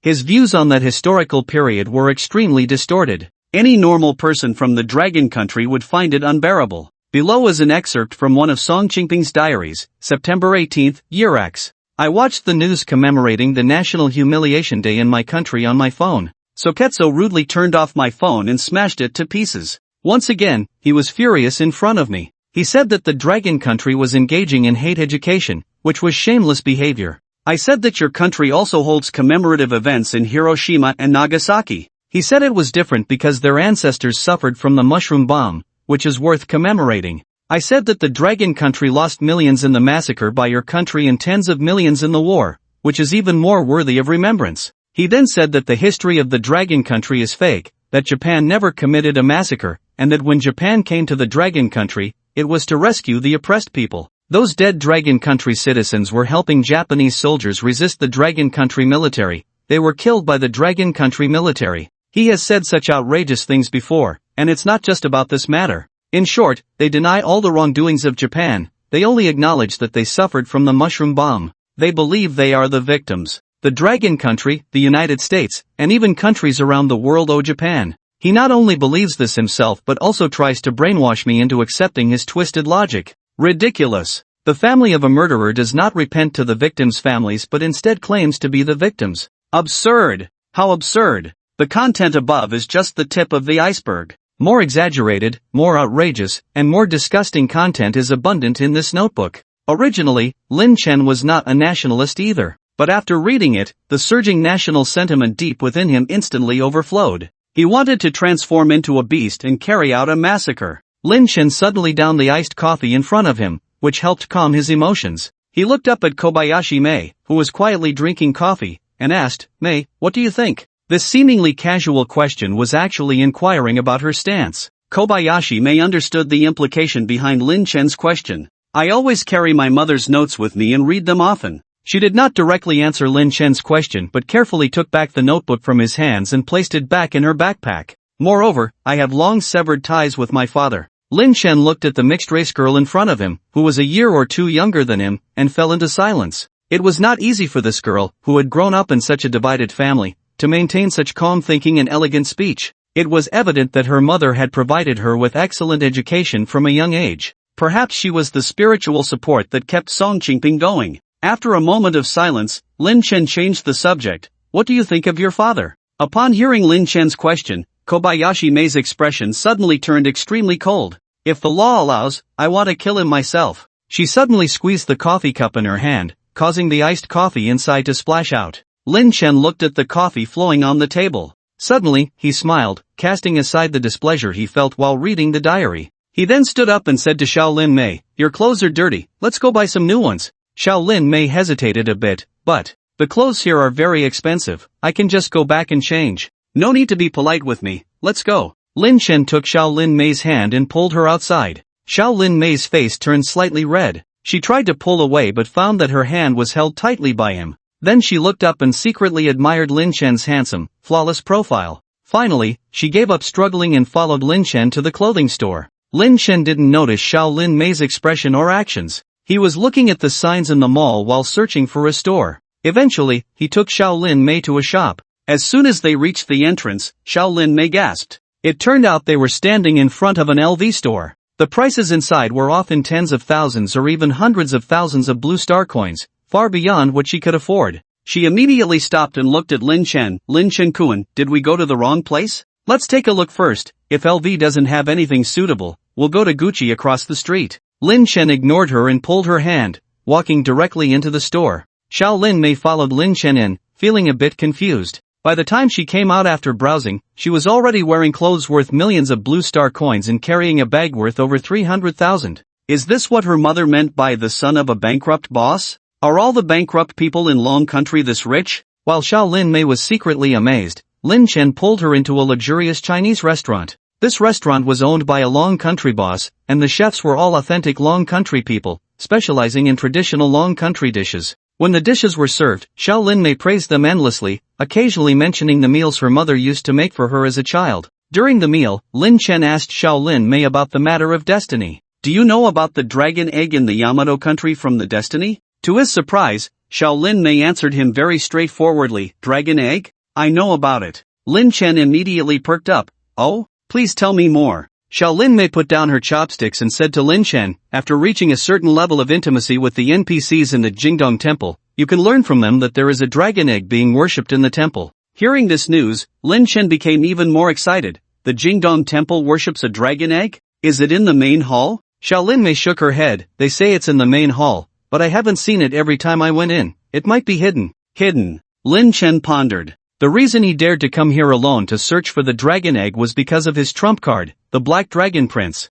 If he really found the dragon egg, he would immediately summon the Black Dragon Prince. After all, that dragon egg belonged to the Black Dragon Prince and the Red Dragon Queen, he would definitely want it back. But if he couldn't find the egg, it would be difficult. After all, the Black Dragon Prince could only be summoned for half an hour. If he forced the summoning, it was very likely that he wouldn't even see the egg before the time was up. So close to the dragon egg yet just a little bit away, Lin Chen felt an itch of impatience. He couldn't help but reach out and hold Shaolin Mei's hand. When we go into the game later, help me gather more information. Okay. After they finished their meal, Shaolin Mei took Lin Chen to her place. Shaolin Mei's room was very small, with only a bathroom and a bedroom. However, the room was very clean and tidy, looking quite comfortable. Then, the two of them logged into the game together. However, Kobayashi Mei was lying on the bed. Lin Chen's body, on the other hand, transformed directly into nothingness and disappeared. His real body returned to the bed in Zhangcheng.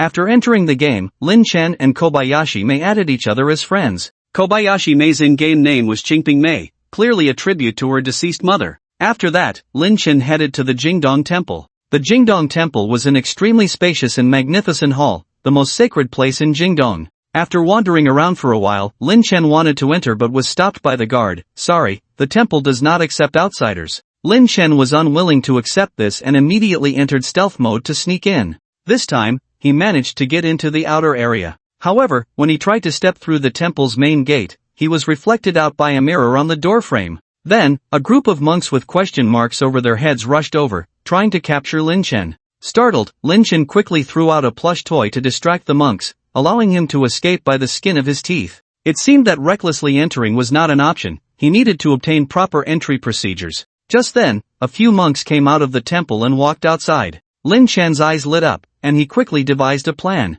He chose the lowest level monk and closely followed behind him. That monk was named Kongming, level 38. When he first came out of the temple, he still had a holy expression. But as he moved away from the temple, his demeanor relaxed noticeably, and his eyes kept darting around at the female NPCs, occasionally revealing lewd glances. However, he was still draped in a robe, and although his expression was quite improper, he did not take any overt actions. After walking for more than 20 minutes, Kongming arrived at a small courtyard and pushed the door open. As soon as he entered the room, he immediately shed his monk's robe. At that moment, a book suddenly appeared on the ground with a thud. The cover of the book was extremely provocative. Kongming was taken aback. Wasn't this book from the abbot's house? Why was it in his room? He didn't think too much about it and quickly bent down to pick up the book and started flipping through it. As soon as he saw the first page, his blood surged. Inside, there was a nun and a monk. The two were being candid with each other, discussing Buddhist teachings. Their exchange was intense and reciprocal.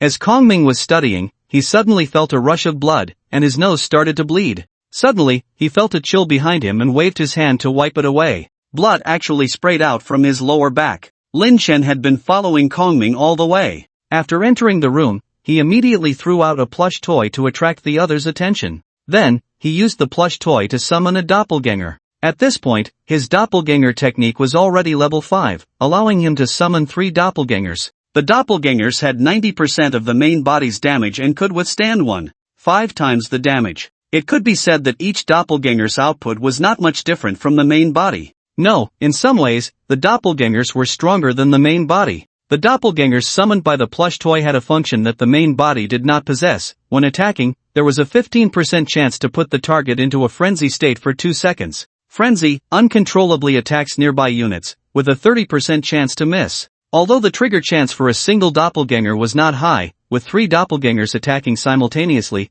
the probability of triggering with each attack was nearly 40%. During the 2 seconds of being in a frenzy, the doppelgangers could attack 2 to 3 rounds. As long as luck wasn't too bad, it was almost possible to keep the opponent in a constant frenzy state. In fact, that was exactly what happened. After Lin Chen and the doppelgangers launched their attacks, Kongming immediately entered a frenzy state. After that, he kept attacking randomly without using any skills. In the end, he was brutally cut down to the ground. Ding, you have killed Jingdong Temple Apostle Kongming, your reputation in Jingdong City -30. Seeing this prompt, Lin Chen directly ignored it. Jingdong City reputation? Did he even have such a thing? Originally, he wanted to inquire about the dragon egg from the NPCs, but none of them paid him any attention. Then he couldn't blame him for using his own methods. He then looked down to check Kongming's drops. On the ground, there was a badge. He reached out to pick it up. Ding, you have obtained Jingdong Temple Badge. Jingdong Temple Badge. Wearing it allows passage into Jingdong Temple, signed, Kongming. It even had a signature. Does that mean someone else wore it but didn't use it? At this moment, Lin Chen glanced at the disguise bag in his backpack. Disguise bag can transform into anyone's appearance, lasts for 1 hour. Usable times, 1. When he saved Lai Tu Zhang gave him this disguise bag to leave the town together. As a result, Lin Chen relied on his invisibility state and saved this item. With this disguise bag, he could directly transform into Kongming, wear this badge, and swagger into the temple. But similar to the issue with the Black Dragon Prince, the disguise's duration was limited, so he had to clarify the dragon egg's location before he could act. Retracting his gaze, Lin Chen looked down at the room. Only then did he realize that Kongming's corpse was still there. Logically, after such a long time, the corpse should have refreshed by now. At this moment, Lin Chen suddenly felt a shock. Could it be that others would still find Kongming's corpse when they entered the room? If that were the case, he wouldn't be able to disguise himself as Kongming to sneak into the temple. He quickly crouched down and touched Kongming's corpse. At this moment, he discovered that the corpse was not part of the scene and could be taken away, so he immediately tried to put it in his backpack. However, the system sent a prompt, ding, your backpack is full, unable to store this item. Lin Chen glanced at his backpack. There were a full 10 empty slots. Was that not enough? Was this guy's corpse really that big? Then Lin Chen cursed while clearing out the potions in his backpack. It wasn't until he cleared out 20 slots that he managed to store it. Seeing that 20 slots in his backpack were occupied by a corpse, Lin Chen suddenly understood Huang Jijia's feelings back then. Having such a bizarre thing fill up his backpack was indeed quite annoying. After tidying up Kongming's corpse, the bloodstains on the ground slowly refreshed, and even the traces of the recent fight gradually disappeared. Just then, there was a noise at the door, and Lin Chen quickly entered stealth mode. After a while, a monk named Kong Jing entered from outside. He looked around the room, searching. Kongming shitty? Strange, where did he run off to? Kong Jing searched the room but found nothing, then left. Seeing Kong Jing's reaction, Lin Chen let out a slight sigh of relief. It seemed that Kongming's death had been temporarily concealed. Next, it was time to find the location of the dragon egg. At this moment, a message from his friend suddenly flashed. Opening it, it was from Shaolin Mei. Xingping Mei, Mr. Lin, there will be a sacrificial event at the temple tomorrow noon, said to be related to the dragon egg. Lin Chen was overjoyed. Wu Ying, is the dragon egg matter confirmed? Xingping Mei, the priest's matter is confirmed, but whether the dragon egg will appear is unclear. I heard it from someone in the Blood Alliance, but I haven't taken on any related tasks myself. Wu Ying, thank you, please keep an eye on this matter for me, and let me know as soon as you have definite news. Xingping Mei, okay, Mr. Lin. After closing the message, Lin Chen's emotions gradually became excited. Tomorrow noon, temple sacrifice. No matter what, he had to sneak in first. The method to enter the temple has been figured out, and there is news related to the dragon egg. Compared to when he first arrived, Lin Chen feels much more at ease now. Everything will be revealed by tomorrow noon. However, what should he do before that? Xingping Yi is only at level 1, should he take her to level up? That would be too wasteful. After all, he is the number 1 destined person, it would be beneath his dignity to act as a leveling tool. Thinking of the bounty notice on him and reality, he suddenly realized what he should do. He then opened the chat box with Xingping Yi, asking her to help him find out about someone. Miaomu Mountain, Toad Valley. A team of over 300 people is dealing with a gigantic toad. The toad has a pipe in its mouth and a long knife at its waist. It is very proud, remaining calm in the face of the hundreds of people surrounding it. It takes a puff from the pipe, draws the long knife from its waist, and suddenly leaps along the ground. Swish! In a 30-meter radius in front, players' heads are marked with -7000, -8000. More than 10 players are attacked during the advance, with 5 players instantly killed. This toad is not an ordinary one, it has its own name, Toad Wuntai Clone. That's right, this is just a clone, and it is this fierce. If the main body were to fight, its combat power would be unimaginable. Everyone, stay calm. Pay attention to your positions. Our progress this time is much faster than before. The boss's health has already dropped by half. Come on, we must defeat the Wuntai clone this time and obtain the pass for Miaomu Mountain. The president of Japan's top guild, Shion Gang Company, Ltd., Irikawa Gangsaka, is working hard to motivate everyone. Lin Chen hides to the side, watching the battle unfold. Originally, he wanted to sneak up on the Wuntai clone and steal something like he did last time with the guild order, but he quickly gave up. The Wuntai clone is too active. It makes small movements every 10 seconds and larger ones every 30 seconds, frequently changing positions with jumps and dashes. Moreover, it has a plethora of AoE skills. Lin Chen cannot guarantee he won't be accidentally harmed. He then began to focus on the battlefield. The people from Shion Gang Company, Ltd., are very familiar with the Wuntai clone's skills and attack rhythm, clearly not their first time dealing with it. Although each of Wuntai's ambushes takes a few people, the speed at which players die is much slower compared to how quickly it loses health. However, the boss has not yet entered a berserk phase, so the specific situation remains unknown. Therefore, Lin Chen did not rush to act and continued to observe in secret. After more than 30 minutes, Wuntai's health reached 20%, and Shion Gang Company, Ltd., still had nearly 200 people left. At that moment, the Wuntai clone suddenly opened its mouth wide and turned its body. Whoosh! A massive amount of toad oil sprayed from its mouth, covering an area of 30 to 40 meters around it. At the same time, Irikawa Gangsaka shouted, "Prepare for fire resistance." In the team, everyone pulled out a bottle of red potion and drank it. Additionally, some support players cast spells like Life Shield, Mental Magic Resistance, and Fire Resistance on the frontline players.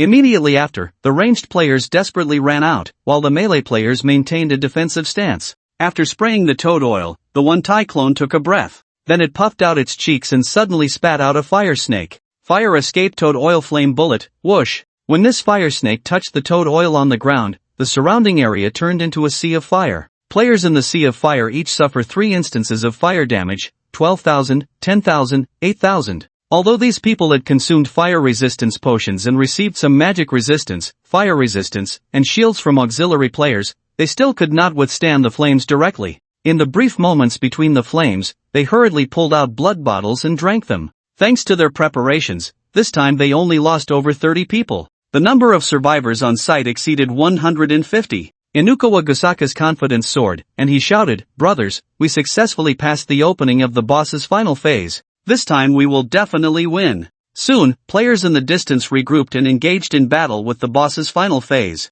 One Tai's clone had abandoned normal attacks during its berserk phase, casting various fireballs throughout, occasionally releasing small area firebombs in conjunction with toad oil. During this time, many players from the Shion Gang Corporation perished. Although One Tai's clone's output had significantly increased during the berserk phase, its defense had also drastically decreased, causing each player's output to be over 20% higher than before. Lin Chen, hiding in the shadows, watched the battle ahead and silently assessed the current situation. He quickly concluded that the Shion Gang Corporation could definitely defeat the boss. Sure enough, One Tai's clone's health was dropping rapidly. 15%, 13%, 11%. Inukawa Gusaka's mood became increasingly exhilarated as he watched the boss's health dwindle. Nyamo Mountain was one of the few god-level scenes in Yamato. The celestial arts, celestial bodies, and various high-level items inside were enchanting. Although they only had entry tickets for now, there was a chance they might stumble upon a god-level hidden quest inside.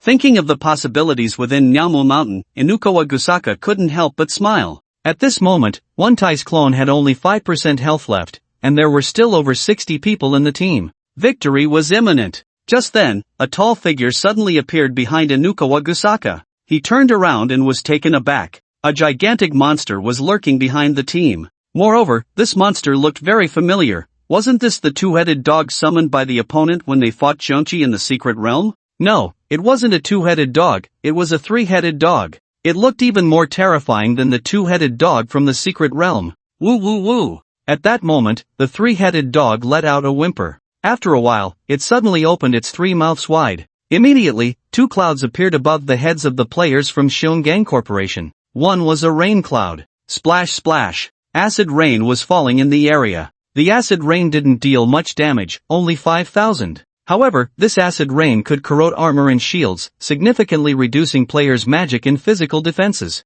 The other was a thunder cloud. Boom boom. Below the thunder cloud, a damage number of over 10,000 appeared. Players caught in the clouds hurriedly tried to escape, preparing to leave the overlapping cloud area. However, before they could get away, a powerful gust of wind surged from behind. It was a hurricane. The hurricane's damage was less than the thundercloud, only 8,000, but it had a knockback effect. No matter where the players were positioned, they would be blown into the clouds. The simultaneous appearance of the rain cloud, thunder cloud, and hurricane instantly killed 11 players. Players from Shion Gang Corporation, seeing themselves caught between the boss's attacks, cried out in despair. Baka! Why did another boss suddenly appear? Did One Tai summon this? We never encountered it before. Of course, we never got the boss's health this low before, so we never encountered it. President, what should we do? We can't fight like this. Should we wait a few more days and come back when everyone is level 3? What if someone else gets the entry ticket first?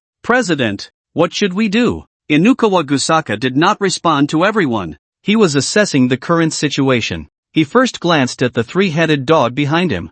3-headed dog, level 3, 5 million health. Fortunately, this 3-headed dog didn't have too much health. The 2-headed dog he encountered in the secret realm had a whopping 10 million health. This 3-headed dog's health was clearly reduced. Generally speaking, when a boss summons minions, they are usually killed first before dealing with the boss. But the current situation was clearly not feasible. Their numbers were far from sufficient to take down the 3-headed dog. And now, the health of One Tai's clone was below 5%. It seemed they could only ignore the 3-headed dog and go straight for the boss. As long as the boss died, the summoned pets would surely perish as well. After sorting out his thoughts, he immediately gave orders to the remaining members, ignore the 3-headed dog, focus on killing One Tai. Hi! The guild members immediately shifted their attention to One Tai. They tried to dodge the attacks from the 2 bosses while outputting all their power against One Tai. But soon, they realized they had underestimated the three-headed dog. That guy specifically targeted high-output, fragile units, and could basically kill one with just a couple of bites.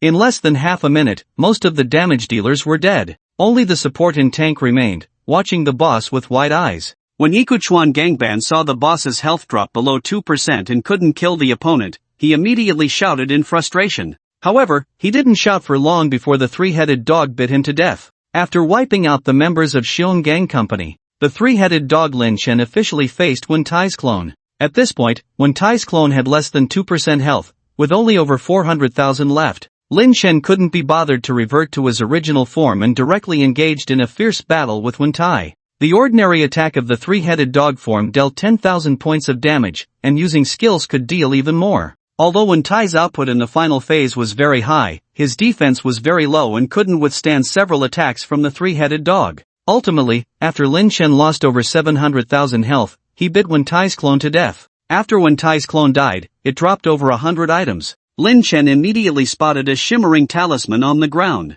He transformed back into his original form and picked up the talisman. Ding, you have obtained the Miaomu Mountain Pass talisman. After acquiring the important item, he began to check the surrounding drops. Opening his backpack and looking at his full slots, he sighed. There was no way to fit so many items, so he could only choose some important ones. At that moment, his gaze fell on the corpse of Kong Ming. Should he just drop this? It took up 20 slots. Just then, a shadow suddenly flashed in front of Lin Chen. Someone? He immediately closed his backpack and took a few steps forward. With the help of the observation crystal, Lin Chen saw a ninja named Fujiwara Takumi stealthily approaching. The target of the other party was a piece of red sacred equipment. This Fujiwara Takumi was also one of the members of Xiong Gang Company, who had just joined the battle. After realizing the terrifying combat power of the two bosses, he knew the situation was dire, so he used a stealth item to forcefully become invisible and escape the fight. Just as he was about to flee, he discovered that the three-headed dog was actually fighting with Wen Tai's clone. This surprised him greatly. He had thought the three-headed dog was summoned by Wen Tai, but unexpectedly, the two were in a hostile state. At that moment, he suddenly discovered a new opportunity. With the two bosses fighting, one side would surely be defeated. When the clam and the snipe contend, the fisherman benefits. So, he hid aside and waited. Eventually, the three-headed dog defeated the severely wounded Wen Tai's clone, dropping a sky full of items. When he saw the past talisman on the ground, he was overjoyed and immediately rushed over to pick it up. However, he was met with an even more shocking scene. The three-headed dog actually transformed into a human form. Moreover, he was very familiar with that person's name, Wu Ying, the Wu Ying of the Dragon Kingdom. This discovery nearly made him exclaim in shock. But soon, he calmed down. Wu Ying had picked up the passage token, and there was no way to collect all the equipment on the ground in time. So, Takumi Fujiwara, relying on his invisibility, went to pick up the red sacred level equipment on the ground. However, before he could bend down, he felt a chill in his stomach. Immediately, a black and white image appeared before him, the camera angle shifting to a view of the sky from the ground. Then Wu Ying's body entered his line of sight, stepping on his corpse. Wu Ying. Takumi Fujiwara let out a voice filled with curses. Unfortunately, he had already fallen, and the other party couldn't hear him at all. After killing Takumi Fujiwara, Lin Chen let out a slight sigh of relief. He really didn't expect there to be a fish that slipped through the net. He had almost been robbed of his equipment by this guy. Lin Chen immediately opened his backpack, preparing to clear some space.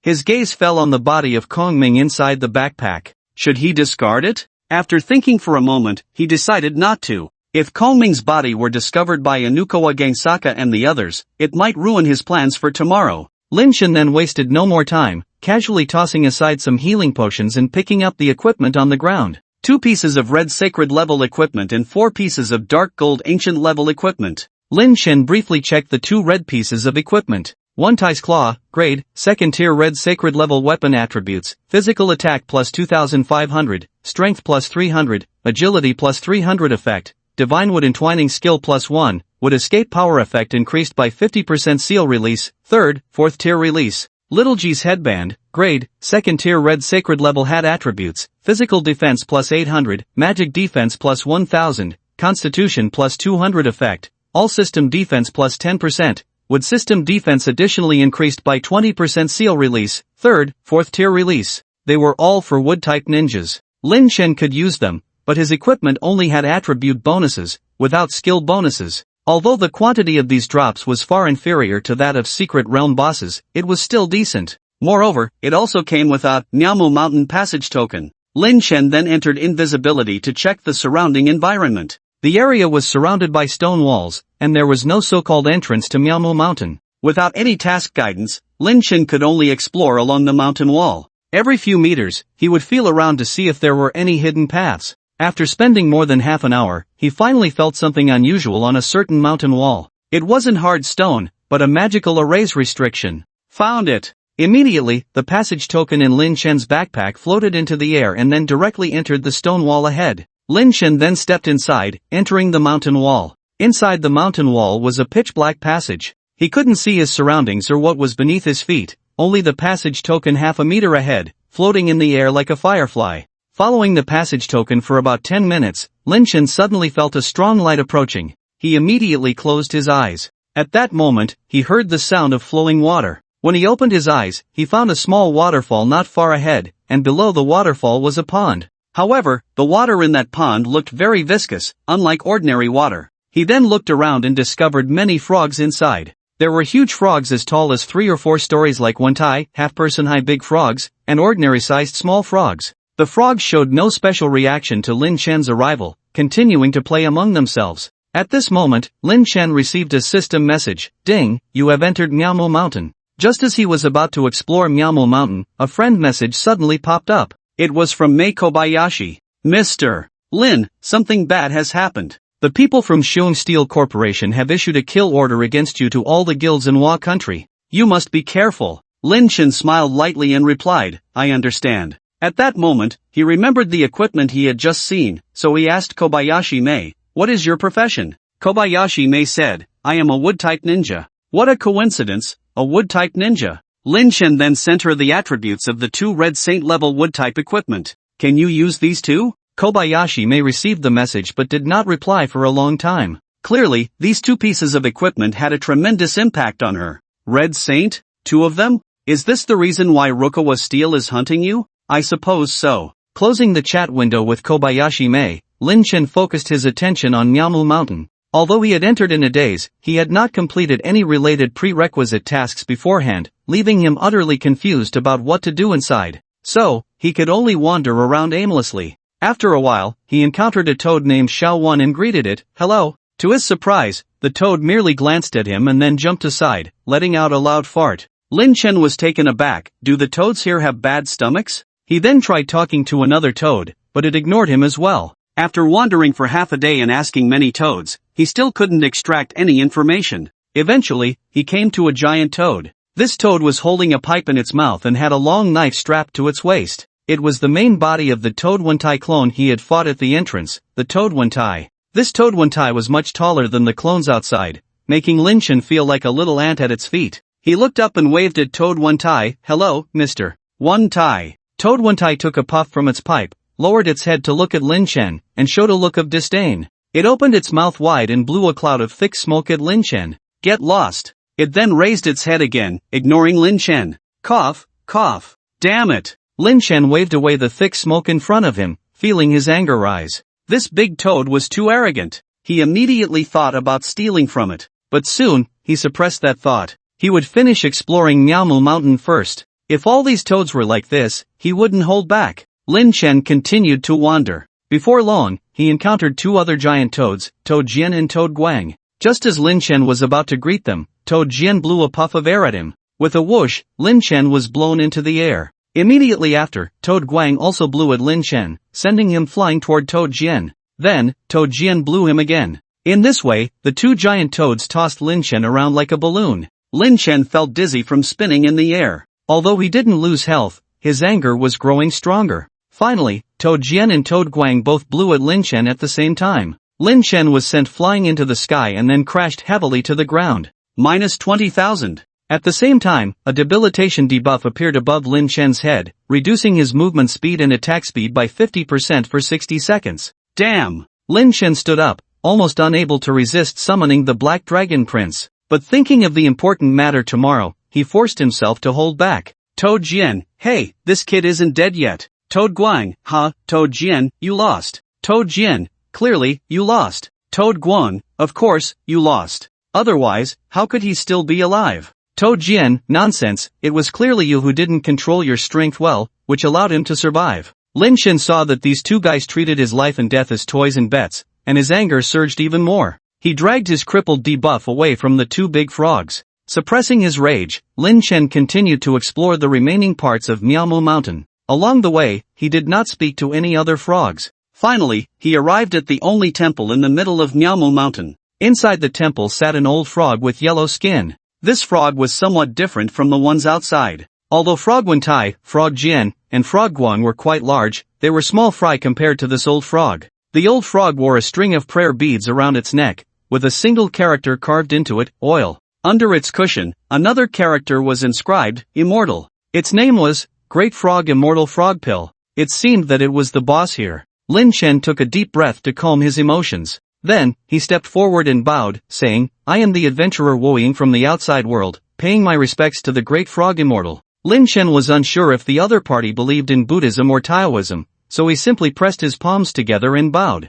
At that moment, the Great Frog Immortal spoke to Lin Chen in a deep voice, Adventurer, leave. There is nothing here suitable for you. Lin Chen's face darkened. He had come all this way, and along the way, he had been mocked by those big frogs. You think you can just send me away with one sentence? No way. The Great Frog Immortal noticed that Lin Chen did not move and added with a hint of threat in its tone, What, do you want this immortal to take action? Lin Chen, with a stern face, exited the temple. Since entering Miaomu Mountain, he had endured various humiliations. How could he just leave like that? He quickly moved to a corner and entered a state of invisibility. The Great Frog Immortal in the temple was the most unique, and Lin Chen planned to steal something from it. Once inside the temple, Lin Chen quietly circled behind the Frog Immortal, preparing to launch a sneak attack. Just then, his eyes caught sight of something. Behind the Frog Immortal was an exquisitely crafted, ancient-looking box. When Lin Chen checked the description of the box, his eyes immediately lit up. Miaomu Divine Box requires a divine-level key to open. A divine-level treasure chest? There was actually a divine-level treasure chest here. Lin Chen immediately abandoned his plan to steal from the Frog Immortal and turned to the Miaomu Divine Box. He had a divine-level key on him, obtained when he used the Divine Demon-level key earlier. It originally had 3 durability points. He used 1 point when stealing from the Red Dragon Queen's treasure chest, leaving him with 2 points now. Just as Lin Chen took out the key to open the Miaomu Divine Box, he remembered that his backpack was full. So he immediately opened his backpack. It was stuffed with plush toys, medicines, and that annoying empty Ning corpse. He then tossed the empty corpse aside. After all, as long as he got past noon tomorrow, it wouldn't matter if someone found it. After throwing out the corpse, his backpack suddenly had 20 slots freed up. That was enough. Lin Chen then bent down, took out the divine level key, aimed it at the Miaomu Divine Box, and gently poked it in. In front of him, a 60-second opening progress bar appeared. While opening the box, he observed the movements of the Frog Immortal. There was no reaction. 50, 40, 30, 20, 10. The Frog Immortal remained still. 3, 2, 1. Crack. The Miaomu Divine Box suddenly emitted a bright rainbow light. The Great Frog Immortal was startled and finally sensed something was wrong. It quickly turned around to look behind. That human was stuffing the contents of the box into his backpack. Damn little thief. You dare to steal my Miaomu Mountain's divine box. You're asking for death. The Great Frog Immortal immediately cast a spell, trying to immobilize him. At that moment, 2 bursts of light erupted from Lin Chen. The first orb was the red light that appeared from his chest. It was the Guardian Metal's Life Guardian, which had the effect of immunity to damage and status effects. The second orb was the white light beneath his feet. That was the teleportation array of the Return Scroll. When the Great Toad Sage's spell touched Lin Chen's body, it was immediately repelled by the red light of the Guardian Metal. What? The Great Toad Sage, who had been incredibly calm until now, became extremely flustered. It hurriedly cast a spell, trying to stop Lin Chen, but it was still blocked by the red light surrounding Lin Chen. 5 seconds later, the red light dissipated. The teleportation array was complete. Goodbye. Lin Chen waved to the Great Toad Sage and left Miaomu Mountain. Amid the Great Toad Sage's furious shouts of impotence, Lin Chen returned to Jingdong City with the items from the Divine Box. Reflecting on the various taunts and humiliations he had endured from the frogs in Miaomu Mountain, Lin Chen felt immensely relieved. He had finally vented this pent-up frustration. Just as he was about to check the items in his backpack, he noticed the unfriendly gazes of the people around him. This seems to be Wu Ying, from the Dragon Kingdom. That's right, it's him. He just stole the pass from Myomu Mountain. He ruined our efforts over the past few days. Quick, catch him. A crowd of people surged toward Lin Chen. At that moment, they discovered that there were wooing all around, at least a dozen of them. The group didn't care which was real and which was fake, each one lunging at the wooing nearest to them. Soon, they realized that their targets had turned into puppets. The real wooing had already escaped the crowd's encirclement using the state of divine invisibility. Phew, that was close. Lin Chen wiped the sweat from his brow. Thankfully, he had quickly thrown out more than a dozen puppets to distract them, otherwise, he didn't know how it would have ended. However, upon hearing that wooing had been spotted here, more people rushed over. Some even began to set traps on the streets. Logically, this was a safe zone in the city, and such skills were ineffective against players. But since Lin Chen was from another country, this safe zone was not safe for him at all. He couldn't guarantee he wouldn't fall into a trap. For him, the only safe zone in the entire city was the Dragon Kingdom Embassy. He then set off at full speed toward the Dragon Kingdom Embassy. However, to his dismay, the entrance to the embassy was already blocked by players from the Yamato country. They had anticipated that Lin Chen would come here, so they had set up in advance. The road to the embassy was filled with various traps, anti-invisibility items, and anti-invisibility skills. There were even many people throwing firewalls, rain clouds, and thick fog along the way. If Lin Chen tried to force his way through, even if he remained undetected in his invisible state, it would be very difficult for him to reach the embassy alive. He raised his head to look at the embassy gate 100 meters away, then he lowered his head to examine the road that might be filled with traps. Finally, Lin Chen sighed. Forget it, I'll just go to the wild. There are so many exits from the main city, they can't block them all. Just as he was about to turn around, he heard a crisp and authoritative voice ahead. Who is making a commotion in front of the Dragon Kingdom Embassy? Accompanying the voice, a refined female NPC stepped out of the Dragon Kingdom Embassy. It was the same Yun Yun who had received Lin Chen at the counter earlier. When she saw the road filled with various skills and items, her eyebrows shot up in disbelief. Impudence! This is the territory of the Dragon Kingdom Embassy, under the jurisdiction of the Dragon Kingdom. How dare you, commoners, cause trouble? As she spoke, Yun Yun waved her right hand, and a gust of wind burst forth from her sleeve.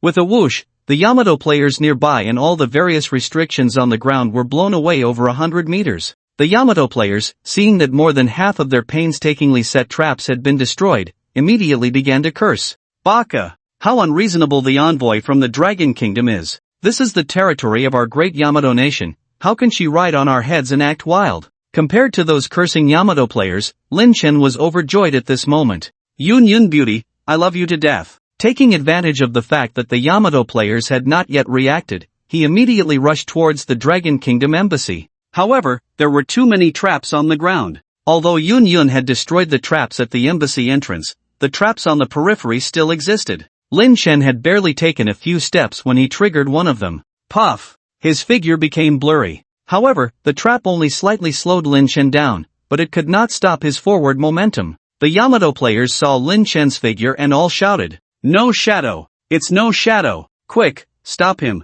The invisibility effect on him is about to disappear." Impossible, my trap has a duration of 10 seconds, how can it fail on him in 2 or 3 seconds? Forget it, just kill him. The crowd of Yamato players rushed forward. Those with ranged attacks threw out various skills. Those who engaged in close combat used dashes, jumps, and other movement skills to chase after him. At that moment, Yun Yun was furious. How dare you! A rabble dares to act in front of my Dragon Kingdom Embassy. As she spoke, Yun Yun raised her right hand, and the silk ribbon in her hand fluttered in the wind. She slowly uttered 2 words, thunder come. Immediately, a dark cloud covering hundreds of meters appeared above the heads of the Yamato players. Before the Yamato players could react, the dark cloud unleashed terrifying lightning. Boom! Boom boom!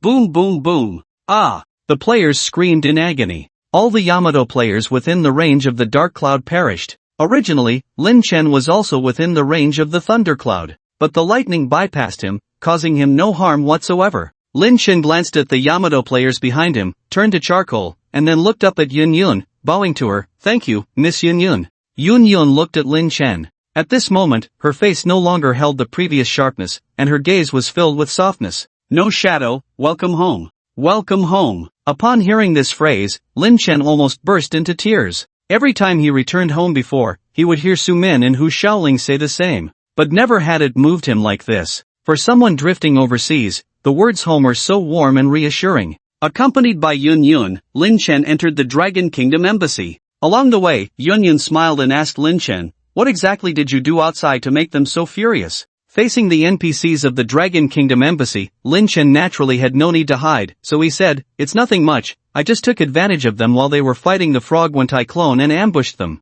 Frog Wentai clone. Miaomu Mountain in trance, Yun Yun murmured a few words, then asked Lin Chen, "And then? Did you enter Miaomu Mountain?" "Yes, those frogs in Miaomu Mountain are too unreasonable. They wouldn't say anything when I asked them." As if that wasn't enough, they also humiliated me in various ways. Hee, that's how Yamato is. "Don't mention the frogs in Miaomu Mountain, even if you ask someone in the main city, it would be the same." "That's true, no one paid attention to me when I tried to strike up a conversation in the main city. It's a pity I'm in the embassy and can't go out easily, otherwise, I would definitely accompany you to Miaomu Mountain to seek an explanation." At this point, Lin Chen chuckled, "No need to trouble Sister Yun, I've already sought my own explanation." "Oh?" Yun Yun's expression changed. Her beautiful eyes looked at Lin Chen, filled with curiosity. Lin Chen leaned closer to Yun Yun and whispered, "I stole everything from the Miaomu Divine Box." "Ah, Miaomu Divine Box?" Just moments ago, Yun Yun, who had been comforting Lin Chen, suddenly wore a shocked expression. She thought she had misheard, so she confirmed with Lin Chen, "Are you talking about the Divine Treasure Box from Miaomu Mountain?" Lin Chen nodded, "That's right." "How? Is that possible?" Despite Lin Chen's affirmative response, Yun Yun still found it hard to believe. "Isn't it guarded by the Great Toad Immortal? And doesn't it require a divine key to open?" Lin Chen scratched his nose and chuckled humorously. "My profession is the Heavenly Thief, and I just happen to have a divine key on me." "Heavenly Thief. Divine key." Yun Yun murmured to herself. Suddenly, she snapped back to reality and pulled Lin Chen towards the backyard. "Hurry, let's go back to Long Country. No matter what you took from inside, we can talk about it when we get back to Long Country." Those great toads are not easy to deal with when they go crazy. Lin Chen was thus pulled into the backyard by Yun Yun in a daze. Just as he was about to be pushed into the teleportation array, Lin Chen immediately stopped. "Wait a minute." He turned back to look at Yun Yun. "Sister Yun, I haven't completed my mission here yet. Can I stay for one more day?" "What mission are you still worried about?" Seeing Lin Chen still concerned about this matter, Yun Yun stomped her foot in anger. "You've already stolen the treasure from Miaomu Mountain, does that not outweigh your pathetic mission?" Saying this, she pushed Lin Chen towards the teleportation array again. Lin Chen said seriously, "I came to retrieve the dragon egg." "What dragon egg are you talking about? Hurry back." Yun Yun was halfway through her sentence when she suddenly stopped. She looked at Lin Chen, her face once again filled with shock. Dragon egg? Are you talking about a dragon egg?" Lin Chen nodded, "Yes. It's the egg of the Black Dragon Prince and the Red Dragon Queen, stolen from them 5 years ago, and 10 experts died at that time. So, the dragon egg in the Jingdong Temple was stolen from Long Country," Yun Yun said, stroking her chin. Just then, a loud bell rang out from the center of Jingdong City. Duong! The bell was incredibly loud, echoing throughout the entire Jingdong City. Upon hearing the bell, Yun Yun's expression changed slightly. She then said to Lin Chen, "This is a serious matter, I need to report to the ambassador." "You must come with me." She then led Lin Chen to a room inside the embassy. "You stay here for now. You must not leave the embassy without my notice." "Okay, thank you, Sister Yun. No need to be polite." "When you're out, the Long Country embassy is your strong support." Yun Yun reiterated to Lin Chen not to go out and then returned to the embassy building. Lin Chen looked up in the direction of the bell. In that direction, there was a tall tower. He could vaguely see a huge bell at the top of the tower, and it seemed that a few people were pushing a wooden post to strike it. At that moment, Lin Chen's view was blocked by a blue light membrane. Upon closer inspection, he found that the entire embassy was enveloped by a magical barrier. It seemed the embassy had activated emergency protection. Lin Chen smiled and then walked into the room. Inside was decorated like a luxurious hotel. The space was large, with a living room outside and a bedroom inside. After closing the door, he opened his backpack to check the items he had stolen from the Miaomu Divine Box. In total, there were 8 items. Each one shimmered with brilliance. After looking through them, Lin Chen was immediately shocked. Is this everything from the Divine Treasure Box? It's truly too powerful. Once he calmed down, Lin Chen categorized these 8 items into 3 types. The first category was exclusive to the ninja profession. Miaomu Immortal Pill, Divine, a job change item. After consumption, it changes the job to Miaomu Immortal, limited to ninja-type professions. Miaomu Immortal Technique, Divine, a skill book. Learn the Miaomu Immortal Technique, limited to Miaomu Immortals. Great Toad Immortal Cloak, Divine, a cloak item. Ninja techniques increased by 50%, and the Meowmoo Immortal technique increased by 100%. Second category, neutral items. Toad Yuan Dan, after consumption, all 5-dimensional attributes plus 500. Skill Immortal Dan, after consumption, the level cap for all combat skills plus 1. Third category, Shumi items. Shumi Meowmoo Gourd, Divine level, bring a Destiny World item into the real world, cooldown, 24 hours.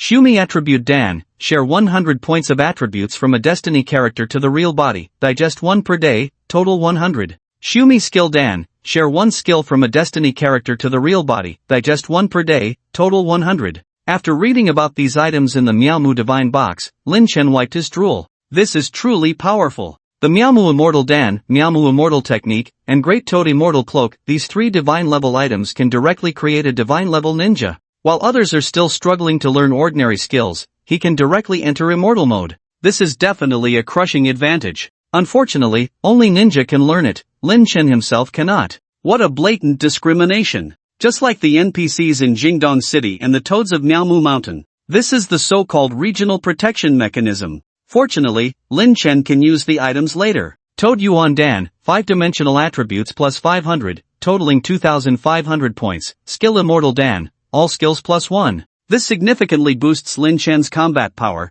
though the skill points are a bit tight. As for the 3 Shumi items Shumi Meowmoo Immortal Gourd, Shumi Attribute Dan, and Shumi Skill Dan, they greatly enhance Lin Chen in reality. After reading, Lin Chen took out the Toad Yuan Dan and Skill Immortal Dan and consumed them. Ding, you have consumed Toad Yuan Dan, 5-dimensional attributes plus 500. Ding, you have consumed Meowmoo Skill Immortal Dan, all combat skills level cap plus 1. Lin Chen's current combat skills are Shadow Theft Assault, level 3, for skill points, Illusion Technique, 2 skill points, Borrow and Return, 2 skill points, Oil on the Feet, level 3, for skill points, Thousand Hand Guanin, level 3, for skill points, Substitution Technique, level 5, 6 skill points. Lin Chen is currently level 30, having used a total of 22 skill points, with 8 skill points remaining. The ordinary skill level is 3, now all raised to 4. Considering the need to reserve skill points for potential future skills, he doesn't need to upgrade all, he can selectively upgrade a few. Which skills to upgrade?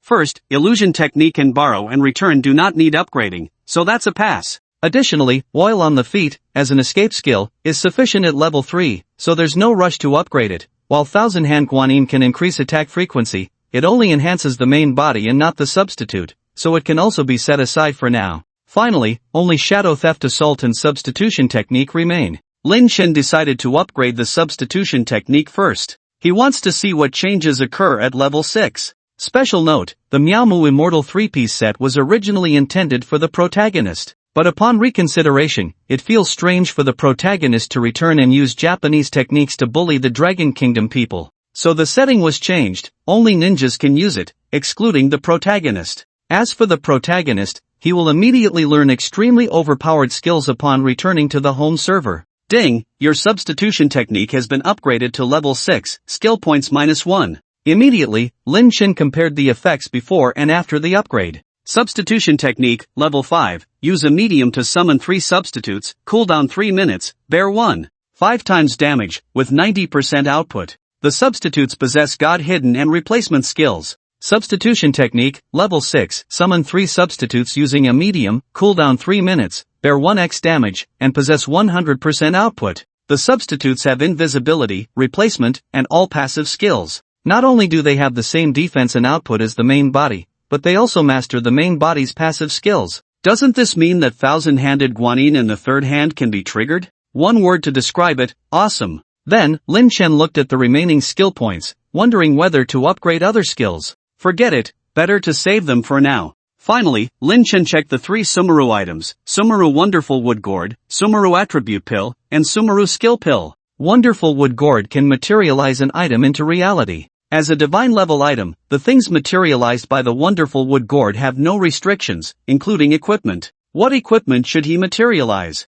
Lin Chen pondered for a moment. He had 2 pieces of equipment in reality, the Behemoth Prayer Beads and the River-Turning Monkey Skin Armor, which provided health and defense, but he was missing something to boost his attack power. Lin Chen looked at the items on him and in his backpack. In the end, he chose a ring. Sumeru Ring, plus 300 to all 5 dimensions. The behemoth prayer beads were materialized using this Sumeru ring, and it disappeared after the skill was used. Moreover, this plus 300 to all 5 dimensions was quite impressive. Not to mention, just the plus 300 strength was extremely powerful. Not long ago, he had taken down a long-necked dragon using just 300 strength and an ordinary military dagger. This strength was more than enough in reality. After confirming the equipment to materialize, Lin Chen took out a Sumeru attribute pill and consumed it directly. Ding, you have consumed the Sumeru attribute pill. 100 points of the destiny character's attributes have been shared to your real body. Please allocate the points yourself. Another page popped up in front of Lin Chen, showing the attribute page of his real body.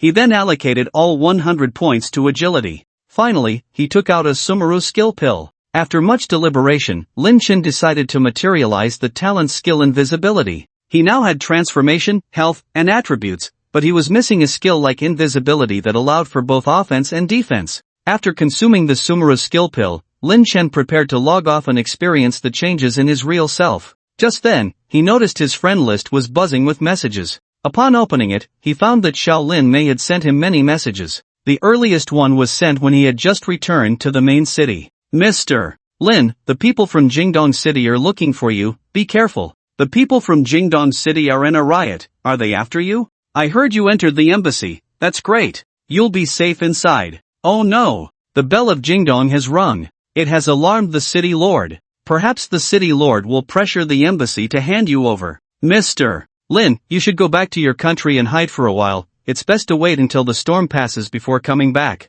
Seeing Shaolin Mei's messages, Lin Chen smiled. He opened the chat box and replied to Shaolin Mei, I'm fine in the embassy, I'm logging off now. Then, he logged off. At this moment, it was already dark outside. He logged off in Tokyo. However, the location was slightly different from where he logged in. When he logged in, he was in Shaolin Mei's room, but when he logged off, he found himself in a corner outdoors. It seemed that the location where he logged off changed according to his movements in the game. However, both times he logged off, he was far from the crowd. He wondered if it was just a coincidence. When Lin Chen came to his senses, he found his body felt incredibly light. He turned around a few times and lightly jumped a few times, feeling as if his body was almost non-existent. He dashed forward a few steps, instantly creating a gust of wind around him. This speed had already surpassed that of an electric bike. Was this the power of the 100 points of agility he had materialized? Then, Lin Chen took out the manifested Shumi ring and put it on his index finger. The moment he wore it, he immediately felt a jolt.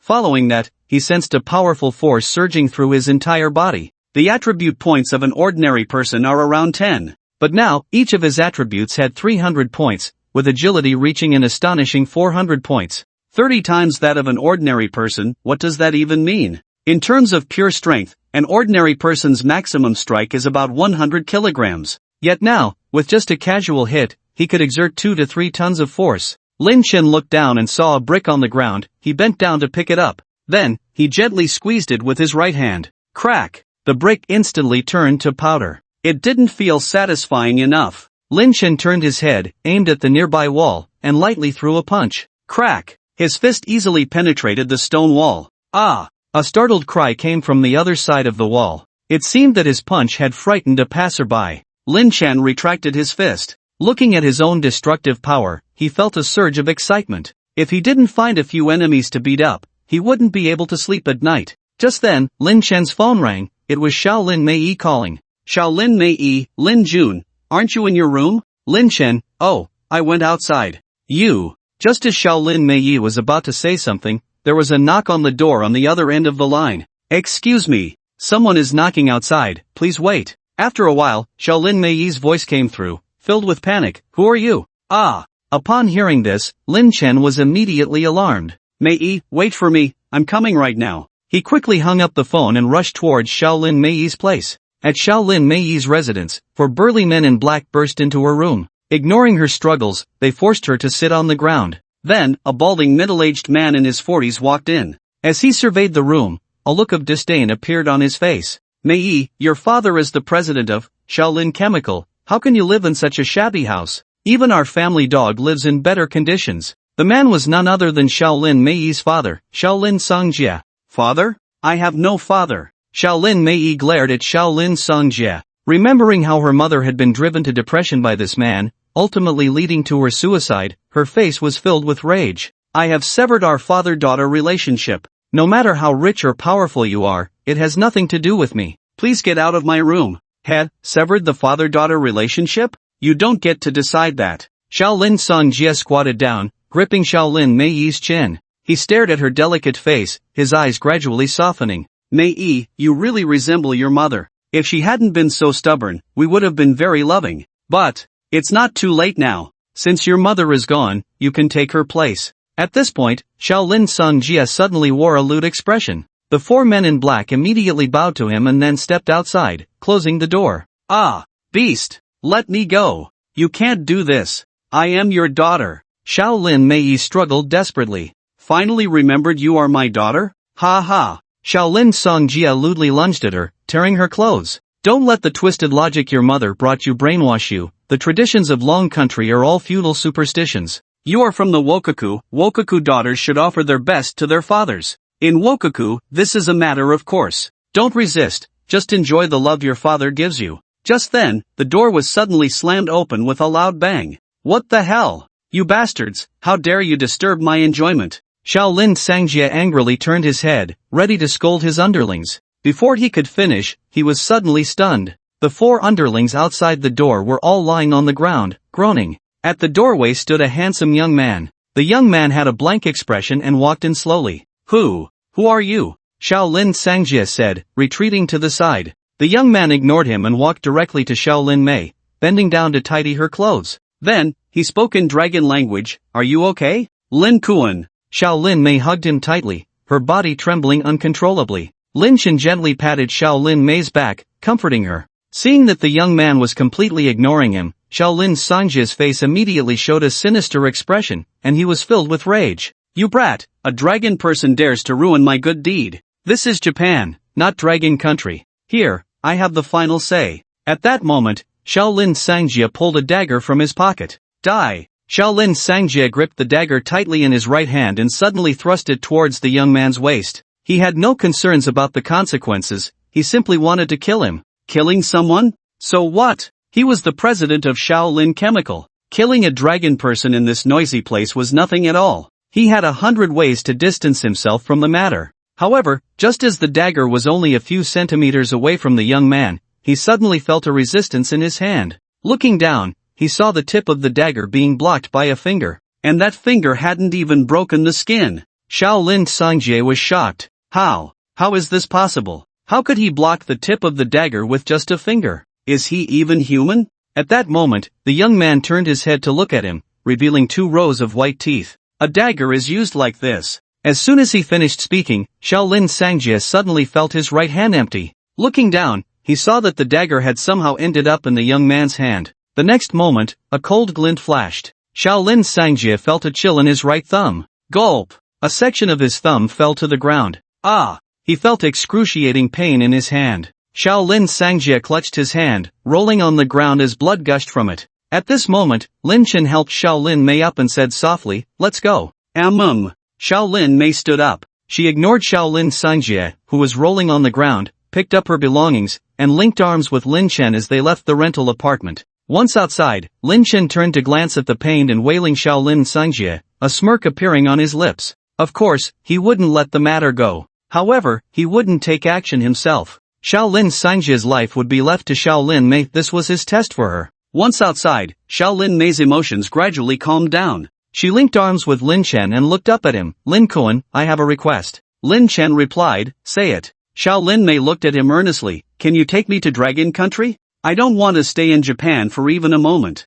Sure, that's easy. But before we leave, Lin Chen said, leaning close to her ear and whispering, didn't you say you wanted to kill that bastard with your own hands? Hearing Lin Chen's words, Shaolin Mei was first taken aback. Then she looked up at her rental apartment. After struggling internally for a long time, a resolute expression appeared on her face. Okay, I'll go right now. She released Lin Chen's arm and was about to head back. No rush. Lin Chen stopped Shaolin Mei. If you act now, you won't be able to escape responsibility. Let's talk about it tomorrow. Alright. Shaolin Mei continued to cling to Lin Chen's arm as they walked out. Are you hungry? A little. Let's go eat. Okay. Shall we continue with dragon cuisine? I haven't tried the cuisine of the Yamato country yet, you choose a place. Alright, Lin-kun. After that, Kobayashi Mei took Lin Chen to a seafood restaurant. The two chatted while they ate. During the meal, Kobayashi Mei shared many past stories about her time with her mother and talked a lot about the customs and anecdotes of the dragon country that her mother had told her. Her eyes were filled with a longing for that familiar yet strange land. From birth until now, she had never spoken so much to anyone other than her mother. Lin Chen didn't say much, he listened attentively. His thoughts were far more complicated than Kobayashi Mei's. The three-piece set of the Miaomu Immortal must be passed on to a ninja heir. Kobayashi Mei was a very good candidate. However, considering that this was a god-level job transfer, god-level skills, and god-level equipment, it had to be entrusted to someone he trusted. He couldn't make such a decision lightly, he needed to test her first. After finishing their meal, it was already past 10 p.m. At that moment, Kobayashi Mei suddenly exclaimed, "Oh no, where are we staying tonight?" Before they left, Kobayashi Tsangjie was still lying in her room. Now that they were going back, who knew how many people that guy had stationed nearby? Lin Chen smiled calmly, "We can stay at a hotel." Stay at a hotel. Kobayashi Mei suddenly blushed as a thought crossed her mind. In a presidential suite at the Tokyo Imperial Hotel, Lin Chen lay on the bed, contemplating the upcoming arrangements. The ritual at the Jingdong Shrine was set to begin at noon the next day. Whether he could retrieve the dragon egg depended on this one opportunity. Initially, he was quite confident about this matter. However, the sudden incident at Miaomu Mountain made him feel that many unexpected changes had arisen. The scene was bound to be a fierce battle. He had to think of an escape route. Just then, the bathroom door opened. Kobayashi Mei, freshly bathed and wearing a white shirt, stepped out. She played with her long hair and then turned to Lin Chen. At that moment, her posture was graceful, like a lily blooming in a gentle breeze, standing tall and elegant. Blushing, she approached Lin Chen. "Lin-kun, let me serve you tonight." Saying this, she extended her delicate hand to unbutton Lin Chen's shirt. Her tongue lightly touched her red lips as she leaned down. Lin Chen slowly closed his eyes, savoring it all. Tonight was also an important part of his test for the heir of the Miaomu Immortal. This battle was tumultuous, with thunder and earth-shattering chaos. With 500 points in physique, Lin Chen was almost an invincible warrior.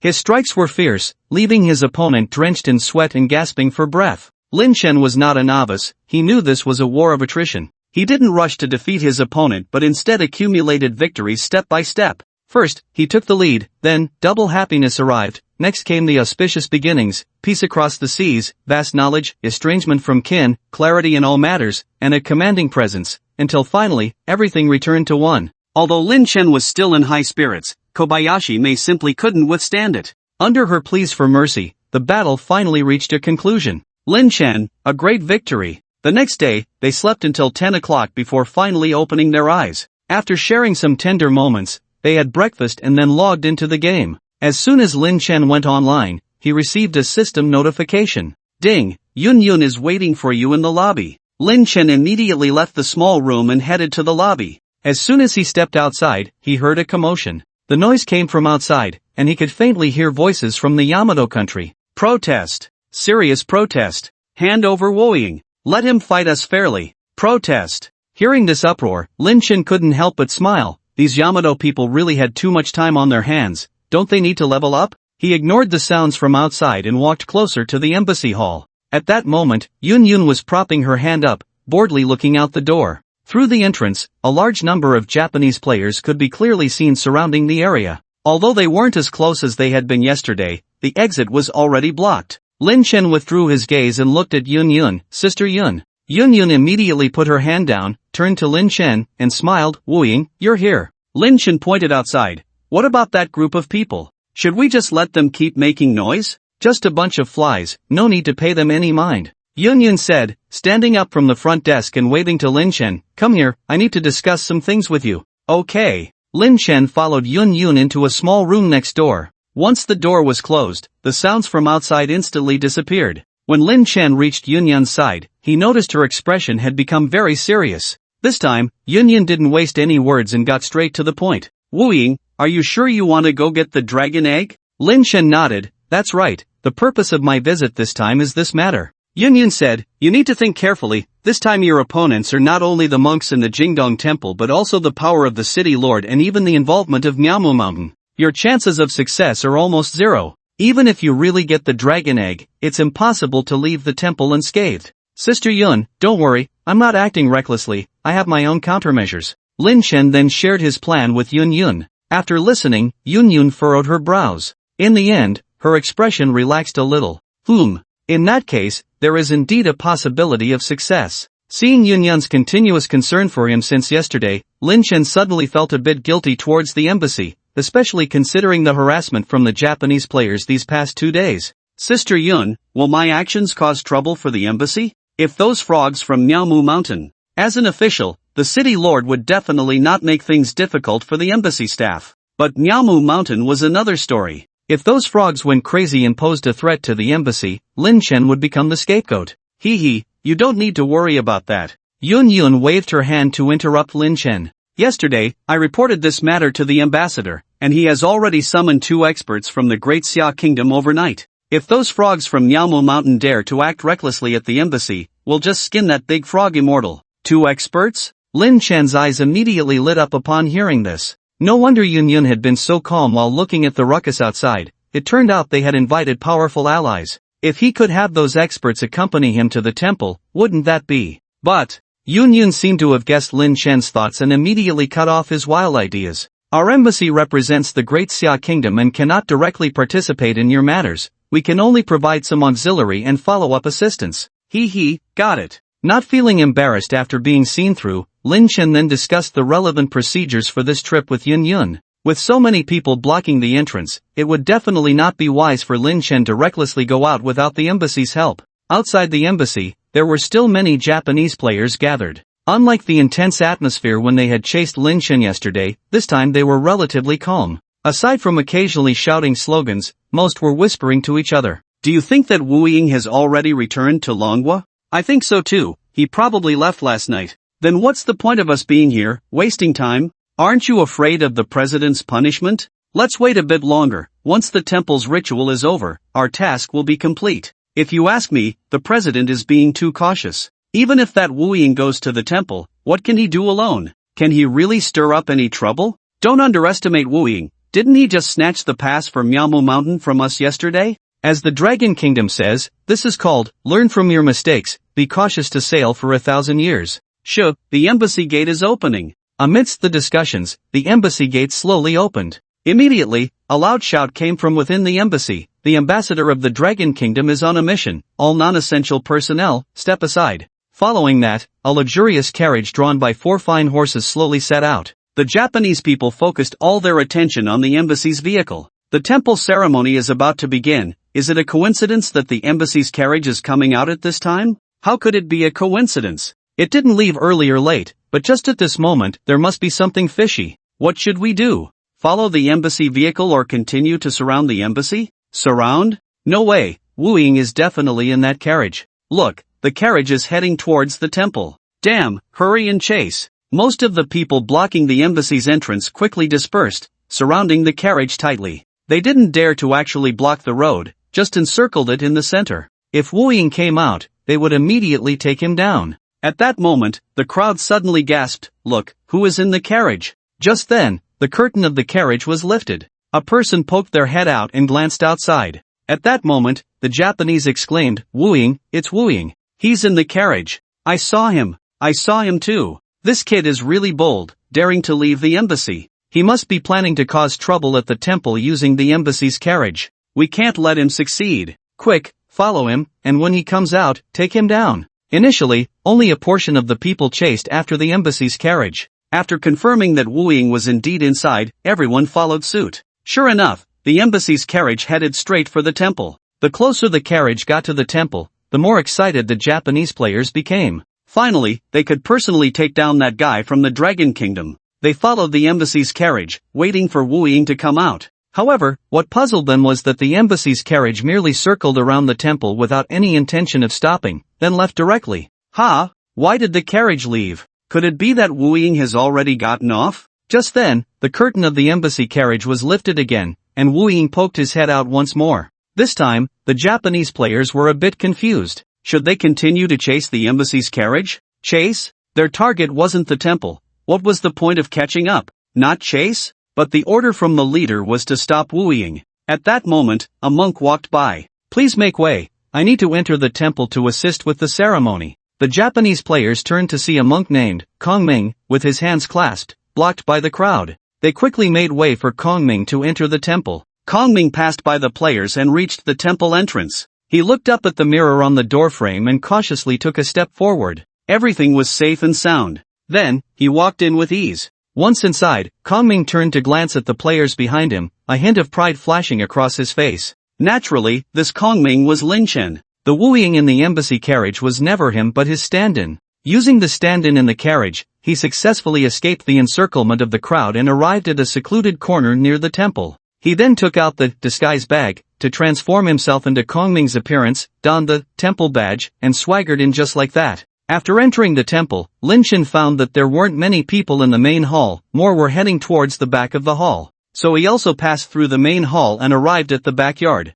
The backyard of the main hall was a garden. Similar to the gardens of the Dragon Kingdom, there were ponds, rockeries, and pavilions. In the center of the garden was a vast open space. In the open space stood an altar. Surrounding the altar were players from the Yamato nation. These were high-end players who had received the prerequisite tasks, belonging to the elite of Yamato. In the center of the altar, several circles of monks were gathered. They closed their eyes, sitting on the ground, murmuring scriptures. At the very center of the altar was a magic circle inscribed with numerous runes. However, the magic circle was empty. Transformed into a formless being, Lin Chen longed to ascend the altar. But in his current identity as a lowly monk, he had no qualifications to step onto the platform and could only wait alongside the other small monks. He quietly observed the center of the altar, waiting for the upcoming ritual. At noon, the sound of the monks chanting suddenly grew louder. A buzzing sound filled the air. Immediately afterward, the magic circle on the altar began to glow. Runes floated from the mouths of the monks into the magic circle. When the runes accumulated to a certain extent, the magic circle suddenly emitted an incredibly blinding light. Lin Chen immediately closed his eyes. When he opened them again, he was jolted awake. In the center of the altar, a dragon egg had appeared. The eggshell was covered in countless runes. Accompanied by the monks chanting, those runes emitted a flickering light. A dragon egg. There was no doubt this was the dragon egg he had been searching for. Finally seeing the target he sought, Lin Chen felt a sense of relief in his heart. He glanced at the red dragon's blood and Tago's affection in his backpack, silently thinking, Black Dragon Prince, whether you can retrieve your child depends on you. Then, he looked up at the dragon egg. Before coming, Yun Yun had educated him about dragon eggs. Due to the reproductive capabilities of dragons being far inferior to other species, it could take hundreds or even thousands of years to nurture a single dragon egg. Therefore, to protect the survival rate of dragon eggs, each one is surrounded by a powerful protective magic circle.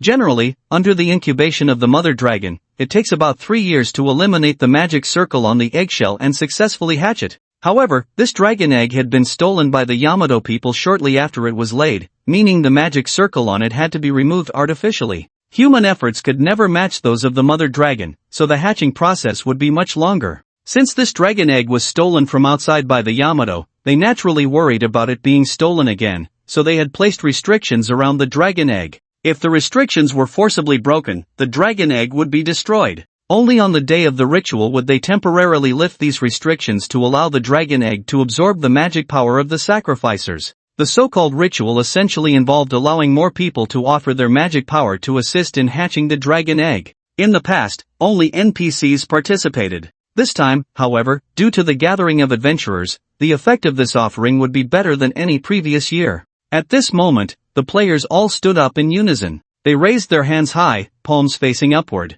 Then, everyone's magic power was drawn out and rose into the air. Accompanied by the monks chanting, this dense magic power floated directly towards the dragon egg. When the magic power approached the dragon egg, it was immediately blocked by the magic circle surrounding the egg. This magic circle was that anti-theft formation added by the Yamato monks. At this moment, the tone of the scriptures being chanted by the monks suddenly changed. The magic circle surrounding the dragon egg shattered in response. The magic power immediately enveloped the dragon egg. Before long, this magic power was absorbed by the dragon egg. The temple's abbot, Wise Eye, had been observing the situation of the dragon egg. When he saw the changes in the dragon egg, he felt a surge of joy in his heart. In the past 5 years, they expended countless efforts to hatch this dragon egg to 86%. And this time, during the ritual, it jumped directly to 93%. An increase of a full 7%. It must be the magic power of the adventurers. If they relied on the indigenous people to hatch this dragon egg, it would take at least another year or two.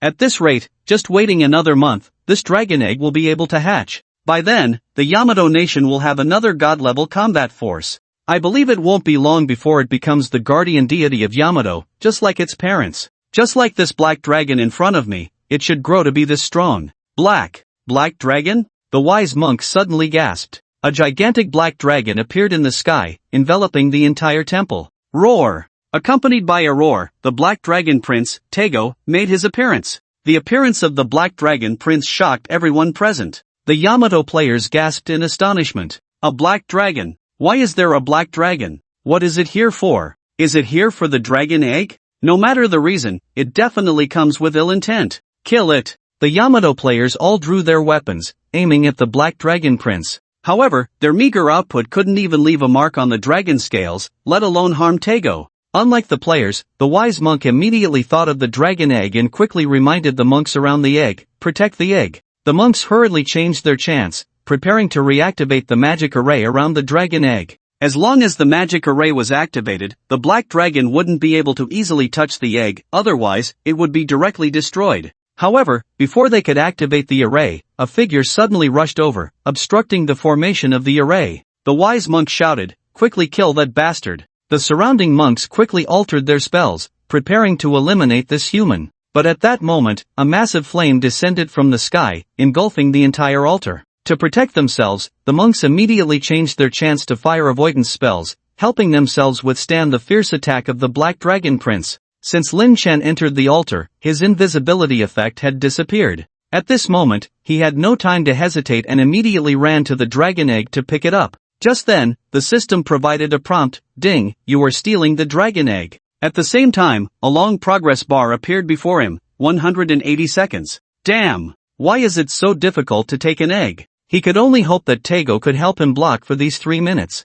At this time, the Yamato players in the distance also saw the struggle on the altar. Look, there's a player in the center of the altar. How is that possible? The Black Dragon Prince unleashed such a huge fire, how could a player stand firm? Oh, there really is a player. Baka! It's Wu Ying. Wu Ying is stealing the dragon egg. Bastard, we can't let him succeed. This is our Yamato's dragon egg. We can't get over there, what should we do? The Black Dragon Prince knew that the shadow he summoned was preparing to take his child away, so he fought with great effort. He not only covered the entire altar with flames but also released a barrier around the altar. Tego's barrier, every enemy unit that enters the barrier must face a Hell Knight, level 100 elite, individually. With this barrier, it was impossible for the players to disturb Lin Chen. Even the monks of the Jingdong Temple couldn't withstand the Hell Knights, and they all fled from the barrier. Although a few monks were struggling inside the barrier, they couldn't spare the effort to stop Lin Chen. At this rate, 3 minutes would easily pass.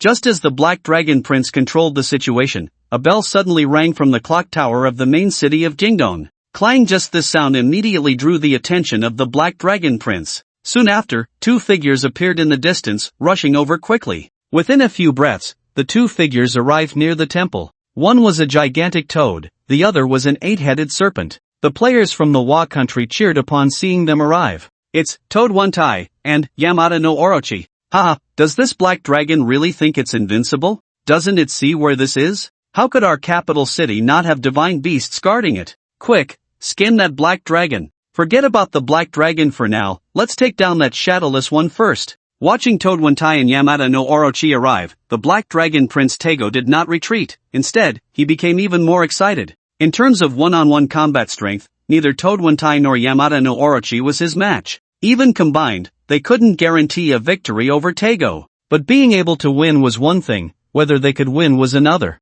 The Black Dragon Prince's appearance this time was not for a fight. When Yamata no Orochi approached the Black Dragon Prince, it immediately bit down on his body with 4 of its heads. Tego, who had just been unscathed, was suddenly bitten and drew blood. In pain, Tego quickly swung his tail, trying to throw Yamata no Orochi off. However, Yamata no Orochi used the momentum to swing back, and both flew out of the temple's range. At the same time, Toad One Tai circled around the Black Dragon Prince, drew a long knife from his waist, and charged at Lin Chen. At this moment, he had long lost the arrogance of yesterday, his eyes filled with rage. "You little thief! You dare to steal the divine box from my Miaomu mountain! Quick, Return all the treasures from the divine box to me. Crack. 300,000. A huge number appeared above Lin Shen's head. Fortunately, he wore the Taego's Love necklace with 1 million health, so this hit didn't deal fatal damage. However, in the activated dragon egg state, he couldn't move and could only stand there taking hits. In just a few seconds, his health was completely drained by one tie.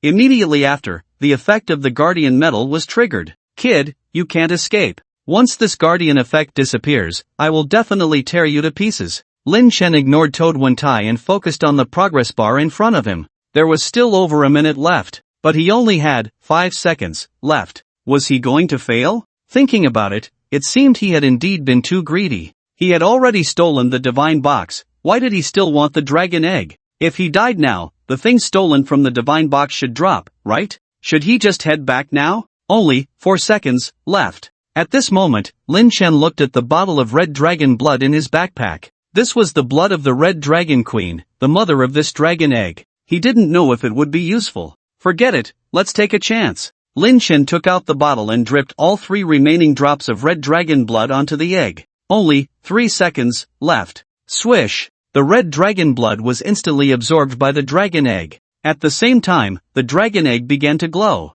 Lin Shen was overjoyed, it really worked. Only 2 seconds left. Crack! The dragon egg cracked open, and a small dragon head poked out from inside. Only 1 second left. Lin Shen didn't care anymore and reached out to hold the little creature.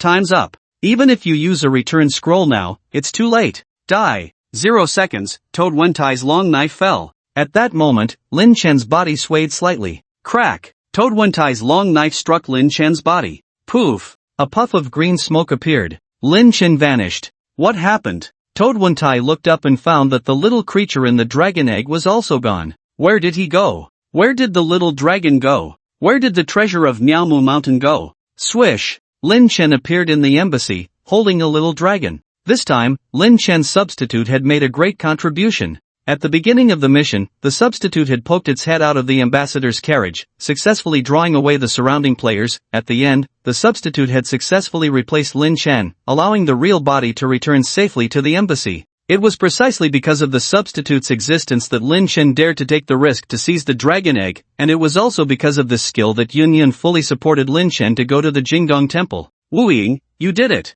That's amazing! Yun Yun rushed over to congratulate Lin Shen when she saw him holding the little dragon. However, before she could get close to Lin Shen, a small flame suddenly sprang up in front of her. Whoosh! Immediately after, a babyish voice rang out. "Oh woo!" Looking down, Lin Shen saw the little dragon spreading its wings, trying hard to fend off Yun Yun's approach. Seeing this, Yun Yun couldn't help but laugh until she couldn't stand up straight. Ha ha! Little guy, you're so small and already know how to protect your master. Lin Shen gently patted the little dragon's head and said softly, "This is Sister Yun from the embassy. She's not a bad person." Upon hearing Lin Shen's words, the little dragon finally lowered its wings, and its little mouth closed. Then it lifted its head, staring at Lin Shen with wide eyes. After that, its little feet kept paddling in the air, trying to turn around to face Lin Shen. Lin Shen smiled and then placed the little guy on the table. The little dragon then flapped its short legs and flopped over to Lin Shen's side, rubbing its head against him incessantly. Yun Yun watched the little dragon cling to Lin Shen, her eyes filled with envy. "Wu Ying, I really admire you. You stole the treasure from the Miaomu Mountain Divine Box yesterday, and today you brought back this dragon egg. When it comes to risking your life, it has to be you adventurers. Actually, I should thank you. My success is all because of your support behind the scenes." Lin Shen looked up at Yun Yun, his face full of gratitude. "Otherwise, even if I got these things, they would have been taken back by them. You don't need to thank me. What you really need to thank is the Great Xia Kingdom. If it weren't for..." Boom! Just as the two were chatting, the ground suddenly shook. Lin Shen and Yun Yun's expressions changed. They looked up at the window and saw 2 huge figures outside the embassy. It was the 8-headed serpent and Wentai. Damn, how did they catch up? Where's Taego? Lin Shen quickly reached out to Taego. He found that it was currently trapped in a formation. On the other side of the formation was the clock tower from Jingdong City. "Wu Ying, come out. Dragon Kingdom Envoy, hurry up and release Wu Ying. Otherwise, we will level your embassy to the ground." Hearing the voices outside, Lin Shen's expression changed slightly, and he instinctively wanted to dive into the teleportation array in the backyard. However, Yun Yun chuckled. Let's go watch the show." Saying this, she led Lin Shen towards the front door. Lin Chen placed the little dragon on his shoulder and followed Yun Yun outside. As soon as they stepped out, the commotion of the Japanese people could be heard. Here he comes, Wu Ying is here. Look at the little dragon on his shoulder. Baka. That's our Fusang country's dragon, stolen by this despicable thief. Lord Eight-Headed Serpent, Lord Wantai, hurry and snatch the dragon from Wu Ying. Lin Chen looked at the furious Japanese people outside, feeling incredibly satisfied. He loved seeing their impotent rage, unable to do anything about him. At that moment, two young people walked up beside Lin Chen. One was a tall and imposing young man, the other was a slender and petite girl. In Hu, Mao Tu. The imposing young man sized up Lin Chen and then nodded. So you are Wu Ying? Not bad, not bad. The slender little girl went to pat the little dragon on Lin Chen's shoulder. Ah, such a cute little dragon, hee hee. Strangely enough, the little dragon had just shown fierce behavior in front of Yun Yun, yet this time, when faced with the little girl's touch, it not only showed no resistance but instead shrank its body closer to Lin Chen. It seemed to be a bit afraid of this petite, delicate girl. Upon seeing the names above their heads, Lin Chen suddenly opened his mouth wide. You guys. Hee hee, we'll talk later. Let's first get rid of these two stinky guys. Then, the mighty youth and the slender girl walked towards the embassy. Lin Chen watched their backs, and the worry that had just risen immediately dissipated. These two were not ordinary people. They belonged to the 6 Ding and 6 Jia. Specifically, they were Ding Mao Mao Rabbit and Jia Yin Yin Tiger. Earlier, Yun Yun had mentioned bringing in 2 helpers. Clearly, she was referring to these 2 deities. Yaki Snake and Wentai, upon seeing Lin Chen appear, immediately erupted with intense killing intent. They both charged towards the embassy, intending to break the protective shield first. At that moment, the Mao Rabbit and Yin Tiger jumped up. The Mao Rabbit kicked towards Wentai's stomach, while the Yin Tiger aimed a right punch at Yaki Snake's head. In front of these 2 massive creatures, the 2 figures seemed like ants before an elephant. However, when Wentai and Yaki Snake were struck by these ants, they were instantly sent flying hundreds of meters. Boom! The surrounding buildings were flattened, and the NPCs inside wailed in agony. Wentai and Yaki Snake were furious. They both exploded with rage, enhancing their combat power, and prepared to counterattack. Just then, the Yin Tiger and Mao Rabbit revealed their true forms, simultaneously swelling in size by dozens of times. In an instant, 4 gigantic beasts filled the street. When Wentai and Yaki Snake saw their opponents clearly, they were stunned. They hadn't expected that in just a Dragon Kingdom embassy, 2 god-level characters from the 6 Ding and 6 Jia would appear at the same time. Just one of them would be difficult for the 2 to handle, let alone 2. At that moment, the sound of a bell came from the direction of the clock tower. Ding! Upon hearing the bell, Wentai and Yaki Snake exchanged glances. Then the 2 snorted and turned to leave. The onlookers from the Yamato country, seeing their support leave, immediately lost their aura and dispersed. The Mao Rabbit and Yin Tiger then transformed back into human form and returned to the embassy. After driving away the strong enemies, the Yin Tiger felt much more relaxed. Looking at Lin Chen, he let out a hearty laugh. Ha ha ha. It's you who made us travel all the way to Yamato for a business trip. Lin Chen chuckled and said to the Yin Tiger, I really feel bad for making you 2 come such a long way. How about I treat you today? The Yin Tiger was not polite at all and immediately laughed.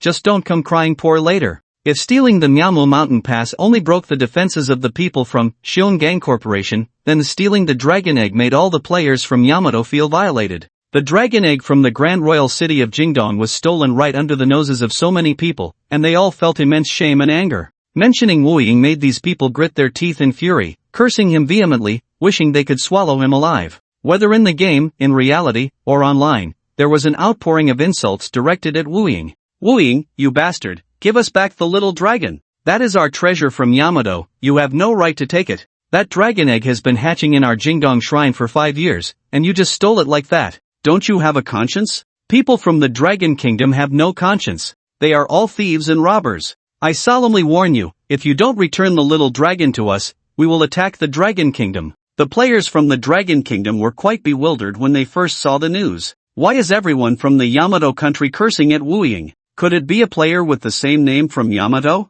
Once everyone figured out the situation, they burst into laughter. Damn, I was wondering why there hadn't been any news about Wu Ying these past few days. Turns out he went to Yamato to have fun. It seems he even stole a little dragon from the Yamato shrine? Awesome.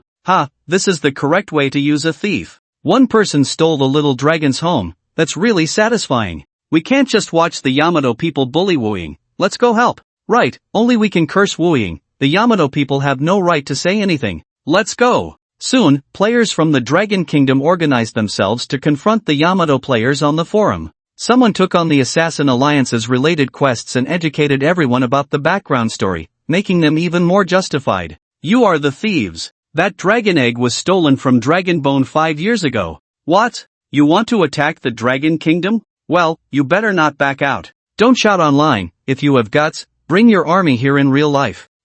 Then we can have another Fusang province. First, let's blow up that Chicken Country Shrine. When the main force of Dragon Kingdom players went online, the voices of the Yamato players were instantly suppressed. They had no reason to argue and couldn't win a fight. They were bullied in the game and couldn't even retort in reality. The Yamato players felt quite frustrated. Lin Chen looked at the flustered Yamato people and felt quite pleased. Just a dragon egg had them this worked up. If they knew that the Nyamu Divine Box had also been stolen by him, wouldn't they be so angry they'd jump off a building? Seeing they couldn't argue back against the Dragon Kingdom players, the Yamato players collectively made a decision to pay respects at the Chicken Country Shrine. The Chicken Country Shrine enshrined the war criminals who attacked the Dragon Kingdom back in the day, a mark of that shameful history, and they intended to use it to discuss the Dragon Kingdom players. Once this matter came to light, there was an uproar in the Dragon Kingdom. If the previous insults were centered around wooing, this time, the flames of war extended to ordinary Dragon Kingdom citizens. Anyone in the Dragon Kingdom with a conscience felt immense disgust towards the Chicken Country Shrine. This time, the Yamato people boldly put the matter of visiting the shrine on the table, which immediately triggered a strong reaction from many Dragon Kingdom players. The Yamato people felt they had finally struck a nerve with the Dragon Kingdom. They then left the game one after another to visit the Chicken Country Shrine, live streaming it online and deliberately posting it on the Dragon Kingdom forums to provoke the Dragon Kingdom players. Offline, at the Chicken Country Shrine, tens of thousands of Yamato people gathered here. Most of them were fated players. The incident of the stolen dragon egg made them extremely furious and they could only relieve their frustration by visiting the shrine. Among them, some came on their own, others were organized by guilds or companies. Among them was Kobayashi Tsangjie. At that moment, he was on the phone with his subordinates. What? Still no news about Mei? What about that Dragon Kingdom person? Have you found out his identity? Useless. What good is it to have you bunch of useless people? Kobayashi Tsangjie angrily hung up the phone. At that moment, the finger he had lost had grown back a bit. After his right thumb was cut off yesterday, he immediately used a second-tier manifestation talisman to manifest a second-tier recovery potion, spending 800,000 blue star coins. Although that 800,000 was nothing to him, the humiliation it brought was indelible. What made him even angrier was that today, during the game's temple ritual, he personally saw the Dragon Kingdom player named Wooing steal the little dragon from the dragon egg. For 2 consecutive days, he had been bullied by the Dragon Kingdom players, making him feel extremely uncomfortable. So he brought hundreds of people from his guild to the Chicken Country Shrine to pay their respects and vent their frustrations. Then, he and the other people from the Yamato Nation shouted slogans together at the Chicken Country Shrine, trying to provoke the Dragon Country people as a form of revenge. At that moment, a sudden gasp arose from the crowd. What is that thing? Wow! A monster, such a huge monster. Run! Kobayashi Soketsu looked up and saw an enormous beast descending from the sky.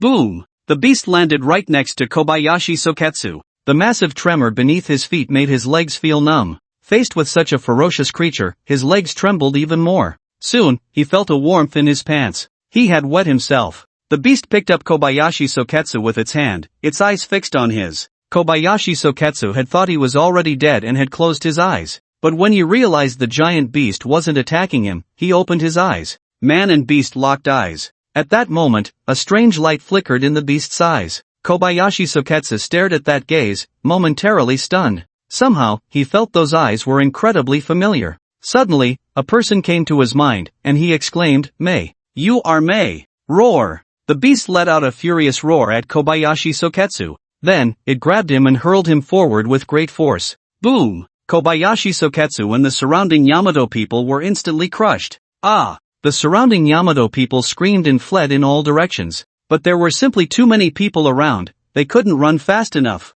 At that moment, the beast raised its fist high and then slammed it down onto the ground. Thud! Thud! Thud! The earth-shaking blows reverberated throughout the Chicken Country Shrine. Rumble! The shrine structure collapsed with a loud crash. The affected Yamato people were not spared. A few days ago, when the Dragon Country faced the appearance of beasts twice, most countries were worried that such events might occur in their own nations. However, a few countries, such as Yamato and South Bang, mocked the dragon country instead. They used all sorts of disgusting words to ridicule and taunt the dragon people. Phrases like, "The dragon country is suffering divine retribution, this is heaven punishing the dragon people," and "The beast is too kind, it only killed a few people, it should kill more," and so on. Because of this, the dragon people and the Yamato people had many arguments online. Now, the Chicken Country Shrine had also seen the appearance of a behemoth, and its destructive power and lethality were 1,000 times stronger than when it was in the dragon country. Naturally, the Yamato nation was in a state of wailing. This time, it was the dragon people's turn to mock them for getting what they deserved. Naturally, both sides couldn't help but engage in another online battle of insults. However, whether it was the Yamato people, the dragon people, or people from other countries on Blue Star, they all regarded the behemoth rampaging in Tokyo as an event of fate invading reality, and no one would have thought it was actually man-made. Inside the Imperial Hotel, Kobayashi Mei sat quietly on the sofa, staring blankly at the coffee table in front of her. Lin Chen sat down and wrapped his arm around her. Kobayashi Mei leaned against Lin Chen's shoulder. At that moment, Kobayashi Mei was still reflecting on what had just happened. When she transformed into the behemoth, her blood was boiling, and she didn't feel much. Now that she had returned to her human form, her mind suddenly cleared up, and she felt an immense sense of guilt. She held Lin Chen tightly and murmured, "Lin Kuan, I killed people, killed so many people." Lin Chen felt Kobayashi Mei's trembling body and softly asked, "Do you regret it?" Kobayashi Mei shook her head, "No, I just can't help but feel scared." Before taking action, Lin Chen had originally intended to do it himself. But when Kobayashi Mei learned that Kobayashi Soketsu was also in the shrine, she suggested going herself to deal with him personally. Lin Chen did not refuse and immediately gave her the behemoth prayer beads to wear. However, he made a request, to release the regretful hammering inside. This was Lin Chen's final test for the heir of the Miaomu Immortals 3-piece set. Although he regarded Shaolin Mei as the heir, his trust in her was still far from sufficient. This trust, of course, could not be merely spoken, it had to be demonstrated through action. Lin Chen's original plan was to have Shaolin Mei personally kill Shaolin Song Jia as her token of loyalty. Unexpectedly, she completed the task 1,000 times over. After this incident, Shaolin Mei completely severed ties with the Yamato nation and could only follow him from then on. After a long while, Shaolin Mei stabilized her emotions. She looked up at Lin Chen with an apologetic expression. "I'm sorry, Lin Kuan. You avenged me, yet you ended up comforting me. It's fine." Lin Chen gently brushed her nose. "Actually, when I saw your mother's diary yesterday, I felt an urge to transform into a behemoth." Shaolin Mei nodded. "I acted today for the same reason." As she nodded, her head brushed against Lin Chen's solid chest. At that moment, she caught a strong scent of masculine hormones from his body, and her mind suddenly spun. The wild scenes from last night flashed in her mind. She reached out her hand, unable to help herself from unbuttoning his shirt. "Lin Kuan, let me continue to serve you." However, Lin Chen caught her hand. "No rush, I have a few gifts for you." "Gifts?" Shaolin Mei was a bit surprised. "Come, let's go into the game." Then, the two logged into the game. Lin Chen left the embassy and stepped outside. At this point, the crowd that had surrounded the embassy was long gone. Now, the people of Yamato were all concerned about the events at the Chicken Country Shrine in reality, leaving no mood to care about the game. Soon, Lin Chen met Shaolin Mei. Shaolin Mei was usually busy working and rarely spent time in the game. Her ki was the most basic, making the start very difficult. She had barely just passed the first level. Her equipment was tattered and pitiful. Standing in front of Lin Chen, who was decked out in luxurious third-level gear, she felt like a beggar meeting a prince. Looking at her miserable equipment, Shaolin Mei suddenly felt incredibly embarrassed. She lowered her head, not daring to meet his gaze. "I'm sorry, Lin Kuan, Lin Chen smiled and initiated a trade with her. To avoid overwhelming her, he first placed the 2 pieces of red sacred equipment dropped by the Wentai avatar into the trade, Wentai's claw, Little G's headband. Shaolin Mei had seen these 2 pieces of equipment that Lin Chen sent yesterday, and upon seeing him give them to her, she seemed to understand his intention. "Lin Kuan, do you want me to sell them for you?" Lin Chen smiled at Shaolin Mei. "No, this is for you." "For me? Red sacred level equipment?" Shaolin Mei immediately gasped, her eyes wide with shock. Then, she shook her head repeatedly. "No way, such good equipment would be a waste on me." "Sell them, at least we could make $1 million. Money doesn't mean much to me." Lin Chen clicked confirm and gave her the 2 pieces of dark gold equipment. I. Shaolin Mei looked at the 2 pieces of equipment in her backpack, overwhelmed with emotion, and directly hugged Lin Chen. Each of these pieces of equipment was worth all her possessions. To her, these items were like a Ferrari in the hands of a beggar. She couldn't bear to use them. Lin Chen looked at her, gently stroking Shaolin Mei and smiled lightly. This was just the beginning. Once Shaolin Mei calmed down, Lin Chen softly said, "Are you ready?" "Ready for what?" Shaolin Mei looked up at Lin Chen. "What just happened was just the appetizer. The real gift hasn't been given to you yet." "Ah, these two red pieces of equipment aren't gifts?" Lin Chen opened the trading panel and placed the three-piece set of the divine level Miao Mu Immortal inside. Miao Mu Immortal Pill, Miao Mu Immortal Technique, Great Toad Immortal Cloak. Divine level. All three are divine level. Shaolin Mei's eyes widened as she saw the items on the trading panel, as if struck by lightning, leaving her completely stunned. She was originally just a nobody, without money, connections, luck, or any resources. Among the many players from the Yamato nation, she was just an ordinary character. But after meeting Lin Chen, her life took a complete 180-degree turn. Last night, he gave her the most wonderful experience as a woman. This afternoon, he turned her into a giant beast to take revenge. Now, he was transforming her into a divine-level ninja. Who exactly is this man in front of her? Is he a god? Shaolin Mei didn't know. But she knew that from now on, Lin Chen would be her god. Yamato Nation System Channel. Ding! Congratulations to player, Qingping Mei, for changing class to Miao Mu Immortal, becoming the first divine-level profession in this national server, with an additional reward of 50 free attribute points. What? The Yamato players were all dumbfounded. In less than 24 hours, they had witnessed one jaw-dropping event after another. The incident with the Wenta clone being ambushed, the dragon egg being stolen, the Chicken Kingdom toilet disaster. And now, another divine-level profession. Who exactly is this Qingping Mei? How come we've never heard of her before? But no matter who she is, it's a good thing. Finally, someone can deal with that Shadowless. While the Yamato players celebrated having a divine-level player, they were unaware that she was currently gasping under the Dragon Kingdom man. The next day, Lin Chen prepared to return to the Great Xia Kingdom. Shaolin Mei originally wanted to return to the Dragon Kingdom with Lin Chen, but he persuaded her otherwise. Her class characteristics determined that the Yamato nation was where she would develop. To ensure Shaolin Mei's safety, Lin Chen left the behemoth prayer beads with her and also transferred 10 million blue star coins for living expenses. Before leaving, he made two requests of Shaolin Mei. 1. Within 1 month, reach the top of the Yamato nation level leaderboard. 2. Establish a guild. The guild can be small, but it must be loyal enough. From then on, Lin Chen officially laid down his roots in the Yamato nation. After returning to the Great Xia Kingdom, Danjiang City, Lin Chen could finally focus on his little dragon. World Lord Young Dragon, Level 1, Unnamed, Rank, Upper Divine Level Health, 10,000 Mana, 10,000 Physical Attack, 2,000 Magic Attack, 2,000 Physical Defense, 1,000, Damage Reduction 50%, Magic Defense, 1,000, Damage Reduction 50%. Skills, Fire Dragon Breath, deals magic attack times 5 damage to all units within 15 meters in front, CD 30 seconds.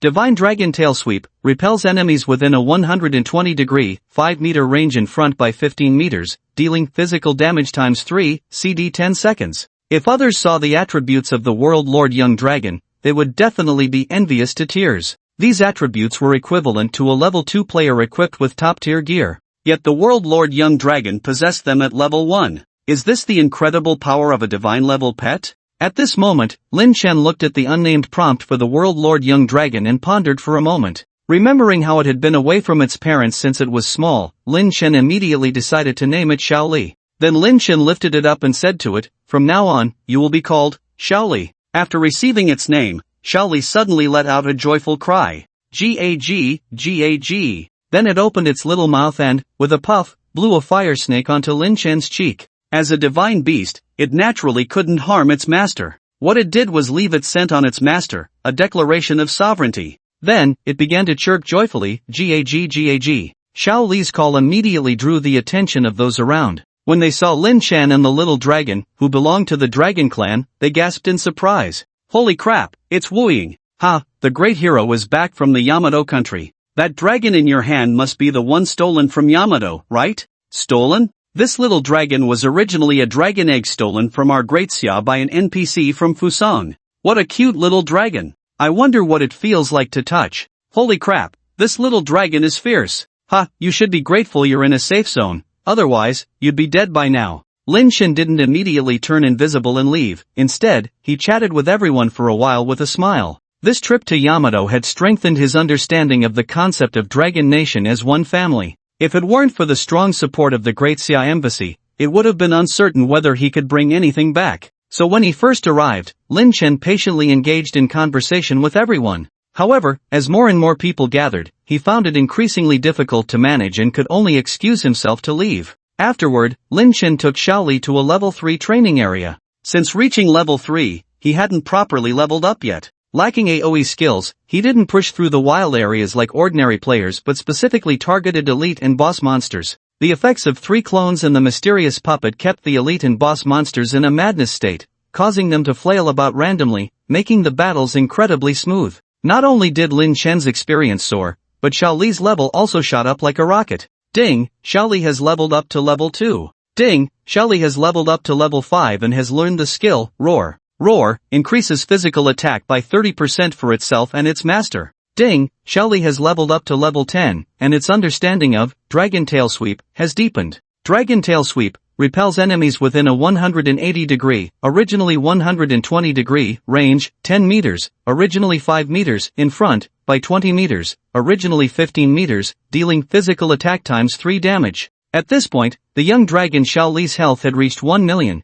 and its attack and defense had both risen to 10,000. This was just the attribute of level 10. After looking at Xiaoli's attributes, Lin Chen lowered his head to observe the little dragon. At level 1, Xiaoli was only the size of a chicken. Now, it could reach Lin Chen's waist. In proportion to its height, its weight was quite exaggerated, weighing over 200 pounds. As it walked, it wobbled adorably, looking quite chubby. At that moment, Xiaoli pressed its head against Lin Chen's body, rubbing against him vigorously. Although it couldn't speak, Lin Chen understood its intentions. He patted its little head and smiled, saying, "Xiaoli, you're only level 10, there's no need to rush into battle. Let's wait until you're a bit higher in level." Xiaoli rubbed even harder. Suddenly, its movement stopped. It lifted its head and looked ahead. Then it flapped its wings and began to fly and run forward. "Xiaoli, where are you going?" Lin Chen immediately followed. Not far away, a team of 100 was dealing with a level 3 boss. Leading them was the president of the Huangtian Guild, Tian Huang Jichang.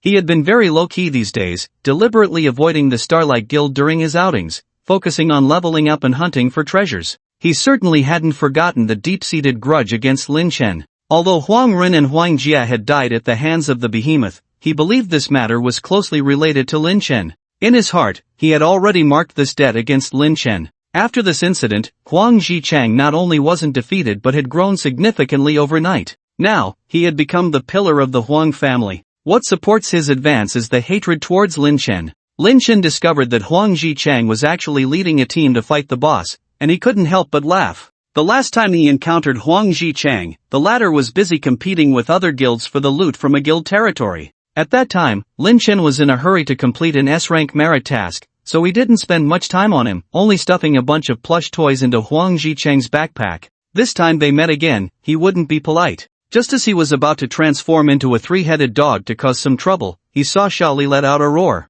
Roar increases self and master's physical attack by 30%. At this moment, Xiaoli's physical attack rose to 13,000. This roar immediately startled Huang Jichang and his team. They turned around to look in the direction of the sound. At that moment, they saw a small dragon flapping its wings in midair. A dragon! It's a dragon! Huang Jichang was both surprised and delighted. He was surprised that they were being ambushed from both sides, delighted that a little dragon had come. Ha! Heaven is helping me! Huang Jichang was a hunter, and a hunter enhanced by the sacred key. His taming technique was dozens of times stronger than that of ordinary people. He wasn't sure about capturing an adult dragon, but a little hatchling was surely within his grasp. Excitedly, he gave orders to his subordinates, "Brothers, forget about that boss, let's tame the little dragon. Soon, we too will have a dragon pet." The next moment, they were stunned. The little dragon suddenly turned around and flicked its tail. The 1-meter-tall dragon actually swung out a 10-meter-long tail. Damn! Xiaoli executed the dragon tail sweep, instantly sending all enemies within a 180-degree, 10-meter range flying. This strike dealt 3 times physical damage, totaling 39,000. With a loud bang, 30 people in the area were sent flying into the air. Among them, 25 turned to light in mid-air, leaving only 5 who landed on the ground. The reason these 5 survived wasn't due to high health or defense, but because they each had some life-saving skills. For example, the mage's ice barrier, the hunter's feigned death, the warrior's diamond body, and so on. However, such skills were extremely rare and not everyone could learn them. Among the survivors was Huang Ji-chang. He had indeed gained some life-saving skills while leading his team to grind for loot these days. Damn, this little dragon is fierce. After landing, Huang Ji-chang was not afraid at all. Instead, he appeared exceptionally excited. If he could capture it, what would he have to fear from the Shadowless? He then encouraged his subordinates, brothers, keep going. The opponent has already used their ultimate move, now it's our turn. Once I capture it, we will surely surpass Starlight. However, initially, everyone had been frightened into retreating by the little dragon's dragon tail sweep. After hearing Huang Ji-chang's motivational words, they instantly regained their spirits. But before they could approach the hatchling, they saw it open its mouth wide. Whoosh! A fire snake, 30 meters long, shot out. Huang Ji-chang had just used feigned death to escape a disaster, but this time he had no means of survival and was instantly turned to ashes. Seeing their leader dead, the others dared not stay any longer. They scattered like birds and beasts, fleeing in all directions. Xiaoli did not chase after them but turned back to look at its master. It pouted, puffing out small flames, displaying a proud expression as if to say, "Aren't I amazing, master?" Lin Chen patted the little dragon's head and smiled. Alright, I know you're impressive. Later, I'll have you level up with me while we grind monsters." With the master's permission, Xiaoli happily bounced in place, spitting out little flames with a whoosh, whoosh, whoosh. Just then, a notice suddenly came from Ganjiang City. The Ganjiang West District Core Business Area has been completed. All players involved in the development, please go to the Ganjiang West District Development Officer to collect your rewards. Multiple channels for acquiring shops in the core business area are now open. Interested players should consult as soon as possible. Upon receiving the news, all the players cheered with excitement. Finally, players could have their own territory. Subsequently, all players in Ganjiang City put down what they were doing and rushed to the Ganjiang West District to buy shops. In the Ganjiang West District, only 1/4 of the shops were operated by NPCs, while 3/4 belonged to players. There were many ways for players to acquire these shops. First, a lottery. This covered 1/4 of the shops. There was no threshold for the lottery, anyone could participate. However, due to the lack of a threshold, the number of participants was so large that no one could guarantee they would win a shop. The odds of winning were comparable to hitting the lottery. Second, auctions. This also covered 1/4 of the shops. In stark contrast to the first method, this was a game for the wealthy, and ordinary people could not participate. Third, quests. This covered the final 1/4 of the shops. This method relied more on the player's skill in the game, with a significant element of luck involved. Lin Chen's shop was obtained through this last channel. However, while players were still scrambling for shops, Lin Chen had already started putting up his sign. In the Ganjiang City West District, in a prime commercial area. Just a few days ago, this place was still a wilderness, filled with wild monsters. Now, it had developed into a sizable, new city commercial street. Since it had just been established, most of the shops on the street were vacant. As for those that had opened, they were mostly run by NPCs. While the players were wandering around the new city commercial street, they suddenly heard a series of firecracker sounds. Crackle, crackle. Following the sound, they saw that in front of the tallest building on the commercial street, red flags were waving, and firecrackers were going off with a circle of players gathered in front. Everyone was very curious and immediately rushed over.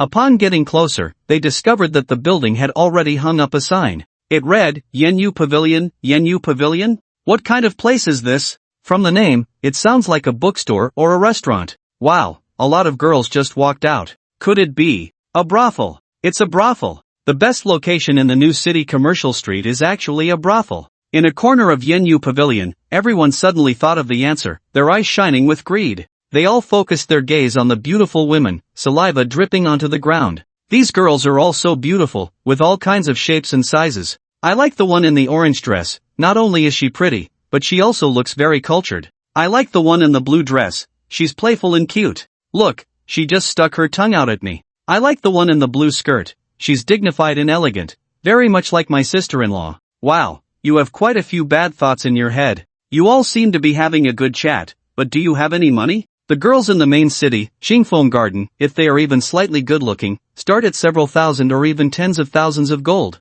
With these girls' looks, you probably couldn't afford them even if you sold yourselves. Speaking of Xingfeng Garden, have you seen one called Qing Furong? She's stunning. I've seen Qing Furong once, she's indeed a beauty. If I could have her just once, I'd give her all my wealth. Your entire wealth? Ha! The best you have is purple gear, your whole wealth isn't worth much. How great it would be to marry a beauty like Ching Furong. You guys are dreaming. Ching Furong is the owner of Qingfeng Garden, how could she possibly associate with you small-time players? Hey, isn't that Ching Furong? How did she get here? The crowd looked up and indeed saw Ching Furong gracefully walking out from the hall of the Misty Rain Pavilion. Moreover, she was not alone. Her right hand was linked with a man beside her. When everyone caught sight of the man's appearance, an uproar ensued. Wu Ying? How did Wu Ying come out from inside? No way, why is that? Why do we have to wait outside while he gets to enjoy himself inside? Why is he so close to Ching Furong? Did he do something unspeakable?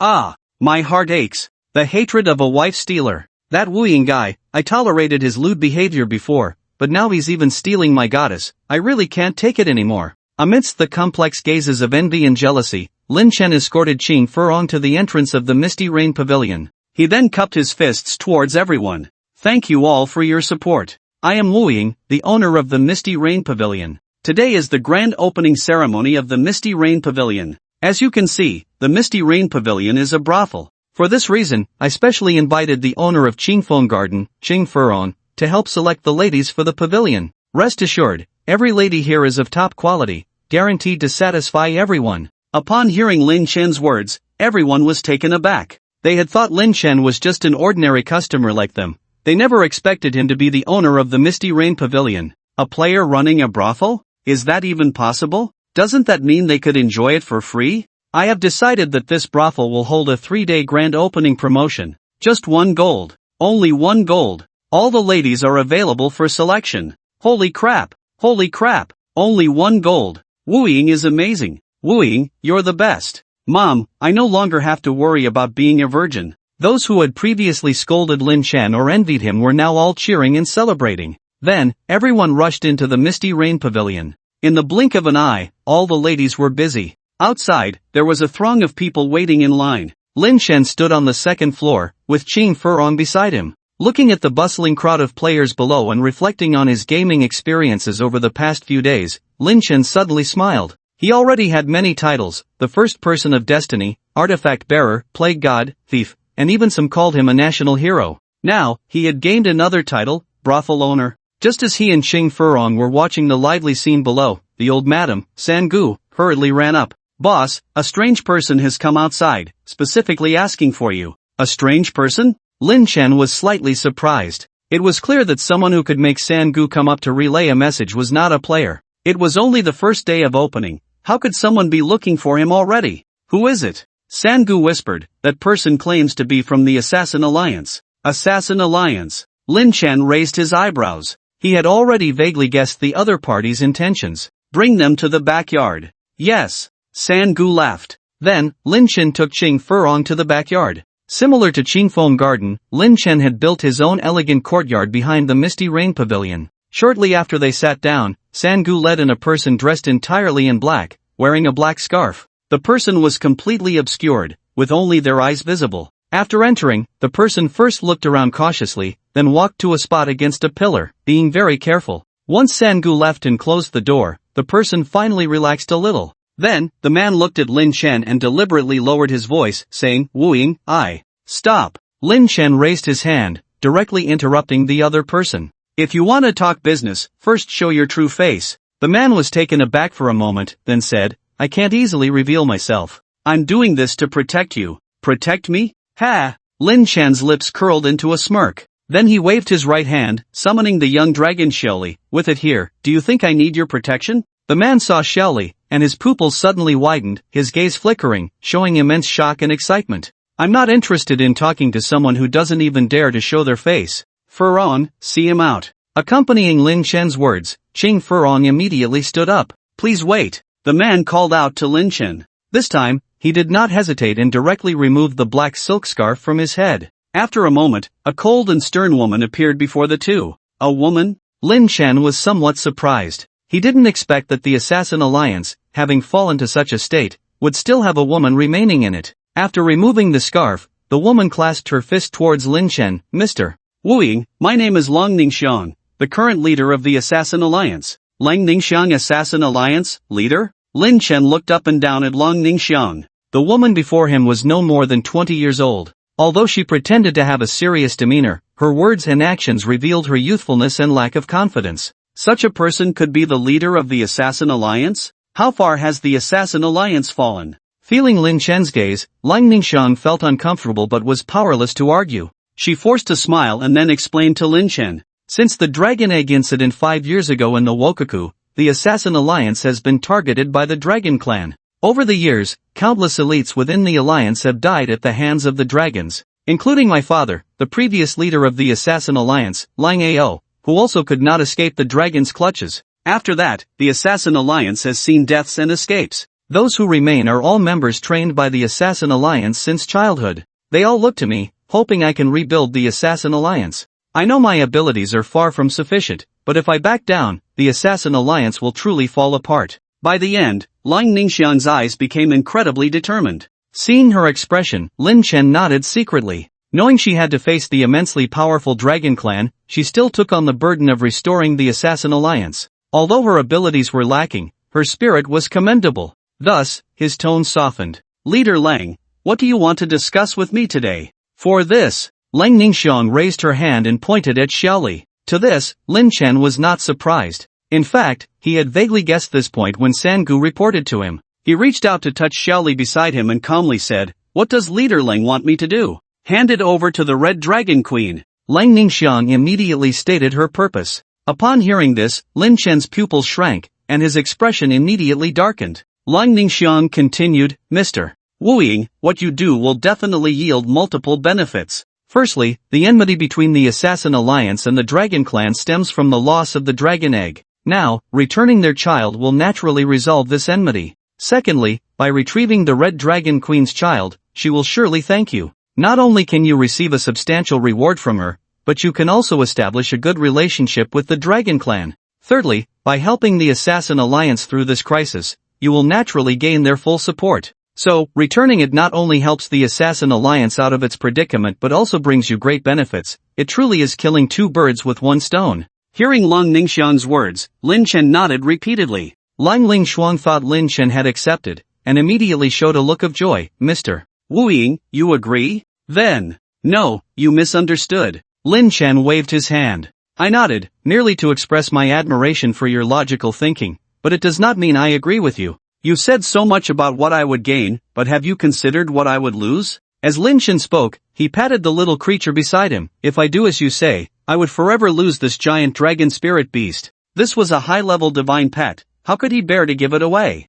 The full support of the Assassin Alliance? What was a nearly bankrupt organization worth? Hearing Lin Chen's refusal, Lang Lingshuang did not show disappointment. Instead, she looked at him with a playful expression. "Mr. Wu, do you really think you have already possessed the dragon spirit pet? What do you mean by that?" Lin Chen raised an eyebrow. He felt a vague sense of unease in his heart. Lang Lingshuang said, "It's no secret that you brought the young dragon back from the land of Fusong. Even I know about it. Do you think the Red Dragon Queen would be unaware? It won't be long before the giant dragon comes looking for you, just like it hunted down the Assassin Alliance back then." "Ha!" Lin Chen sneered coldly. "You and the Assassin Alliance may fear the dragon family, but that doesn't mean I do." He wasn't boasting. As a player, there were many ways to deal with a dragon's pursuit. Although dragons were powerful, they couldn't go just anywhere. Their active range was merely the large map. They couldn't enter special maps like secret realms or dungeons. So even if he really faced a situation like the Assassin Alliance, he could completely level up around them.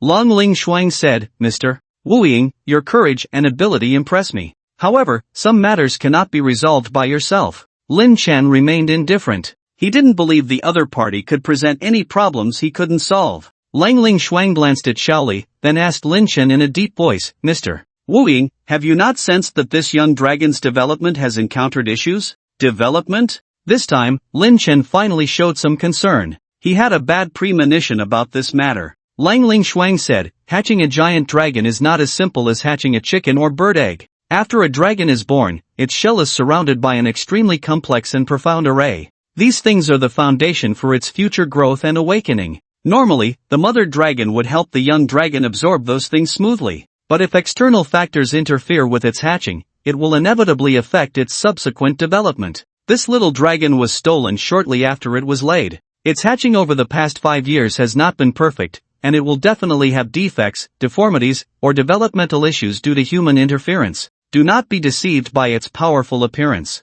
Hearing Lang Lingshuang's explanation, Lin Chen's expression grew increasingly grim. He did not respond but looked at Xiao Li. Just then, the system suddenly gave a prompt, "Ding, you have noticed something is wrong with Xiao Li's body." At that moment, a debuff suddenly appeared above Xiao Li's head. Developmental issues. The young dragon of the World Lord has encountered obstacles in its development and can no longer gain experience. Seeing this, Lin Chen nearly jumped up. Damn! Something really happened. Does this mean Xiao Li can only remain at level 10 in the future? Lin Chen had thought that having this high-level divine dragon pet would allow him to soar to new heights. Who knew he would suddenly encounter such a disgusting situation? Seeing Lin Chen's drastic change in expression, Lang Lingshuang knew he had sensed something unusual. This time, she did not speak but quietly stood by, waiting. At this moment, Lin Chen's mind was racing, searching for information related to dragons. But what he knew was all related to adult dragons, and he knew very little about young dragons, let alone this strange condition of underdevelopment. Did he really have to listen to Lang Lingshuang and return Xiao Li to the Red Dragon Queen? He turned his head to look at Xiao Li. At that moment, Xiao Li was rolling on the ground, playing happily with its own tail. If it followed him in the future, it would forever remain this tiny. But he was very reluctant to hand it over. Just as he was torn inside, a sudden, thunderous roar echoed from outside. The sound was like 1,000 galloping horses, imposing and grand. It was also like a mountain collapsing, shaking the heart. Upon hearing this sound, the expressions of the three people in the room changed simultaneously. Lang Lingshuang acted first, darting to a corner. Qing Furong moved closer to Lin Chen. Lin Chen raised his head to look out the window. In the distance, two enormous figures appeared. One black, one red, resembling two small mountains. At the same time, players from Jiangxi District and even Ganjiang City all turned to look this way. Seeing those two figures, the players in the main city were in an uproar. A dragon! It's a dragon! And there are two of them! I've seen that black dragon before. It appeared twice in the 10086 Nabis village. It was also in the battle footage from the Jingdong Temple in Japan yesterday. They're coming, they're flying over. Damn, our newly built commercial street can't accommodate these two big guys. It's over. Jiangxi District is finished. The Black Dragon Prince Tago and the Red Dragon Queen Atisha flew down from the sky. Players in Jiangxi District were scared and fled in all directions. The once bustling street instantly became empty. Those with smaller courage teleported directly to the main city. Those a bit braver hid in the distant streets to see what was happening. NPCs huddled in corners, trembling. However, when the two dragons arrived above the commercial street in Jiangxi District, they did not unleash a massacre. Instead, they both transformed into human forms. Tago turned into a tall young man clad in black dragon scale armor. Atisha transformed into a cold and elegant queen with red hair and a red dress. Tago and Atisha then gently landed on the street. Their location was right at the main entrance of the Misty Rain Pavilion. After appearing, the two had stern expressions. They did not speak or enter, they simply stood quietly in place. Other players, seeing that these two dragons did not seem to have any intention of mass slaughter, felt their hearts relax. Then everyone began to gather around these two humanoid dragons, whispering among themselves. Some speculated about their intentions, while others thought about their relationship with Wu Ying. A few more daring individuals even began to fantasize. Could it be that these two dragons sensed their kingly aura and came to pledge allegiance? Just as everyone was discussing, a hearty laugh rang out from inside the Misty Rain Pavilion.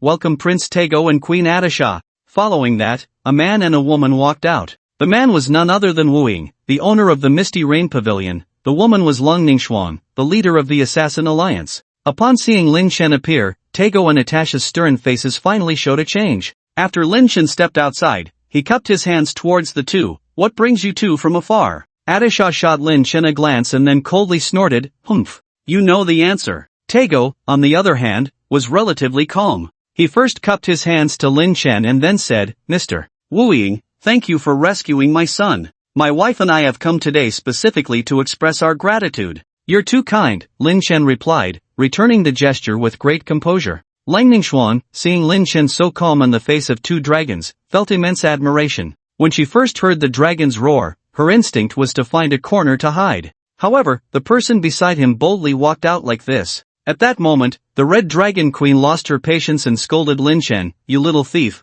quickly return my son to me, or I will flatten this place. Hearing Atasha's threat, Lin Chen's expression immediately darkened. Your dragon egg was taken by the Fusang Kingdom. If you have the ability, go ask them for it. You. Atisha was about to explode with anger. Atisha. Tag pulled Atisha back to calm her down. Then, Tag respectfully said to Lin Chen, Mr. Wu Ying, both of us remember your act of saving my son in the Fusang Kingdom. We came today with sincerity. After saying that, he extended his hand, revealing 2 pills. One was red, and the other was black, both radiating a shimmering light, clearly not ordinary items. Black Dragon Blood Divine Pill, Divine Level, after consumption, physical attack increases by 50%, and physical damage is reduced by 50%. Red Dragon Blood Divine Pill, Divine Level, after consumption, non-constitution attributes can also increase health by 10 points. Seeing the effects of these 2 pills, Lin Chen's pupils constricted sharply. The Black Dragon Blood Divine Pill increases physical attack by 50% and reduces physical damage by 50%,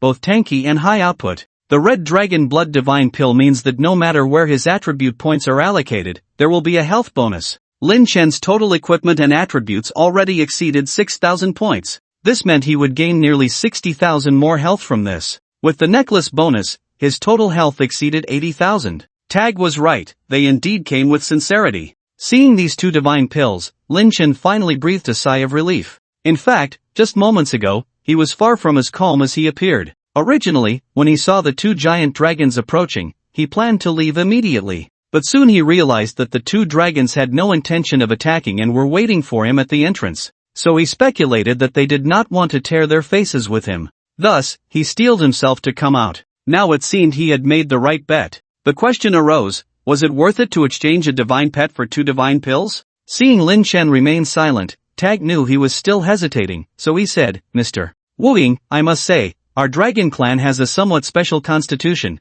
Dragon eggs must be incubated by the mother to ensure they hatch healthily. My son was stolen shortly after birth by those Fusang thieves and was forcibly incubated by them. Over the years, there must have been hidden dangers left inside him. If you force him to stay by your side, he may not only be unable to help you in the future but also become a burden. Tag had no intention of threatening Lin Chen, instead, he was reasoning with him. If it were before, Lin Chen might have suspected that the other party was trying to deceive him, but now he had seen the debuff on Xiaoli with his own eyes and knew that Tag was indeed being honest with him. On one side was a divine beast hatchling that could not level up, on the other side were 2 divine pills. It was clear this was a single-choice question. In the end, Lin Chen gritted his teeth and released Xiaoli. As soon as Xiaoli came out, he rubbed against Lin Chen with his chubby body. Atisha, seeing her lost child after 5 years finally appear, could no longer contain herself. She immediately flew over and hugged Xiaoli tightly. Child, my child. It's mommy's fault for losing you. Xiaoli initially resisted a bit and struggled for a while, but upon smelling Atasha's scent, he immediately calmed down.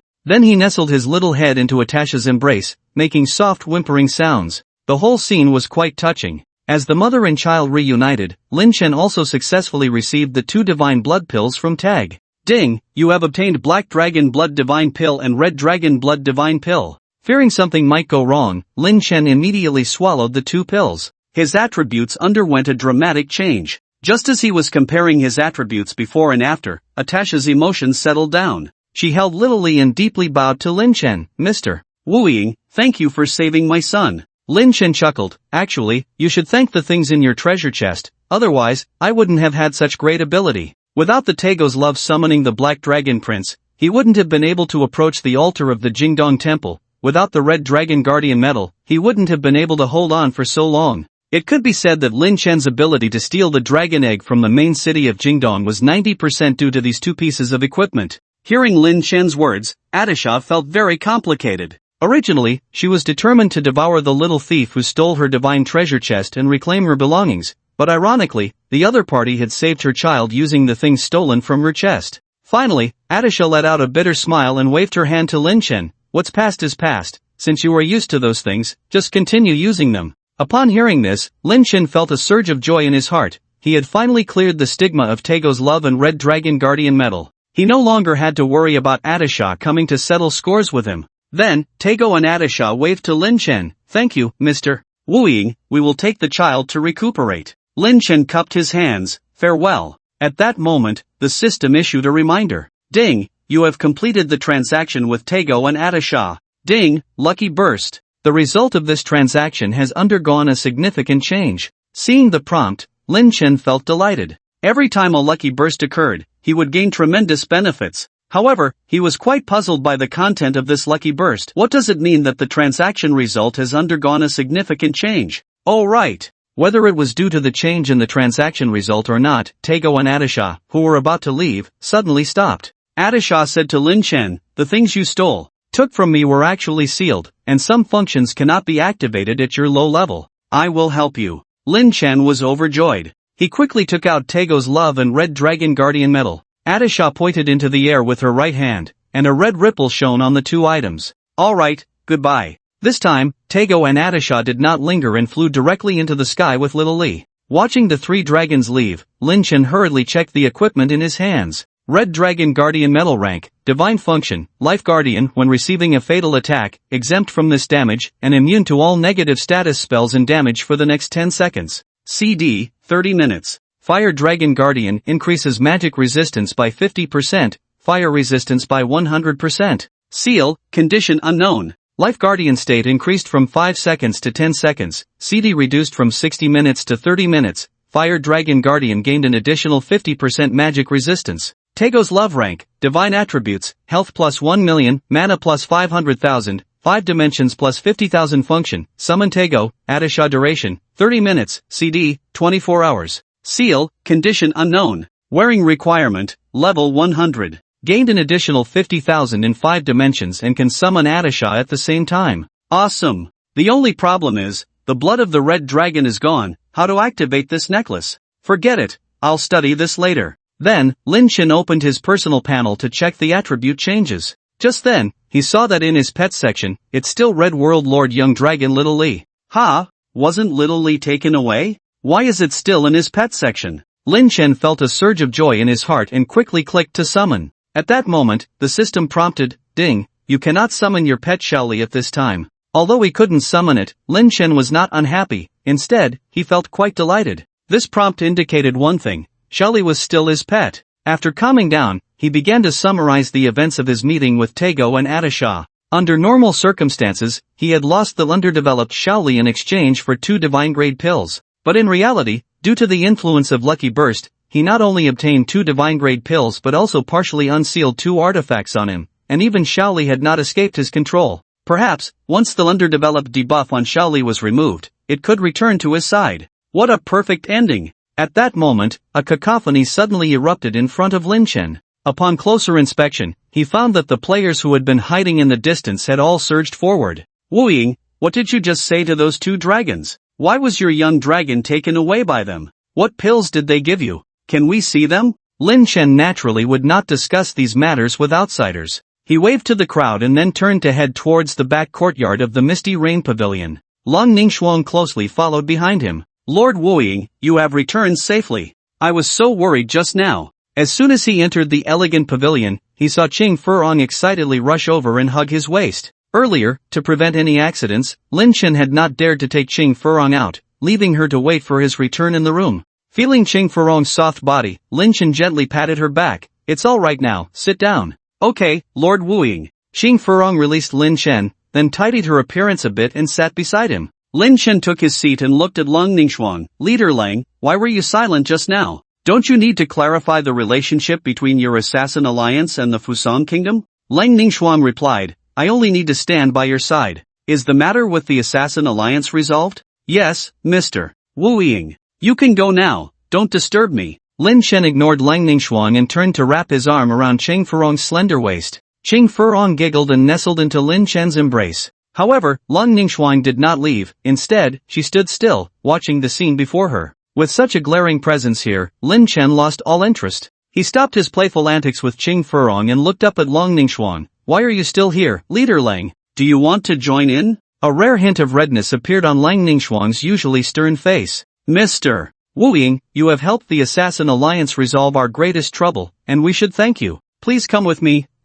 "No need." Lin Chen waved his hand. "You leaving now is thanks enough." However, Lang Ningxuang still did not leave. Instead, she bowed to Lin Chen. "Mr. Wu Ying, please come with me. Give us a chance to thank you." "Are you annoying or what?" Lin Chen had originally wanted to enjoy a good time with Qing Furong, but this girl always dampened his spirits. Lang Ningxuang looked at Lin Chen, her eyes revealing determination. "I really admire you. Lin Chen released Qing Furong, reluctantly stood up. Fine, I'll go with you. If you don't give me something satisfactory, I'll wipe out your assassin alliance. Thank you, Lord Wu, for your favor. Please. Lang Ningxuan bowed and welcomed Lin Chen. Then, under Lang Ningxuan's guidance, Lin Chen left Ganjiang City and arrived at Lingfeng City. Lingfeng City is located in a plateau area, with the main city built on the top of a mountain. Geographically, it is situated in a remote corner of the southwestern part of the Great Xia Kingdom. 100 miles further on, it would belong to another country's territory. Compared to other main cities, the number of local players in Lingfeng City was much smaller, and the atmosphere in the city was not as noisy as in other main cities. After entering Lingfeng City, Lin Chen followed Lang Ningxuan into a dilapidated temple. On the way, Lin Chen noticed a few beggars outside and inside the temple looking at him with strange expressions. When they saw Lang Ningxuan, they immediately switched to a respectful demeanor. Alliance leader. Lang Ningxuan waved to the beggars. Brothers, please follow me inside. Clearly, these were members of the Assassin Alliance. To evade the dragon's pursuit, they were truly desperate. Soon, a group of people followed Lang Ningxuan into the hall of the dilapidated temple. Once inside, Lang Ningxuan pressed a mechanism, and a staircase suddenly appeared in the hall. Mr. Wu, please. Lin Chen nodded and then entered the basement with Lang Ningxuan. As soon as they arrived below, the environment changed dramatically. Compared to the dilapidation of the temple above, the basement was exquisitely decorated. It would not be an exaggeration to say it was resplendent. Lang Ningxuan explained, 5 years ago, the dragon targeted the Assassin Alliance, destroying our headquarters and various branches in different cities. This was originally a branch of our Assassin Alliance. Due to its remote location, it has always been well protected and never disclosed to the outside. 2 years ago, we moved here and made it our temporary headquarters. Lin Chen nodded, saying nothing more. After arriving below, Lang Ningxuan issued an order to a subordinate, immediately notify all hall masters to gather. I have important matters to announce. Yes, the person responded. After giving the instructions, Lang Ningxuan turned to Lin Chen and bowed. Mr. Wu, please come this way. The two then walked into a small room, and Lang Ningxuan locked the door behind them. Lin Chen surveyed the room and found it to be a mourning hall. An ancient portrait hung on the wall, with a line of text below introducing, founder of the Assassin Alliance, Jing Ku. Below the portrait, there were rows of memorial tablets, totaling 58. The most recent tablet read, 58th Alliance Leader Lang Ao. Lang Ningxuan approached the table, lit 3 incense sticks, and bowed. Naturally, Lin Chen did not bow, he just stood by and watched. After Lang Ningxuan finished her bowing, he asked, Alliance Leader Lang, what is your intention in bringing me here? Lang Ningxuan turned to face Lin Chen, her expression serious. Suddenly, she bent at a 90-degree angle, sincerely saying, I earnestly request Mr. Wu to become the alliance leader of the Assassin Alliance. No! Lin Chen rejected her without a second thought. One of the main reasons he chose to be a thief was to enjoy solitude. He didn't even manage his own guild, so how could he be willing to become the alliance leader of the Assassin Alliance? Hearing Lin Chen's firm refusal, a look of disappointment appeared on Lang Ningxuan's face. She looked at Lin Chen, her eyes flashing with complex emotions. She gently bit her red lip, as if making a significant decision. Raising her hands, she unfastened her clothing. Her chest was tightly wrapped in several layers of white cloth. Then, with a swift motion of her hand, the white cloth fell away. A pair of large white rabbits bounced out. To be honest, although Lang Ningxuan appeared to have a straight body from the outside, she was quite well endowed inside, creating a strong contrast with her cold demeanor. Perhaps due to the loss of the constraints of her clothing, Lang Ningxuan's words and actions were much more open than usual. Mr. Wu, you have a great favor to the Assassin Alliance. However, we currently have nothing substantial to repay you. If you refuse the position of alliance leader, the only thing I can offer you is myself. Saying this, she placed her hand on Lin Chen's shoulder. Facing the pure, immaculate, and graceful Lang Ningxuan, Lin Chen showed no particular expression. Not long ago, he and Qing Furong were still sweet with each other, almost ready to go to war, so it was only natural that he would be unable to control himself in front of Lang Ningxuan. But in fact, he felt nothing for Lang Ningxuan. It wasn't that Lang Ningxuan wasn't beautiful, nor that her figure was lacking. It was just that this place was a bit unsettling. This was a funeral parlor, with dozens of deceased spirit tablets enshrined nearby. Who the hell would be in the mood to do that here? He wasn't a pervert. However, the fact that Lang Ningxuan could act this way in front of their ancestors showed that she was indeed determined to dedicate herself to him, which made Lin Chen let go of his previous misgivings about her. Miss Lang, please have some self-respect. Facing Lang Ningxuan, who was about to unbutton her clothes, Lin Chen grasped her hand. Seeing that Lin Chen had been so handsy with Qing Furong not long ago but was now indifferent to her, Lang Ningxuan felt a twinge of disappointment. Was she really that unappealing? Lin Chen said seriously, I've sensed your sincerity, let's talk business. The Assassin Alliance had once been the #1 killer organization on the continent, so it couldn't possibly lack depth. Although its talent had dwindled now, there must be ways to revive it. When Lang Ningxuan saw Lin Chen directly discussing business, she immediately put away her earlier disappointment. Mr. Lin, please follow me. She then turned and walked outside. Just as she was about to open the door, she remembered she was still undressed. Lang Ningxuan's face flushed, and she bent down to pick up her clothes. The white cloth that had wrapped her chest was cut by her, so it couldn't be wrapped as tightly as before. After she put her clothes back on, her chest was much more prominent, and the upper garment was tight against her body. Then, Lang Ningxuan led Lin Chen out of the funeral parlor and into another room. In the center of that room was a teleportation array, with nothing else around. Lang Ningxuan approached the teleportation array and explained to Lin Chen, this leads to the trial ground of the Assassin Alliance. Inside, there are many treasures left by the Assassin Alliance over the years. As long as you pass the trials, you can acquire powerful assassin skills and equipment. I tried to challenge it before, but I didn't even pass the first level. The trial ground of the Assassin Alliance. Lin Chen examined the inconspicuous teleportation array before him. Since the server opened, he had relied on powerful equipment to get this far. As for skills, most were related to stealing. The only combat skill he had learned was the shadow clone technique during his second-tier promotion. At this moment, he lacked strong combat skills, especially AoE, area of effect, skills. It was a common understanding that thieves lacked AoE, but he didn't know if this trial ground had what he wanted. Just then, a wave of magical energy emanated from the Alliance medal on Lang Ningxuan's chest. She sensed the message from the medal and said to Lin Chen, Mr. Wu Ying, all the hall masters have arrived. Please come with me. All right. This time, Lin Chen was very cooperative. Thinking about the things he was interested in at the trial ground, his fondness for Lang Ningxuan increased a bit more. The two then arrived in the hall of the basement. At this moment, there were 13 people standing in the hall. Most of them were quite young, in their 20s, only one was over 40. The previous elders had either been killed by dragons or had left the Assassin Alliance. From their ages, it was clear that the Assassin Alliance had become a new generation. In this situation, the Assassin Alliance seemed no different from a new organization. Those people raised their heads, waiting for Lang Ningxuan to arrive. Initially, they all looked solemn, but when they saw Lang Ningxuan, they were all taken aback. In the past, Lang Ningxuan had deliberately hidden her prominent features as a woman to work alongside them, to the point that they had almost forgotten she was a woman. This time, upon seeing Lang Ningxuan's full chest, an unusual emotion arose in their hearts.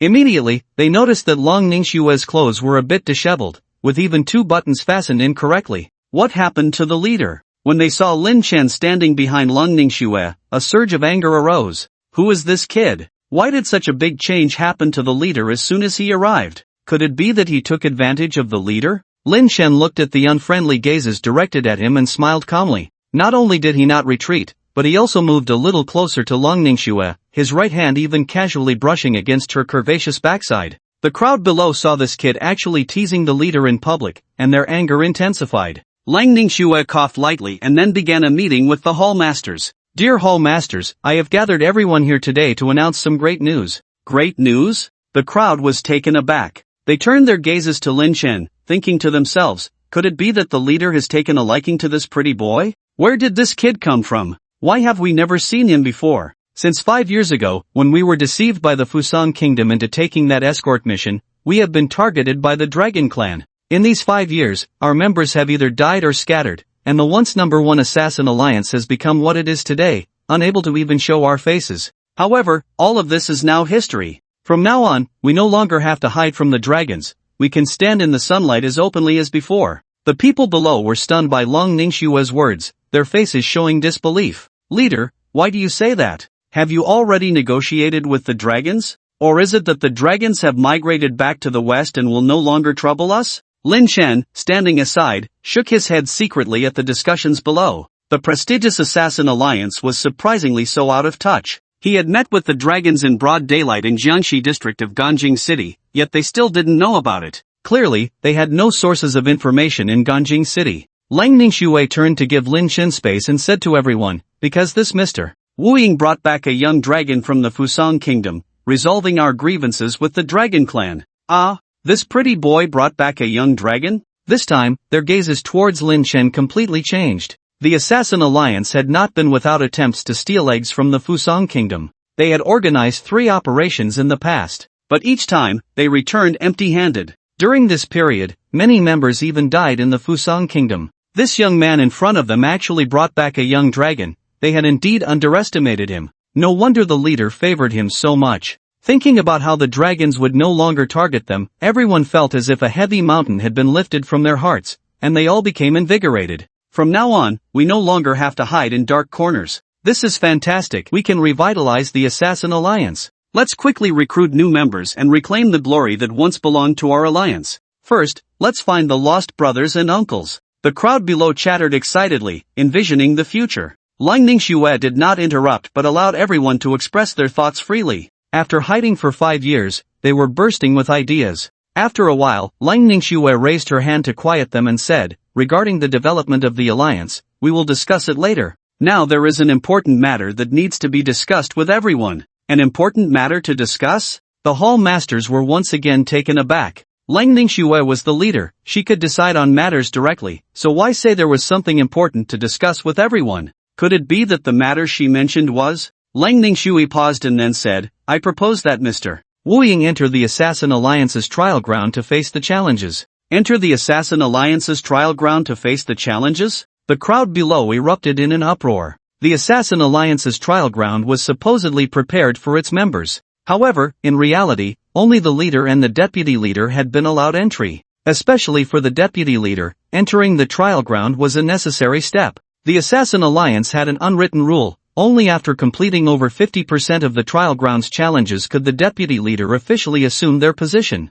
Historically, there had been several deputy leaders who were unable to meet this standard for a long time, and they were eventually stripped of their titles and replaced. According to past procedures, every entry into the trial ground required the approval of the Elder Council. But now, all the elders of the Assassin Alliance were either dead or scattered, leaving no semblance of an Elder Council. Thus, Lang Ningxuang spoke to the crowd in a tone of negotiation. Upon hearing her words, the crowd began to whisper among themselves. If this had been before, Lang Ningxuang's proposal would have certainly been rejected, as Wu Ying was not a member of the Assassin Alliance. However, now that Wu Ying had helped them resolve the dragon crisis, going to the trial ground seemed reasonable. Although there were some differing opinions, the majority ultimately expressed their agreement. The various hall masters then began to raise their hands to vote. I agree. I agree. I oppose. I agree. In the end, 9 out of 13 people agreed to let Lin Chen go to the trial ground. Seeing this result, Lang Ningxuan let out a slight sigh of relief. Good, then. Wait. Just as Lang Ningxuan was about to announce taking Lin Chen to the trial ground, a deep, aged voice suddenly came from outside the door. Looking up, she saw 3 people descending the stairs. Upon seeing their appearance, Lang Ningxuan's face lit up with joy. Elder Chen, you're back. The one leading was named Chen Fuxing, an elder of the Assassin Alliance. The 2 behind him were his disciples, Su Ningyun and Ma Ningguang. At this moment, Lang Ningxuan jogged forward to greet them, bowing respectfully. Hello, Elder Chen, Senior Sister Su, Senior Brother Ma. Elder Su merely responded with a slight hum to Lang Ningxuan's greeting, his expression extremely indifferent. They did not return the greeting but walked straight to the spot where Lang Ningxuan had just stood. Upon seeing Lin Chen, they snorted disdainfully. Then they raised their heads to look at the hall masters. At this time, the hall masters also bowed to the 3, hello, elder, senior brother, senior sister. Chen Fuxing scanned the crowd, his brows furrowing immediately as he displayed a look of disdain. You are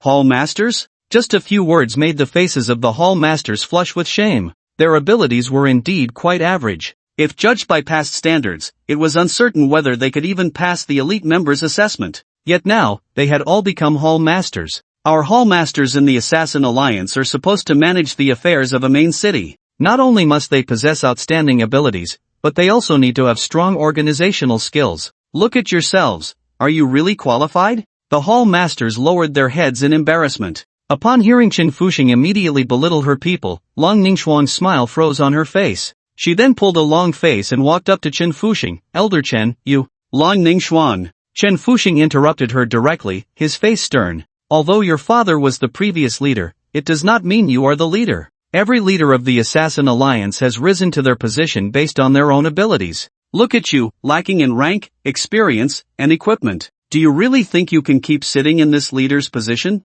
Being scolded like this by Chen Fuxing made Long Ningxuan's anger flare up. Chen Fuxing, when the dragon attacked the headquarters, you ignored the leader's orders and directly fled the Assassin Alliance. At that time, the leader removed you from the Assassin Alliance. You are no longer a member of the Assassin Alliance, so what right do you have to point fingers at us? Ha! Lang Ningxuan, you are just as ignorant as your father. In the face of Lang Ningxuan's accusations, Chen Fuxing showed no signs of embarrassment. Instead, he wore a calm expression. As the saying goes, those who know the times are the true heroes. In the face of the powerful forces of the dragon, only a fool would confront them directly. The truly wise should, like me, avoid the spotlight for now. Surviving is the way to go. You could say that the current state of the Assassin Alliance is all due to your father's ineffective leadership. You're talking nonsense. Lang Ningxuan became particularly agitated at Chen Fuxing's slander against her father. If it weren't for my father leading everyone to negotiate with the dragon, the Assassin Alliance would have collapsed in its first year.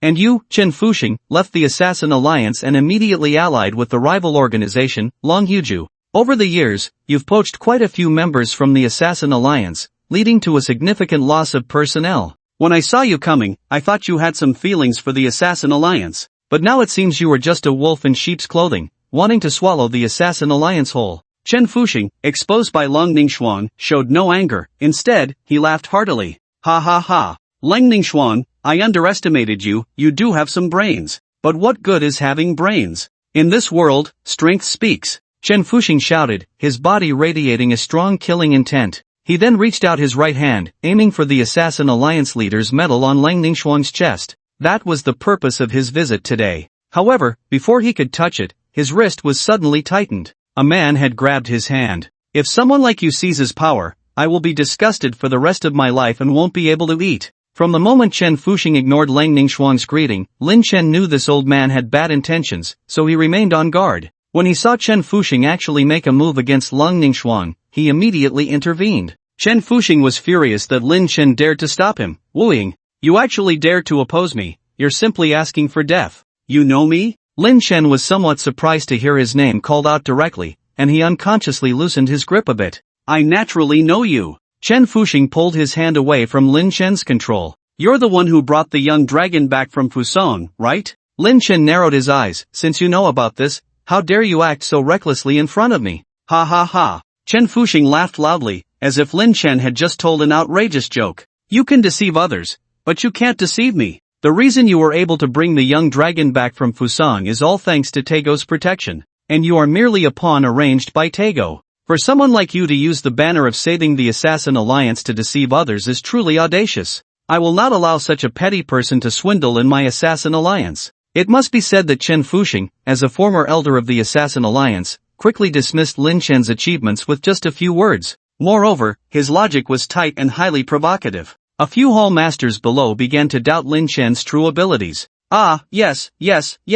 In the face of the accusations, Lin Chen chose not to prove his innocence. Instead, he smiled mischievously. I, the one who resolved the dragon crisis for the Assassin Alliance, am a petty person, and you, the traitor who betrayed the Assassin Alliance, are the greatest contributor, right? Nonsense, I did not betray. Chen Fuxing raised his head, adopting a righteous expression. I left back then simply to preserve the strength of the Assassin Alliance and chose to lie low. In response to Chen Fuxing's evasive reasoning, Lin Chen immediately showed a mocking expression. As a dignified elder, instead of thinking about resolving the dragon crisis or protecting the organization's members, you chose to flee when the organization needed cohesion the most. Have you truly fulfilled your responsibilities as an elder? Moreover, not only did you leave, but you also chose to ally with a hostile organization, even poaching members from the Assassin Alliance. What you did isn't called betrayal, then what is betrayal? Faced with Lin Chen's righteous words, Chen Fuxing's momentum noticeably weakened. Nonsense, I came back as soon as the crisis was resolved.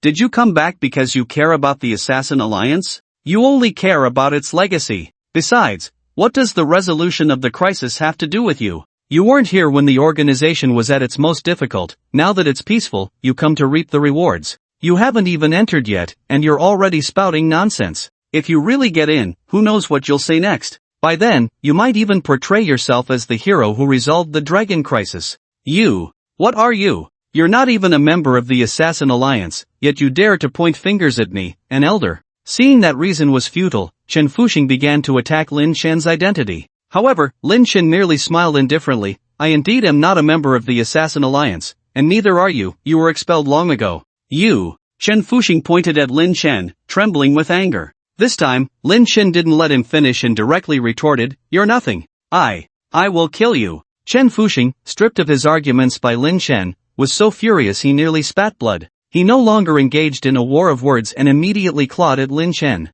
Lin Chen had long been prepared and swiftly dodged the attack. Master, I'm here to assist you. His two disciples, Su Ningyun and Ma Ningguang, shouted and joined the fray. Your opponents are me. Lun Ningxuan naturally wouldn't stand by and immediately blocked Su Ningyun and Ma Ningguang. She couldn't defeat Chen Fuxing but could barely hold her own against Su Ningyun and Ma Ningguang. The other hall masters, of course, didn't just watch, they all rushed in. But soon, they began fighting among themselves. These 13 hall masters were not all gathered together. The 9 who had agreed to let Lin Chen enter the trial ground chose to help Lang Ningxuan, while the 4 who voted against him turned their attacks on their own people. These 4 had long been swayed by Chen Fuxing. In an instant, the hall was engulfed in chaos. Compared to the other elders, Chen Fuxing's combat power was negligible. The other elders ranged from level 7 to 9, while Chen Fuxing was only at level 5. However, at level 5, he was the strongest among this group of dwindling Assassin Alliance members. His 2 disciples were equally matched with Lang Ningxuan.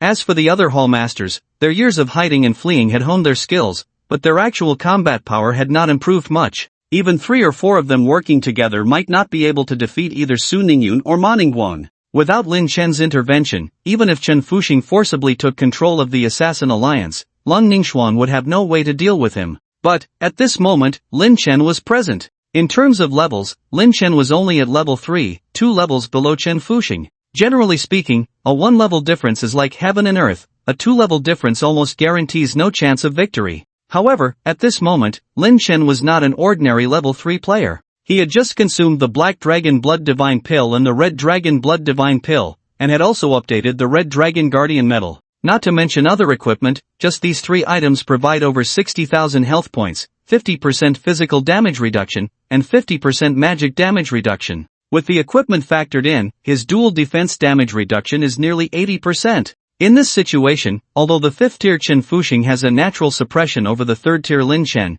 he cannot achieve a quick kill. Instead, Lin Chen relies on his level 6 substitution technique to surround and kill Chen Fuxing. The constantly triggered madness state frequently interrupts Chen Fuxing's killing moves. His physical attacks hardly break through Chen Fuxing's defenses, however, the dragon blood burn from his dagger can inflict tons of damage on the opponent. Each attack from his main body and substitution deals 1,500 times 3 is equal to 4,500 points of damage, and over 5 seconds, that amounts to 22,500 points of damage. In just 1 minute, he dealt 1.3 million damage to his opponent. The battle lasted for over 10 minutes, and Lin Chen, along with 3 substitutions, brutally beat Chen Fuxing to death. After Chen Fuxing's death, Su Ningyun, Ma Ningguang, and the 4 subverted hallmasters were also killed one after another. At this point, the power struggle crisis was officially declared resolved. After the victory in battle, everyone did not cheer as expected, instead, they fell into silence. The entire hall was engulfed in quiet.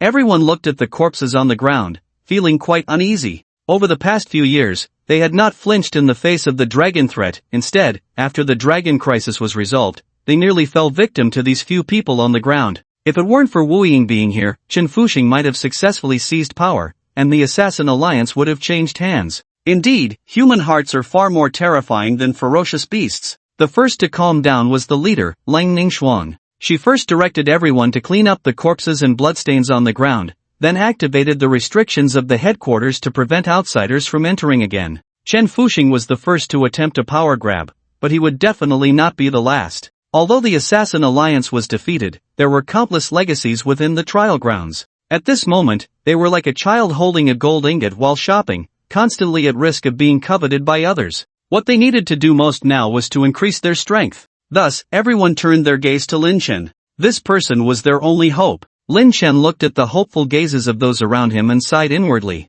Originally, he just wanted to get some equipment and skills and leave. Now, he inexplicably bore the expectations of so many people. At this moment, he looked at Long Ningxuang beside him. Leader Lang, could you please tell me about the situation in the trial grounds? Upon hearing that Lin Chen wanted to understand the trial grounds, Long Ningxuang's tense face finally broke into a smile. She then said to Lin Chen, please follow me, and I will explain it to you in detail. Subsequently, Long Ningxuang led Lin Chen back to the room where the teleportation array was located. The Assassin Alliance was founded by the ancestor Jingko, originally aimed at assassinating the king of Qin. As for the trial grounds, it was initially just an ordinary dimensional secret realm, meant to cultivate and train assassins. Although Jingko's assassination failed, his soul did not dissipate. He then remained in the trial grounds. What? You mean Jingko's soul is in the trial grounds? Lin Chen had not expected this. Yes. Not only Jingko, but it is said that the souls of all past leaders of the Assassin Alliance are inside. The last time I went in, I encountered my father, Lang Ao. At that time. Wait a minute. Lin Chen interrupted Long Ningxuang. Are you saying that when you went in, the one testing you was your father? Yes. Every person who enters will randomly face a trial from the soul of a past leader. Perhaps it was just a coincidence that I encountered my father. Was it a direct fight with your father? The last stage might require a confrontation with him, but I was eliminated in the first round.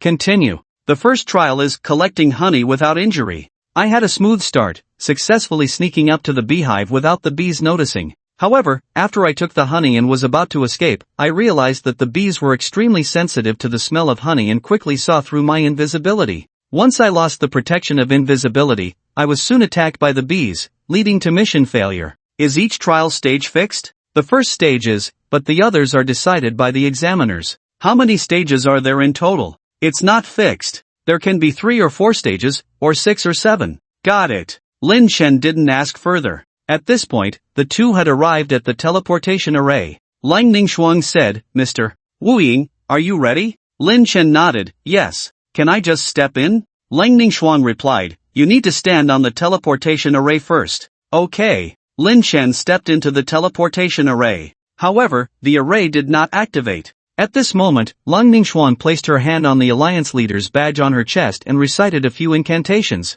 Soon, the teleportation array lit up with a blue light. At this time, Lang Ningxuan waved to Lin Chen, Mr. Wu Ying, may you have smooth sailing. As soon as she finished speaking, Lin Chen suddenly felt surrounded by blue light. Before long, he felt his body becoming weightless, and he flew forward along the endless blue light. In the trial arena, the souls of past leaders of the Assassin Alliance were meditating on the ground. Suddenly, everyone opened their eyes. They looked up at a floating sphere in the air. Inside the sphere was Lin Chen, who had entered the teleportation passage. This person. Why is he so strange? The speaker was the 8th leader, He Chiodao. Previously, the Assassin Alliance only operated in the Wei Kingdom, and it was he who expanded the alliance to cities across the world. Indeed. There's the aura of fierce beasts, the scent of western dragons, and a strong fragrance of cosmetics. This guy seems to be quite popular with women, said the 13th leader, Yuan Yuha. After him, the Assassin Alliance finally became the #1 organization in the world. The 5th leader, Ron, laughed heartily, ha, as expected of someone from the Assassin Alliance, truly interesting. The 8th leader asked, who will test him? I'll go.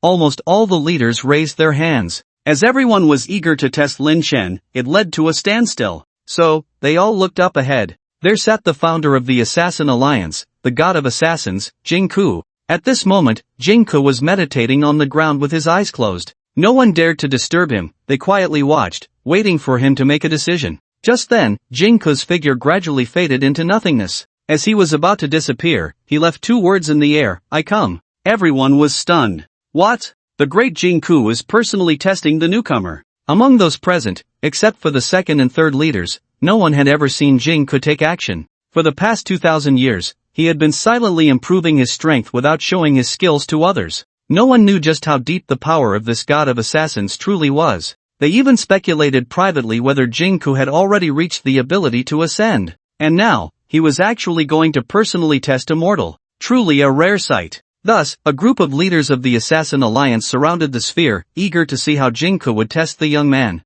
Lin Chen opened his eyes. He found himself surrounded by flowers and grass. Around him, many animals were grazing. These animals looked very docile, and it was uncertain whether they would attack humans.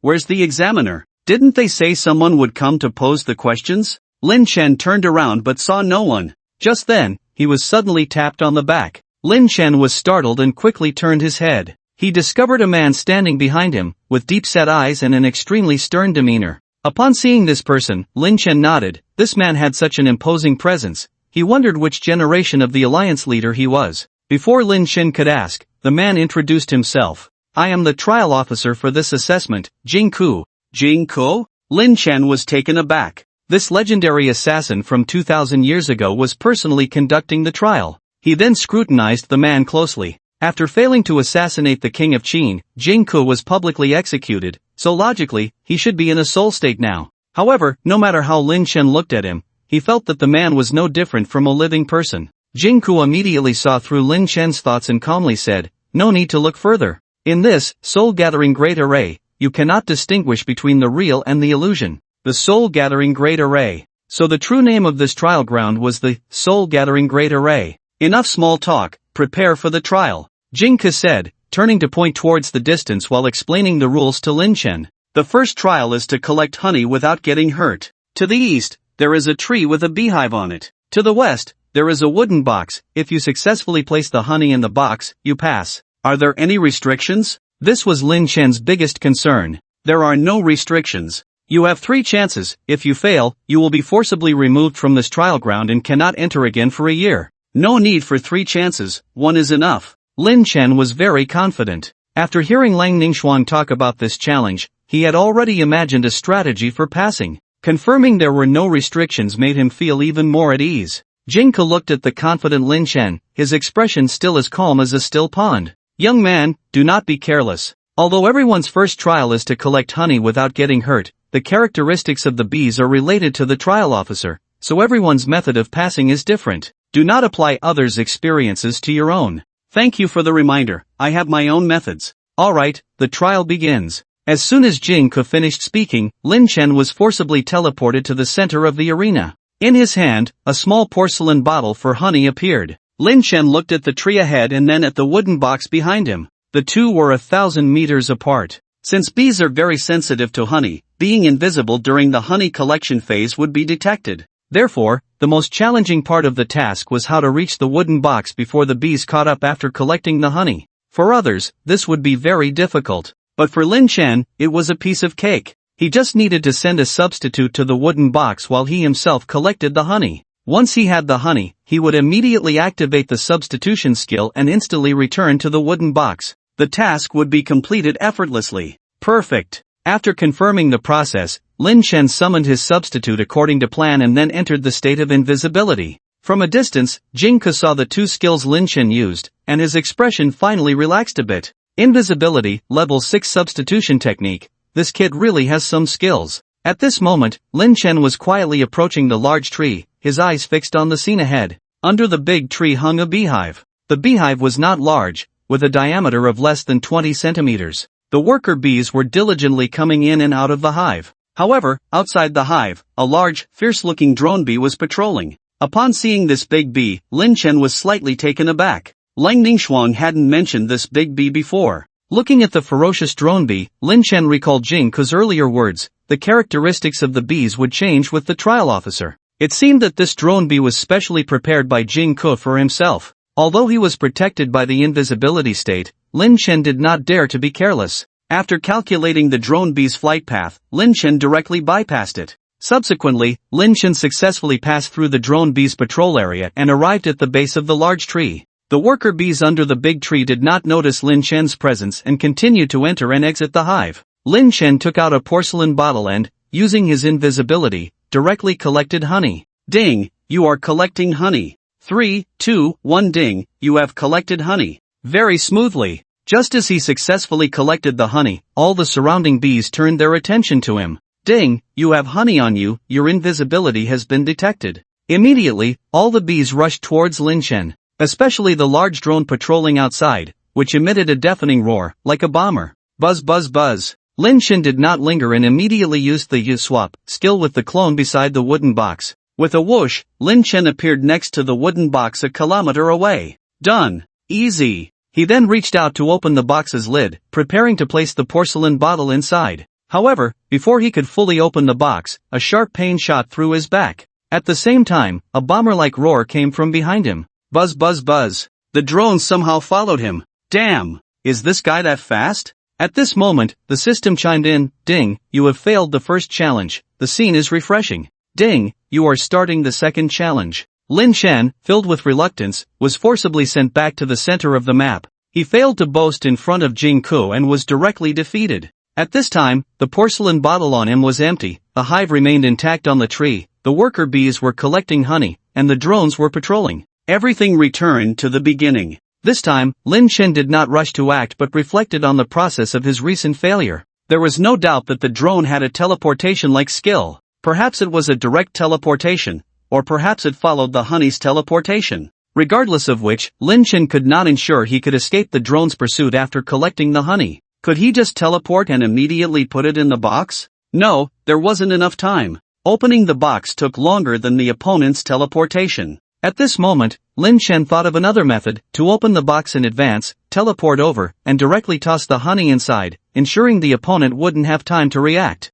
Having made up his mind, Lin Chen began the second round. This time, he did not go directly to the base of the tree but turned around and walked to the wooden box behind, opening its lid in advance. However, when he was 100 meters away from the box, it automatically closed again. Damn, this won't work either? It seemed he had to use another plan. Lin Chen then headed towards the big tree. However, this time he was blocked by the drone. No matter how he tried to go around, the drone quickly blocked his path, as if it could sense Lin Chen's presence. At this moment, Lin Chen noticed a peculiar floral scent around the big tree. This was not present during the first challenge. Moreover, every time Lin Chen entered the fragrant area, the drone immediately detected his presence and flew towards him. But as soon as he exited, the drone would lose track of him. After trying a few times, Lin Chen finally confirmed, as long as he entered the floral scent area, the drone would definitely pursue him. Helpless, Lin Chen took out a plush toy and tossed it on the ground. Upon seeing the plush toy, the drone immediately excitedly pounced on it.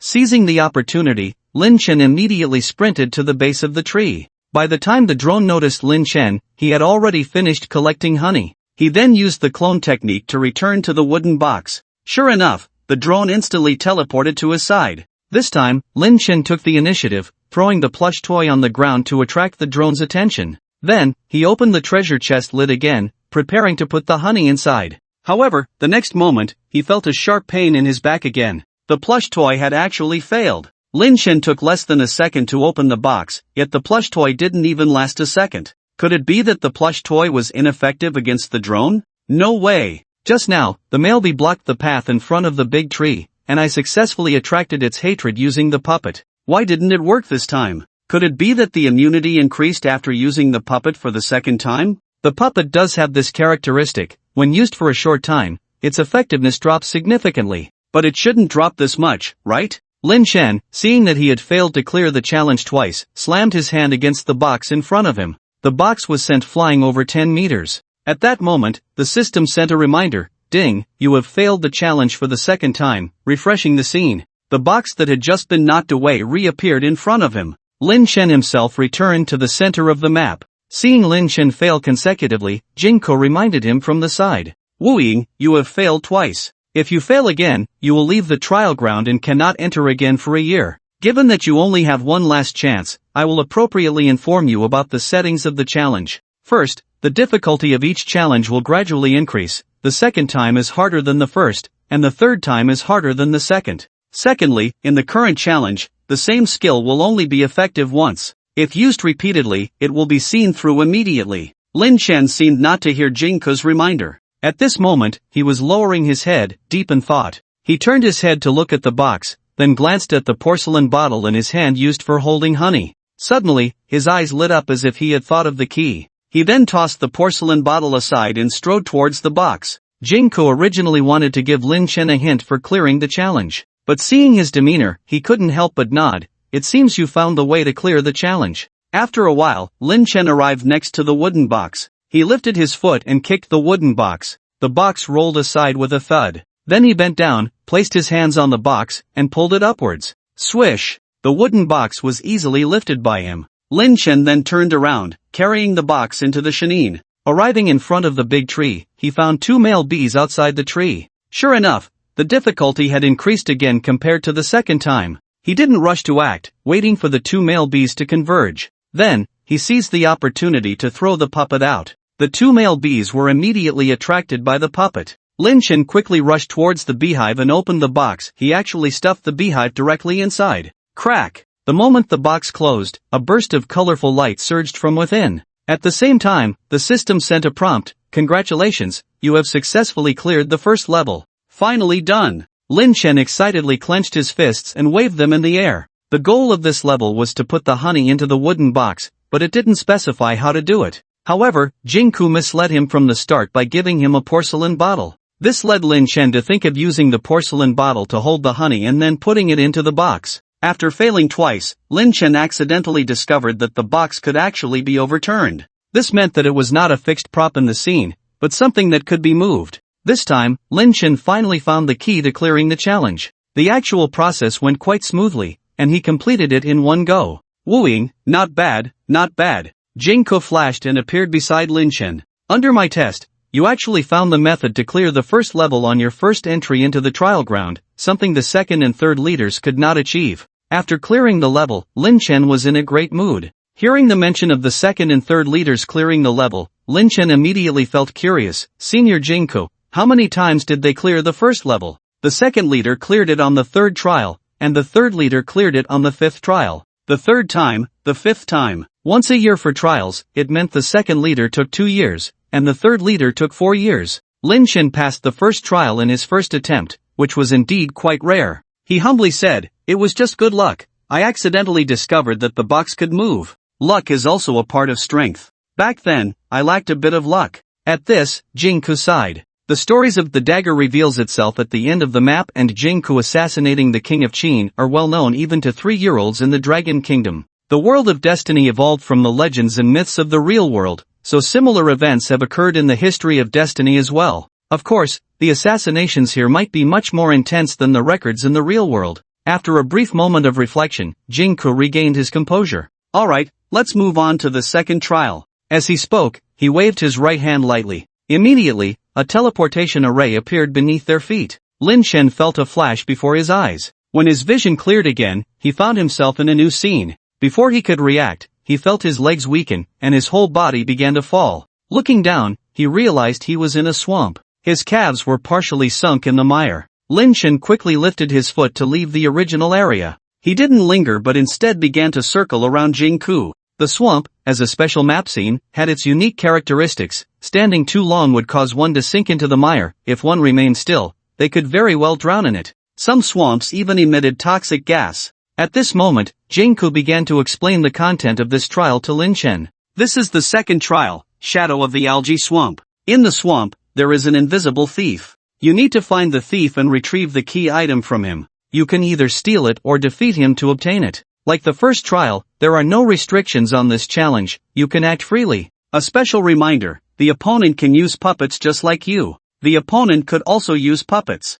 Hearing this, Lin Chen's heart tightened. Unpleasant memories surfaced in his mind. When he first encountered Dongfang Shua, he had witnessed the disgusting aspects of puppets. He didn't expect that this opponent would also have this trick. Alright, the second trial begins. After briefly explaining the task of the second trial, Jingku disappeared. Lin Chen immediately went into stealth mode. Since this was in a swamp, although his main body was invisible, there were still footprints behind him. In this situation, the stealth skill was almost ineffective. However, this terrain could not stump Lin Chen. He then took out a feather from his backpack. This was the feather of the Snow Eagle King, which he had stolen from Alu during the second-tier trial, capable of significantly reducing his weight. With it, Lin Chen could walk on snow without leaving a trace. The swamp's terrain was much sturdier than the snow layer. Sure enough, when he inserted the Snow Eagle King's feather into his waist, the footprints beneath him instantly vanished. At this moment, he noticed a footprint in the snow ahead coming closer. Lin Chen felt a surge of joy. It seemed the opponent did not have any weight-reducing items. He then threw a puppet onto the ground to attract the opponent. As expected, when the footprint reached the puppet, it immediately stopped. Then, the footsteps quickly circled around the puppet and came to its back. Swish! A cold glint flashed. An assassin named Song appeared behind the puppet, and his dagger fiercely stabbed towards the puppet's lower back. Seeing the assassin reveal himself, Lin Chen felt a rush of excitement. For some reason, he had a strong impulse to rush in and ambush the opponent immediately. But soon, he suppressed that thought. This was a test set by Jingko, Could it really be that simple? Recalling the hardships he faced in the first trial, Lin Chen decided not to charge in directly this time. He summoned 3 substitutes and sent them to fight the assassin. When the substitute approached the assassin within a 10-meter range, it suddenly lost Lin Chen's control and charged towards the target. Lin Chen was very puzzled. It was the first time he had encountered a situation where the substitute lost control. What went wrong? In the next moment, he found the answer. After the substitute attacked Atsong suddenly let out a poof sound and transformed into a scarecrow. That Atsong was a fake, just a substitute puppet. Seeing this, Lin Chen gasped. His puppet could only lure the opponent in place. Yet the opponent's released puppet could actually move. No wonder he felt an overwhelming impulse to approach when he first saw that guy. No wonder his substitute lost control and forced an attack. It turned out he was attracted by this puppet. But where was the opponent's true body? Just then, a green shadow suddenly appeared behind his 3 substitutes. Immediately, 3 Atsungs manifested simultaneously and launched 3 attacks on his substitute. -1829, physical damage, -8832, backstab damage. Each strike dealt over 10,000 damage to his substitute. After the 3 attacks, the substitute lost over 30,000 health. This was Lin Chen's level 6 substitute, and the damage taken was consistent with his own body. Fortunately, Lin Chen had the enhancement of the Red Dragon and Black Dragon blood essence pills, giving both himself and the substitute over 80,000 health. If it were based on his previous attributes, this 3-hit combo could have directly killed the substitute. After the 3 Atsungs finished their attacks, they immediately turned into green smoke and vanished. What kind of technique was this? Lin Chen was very curious. Just then, he heard a surprised voice not far away. Ha! This sound might have been an exclamation for not finding Lin Chen's true body. Or perhaps it was admiration for the health of Lin Chen's substitute. Regardless of the reason, Lin Chen would not let this opportunity slip by. He noticed that there were no footprints where the sound originated. This meant that the person, like Lin Chen, had a tool to erase terrain footprints. This must be the true body. This time, Lin Chen threw a puppet far away. Sure enough, at the location where the sound came from, Atsong revealed himself and slashed at the puppet several times. However, Atsong had a strong immunity to the puppet. He regained control after just 3 seconds and immediately tried to escape.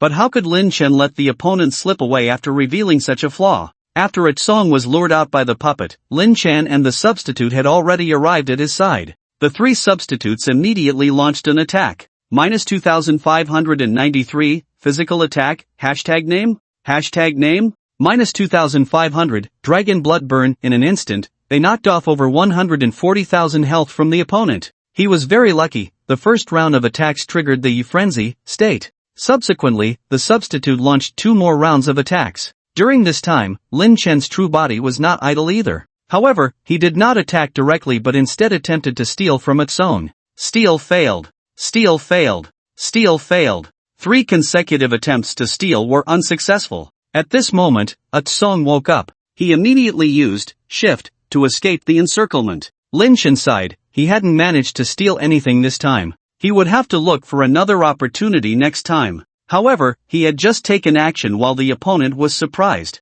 Next time, the opponent would not expose such a big flaw to him. Yet in the next moment, Lin Chen suddenly received a system notification. Ding, you have successfully stolen the quest item, Pass Seal, and you have successfully cleared the 2nd level. Seeing the notification, Lin Chen was taken aback. What was going on? He had clearly failed to steal 3 times in a row. Why did it say he obtained the quest item? He then checked the battle record. Finally, in the battle record of the stand-in, he found this line, trigger, 3rd hand, steal, clearance token. Seeing this, Lin Chen was even more confused. The trigger condition for the 3rd hand is to attack 5 times. Just now, the stand-in had only attacked 3 times, so why did it trigger the 3rd hand? Could it be that this attack 5 times is not calculated separately for each stand-in, but rather collectively for all stand-ins? 3 stand-ins attacking 3 times together adds up to 9 attacks, so it would trigger the 3rd hand. This must be the explanation. Just then, Jingke reappeared. This time, Jingke was not as stern as before,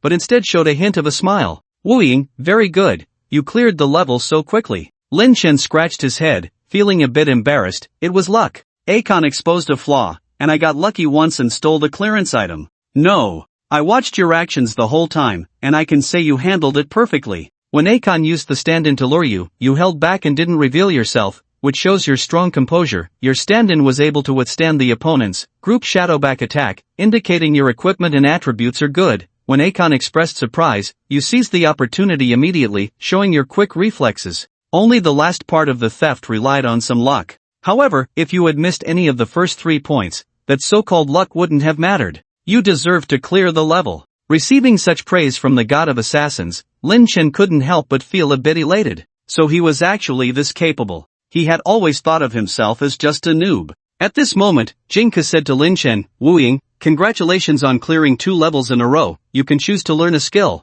Learn a skill? Lin Chen's heart leaped with joy. He came here specifically for skills. At that moment, 3 skill options appeared before him: ghostly movement, position swap, group shadow back attack. He then examined each one. Ghostly movement enhances invisibility and lightens footsteps, allowing movement across various terrains without leaving a trace. Position swap positions with any non-scenario unit, such as enemies, teammates, wild monsters, pets, etc., within a 1,000-meter range. Group shadow back attack leaves an automatic attacking illusion behind all enemies within a certain range, which disappears after completing the attack. All 3 skills were excellent. Ghostly movement, enhancing invisibility, is undoubtedly a god-level effect for an ordinary thief. However, Lin Chen's talent is shadow concealment, so enhancing invisibility doesn't hold much significance for him. Plus, he has the Feather of the Snowy King, which can also handle various terrains. This skill isn't cost-effective for him. Position swap is an excellent skill for both entering and escaping.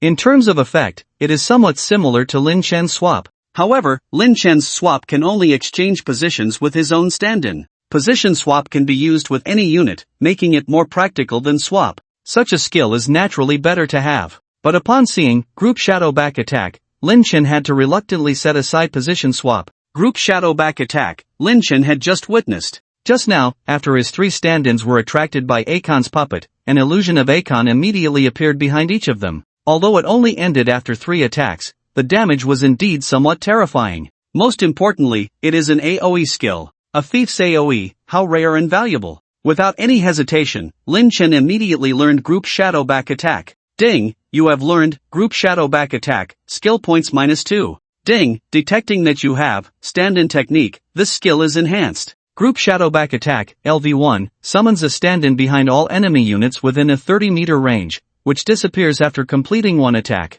The clone inherits 100% of the main body's damage and all passive skills, and additionally deals backstab damage to the target. 1. 5 times agility, true damage. Consumes 1 puppet, cooldown, 20 seconds. Lin Chen took a deep breath and upgraded the Shadow Assault to level 4. Shadow Assault, LV4, summons a clone behind all enemy units within a 100-meter radius. The clone disappears after completing 4 attacks. The clone inherits 100% of the main body's damage and all passive skills, and each time deals additional super backstab damage to the target. 6 times agility, true damage. Consumes 4 puppets, cooldown, 20 seconds. And AoE within a 100-meter radius. For attacks, and each time adds a super backstab of 6 times agility. Not to mention fragile players can't withstand it, even a tank wouldn't be able to take it. With this skill, Lin Chen no longer had to fear being surrounded and beaten. Bring on as many as you want, and I'll wipe them all out. After admiring his skill, Lin Chen looked up. He realized he had unknowingly changed to a different scene.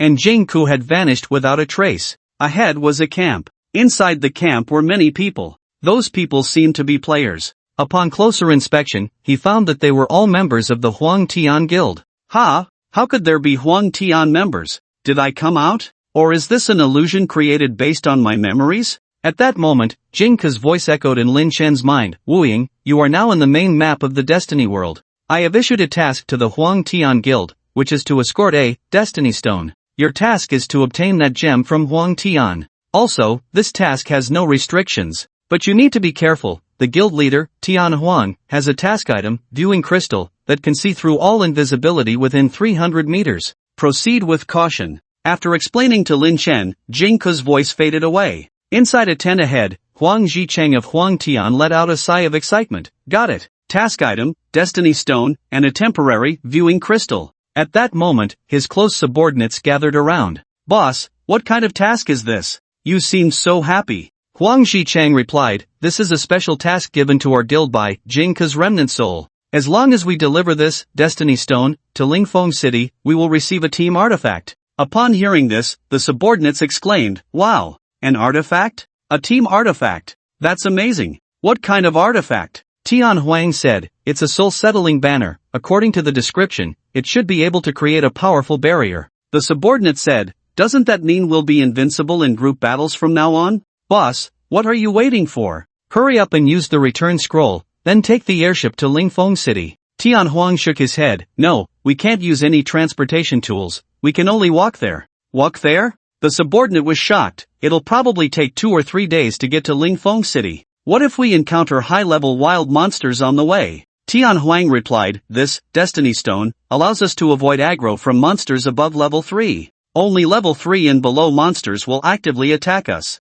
"Level 3? That's not too bad. With so many of us, protecting the guild leader to Lingfeng City shouldn't be a problem," the subordinate sighed in relief. "Don't worry, the Destiny Stone also has a group healing aura that adds 10,000 health, and increases my own health by 50,000. As long as we don't act recklessly, we can get through easily." "Okay, boss. Should I inform the brothers?" "Be careful, don't mention the artifact to anyone to prevent sabotage." "Don't worry, I know." The subordinate's voice faded away. At this moment, Lin Chen was already 1 or 2,000 meters away from Huang Jicheng. In fact, the other party was not even in his line of sight. Logically speaking, he shouldn't be able to hear the other party speaking. But for some reason, the voices of the emperor and his little brother appeared right next to Lin Chen's ears. After thinking for a moment, it should be the remnants of Jing Ke's soul beside the two that transmitted the sounds. After a while, the voices gradually faded away. The crowd in the camp also began to stir. Lin Chen withdrew his thoughts and then raised his head.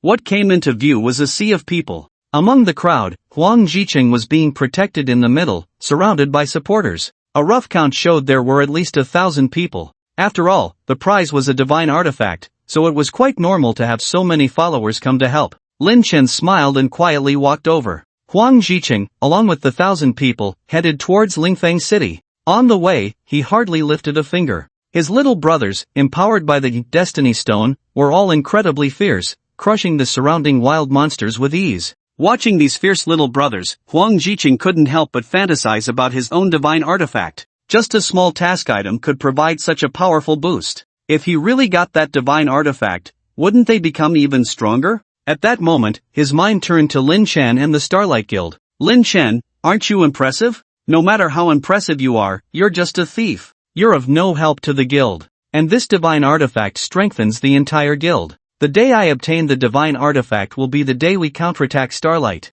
By then, I want you to watch helplessly as your guild is trampled underfoot by our Huangtian guild. You will realize that no matter how strong an individual is, they can't compare to the power of a guild. I really want to see the look of despair on your face, ha." For some reason, Huang Jicheng found himself somewhat looking forward to Lin Chen's appearance. He wanted the other party to see what it was like to have 60 to 70,000 health points. Just then, Huang Jicheng's eyes suddenly flashed. A shadow was quietly approaching him from a distance. With the help of the task item, Huang Jicheng clearly saw the newcomer. "No shadow. Ha, you really dare to come." Since the vision is shared among the team, soon Huang Jicheng's little brothers reported to him, "Boss, no shadow is here. His invisibility effect seems ineffective, we can see him clearly. What should we do next?" Huang Jicheng immediately issued an order in the team channel, "Everyone, don't startle No Shadow, he definitely wants to come to my side. Wait until he gets close, then we'll take him down together and let him see our enhanced strength." The crowd responded, "Yes, boss." Subsequently, the members of the Huangtian Guild team consciously ignored No Shadow. Sure enough, No Shadow did not pay attention to the players on the periphery but continued to approach his boss while remaining invisible. However, not being able to discover him and pretending not to see him were two different things. Seeing an invisible person pass by, many couldn't help but glance at him. Some even made eye contact with him. However, they quickly averted their gazes. But as No Shadow moved inward, they quietly blocked his retreat. Lin Chen watched the clumsy performance of the crowd around him and almost couldn't help but laugh. These guys really had no acting skills. After a while, Lin Chen arrived at the center of the crowd. At this point, he was only about 50 meters away from Huang Jicheng. This distance is sufficient. Then, Lin Chen stopped. He looked around and found that everyone was already within the range of his skills. After that, he took out 4 puppets from his backpack. Huang Jicheng had been observing Lin Chen. Seeing the other party actually pull out puppets, the corners of his mouth twitched. That thing had brought him too much psychological trauma. At this moment, he didn't care whether Lin Chen noticed anything unusual and immediately issued an order to everyone, attack, take down no shadow. However, before his people could act, they saw Wu Ying throw the puppet in his hand to the ground. Puff puff puff, the 4 puppets instantly transformed into green smoke. The members of the Huangtian Guild were taken aback. What was Wu Ying doing? But the next moment, they were shocked. A cloud of green smoke erupted behind each of them. Immediately after, hundreds and thousands of Wu Ying appeared out of thin air and launched an attack from behind them. -3,789, physical attack, -31,293, breaking stealth strike, -12,540, super backstab, -2,500, dragon bloodburn, 1 strike. Just 1 strike. Everyone around fell down. Except for Emperor Tian and Huang Jicheng. Huang Jicheng was stunned to see all his men down. Why were there suddenly so many Wu Ying? Why were all his men dead? Although he was extremely shocked inside, his reaction was quick. Seeing his health plummet, he hurriedly activated his life-saving skill, Feign Death. Feign Death, become a corpse, lasting 3 seconds. In feigned death state, immune to all damage and effects, and clears personal aggro. The Wu Ying behind him swung their daggers twice more before turning into green smoke. At this moment, although Huang Jicheng was feigning death, his heart was truly like ashes. Why? Why was this happening? What skill had that Wu Ying learned to be so abnormal? In fact, not only was he puzzled by this skill, but even Lin Chen was somewhat surprised. Just now, he had observed the damage situation of the few people in front of him. He saw clearly that the damage from the substitute included the effect of breaking stealth strike. Obviously, when he activated this skill in stealth mode, the substitute could also enjoy the effect of breaking stealth strike. However, the effect of Shadow Theft Raid did not apply. This was very normal, because Shadow Theft Raid was triggered based on the debuffs on the opponent. Lin Chen could only steal the speed of 1 person, so at most only 1 person could have this damage. Then, he looked around. The scene that had just been bustling with people was now a field of corpses. Not a single person was standing. What about Huang Jicheng? Lin Chen thought of the mission item and hurried towards Huang Jicheng's direction. Soon, he spotted a health bar among the many corpses. At this moment, Huang Jicheng was lying on the ground with his eyes tightly closed. Just now, he had used the skill Feign Death. Now, he was using the acting skill Playing Dead. He was silently praying in his heart, hoping that this plague god wouldn't see him. Quiet. Silent. That guy really seemed not to have noticed him. Then, Huang Jicheng opened his eyes a crack. However, he found Lin Chen squatting beside him. The other party's right hand was constantly rummaging through his backpack. Damn, this guy is stealing. Huang Jicheng immediately jumped up in anger. You bastard, are you even human for stealing from a dead person? Oh, you're alive again, Lin Chen said, looking at Huang Jicheng getting up, a playful smile on his face. I can actually bring you back to life, truly a gynecological miracle worker. Gynecological my ass, I'm not a woman. Huang Jicheng jumped back, keeping his distance. Lin Chen didn't pursue him but instead playfully took out something to toy with in his hand. Upon seeing that item, Huang Jicheng's eyes turned red. He dashed forward in a single leap, wanting to snatch the item from Lin Chen's hand. Give it to me. Give me the Destiny Stone. Lin Chen didn't dodge, just smilingly watched him. This was the Destiny world, not the real world. Without skills like steal or rob, not everyone could take things from others. After several attempts to reclaim the Destiny Stone and failing, Huang Jicheng finally became furious. Wu Ying, you better give me back my stuff,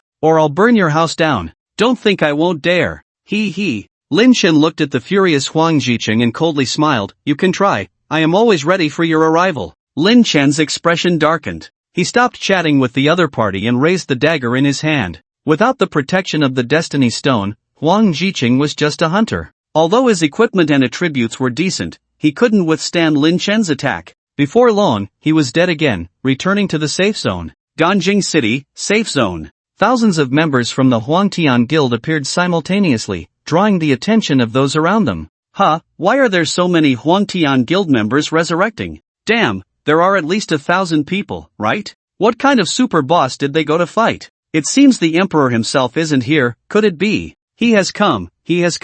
Go ask them what they encountered. Why don't you go ask? Aren't I afraid of getting beaten? Damn! Just as everyone was discussing, a message from the Emperor suddenly appeared in the Ganjing City channel. Wu Ying, you ruined my god-level mission, I won't let you off. Everyone suddenly understood, so it's Wu Ying, no wonder. However, soon everyone became curious again. Wait, Wu Ying is just a thief. I believe he can steal things, but to say he killed 1,000 people in an instant is impossible. Whether you believe it or not, he has already done it. Could it be that transformation skill into a behemoth? I've seen its skills, the 3-hammer strike is quite terrifying. Nonsense. A behemoth's set of skills only deals a few thousand damage. It's indeed powerful in a novice village, but now it's a different story. No, Wu Ying also has a transformation skill into a 3-headed dog. He showcased it in Japan once. So what? Even if it's a 3-headed dog, it can't defeat 1,000 players. Even if it could, it would be a slow kill. How could it possibly achieve 1,000 instant kills?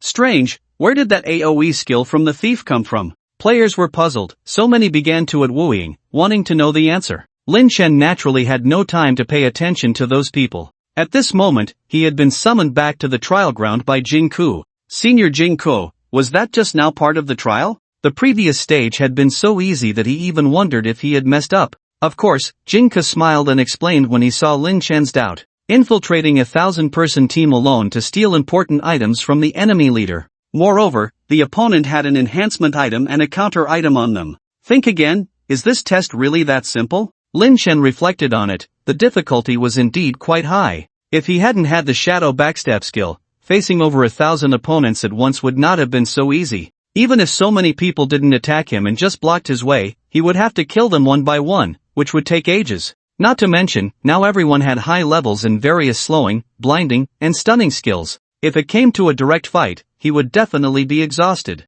Fortunately, he had learned the shadow backstab. One skill, easily handled. At this moment, Jing Ku reminded Lin Chen, Wu Ying, you have completed 75% of the progress, exceeding the standard required by the guild leader. Will you continue to challenge, or will you voluntarily exit? Lin Chen asked, is there any difference? Jing Ku explained, voluntarily exiting will grant you settlement rewards, but if you choose to continue challenging and fail, there will be no settlement rewards. Will the rewards I have already received be affected? Lin Chen was concerned about the shadow backstab skill. If failing meant losing this skill, he would seriously consider voluntarily exiting. The rewards you have already received will not be affected. Whether you succeed in the next stage only impacts the settlement rewards. Alright, continue the challenge. Are you sure? The next challenge is to face me. Ha! Lin Chen was immediately dumbfounded. This was Jing Ku, the god of assassins. 2,000 years ago, he was able to assassinate a legendary emperor all by himself. Now, he had cultivated in the soul-gathering array for another 2,000 years. It was not just that Lin Chen was only at the 3rd level, even if he were at the 10th level, reaching level 100, he would still have no confidence.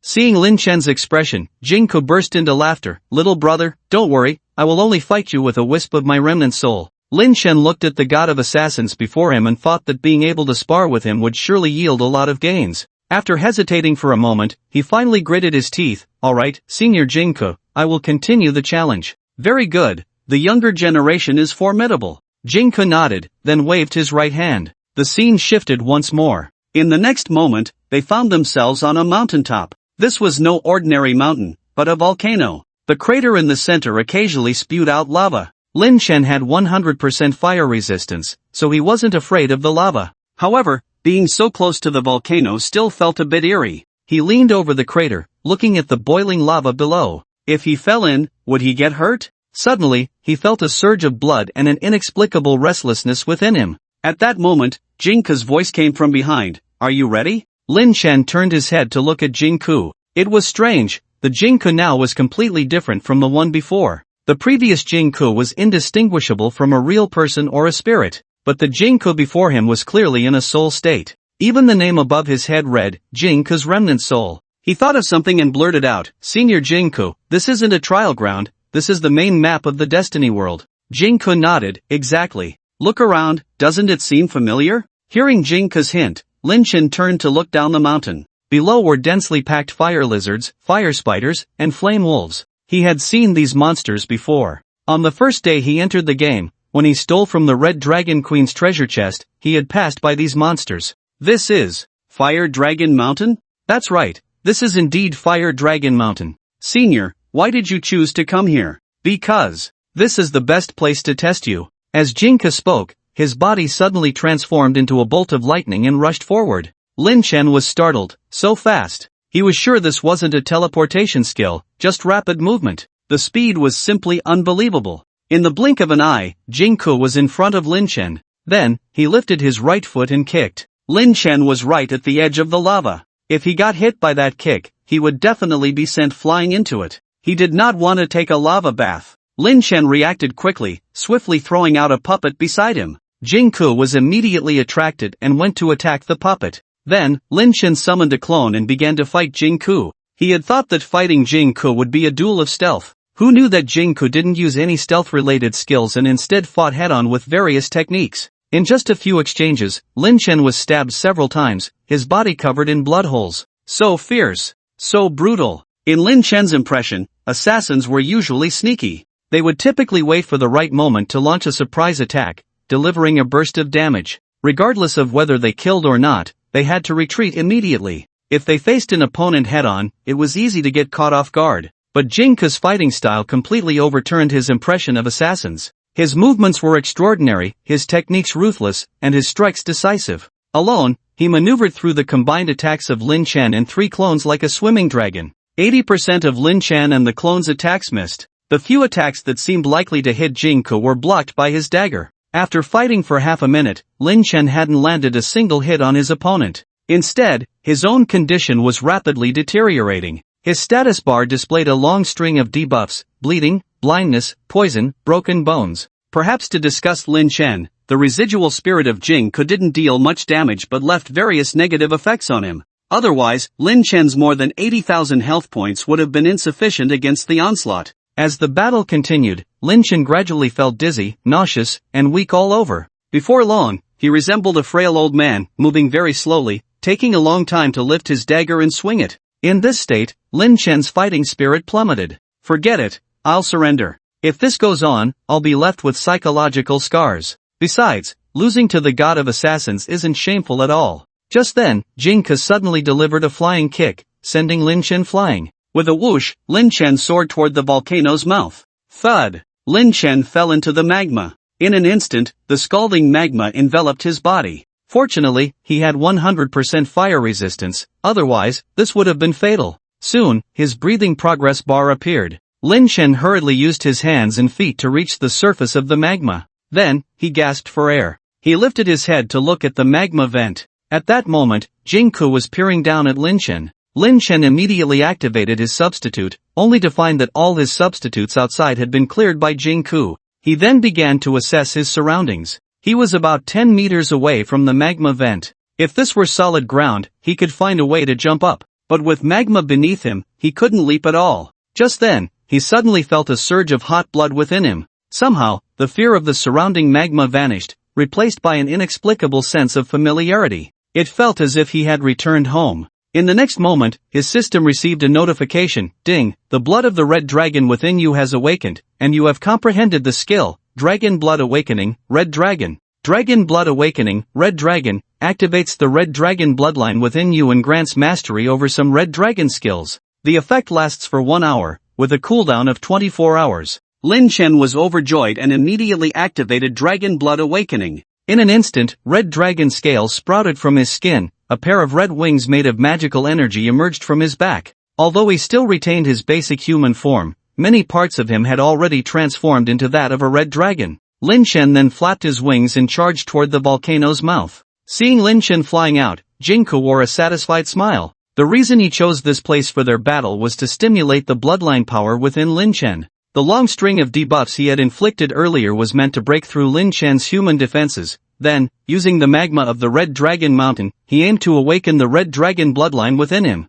Everything was going smoothly. After Lin Chen emerged, he immediately formed a hand seal and pushed toward Jingku. Boom! A fire pillar with a diameter of 10 meters erupted. Its length extended over 100 meters. Good coming! Jingku shouted. He didn't choose to dodge. Instead, he lunged directly at the fire pillar. Just as his body was about to collide with the fire pillar, he formed a hand seal and summoned a blue shield to envelop himself. He actually braved the fire pillar's attack and swam against the current, directly confronting the awakened Lin Chen. Lin Chen didn't stand by idly. Instead, he chanted a few incantations. Boom! The fire pillar narrowed. The originally 10-meter wide fire pillar suddenly shrank to a diameter of 1 meter. Its damage became even more ferocious. As the flames constricted, the blue shield around Jingku visibly faded. Before long, the shield became transparent, and with a wave, it vanished. 95323. For the first time, damage appeared above Jinko's head. And it was such a significant amount of damage.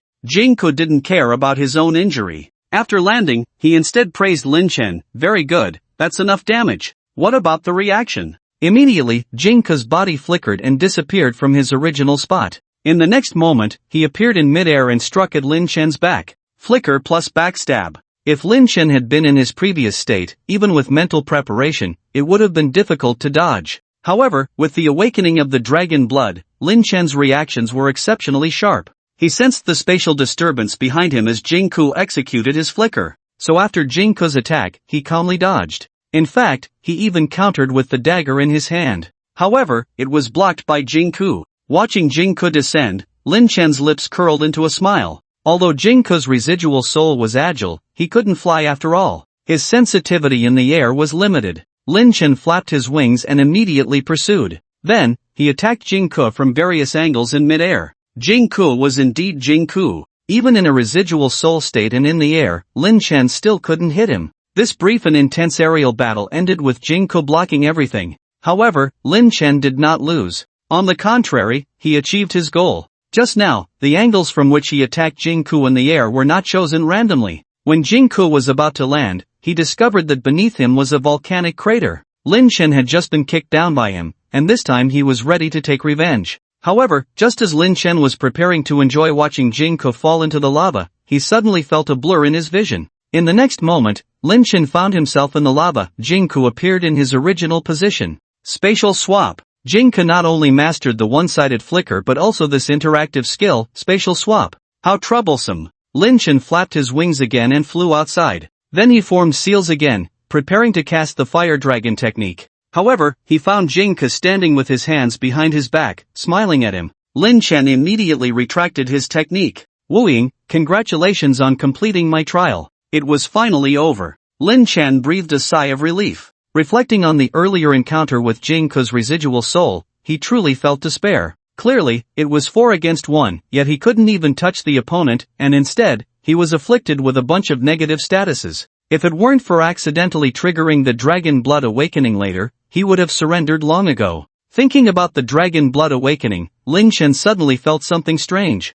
Why did Jinko choose this terrain for the final trial? Why didn't he directly defeat him but instead inflicted a bunch of debuffs and then kicked him into the lava? Was this just a coincidence? Clearly not. Rather than testing his abilities, the final challenge was more about testing his potential. If he had fallen into the lava without triggering the dragon blood awakening, the challenge would have truly failed. Fortunately, he chose to push through, otherwise, he wouldn't have known he could awaken such an impressive skill. Before long, a glow of a teleportation array appeared beneath Lin Chen's feet. In the blink of an eye, he was transported back to the trial ground. However, this time, his location was different from before. At this moment, he was in a grand hall. Inside the hall sat dozens of people. There were more men than women, and each person bore the same title, leader of the Assassin Alliance. The second, third. All 58 past leaders of the Assassin Alliance were gathered here. And Jinko was sitting in the front, waving at him. Wooing, come here. Yes, Senior Jinko. Lin Chen walked through the leaders of the Assassin Alliance and approached Jinko. Jinko smiled and said, congratulations, you have perfectly completed the trial I set. From now on, you are the 59th leader of the Assassin Alliance. Leader of the Assassin Alliance? Lin Chen was taken aback for a moment, then showed a helpless expression. I never said I wanted to be the leader of the Assassin Alliance. As soon as he said this, the faces of the surrounding leaders changed. What nonsense are you talking about? The ancestor Jinko personally tested you, and you say you don't want to be the leader. Are you playing with us? Oh, Jinko's expression didn't change much. He continued to smile. Do you think the Assassin Alliance has fallen into decline and looked down on our organization? Not at all. Lin Chen noticed the atmosphere was off and quickly explained. I have a carefree personality and no leadership skills. I'm really not interested in being the head of an organization. To be honest, I even established a guild myself, but I handed the presidency to a close relative to manage. So far, I haven't even set foot in the guild. If you want me to be the leader of the Assassin Alliance and not return for a year and a half, that wouldn't be appropriate, right? Ha ha. You really have a way of thinking. Interesting. Jinko laughed heartily upon hearing Lin Chen's words. The expressions of the other leaders also improved. However, life is often unsatisfactory, and even the most extraordinary individuals are no exception. If you want to live a carefree life, it may not be up to you when the time comes. Lin Chen's expression changed slightly. Senior, are you going to force me to be the leader? Not at all. Whether you take this position or not, I won't force you. Jing Ke shook his head. Then, his expression slightly darkened, and his tone became serious. You will soon discover that the greater your ability, the more you will bear the expectations of others. At that time, it won't be easy for you to live as freely and happily as you wish. Hearing this, Lin Chen was suddenly at a loss for words. He knew Jing Ke was right. Just a few days ago, Police Chief Zhang Gongxin had talked to him, wanting him to help the people of Jiangqing through the crisis when destiny arrived. Moreover, to carry on the legacy of the Dragon Kingdom's 5,000 years of heritage. Such a request, he could not refuse. The saying with great power comes great responsibility was exactly the situation Lin Chen had to face.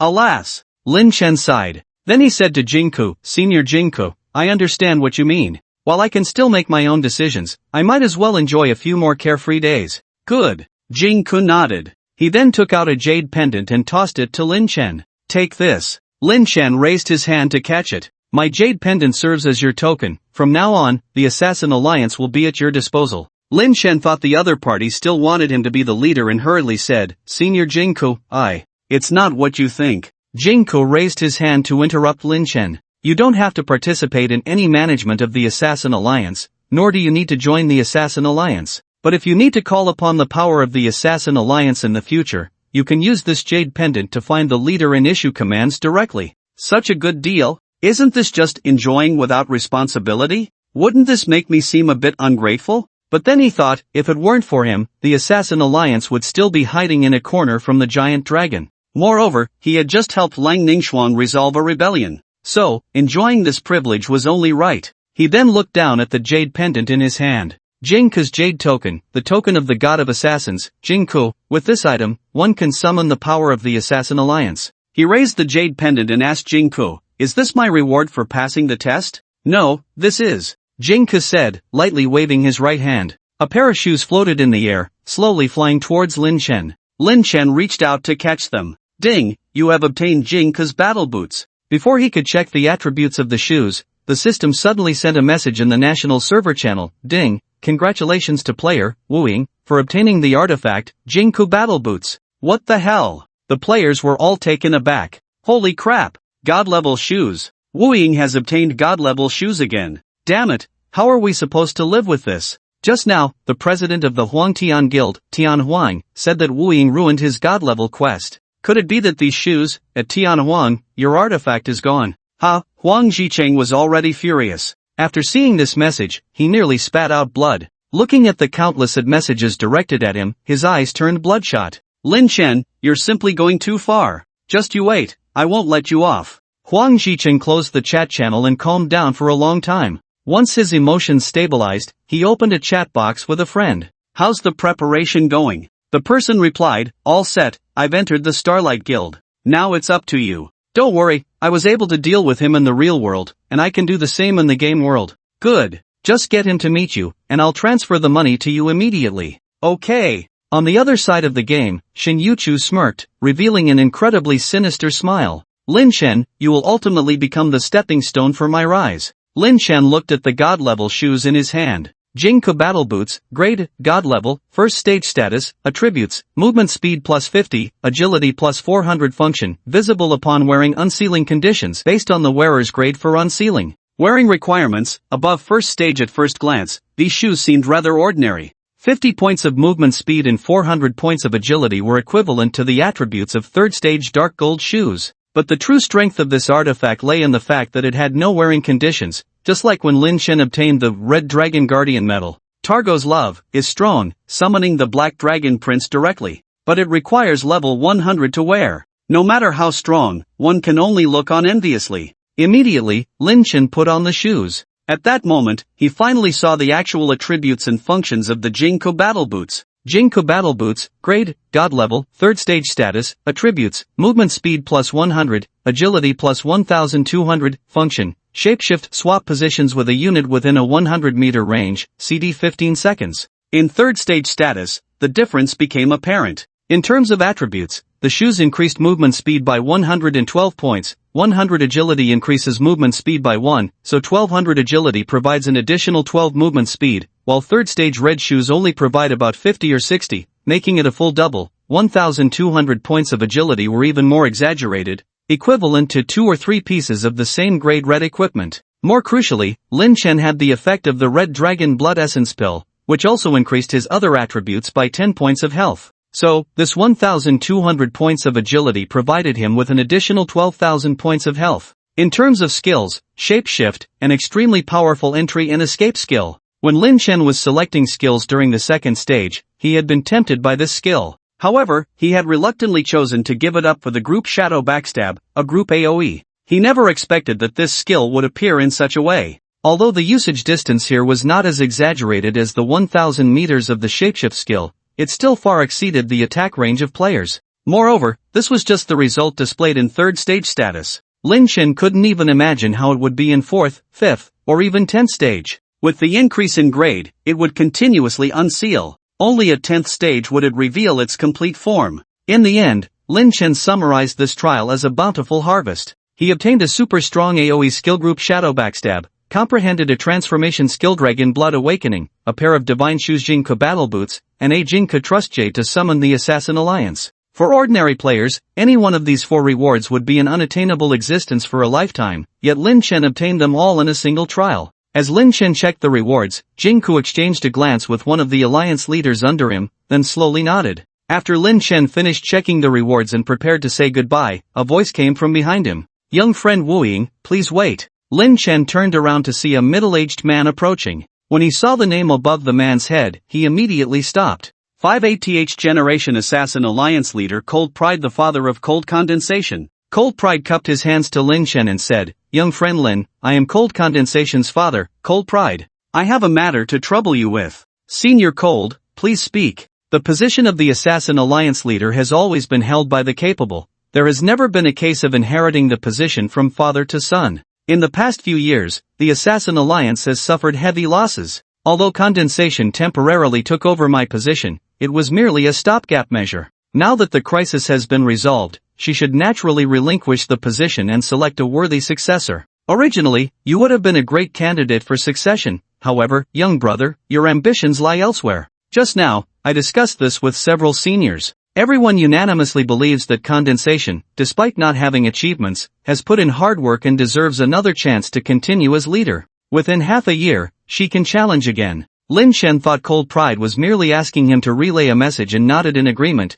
"Alright, Senior Cold, I will convey this to Cold Condensation." Just as he thought Cold Pride had finished, he saw the other party take out a box. "Young friend Wu Ying, this is something I left for Condensation, please take it to her." Lin Chen reached out and took the treasure chest. "Ding, you have obtained Cold Condensation's exclusive treasure chest, Cold Pride's Legacy." Seeing the box, Lin Chen finally understood Cold Pride's purpose for seeking him out. He was not just verbally supporting his daughter, he was taking concrete action. This behavior undoubtedly broke the rules. Otherwise, if every leader passed their legacy to their children after death, it would effectively become a case of inheriting the family business. The reason he could do this now was clearly in response to the earlier statement, no achievements, but still hard work. During the most critical years for the Assassin Alliance, it was Cold Condensation's perseverance that allowed the organization to continue existing, otherwise, it would have disbanded long ago. One cannot neglect such a meritorious comrade. "Alright, I will definitely deliver the treasure chest to Condensation."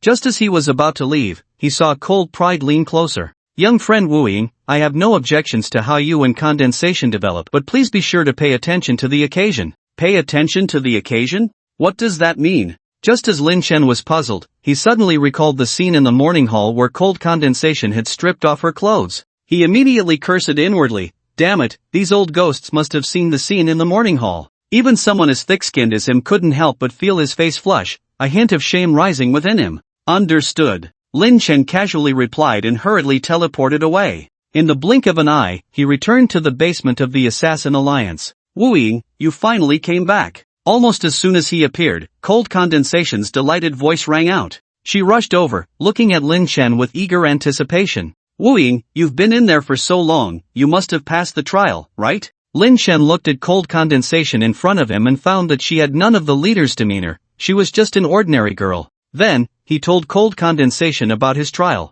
Upon hearing it, Cold Condensation immediately gasped in amazement. "What? Jingke, the ancestor, is personally testing you? Your first challenge has a big male be blocking the way? How come I didn't encounter that? Wow, your learning skills in your second challenge, truly worthy of the ancestor's test. 1,000 people taking the enemy general's head, how strong? In front, there were exclamations all around. But when she heard Lin Chen refuse the position of leader, her expression immediately fell into disappointment. She hoped even more than those inside that Lin Chen could take the leader's position. After speaking, Lin Chen took out the cold and proud treasure chest. Ning Shuang, your father and the previous leaders all hoped you could continue to hold the position of leader. This is what they asked me to give you, hoping you can challenge the trial again within 6 months. Cold Ning Shuang took the cold and proud treasure chest, her eyes flickering, her expression somewhat complex. There was nostalgia for her father. There was excitement about taking on the heavy responsibility. Lin Chen didn't want to stay cooped up in this basement, feeling stifled. After handing over the items, he was about to leave. Oh wait! Just as he was about to move, cold Ning Shuang grabbed his sleeve. Actually, there are many empty rooms here. Lin Chen was taken aback. What did that mean? Soon, he was confusedly led by cold Ning Shuang to a small room. Inside, there was a bed. Not to mention, this Assassin Alliance's female leader had a unique charm. She appeared cold and proud like frost, yet was passionate like fire deep down. This feeling of ice and fire made Lin Chen enjoy himself. Fortunately, he was battle-hardened, otherwise, he might have surrendered early. This battle delayed his return by a day. The next day, Lin Chen kissed cold Ning Shuang goodbye and returned to Ganjing City. Wearing the god-level Jingke battle boots, Lin Chen walked with a breeze. In the past few days, the name Wu Ying frequently trended on social media. Wu Ying stole from the Japanese. Wu Ying opened a brothel. Prince of the Black Dragon and Queen of the Red Dragon visited Wu Ying. Wu Ying obtained god-level battle boots. Any one of these topics would be enough to discuss for a month in other main cities. And Wu Ying had only achieved this in the past few days. So when he appeared on the street, everyone's gaze was fixed on him. Wu Ying is back. Look at the shoes on his feet. Those must be the god-level shoes he got yesterday. Am I hallucinating? Why does it feel like Wu Ying walks faster than I can run? If it's not a hallucination, just see if you can keep up with him. Damn, he really is fast. I can't keep up even when I run with all my might. Wu Ying, can you stop and chat for a bit? Lin Chen strolled leisurely, noticing that most people around couldn't keep up with his pace, feeling secretly pleased. Adding over 100 movement speed is quite powerful. If he entered stealth and activated various skills, his movement speed would be nearly 600. The accurate unit of movement speed is meters per minute. A movement speed of 600 means 600 meters per minute, which translates to a speed of 36 kilometers per hour. If he really ran, running is double the movement speed. He could even go on the highway. After wandering around the main city for a while, Lin Chen arrived at the teleportation array by the river. Since the core commercial area of Jiangxi district had been completed, he could now teleport directly without taking a boat. The teleportation array was right in the center of the Jiangxi core commercial area, and looking up, he could see his brothel, Yanyu Pavilion. At this moment, Yanyu Pavilion was still in its 1 gold promotion period, and the entrance was crowded with people. Not only male players but also female players. In fact, there were quite a few NPCs coming in and out as well. Lin Chen originally intended to enter through the front door, but upon discovering the overwhelming crowd, he decided to take a detour to the back entrance. Just then, he saw a few people walking out from inside, and he immediately stopped in his tracks. Leading the group was the forest guardian, Su Min. Accompanying her was a scholar named Yu Xiang, who was another owner of the Misty Rain Pavilion, Chen Youxiang. He was the one who raised the initial 1 million gold coins to establish the pavilion, reportedly spending 2 to 300 million in the process. Given Lin Chen's personality, he naturally had no interest in managing a brothel. For him, visiting was merely an opportunity to indulge without cost. Thus, the main operational responsibilities fell to Chen Youxiang. There were others beside them, all members of the Starlight Guild, one of whom was even a girl. At that moment, Su Min spotted Lin Chen and immediately waved, "Young master." She then led her team to Lin Chen, displaying great respect. The Starlight Guild members were astonished to see their president being so humble. Lin Chen had concealed his identity when he joined the guild. Apart from a few in the know, no one was aware of his presence in the Starlight Guild. Although Wu Ying was a prominent figure, their leader was the president of the first guild in Ganjiang City, so there was no need to feel inferior. Moreover, the last time Wu Ying and the Starlight Guild members raided a secret realm for treasures, most of the loot had been taken back to the guild by their president. Many believed that their president's status was even higher than Wu Ying's. Now, they were hearing their president address Wu Ying as young master and act so humbly, which was truly shocking. It should be noted that as the top guild in the city, the president of the Starlight Guild held an extraordinary position in the eyes of all players. Some even privately referred to her as the Player City Lord or Queen of Jiangxi. Yet, such a person had to bow her head in front of Wu Ying. This Wu Ying was even more mysterious than the legends suggested. Su. Lin Chen was about to call Su Ma, but realizing this was a game, he smiled and changed his words. Amin, what brings you to my brothel? Are you here to treat your brothers to some fun on the guild's expense? Su Min replied, there are so many of you, we just wanted to let the brothers enjoy themselves, but we couldn't even get a spot. Lin Chen waved his hand, that's simple. If you really want to have some fun, I'll open a green channel for you. Put. A girl nearby couldn't help but laugh out loud. Opening a green channel for the patrons, Mr. Wu Ying is truly amusing. Lin Chen glanced at the girl, his eyes narrowing slightly. The girl was named Yushi, a mage. Su Min said, young master, this is Yushi. It was her suggestion to come to the Misty Rain Pavilion today. I wanted to come and see, so I brought everyone along. While Su Min was speaking, Yushi was boldly looking at Lin Chen, occasionally making some flirtatious gestures.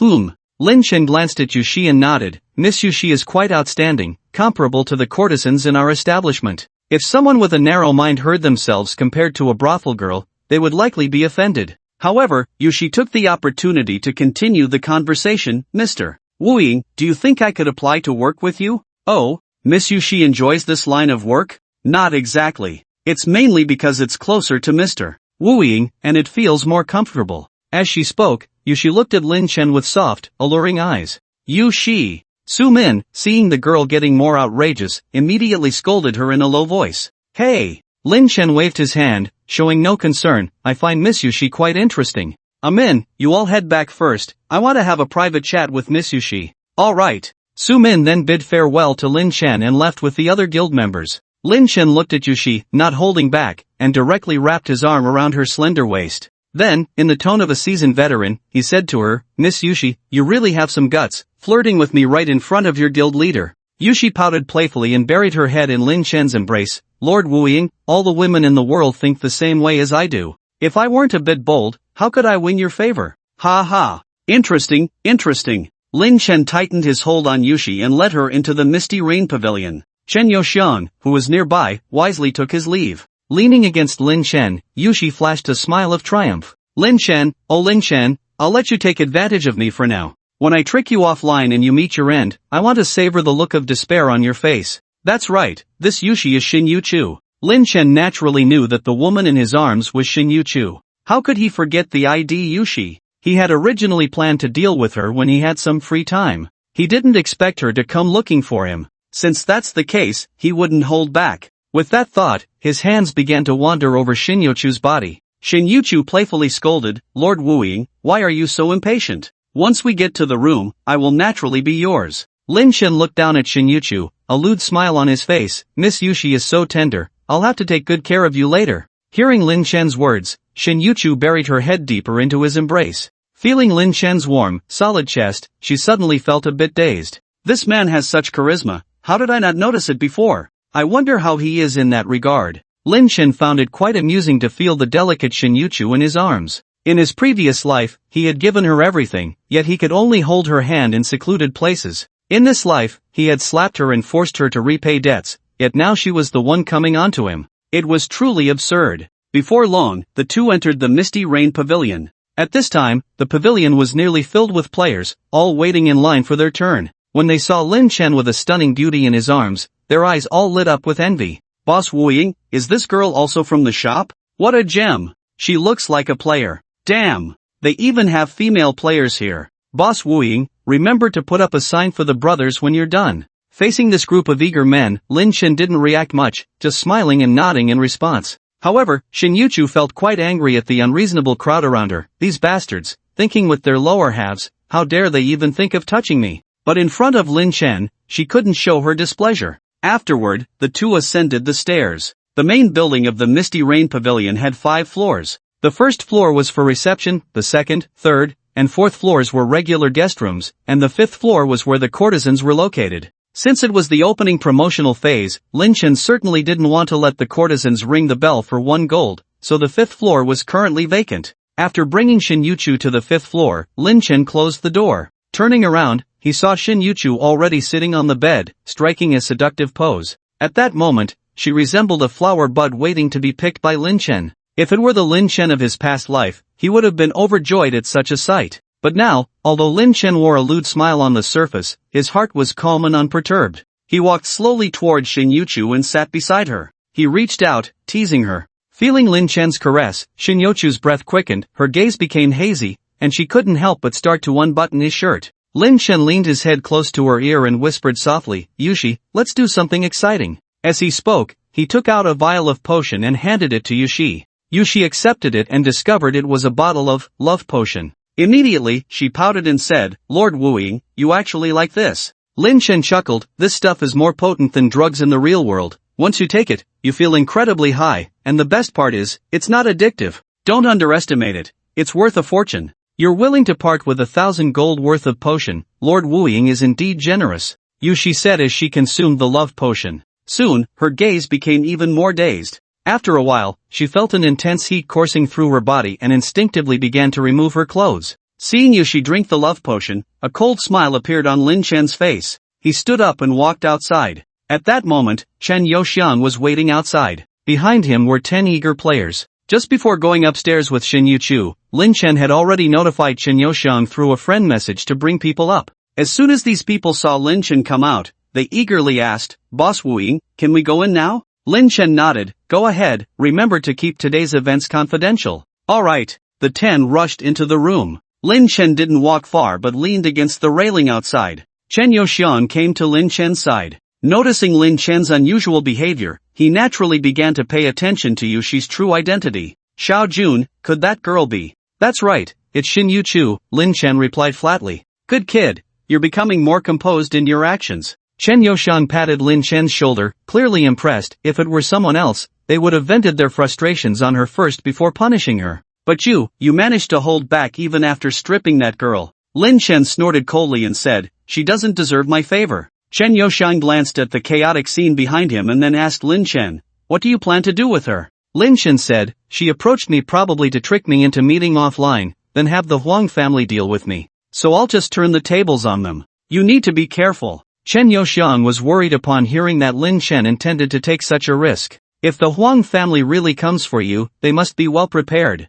They might even have game items materialized, or possibly bring guns. Guns? Ha! Lin Chen was unconcerned. A few days ago in Japan, he had obtained 3 Sumi items. Sumi Immortal Gourd materializes 1 item daily. Sumi Attribute Pill materializes 100 attributes daily, totaling 100 pills. Sumi Skill Pill materializes 1 skill daily, totaling 100 pills. It could be said that he was rapidly enhancing every day. Now, he was no longer afraid of ordinary weapons. Not to mention handguns, even mortars couldn't harm him in the slightest. The only thing he had to be wary of was humanity's ultimate weapons. Seeing Lin Chen so confident, Chen Youxiang didn't say more. He also leaned against the railing, looking downstairs. Lin Chen glanced at the level leaderboard. His level had already dropped out of the top 10. The player ranked first had even reached level 31. Ever since Lin Chen went to Japan, he hadn't properly leveled up, only taking Shaoli for a stroll in the wild area when he returned.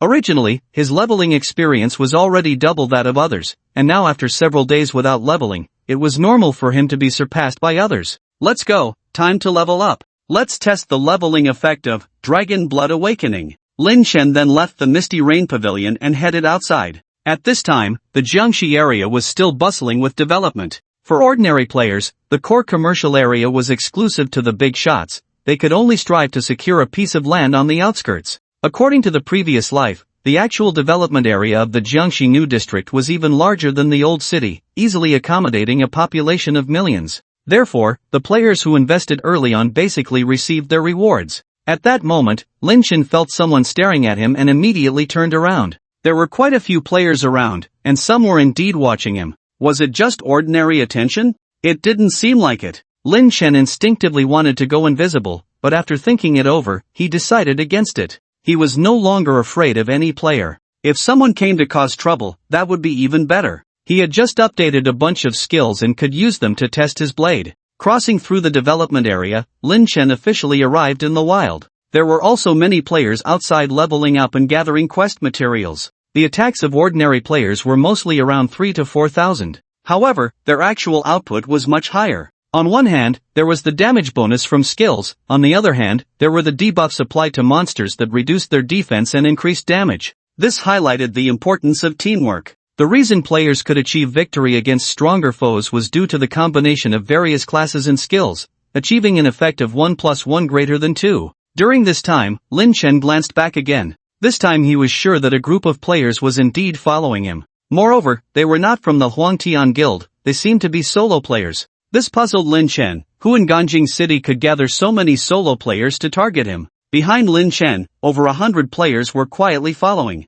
Damn, I'm feeling really anxious. Yeah, Wu Ying doesn't even need to go invisible, it's obvious he's already discovered us. He won't suddenly attack us, will he? Hard to say. This guy has the title of Plague God in the town. Ugh, if it weren't for the tier 3 dark gold equipment, I wouldn't bother provoking this guy. Just wait for that NPC to come over. Will he come? Of course he will, he's the one who got the Sage title stripped by Wu Ying. Shoo, there's something unusual ahead. Holy crap, Wu Ying got struck by lightning. What a huge bolt. Let's go, it's starting, charge. The players rushed forward, surrounding Lin Chen. At this moment, Lin Chen ignored the surrounding players and instead looked up at an NPC in front of him. This person was named Mile, the former Sage of Luca Town, who specialized in teaching skills to special class players. However, his temper was too volatile, and he had clashed with Lin Chen. Later, he had gone on a rampage in Luca Town, unleashing AoE attacks. As a result, Lin Chen didn't manage to kill him but ended up killing several thousand innocent bystanders instead. Subsequently, the mayor of Luca Town dismissed Mile and listed him as a wanted criminal. Since then, Lin Chen hadn't seen Mile's whereabouts. He never expected that this time, Mile would actively seek him out. Moreover, he brought so many players with him. Wu Ying, it's been a while, you've grown quite a bit. Mile looked at Lin Chen, his face cold. He had just struck the other with a bolt of lightning. The damage from that lightning was a full 20,000, yet Lin Chen only took over 3,000 damage. Moreover, that 3,000 damage didn't even cause him to lose health but was instead blocked by a shield. This was a world apart from his previous state. Lin Chen was also somewhat surprised by the damage he dealt to Mile. Mile's damage had been under 10,000 before, but now it was over 20,000. Could NPCs grow this quickly? Or was it the darkening and becoming stronger law at play? Then, Lin Chen smiled at Mile and said, Sage Mile, long time no see, you haven't been caught yet. Upon hearing Lin Chen refer to him as Sage, Mile's mouth twitched. He had once been a revered figure in Luca Town,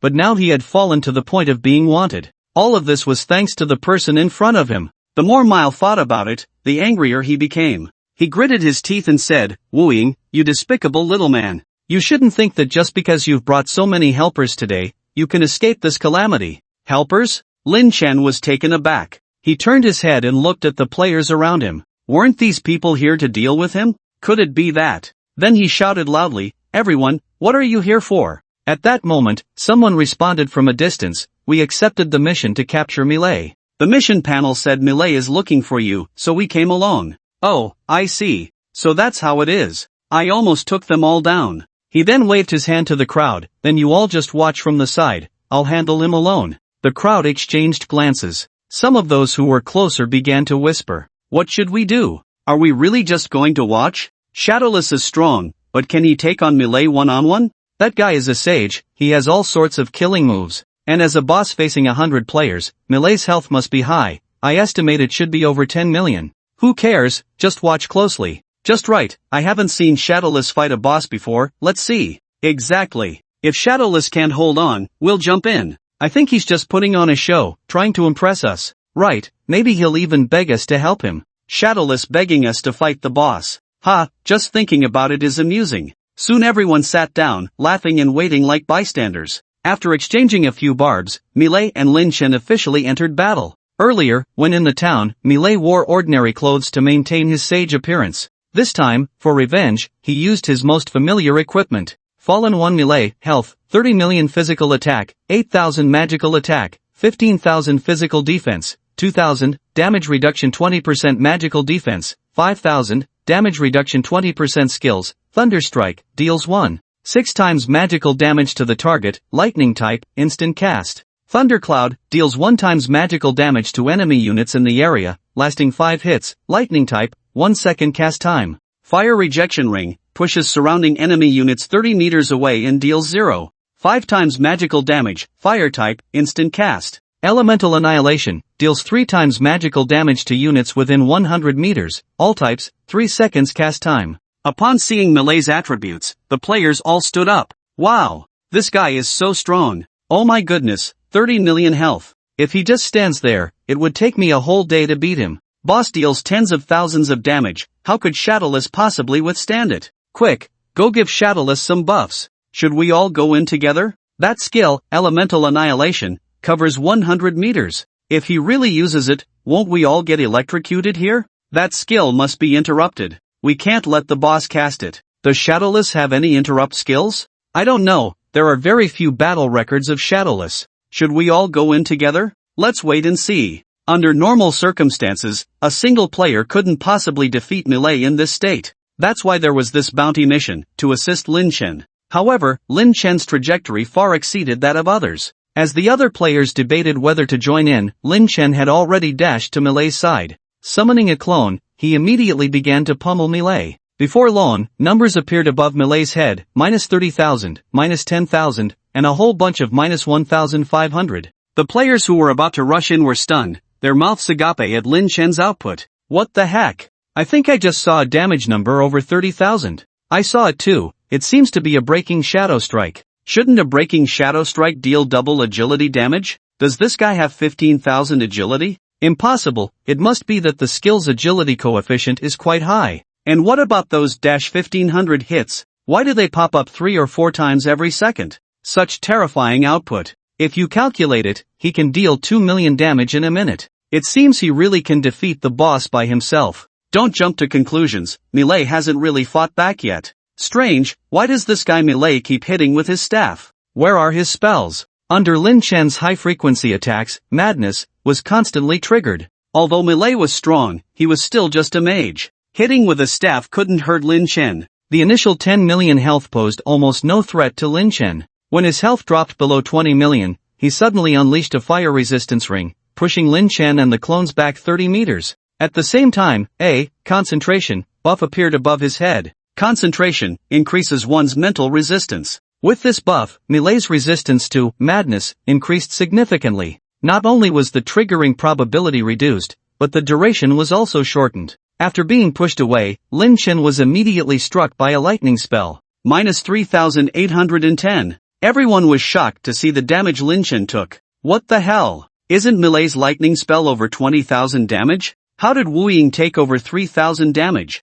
His spell defense is terrifying. Look, his health bar hasn't even moved. He has a layer of armor that looks like water, it must absorb damage. Not long after, Lin Chen's water skin armor finally broke, and Melee began to deal damage to his main body. At this moment, his health bar was revealed. Everyone was even more astonished to see his life points. What the hell? Wu Ying's total health has reached 100,000? Am I seeing things? 6 digits, it really is 100,000. A rogue with 100,000 health, is he even human? A couple of days ago, the Red Dragon and Black Dragon gave him 2 pills, could that be related? Who is the real boss here? Amidst the crowd's exclamations, Lin Chen continued to engage Melee in battle. The second phase of Melee indeed brought him some trouble. The opponent often used the fire resistance ring to push Lin Chen away, and sometimes even summon thunderclouds above his head, forcing him to move away. However, this only slowed down Lin Chen's attack efficiency, it didn't change the course of the battle. After another 8 minutes, Melee's health dropped below 10 million.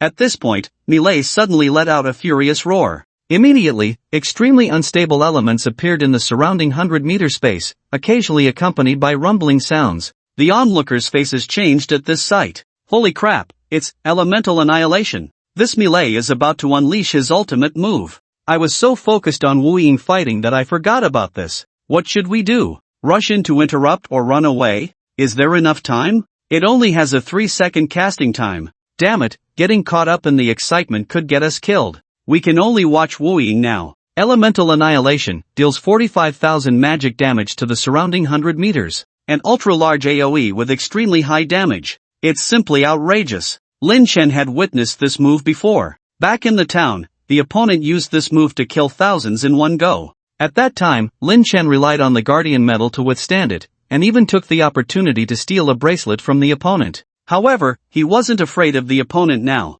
His magic resistance exceeded 70%, and he still had 50,000 health left. Eating the opponent's move head-on wouldn't be a big problem. However, considering there was a crowd of onlookers around, he had to choose to interrupt the boss. He quickly pulled out a puppet and threw it out. The puppet instantly transformed into the figure of teacher Millet, who began to scold Millet. Millet was startled, and the gathered elemental power dissipated completely. Rationally, he knew his teacher couldn't possibly appear at this moment. However, the puppet thrown by the fantasy technique had the ability to disrupt one's mind. In those few seconds, Millet's intelligence sharply declined. Lin Chen seized the opportunity and launched another round of attacks. 5 seconds later, Millet came to his senses. He glared at Lin Chen and roared, "Kid, you tricked me again." He raised his staff high and shouted, "Elemental summon." Immediately, 20 elemental monsters appeared on the ground. Water element, fire element, thunder element, wind element, light element. Each elemental monster was of elite level.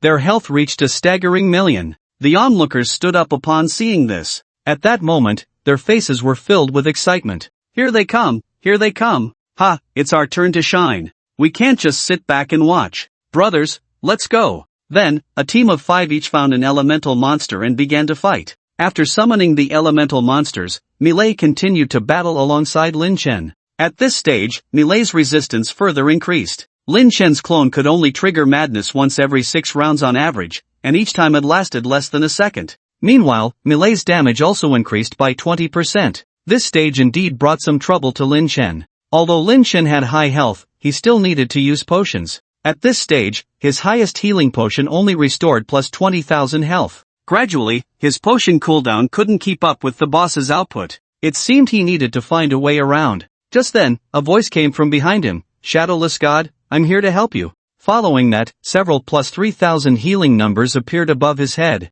Unbeknownst to him, a female priest had arrived behind him. Seeing this, Lin Chen smiled and shook his head. The plan to duel Millet had failed. However, he didn't dwell on it. After his rebirth, he was no longer as stubborn as before. With the support of the healer, he immediately rallied and knocked Millet down. "Shadowless, I won't let you off even if I become a ghost." Millet, with his health nearly depleted, suddenly let out a loud roar. Immediately, his body began to crack, and a massive amount of elemental power erupted from within him. This scene was even more terrifying than when he had unleashed elemental annihilation before. "Damn, Millet is going to self-destruct, run." The people around were startled and immediately ran back. However, Millet did not explode as expected. Instead, his entire body quickly shriveled up. In no time, Millet turned to dust. As a gust of wind blew by, his remains scattered with it. Meanwhile, everyone received a system notification. "Ding, your task, wanted, Millet, has been completed." Upon seeing the reminder, everyone stopped in their tracks.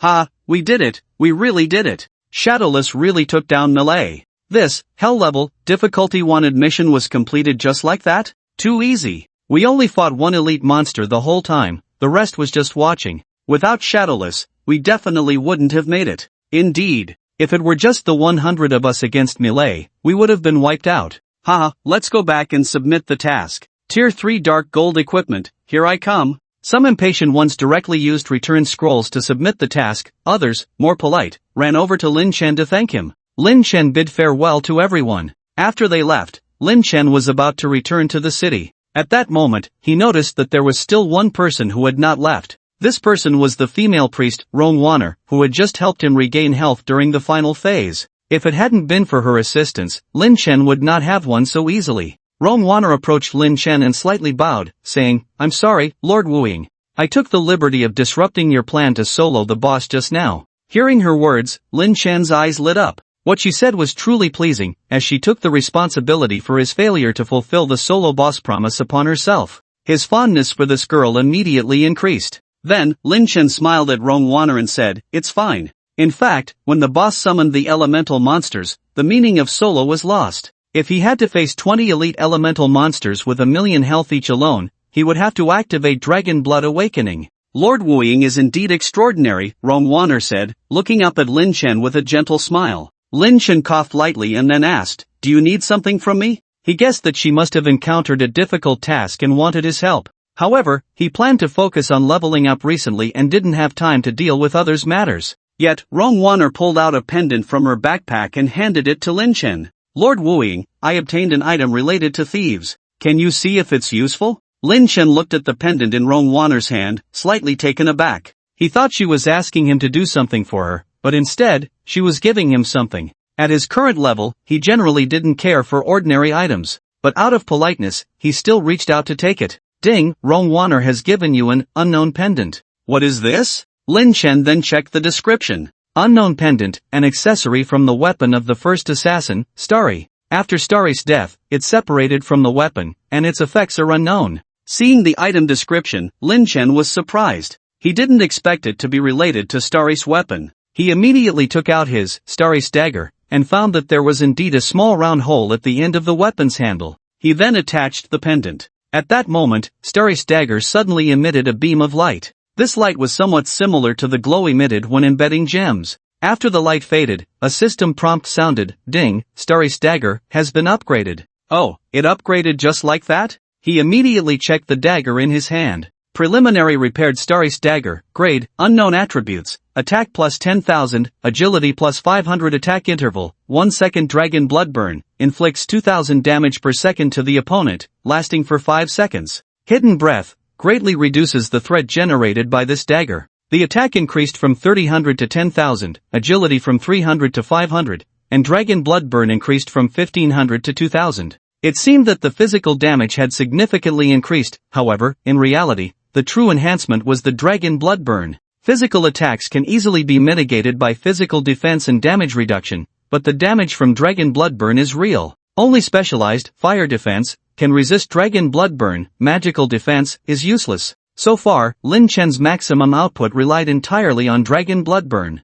After the upgrade, it meant that each attack would deal 10,000 points of dragon blood burn damage, and with 3 clones, each round of attacks would deal around 40,000 points of dragon blood burn damage. Coupled with Lin Chen's high attack speed, he could deal over 3 million damage from dragon blood burn in just 1 minute. Looking at the upgraded dagger, Lin Chen was overjoyed. He didn't expect that defeating melee would yield nothing for him, but instead, Rong Wanner had given him a big surprise. Truly, an unintentional act led to a fruitful outcome. The Shadowless God can be used, that's great. Rong Wanner was very happy to see that her item could really help Lin Chen. However, she did not linger and waved her hand to Lin Chen. I'm leaving, see you another day. Wait a moment. Lin Chen called out to Rong Wanner. She had helped him with such a big favor, and he couldn't just let it go without any acknowledgement. This item is very useful, it has greatly enhanced my weapon. How much is it? I'll transfer the money to you. No need, I'm not short on money. Rong Wanner smiled gently. You just helped me complete a bounty task, consider this my thanks.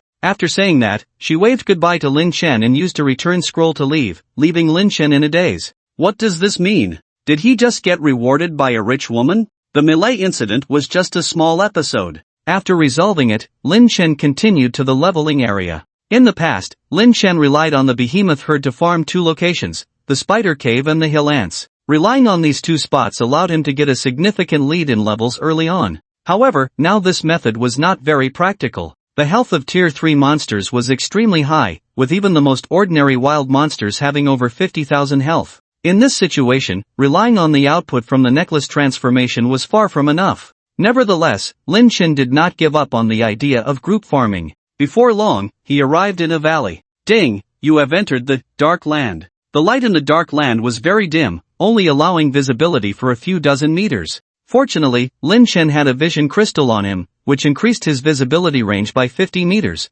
allowing him to see clearly within 100 meters. As soon as he entered the dark land, he saw pairs of green eyes emerging ahead. Dark One-Eyed Wolf, level 38 health, 100,000 physical attack, 10,000 magic attack, 10,000 physical defense, 2,500 magic defense, 2,500 pack hunting. For each additional Dark Wolf participating, attack increases by 2% scattershot, deals 12,000 damage to the target and 4,000 damage to enemy units within 10 meters. Dark Fawn Wolf, level 39 health, 120,000 physical attack, 12,000 magic attack, 10,000 physical defense, 2,500 magic defense, 2,500 pack hunting. For each additional Dark Wolf participating, attack increases by 2% frenzied bite, when attacking, has a chance to pierce the opponent's armor. After entering the Dark Land, Lin Chen did not immediately start farming monsters. He first cancelled his invisibility and approached the monster group. Due to the level difference, the ghost wolves noticed Lin Chen from a distance and immediately pounced on him.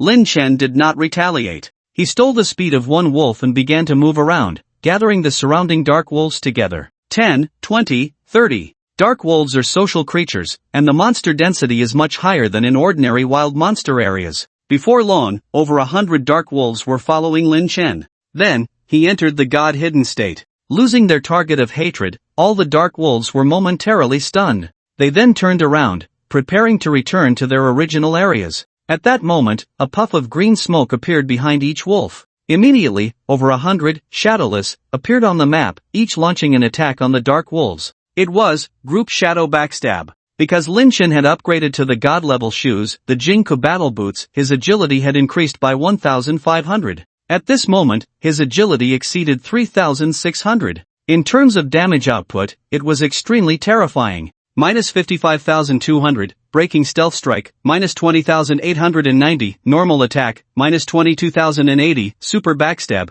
minus 2,000, Dragon Bloodburn, asterisk 5-1 Strike dealt over 90,000 damage. And this was not the end. Group Shadow Backstab consisted of 4 attacks. Although the last 3 hits did not break the hidden strike damage, each hit still dealt over 40,000 damage. The ghostly wolves launched a counterattack against Lin Chen's clones. Some used normal attacks, some used skills, and some employed control techniques. However, no matter what they did, those ghostly clones continued their relentless assault. The clones were beyond Lin Chen's control, only knowing to attack. But this form had a characteristic: it ignored control skills. No matter what spells these ghostly wolves cast, they could not stop the clones from attacking. With the next strike, the health of all the dark wolves hit rock bottom. Over 100 dark wolves were instantly killed. Lin Chen's system was flooded with kill data. Ding, you killed a dark one-eyed wolf, gaining 380 experience. Ding, you killed a dark fawn wolf, gaining 400 experience. A total of 118 kill data entries.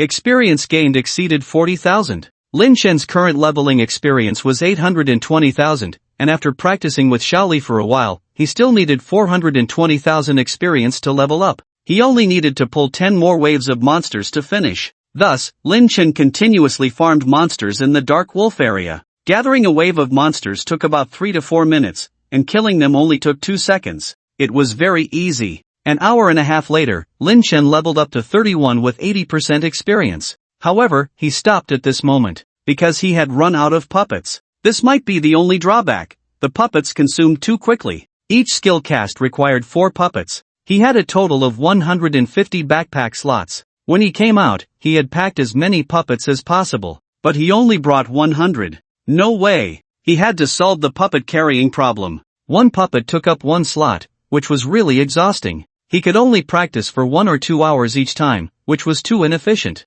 Was there a way to stack the puppets? It should be possible. The puppets given to him by Dongfang Shuo had 3 durability points, indicating that stacking multiple puppets together was entirely feasible. He needed to ask Qing Furong if she had any news about Dongfang Shuo. Then, Lin Chen crushed the return scroll. He did not go to the main city but returned to Jiangxi New City. Qing Furong was not at Qingfeng Garden but at Yanyu Pavilion. She had been here helping out for 3 days before the pavilion opened, dealing with various emergencies. As soon as he arrived at the entrance of Yanyu Pavilion, he saw Yushi, Shin-Yuchu waiting eagerly at the door. Upon seeing her, Lin Chen felt a wave of disgust. He did not enter through the front door but took a detour to the back door. Meeting with Qing Furong, the two naturally shared some tender moments. Afterward, Lin Chen embraced Qing Furong and asked, "Furong, have you heard any news about Senior Dongfang Shuo these days?" Qing Furong shook her head. "No. Such a celestial figure, unless he appears voluntarily, others cannot inquire about his whereabouts." As expected, it was no good.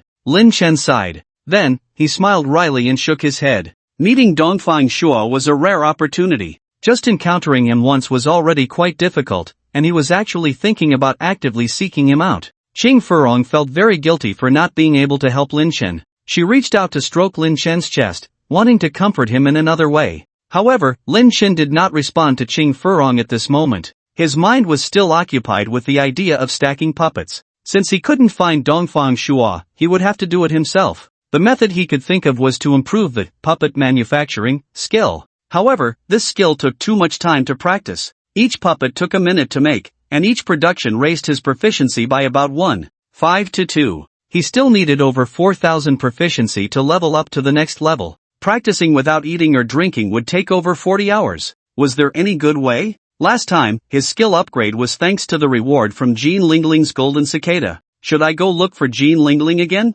Just then, a message from his friend suddenly popped up. It was from Jean Lingling. Jean Lingling, Brother Ing, where are you? Sister Aching is looking for you. Aching? Lin Chen was taken aback at first. Then, a classical, gentle girl appeared in his mind. After clearing the island's secret realm, the villagers of Shenin village all moved away from the secret realm. Aching, wanting to broaden her horizons, followed him to Ganzhou City. Later, Lin Chen entrusted her to Suma, letting her roam with the Starlight Guild. After that, Lin Chen wandered around and hadn't seen Aching. Today, Aching took the initiative to find him. What could it be about? Lin Chen opened the input page and replied to Jean Lingling. I'm at the Yenyu Pavilion's elegant courtyard. Jean Lingling, we'll be there soon. 10 minutes later. Jean Lingling brought Aching to the back courtyard of the Yenyu Pavilion. I've met Lord Wuiying. As soon as Aching saw him, she bowed respectfully. No need for formalities, please sit. Yes. Then, Aching sat down respectfully beside him. Lin Chen observed Aching. When Aching had come before, her clothes were very simple, and she was both curious and kept a certain distance from the outside world. Now, Aching's clothes were much more splendid than before, and her demeanor was more natural. However, her temperament still retained its original gentleness and antiquity, distinctly different from the local indigenous people. Lin Chen asked Aching, Miss Aching, how have you been in Ganzhou City recently? Aching replied, Sister Hulin and Sister Lingling took me to explore the city and have adventures outside, allowing me to see how rich and colorful the outside world is. At this moment, Jean Lingling said, Brother Ing, the guild has built its own forge and weaving house these days, and we've also invited 2 of Sister Aching's fellow villagers. Oh, Lin Chen looked at Aching. Aching nodded, yes. Last time, Sister Hulin was worried about the blacksmith and weaver, and these skills are quite common in our Shenin village, so I wrote a letter to Brother Chong. Later, he sent Uncle Li and Aunt Yu over. Mentioning Chin Chong, Lin Chen immediately asked about the follow-up. How are the villagers of Shenin village now?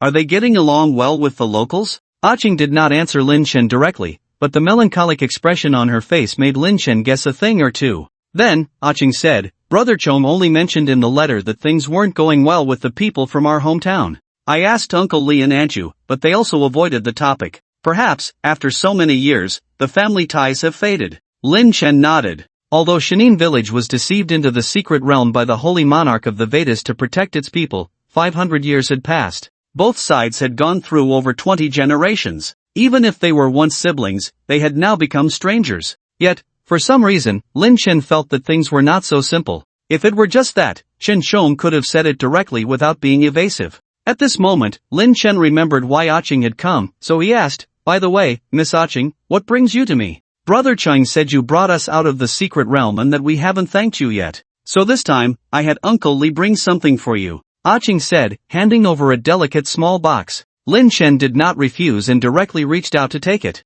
After the last secret realm clearance, everyone else had received their rewards. Only Lin Chen had not received anything. At first, he thought Aching was the prize, but later he learned that Aching was independent and not attached to him. He didn't expect to receive a reward after so many days. He then opened the gift box. Ding, you have obtained the concentration incense burner. Concentration incense burner, when lit, it allows you to concentrate. It can improve the efficiency of crafting, embedding, and other operations, and accelerate skill proficiency. Ha! Accelerating skill proficiency? Just a moment ago, I was still thinking about improving my skills. And now, this has been resolved. After putting away the incense burner, he looked up at Aching. Miss Aching, please thank Chen Chong for me. This thing is incredibly useful to me. As long as it's useful to you, Aching replied, standing up. She then bowed to Lin Chen. I came here today not only to bring Brother Chang's things to you but also to say goodbye. Goodbye? Lin Chen immediately stood up as well. Miss Aching, where are you going? Are you going to? Aching nodded, that's right, I need to go to Chinian Mountain. I have a feeling that Brother Chong is hiding something from me. Since she mentioned going to Chinian Mountain to find the people from Shenin village, Lin Chen naturally wouldn't try to keep her. He then said to Aching, if you encounter any difficulties, contact me immediately. Okay, Lord Wuiying. Aching bowed and turned to leave. Aching! Jean Lingling called out, then rushed forward and took Aching's hand. She looked at Aching with reluctance, her voice even slightly choked. Why are you leaving so suddenly? Are you unhappy here? Aching patted Jean Lingling's hand and smiled. I've been out long enough, it's time for me to go back. But you've only been playing for a few days. Lingling! Lin Chen interrupted Jean Lingling's words in a deep voice. The timeline in the NPC world is different from that of the players. For players, only a few days have passed. But for NPCs, it could be months or even years. For example, Mila is wanted. For Lin Chen, it has been less than a week, but for Mila, she has been fleeing for 3 months.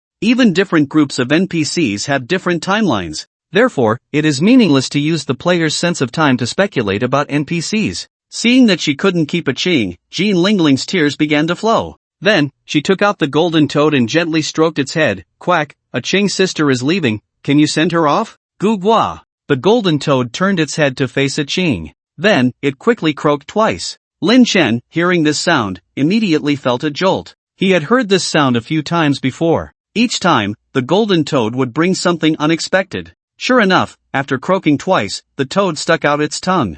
A hairpin appeared at the tip of its tongue. With a green body, golden patterns, and a large pearl on it, it was clearly of considerable value. Gu gua is amazing. Jean Lingling patted the golden toad's head. Then she looked up at a Ching and said, a Ching sister, take this hairpin, if you ever need money, you can sell it to pay back. A Ching looked at the hairpin on the golden toad's tongue, then turned to Jean Lingling. Finally, she reached out, took the hairpin, and directly inserted it into her hair. Thank you, Lingling's sister. She waved goodbye to everyone and left. Jean Lingling watched a Ching's back and began to sob. Lin Chen, on the other hand, looked at the focused incense burner in his backpack, eager to try it out. After sending Jean Lingling off, Lin Chen couldn't wait to close the house. He then took out the focused incense burner and lit it. Ding, you are enveloped by a refreshing fragrance, and your mind feels much more stable. Immediately afterward, Lin Chen opened the page for making puppets, put in the materials for the mint puppet, and clicked to create. Ding, you have started making the mint puppet.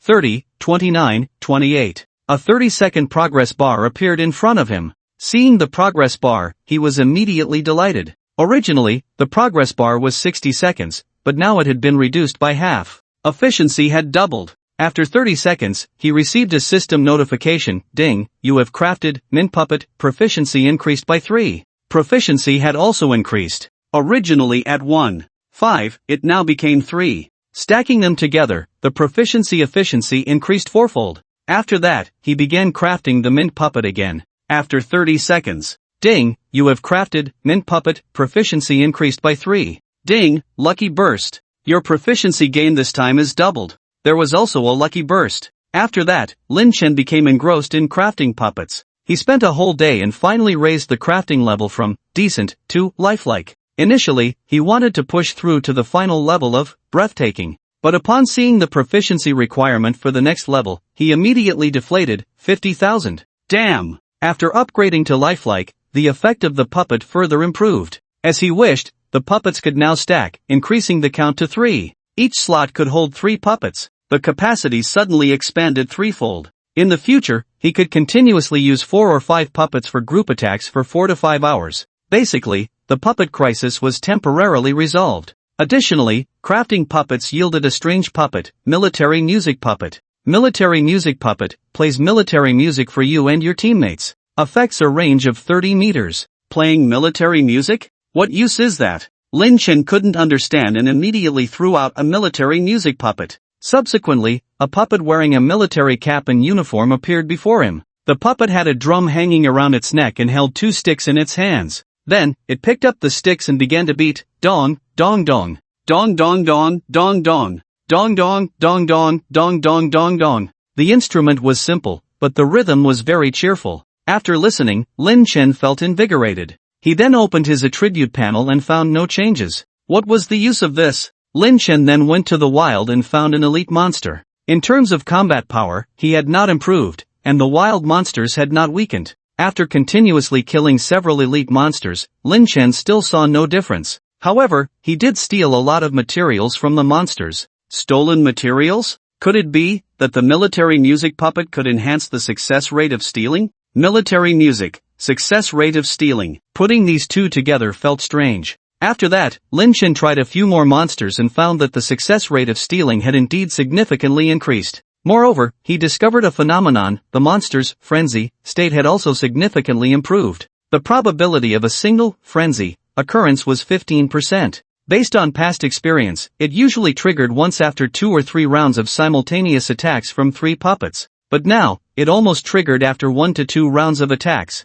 Finally, Lin Chen figured out the true function of the military music puppet. It increased the probability of passive trigger skills. This was a huge enhancement for skills like critical hit and fatal strike. With the military music puppet, it would be much easier for him to solo bosses in the future. After that, Lin Chen dove into the leveling area. To avoid being disturbed by others, he blocked all friend messages. If something urgent came up, he would let Suma find him offline. He practiced for 5 days straight. His level peaked again, and he surged all the way to the 4th tier. Others would need at least half a month to catch up. Moreover, this was under the premise that Lin Chen did not level up. During the time he was focused on leveling, Rain Dawn, Shin Yuchu became increasingly anxious. A week ago, she had assured Huang Jiqing she would definitely meet Lin Chen offline within a week. Now that the agreed time was approaching, she had made no progress. Aside from meeting Lin Chen on the first day, she had not encountered him again. This guy, after playing with me, just hid away. What a man without a sense of responsibility. It seems I was right not to let him touch me before, but that night was indeed quite enjoyable. If only the real world could be like that. Shin Yuchu thought of the ultimate pleasure from that night, and her heart began to race. At that moment, Huang Jiqing, with a serious expression, walked up to Shin Yuchu. Shin Yuchu, how's the situation? Huang Jiqing's arrival pulled Shin Yuchu back to reality. She tidied her hair and pretended to be in control. Almost done. Lin Chen has been leveling up these past few days. He promised me that he would meet me offline in the next couple of days. That's good. Huang Jiqing squinted at Shin Yuchu. Ever since the death of the Huang family's 3 brothers, his mindset had changed drastically. He had once been somewhat infatuated with Shin Yuchu's body, but now, he only saw her as a tool. Once Lin Chen was dealt with, Shin Yuchu would no longer hold any value. At that time, Shin Yuchu asked, Jiqing, how do you plan to deal with him? With his high level, he must have manifested quite a few things to protect himself. Manifested? Huang Jiqing's face was filled with malice. He then wrapped his arms around Shin Yuchu's waist and began to explore. Do you know about the long-necked dragon incident at Swan Lake? I know. The day after we left, a long-necked dragon appeared at Swan Lake. They said 5 police officers died, and over 10 elderly people were exercising in the park. That's right. After that incident, the government realized that light weapons were no longer very useful, so they lifted some restrictions on heavy weapons from the military. Heavy weapons. Shin Yuchu repeated, suddenly realizing, you mean, you got. Shoo. Huang Jiqing covered her lips with his hand. You don't need to know about the rest. Don't ask too many questions. Under Huang Jiqing's exploration, Shin Yuchu began to shed her clothes. Just as the two were about to engage in a fierce battle, Shin Yuchu suddenly sat up in shock. What's wrong? Huang Jiqing, his desire rising, was interrupted by Shin Yuchu and looked displeased. Lin Chen just sent me a friend request. Offline, in Jiangcheng. Lin Chen glanced at his phone. There was a message from a stranger, Lord Wuying, see you tomorrow morning at Miling Mountain, ready to serve you at any time, Yushi. He smiled faintly and set his phone aside. Not long ago, he had just completed an extremely dull 5 days online, so he opened his friend messages and contacted Shin Yuchu, known as Yushi. After that, Shin Yuchu eagerly launched an offline hookup offensive, hoping for a real-life, no-holds-barred battle with Lin Chen. Naturally, Lin Chen agreed with pleasure. The game had been live for over half a month. His level, equipment, skills, and NPC influence had reached a level that others found hard to match. It was time to settle the grudges of past and present. Coincidentally, with Shin Yuchu and the Huang family involved, it could all be resolved at once. Lin Chen then left his room and went to the dining room, where he found Su Min holding a meeting on her pad.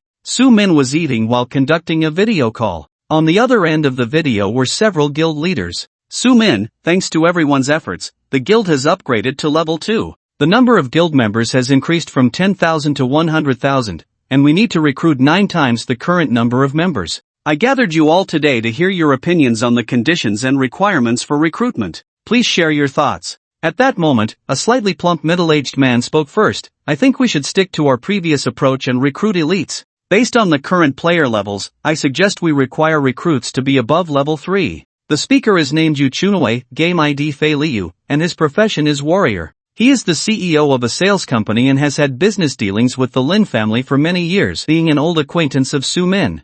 3rd tier? What a joke! A tall, thin young man interrupted Fei Liu's words immediately. In our guild, less than 30% have reached the 3rd tier. There are even fewer outside. With your requirements, even gathering all the experts in Ganjiang City might not be enough. This person is named Pan Jun, game ID Hallelujah, and his profession is Warlock. Fei Liu, Yuchunoe, shook his head and calmly said, "First of all, the players we are recruiting are from the national server, not just Ganzhong's main city. There are definitely 100,000 third-tier players. Secondly, even if there aren't any right now, it doesn't matter. They can apply once they reach the third tier. We need to establish an image. Starlight is not only the #1 guild in Ganzhong City but also strives to be the #1 guild in the national server." #1 in the national server? Fei Liu, you have too big of an ambition. A big-eyed cute girl also denied Fei Liu's words. This person is named Chen Qi, game ID Angel, and her profession is mage. Our guild is developing quickly, but in terms of establishment time and growth momentum, we can't compare to other main cities.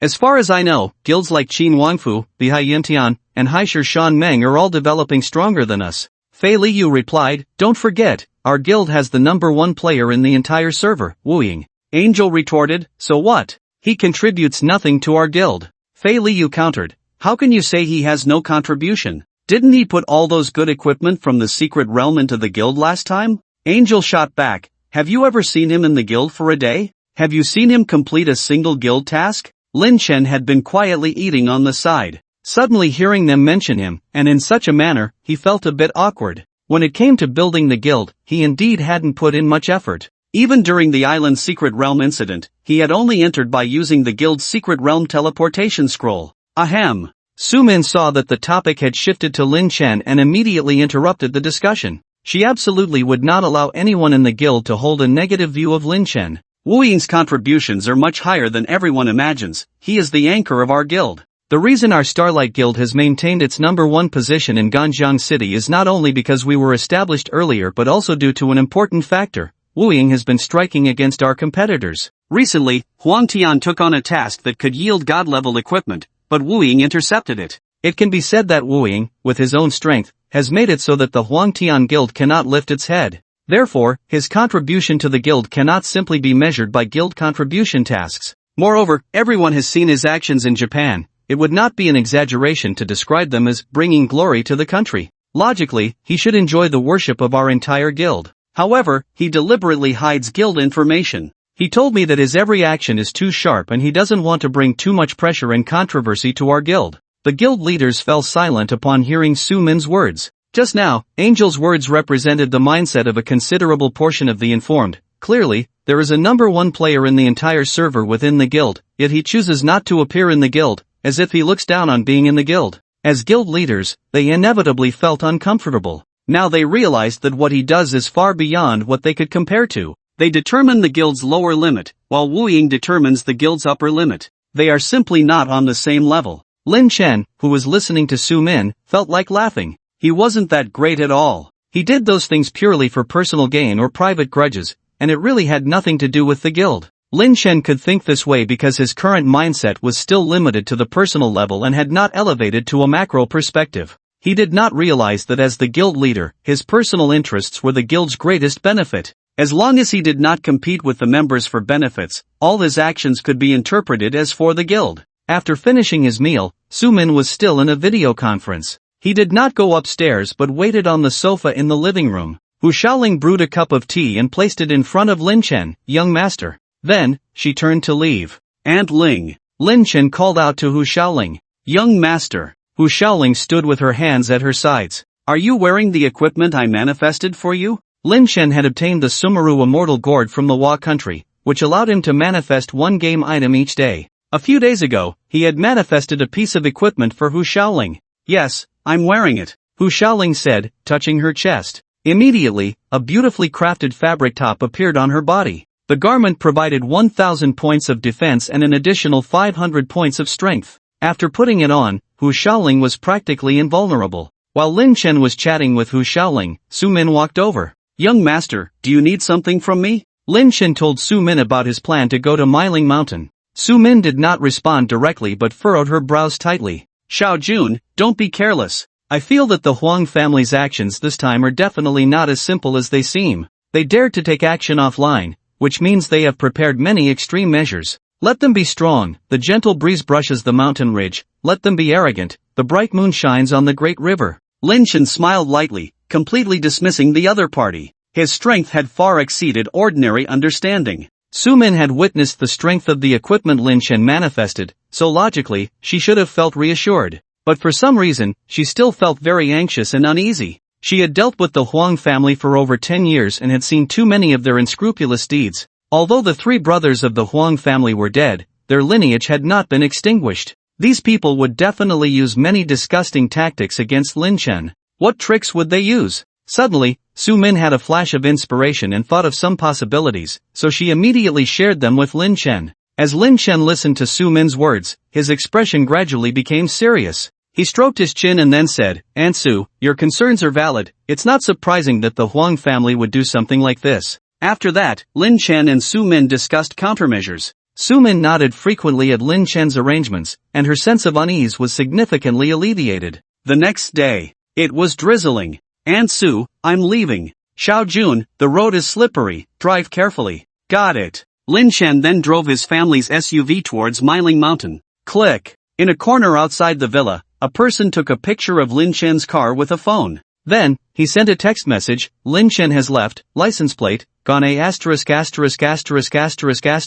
model, 1U8. Miling Mountain is a mountainous area on the outskirts of Zhengcheng. Miling is not a single mountain but consists of 99 peaks, stretching endlessly. After years of development, it has become a popular tourist destination in the surrounding area. Usually, many people come here to hike. However, it was raining today, and clearly, not many would choose to hike at this time. When Lin Chen arrived at the foot of Miling Mountain, there were very few people on the mountain, only a few scattered individuals in raincoats climbing up. He did not start climbing from the bottom but drove to a hotel halfway up the mountain, where he had arranged to meet Xingyu Chu. As he drove up the mountain road, scenes from over a decade ago suddenly flashed in his mind. At that time, he was in elementary school, accompanying his parents on an outing to Miling Mountain. Little did they know, a dump truck came rushing down the mountain towards them. In that accident, his parents died on the spot. Only he miraculously survived. Lin Chen looked at the mountain road ahead, and the scenes from his memory gradually became clear.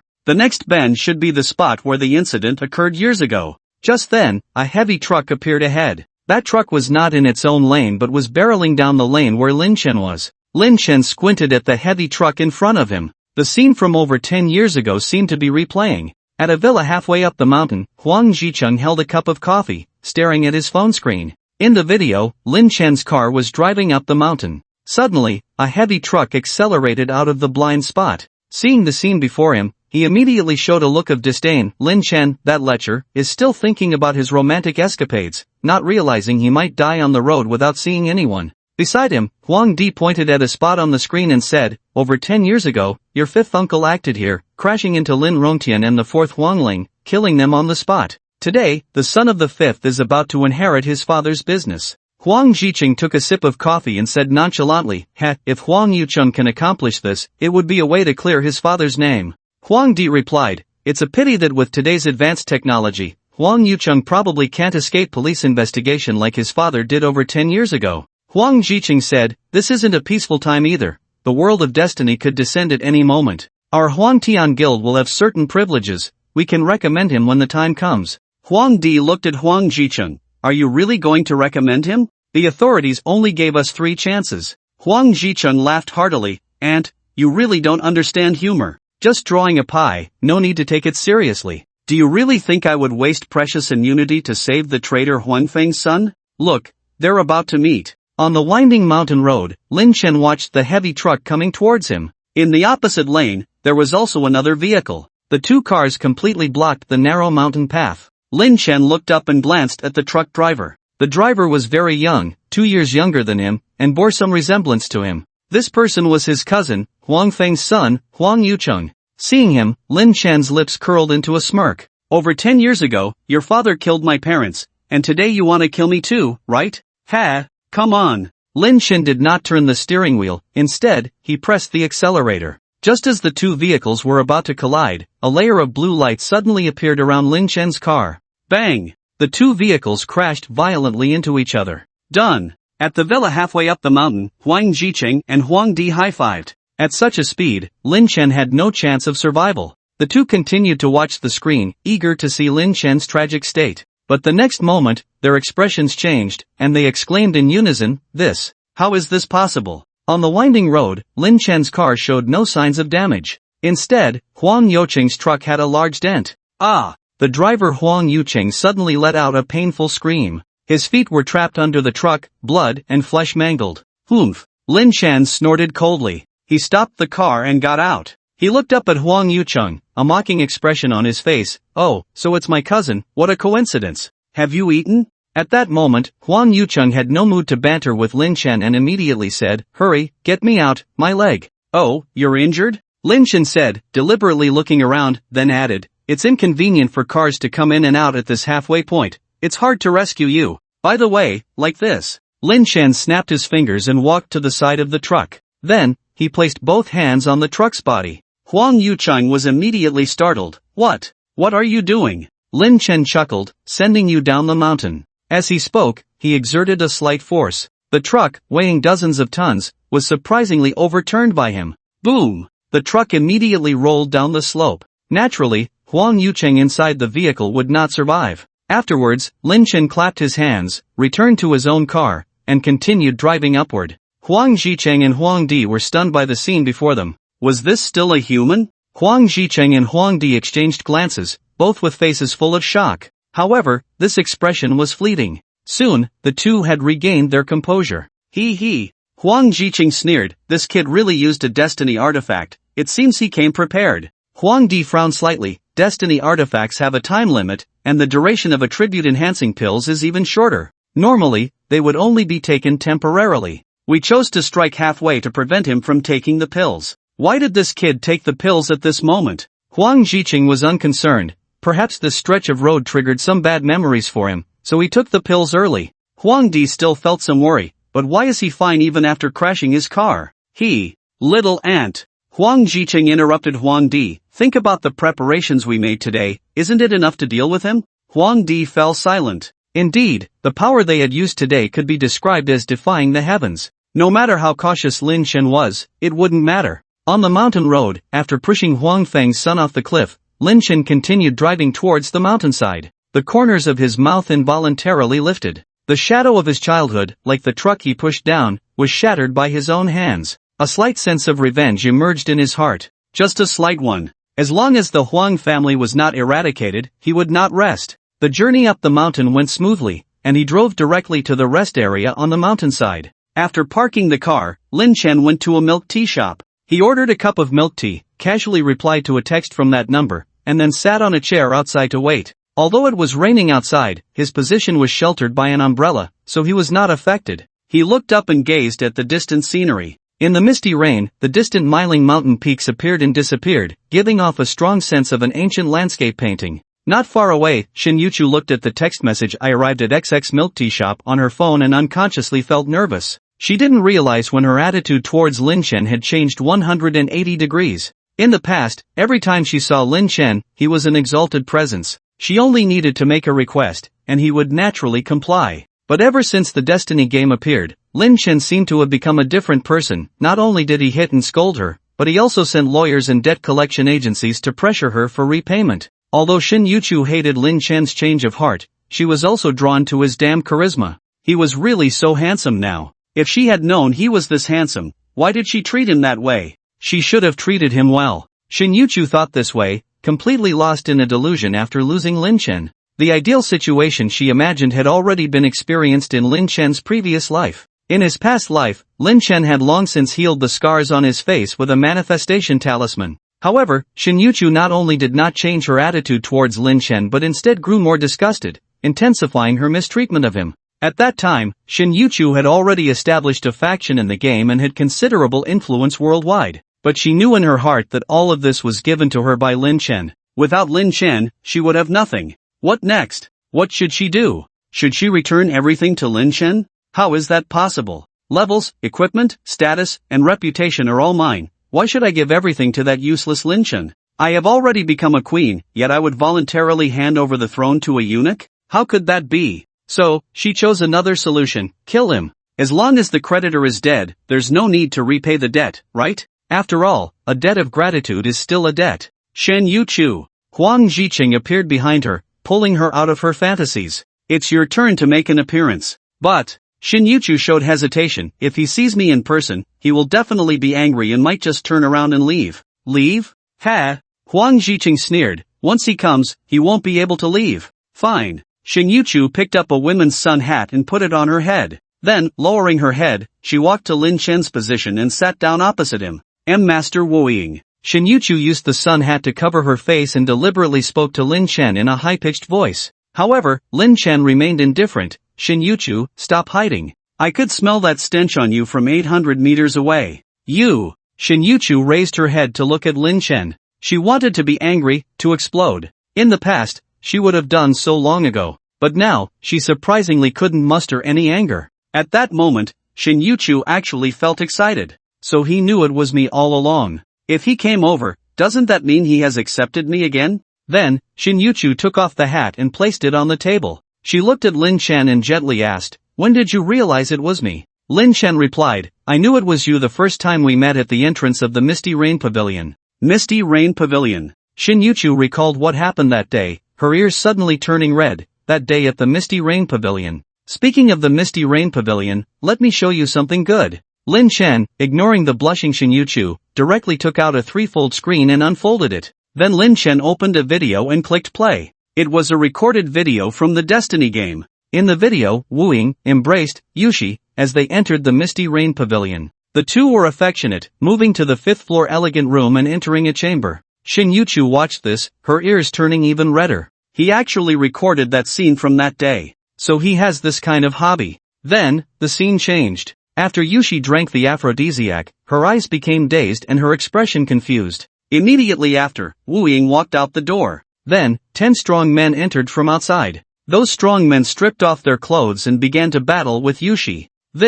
Seeing the filthy scene inside, Shin Yuchu's expression suddenly changed drastically. She quickly closed the threefold screen and looked up at Lin Chen. Lin Chen, what do you mean by this? What do I mean? Isn't it obvious? Lin Chen wore a mocking expression. I wouldn't want to sell like you even if you were given to me. Lin Chen, you bastard. Shin Yuchu grabbed the threefold screen on the table and threw it at him. Lin Chen reached out to catch it. Come on, that threefold screen costs over 20,000. It can't just be broken like that. Shin Yuchu stood up, pointing her finger at Lin Chen's nose. You're asking for it. Don't think I called you over for a vacation. I know that. Lin Chen raised his head, looking towards the coffee shop ahead, then raised his voice. Huang Ziqing, Huang Di, use whatever tricks you have. What? Shin Yuchu in front, and Huang Ziqing and Huang Di behind the glass of the coffee shop were all startled. This guy had already discovered everything. Huang Ziqing suddenly showed a sinister expression. Then, he began issuing orders, make your move. Huang Di was taken aback. If we act now, won't Shin Yuchu be? Huang Ziqing replied coldly, that's perfect. At that moment, a series of whoosh whoosh whoosh sounds erupted from outside the door. It was the sound of heavy machine gun fire. Instantly, hundreds of bullets enveloped Lin Chen and everything around him. From the direction the bullets were coming, it wasn't just one, but a full three. 3 Maxim heavy machine guns. Puff puff puff. The ground around them was pockmarked by the bullets from the heavy machine guns. However, the bullets aimed at Lin Chen fell to the ground with a clatter. At that moment, Lin Chen was surrounded by a layer of water. Not just him, but Shin Yuchu was also enveloped in the water layer. Seeing Lin Chen shout Huang Ziqing's name just before being subjected to such a dense attack, Shin Yuchu was both shocked and furious. How could Huang Ziqing choose this moment to strike? Wasn't he trying to kill her along with Lin Chen? But when she realized that Lin Chen had protected her first, she felt a surge of emotion. She looked up at Lin Chen, her face filled with gratitude. Lin Chen, you really can't let me go.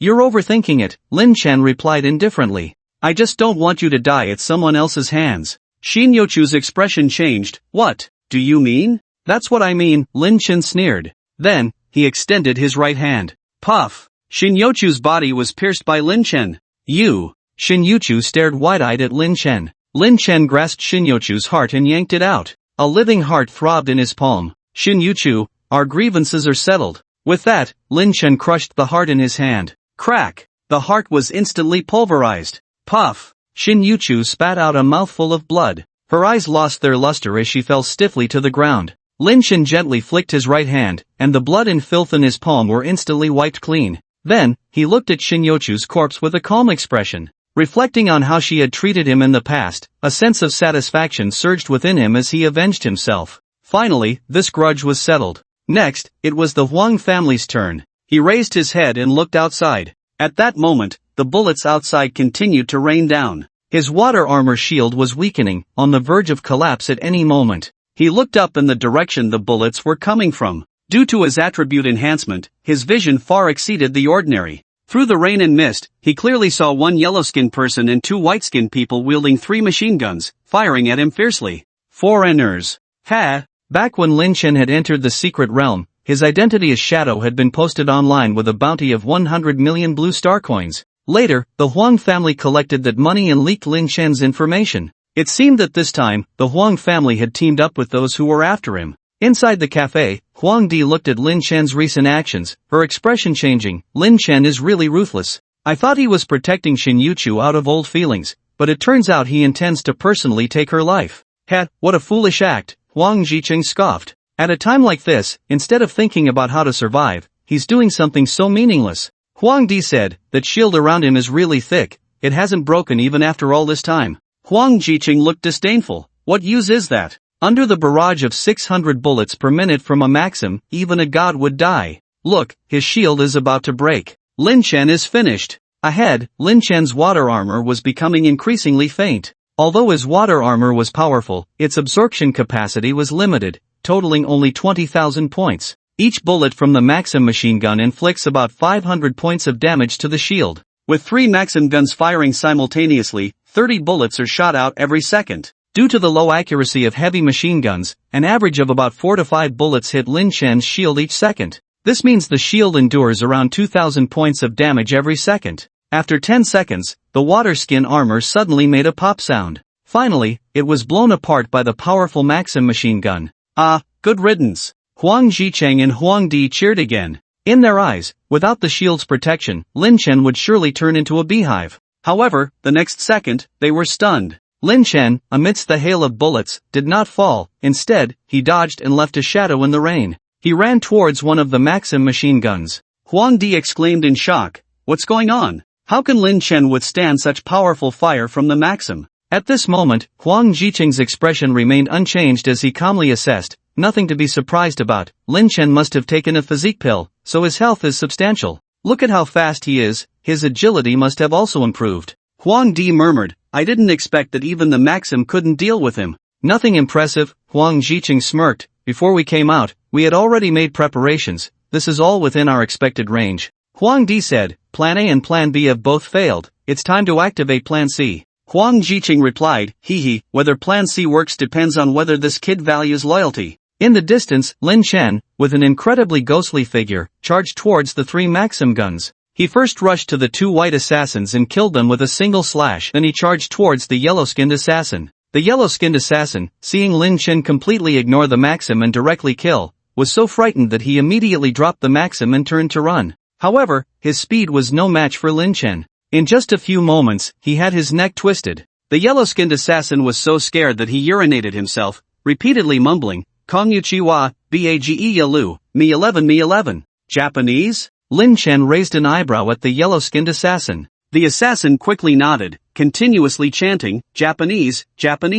Lin Chen sneered, I'm fluent in Japanese, your poor pronunciation wouldn't even be produced by a Japanese person who drank nuclear waste. The yellow-skinned assassin still tried to argue, Japanese, I am Japanese. Oh, I was originally going to spare you since you are also yellow-skinned. But since you are Japanese, don't blame me for being rude. As Lin Chen spoke, he raised his right hand high. Hearing that people from other countries could be spared, the assassin quickly said in broken Korean, No, I'm not Japanese, I'm from South Bangwa. Saying this, he even fluently spoke a sentence in South Bangwa language. Lin Chen didn't understand South Bangwa language. However, his grievances with foreign countries originally stemmed from Japan and Bangwa. Excluding the Japanese, it naturally meant he was from Bangwa. He grabbed the assassin by the neck and pulled him close. Tell me who your backer is, and I'll let you go. It's Park Changbyeom, the 4-star Chaebol Prince Park Changbyeom. The South Bangway assassin, seeing a chance to live, immediately spilled, you killed him several times in the secret realm,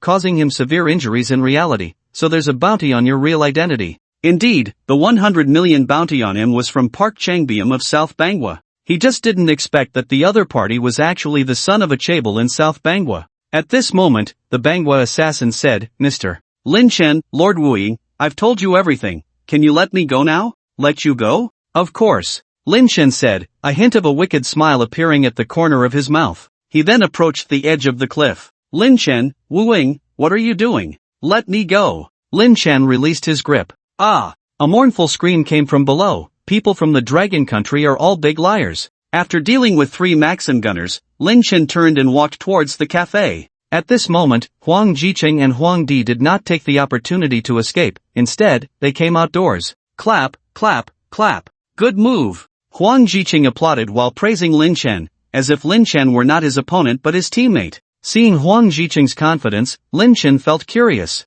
He then slowly walked up to Huang Jiqing. Huang Jiqing said, Lin Chen, your health must be quite thick. How many attribute elixirs have you manifested? 1,000 points? 2,000 points? He. Lin Chen did not answer. In fact, those bullets had not breached his defense at all. Huang Jiqing, if you have any other tricks, just use them. Today, you must make it fun for me. Alright, I'll satisfy you right now. Huang Jiqing said, pulling out a trifold. Lin Chen, I'm very curious, as someone without parents, do you still have any family ties? Lin Chen raised an eyebrow. What do you mean? What I mean is, if your Suma is captured, will you care about her life or death? Huang Jiqing said, opening a video. Inside the video was a live broadcast. In the footage, 4 assassins were approaching Lin Chen's villa. Each of them held a gun. Before long, they opened the villa's front door and entered the house. Huang Jiqing narrated while playing the video. We already know the layout of your home, and we are well aware of the room Su Min is in.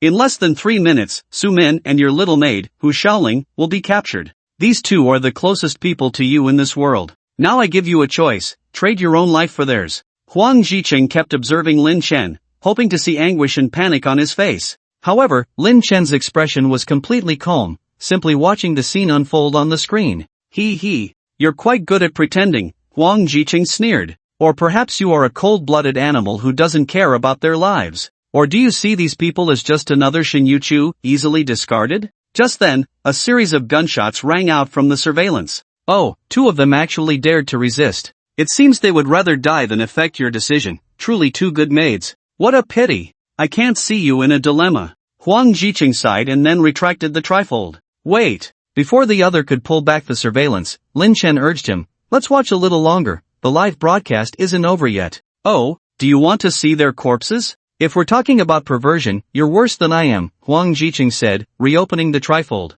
Just then, 2 corpses were thrown out of the villa. Huang Jiqing wore a mocking expression. See, look. Before he finished speaking, 2 more corpses were thrown out from inside. Huang Jiqing was slightly surprised. Do you have 4 people in your house? Lin Chen smiled indifferently. You should take a good look at who the bodies outside are. Huang Jiqing was startled and quickly zoomed in on the camera. The corpses on the ground turned out to be those 4 assassins. At that moment, the door of Lin Chen's villa opened. Su Min and Hu Shaoling came outside. The 2 women raised their right hands, making an OK gesture. How is this possible? Huang Jiqing's face was filled with disbelief. The 4 assassins all consumed pills that granted plus 300 constitution, plus 300 strength, and plus 300 agility. Each one is a super soldier. How could they possibly be so easily? Maybe they had a bad stomach. Lin Chen chuckled, then said, since you didn't ask your question, it's my turn to give you a choice. With that, he pulled out a folded screen. Then, he broadcasted an image. It was also a live feed.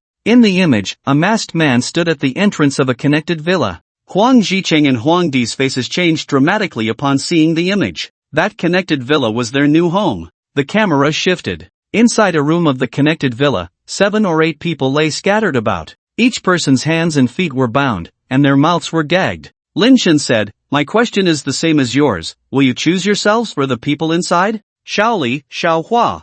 Huang Di exclaimed upon seeing a boy and girl in the video. That was her son, Huang Shaoli, and her daughter, Huang Xiaohua. Between them sat a middle-aged man. That was Li Dahai, Huang Di's husband. Behind Li Dahai stood Huang Jigong, Huang Jiqing's younger brother. Huang Jiqing looked at the people in the image with a dark expression. These were all members of the Huang family. Including Huang Jiqing and Huang Di in front of him, the Huang family was complete. Lin Chen smiled and asked, if you could trade the lives of the 2 of you for the 7 lives of them, how would you choose? I'll trade my son and daughter. I'll trade my son and daughter. Huang Di didn't think twice and immediately made her choice. She thudded to her knees, bowing to Lin Chen, please let my son and daughter go, I'll give you my life. You really are a good mother, Lin Chen chuckled, then spoke into the microphone. Li Dahai, did you hear that? Your wife didn't mention you at all. Li Dahai looked at the camera, his eyes flashing with anger and resentment. He glanced at his children beside him, sighed, and waved his hand at the camera. For the sake of his children, he chose self-sacrifice.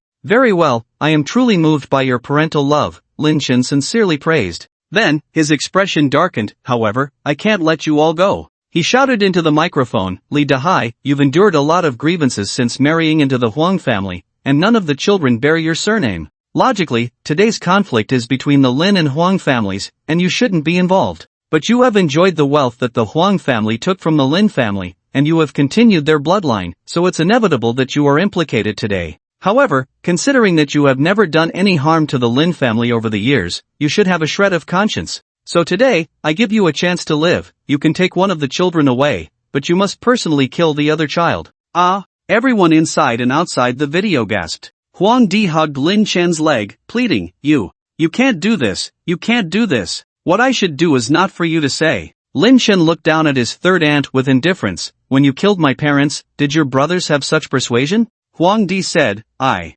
tried to persuade them, I stopped them, but they didn't listen to me. Shut your MD mouth. Lin Chen cursed immediately. When you were robbing our Lin family's assets, you were the most active. You even suggested buying a villa in my neighboring community. And you often came to my community to mock and disgust me. How dare you say you tried to stop them back then? Huang Di was left speechless. Lin Chen ignored Huang Di and turned to Li Dahai in the video, saying, Li Dahai, think carefully about the humiliation you suffered in the Huang family. Are you sure you want to die with them? After Lin Chen finished speaking, the masked man handed Li Dahai a knife. Li Dahai looked at the knife in front of him and then at the two children beside him. Suddenly, a fierce glint flashed in his eyes. He then took the knife and stabbed it towards Huang Xiaoli. A scream echoed both inside and outside the video. Especially Huang Di, who nearly fainted at the sight of her own son being killed by her husband. Then, she shouted at the camera, Li Dahai, you bastard, you actually killed your own child. My child? Now you say he is my child? Ha! Li Dahai looked at the camera, his face twisted with rage. Huang Xiaoli is not my child at all. He is the illegitimate child you had with someone else. When I found out about this, I tried to communicate with you properly. At that time, I wasn't denying this child, I just hoped you would tell me the truth and apologize. After all, I am your husband. And what happened? You had your brothers beat me up and humiliated me in every way. You said I was a son-in-law and had no right to interfere in your matters. You can have children with whoever you want, I have no right to intervene. At that time, I endured it for Xiaohua.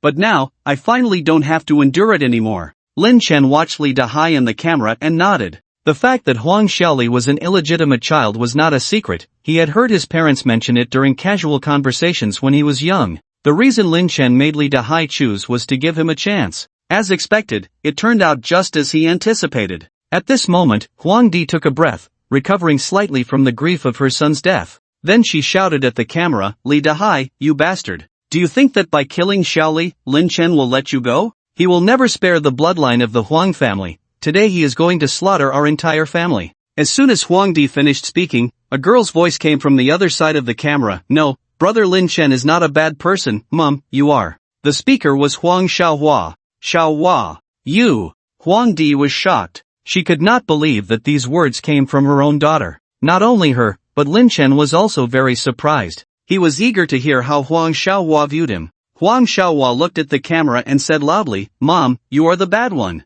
I have seen you bully Dad since I was little. Over the years, the only person Dad could talk to at home was me. I learned about the relationship between the Huang family and the Lin family from Dad. At that time, I already knew you were the bad one, and uncle, second uncle, and fifth uncle are all bad people. My dream since childhood has been to grow up quickly and escape the Huang family. That way, I won't have to rely on your dirty money. Xiaohua. Huang Di looked at her only daughter, heartbroken and speechless. Also, my name is Li Xiaohua, not Huang Xiaohua, Li Xiaohua said. Put. Huang Di immediately spat out a mouthful of old blood. At this moment, the masked man in the camera released Li Dahai and Li Xiaohua. Then he pointed to the door. You really let us go? Li Dahai's face was filled with disbelief. To be honest, he internally agreed with Huang Di's earlier words. Lin Chen would definitely kill all the bloodlines of the Huang family. He never expected that the other party would really let him go, and even let Xiaohua go. Lin Chen ignored Li Dahai and instead said to Li Xiaohua in the camera, Xiaohua, I am Lin Chen.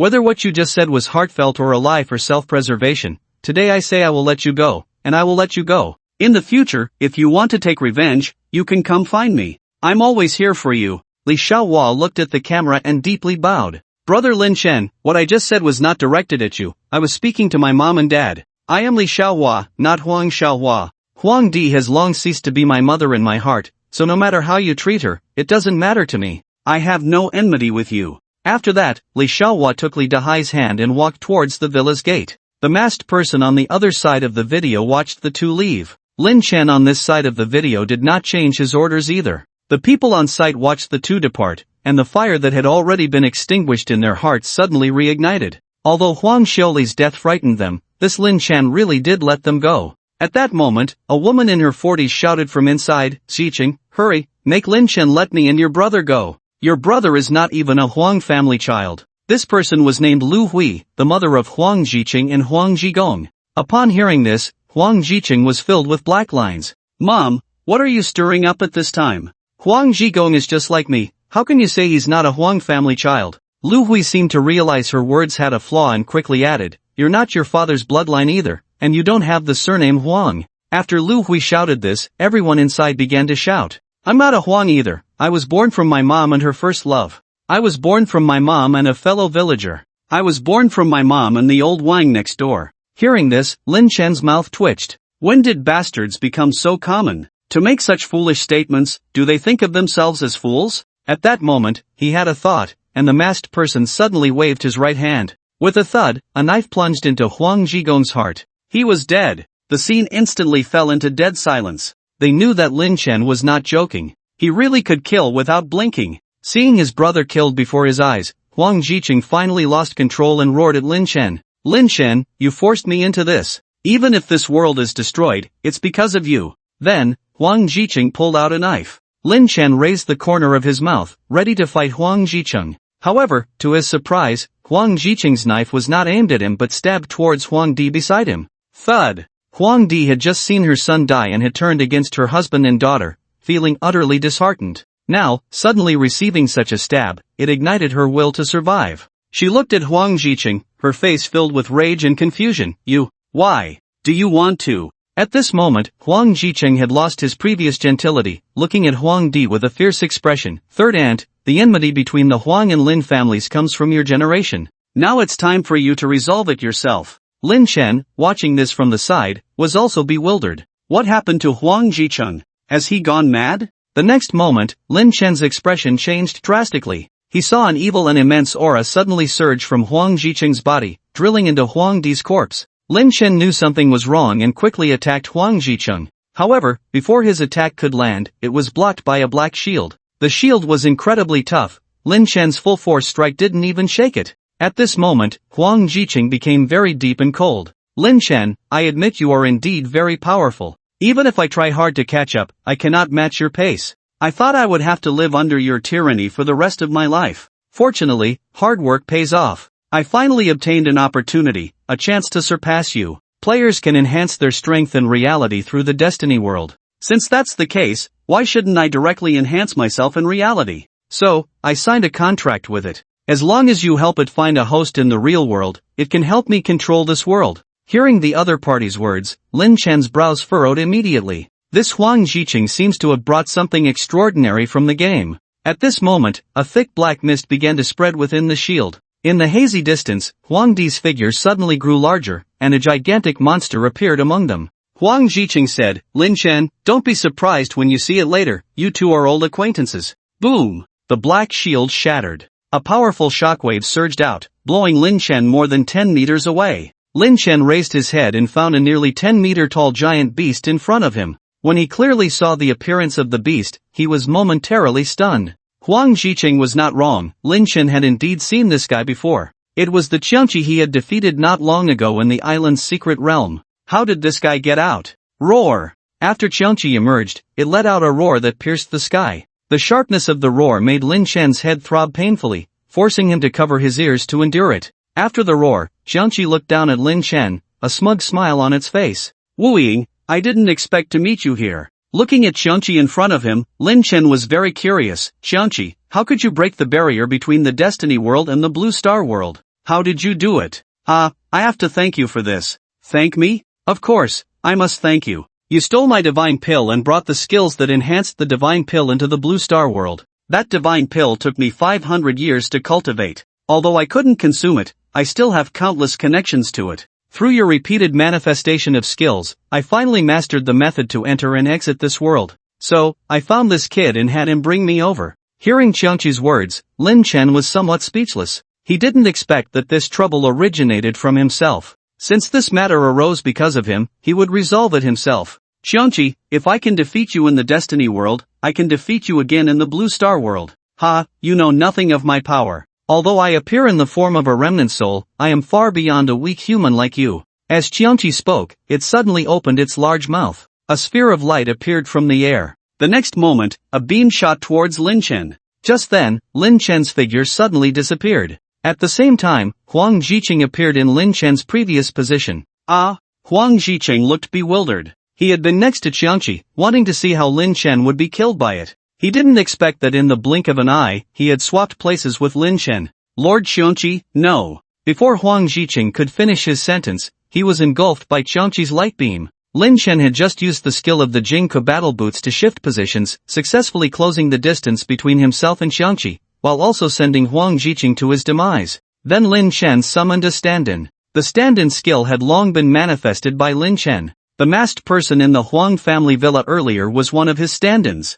However, as he charged forward, he saw Qiangqi spread its wings and fly into the sky. The battle in reality was completely different from the game. In the game, players only needed to confirm that the opponent was within their attack range to strike with their weapon. But in reality, even a slight miscalculation could mean missing the target. What was even more troublesome was that Qiangqi had wings and could fly in the air. This made it even more difficult for Lin Chen to attack it. At the beginning of the battle, Lin Chen had almost no ability to fight back, constantly rolling on the ground to dodge Qiangqi's attacks. Although Lin Chen was very agile, Qiangqi only needed to gently shake its head, and he would have to move several meters or even over 10 meters to avoid it. Sometimes, one must also consider avoiding cliffs. Therefore, he couldn't dodge all the attacks. Fortunately, Lin Chen was equipped with ample defensive attributes, and his health points were exceptionally high. Although he took quite a few hits, it didn't have a significant impact overall. He patiently waited, waiting for the opponent to land. In such high-intensity combat,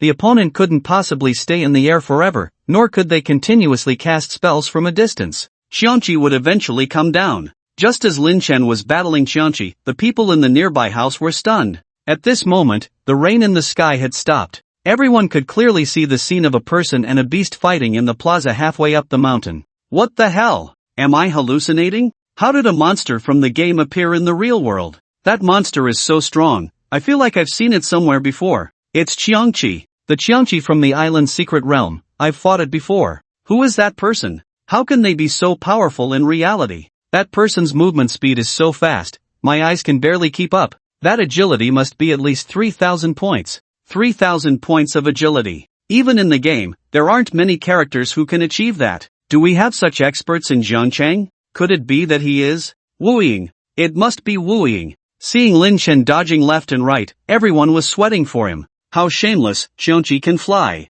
How do we fight this? Qiangqi is constantly casting skills from the air. Wu Ying can't get close at all. Damn, the real world is much harder than the game world. What if Wu Ying can't defeat Qiangqi? Will we be in danger? It won't eat people, right? Then what will it eat? The onlookers were suddenly drenched in sweat. Everyone was cheering for Lin Chen. Some bolder individuals even started live streaming. At first, everyone thought this was game footage and didn't pay much attention. When they realized it was the real world, they rushed in crazily. In no time, Wu Ying battles Qiangqi in the real world shot up the trending list. The number of viewers in each live stream skyrocketed. 100, 1,000, 10,000, 100,000, 1 million, 10 million. In less than 10 minutes of fighting, the number of online viewers exceeded 50 million. And this number continued to rise. While everyone was cheering for Lin Chen, a change occurred on the battlefield. Although Lin Chen had high defense and thick health, being so passive and taking hits wasn't a solution. Seeing that Qiangqi was not coming down, Lin Chen gritted his teeth. It was time to unleash his ultimate move. This move was originally meant to be used in a dire situation. But now, he had no other choice but to use it. At that moment, Qiangqi was gathering power in the air. Then, it condensed two massive thunderballs. These thunderballs were enormous, 4 to 5 times the size of the ones released earlier. It seemed this was Qiangqi's big move. Just a moment ago, when Lin Chen was hit by a small thunderball, he felt numb for over 10 seconds. If he were hit by this large thunderball, he would probably faint. Whoosh, whoosh. Once the thunderballs were ready, Qiangqi released them, one to the left and one to the right. With Lin Chen's current speed, it was nearly impossible to dodge both thunderballs at the same time. If he tried to evade one, he would inevitably be hit by the other. The people around and those in the livestream all clenched their fists. Dodge, you must dodge. However, Lin Chen did not move. Not only did he not move, but he also closed his eyes. The audience, witnessing this scene, could hardly bear to watch. It's over. Wu Ying has given up resisting. Qiangqi is so fierce, even bullets can't kill it. What will we do in the future? However, when the two thunderballs converged on Lin Chen, there was no explosive sound that shook the entire scene as expected. Even so, the two thunderballs did not hit Lin Chen's body. A red shield had appeared around Lin Chen at some point. The two thunderballs were stuck against the red shield, unable to penetrate it. Everyone watching this strange scene was left with a face full of question marks. What's wrong with Wu Ying? Is it some kind of life-saving artifact? But the next moment, Lin Chen shouted, "Open!" Immediately, the two thunderballs were rebounded. Everyone saw Wu Ying once again withstand the opponent's attack and cheered with joy. Haha, I told you, how could Wu Ying surrender? Look, Qiangqi is getting tired. It doesn't even have the strength to flap its wings. Is it going to land? I'm just afraid it might turn around and fly away. That would be troublesome. Wu Ying, go for it. You must kill it on the spot. Just then, the shield around Lin Chen shattered. Lin Chen's true form was revealed. As everyone prepared to continue cheering for Lin Chen, they suddenly froze. Wu Ying had transformed. Its body was wrapped in strange scales, and behind it were a pair of wings made of red magical energy. Wow! Wu Ying has transformed. What is this form? It looks somewhat familiar. It's a dragon, a Western dragon. Look at the red scales on its body, they must be dragon scales. How did Lin Chen turn into a little dragon person? Look, he's flying up, haha. Finally, we can fight head-on. Lin Chen activated his trump card skill, Dragon Blood Awakening. Since he was going to deal with the Huang family today, he had manifested this skill last night just in case. He had rarely used this skill in the game, and this was the first time in reality. After activating the Dragon Blood, Lin Chen suddenly felt a surge of unknown power within him. Once in the air, he didn't immediately engage Qiangqi in close combat but instead formed a hand seal with his hands. Then, he pushed his hands forward, and a massive fire dragon shot out. Boom! Qiangqi was startled and immediately tried to dodge. However, it had lingered in the air for too long, exhausting its stamina, and now it couldn't evade Lin Chen's strike. Put! The fire dragon struck Qiangqi's body directly. Qiangqi's fur was instantly scorched, and even its skin was burned, creating a hole of moderate size. Roar! Qiangqi didn't expect Lin Chen to have such a move. Seeing the opponent's current momentum, it realized it was no match. It quickly turned and flew away. You can't escape. The pair of wings made of magical energy on Lin Chen's back flapped, quickly pursuing Qiangqi. In no time, he caught up with Qiangqi and landed smoothly on its back. Then, he raised the starry dagger high in his hand and plunged it down fiercely. The entire dagger sank in. At the same time, red flames erupted from the wound caused by the dagger. As the flames invaded, the wound continuously spread and expanded outward. It was dragon blood burning. In reality, the effects of dragon blood burning were even more terrifying, akin to pouring concentrated sulfuric acid on a person's skin, constantly corroding it. Ow! Qiangqi let out a miserable cry. It immediately cast a spell, trying to knock Lin Chen off its back. However, Lin Chen's feet were firmly planted, standing steadily on Qiangqi's back. He kept swinging the starry dagger in his hand, stabbing at Qiangqi's back. Qiangqi screamed in agony while spiraling in the air. In the end, Qiangqi lost its breath under Lin Chen's relentless strikes. Then, it plummeted from the sky. Thud! The spot where Qiangqi fell was right where the enemy had just started. After landing, Qiangqi's corpse gradually turned to nothingness. In the end, only Huang Di's corpse lay on the ground. Shoo! It's finally done. Lin Chen wiped the sweat from his forehead. At that moment, he noticed a small green flame floating in the air beside Huang Di's body. What is this? Lin Chen immediately reached out and grabbed the small flame in his hand. At this point, the rain had stopped and the sky had cleared. The onlookers, seeing that the monster had disappeared, bravely stepped forward. However, before they could get close, they were stopped by a group of special forces soldiers.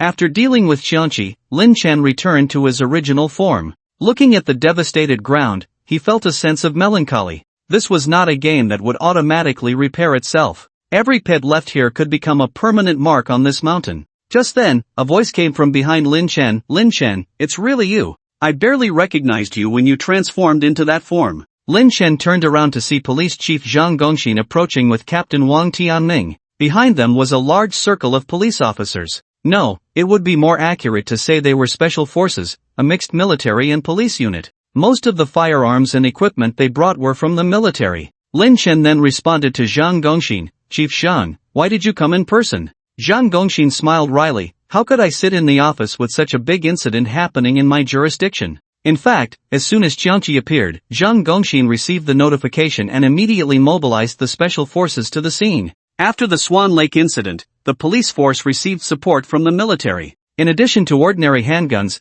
they also had heavy equipment like sniper rifles and mortars. They even deployed 4 fighter jets, each loaded with ammunition. At that time, while Lin Chen was fighting Qiangqi, Zhang Gongxin did not issue an attack order, waiting on the sidelines. If Lin Chen couldn't handle it, he would have to let his special forces take action. To be honest, Zhang Gongxin felt very anxious. Last time at Swan Lake, dozens of police officers with handguns faced a level 0 long-necked dragon and nearly suffered total loss. This time, although the equipment had been upgraded, he had no confidence that it would be effective against the even more formidable Qiangqi. While talking to Lin Chen, Zhang Gongxin looked around. Where's that fierce beast? Did it fall to the foot of the mountain? Don't look for it, Chief Zhang, Lin Chen said, pointing to Huang Di's corpse at his feet. That fierce beast was transformed from her. Transformed from her? Zhang Gongxin was taken aback. He and Wang Tianming then crouched beside Huang Di's body, examining it closely. Aside from a wound, there was nothing particularly unusual about her. Here's what happened. Lin Chen then explained the situation regarding Qiangqi. He did not mention his grievances with Qiangqi, only briefly touching on the part related to Huang Jicheng. So, Huang Jicheng killed Huang Di, turning her body into a vessel for Qiangqi to manifest in the real world. You mean, Qiangqi didn't really come here? That's right, only a fragment of its residual soul came. As Lin Chen spoke, he extended his right hand. A small green flame floated from his palm. This is Qiangqi's residual soul? Zhang Gongxin leaned in closer. Whether it was an illusion or not, he seemed to see Qiangqi's fierce figure within the flame. Lin Chen said, according to the hints, this is one of its 3 residual souls. So, there are 2 more residual souls? Are they all on our blue star? Not sure. What about its body? Lin Chen shook his head. Just then, Wang Tianming suddenly pointed ahead and said, what is that black lump? Is it Huang Jicheng's corpse? Yes. Lin Chen walked over to Huang Jicheng's body. This was where he had originally stood. At that moment, Qiangqi launched an attack on him, so he used a teleportation technique to swap places with Huang Jicheng, who instantly turned into charcoal. Besides Huang Jicheng, there's also, Lin Chen said, turning to look at the location of Xinyochu's body. At that moment, he suddenly froze. Xinyochu's body had vanished without a trace. Where did her body go? Was it shattered by Qiangqi's attack? Lin Chen recalled the scene of the battle. He had indeed passed through this area. However, at that time, his attention was entirely focused on Qiangqi, and he hadn't paid any attention to Xinyochu's body. He then shook his head and stopped thinking about it. In any case, he had finally resolved the enmity between Xinyochu and the Huang family. His 2 greatest wishes had finally been fulfilled. Lin Chen felt a sense of relief in his heart. In fact, he felt somewhat empty, a sense of confusion from having lost his goal. At that moment, Zhang Gongxin said to Lin Chen, there's something I'd like to ask you for help with. Oh, Director Zhang, please go ahead. Lin Chen pulled his thoughts back. Zhang Gongxin pointed to the special forces soldiers around them, each holding various weapons, and said, we've recently updated some military equipment, and we're not sure if their power is effective against the monsters of destiny. Could you help us test it? Test. Lin Chen looked at the various medium and heavy weapons in the hands of the special forces soldiers. These weapons were originally meant to deal with Qiangqi, and now that Qiangqi was gone, they could only let Lin Chen test them. Alright, where should we test it? Let's go to the training ground. There are too many people here. Okay. Lin Chen then followed Zhang Gongxin and the group of special forces soldiers away from the area. At the training ground, Lin Chen stood alone in the middle of the field. Initially, they used handguns and rifles for shooting. As a result, he remained completely unharmed. Then they switched to heavy machine guns and grenades. Lin Chen's body swayed slightly, but he still sustained no injuries. Next, they used heavy artillery and mortars. This time, Lin Chen was indeed pushed back by the impact. However, the extent of his bodily harm was still negligible. Watching this scene, Zhang Gongxin was left speechless. After the test, Lin Chen exchanged a few words with the testers and recorders. Finally, a report was compiled and handed to Zhang Gongxin. The summary was simple: handguns and light rifles posed no threat, heavy machine guns could barely penetrate defenses, but it felt like a child scratching. Heavy artillery had some effect, but without hundreds or thousands of rounds, it posed no lethal threat to Lin Chen. Zhang Gongxin looked at the results, pursed his lips, and his expression was very grim. Clearly, the effectiveness of the Destiny Systems items had dealt him another heavy blow. Lin Chen said, "My equipment is about the same as the defense strength of a Tier 4 monster. Only Tier 4. Zhang Gongxin put down the report in his hand and sighed deeply. The killing machines that humanity prides itself on are only at this level. Seeing Zhang Gongxin's expression, Lin Chen couldn't help but comfort him. Director Zhang, there's no need to be so downcast. Destiny has a profession called mechanic. The mechanic has two branches, mech master and gunsmith. As long as you master those two professions, modern weapons might still be able to inflict damage on monsters." Zhang Gongxin's eyes lit up, and a joyful expression appeared on his face. He grabbed Lin Chen, saying excitedly, "Is what you said true?" What Lin Chen said was indeed true. In his previous life, one of the top 10 in the world had a god-level mech master and a god-level gunsmith, both incredibly powerful. However, these types of professions found it difficult to cooperate with others, so they were not mainstream. After a while, Zhang Gongxin looked at Lin Chen seriously and said, "Lin Chen, I represent the organization in asking you for a favor. Director Zhang, please go ahead. Please train a team of gunsmiths and mechanics." Lin Chen bid farewell to Zhang Gongxin and drove home. On the way, he thought about the situation from his previous life. After the fusion of the Destiny world and the real world, the world underwent a great transformation. Using the map of the Destiny world as a template and the real world as a counterpart, players from various main cities, towns, and villages were forcibly transported to their corresponding areas. Outside these areas, various high-level monsters occupied the land, isolating players from different regions. All countries were divided into pieces, and no country had the ability to unify the main cities and players within its jurisdiction. Thus, the concept of centralized power became a mere formality. The world reverted to a primitive stateless condition. The largest unit became the main city. Initially, everyone hoped that the military could help them combat these monsters. However, it soon proved that the weapons humanity prided itself on were utterly weak against high-level monsters. Without absolute military strength, the function of the army also diminished. Consequently, players began to seek autonomy, ultimately forming various factions based on gangs to dominate their territories. In this life, Lin Chen's various adventures allowed many threats from his past life to be known to the world in advance. Organizations represented by Zhang Gongxin also began preparations early, assigning Wang Tianming and others to serve under him, hoping that this group would contribute to Jiangcheng alongside Lin Chen in the future. Upon returning to the villa, Lin Chen found Chen Min and Hu Shaoling already waiting for him at the door. They had seen Lin Chen's heroic performance through the live stream, so they were there to welcome him home. "Welcome back, young master." They then lit a string of firecrackers. Crackle! Amid the sound of firecrackers, Lin Chen walked into the house. Once inside, he noticed that the place was adorned with red lanterns, and the entire villa hall was decorated festively. "Suma, Lingyi, why is this so grand?" "It's not necessary," Lin Chen said as he took off his coat. "It must be done." Su Min took Lin Chen's coat and dusted it off. "You avenged your parents today by killing the Huang family. Such an important matter is certainly worth celebrating." Lin Chen nodded, his expression turning serious. He then walked with the two to his parents' memorial hall. Inside the hall, candles were already lit, and incense was placed nearby. Lin Chen took out 3 sticks of incense and lit them on a nearby candle. He then bowed 3 times before his parents' portraits. After placing the incense in the burner, he knelt on the mat and bowed 3 more times to his parents. Straightening up, he looked at their portraits. "Dad, Mom, your unfilial son has finally avenged you. I killed 9 out of the 11 members of the Huang family.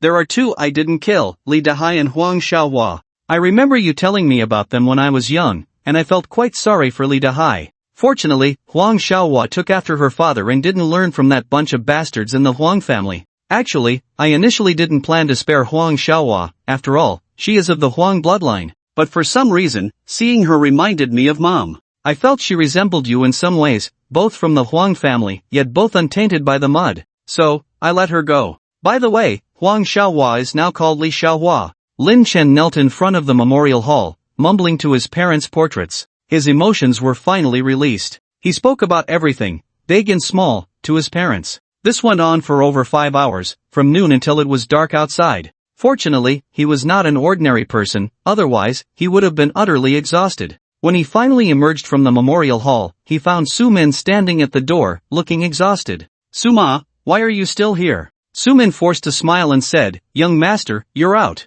I'll go make dinner." "Suma, you don't need to worry about it. Please take a rest first." Lin Chen entered the living room and found Hu Xiaoling dozing on the sofa. Seeing her weary face, he guessed she hadn't slept for long. "Xiaoling," Su-min had just opened her mouth to call Hu Xiaoling when Lin Chen stopped her. "Aunt Su, you sit for a while, today I'll cook." "That won't do, you just knelt in there for so long."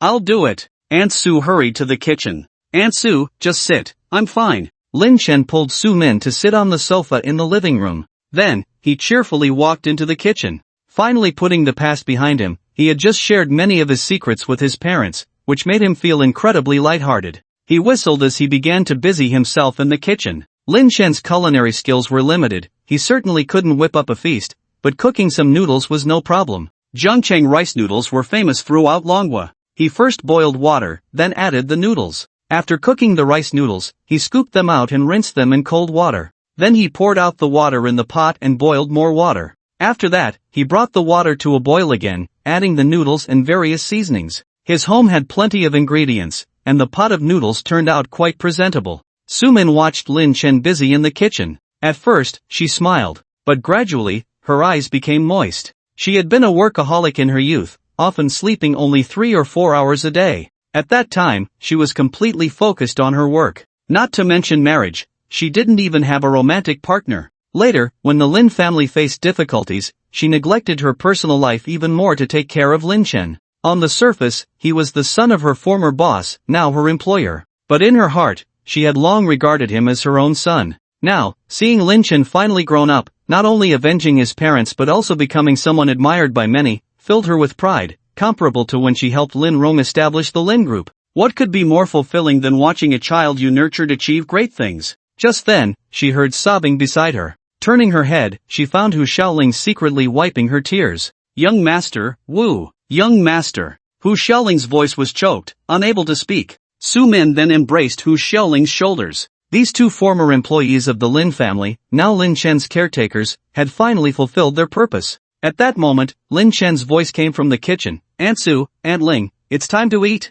"Coming." The two wiped their tears and then got up to head to the kitchen. After dinner, Lin Chen didn't enter the game. He lay on his bed and opened a social media app. Sure enough, today's events were trending. Topics like shadowless battle against Jiangxi and monsters entering reality again became hot discussions. Although the Swan Lake incident had also stirred up a lot of talk, the official response had been vague, saying things like under investigation and details to be announced. This time, the officials didn't hide anything and directly discussed the matter. First, they acknowledged the authenticity of the video content from an official standpoint, confirming it wasn't a prank. Secondly, they discussed the impact of the Destiny world on the real world. The final conclusion was that similar incidents might become more frequent. Furthermore, the officials reminded everyone to keep some items that enhance combat power on hand, just in case. With the official stance, players across Longwei joined the discussion. Everyone was shocked by the destructive power of Qianqi and the combat prowess of Shadowless in the video.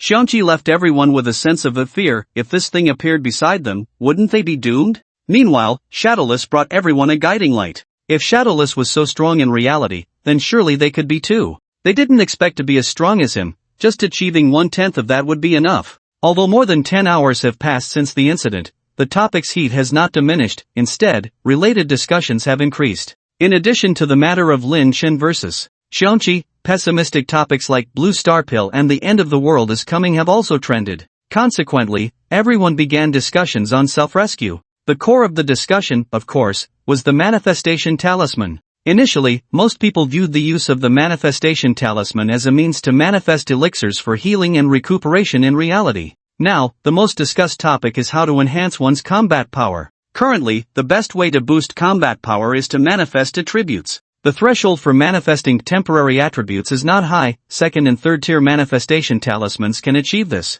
However, to manifest permanent attributes is rare and hard to come by. Additionally, what everyone most desires to manifest is equipment. However, no one has yet obtained an equipment manifestation talisman. Originally, there were doubts about whether such talismans even existed. Now, everyone has seen the footage of Lin Chen's battle, where he not only manifested equipment but even skills. As a result, everyone's enthusiasm for the game has surged further. It is foreseeable that more people will enter the Destiny game. Fortunately, there are restrictions on playtime, otherwise, there would be no one left in the real world. After watching the trending topics, Lin Chen turned off his phone. Then, he took out the Qiangqi remnant soul he had collected. He was unsure of its use. Was this the remnant soul he had dealt with in the secret realm? The other two pieces of the Qiangqi remnant soul, were they in the game or in reality? What would happen if he gathered all the remnant souls? Would it resurrect the Qiangqi's true form? As one of the four great ferocious beasts, Qiangqi's original strength was comparable to that of divine beasts. If it were to fight in its true form, Lin Chen wouldn't even be able to withstand a single breath from it. Moreover, this crisis was essentially caused by the Qiangqi treasure pill. The previous Swan Lake long-necked dragon incident might also be related to this. Just one remnant soul had brought so much trouble. If all three remnant souls were gathered, who knows what terrifying events would unfold? Forget it, he would set aside the remnant soul for now. He would decide on the next steps once he figured out the whole situation. Putting the Qiangqi remnant soul aside, Lin Chen began to think about his next arrangements. In the game, he had already reached the 4th tier, leading others by at least half a month. He then started organizing his tasks and responsibilities. What he most wanted to accomplish was, of course, to bring Xiaoli back. Although it had been taken away by its parents, it still belonged to Lin Chen. He didn't know when it would be healed. The most practically significant tasks were training a gunsmith and a mecha engineer. The rise of these two professions was related to a secret realm called Tucker. The Tucker secret realm was left behind by a super civilization known as Tucker Star. It contained the legacies of god-level gunsmiths and god-level mecha engineers. If he could obtain the legacy from that secret realm, forming a team of gunsmiths and mecha engineers would be easy. However, Lin Chen did not yet have the teleportation scroll to that secret realm, so he couldn't go even if he wanted to. He wondered if there were teleportation scrolls for that secret realm abroad. He would leave this matter to Uncle Chen Youxiang and ask him to keep an eye out. Besides these two matters, Lin Chen was also very concerned about the follow-up regarding the villagers of Shinin Village. He didn't know if a Qing had reached Shinin Village or what difficulties Chen Chong had encountered. Compared to the previous two vague matters, this one was easier for Lin Chen to explore.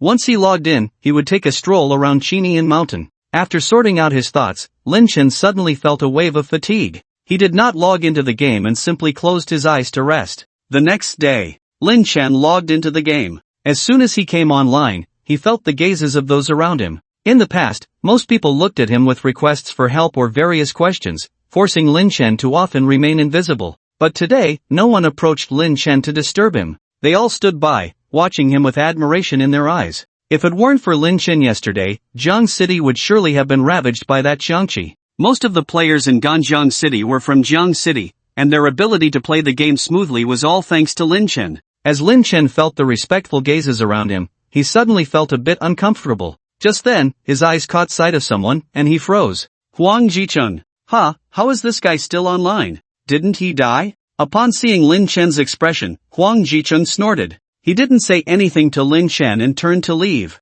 Lin Chen watched Huang Jicheng's back, recalling the other party's words from yesterday. Huang Jicheng had signed a contract with Qiangqi, helping it to reach the real world. Qiangqi must have given Huang Jicheng some benefits. Existing independently in the Destiny world was probably one of the terms of the contract. What about Xin Yuchu? Lin Chen quickly clicked on Xin Yuchu's avatar and found that it was gray, with a skull icon next to it. Gray indicated offline, the skull indicated death. Clearly, Xin Yuchu could no longer log in. Seeing Huang Jicheng rise from the dead, Lin Chen felt a mix of emotions. The grudges he had thought he had let go of resurfaced unknowingly. Huang Jicheng, no matter what reason allows you to stay here, I will definitely make you vanish without a trace. After that, Lin Chen ignored Huang Jicheng and headed towards the Misty Rain Pavilion. The grand opening promotion of the Misty Rain Pavilion had ended, and the entrance was no longer as crowded as before. However, the inside was still bustling with activity and thriving business. As soon as he entered, he saw Chen Youxiang smiling to greet him. Xiao Jun, you're here, congratulations. Knowing that Lin Chen had avenged his parents, Chen Youxiang was naturally happy for him. Lin Chen said, Uncle Chen, please help me find something on the overseas server. What is it? The TAC Secret Realm Scroll. Alright, I'll arrange that right away. After entrusting the search for the TAC Secret Realm Scroll to Chen Youxiang, Lin Chen left Ganjiang Main City, preparing to head to Chinian Mountain, where the villagers of Shinian were located. Chinian Mountain belonged to the jurisdiction of Nanjing main city. Lin Chen had a pass in his backpack, and all the teleportation restrictions of the main cities were lifted, so he saved himself the trouble of taking an airship. Upon arriving in Nanjing City, Lin Chen did not linger and went straight to the nearby Daming Town. Daming Town was about 100 kilometers from Chinian Mountain, the closest player town. This was all the information Lin Chen had about Chinian Mountain. He didn't know much else, not even the exact location of Chinian Mountain. He needed a local guide. However, when he arrived at Daming Town, he was taken aback. The town was packed with people, no less than a newly opened novice village. Lin Chen squeezed through the crowd and sat down under a remote tree. After a short while, a girl named Xiaoyi Jian approached. She came in front of Lin Chen, smiling brightly. "Lin Chen, I'm here." Lin Chen stood up upon seeing Xiaoyi Jian. "Xiaoyi, long time no see." "Yeah, it's been 5 or 6 years, right?" Xiaoyi Jian said, staring at Lin Chen's cheek. "Did you change your appearance? That scar on your face is completely gone." Lin Chen smiled. "I healed the scar in real life, and my game character's appearance adjusted automatically." "Alright, I forgot about the manifestation symbol." Xiaoyi Jian said, suddenly patting Lin Chen on the shoulder. "I didn't expect that the crybaby from back then has now become a great hero, haha." Hiss with that pat, Lin Chen inhaled sharply. He wasn't hurt by the other party's slap, but rather reminded of his childhood. Xiaoyi still has such great strength. He. If it weren't for my strength back then, you would have been stuffed into the toilet. How can you say that? A girl charging into the boys' restroom to fight. If it weren't for me, you would have been washed into the Gone River by now. He. Xiaoyi, whose full name was Bai Xiaoyi, was Lin Chen's middle school classmate. At that time, Lin Chen's parents had just passed away, and he himself had been disfigured in that accident, feeling extremely fragile and withdrawn. Due to his strange appearance, several classmates often bullied him. Once, 3 boys cornered Lin Chen in the restroom, threatening to stuff him into the toilet. No matter how hard he resisted, it was useless, he could only cry out loudly. Coincidentally, Bai Xiaoyi was passing by and rushed in. Bai Xiaoyi had developed early and was half a head taller than those boys. Moreover, she was naturally strong, and those boys were no match for her at all. Thus, a girl fought 3 boys in the boys' restroom, driving them away and rescuing Lin Chen from the toilet. For the next year, Lin Chen lived a slightly better life under her protection. Unfortunately, a year later, Bai Xiaoyi left the city with her father and moved to Nanyun province. Today, when Lin Chen arrived at the corresponding main city of Nanyun province, the first person he thought of was Bai Xiaoyi, so he contacted her. After chatting for a while, Lin Chen asked, "Xiaoyi, are you familiar with Chinian Mountain?" "Familiar?" "Too familiar," Bai Xiaoyi replied, pointing to the crowd ahead. 90% of these people are going to Chinian Mountain. "Ha!" Lin Chen was taken aback. In his impression, Chinian Mountain was a remote, unvisited wild mountain. How had it suddenly become a popular destination? Bai Xiaoyi laughed. "This actually has something to do with you. Related to me?" Lin Chen's mind stirred, and he had already guessed the general idea. Bai Xiaoyi nodded. "Didn't you clear the island's secret realm a few days ago?" The villagers from the hidden village moved to Chinian Mountain. At first, no one knew about it, but later someone accepted a quest there, exterminate the Qiangqi's henchmen, with very rich rewards. Yesterday at 11 o'clock, someone even obtained a second-tier equipment manifestation talisman because of it, causing a stir in the whole city. And now, look at it this morning. Exterminate the Qiangqi's henchmen? Lin Chen repeated the quest, then said, "Are you saying the hidden village people discovered the Qiangqi's henchmen? What are you talking about?" It's other villages that issued the Exterminate the Qiangqi's Henchmen quest, targeting the villagers of the hidden village. Exterminate the villagers of the hidden village? Lin Chen was taken aback. How could this happen? These villagers from the hidden village had been imprisoned in the island's secret realm to protect other villagers from the Qiangqi's harassment, spending a full 500 years to escape. How had they now become the Qiangqi's henchmen? Exactly, that quest. Don't just stand there, let's talk on the way. Just as Bai Xiaoyi was about to explain the quest details to Lin Chen, he pulled her onto the road. At that moment, Lin Chen was burning with anxiety. He didn't want to see the villagers he had personally rescued from the island's secret realm being harmed like this. On the way, Bai Xiaoyi talked to Lin Chen about the Exterminate the Qiangqi's Henchmen quest. The quest originated from the largest NPC town at Chinian Mountain, Chinian Town. In the quest, the people of Chinian Town described the villagers of the hidden village as the Qiangqi's henchmen. 500 years ago, the hidden village helped the Qiangqi plunder the villages of Chinian Mountain. Now that the villagers of the hidden village have returned, they are once again coveting the wealth of Chinian Town. The people of Chinian Town are fighting back, but they cannot defeat these Xiangqi henchmen, so they are calling on righteous heroes from all over to come and exterminate this group. Hearing this, Lin Chen was so angry that his nose nearly crinkled. The ancestors of the people from Shenin village were locked away on an island for a full 500 years to protect the locals from harm. It would be one thing if the people of Qinian town had forgotten the kindness of the Shenin villagers, but instead, they invited outsiders to harm them. How outrageous! No wonder Cheng felt that the tone in Chen Chang's letter was off. It turned out that such a big event had occurred. On the way, Lin Chen and Xiao He encountered many players. Everyone was heading in the same direction, Qinian Mountain. As they hurried along, they looked forward to the legendary equipment manifestation talisman. Originally, the matter of the equipment manifestation talisman was just hearsay. But when someone discovered that Wu Ying was also heading in the same direction, excitement grew even more. It is well known that Wu Ying showcased an incredibly powerful set of equipment and skills in reality.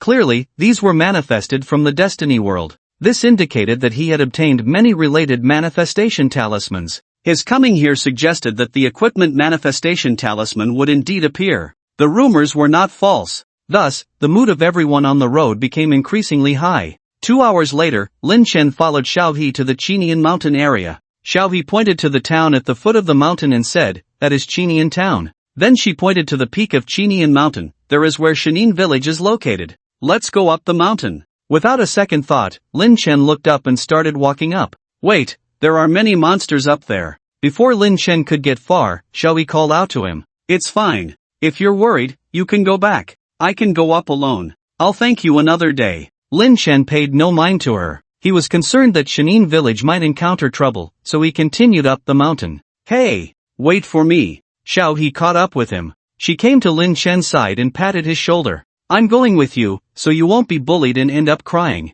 Lin Chen smiled. Then the two headed to the foot of Qinian mountain. At this point, there were already quite a few players at the foot of Qinian mountain. These players were all engaged in fierce battles. To Lin Chen's surprise, the monsters they were fighting looked very familiar. Weren't these the monsters from the island's secret realm? In the secret realm, these monsters had no level classification but were distinguished by 4 colors, green, purple, gold, and red, indicating their strength. However, here, these monsters' levels had been changed to Tier 3. They retained their original attack methods and skills, but their health, attack, defense, and other stats had been adjusted accordingly, making them much stronger than the same level Tier 3 monsters. Lin Chen ignored the battling players and headed straight up Qinian mountain. As he approached the foot of the mountain, there were still quite a few players fighting. But after climbing a few dozen meters, the number of players around sharply decreased. The monsters here were primarily elite monsters. Their health had all exceeded 1,000,000, and they possessed powerful AoE or single-target skills that ordinary players simply could not withstand.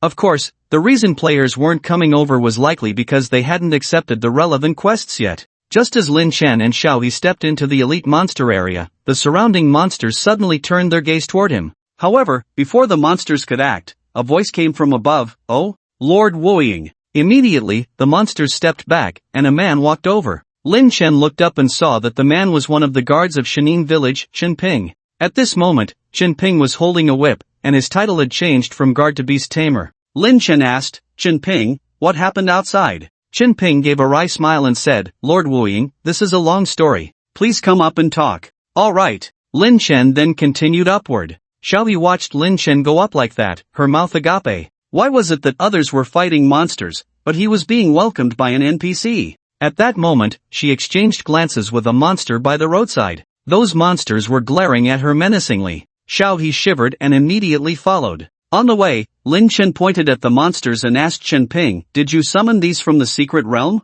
"I don't have that ability," Chen Ping replied with a smile, waving the whip in his hand. "These monsters were brought here by village chief Chen Chong." "Village chief Chen Chong? What about the old village chief? Is he doing well?" When the old village chief Wang Chongyi learned that for the past 500 years, his village had not been imprisoning Qiangqi but rather providing it with faith power, he was deeply affected and even became somewhat disoriented. "So much time has passed, and I wonder if he has recovered." Mentioning the old village chief, Chen Ping's expression turned a bit melancholic. "The old village chief has died." Then, Chen Ping's expression turned fierce. The old village chief was driven to death by those bastards from Qinian town. 500 years ago, our ancestors sacrificed the lives of their descendants to thank the Holy Lord for suppressing Qiangqi, and became trapped on that small island. Yet those bastards insisted that we were in cahoots with Qiangqi. They claimed we weren't suppressing Qianqi but rather providing it with faith power, that we were its accomplices. When the old village chief returned, he was already in poor health, and with them slandering him like that, he couldn't catch his breath and thus.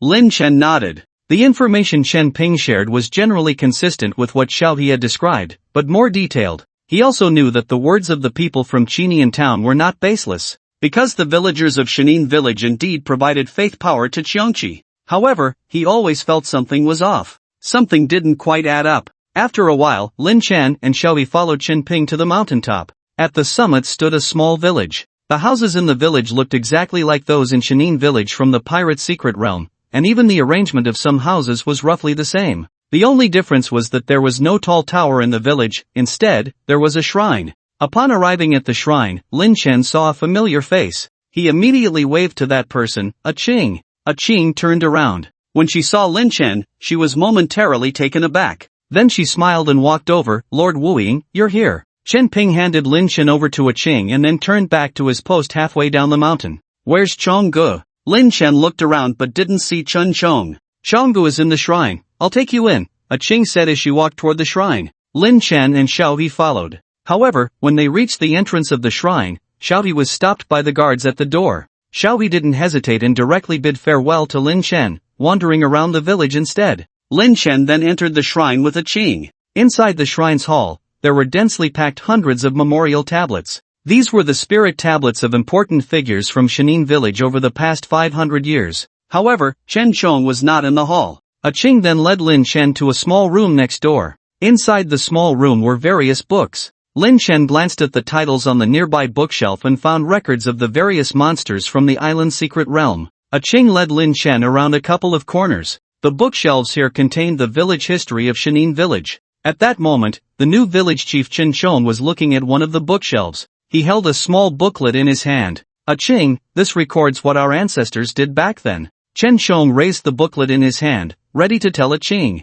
But when he saw Lin Chen beside a Qing, he was immediately stunned. Then, a look of joy appeared on his face. Wuying, you're here. That's wonderful. Lin Chen smiled and said, Village Chief Chen Chong, long time no see. Without further ado, he directly asked about the booklet in Chen Chang's hand. What were you just saying this records? Chen Chong opened the booklet in his hand and said to Lin Chen and a Qing, 500 years ago, when our ancestors were brought here, they were selected from various villages under the leadership of the town mayor. Before our ancestors entered, the mayor and the village heads made two promises to them. 1. To reward each family with 3 acres of good farmland in gold and silver. 2. When their descendants come out of the secret realm, each of these descendants would also receive 3 acres of good farmland in gold and silver. This time, their targeting of us should mean they do not want to fulfill these promises. It seems so, a Qing nodded. Wait a minute. Lin Chen interrupted their conversation. I have a question. For these 500 years, your ancestors have actually provided faith power to the Qianqi. Did you tell them about this? No, how could we possibly say that? Chen Chong and a Qing shook their heads. In fact, only 3 people in the entire village know, the old village head, the 2 of us, oh, and you. That's strange, Lin Chen frowned. Why would the people of Qinian town know about such a secret matter? Don't you think there's something fishy about it? Chen Chong and a Qing's expressions changed. Yes. Why would the people of Qinian town know about such a secret? Could it be that they fabricated this to refuse to fulfill the promises made back then? It couldn't be that coincidental or certain. After a while, Chen Chong said to Lin Chen, Wuying, could you help us investigate why Qinian town knows the truth about the island's secret realm? At that moment, Lin Chen received a system message. Ding, the village head of Shenin village, Chen Chong, has issued a task to you, investigate Qinian town. Will you accept? Lin Chen naturally agreed. Okay, I'll take care of it right away. Chen Chong said, to help you investigate the truth, take the village distribution map and the list of personnel who entered the secret realm with you. Lin Chen took it. Ding, you have obtained distribution map of villages in Qinian Mountain, and list of secret realm warriors. After receiving the task, Lin Chen immediately found something to do. He then bid farewell to the 2 and left the ancestral hall. Outside, he found Xiaohe Jian happily running around the village. Lin Chen called out to Xiaohe Jian, Xiaohe, what are you doing? Xiaohe replied, I'm doing a task, trying to see if there are any manifestation symbols here. Then you can do your task here, I need to go out first. Ah, you're leaving? I accepted a task and need to go out for a bit. I'll go with you, I'll do my task later. It's fine, you stay here, I'll be back later. Okay. If you need help, remember to contact me. Okay. Lin Chen said goodbye to Xiaohe Jianjian and then went down the mountain. When he reached the foot of the mountain, he noticed that there were quite a few more people below. In fact, there was even a group of people trying to challenge an elite monster. At this rate, they should be getting closer to Shenin village. Once they approach Shenin village, a great battle might break out. He needed to act quickly. Then Lin Chen randomly stole the speed of a player and sprinted down the mountain. As he ran, he opened the map. In the Qinian mountain area, there were a total of 10 villages: Chen family village, Wang family village, Li family village. Above, some farmlands were specifically marked, with notes indicating, granted to a certain family. These farmlands corresponded to the good land obtained by the families of the 1,000 warriors 500 years ago. Seeing this map, Lin Chen was still unclear about what the task required him to do. In less than 10 minutes, Lin Chen arrived at Chen family village. Following the map's guidance, he reached a piece of good farmland. At the same time, basic information about the farmland appeared before him. XXX No. Farmland original owner, Chenifa current owner, Chen Daden size, 1 acre and 3/10. Lin Chen looked at this information, feeling somewhat baffled. What exactly was he supposed to do? Then, he clicked on Chenifa, and found that this name had another explanation: Secret Realm Warrior Chen Erlong's elder brother. After that, he clicked on Chen Darren, and discovered that there was a family tree attached. Lin Chen traced it back to around 500 years ago and found that there was no Chenifa, or Chen Erlong, on the family tree. In other words, this Chen Darren was not a descendant of Chenifa. At this moment, Lin Chen suddenly realized the purpose of his investigation. He then investigated 3 plots of farmland in Chen family village. Without exception, the owners of these farmlands were not descendants of those who were granted land 500 years ago. Was this just a coincidence? After all, 500 years is a long time, and it's normal for ownership to change. Lin Chen continued his investigation. When he reached the 5th plot, the system sent a reminder: upon investigation, you found that all the land granted to the families of the Secret Realm Warriors in Chen family village has changed hands. After that, Lin Chen left Chen family village and went to the neighboring Li family village. Similarly, he investigated 5 plots of good farmland and received the same prompt: upon investigation, you found that all the land granted to the families of the Secret Realm Warriors in Li family village has changed hands. All 10 villages were the same. If it's normal for 1 or 10 plots of farmland to change owners, it cannot be said that all 1,000 plots of farmland have changed owners. What happened along the way that caused all the land granted to the families of these 1,000 warriors to change hands? The answers to these questions should be the key to his current mission. Ding, you have deduced that these lands were forcibly transferred, and there must be someone targeting the Secret Realm Warriors. Go investigate in Qinian town. Lin Chen then left the village and headed to Qinian town. At this time, Qinian town was still crowded with people. More and more players were taking on quests in the town and then heading to Qinian mountain to hunt monsters. Lin Chen entered the town and arrived at the square. In the center of the square stood an NPC named Wang Qixiong. This person was the mayor of Qinian town and also the issuer of this mission.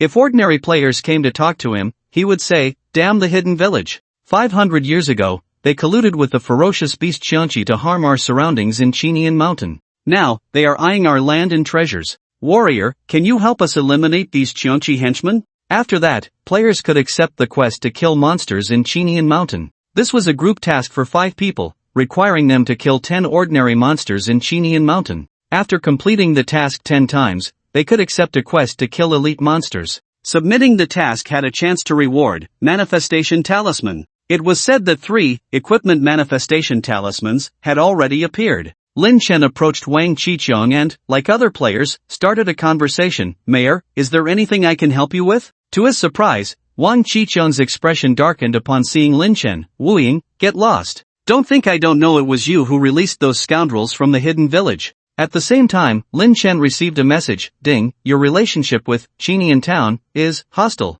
Be careful, any inappropriate behavior may lead to a bounty on your head." Damn! How dare he give me that attitude? Screw you! Immediately, Lin Chen took a turn and then went into stealth. He then approached Wang Qiqiang and reached out with a sneaky hand. Ding, you failed to steal from Wang Qiqiang. Ding, you successfully stole from Wang Qiqiang, obtaining love potion. Ding, you successfully stole from Wang Qiqiang, obtaining whip. Ding, you successfully stole from Wang Qiqiang, obtaining candle. What the hell is this junk? Lin Chen spat and continued to steal. Ding, you failed to steal from Wang Qiqiang. Ding, you successfully stole from Wang Qiqiang, obtaining basement key, quest item. Finally, he got something good. After that, Lin Chen stole several more times. As a result, he no longer managed to steal anything of value. Subsequently, Lin Chen prepared to leave. Suddenly, a thought crossed his mind. He then took out a plush doll and stuffed it into the other person's pouch. This was his first time using the skill, borrow and return, on an NPC.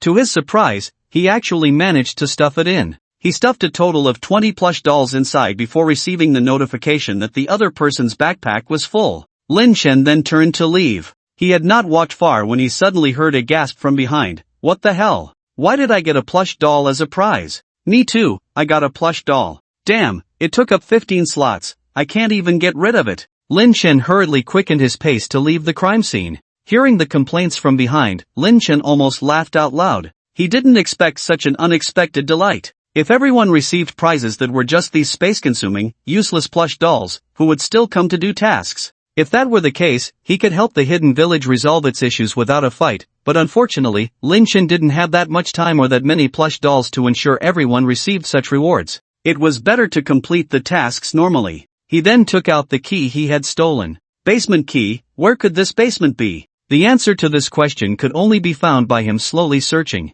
He went straight to the home of the town mayor, Wang Qichong. Using stealth, he successfully entered. He then searched inside and out but could not find the so-called basement. Instead, he found a small room next to Wang Qichong's bedroom, filled with various adult toys. After that, Lin Chen visited various well-known places in the town, the temple, the ancestral hall, the brothel, but found nothing. Helpless, Lin Chen could only go to the square. He wanted to wait for Wang Qichong to finish his business before following him. At this time, there were people around Wang Qichong occasionally complaining about receiving plush dolls. Lin Chen roughly counted and found that the number of players who received plush dolls was far greater than 20. It seemed that when the plush dolls entered Wang Qichong's backpack, they were not given to players in a 1-to-1 ratio, but rather at a certain multiple. With nothing to do, Lin Chen looked around. In the center of Chinian Town Square stood a stone statue. Lin Chen had a thought and walked to the statue.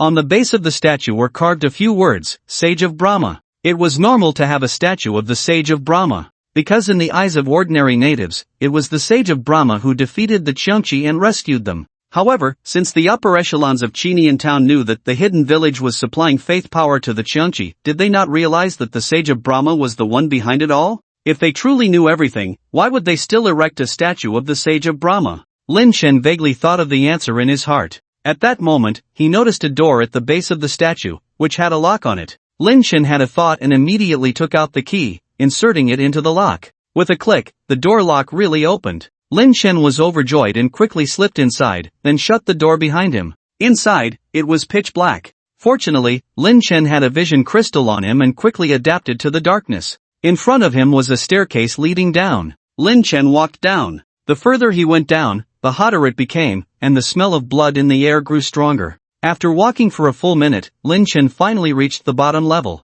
What came into view was a blood pool. The blood pool was still bubbling, and whenever a blood bubble burst, some blood would splatter into the air. In the center of the blood pool was a square platform nearly 100 meters wide. In the middle of the platform was an altar for offerings. On the offering altar lay 4 human heads. In the center of the altar, a cluster of green flames flickered. Upon seeing that cluster of flames, Lin Chen's eyes immediately narrowed. He was all too familiar with this thing, the remnant soul of Qiongqi. To confirm he wasn't mistaken, he immediately walked closer to the offering platform. The words remnant soul of Qiongqi were boldly inscribed there. It went without saying that the surrounding blood pool and the heads on the offering platform were all prepared for this remnant soul of Qiongqi. Seeing this, Lin Chen finally confirmed his suspicions. The high-ranking officials of Chinian Town, represented by Wang Qichong, were the apostles of the holy monarch of Brahma and Qiongqi. The deaths of the villagers in Chinian Mountain, the entry of 1,000 warriors into the secret realm, and this blood pool that had gathered who knows how many lives were all their handiwork.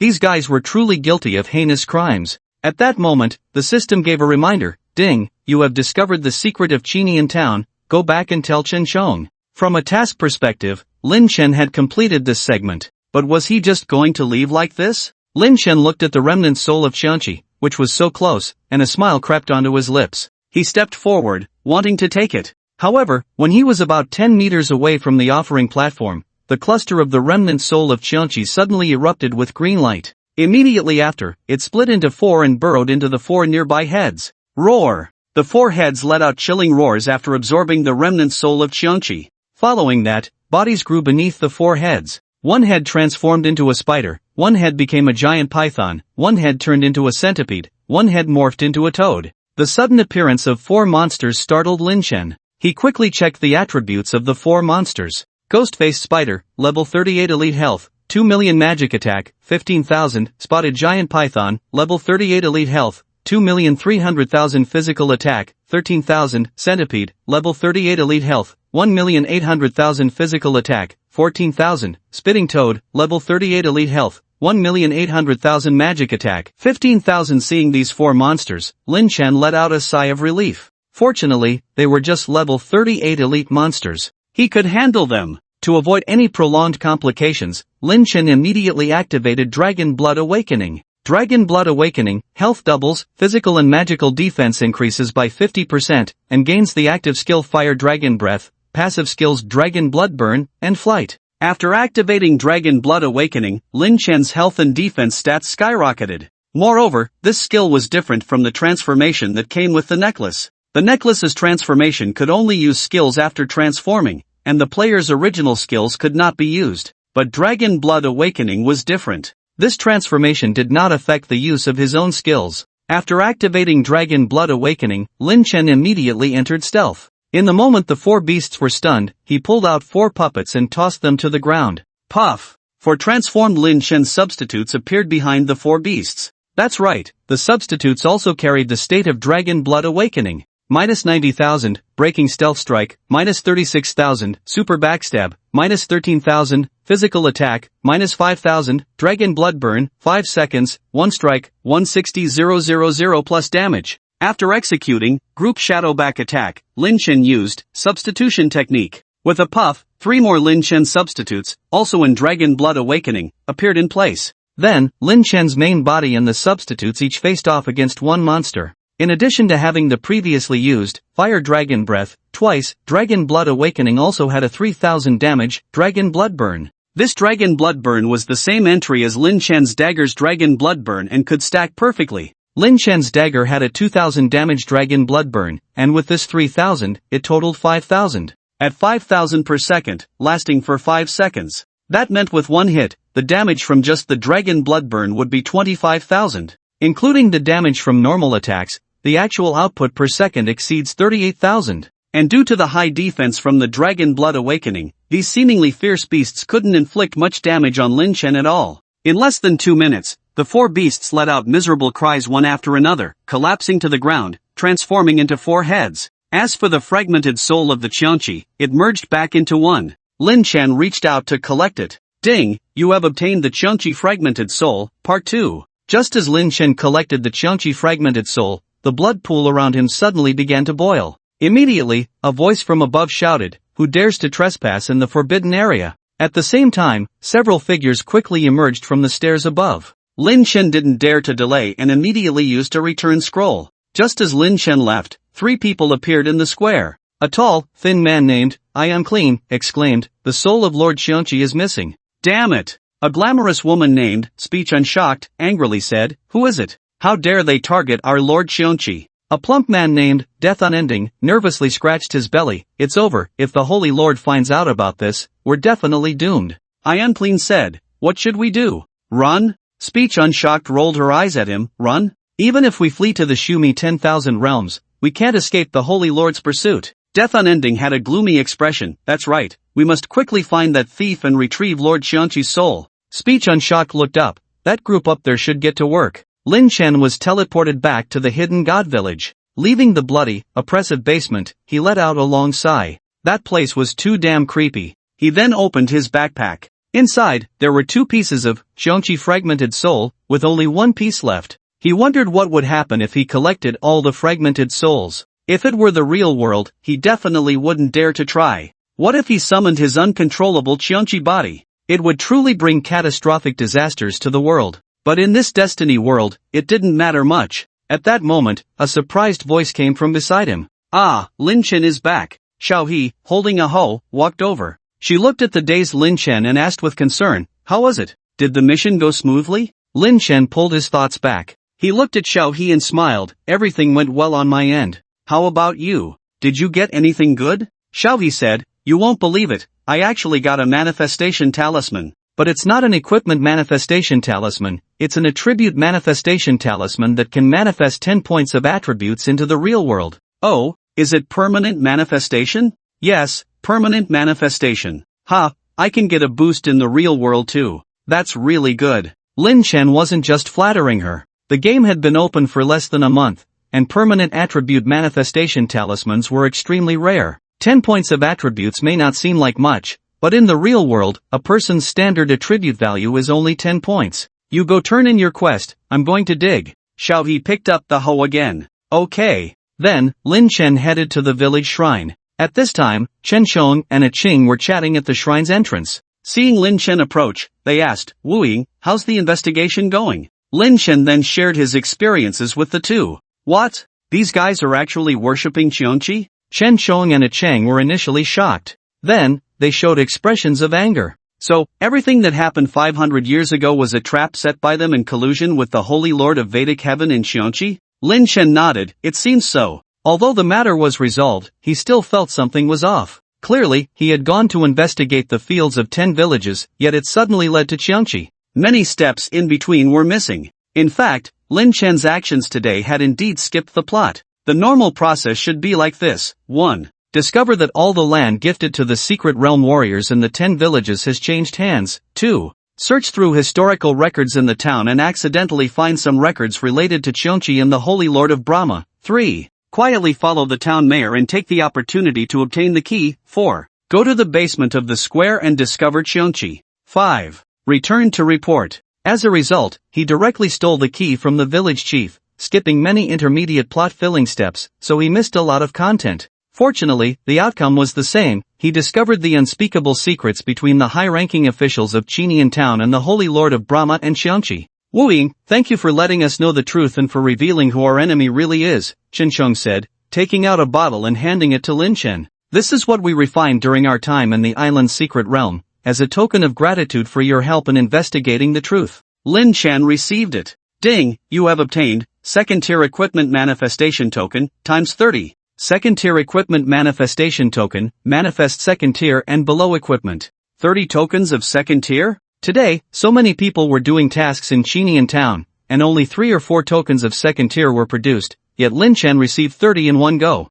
This task reward is too exaggerated. In the game, second-tier equipment is not considered high-end, but in reality, it is completely different. Manifesting a piece of second-tier dark gold, red armor, with thousands of defense points, some even come with an additional 200 or 300 attribute points. In reality, this is nearly impervious to weapons. If sold in reality, each could fetch tens of millions to billions. However, Lin Chen no longer needed real-world currency. In a month or so, his assets would be converted into destiny currency. Thinking of the little he running tasks outside, he decided to give her a few tokens later. After all, she was his guardian during middle school. Just then, a message suddenly came through the Southern Border Main City channel. Qinian Town Mayor Wang Qiqiong, I hereby issue a call to all warriors, gather 50,000 warriors to attack Qiongqi's accomplice Hidden Village at exactly 12 noon tomorrow. 3 consecutive messages exploded in the player channel of Southern Border Main City. The Qinian Town task will yield equipment manifestation tokens was already a hot topic of discussion today, and unexpectedly, a call to arms task came out of nowhere.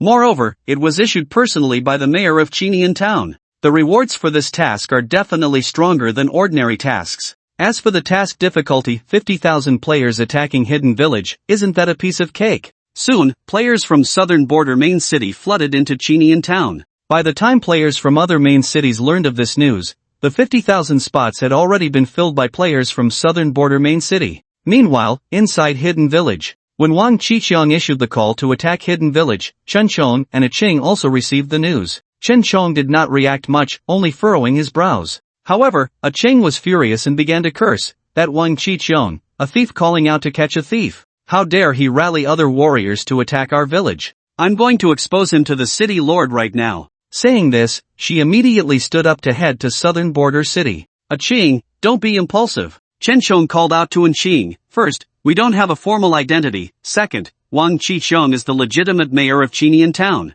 If you go to find the city lord like this, you might just be walking into a trap. Then what should we do? Ching was very anxious. At this moment, both of them turned their gaze to Lin Chen. Looking at their hopeful expressions, Lin Chen also fell into deep thought. Chen Chong was right, Wang Qiqiang was indeed the legitimate mayor, and the order he issued had the support of the city lord of Southern Border Main City. It was impossible to persuade the city lord of Southern Border City just by talking. Moreover, the times were long gone. After flipping through cases for 5 years, a case from 50 years ago is still manageable. But a case from 500 years ago? That would probably make someone think I'm crazy. Tomorrow, Wang Qiqiang will lead 50,000 players to attack Shenin Village. With just over 1,000 people in Shenin Village, it's simply impossible to hold them off. Is Shenin Village really going to be wiped out like this? At that moment, Lin Chen suddenly had a flash of inspiration. Normally, when players take on a mission to attack a village, it's basically a PvE, player versus environment, scenario.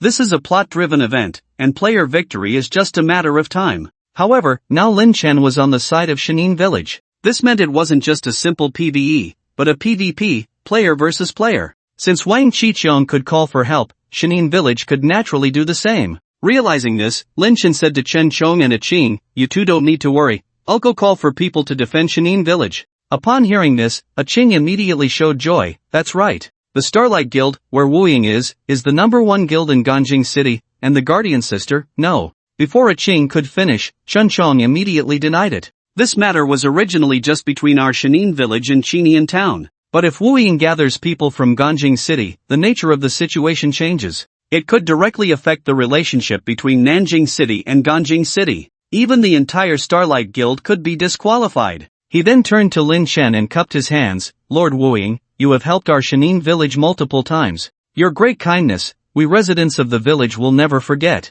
But this matter is of great importance, and a slight misstep could lead to your guild facing irreparable consequences. I'm sorry, but I cannot accept your help." At the same time, Lin Chen received a system notification. Go find the Lord of Ganjing City to discuss assisting Shenin Village. Seeing this prompt, Lin Chen smiled. On the surface, Chen Chong had rejected him. In reality, he was reminding him for the next steps. This also proved that his suggestion was correct. So, he said to Chen Chong, "Village Chief Chen Chong, I will go to the Lord of Ganjing City to discuss this matter." He then turned around. At that moment, he noticed Xiao He Jianjian was right behind him. Seeing Lin Chen turn around, Xiao He Jianjian immediately asked, "Lin Chen, did you just see the news? Tomorrow, 50,000 people will come to attack Shenin Village." Lin Chen smiled and said, "I know. I'm going to get reinforcements. To protect Shenin Village? That's great. I want to join too. Wait for me to come back." Okay. Lin Chen bid farewell to Xiao He Jianjian and rushed down the mountain at full speed.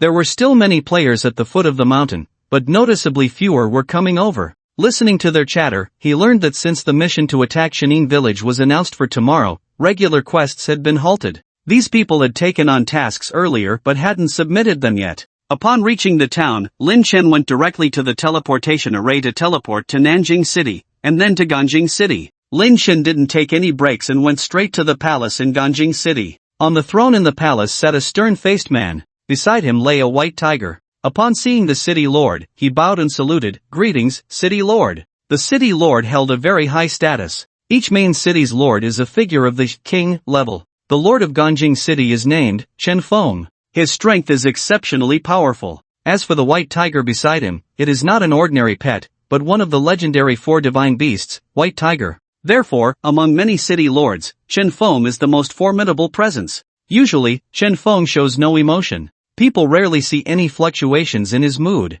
However, today, upon seeing Lin Chen arrive, his expression was not as serious as usual. "Wu Ying, I know you. A while ago, you went to the Fusang Kingdom and brought back Atasha's son." Lin Chen bowed. "Yes, city lord." The morning breeze nodded. "Not bad, not bad. At such a young age, to achieve this, you truly are a Ganjing Junjie." Just then, Lin Chen received a system notification. "Ding, you have received the title Ganjing Junjie granted by the Lord of Ganjing City, Morning Breeze." Oh, there's this surprise. Lin Chen was quite taken aback. Clearly, this was a reward for bringing Xiaoli alone. However, Lin Chen hadn't approached the Lord of Ganjing before, so he was only receiving it now. He then checked the function of the title. Ganjing Junjie, charm towards NPCs in the Ganjing City jurisdiction plus 20. Charm, another hidden attribute. Although it doesn't enhance combat power, it can increase the chances of triggering hidden quests. Seeing this title, Lin Chen was naturally overjoyed and bowed again. "Thank you, Lord."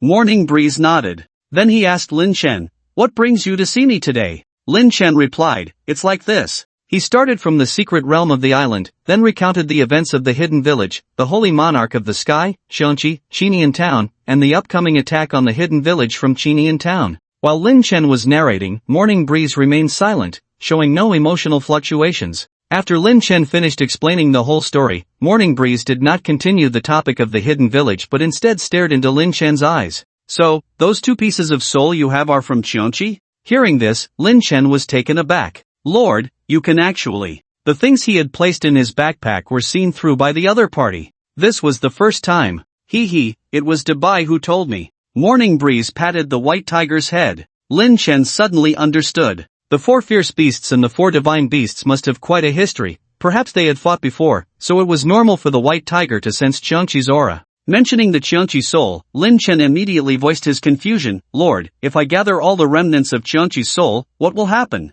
Will it resurrect Qiongqi? Resurrect Qiongqi? It's not that simple." Morning Breeze smiled lightly. Back then, Dabai personally exterminated Qiongqi and even swallowed its body. Now, it can only exist in the form of a soul. Occasionally possessing someone to cause some trouble is about it. Resurrection is out of the question. Upon hearing this, Lin Chen's mind stirred, and he quickly asked Morning Breeze, "The holy monarch of the sky has been causing trouble all these years. Could he have found a way to resurrect Qiongqi? You don't need to worry about that for now." Morning Breeze waved his hand, skipping the topic, and pointed at Lin Chen. "However, having Qiongqi's remnants on you is not a good thing. Sooner or later, the holy monarch of the sky will find you." Lin Chen suddenly felt a bit uneasy. "Take this ring and put the Qiongqi soul fragments inside, that way, you won't have to worry about outsiders knowing," Morning Breeze said, tossing a ring to Lin Chen. "Ding, you have obtained the sealing ring. Sealing ring, seal a unit, storing it within the ring. The sealed item can be released at any time, but must be recalled within 10 minutes, remember."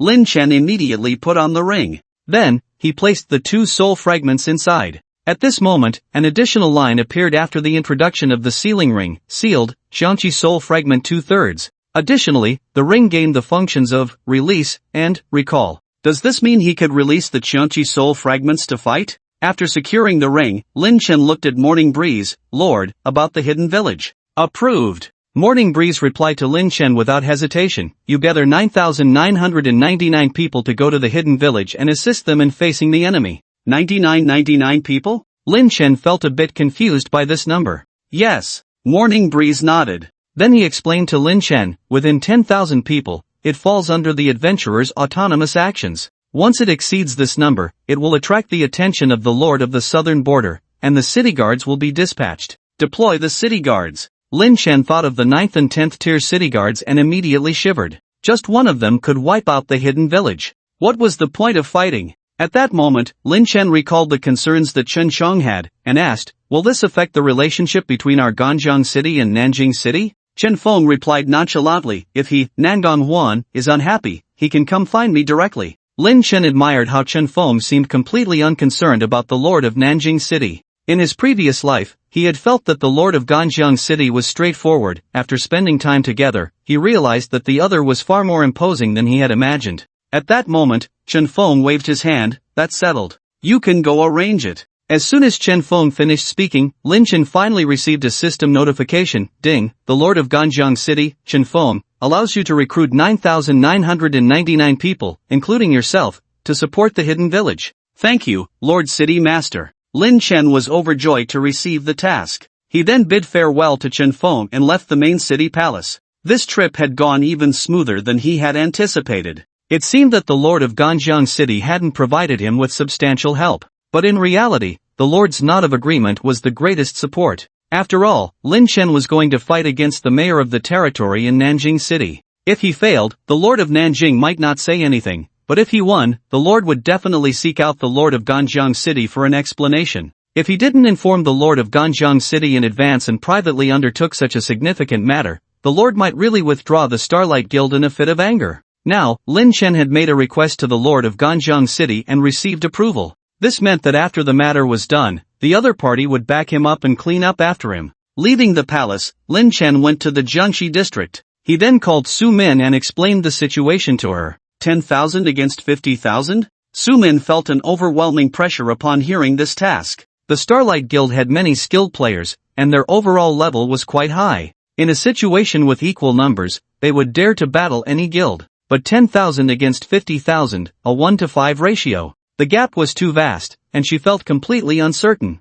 However, Lin Chen appeared completely unconcerned. Min, gather the personnel. As for how to deal with those 50,000, we can discuss it later. Understood, young master. Su Min accepted the order. Since the young master was so confident, she naturally couldn't lag behind. Instead of being deterred by the daunting challenge, she felt a surge of excitement. At that moment, she vaguely recalled the fierce determination she had when she followed Lin Rongtian to start a business over 20 years ago. Su Min then returned to the guild to start gathering people. Due to the large number of people involved, this matter couldn't be kept secret. Soon, the news of Starlight Guild going to Nanjing City to defend the hidden village spread. Players across the national server began to discuss it fervently. In different main cities, players held varying opinions. In Ganjiang City, the vast majority of players felt excited upon hearing the news, and the topics of conversation were relatively lighthearted. Did you hear? The Starlight Guild is going to attack Nanjing City. What the hell? Where did you hear that rumor?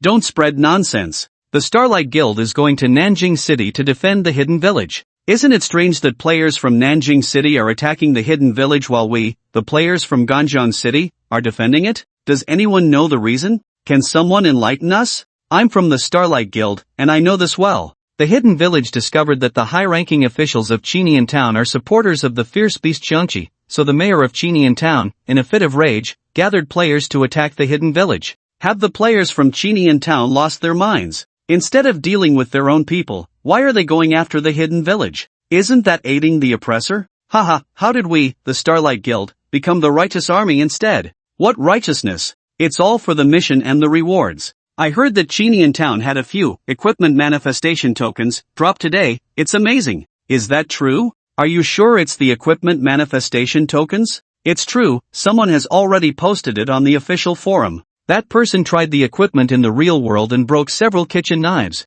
If that's the case, I wouldn't just help Qinian Town, I'd help even the Xiangqi. Ha ha. Meanwhile, in the main city of Nanjing, players were discussing a different topic. Have you heard? A guild called Light from Ganjing City is coming to oppose us? It's the Starlight Guild, the one with Wu Ying. Wu Ying? Ha! This kid, instead of hiding in Ganjing City to be the number one in the whole server, dares to come to our Nanjing City. This time, I will break his undefeated record. What is he thinking, bringing just 10,000 people to defend Shenin Village? Does he not know we have a full 50,000 attacking Shenin Village? By the way, why is he from Ganjing City reaching out to our Nanjing City? It seems he had a good relationship with the people from Shenin Village during the secret realm. Yes, a Qing stayed in Ganjing City for a few days, and I saw many people post screenshots. That old lecher, he can't move when he sees a woman. Who says otherwise? Others opened shops to sell equipment and potions, but he opened a brothel. This time, let's castrate him and make him a turtle in the brothel.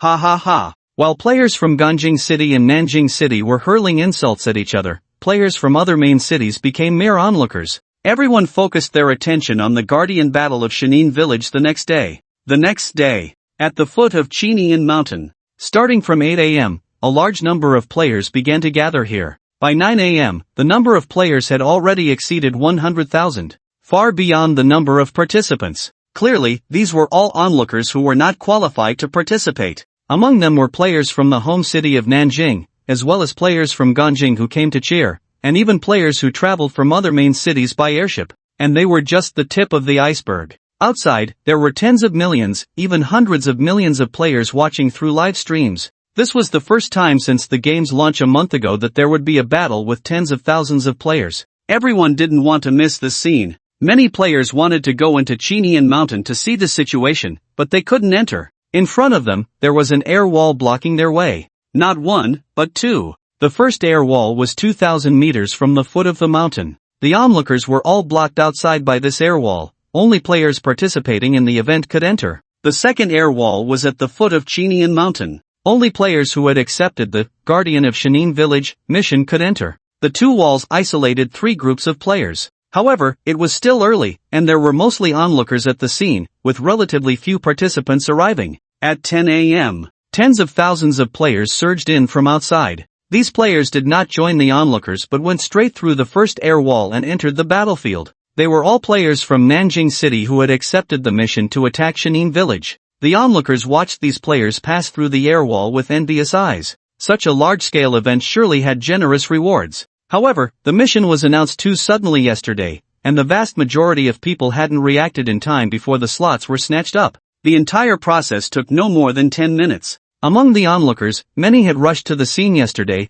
watching helplessly as those in front claimed their slots while they got nothing. Just a step away, I was blocked by this air wall, becoming a bystander. The players from the southern border main city who entered the air wall looked around at the envious gazes and couldn't help but lift their heads high. Starting to feel envious? It's too early. When we conquer the hidden village and claim our rewards, you won't be able to indulge even if you want to. At 10:30, the players from the southern border main city had mostly arrived. A full 50,000 people surrounded the small Chinian mountain, making it impossible for water to leak through. Everyone looked up at the mountain. They were eager to know how the group up there felt seeing so many of them. They probably scared themselves silly. At 11 o'clock, someone outside shouted, "They're here. The Starlight Guild is coming." Everyone turned to look and saw a group of players with the title, Ganjing City Starlight Guild, marching in formation. Each of these players exuded confidence and seriousness. Leading the way was the president of the Starlight Guild, the Guardian. The players who rushed from Ganjing City to support them cheered upon seeing their appearance.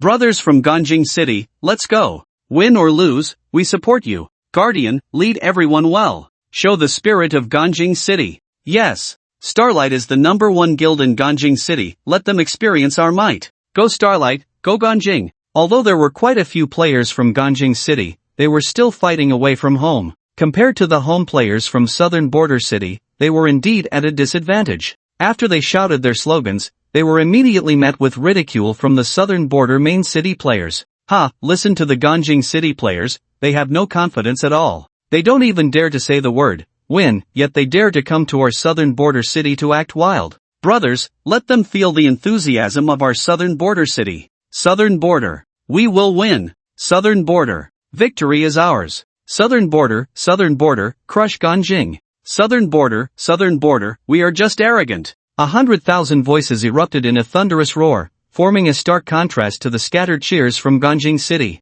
The battle hadn't even started, and the momentum was already completely crushed. The supporters from Ganjing City naturally felt a bellyful of frustration. However, there was nothing they could do. It's like this when playing away against the home team. They could only watch the competitors. So, everyone turned their gaze to the Guardian. At this moment, the Guardian was unaffected by the surrounding environment. She walked confidently with the group towards the air wall. Although the Starlight Guild was not large in number, their formation was neat, and their demeanor was extraordinary. In contrast, the players from Southern Border City appeared disorganized. In terms of team momentum, the Starlight Guild had gained a bit back. The players from Ganjing City breathed a sigh of relief upon seeing this. What good is shouting slogans? Look at the momentum of the Starlight team, completely crushing those random players from Southern Border City. The players from Southern Border City were unwilling to fall behind and immediately retorted, "Oh, just because you lined up and marched in step, you think you have combat power? True strong players should be free and unrestrained, they would never accept such constraints. We'll see. We'll see." Amidst the noise, the brave warriors from Ganjing City arrived at the second air wall. At this time, there were already 2 people waiting at the foot of Chinian Mountain. One was Wu Ying, the #1 player in the entire server, the developer of this Guardian task. The other was Xiaoyi Jian, a female barbarian warrior. Then, the 2 led the Guardian and her group up the mountain. Wu Ying is actually inside. This guy just has to be different. He must be the one who took the task. This troublemaker, wherever he goes, it has to be chaos. In other places, it might be fine, but this time he actually dares to come to our southern border territory to cause trouble. Let's take him down. Hey, what's that female barbarian warrior doing? Little Lotus Tip. Why does that name sound so familiar? Damn, isn't she from our southern border city? Why is she over there? Before everyone could figure out the situation, the system suddenly announced, "Ding! The Hidden Village Siege is about to begin. The following are the main rules for this event. For detailed rules, please check the task list." Victory conditions. 1. If the Hidden Village's battle flag is destroyed, it is considered a victory for the attacking side. 2. If the Hidden Village is not captured by noon tomorrow, it is considered a victory for the defending side. 3. If all players on one side are eliminated, it is considered a victory for the other side. Basic rules: 1. This event is mandatory for faction attack mode. 2. Players who die in the event will not face penalties, such as equipment drops or experience loss. 3. Participating players have no time limit for gameplay. 4. Defending players have one chance to respawn. 5. Players who die and respawn will be considered eliminated when they release their souls. Team and scoring rules: 1. Players form groups of 5 as a basic unit, and points are calculated based on the group. Ungrouped members are considered a single team. 2. Players can earn corresponding points by completing kills, destroying key facilities, capturing strongholds, etc. Scoring details are as follows. Killing regular monsters grants each group member 1 point, and only one group receives the points. Killing elite monsters grants each group member 2 points, with a maximum of 5 groups receiving points. Killing boss monsters grants each group member 5 points, awarded to the participating team. Killing players grants each group member 3 points, and only one group receives the points. Capturing a stronghold grants 10 points to participating attacking players. Killing, Shadowless, grants 100 points to all attacking players. The rules were announced to everyone, and the onlookers could see them too. When they saw defending players have one chance to respawn, everyone felt it was very necessary. After all, the defending side only had 10,000 players, while the attacking side had 50,000. This slightly narrowed the gap in numbers between the two sides. However, the advantage in numbers for the attackers remained unchanged. When everyone saw the points for killing Shadowless, they all laughed. Killing Shadowless grants everyone 100 points. Is the system targeting Shadowless? I bet he can only stay invisible the whole time. If he dares to show his head, he'll definitely be focused down. That can't be. Shadowless is a tier 4. His equipment is on a whole different level. Yeah, Shadowless can also transform into that dragon human form, which is really fierce. In a one-on-one, I admit he's invincible, but what kind of occasion is this? This is a battle of tens of thousands. With so many players, they can easily stack dozens of debuffs on him, and no matter how high his defense, he won't be able to withstand it. Exactly. He lacks AoE. Even if he charges into the crowd, he can only kill them one by one. With 50,000 people standing there for him to kill, he won't finish by noon tomorrow. I dare say, Shadowless's presence this time will be 0. Lin Chen glanced at the discussions around him and smiled faintly. He stood on the mountaintop, gazing at the restless crowd at the foot of the mountain. Just 50,000 people. As long as he is given enough space, he could wipe them all out by himself. Unfortunately, the system wouldn't give him that chance. Just as the system announced the task rules, it set a specific rule for him: action range. As the initiator of this task, he could only act around the mountaintop. This meant that at the start, he couldn't go down to kill the enemies. On the surface, this was to protect the defending leader, to prevent the event from ending too early. In reality, it was to protect the attacking players, to prevent the event from ending too early. Sigh. Just watch for now. Time was getting closer to noon. Before long, players on the mountain and at the foot of the mountain began the countdown. 10, 9, 3, 2, 1, ding. The Shinin village siege has officially begun. Swish. The air wall at the foot of the mountain disappeared. Charge. Grab the points. Kill without a trace. The attacking players from Nanjing City surged forward. However, as they ascended the mountain, they did not encounter the defending players but instead faced the wild monsters on the mountain. The wild monsters on the map did not disappear during the activity. Instead, they became even more densely packed. These wild monsters were also within the territory of the defenders, further narrowing the power gap between the attackers and defenders. However, no matter how many wild monsters there were, they were still just wild monsters. They wouldn't organize attacks like players. They would just wander aimlessly within a small area. To the attacking players, they were all points. The players in front engaged with the wild monsters, while the players behind rushed up in a throng. The monsters near the foot of the mountain hadn't even attacked yet before they were trampled to death by the crowd. With so many participants, no one knew who the points were actually going to. In no time, 50,000 players charged up Chinian Mountain, battling the monsters within. At first, the players, relying on their numbers, thought they could easily rush up the mountain. But when they truly engaged with the monsters, they realized these wild monsters were much stronger than those outside. In the first half hour of the battle, the attacking players were actually killed by the wild monsters, losing 300 to 400 people. Since the attacking players had no chance to respawn, and at this stage, no one had any resurrection skills, those who died were directly eliminated. The first wave of the attacking players' strongest charge was thus absorbed by the wild monsters. However, wild monsters were still just wild monsters. The players quickly figured out the patterns of these wild monsters and adapted to their attack rhythms. After that, the number of player casualties was minimal. After clearing the initial batch of monsters, the number of player deaths was only about 700 to 800. It seemed like a significant number, but relative to the base of 50,000, it was basically negligible. After about an hour, the players reached the mountainside. The attacking players were very satisfied with this pace. At this rate, they wouldn't even need to wait until tomorrow. They could take down Shenin village before dark. When they reached the mountainside, they began to encounter elite-level monsters. The difficulty of the battles increased further. Although the number of fallen players increased again, it still couldn't stop the momentum of the attacking players. Seeing themselves getting closer to the mountain top, the attacking players became even more spirited, and many began to mock in the group chat. "Hey, Starlight Guild,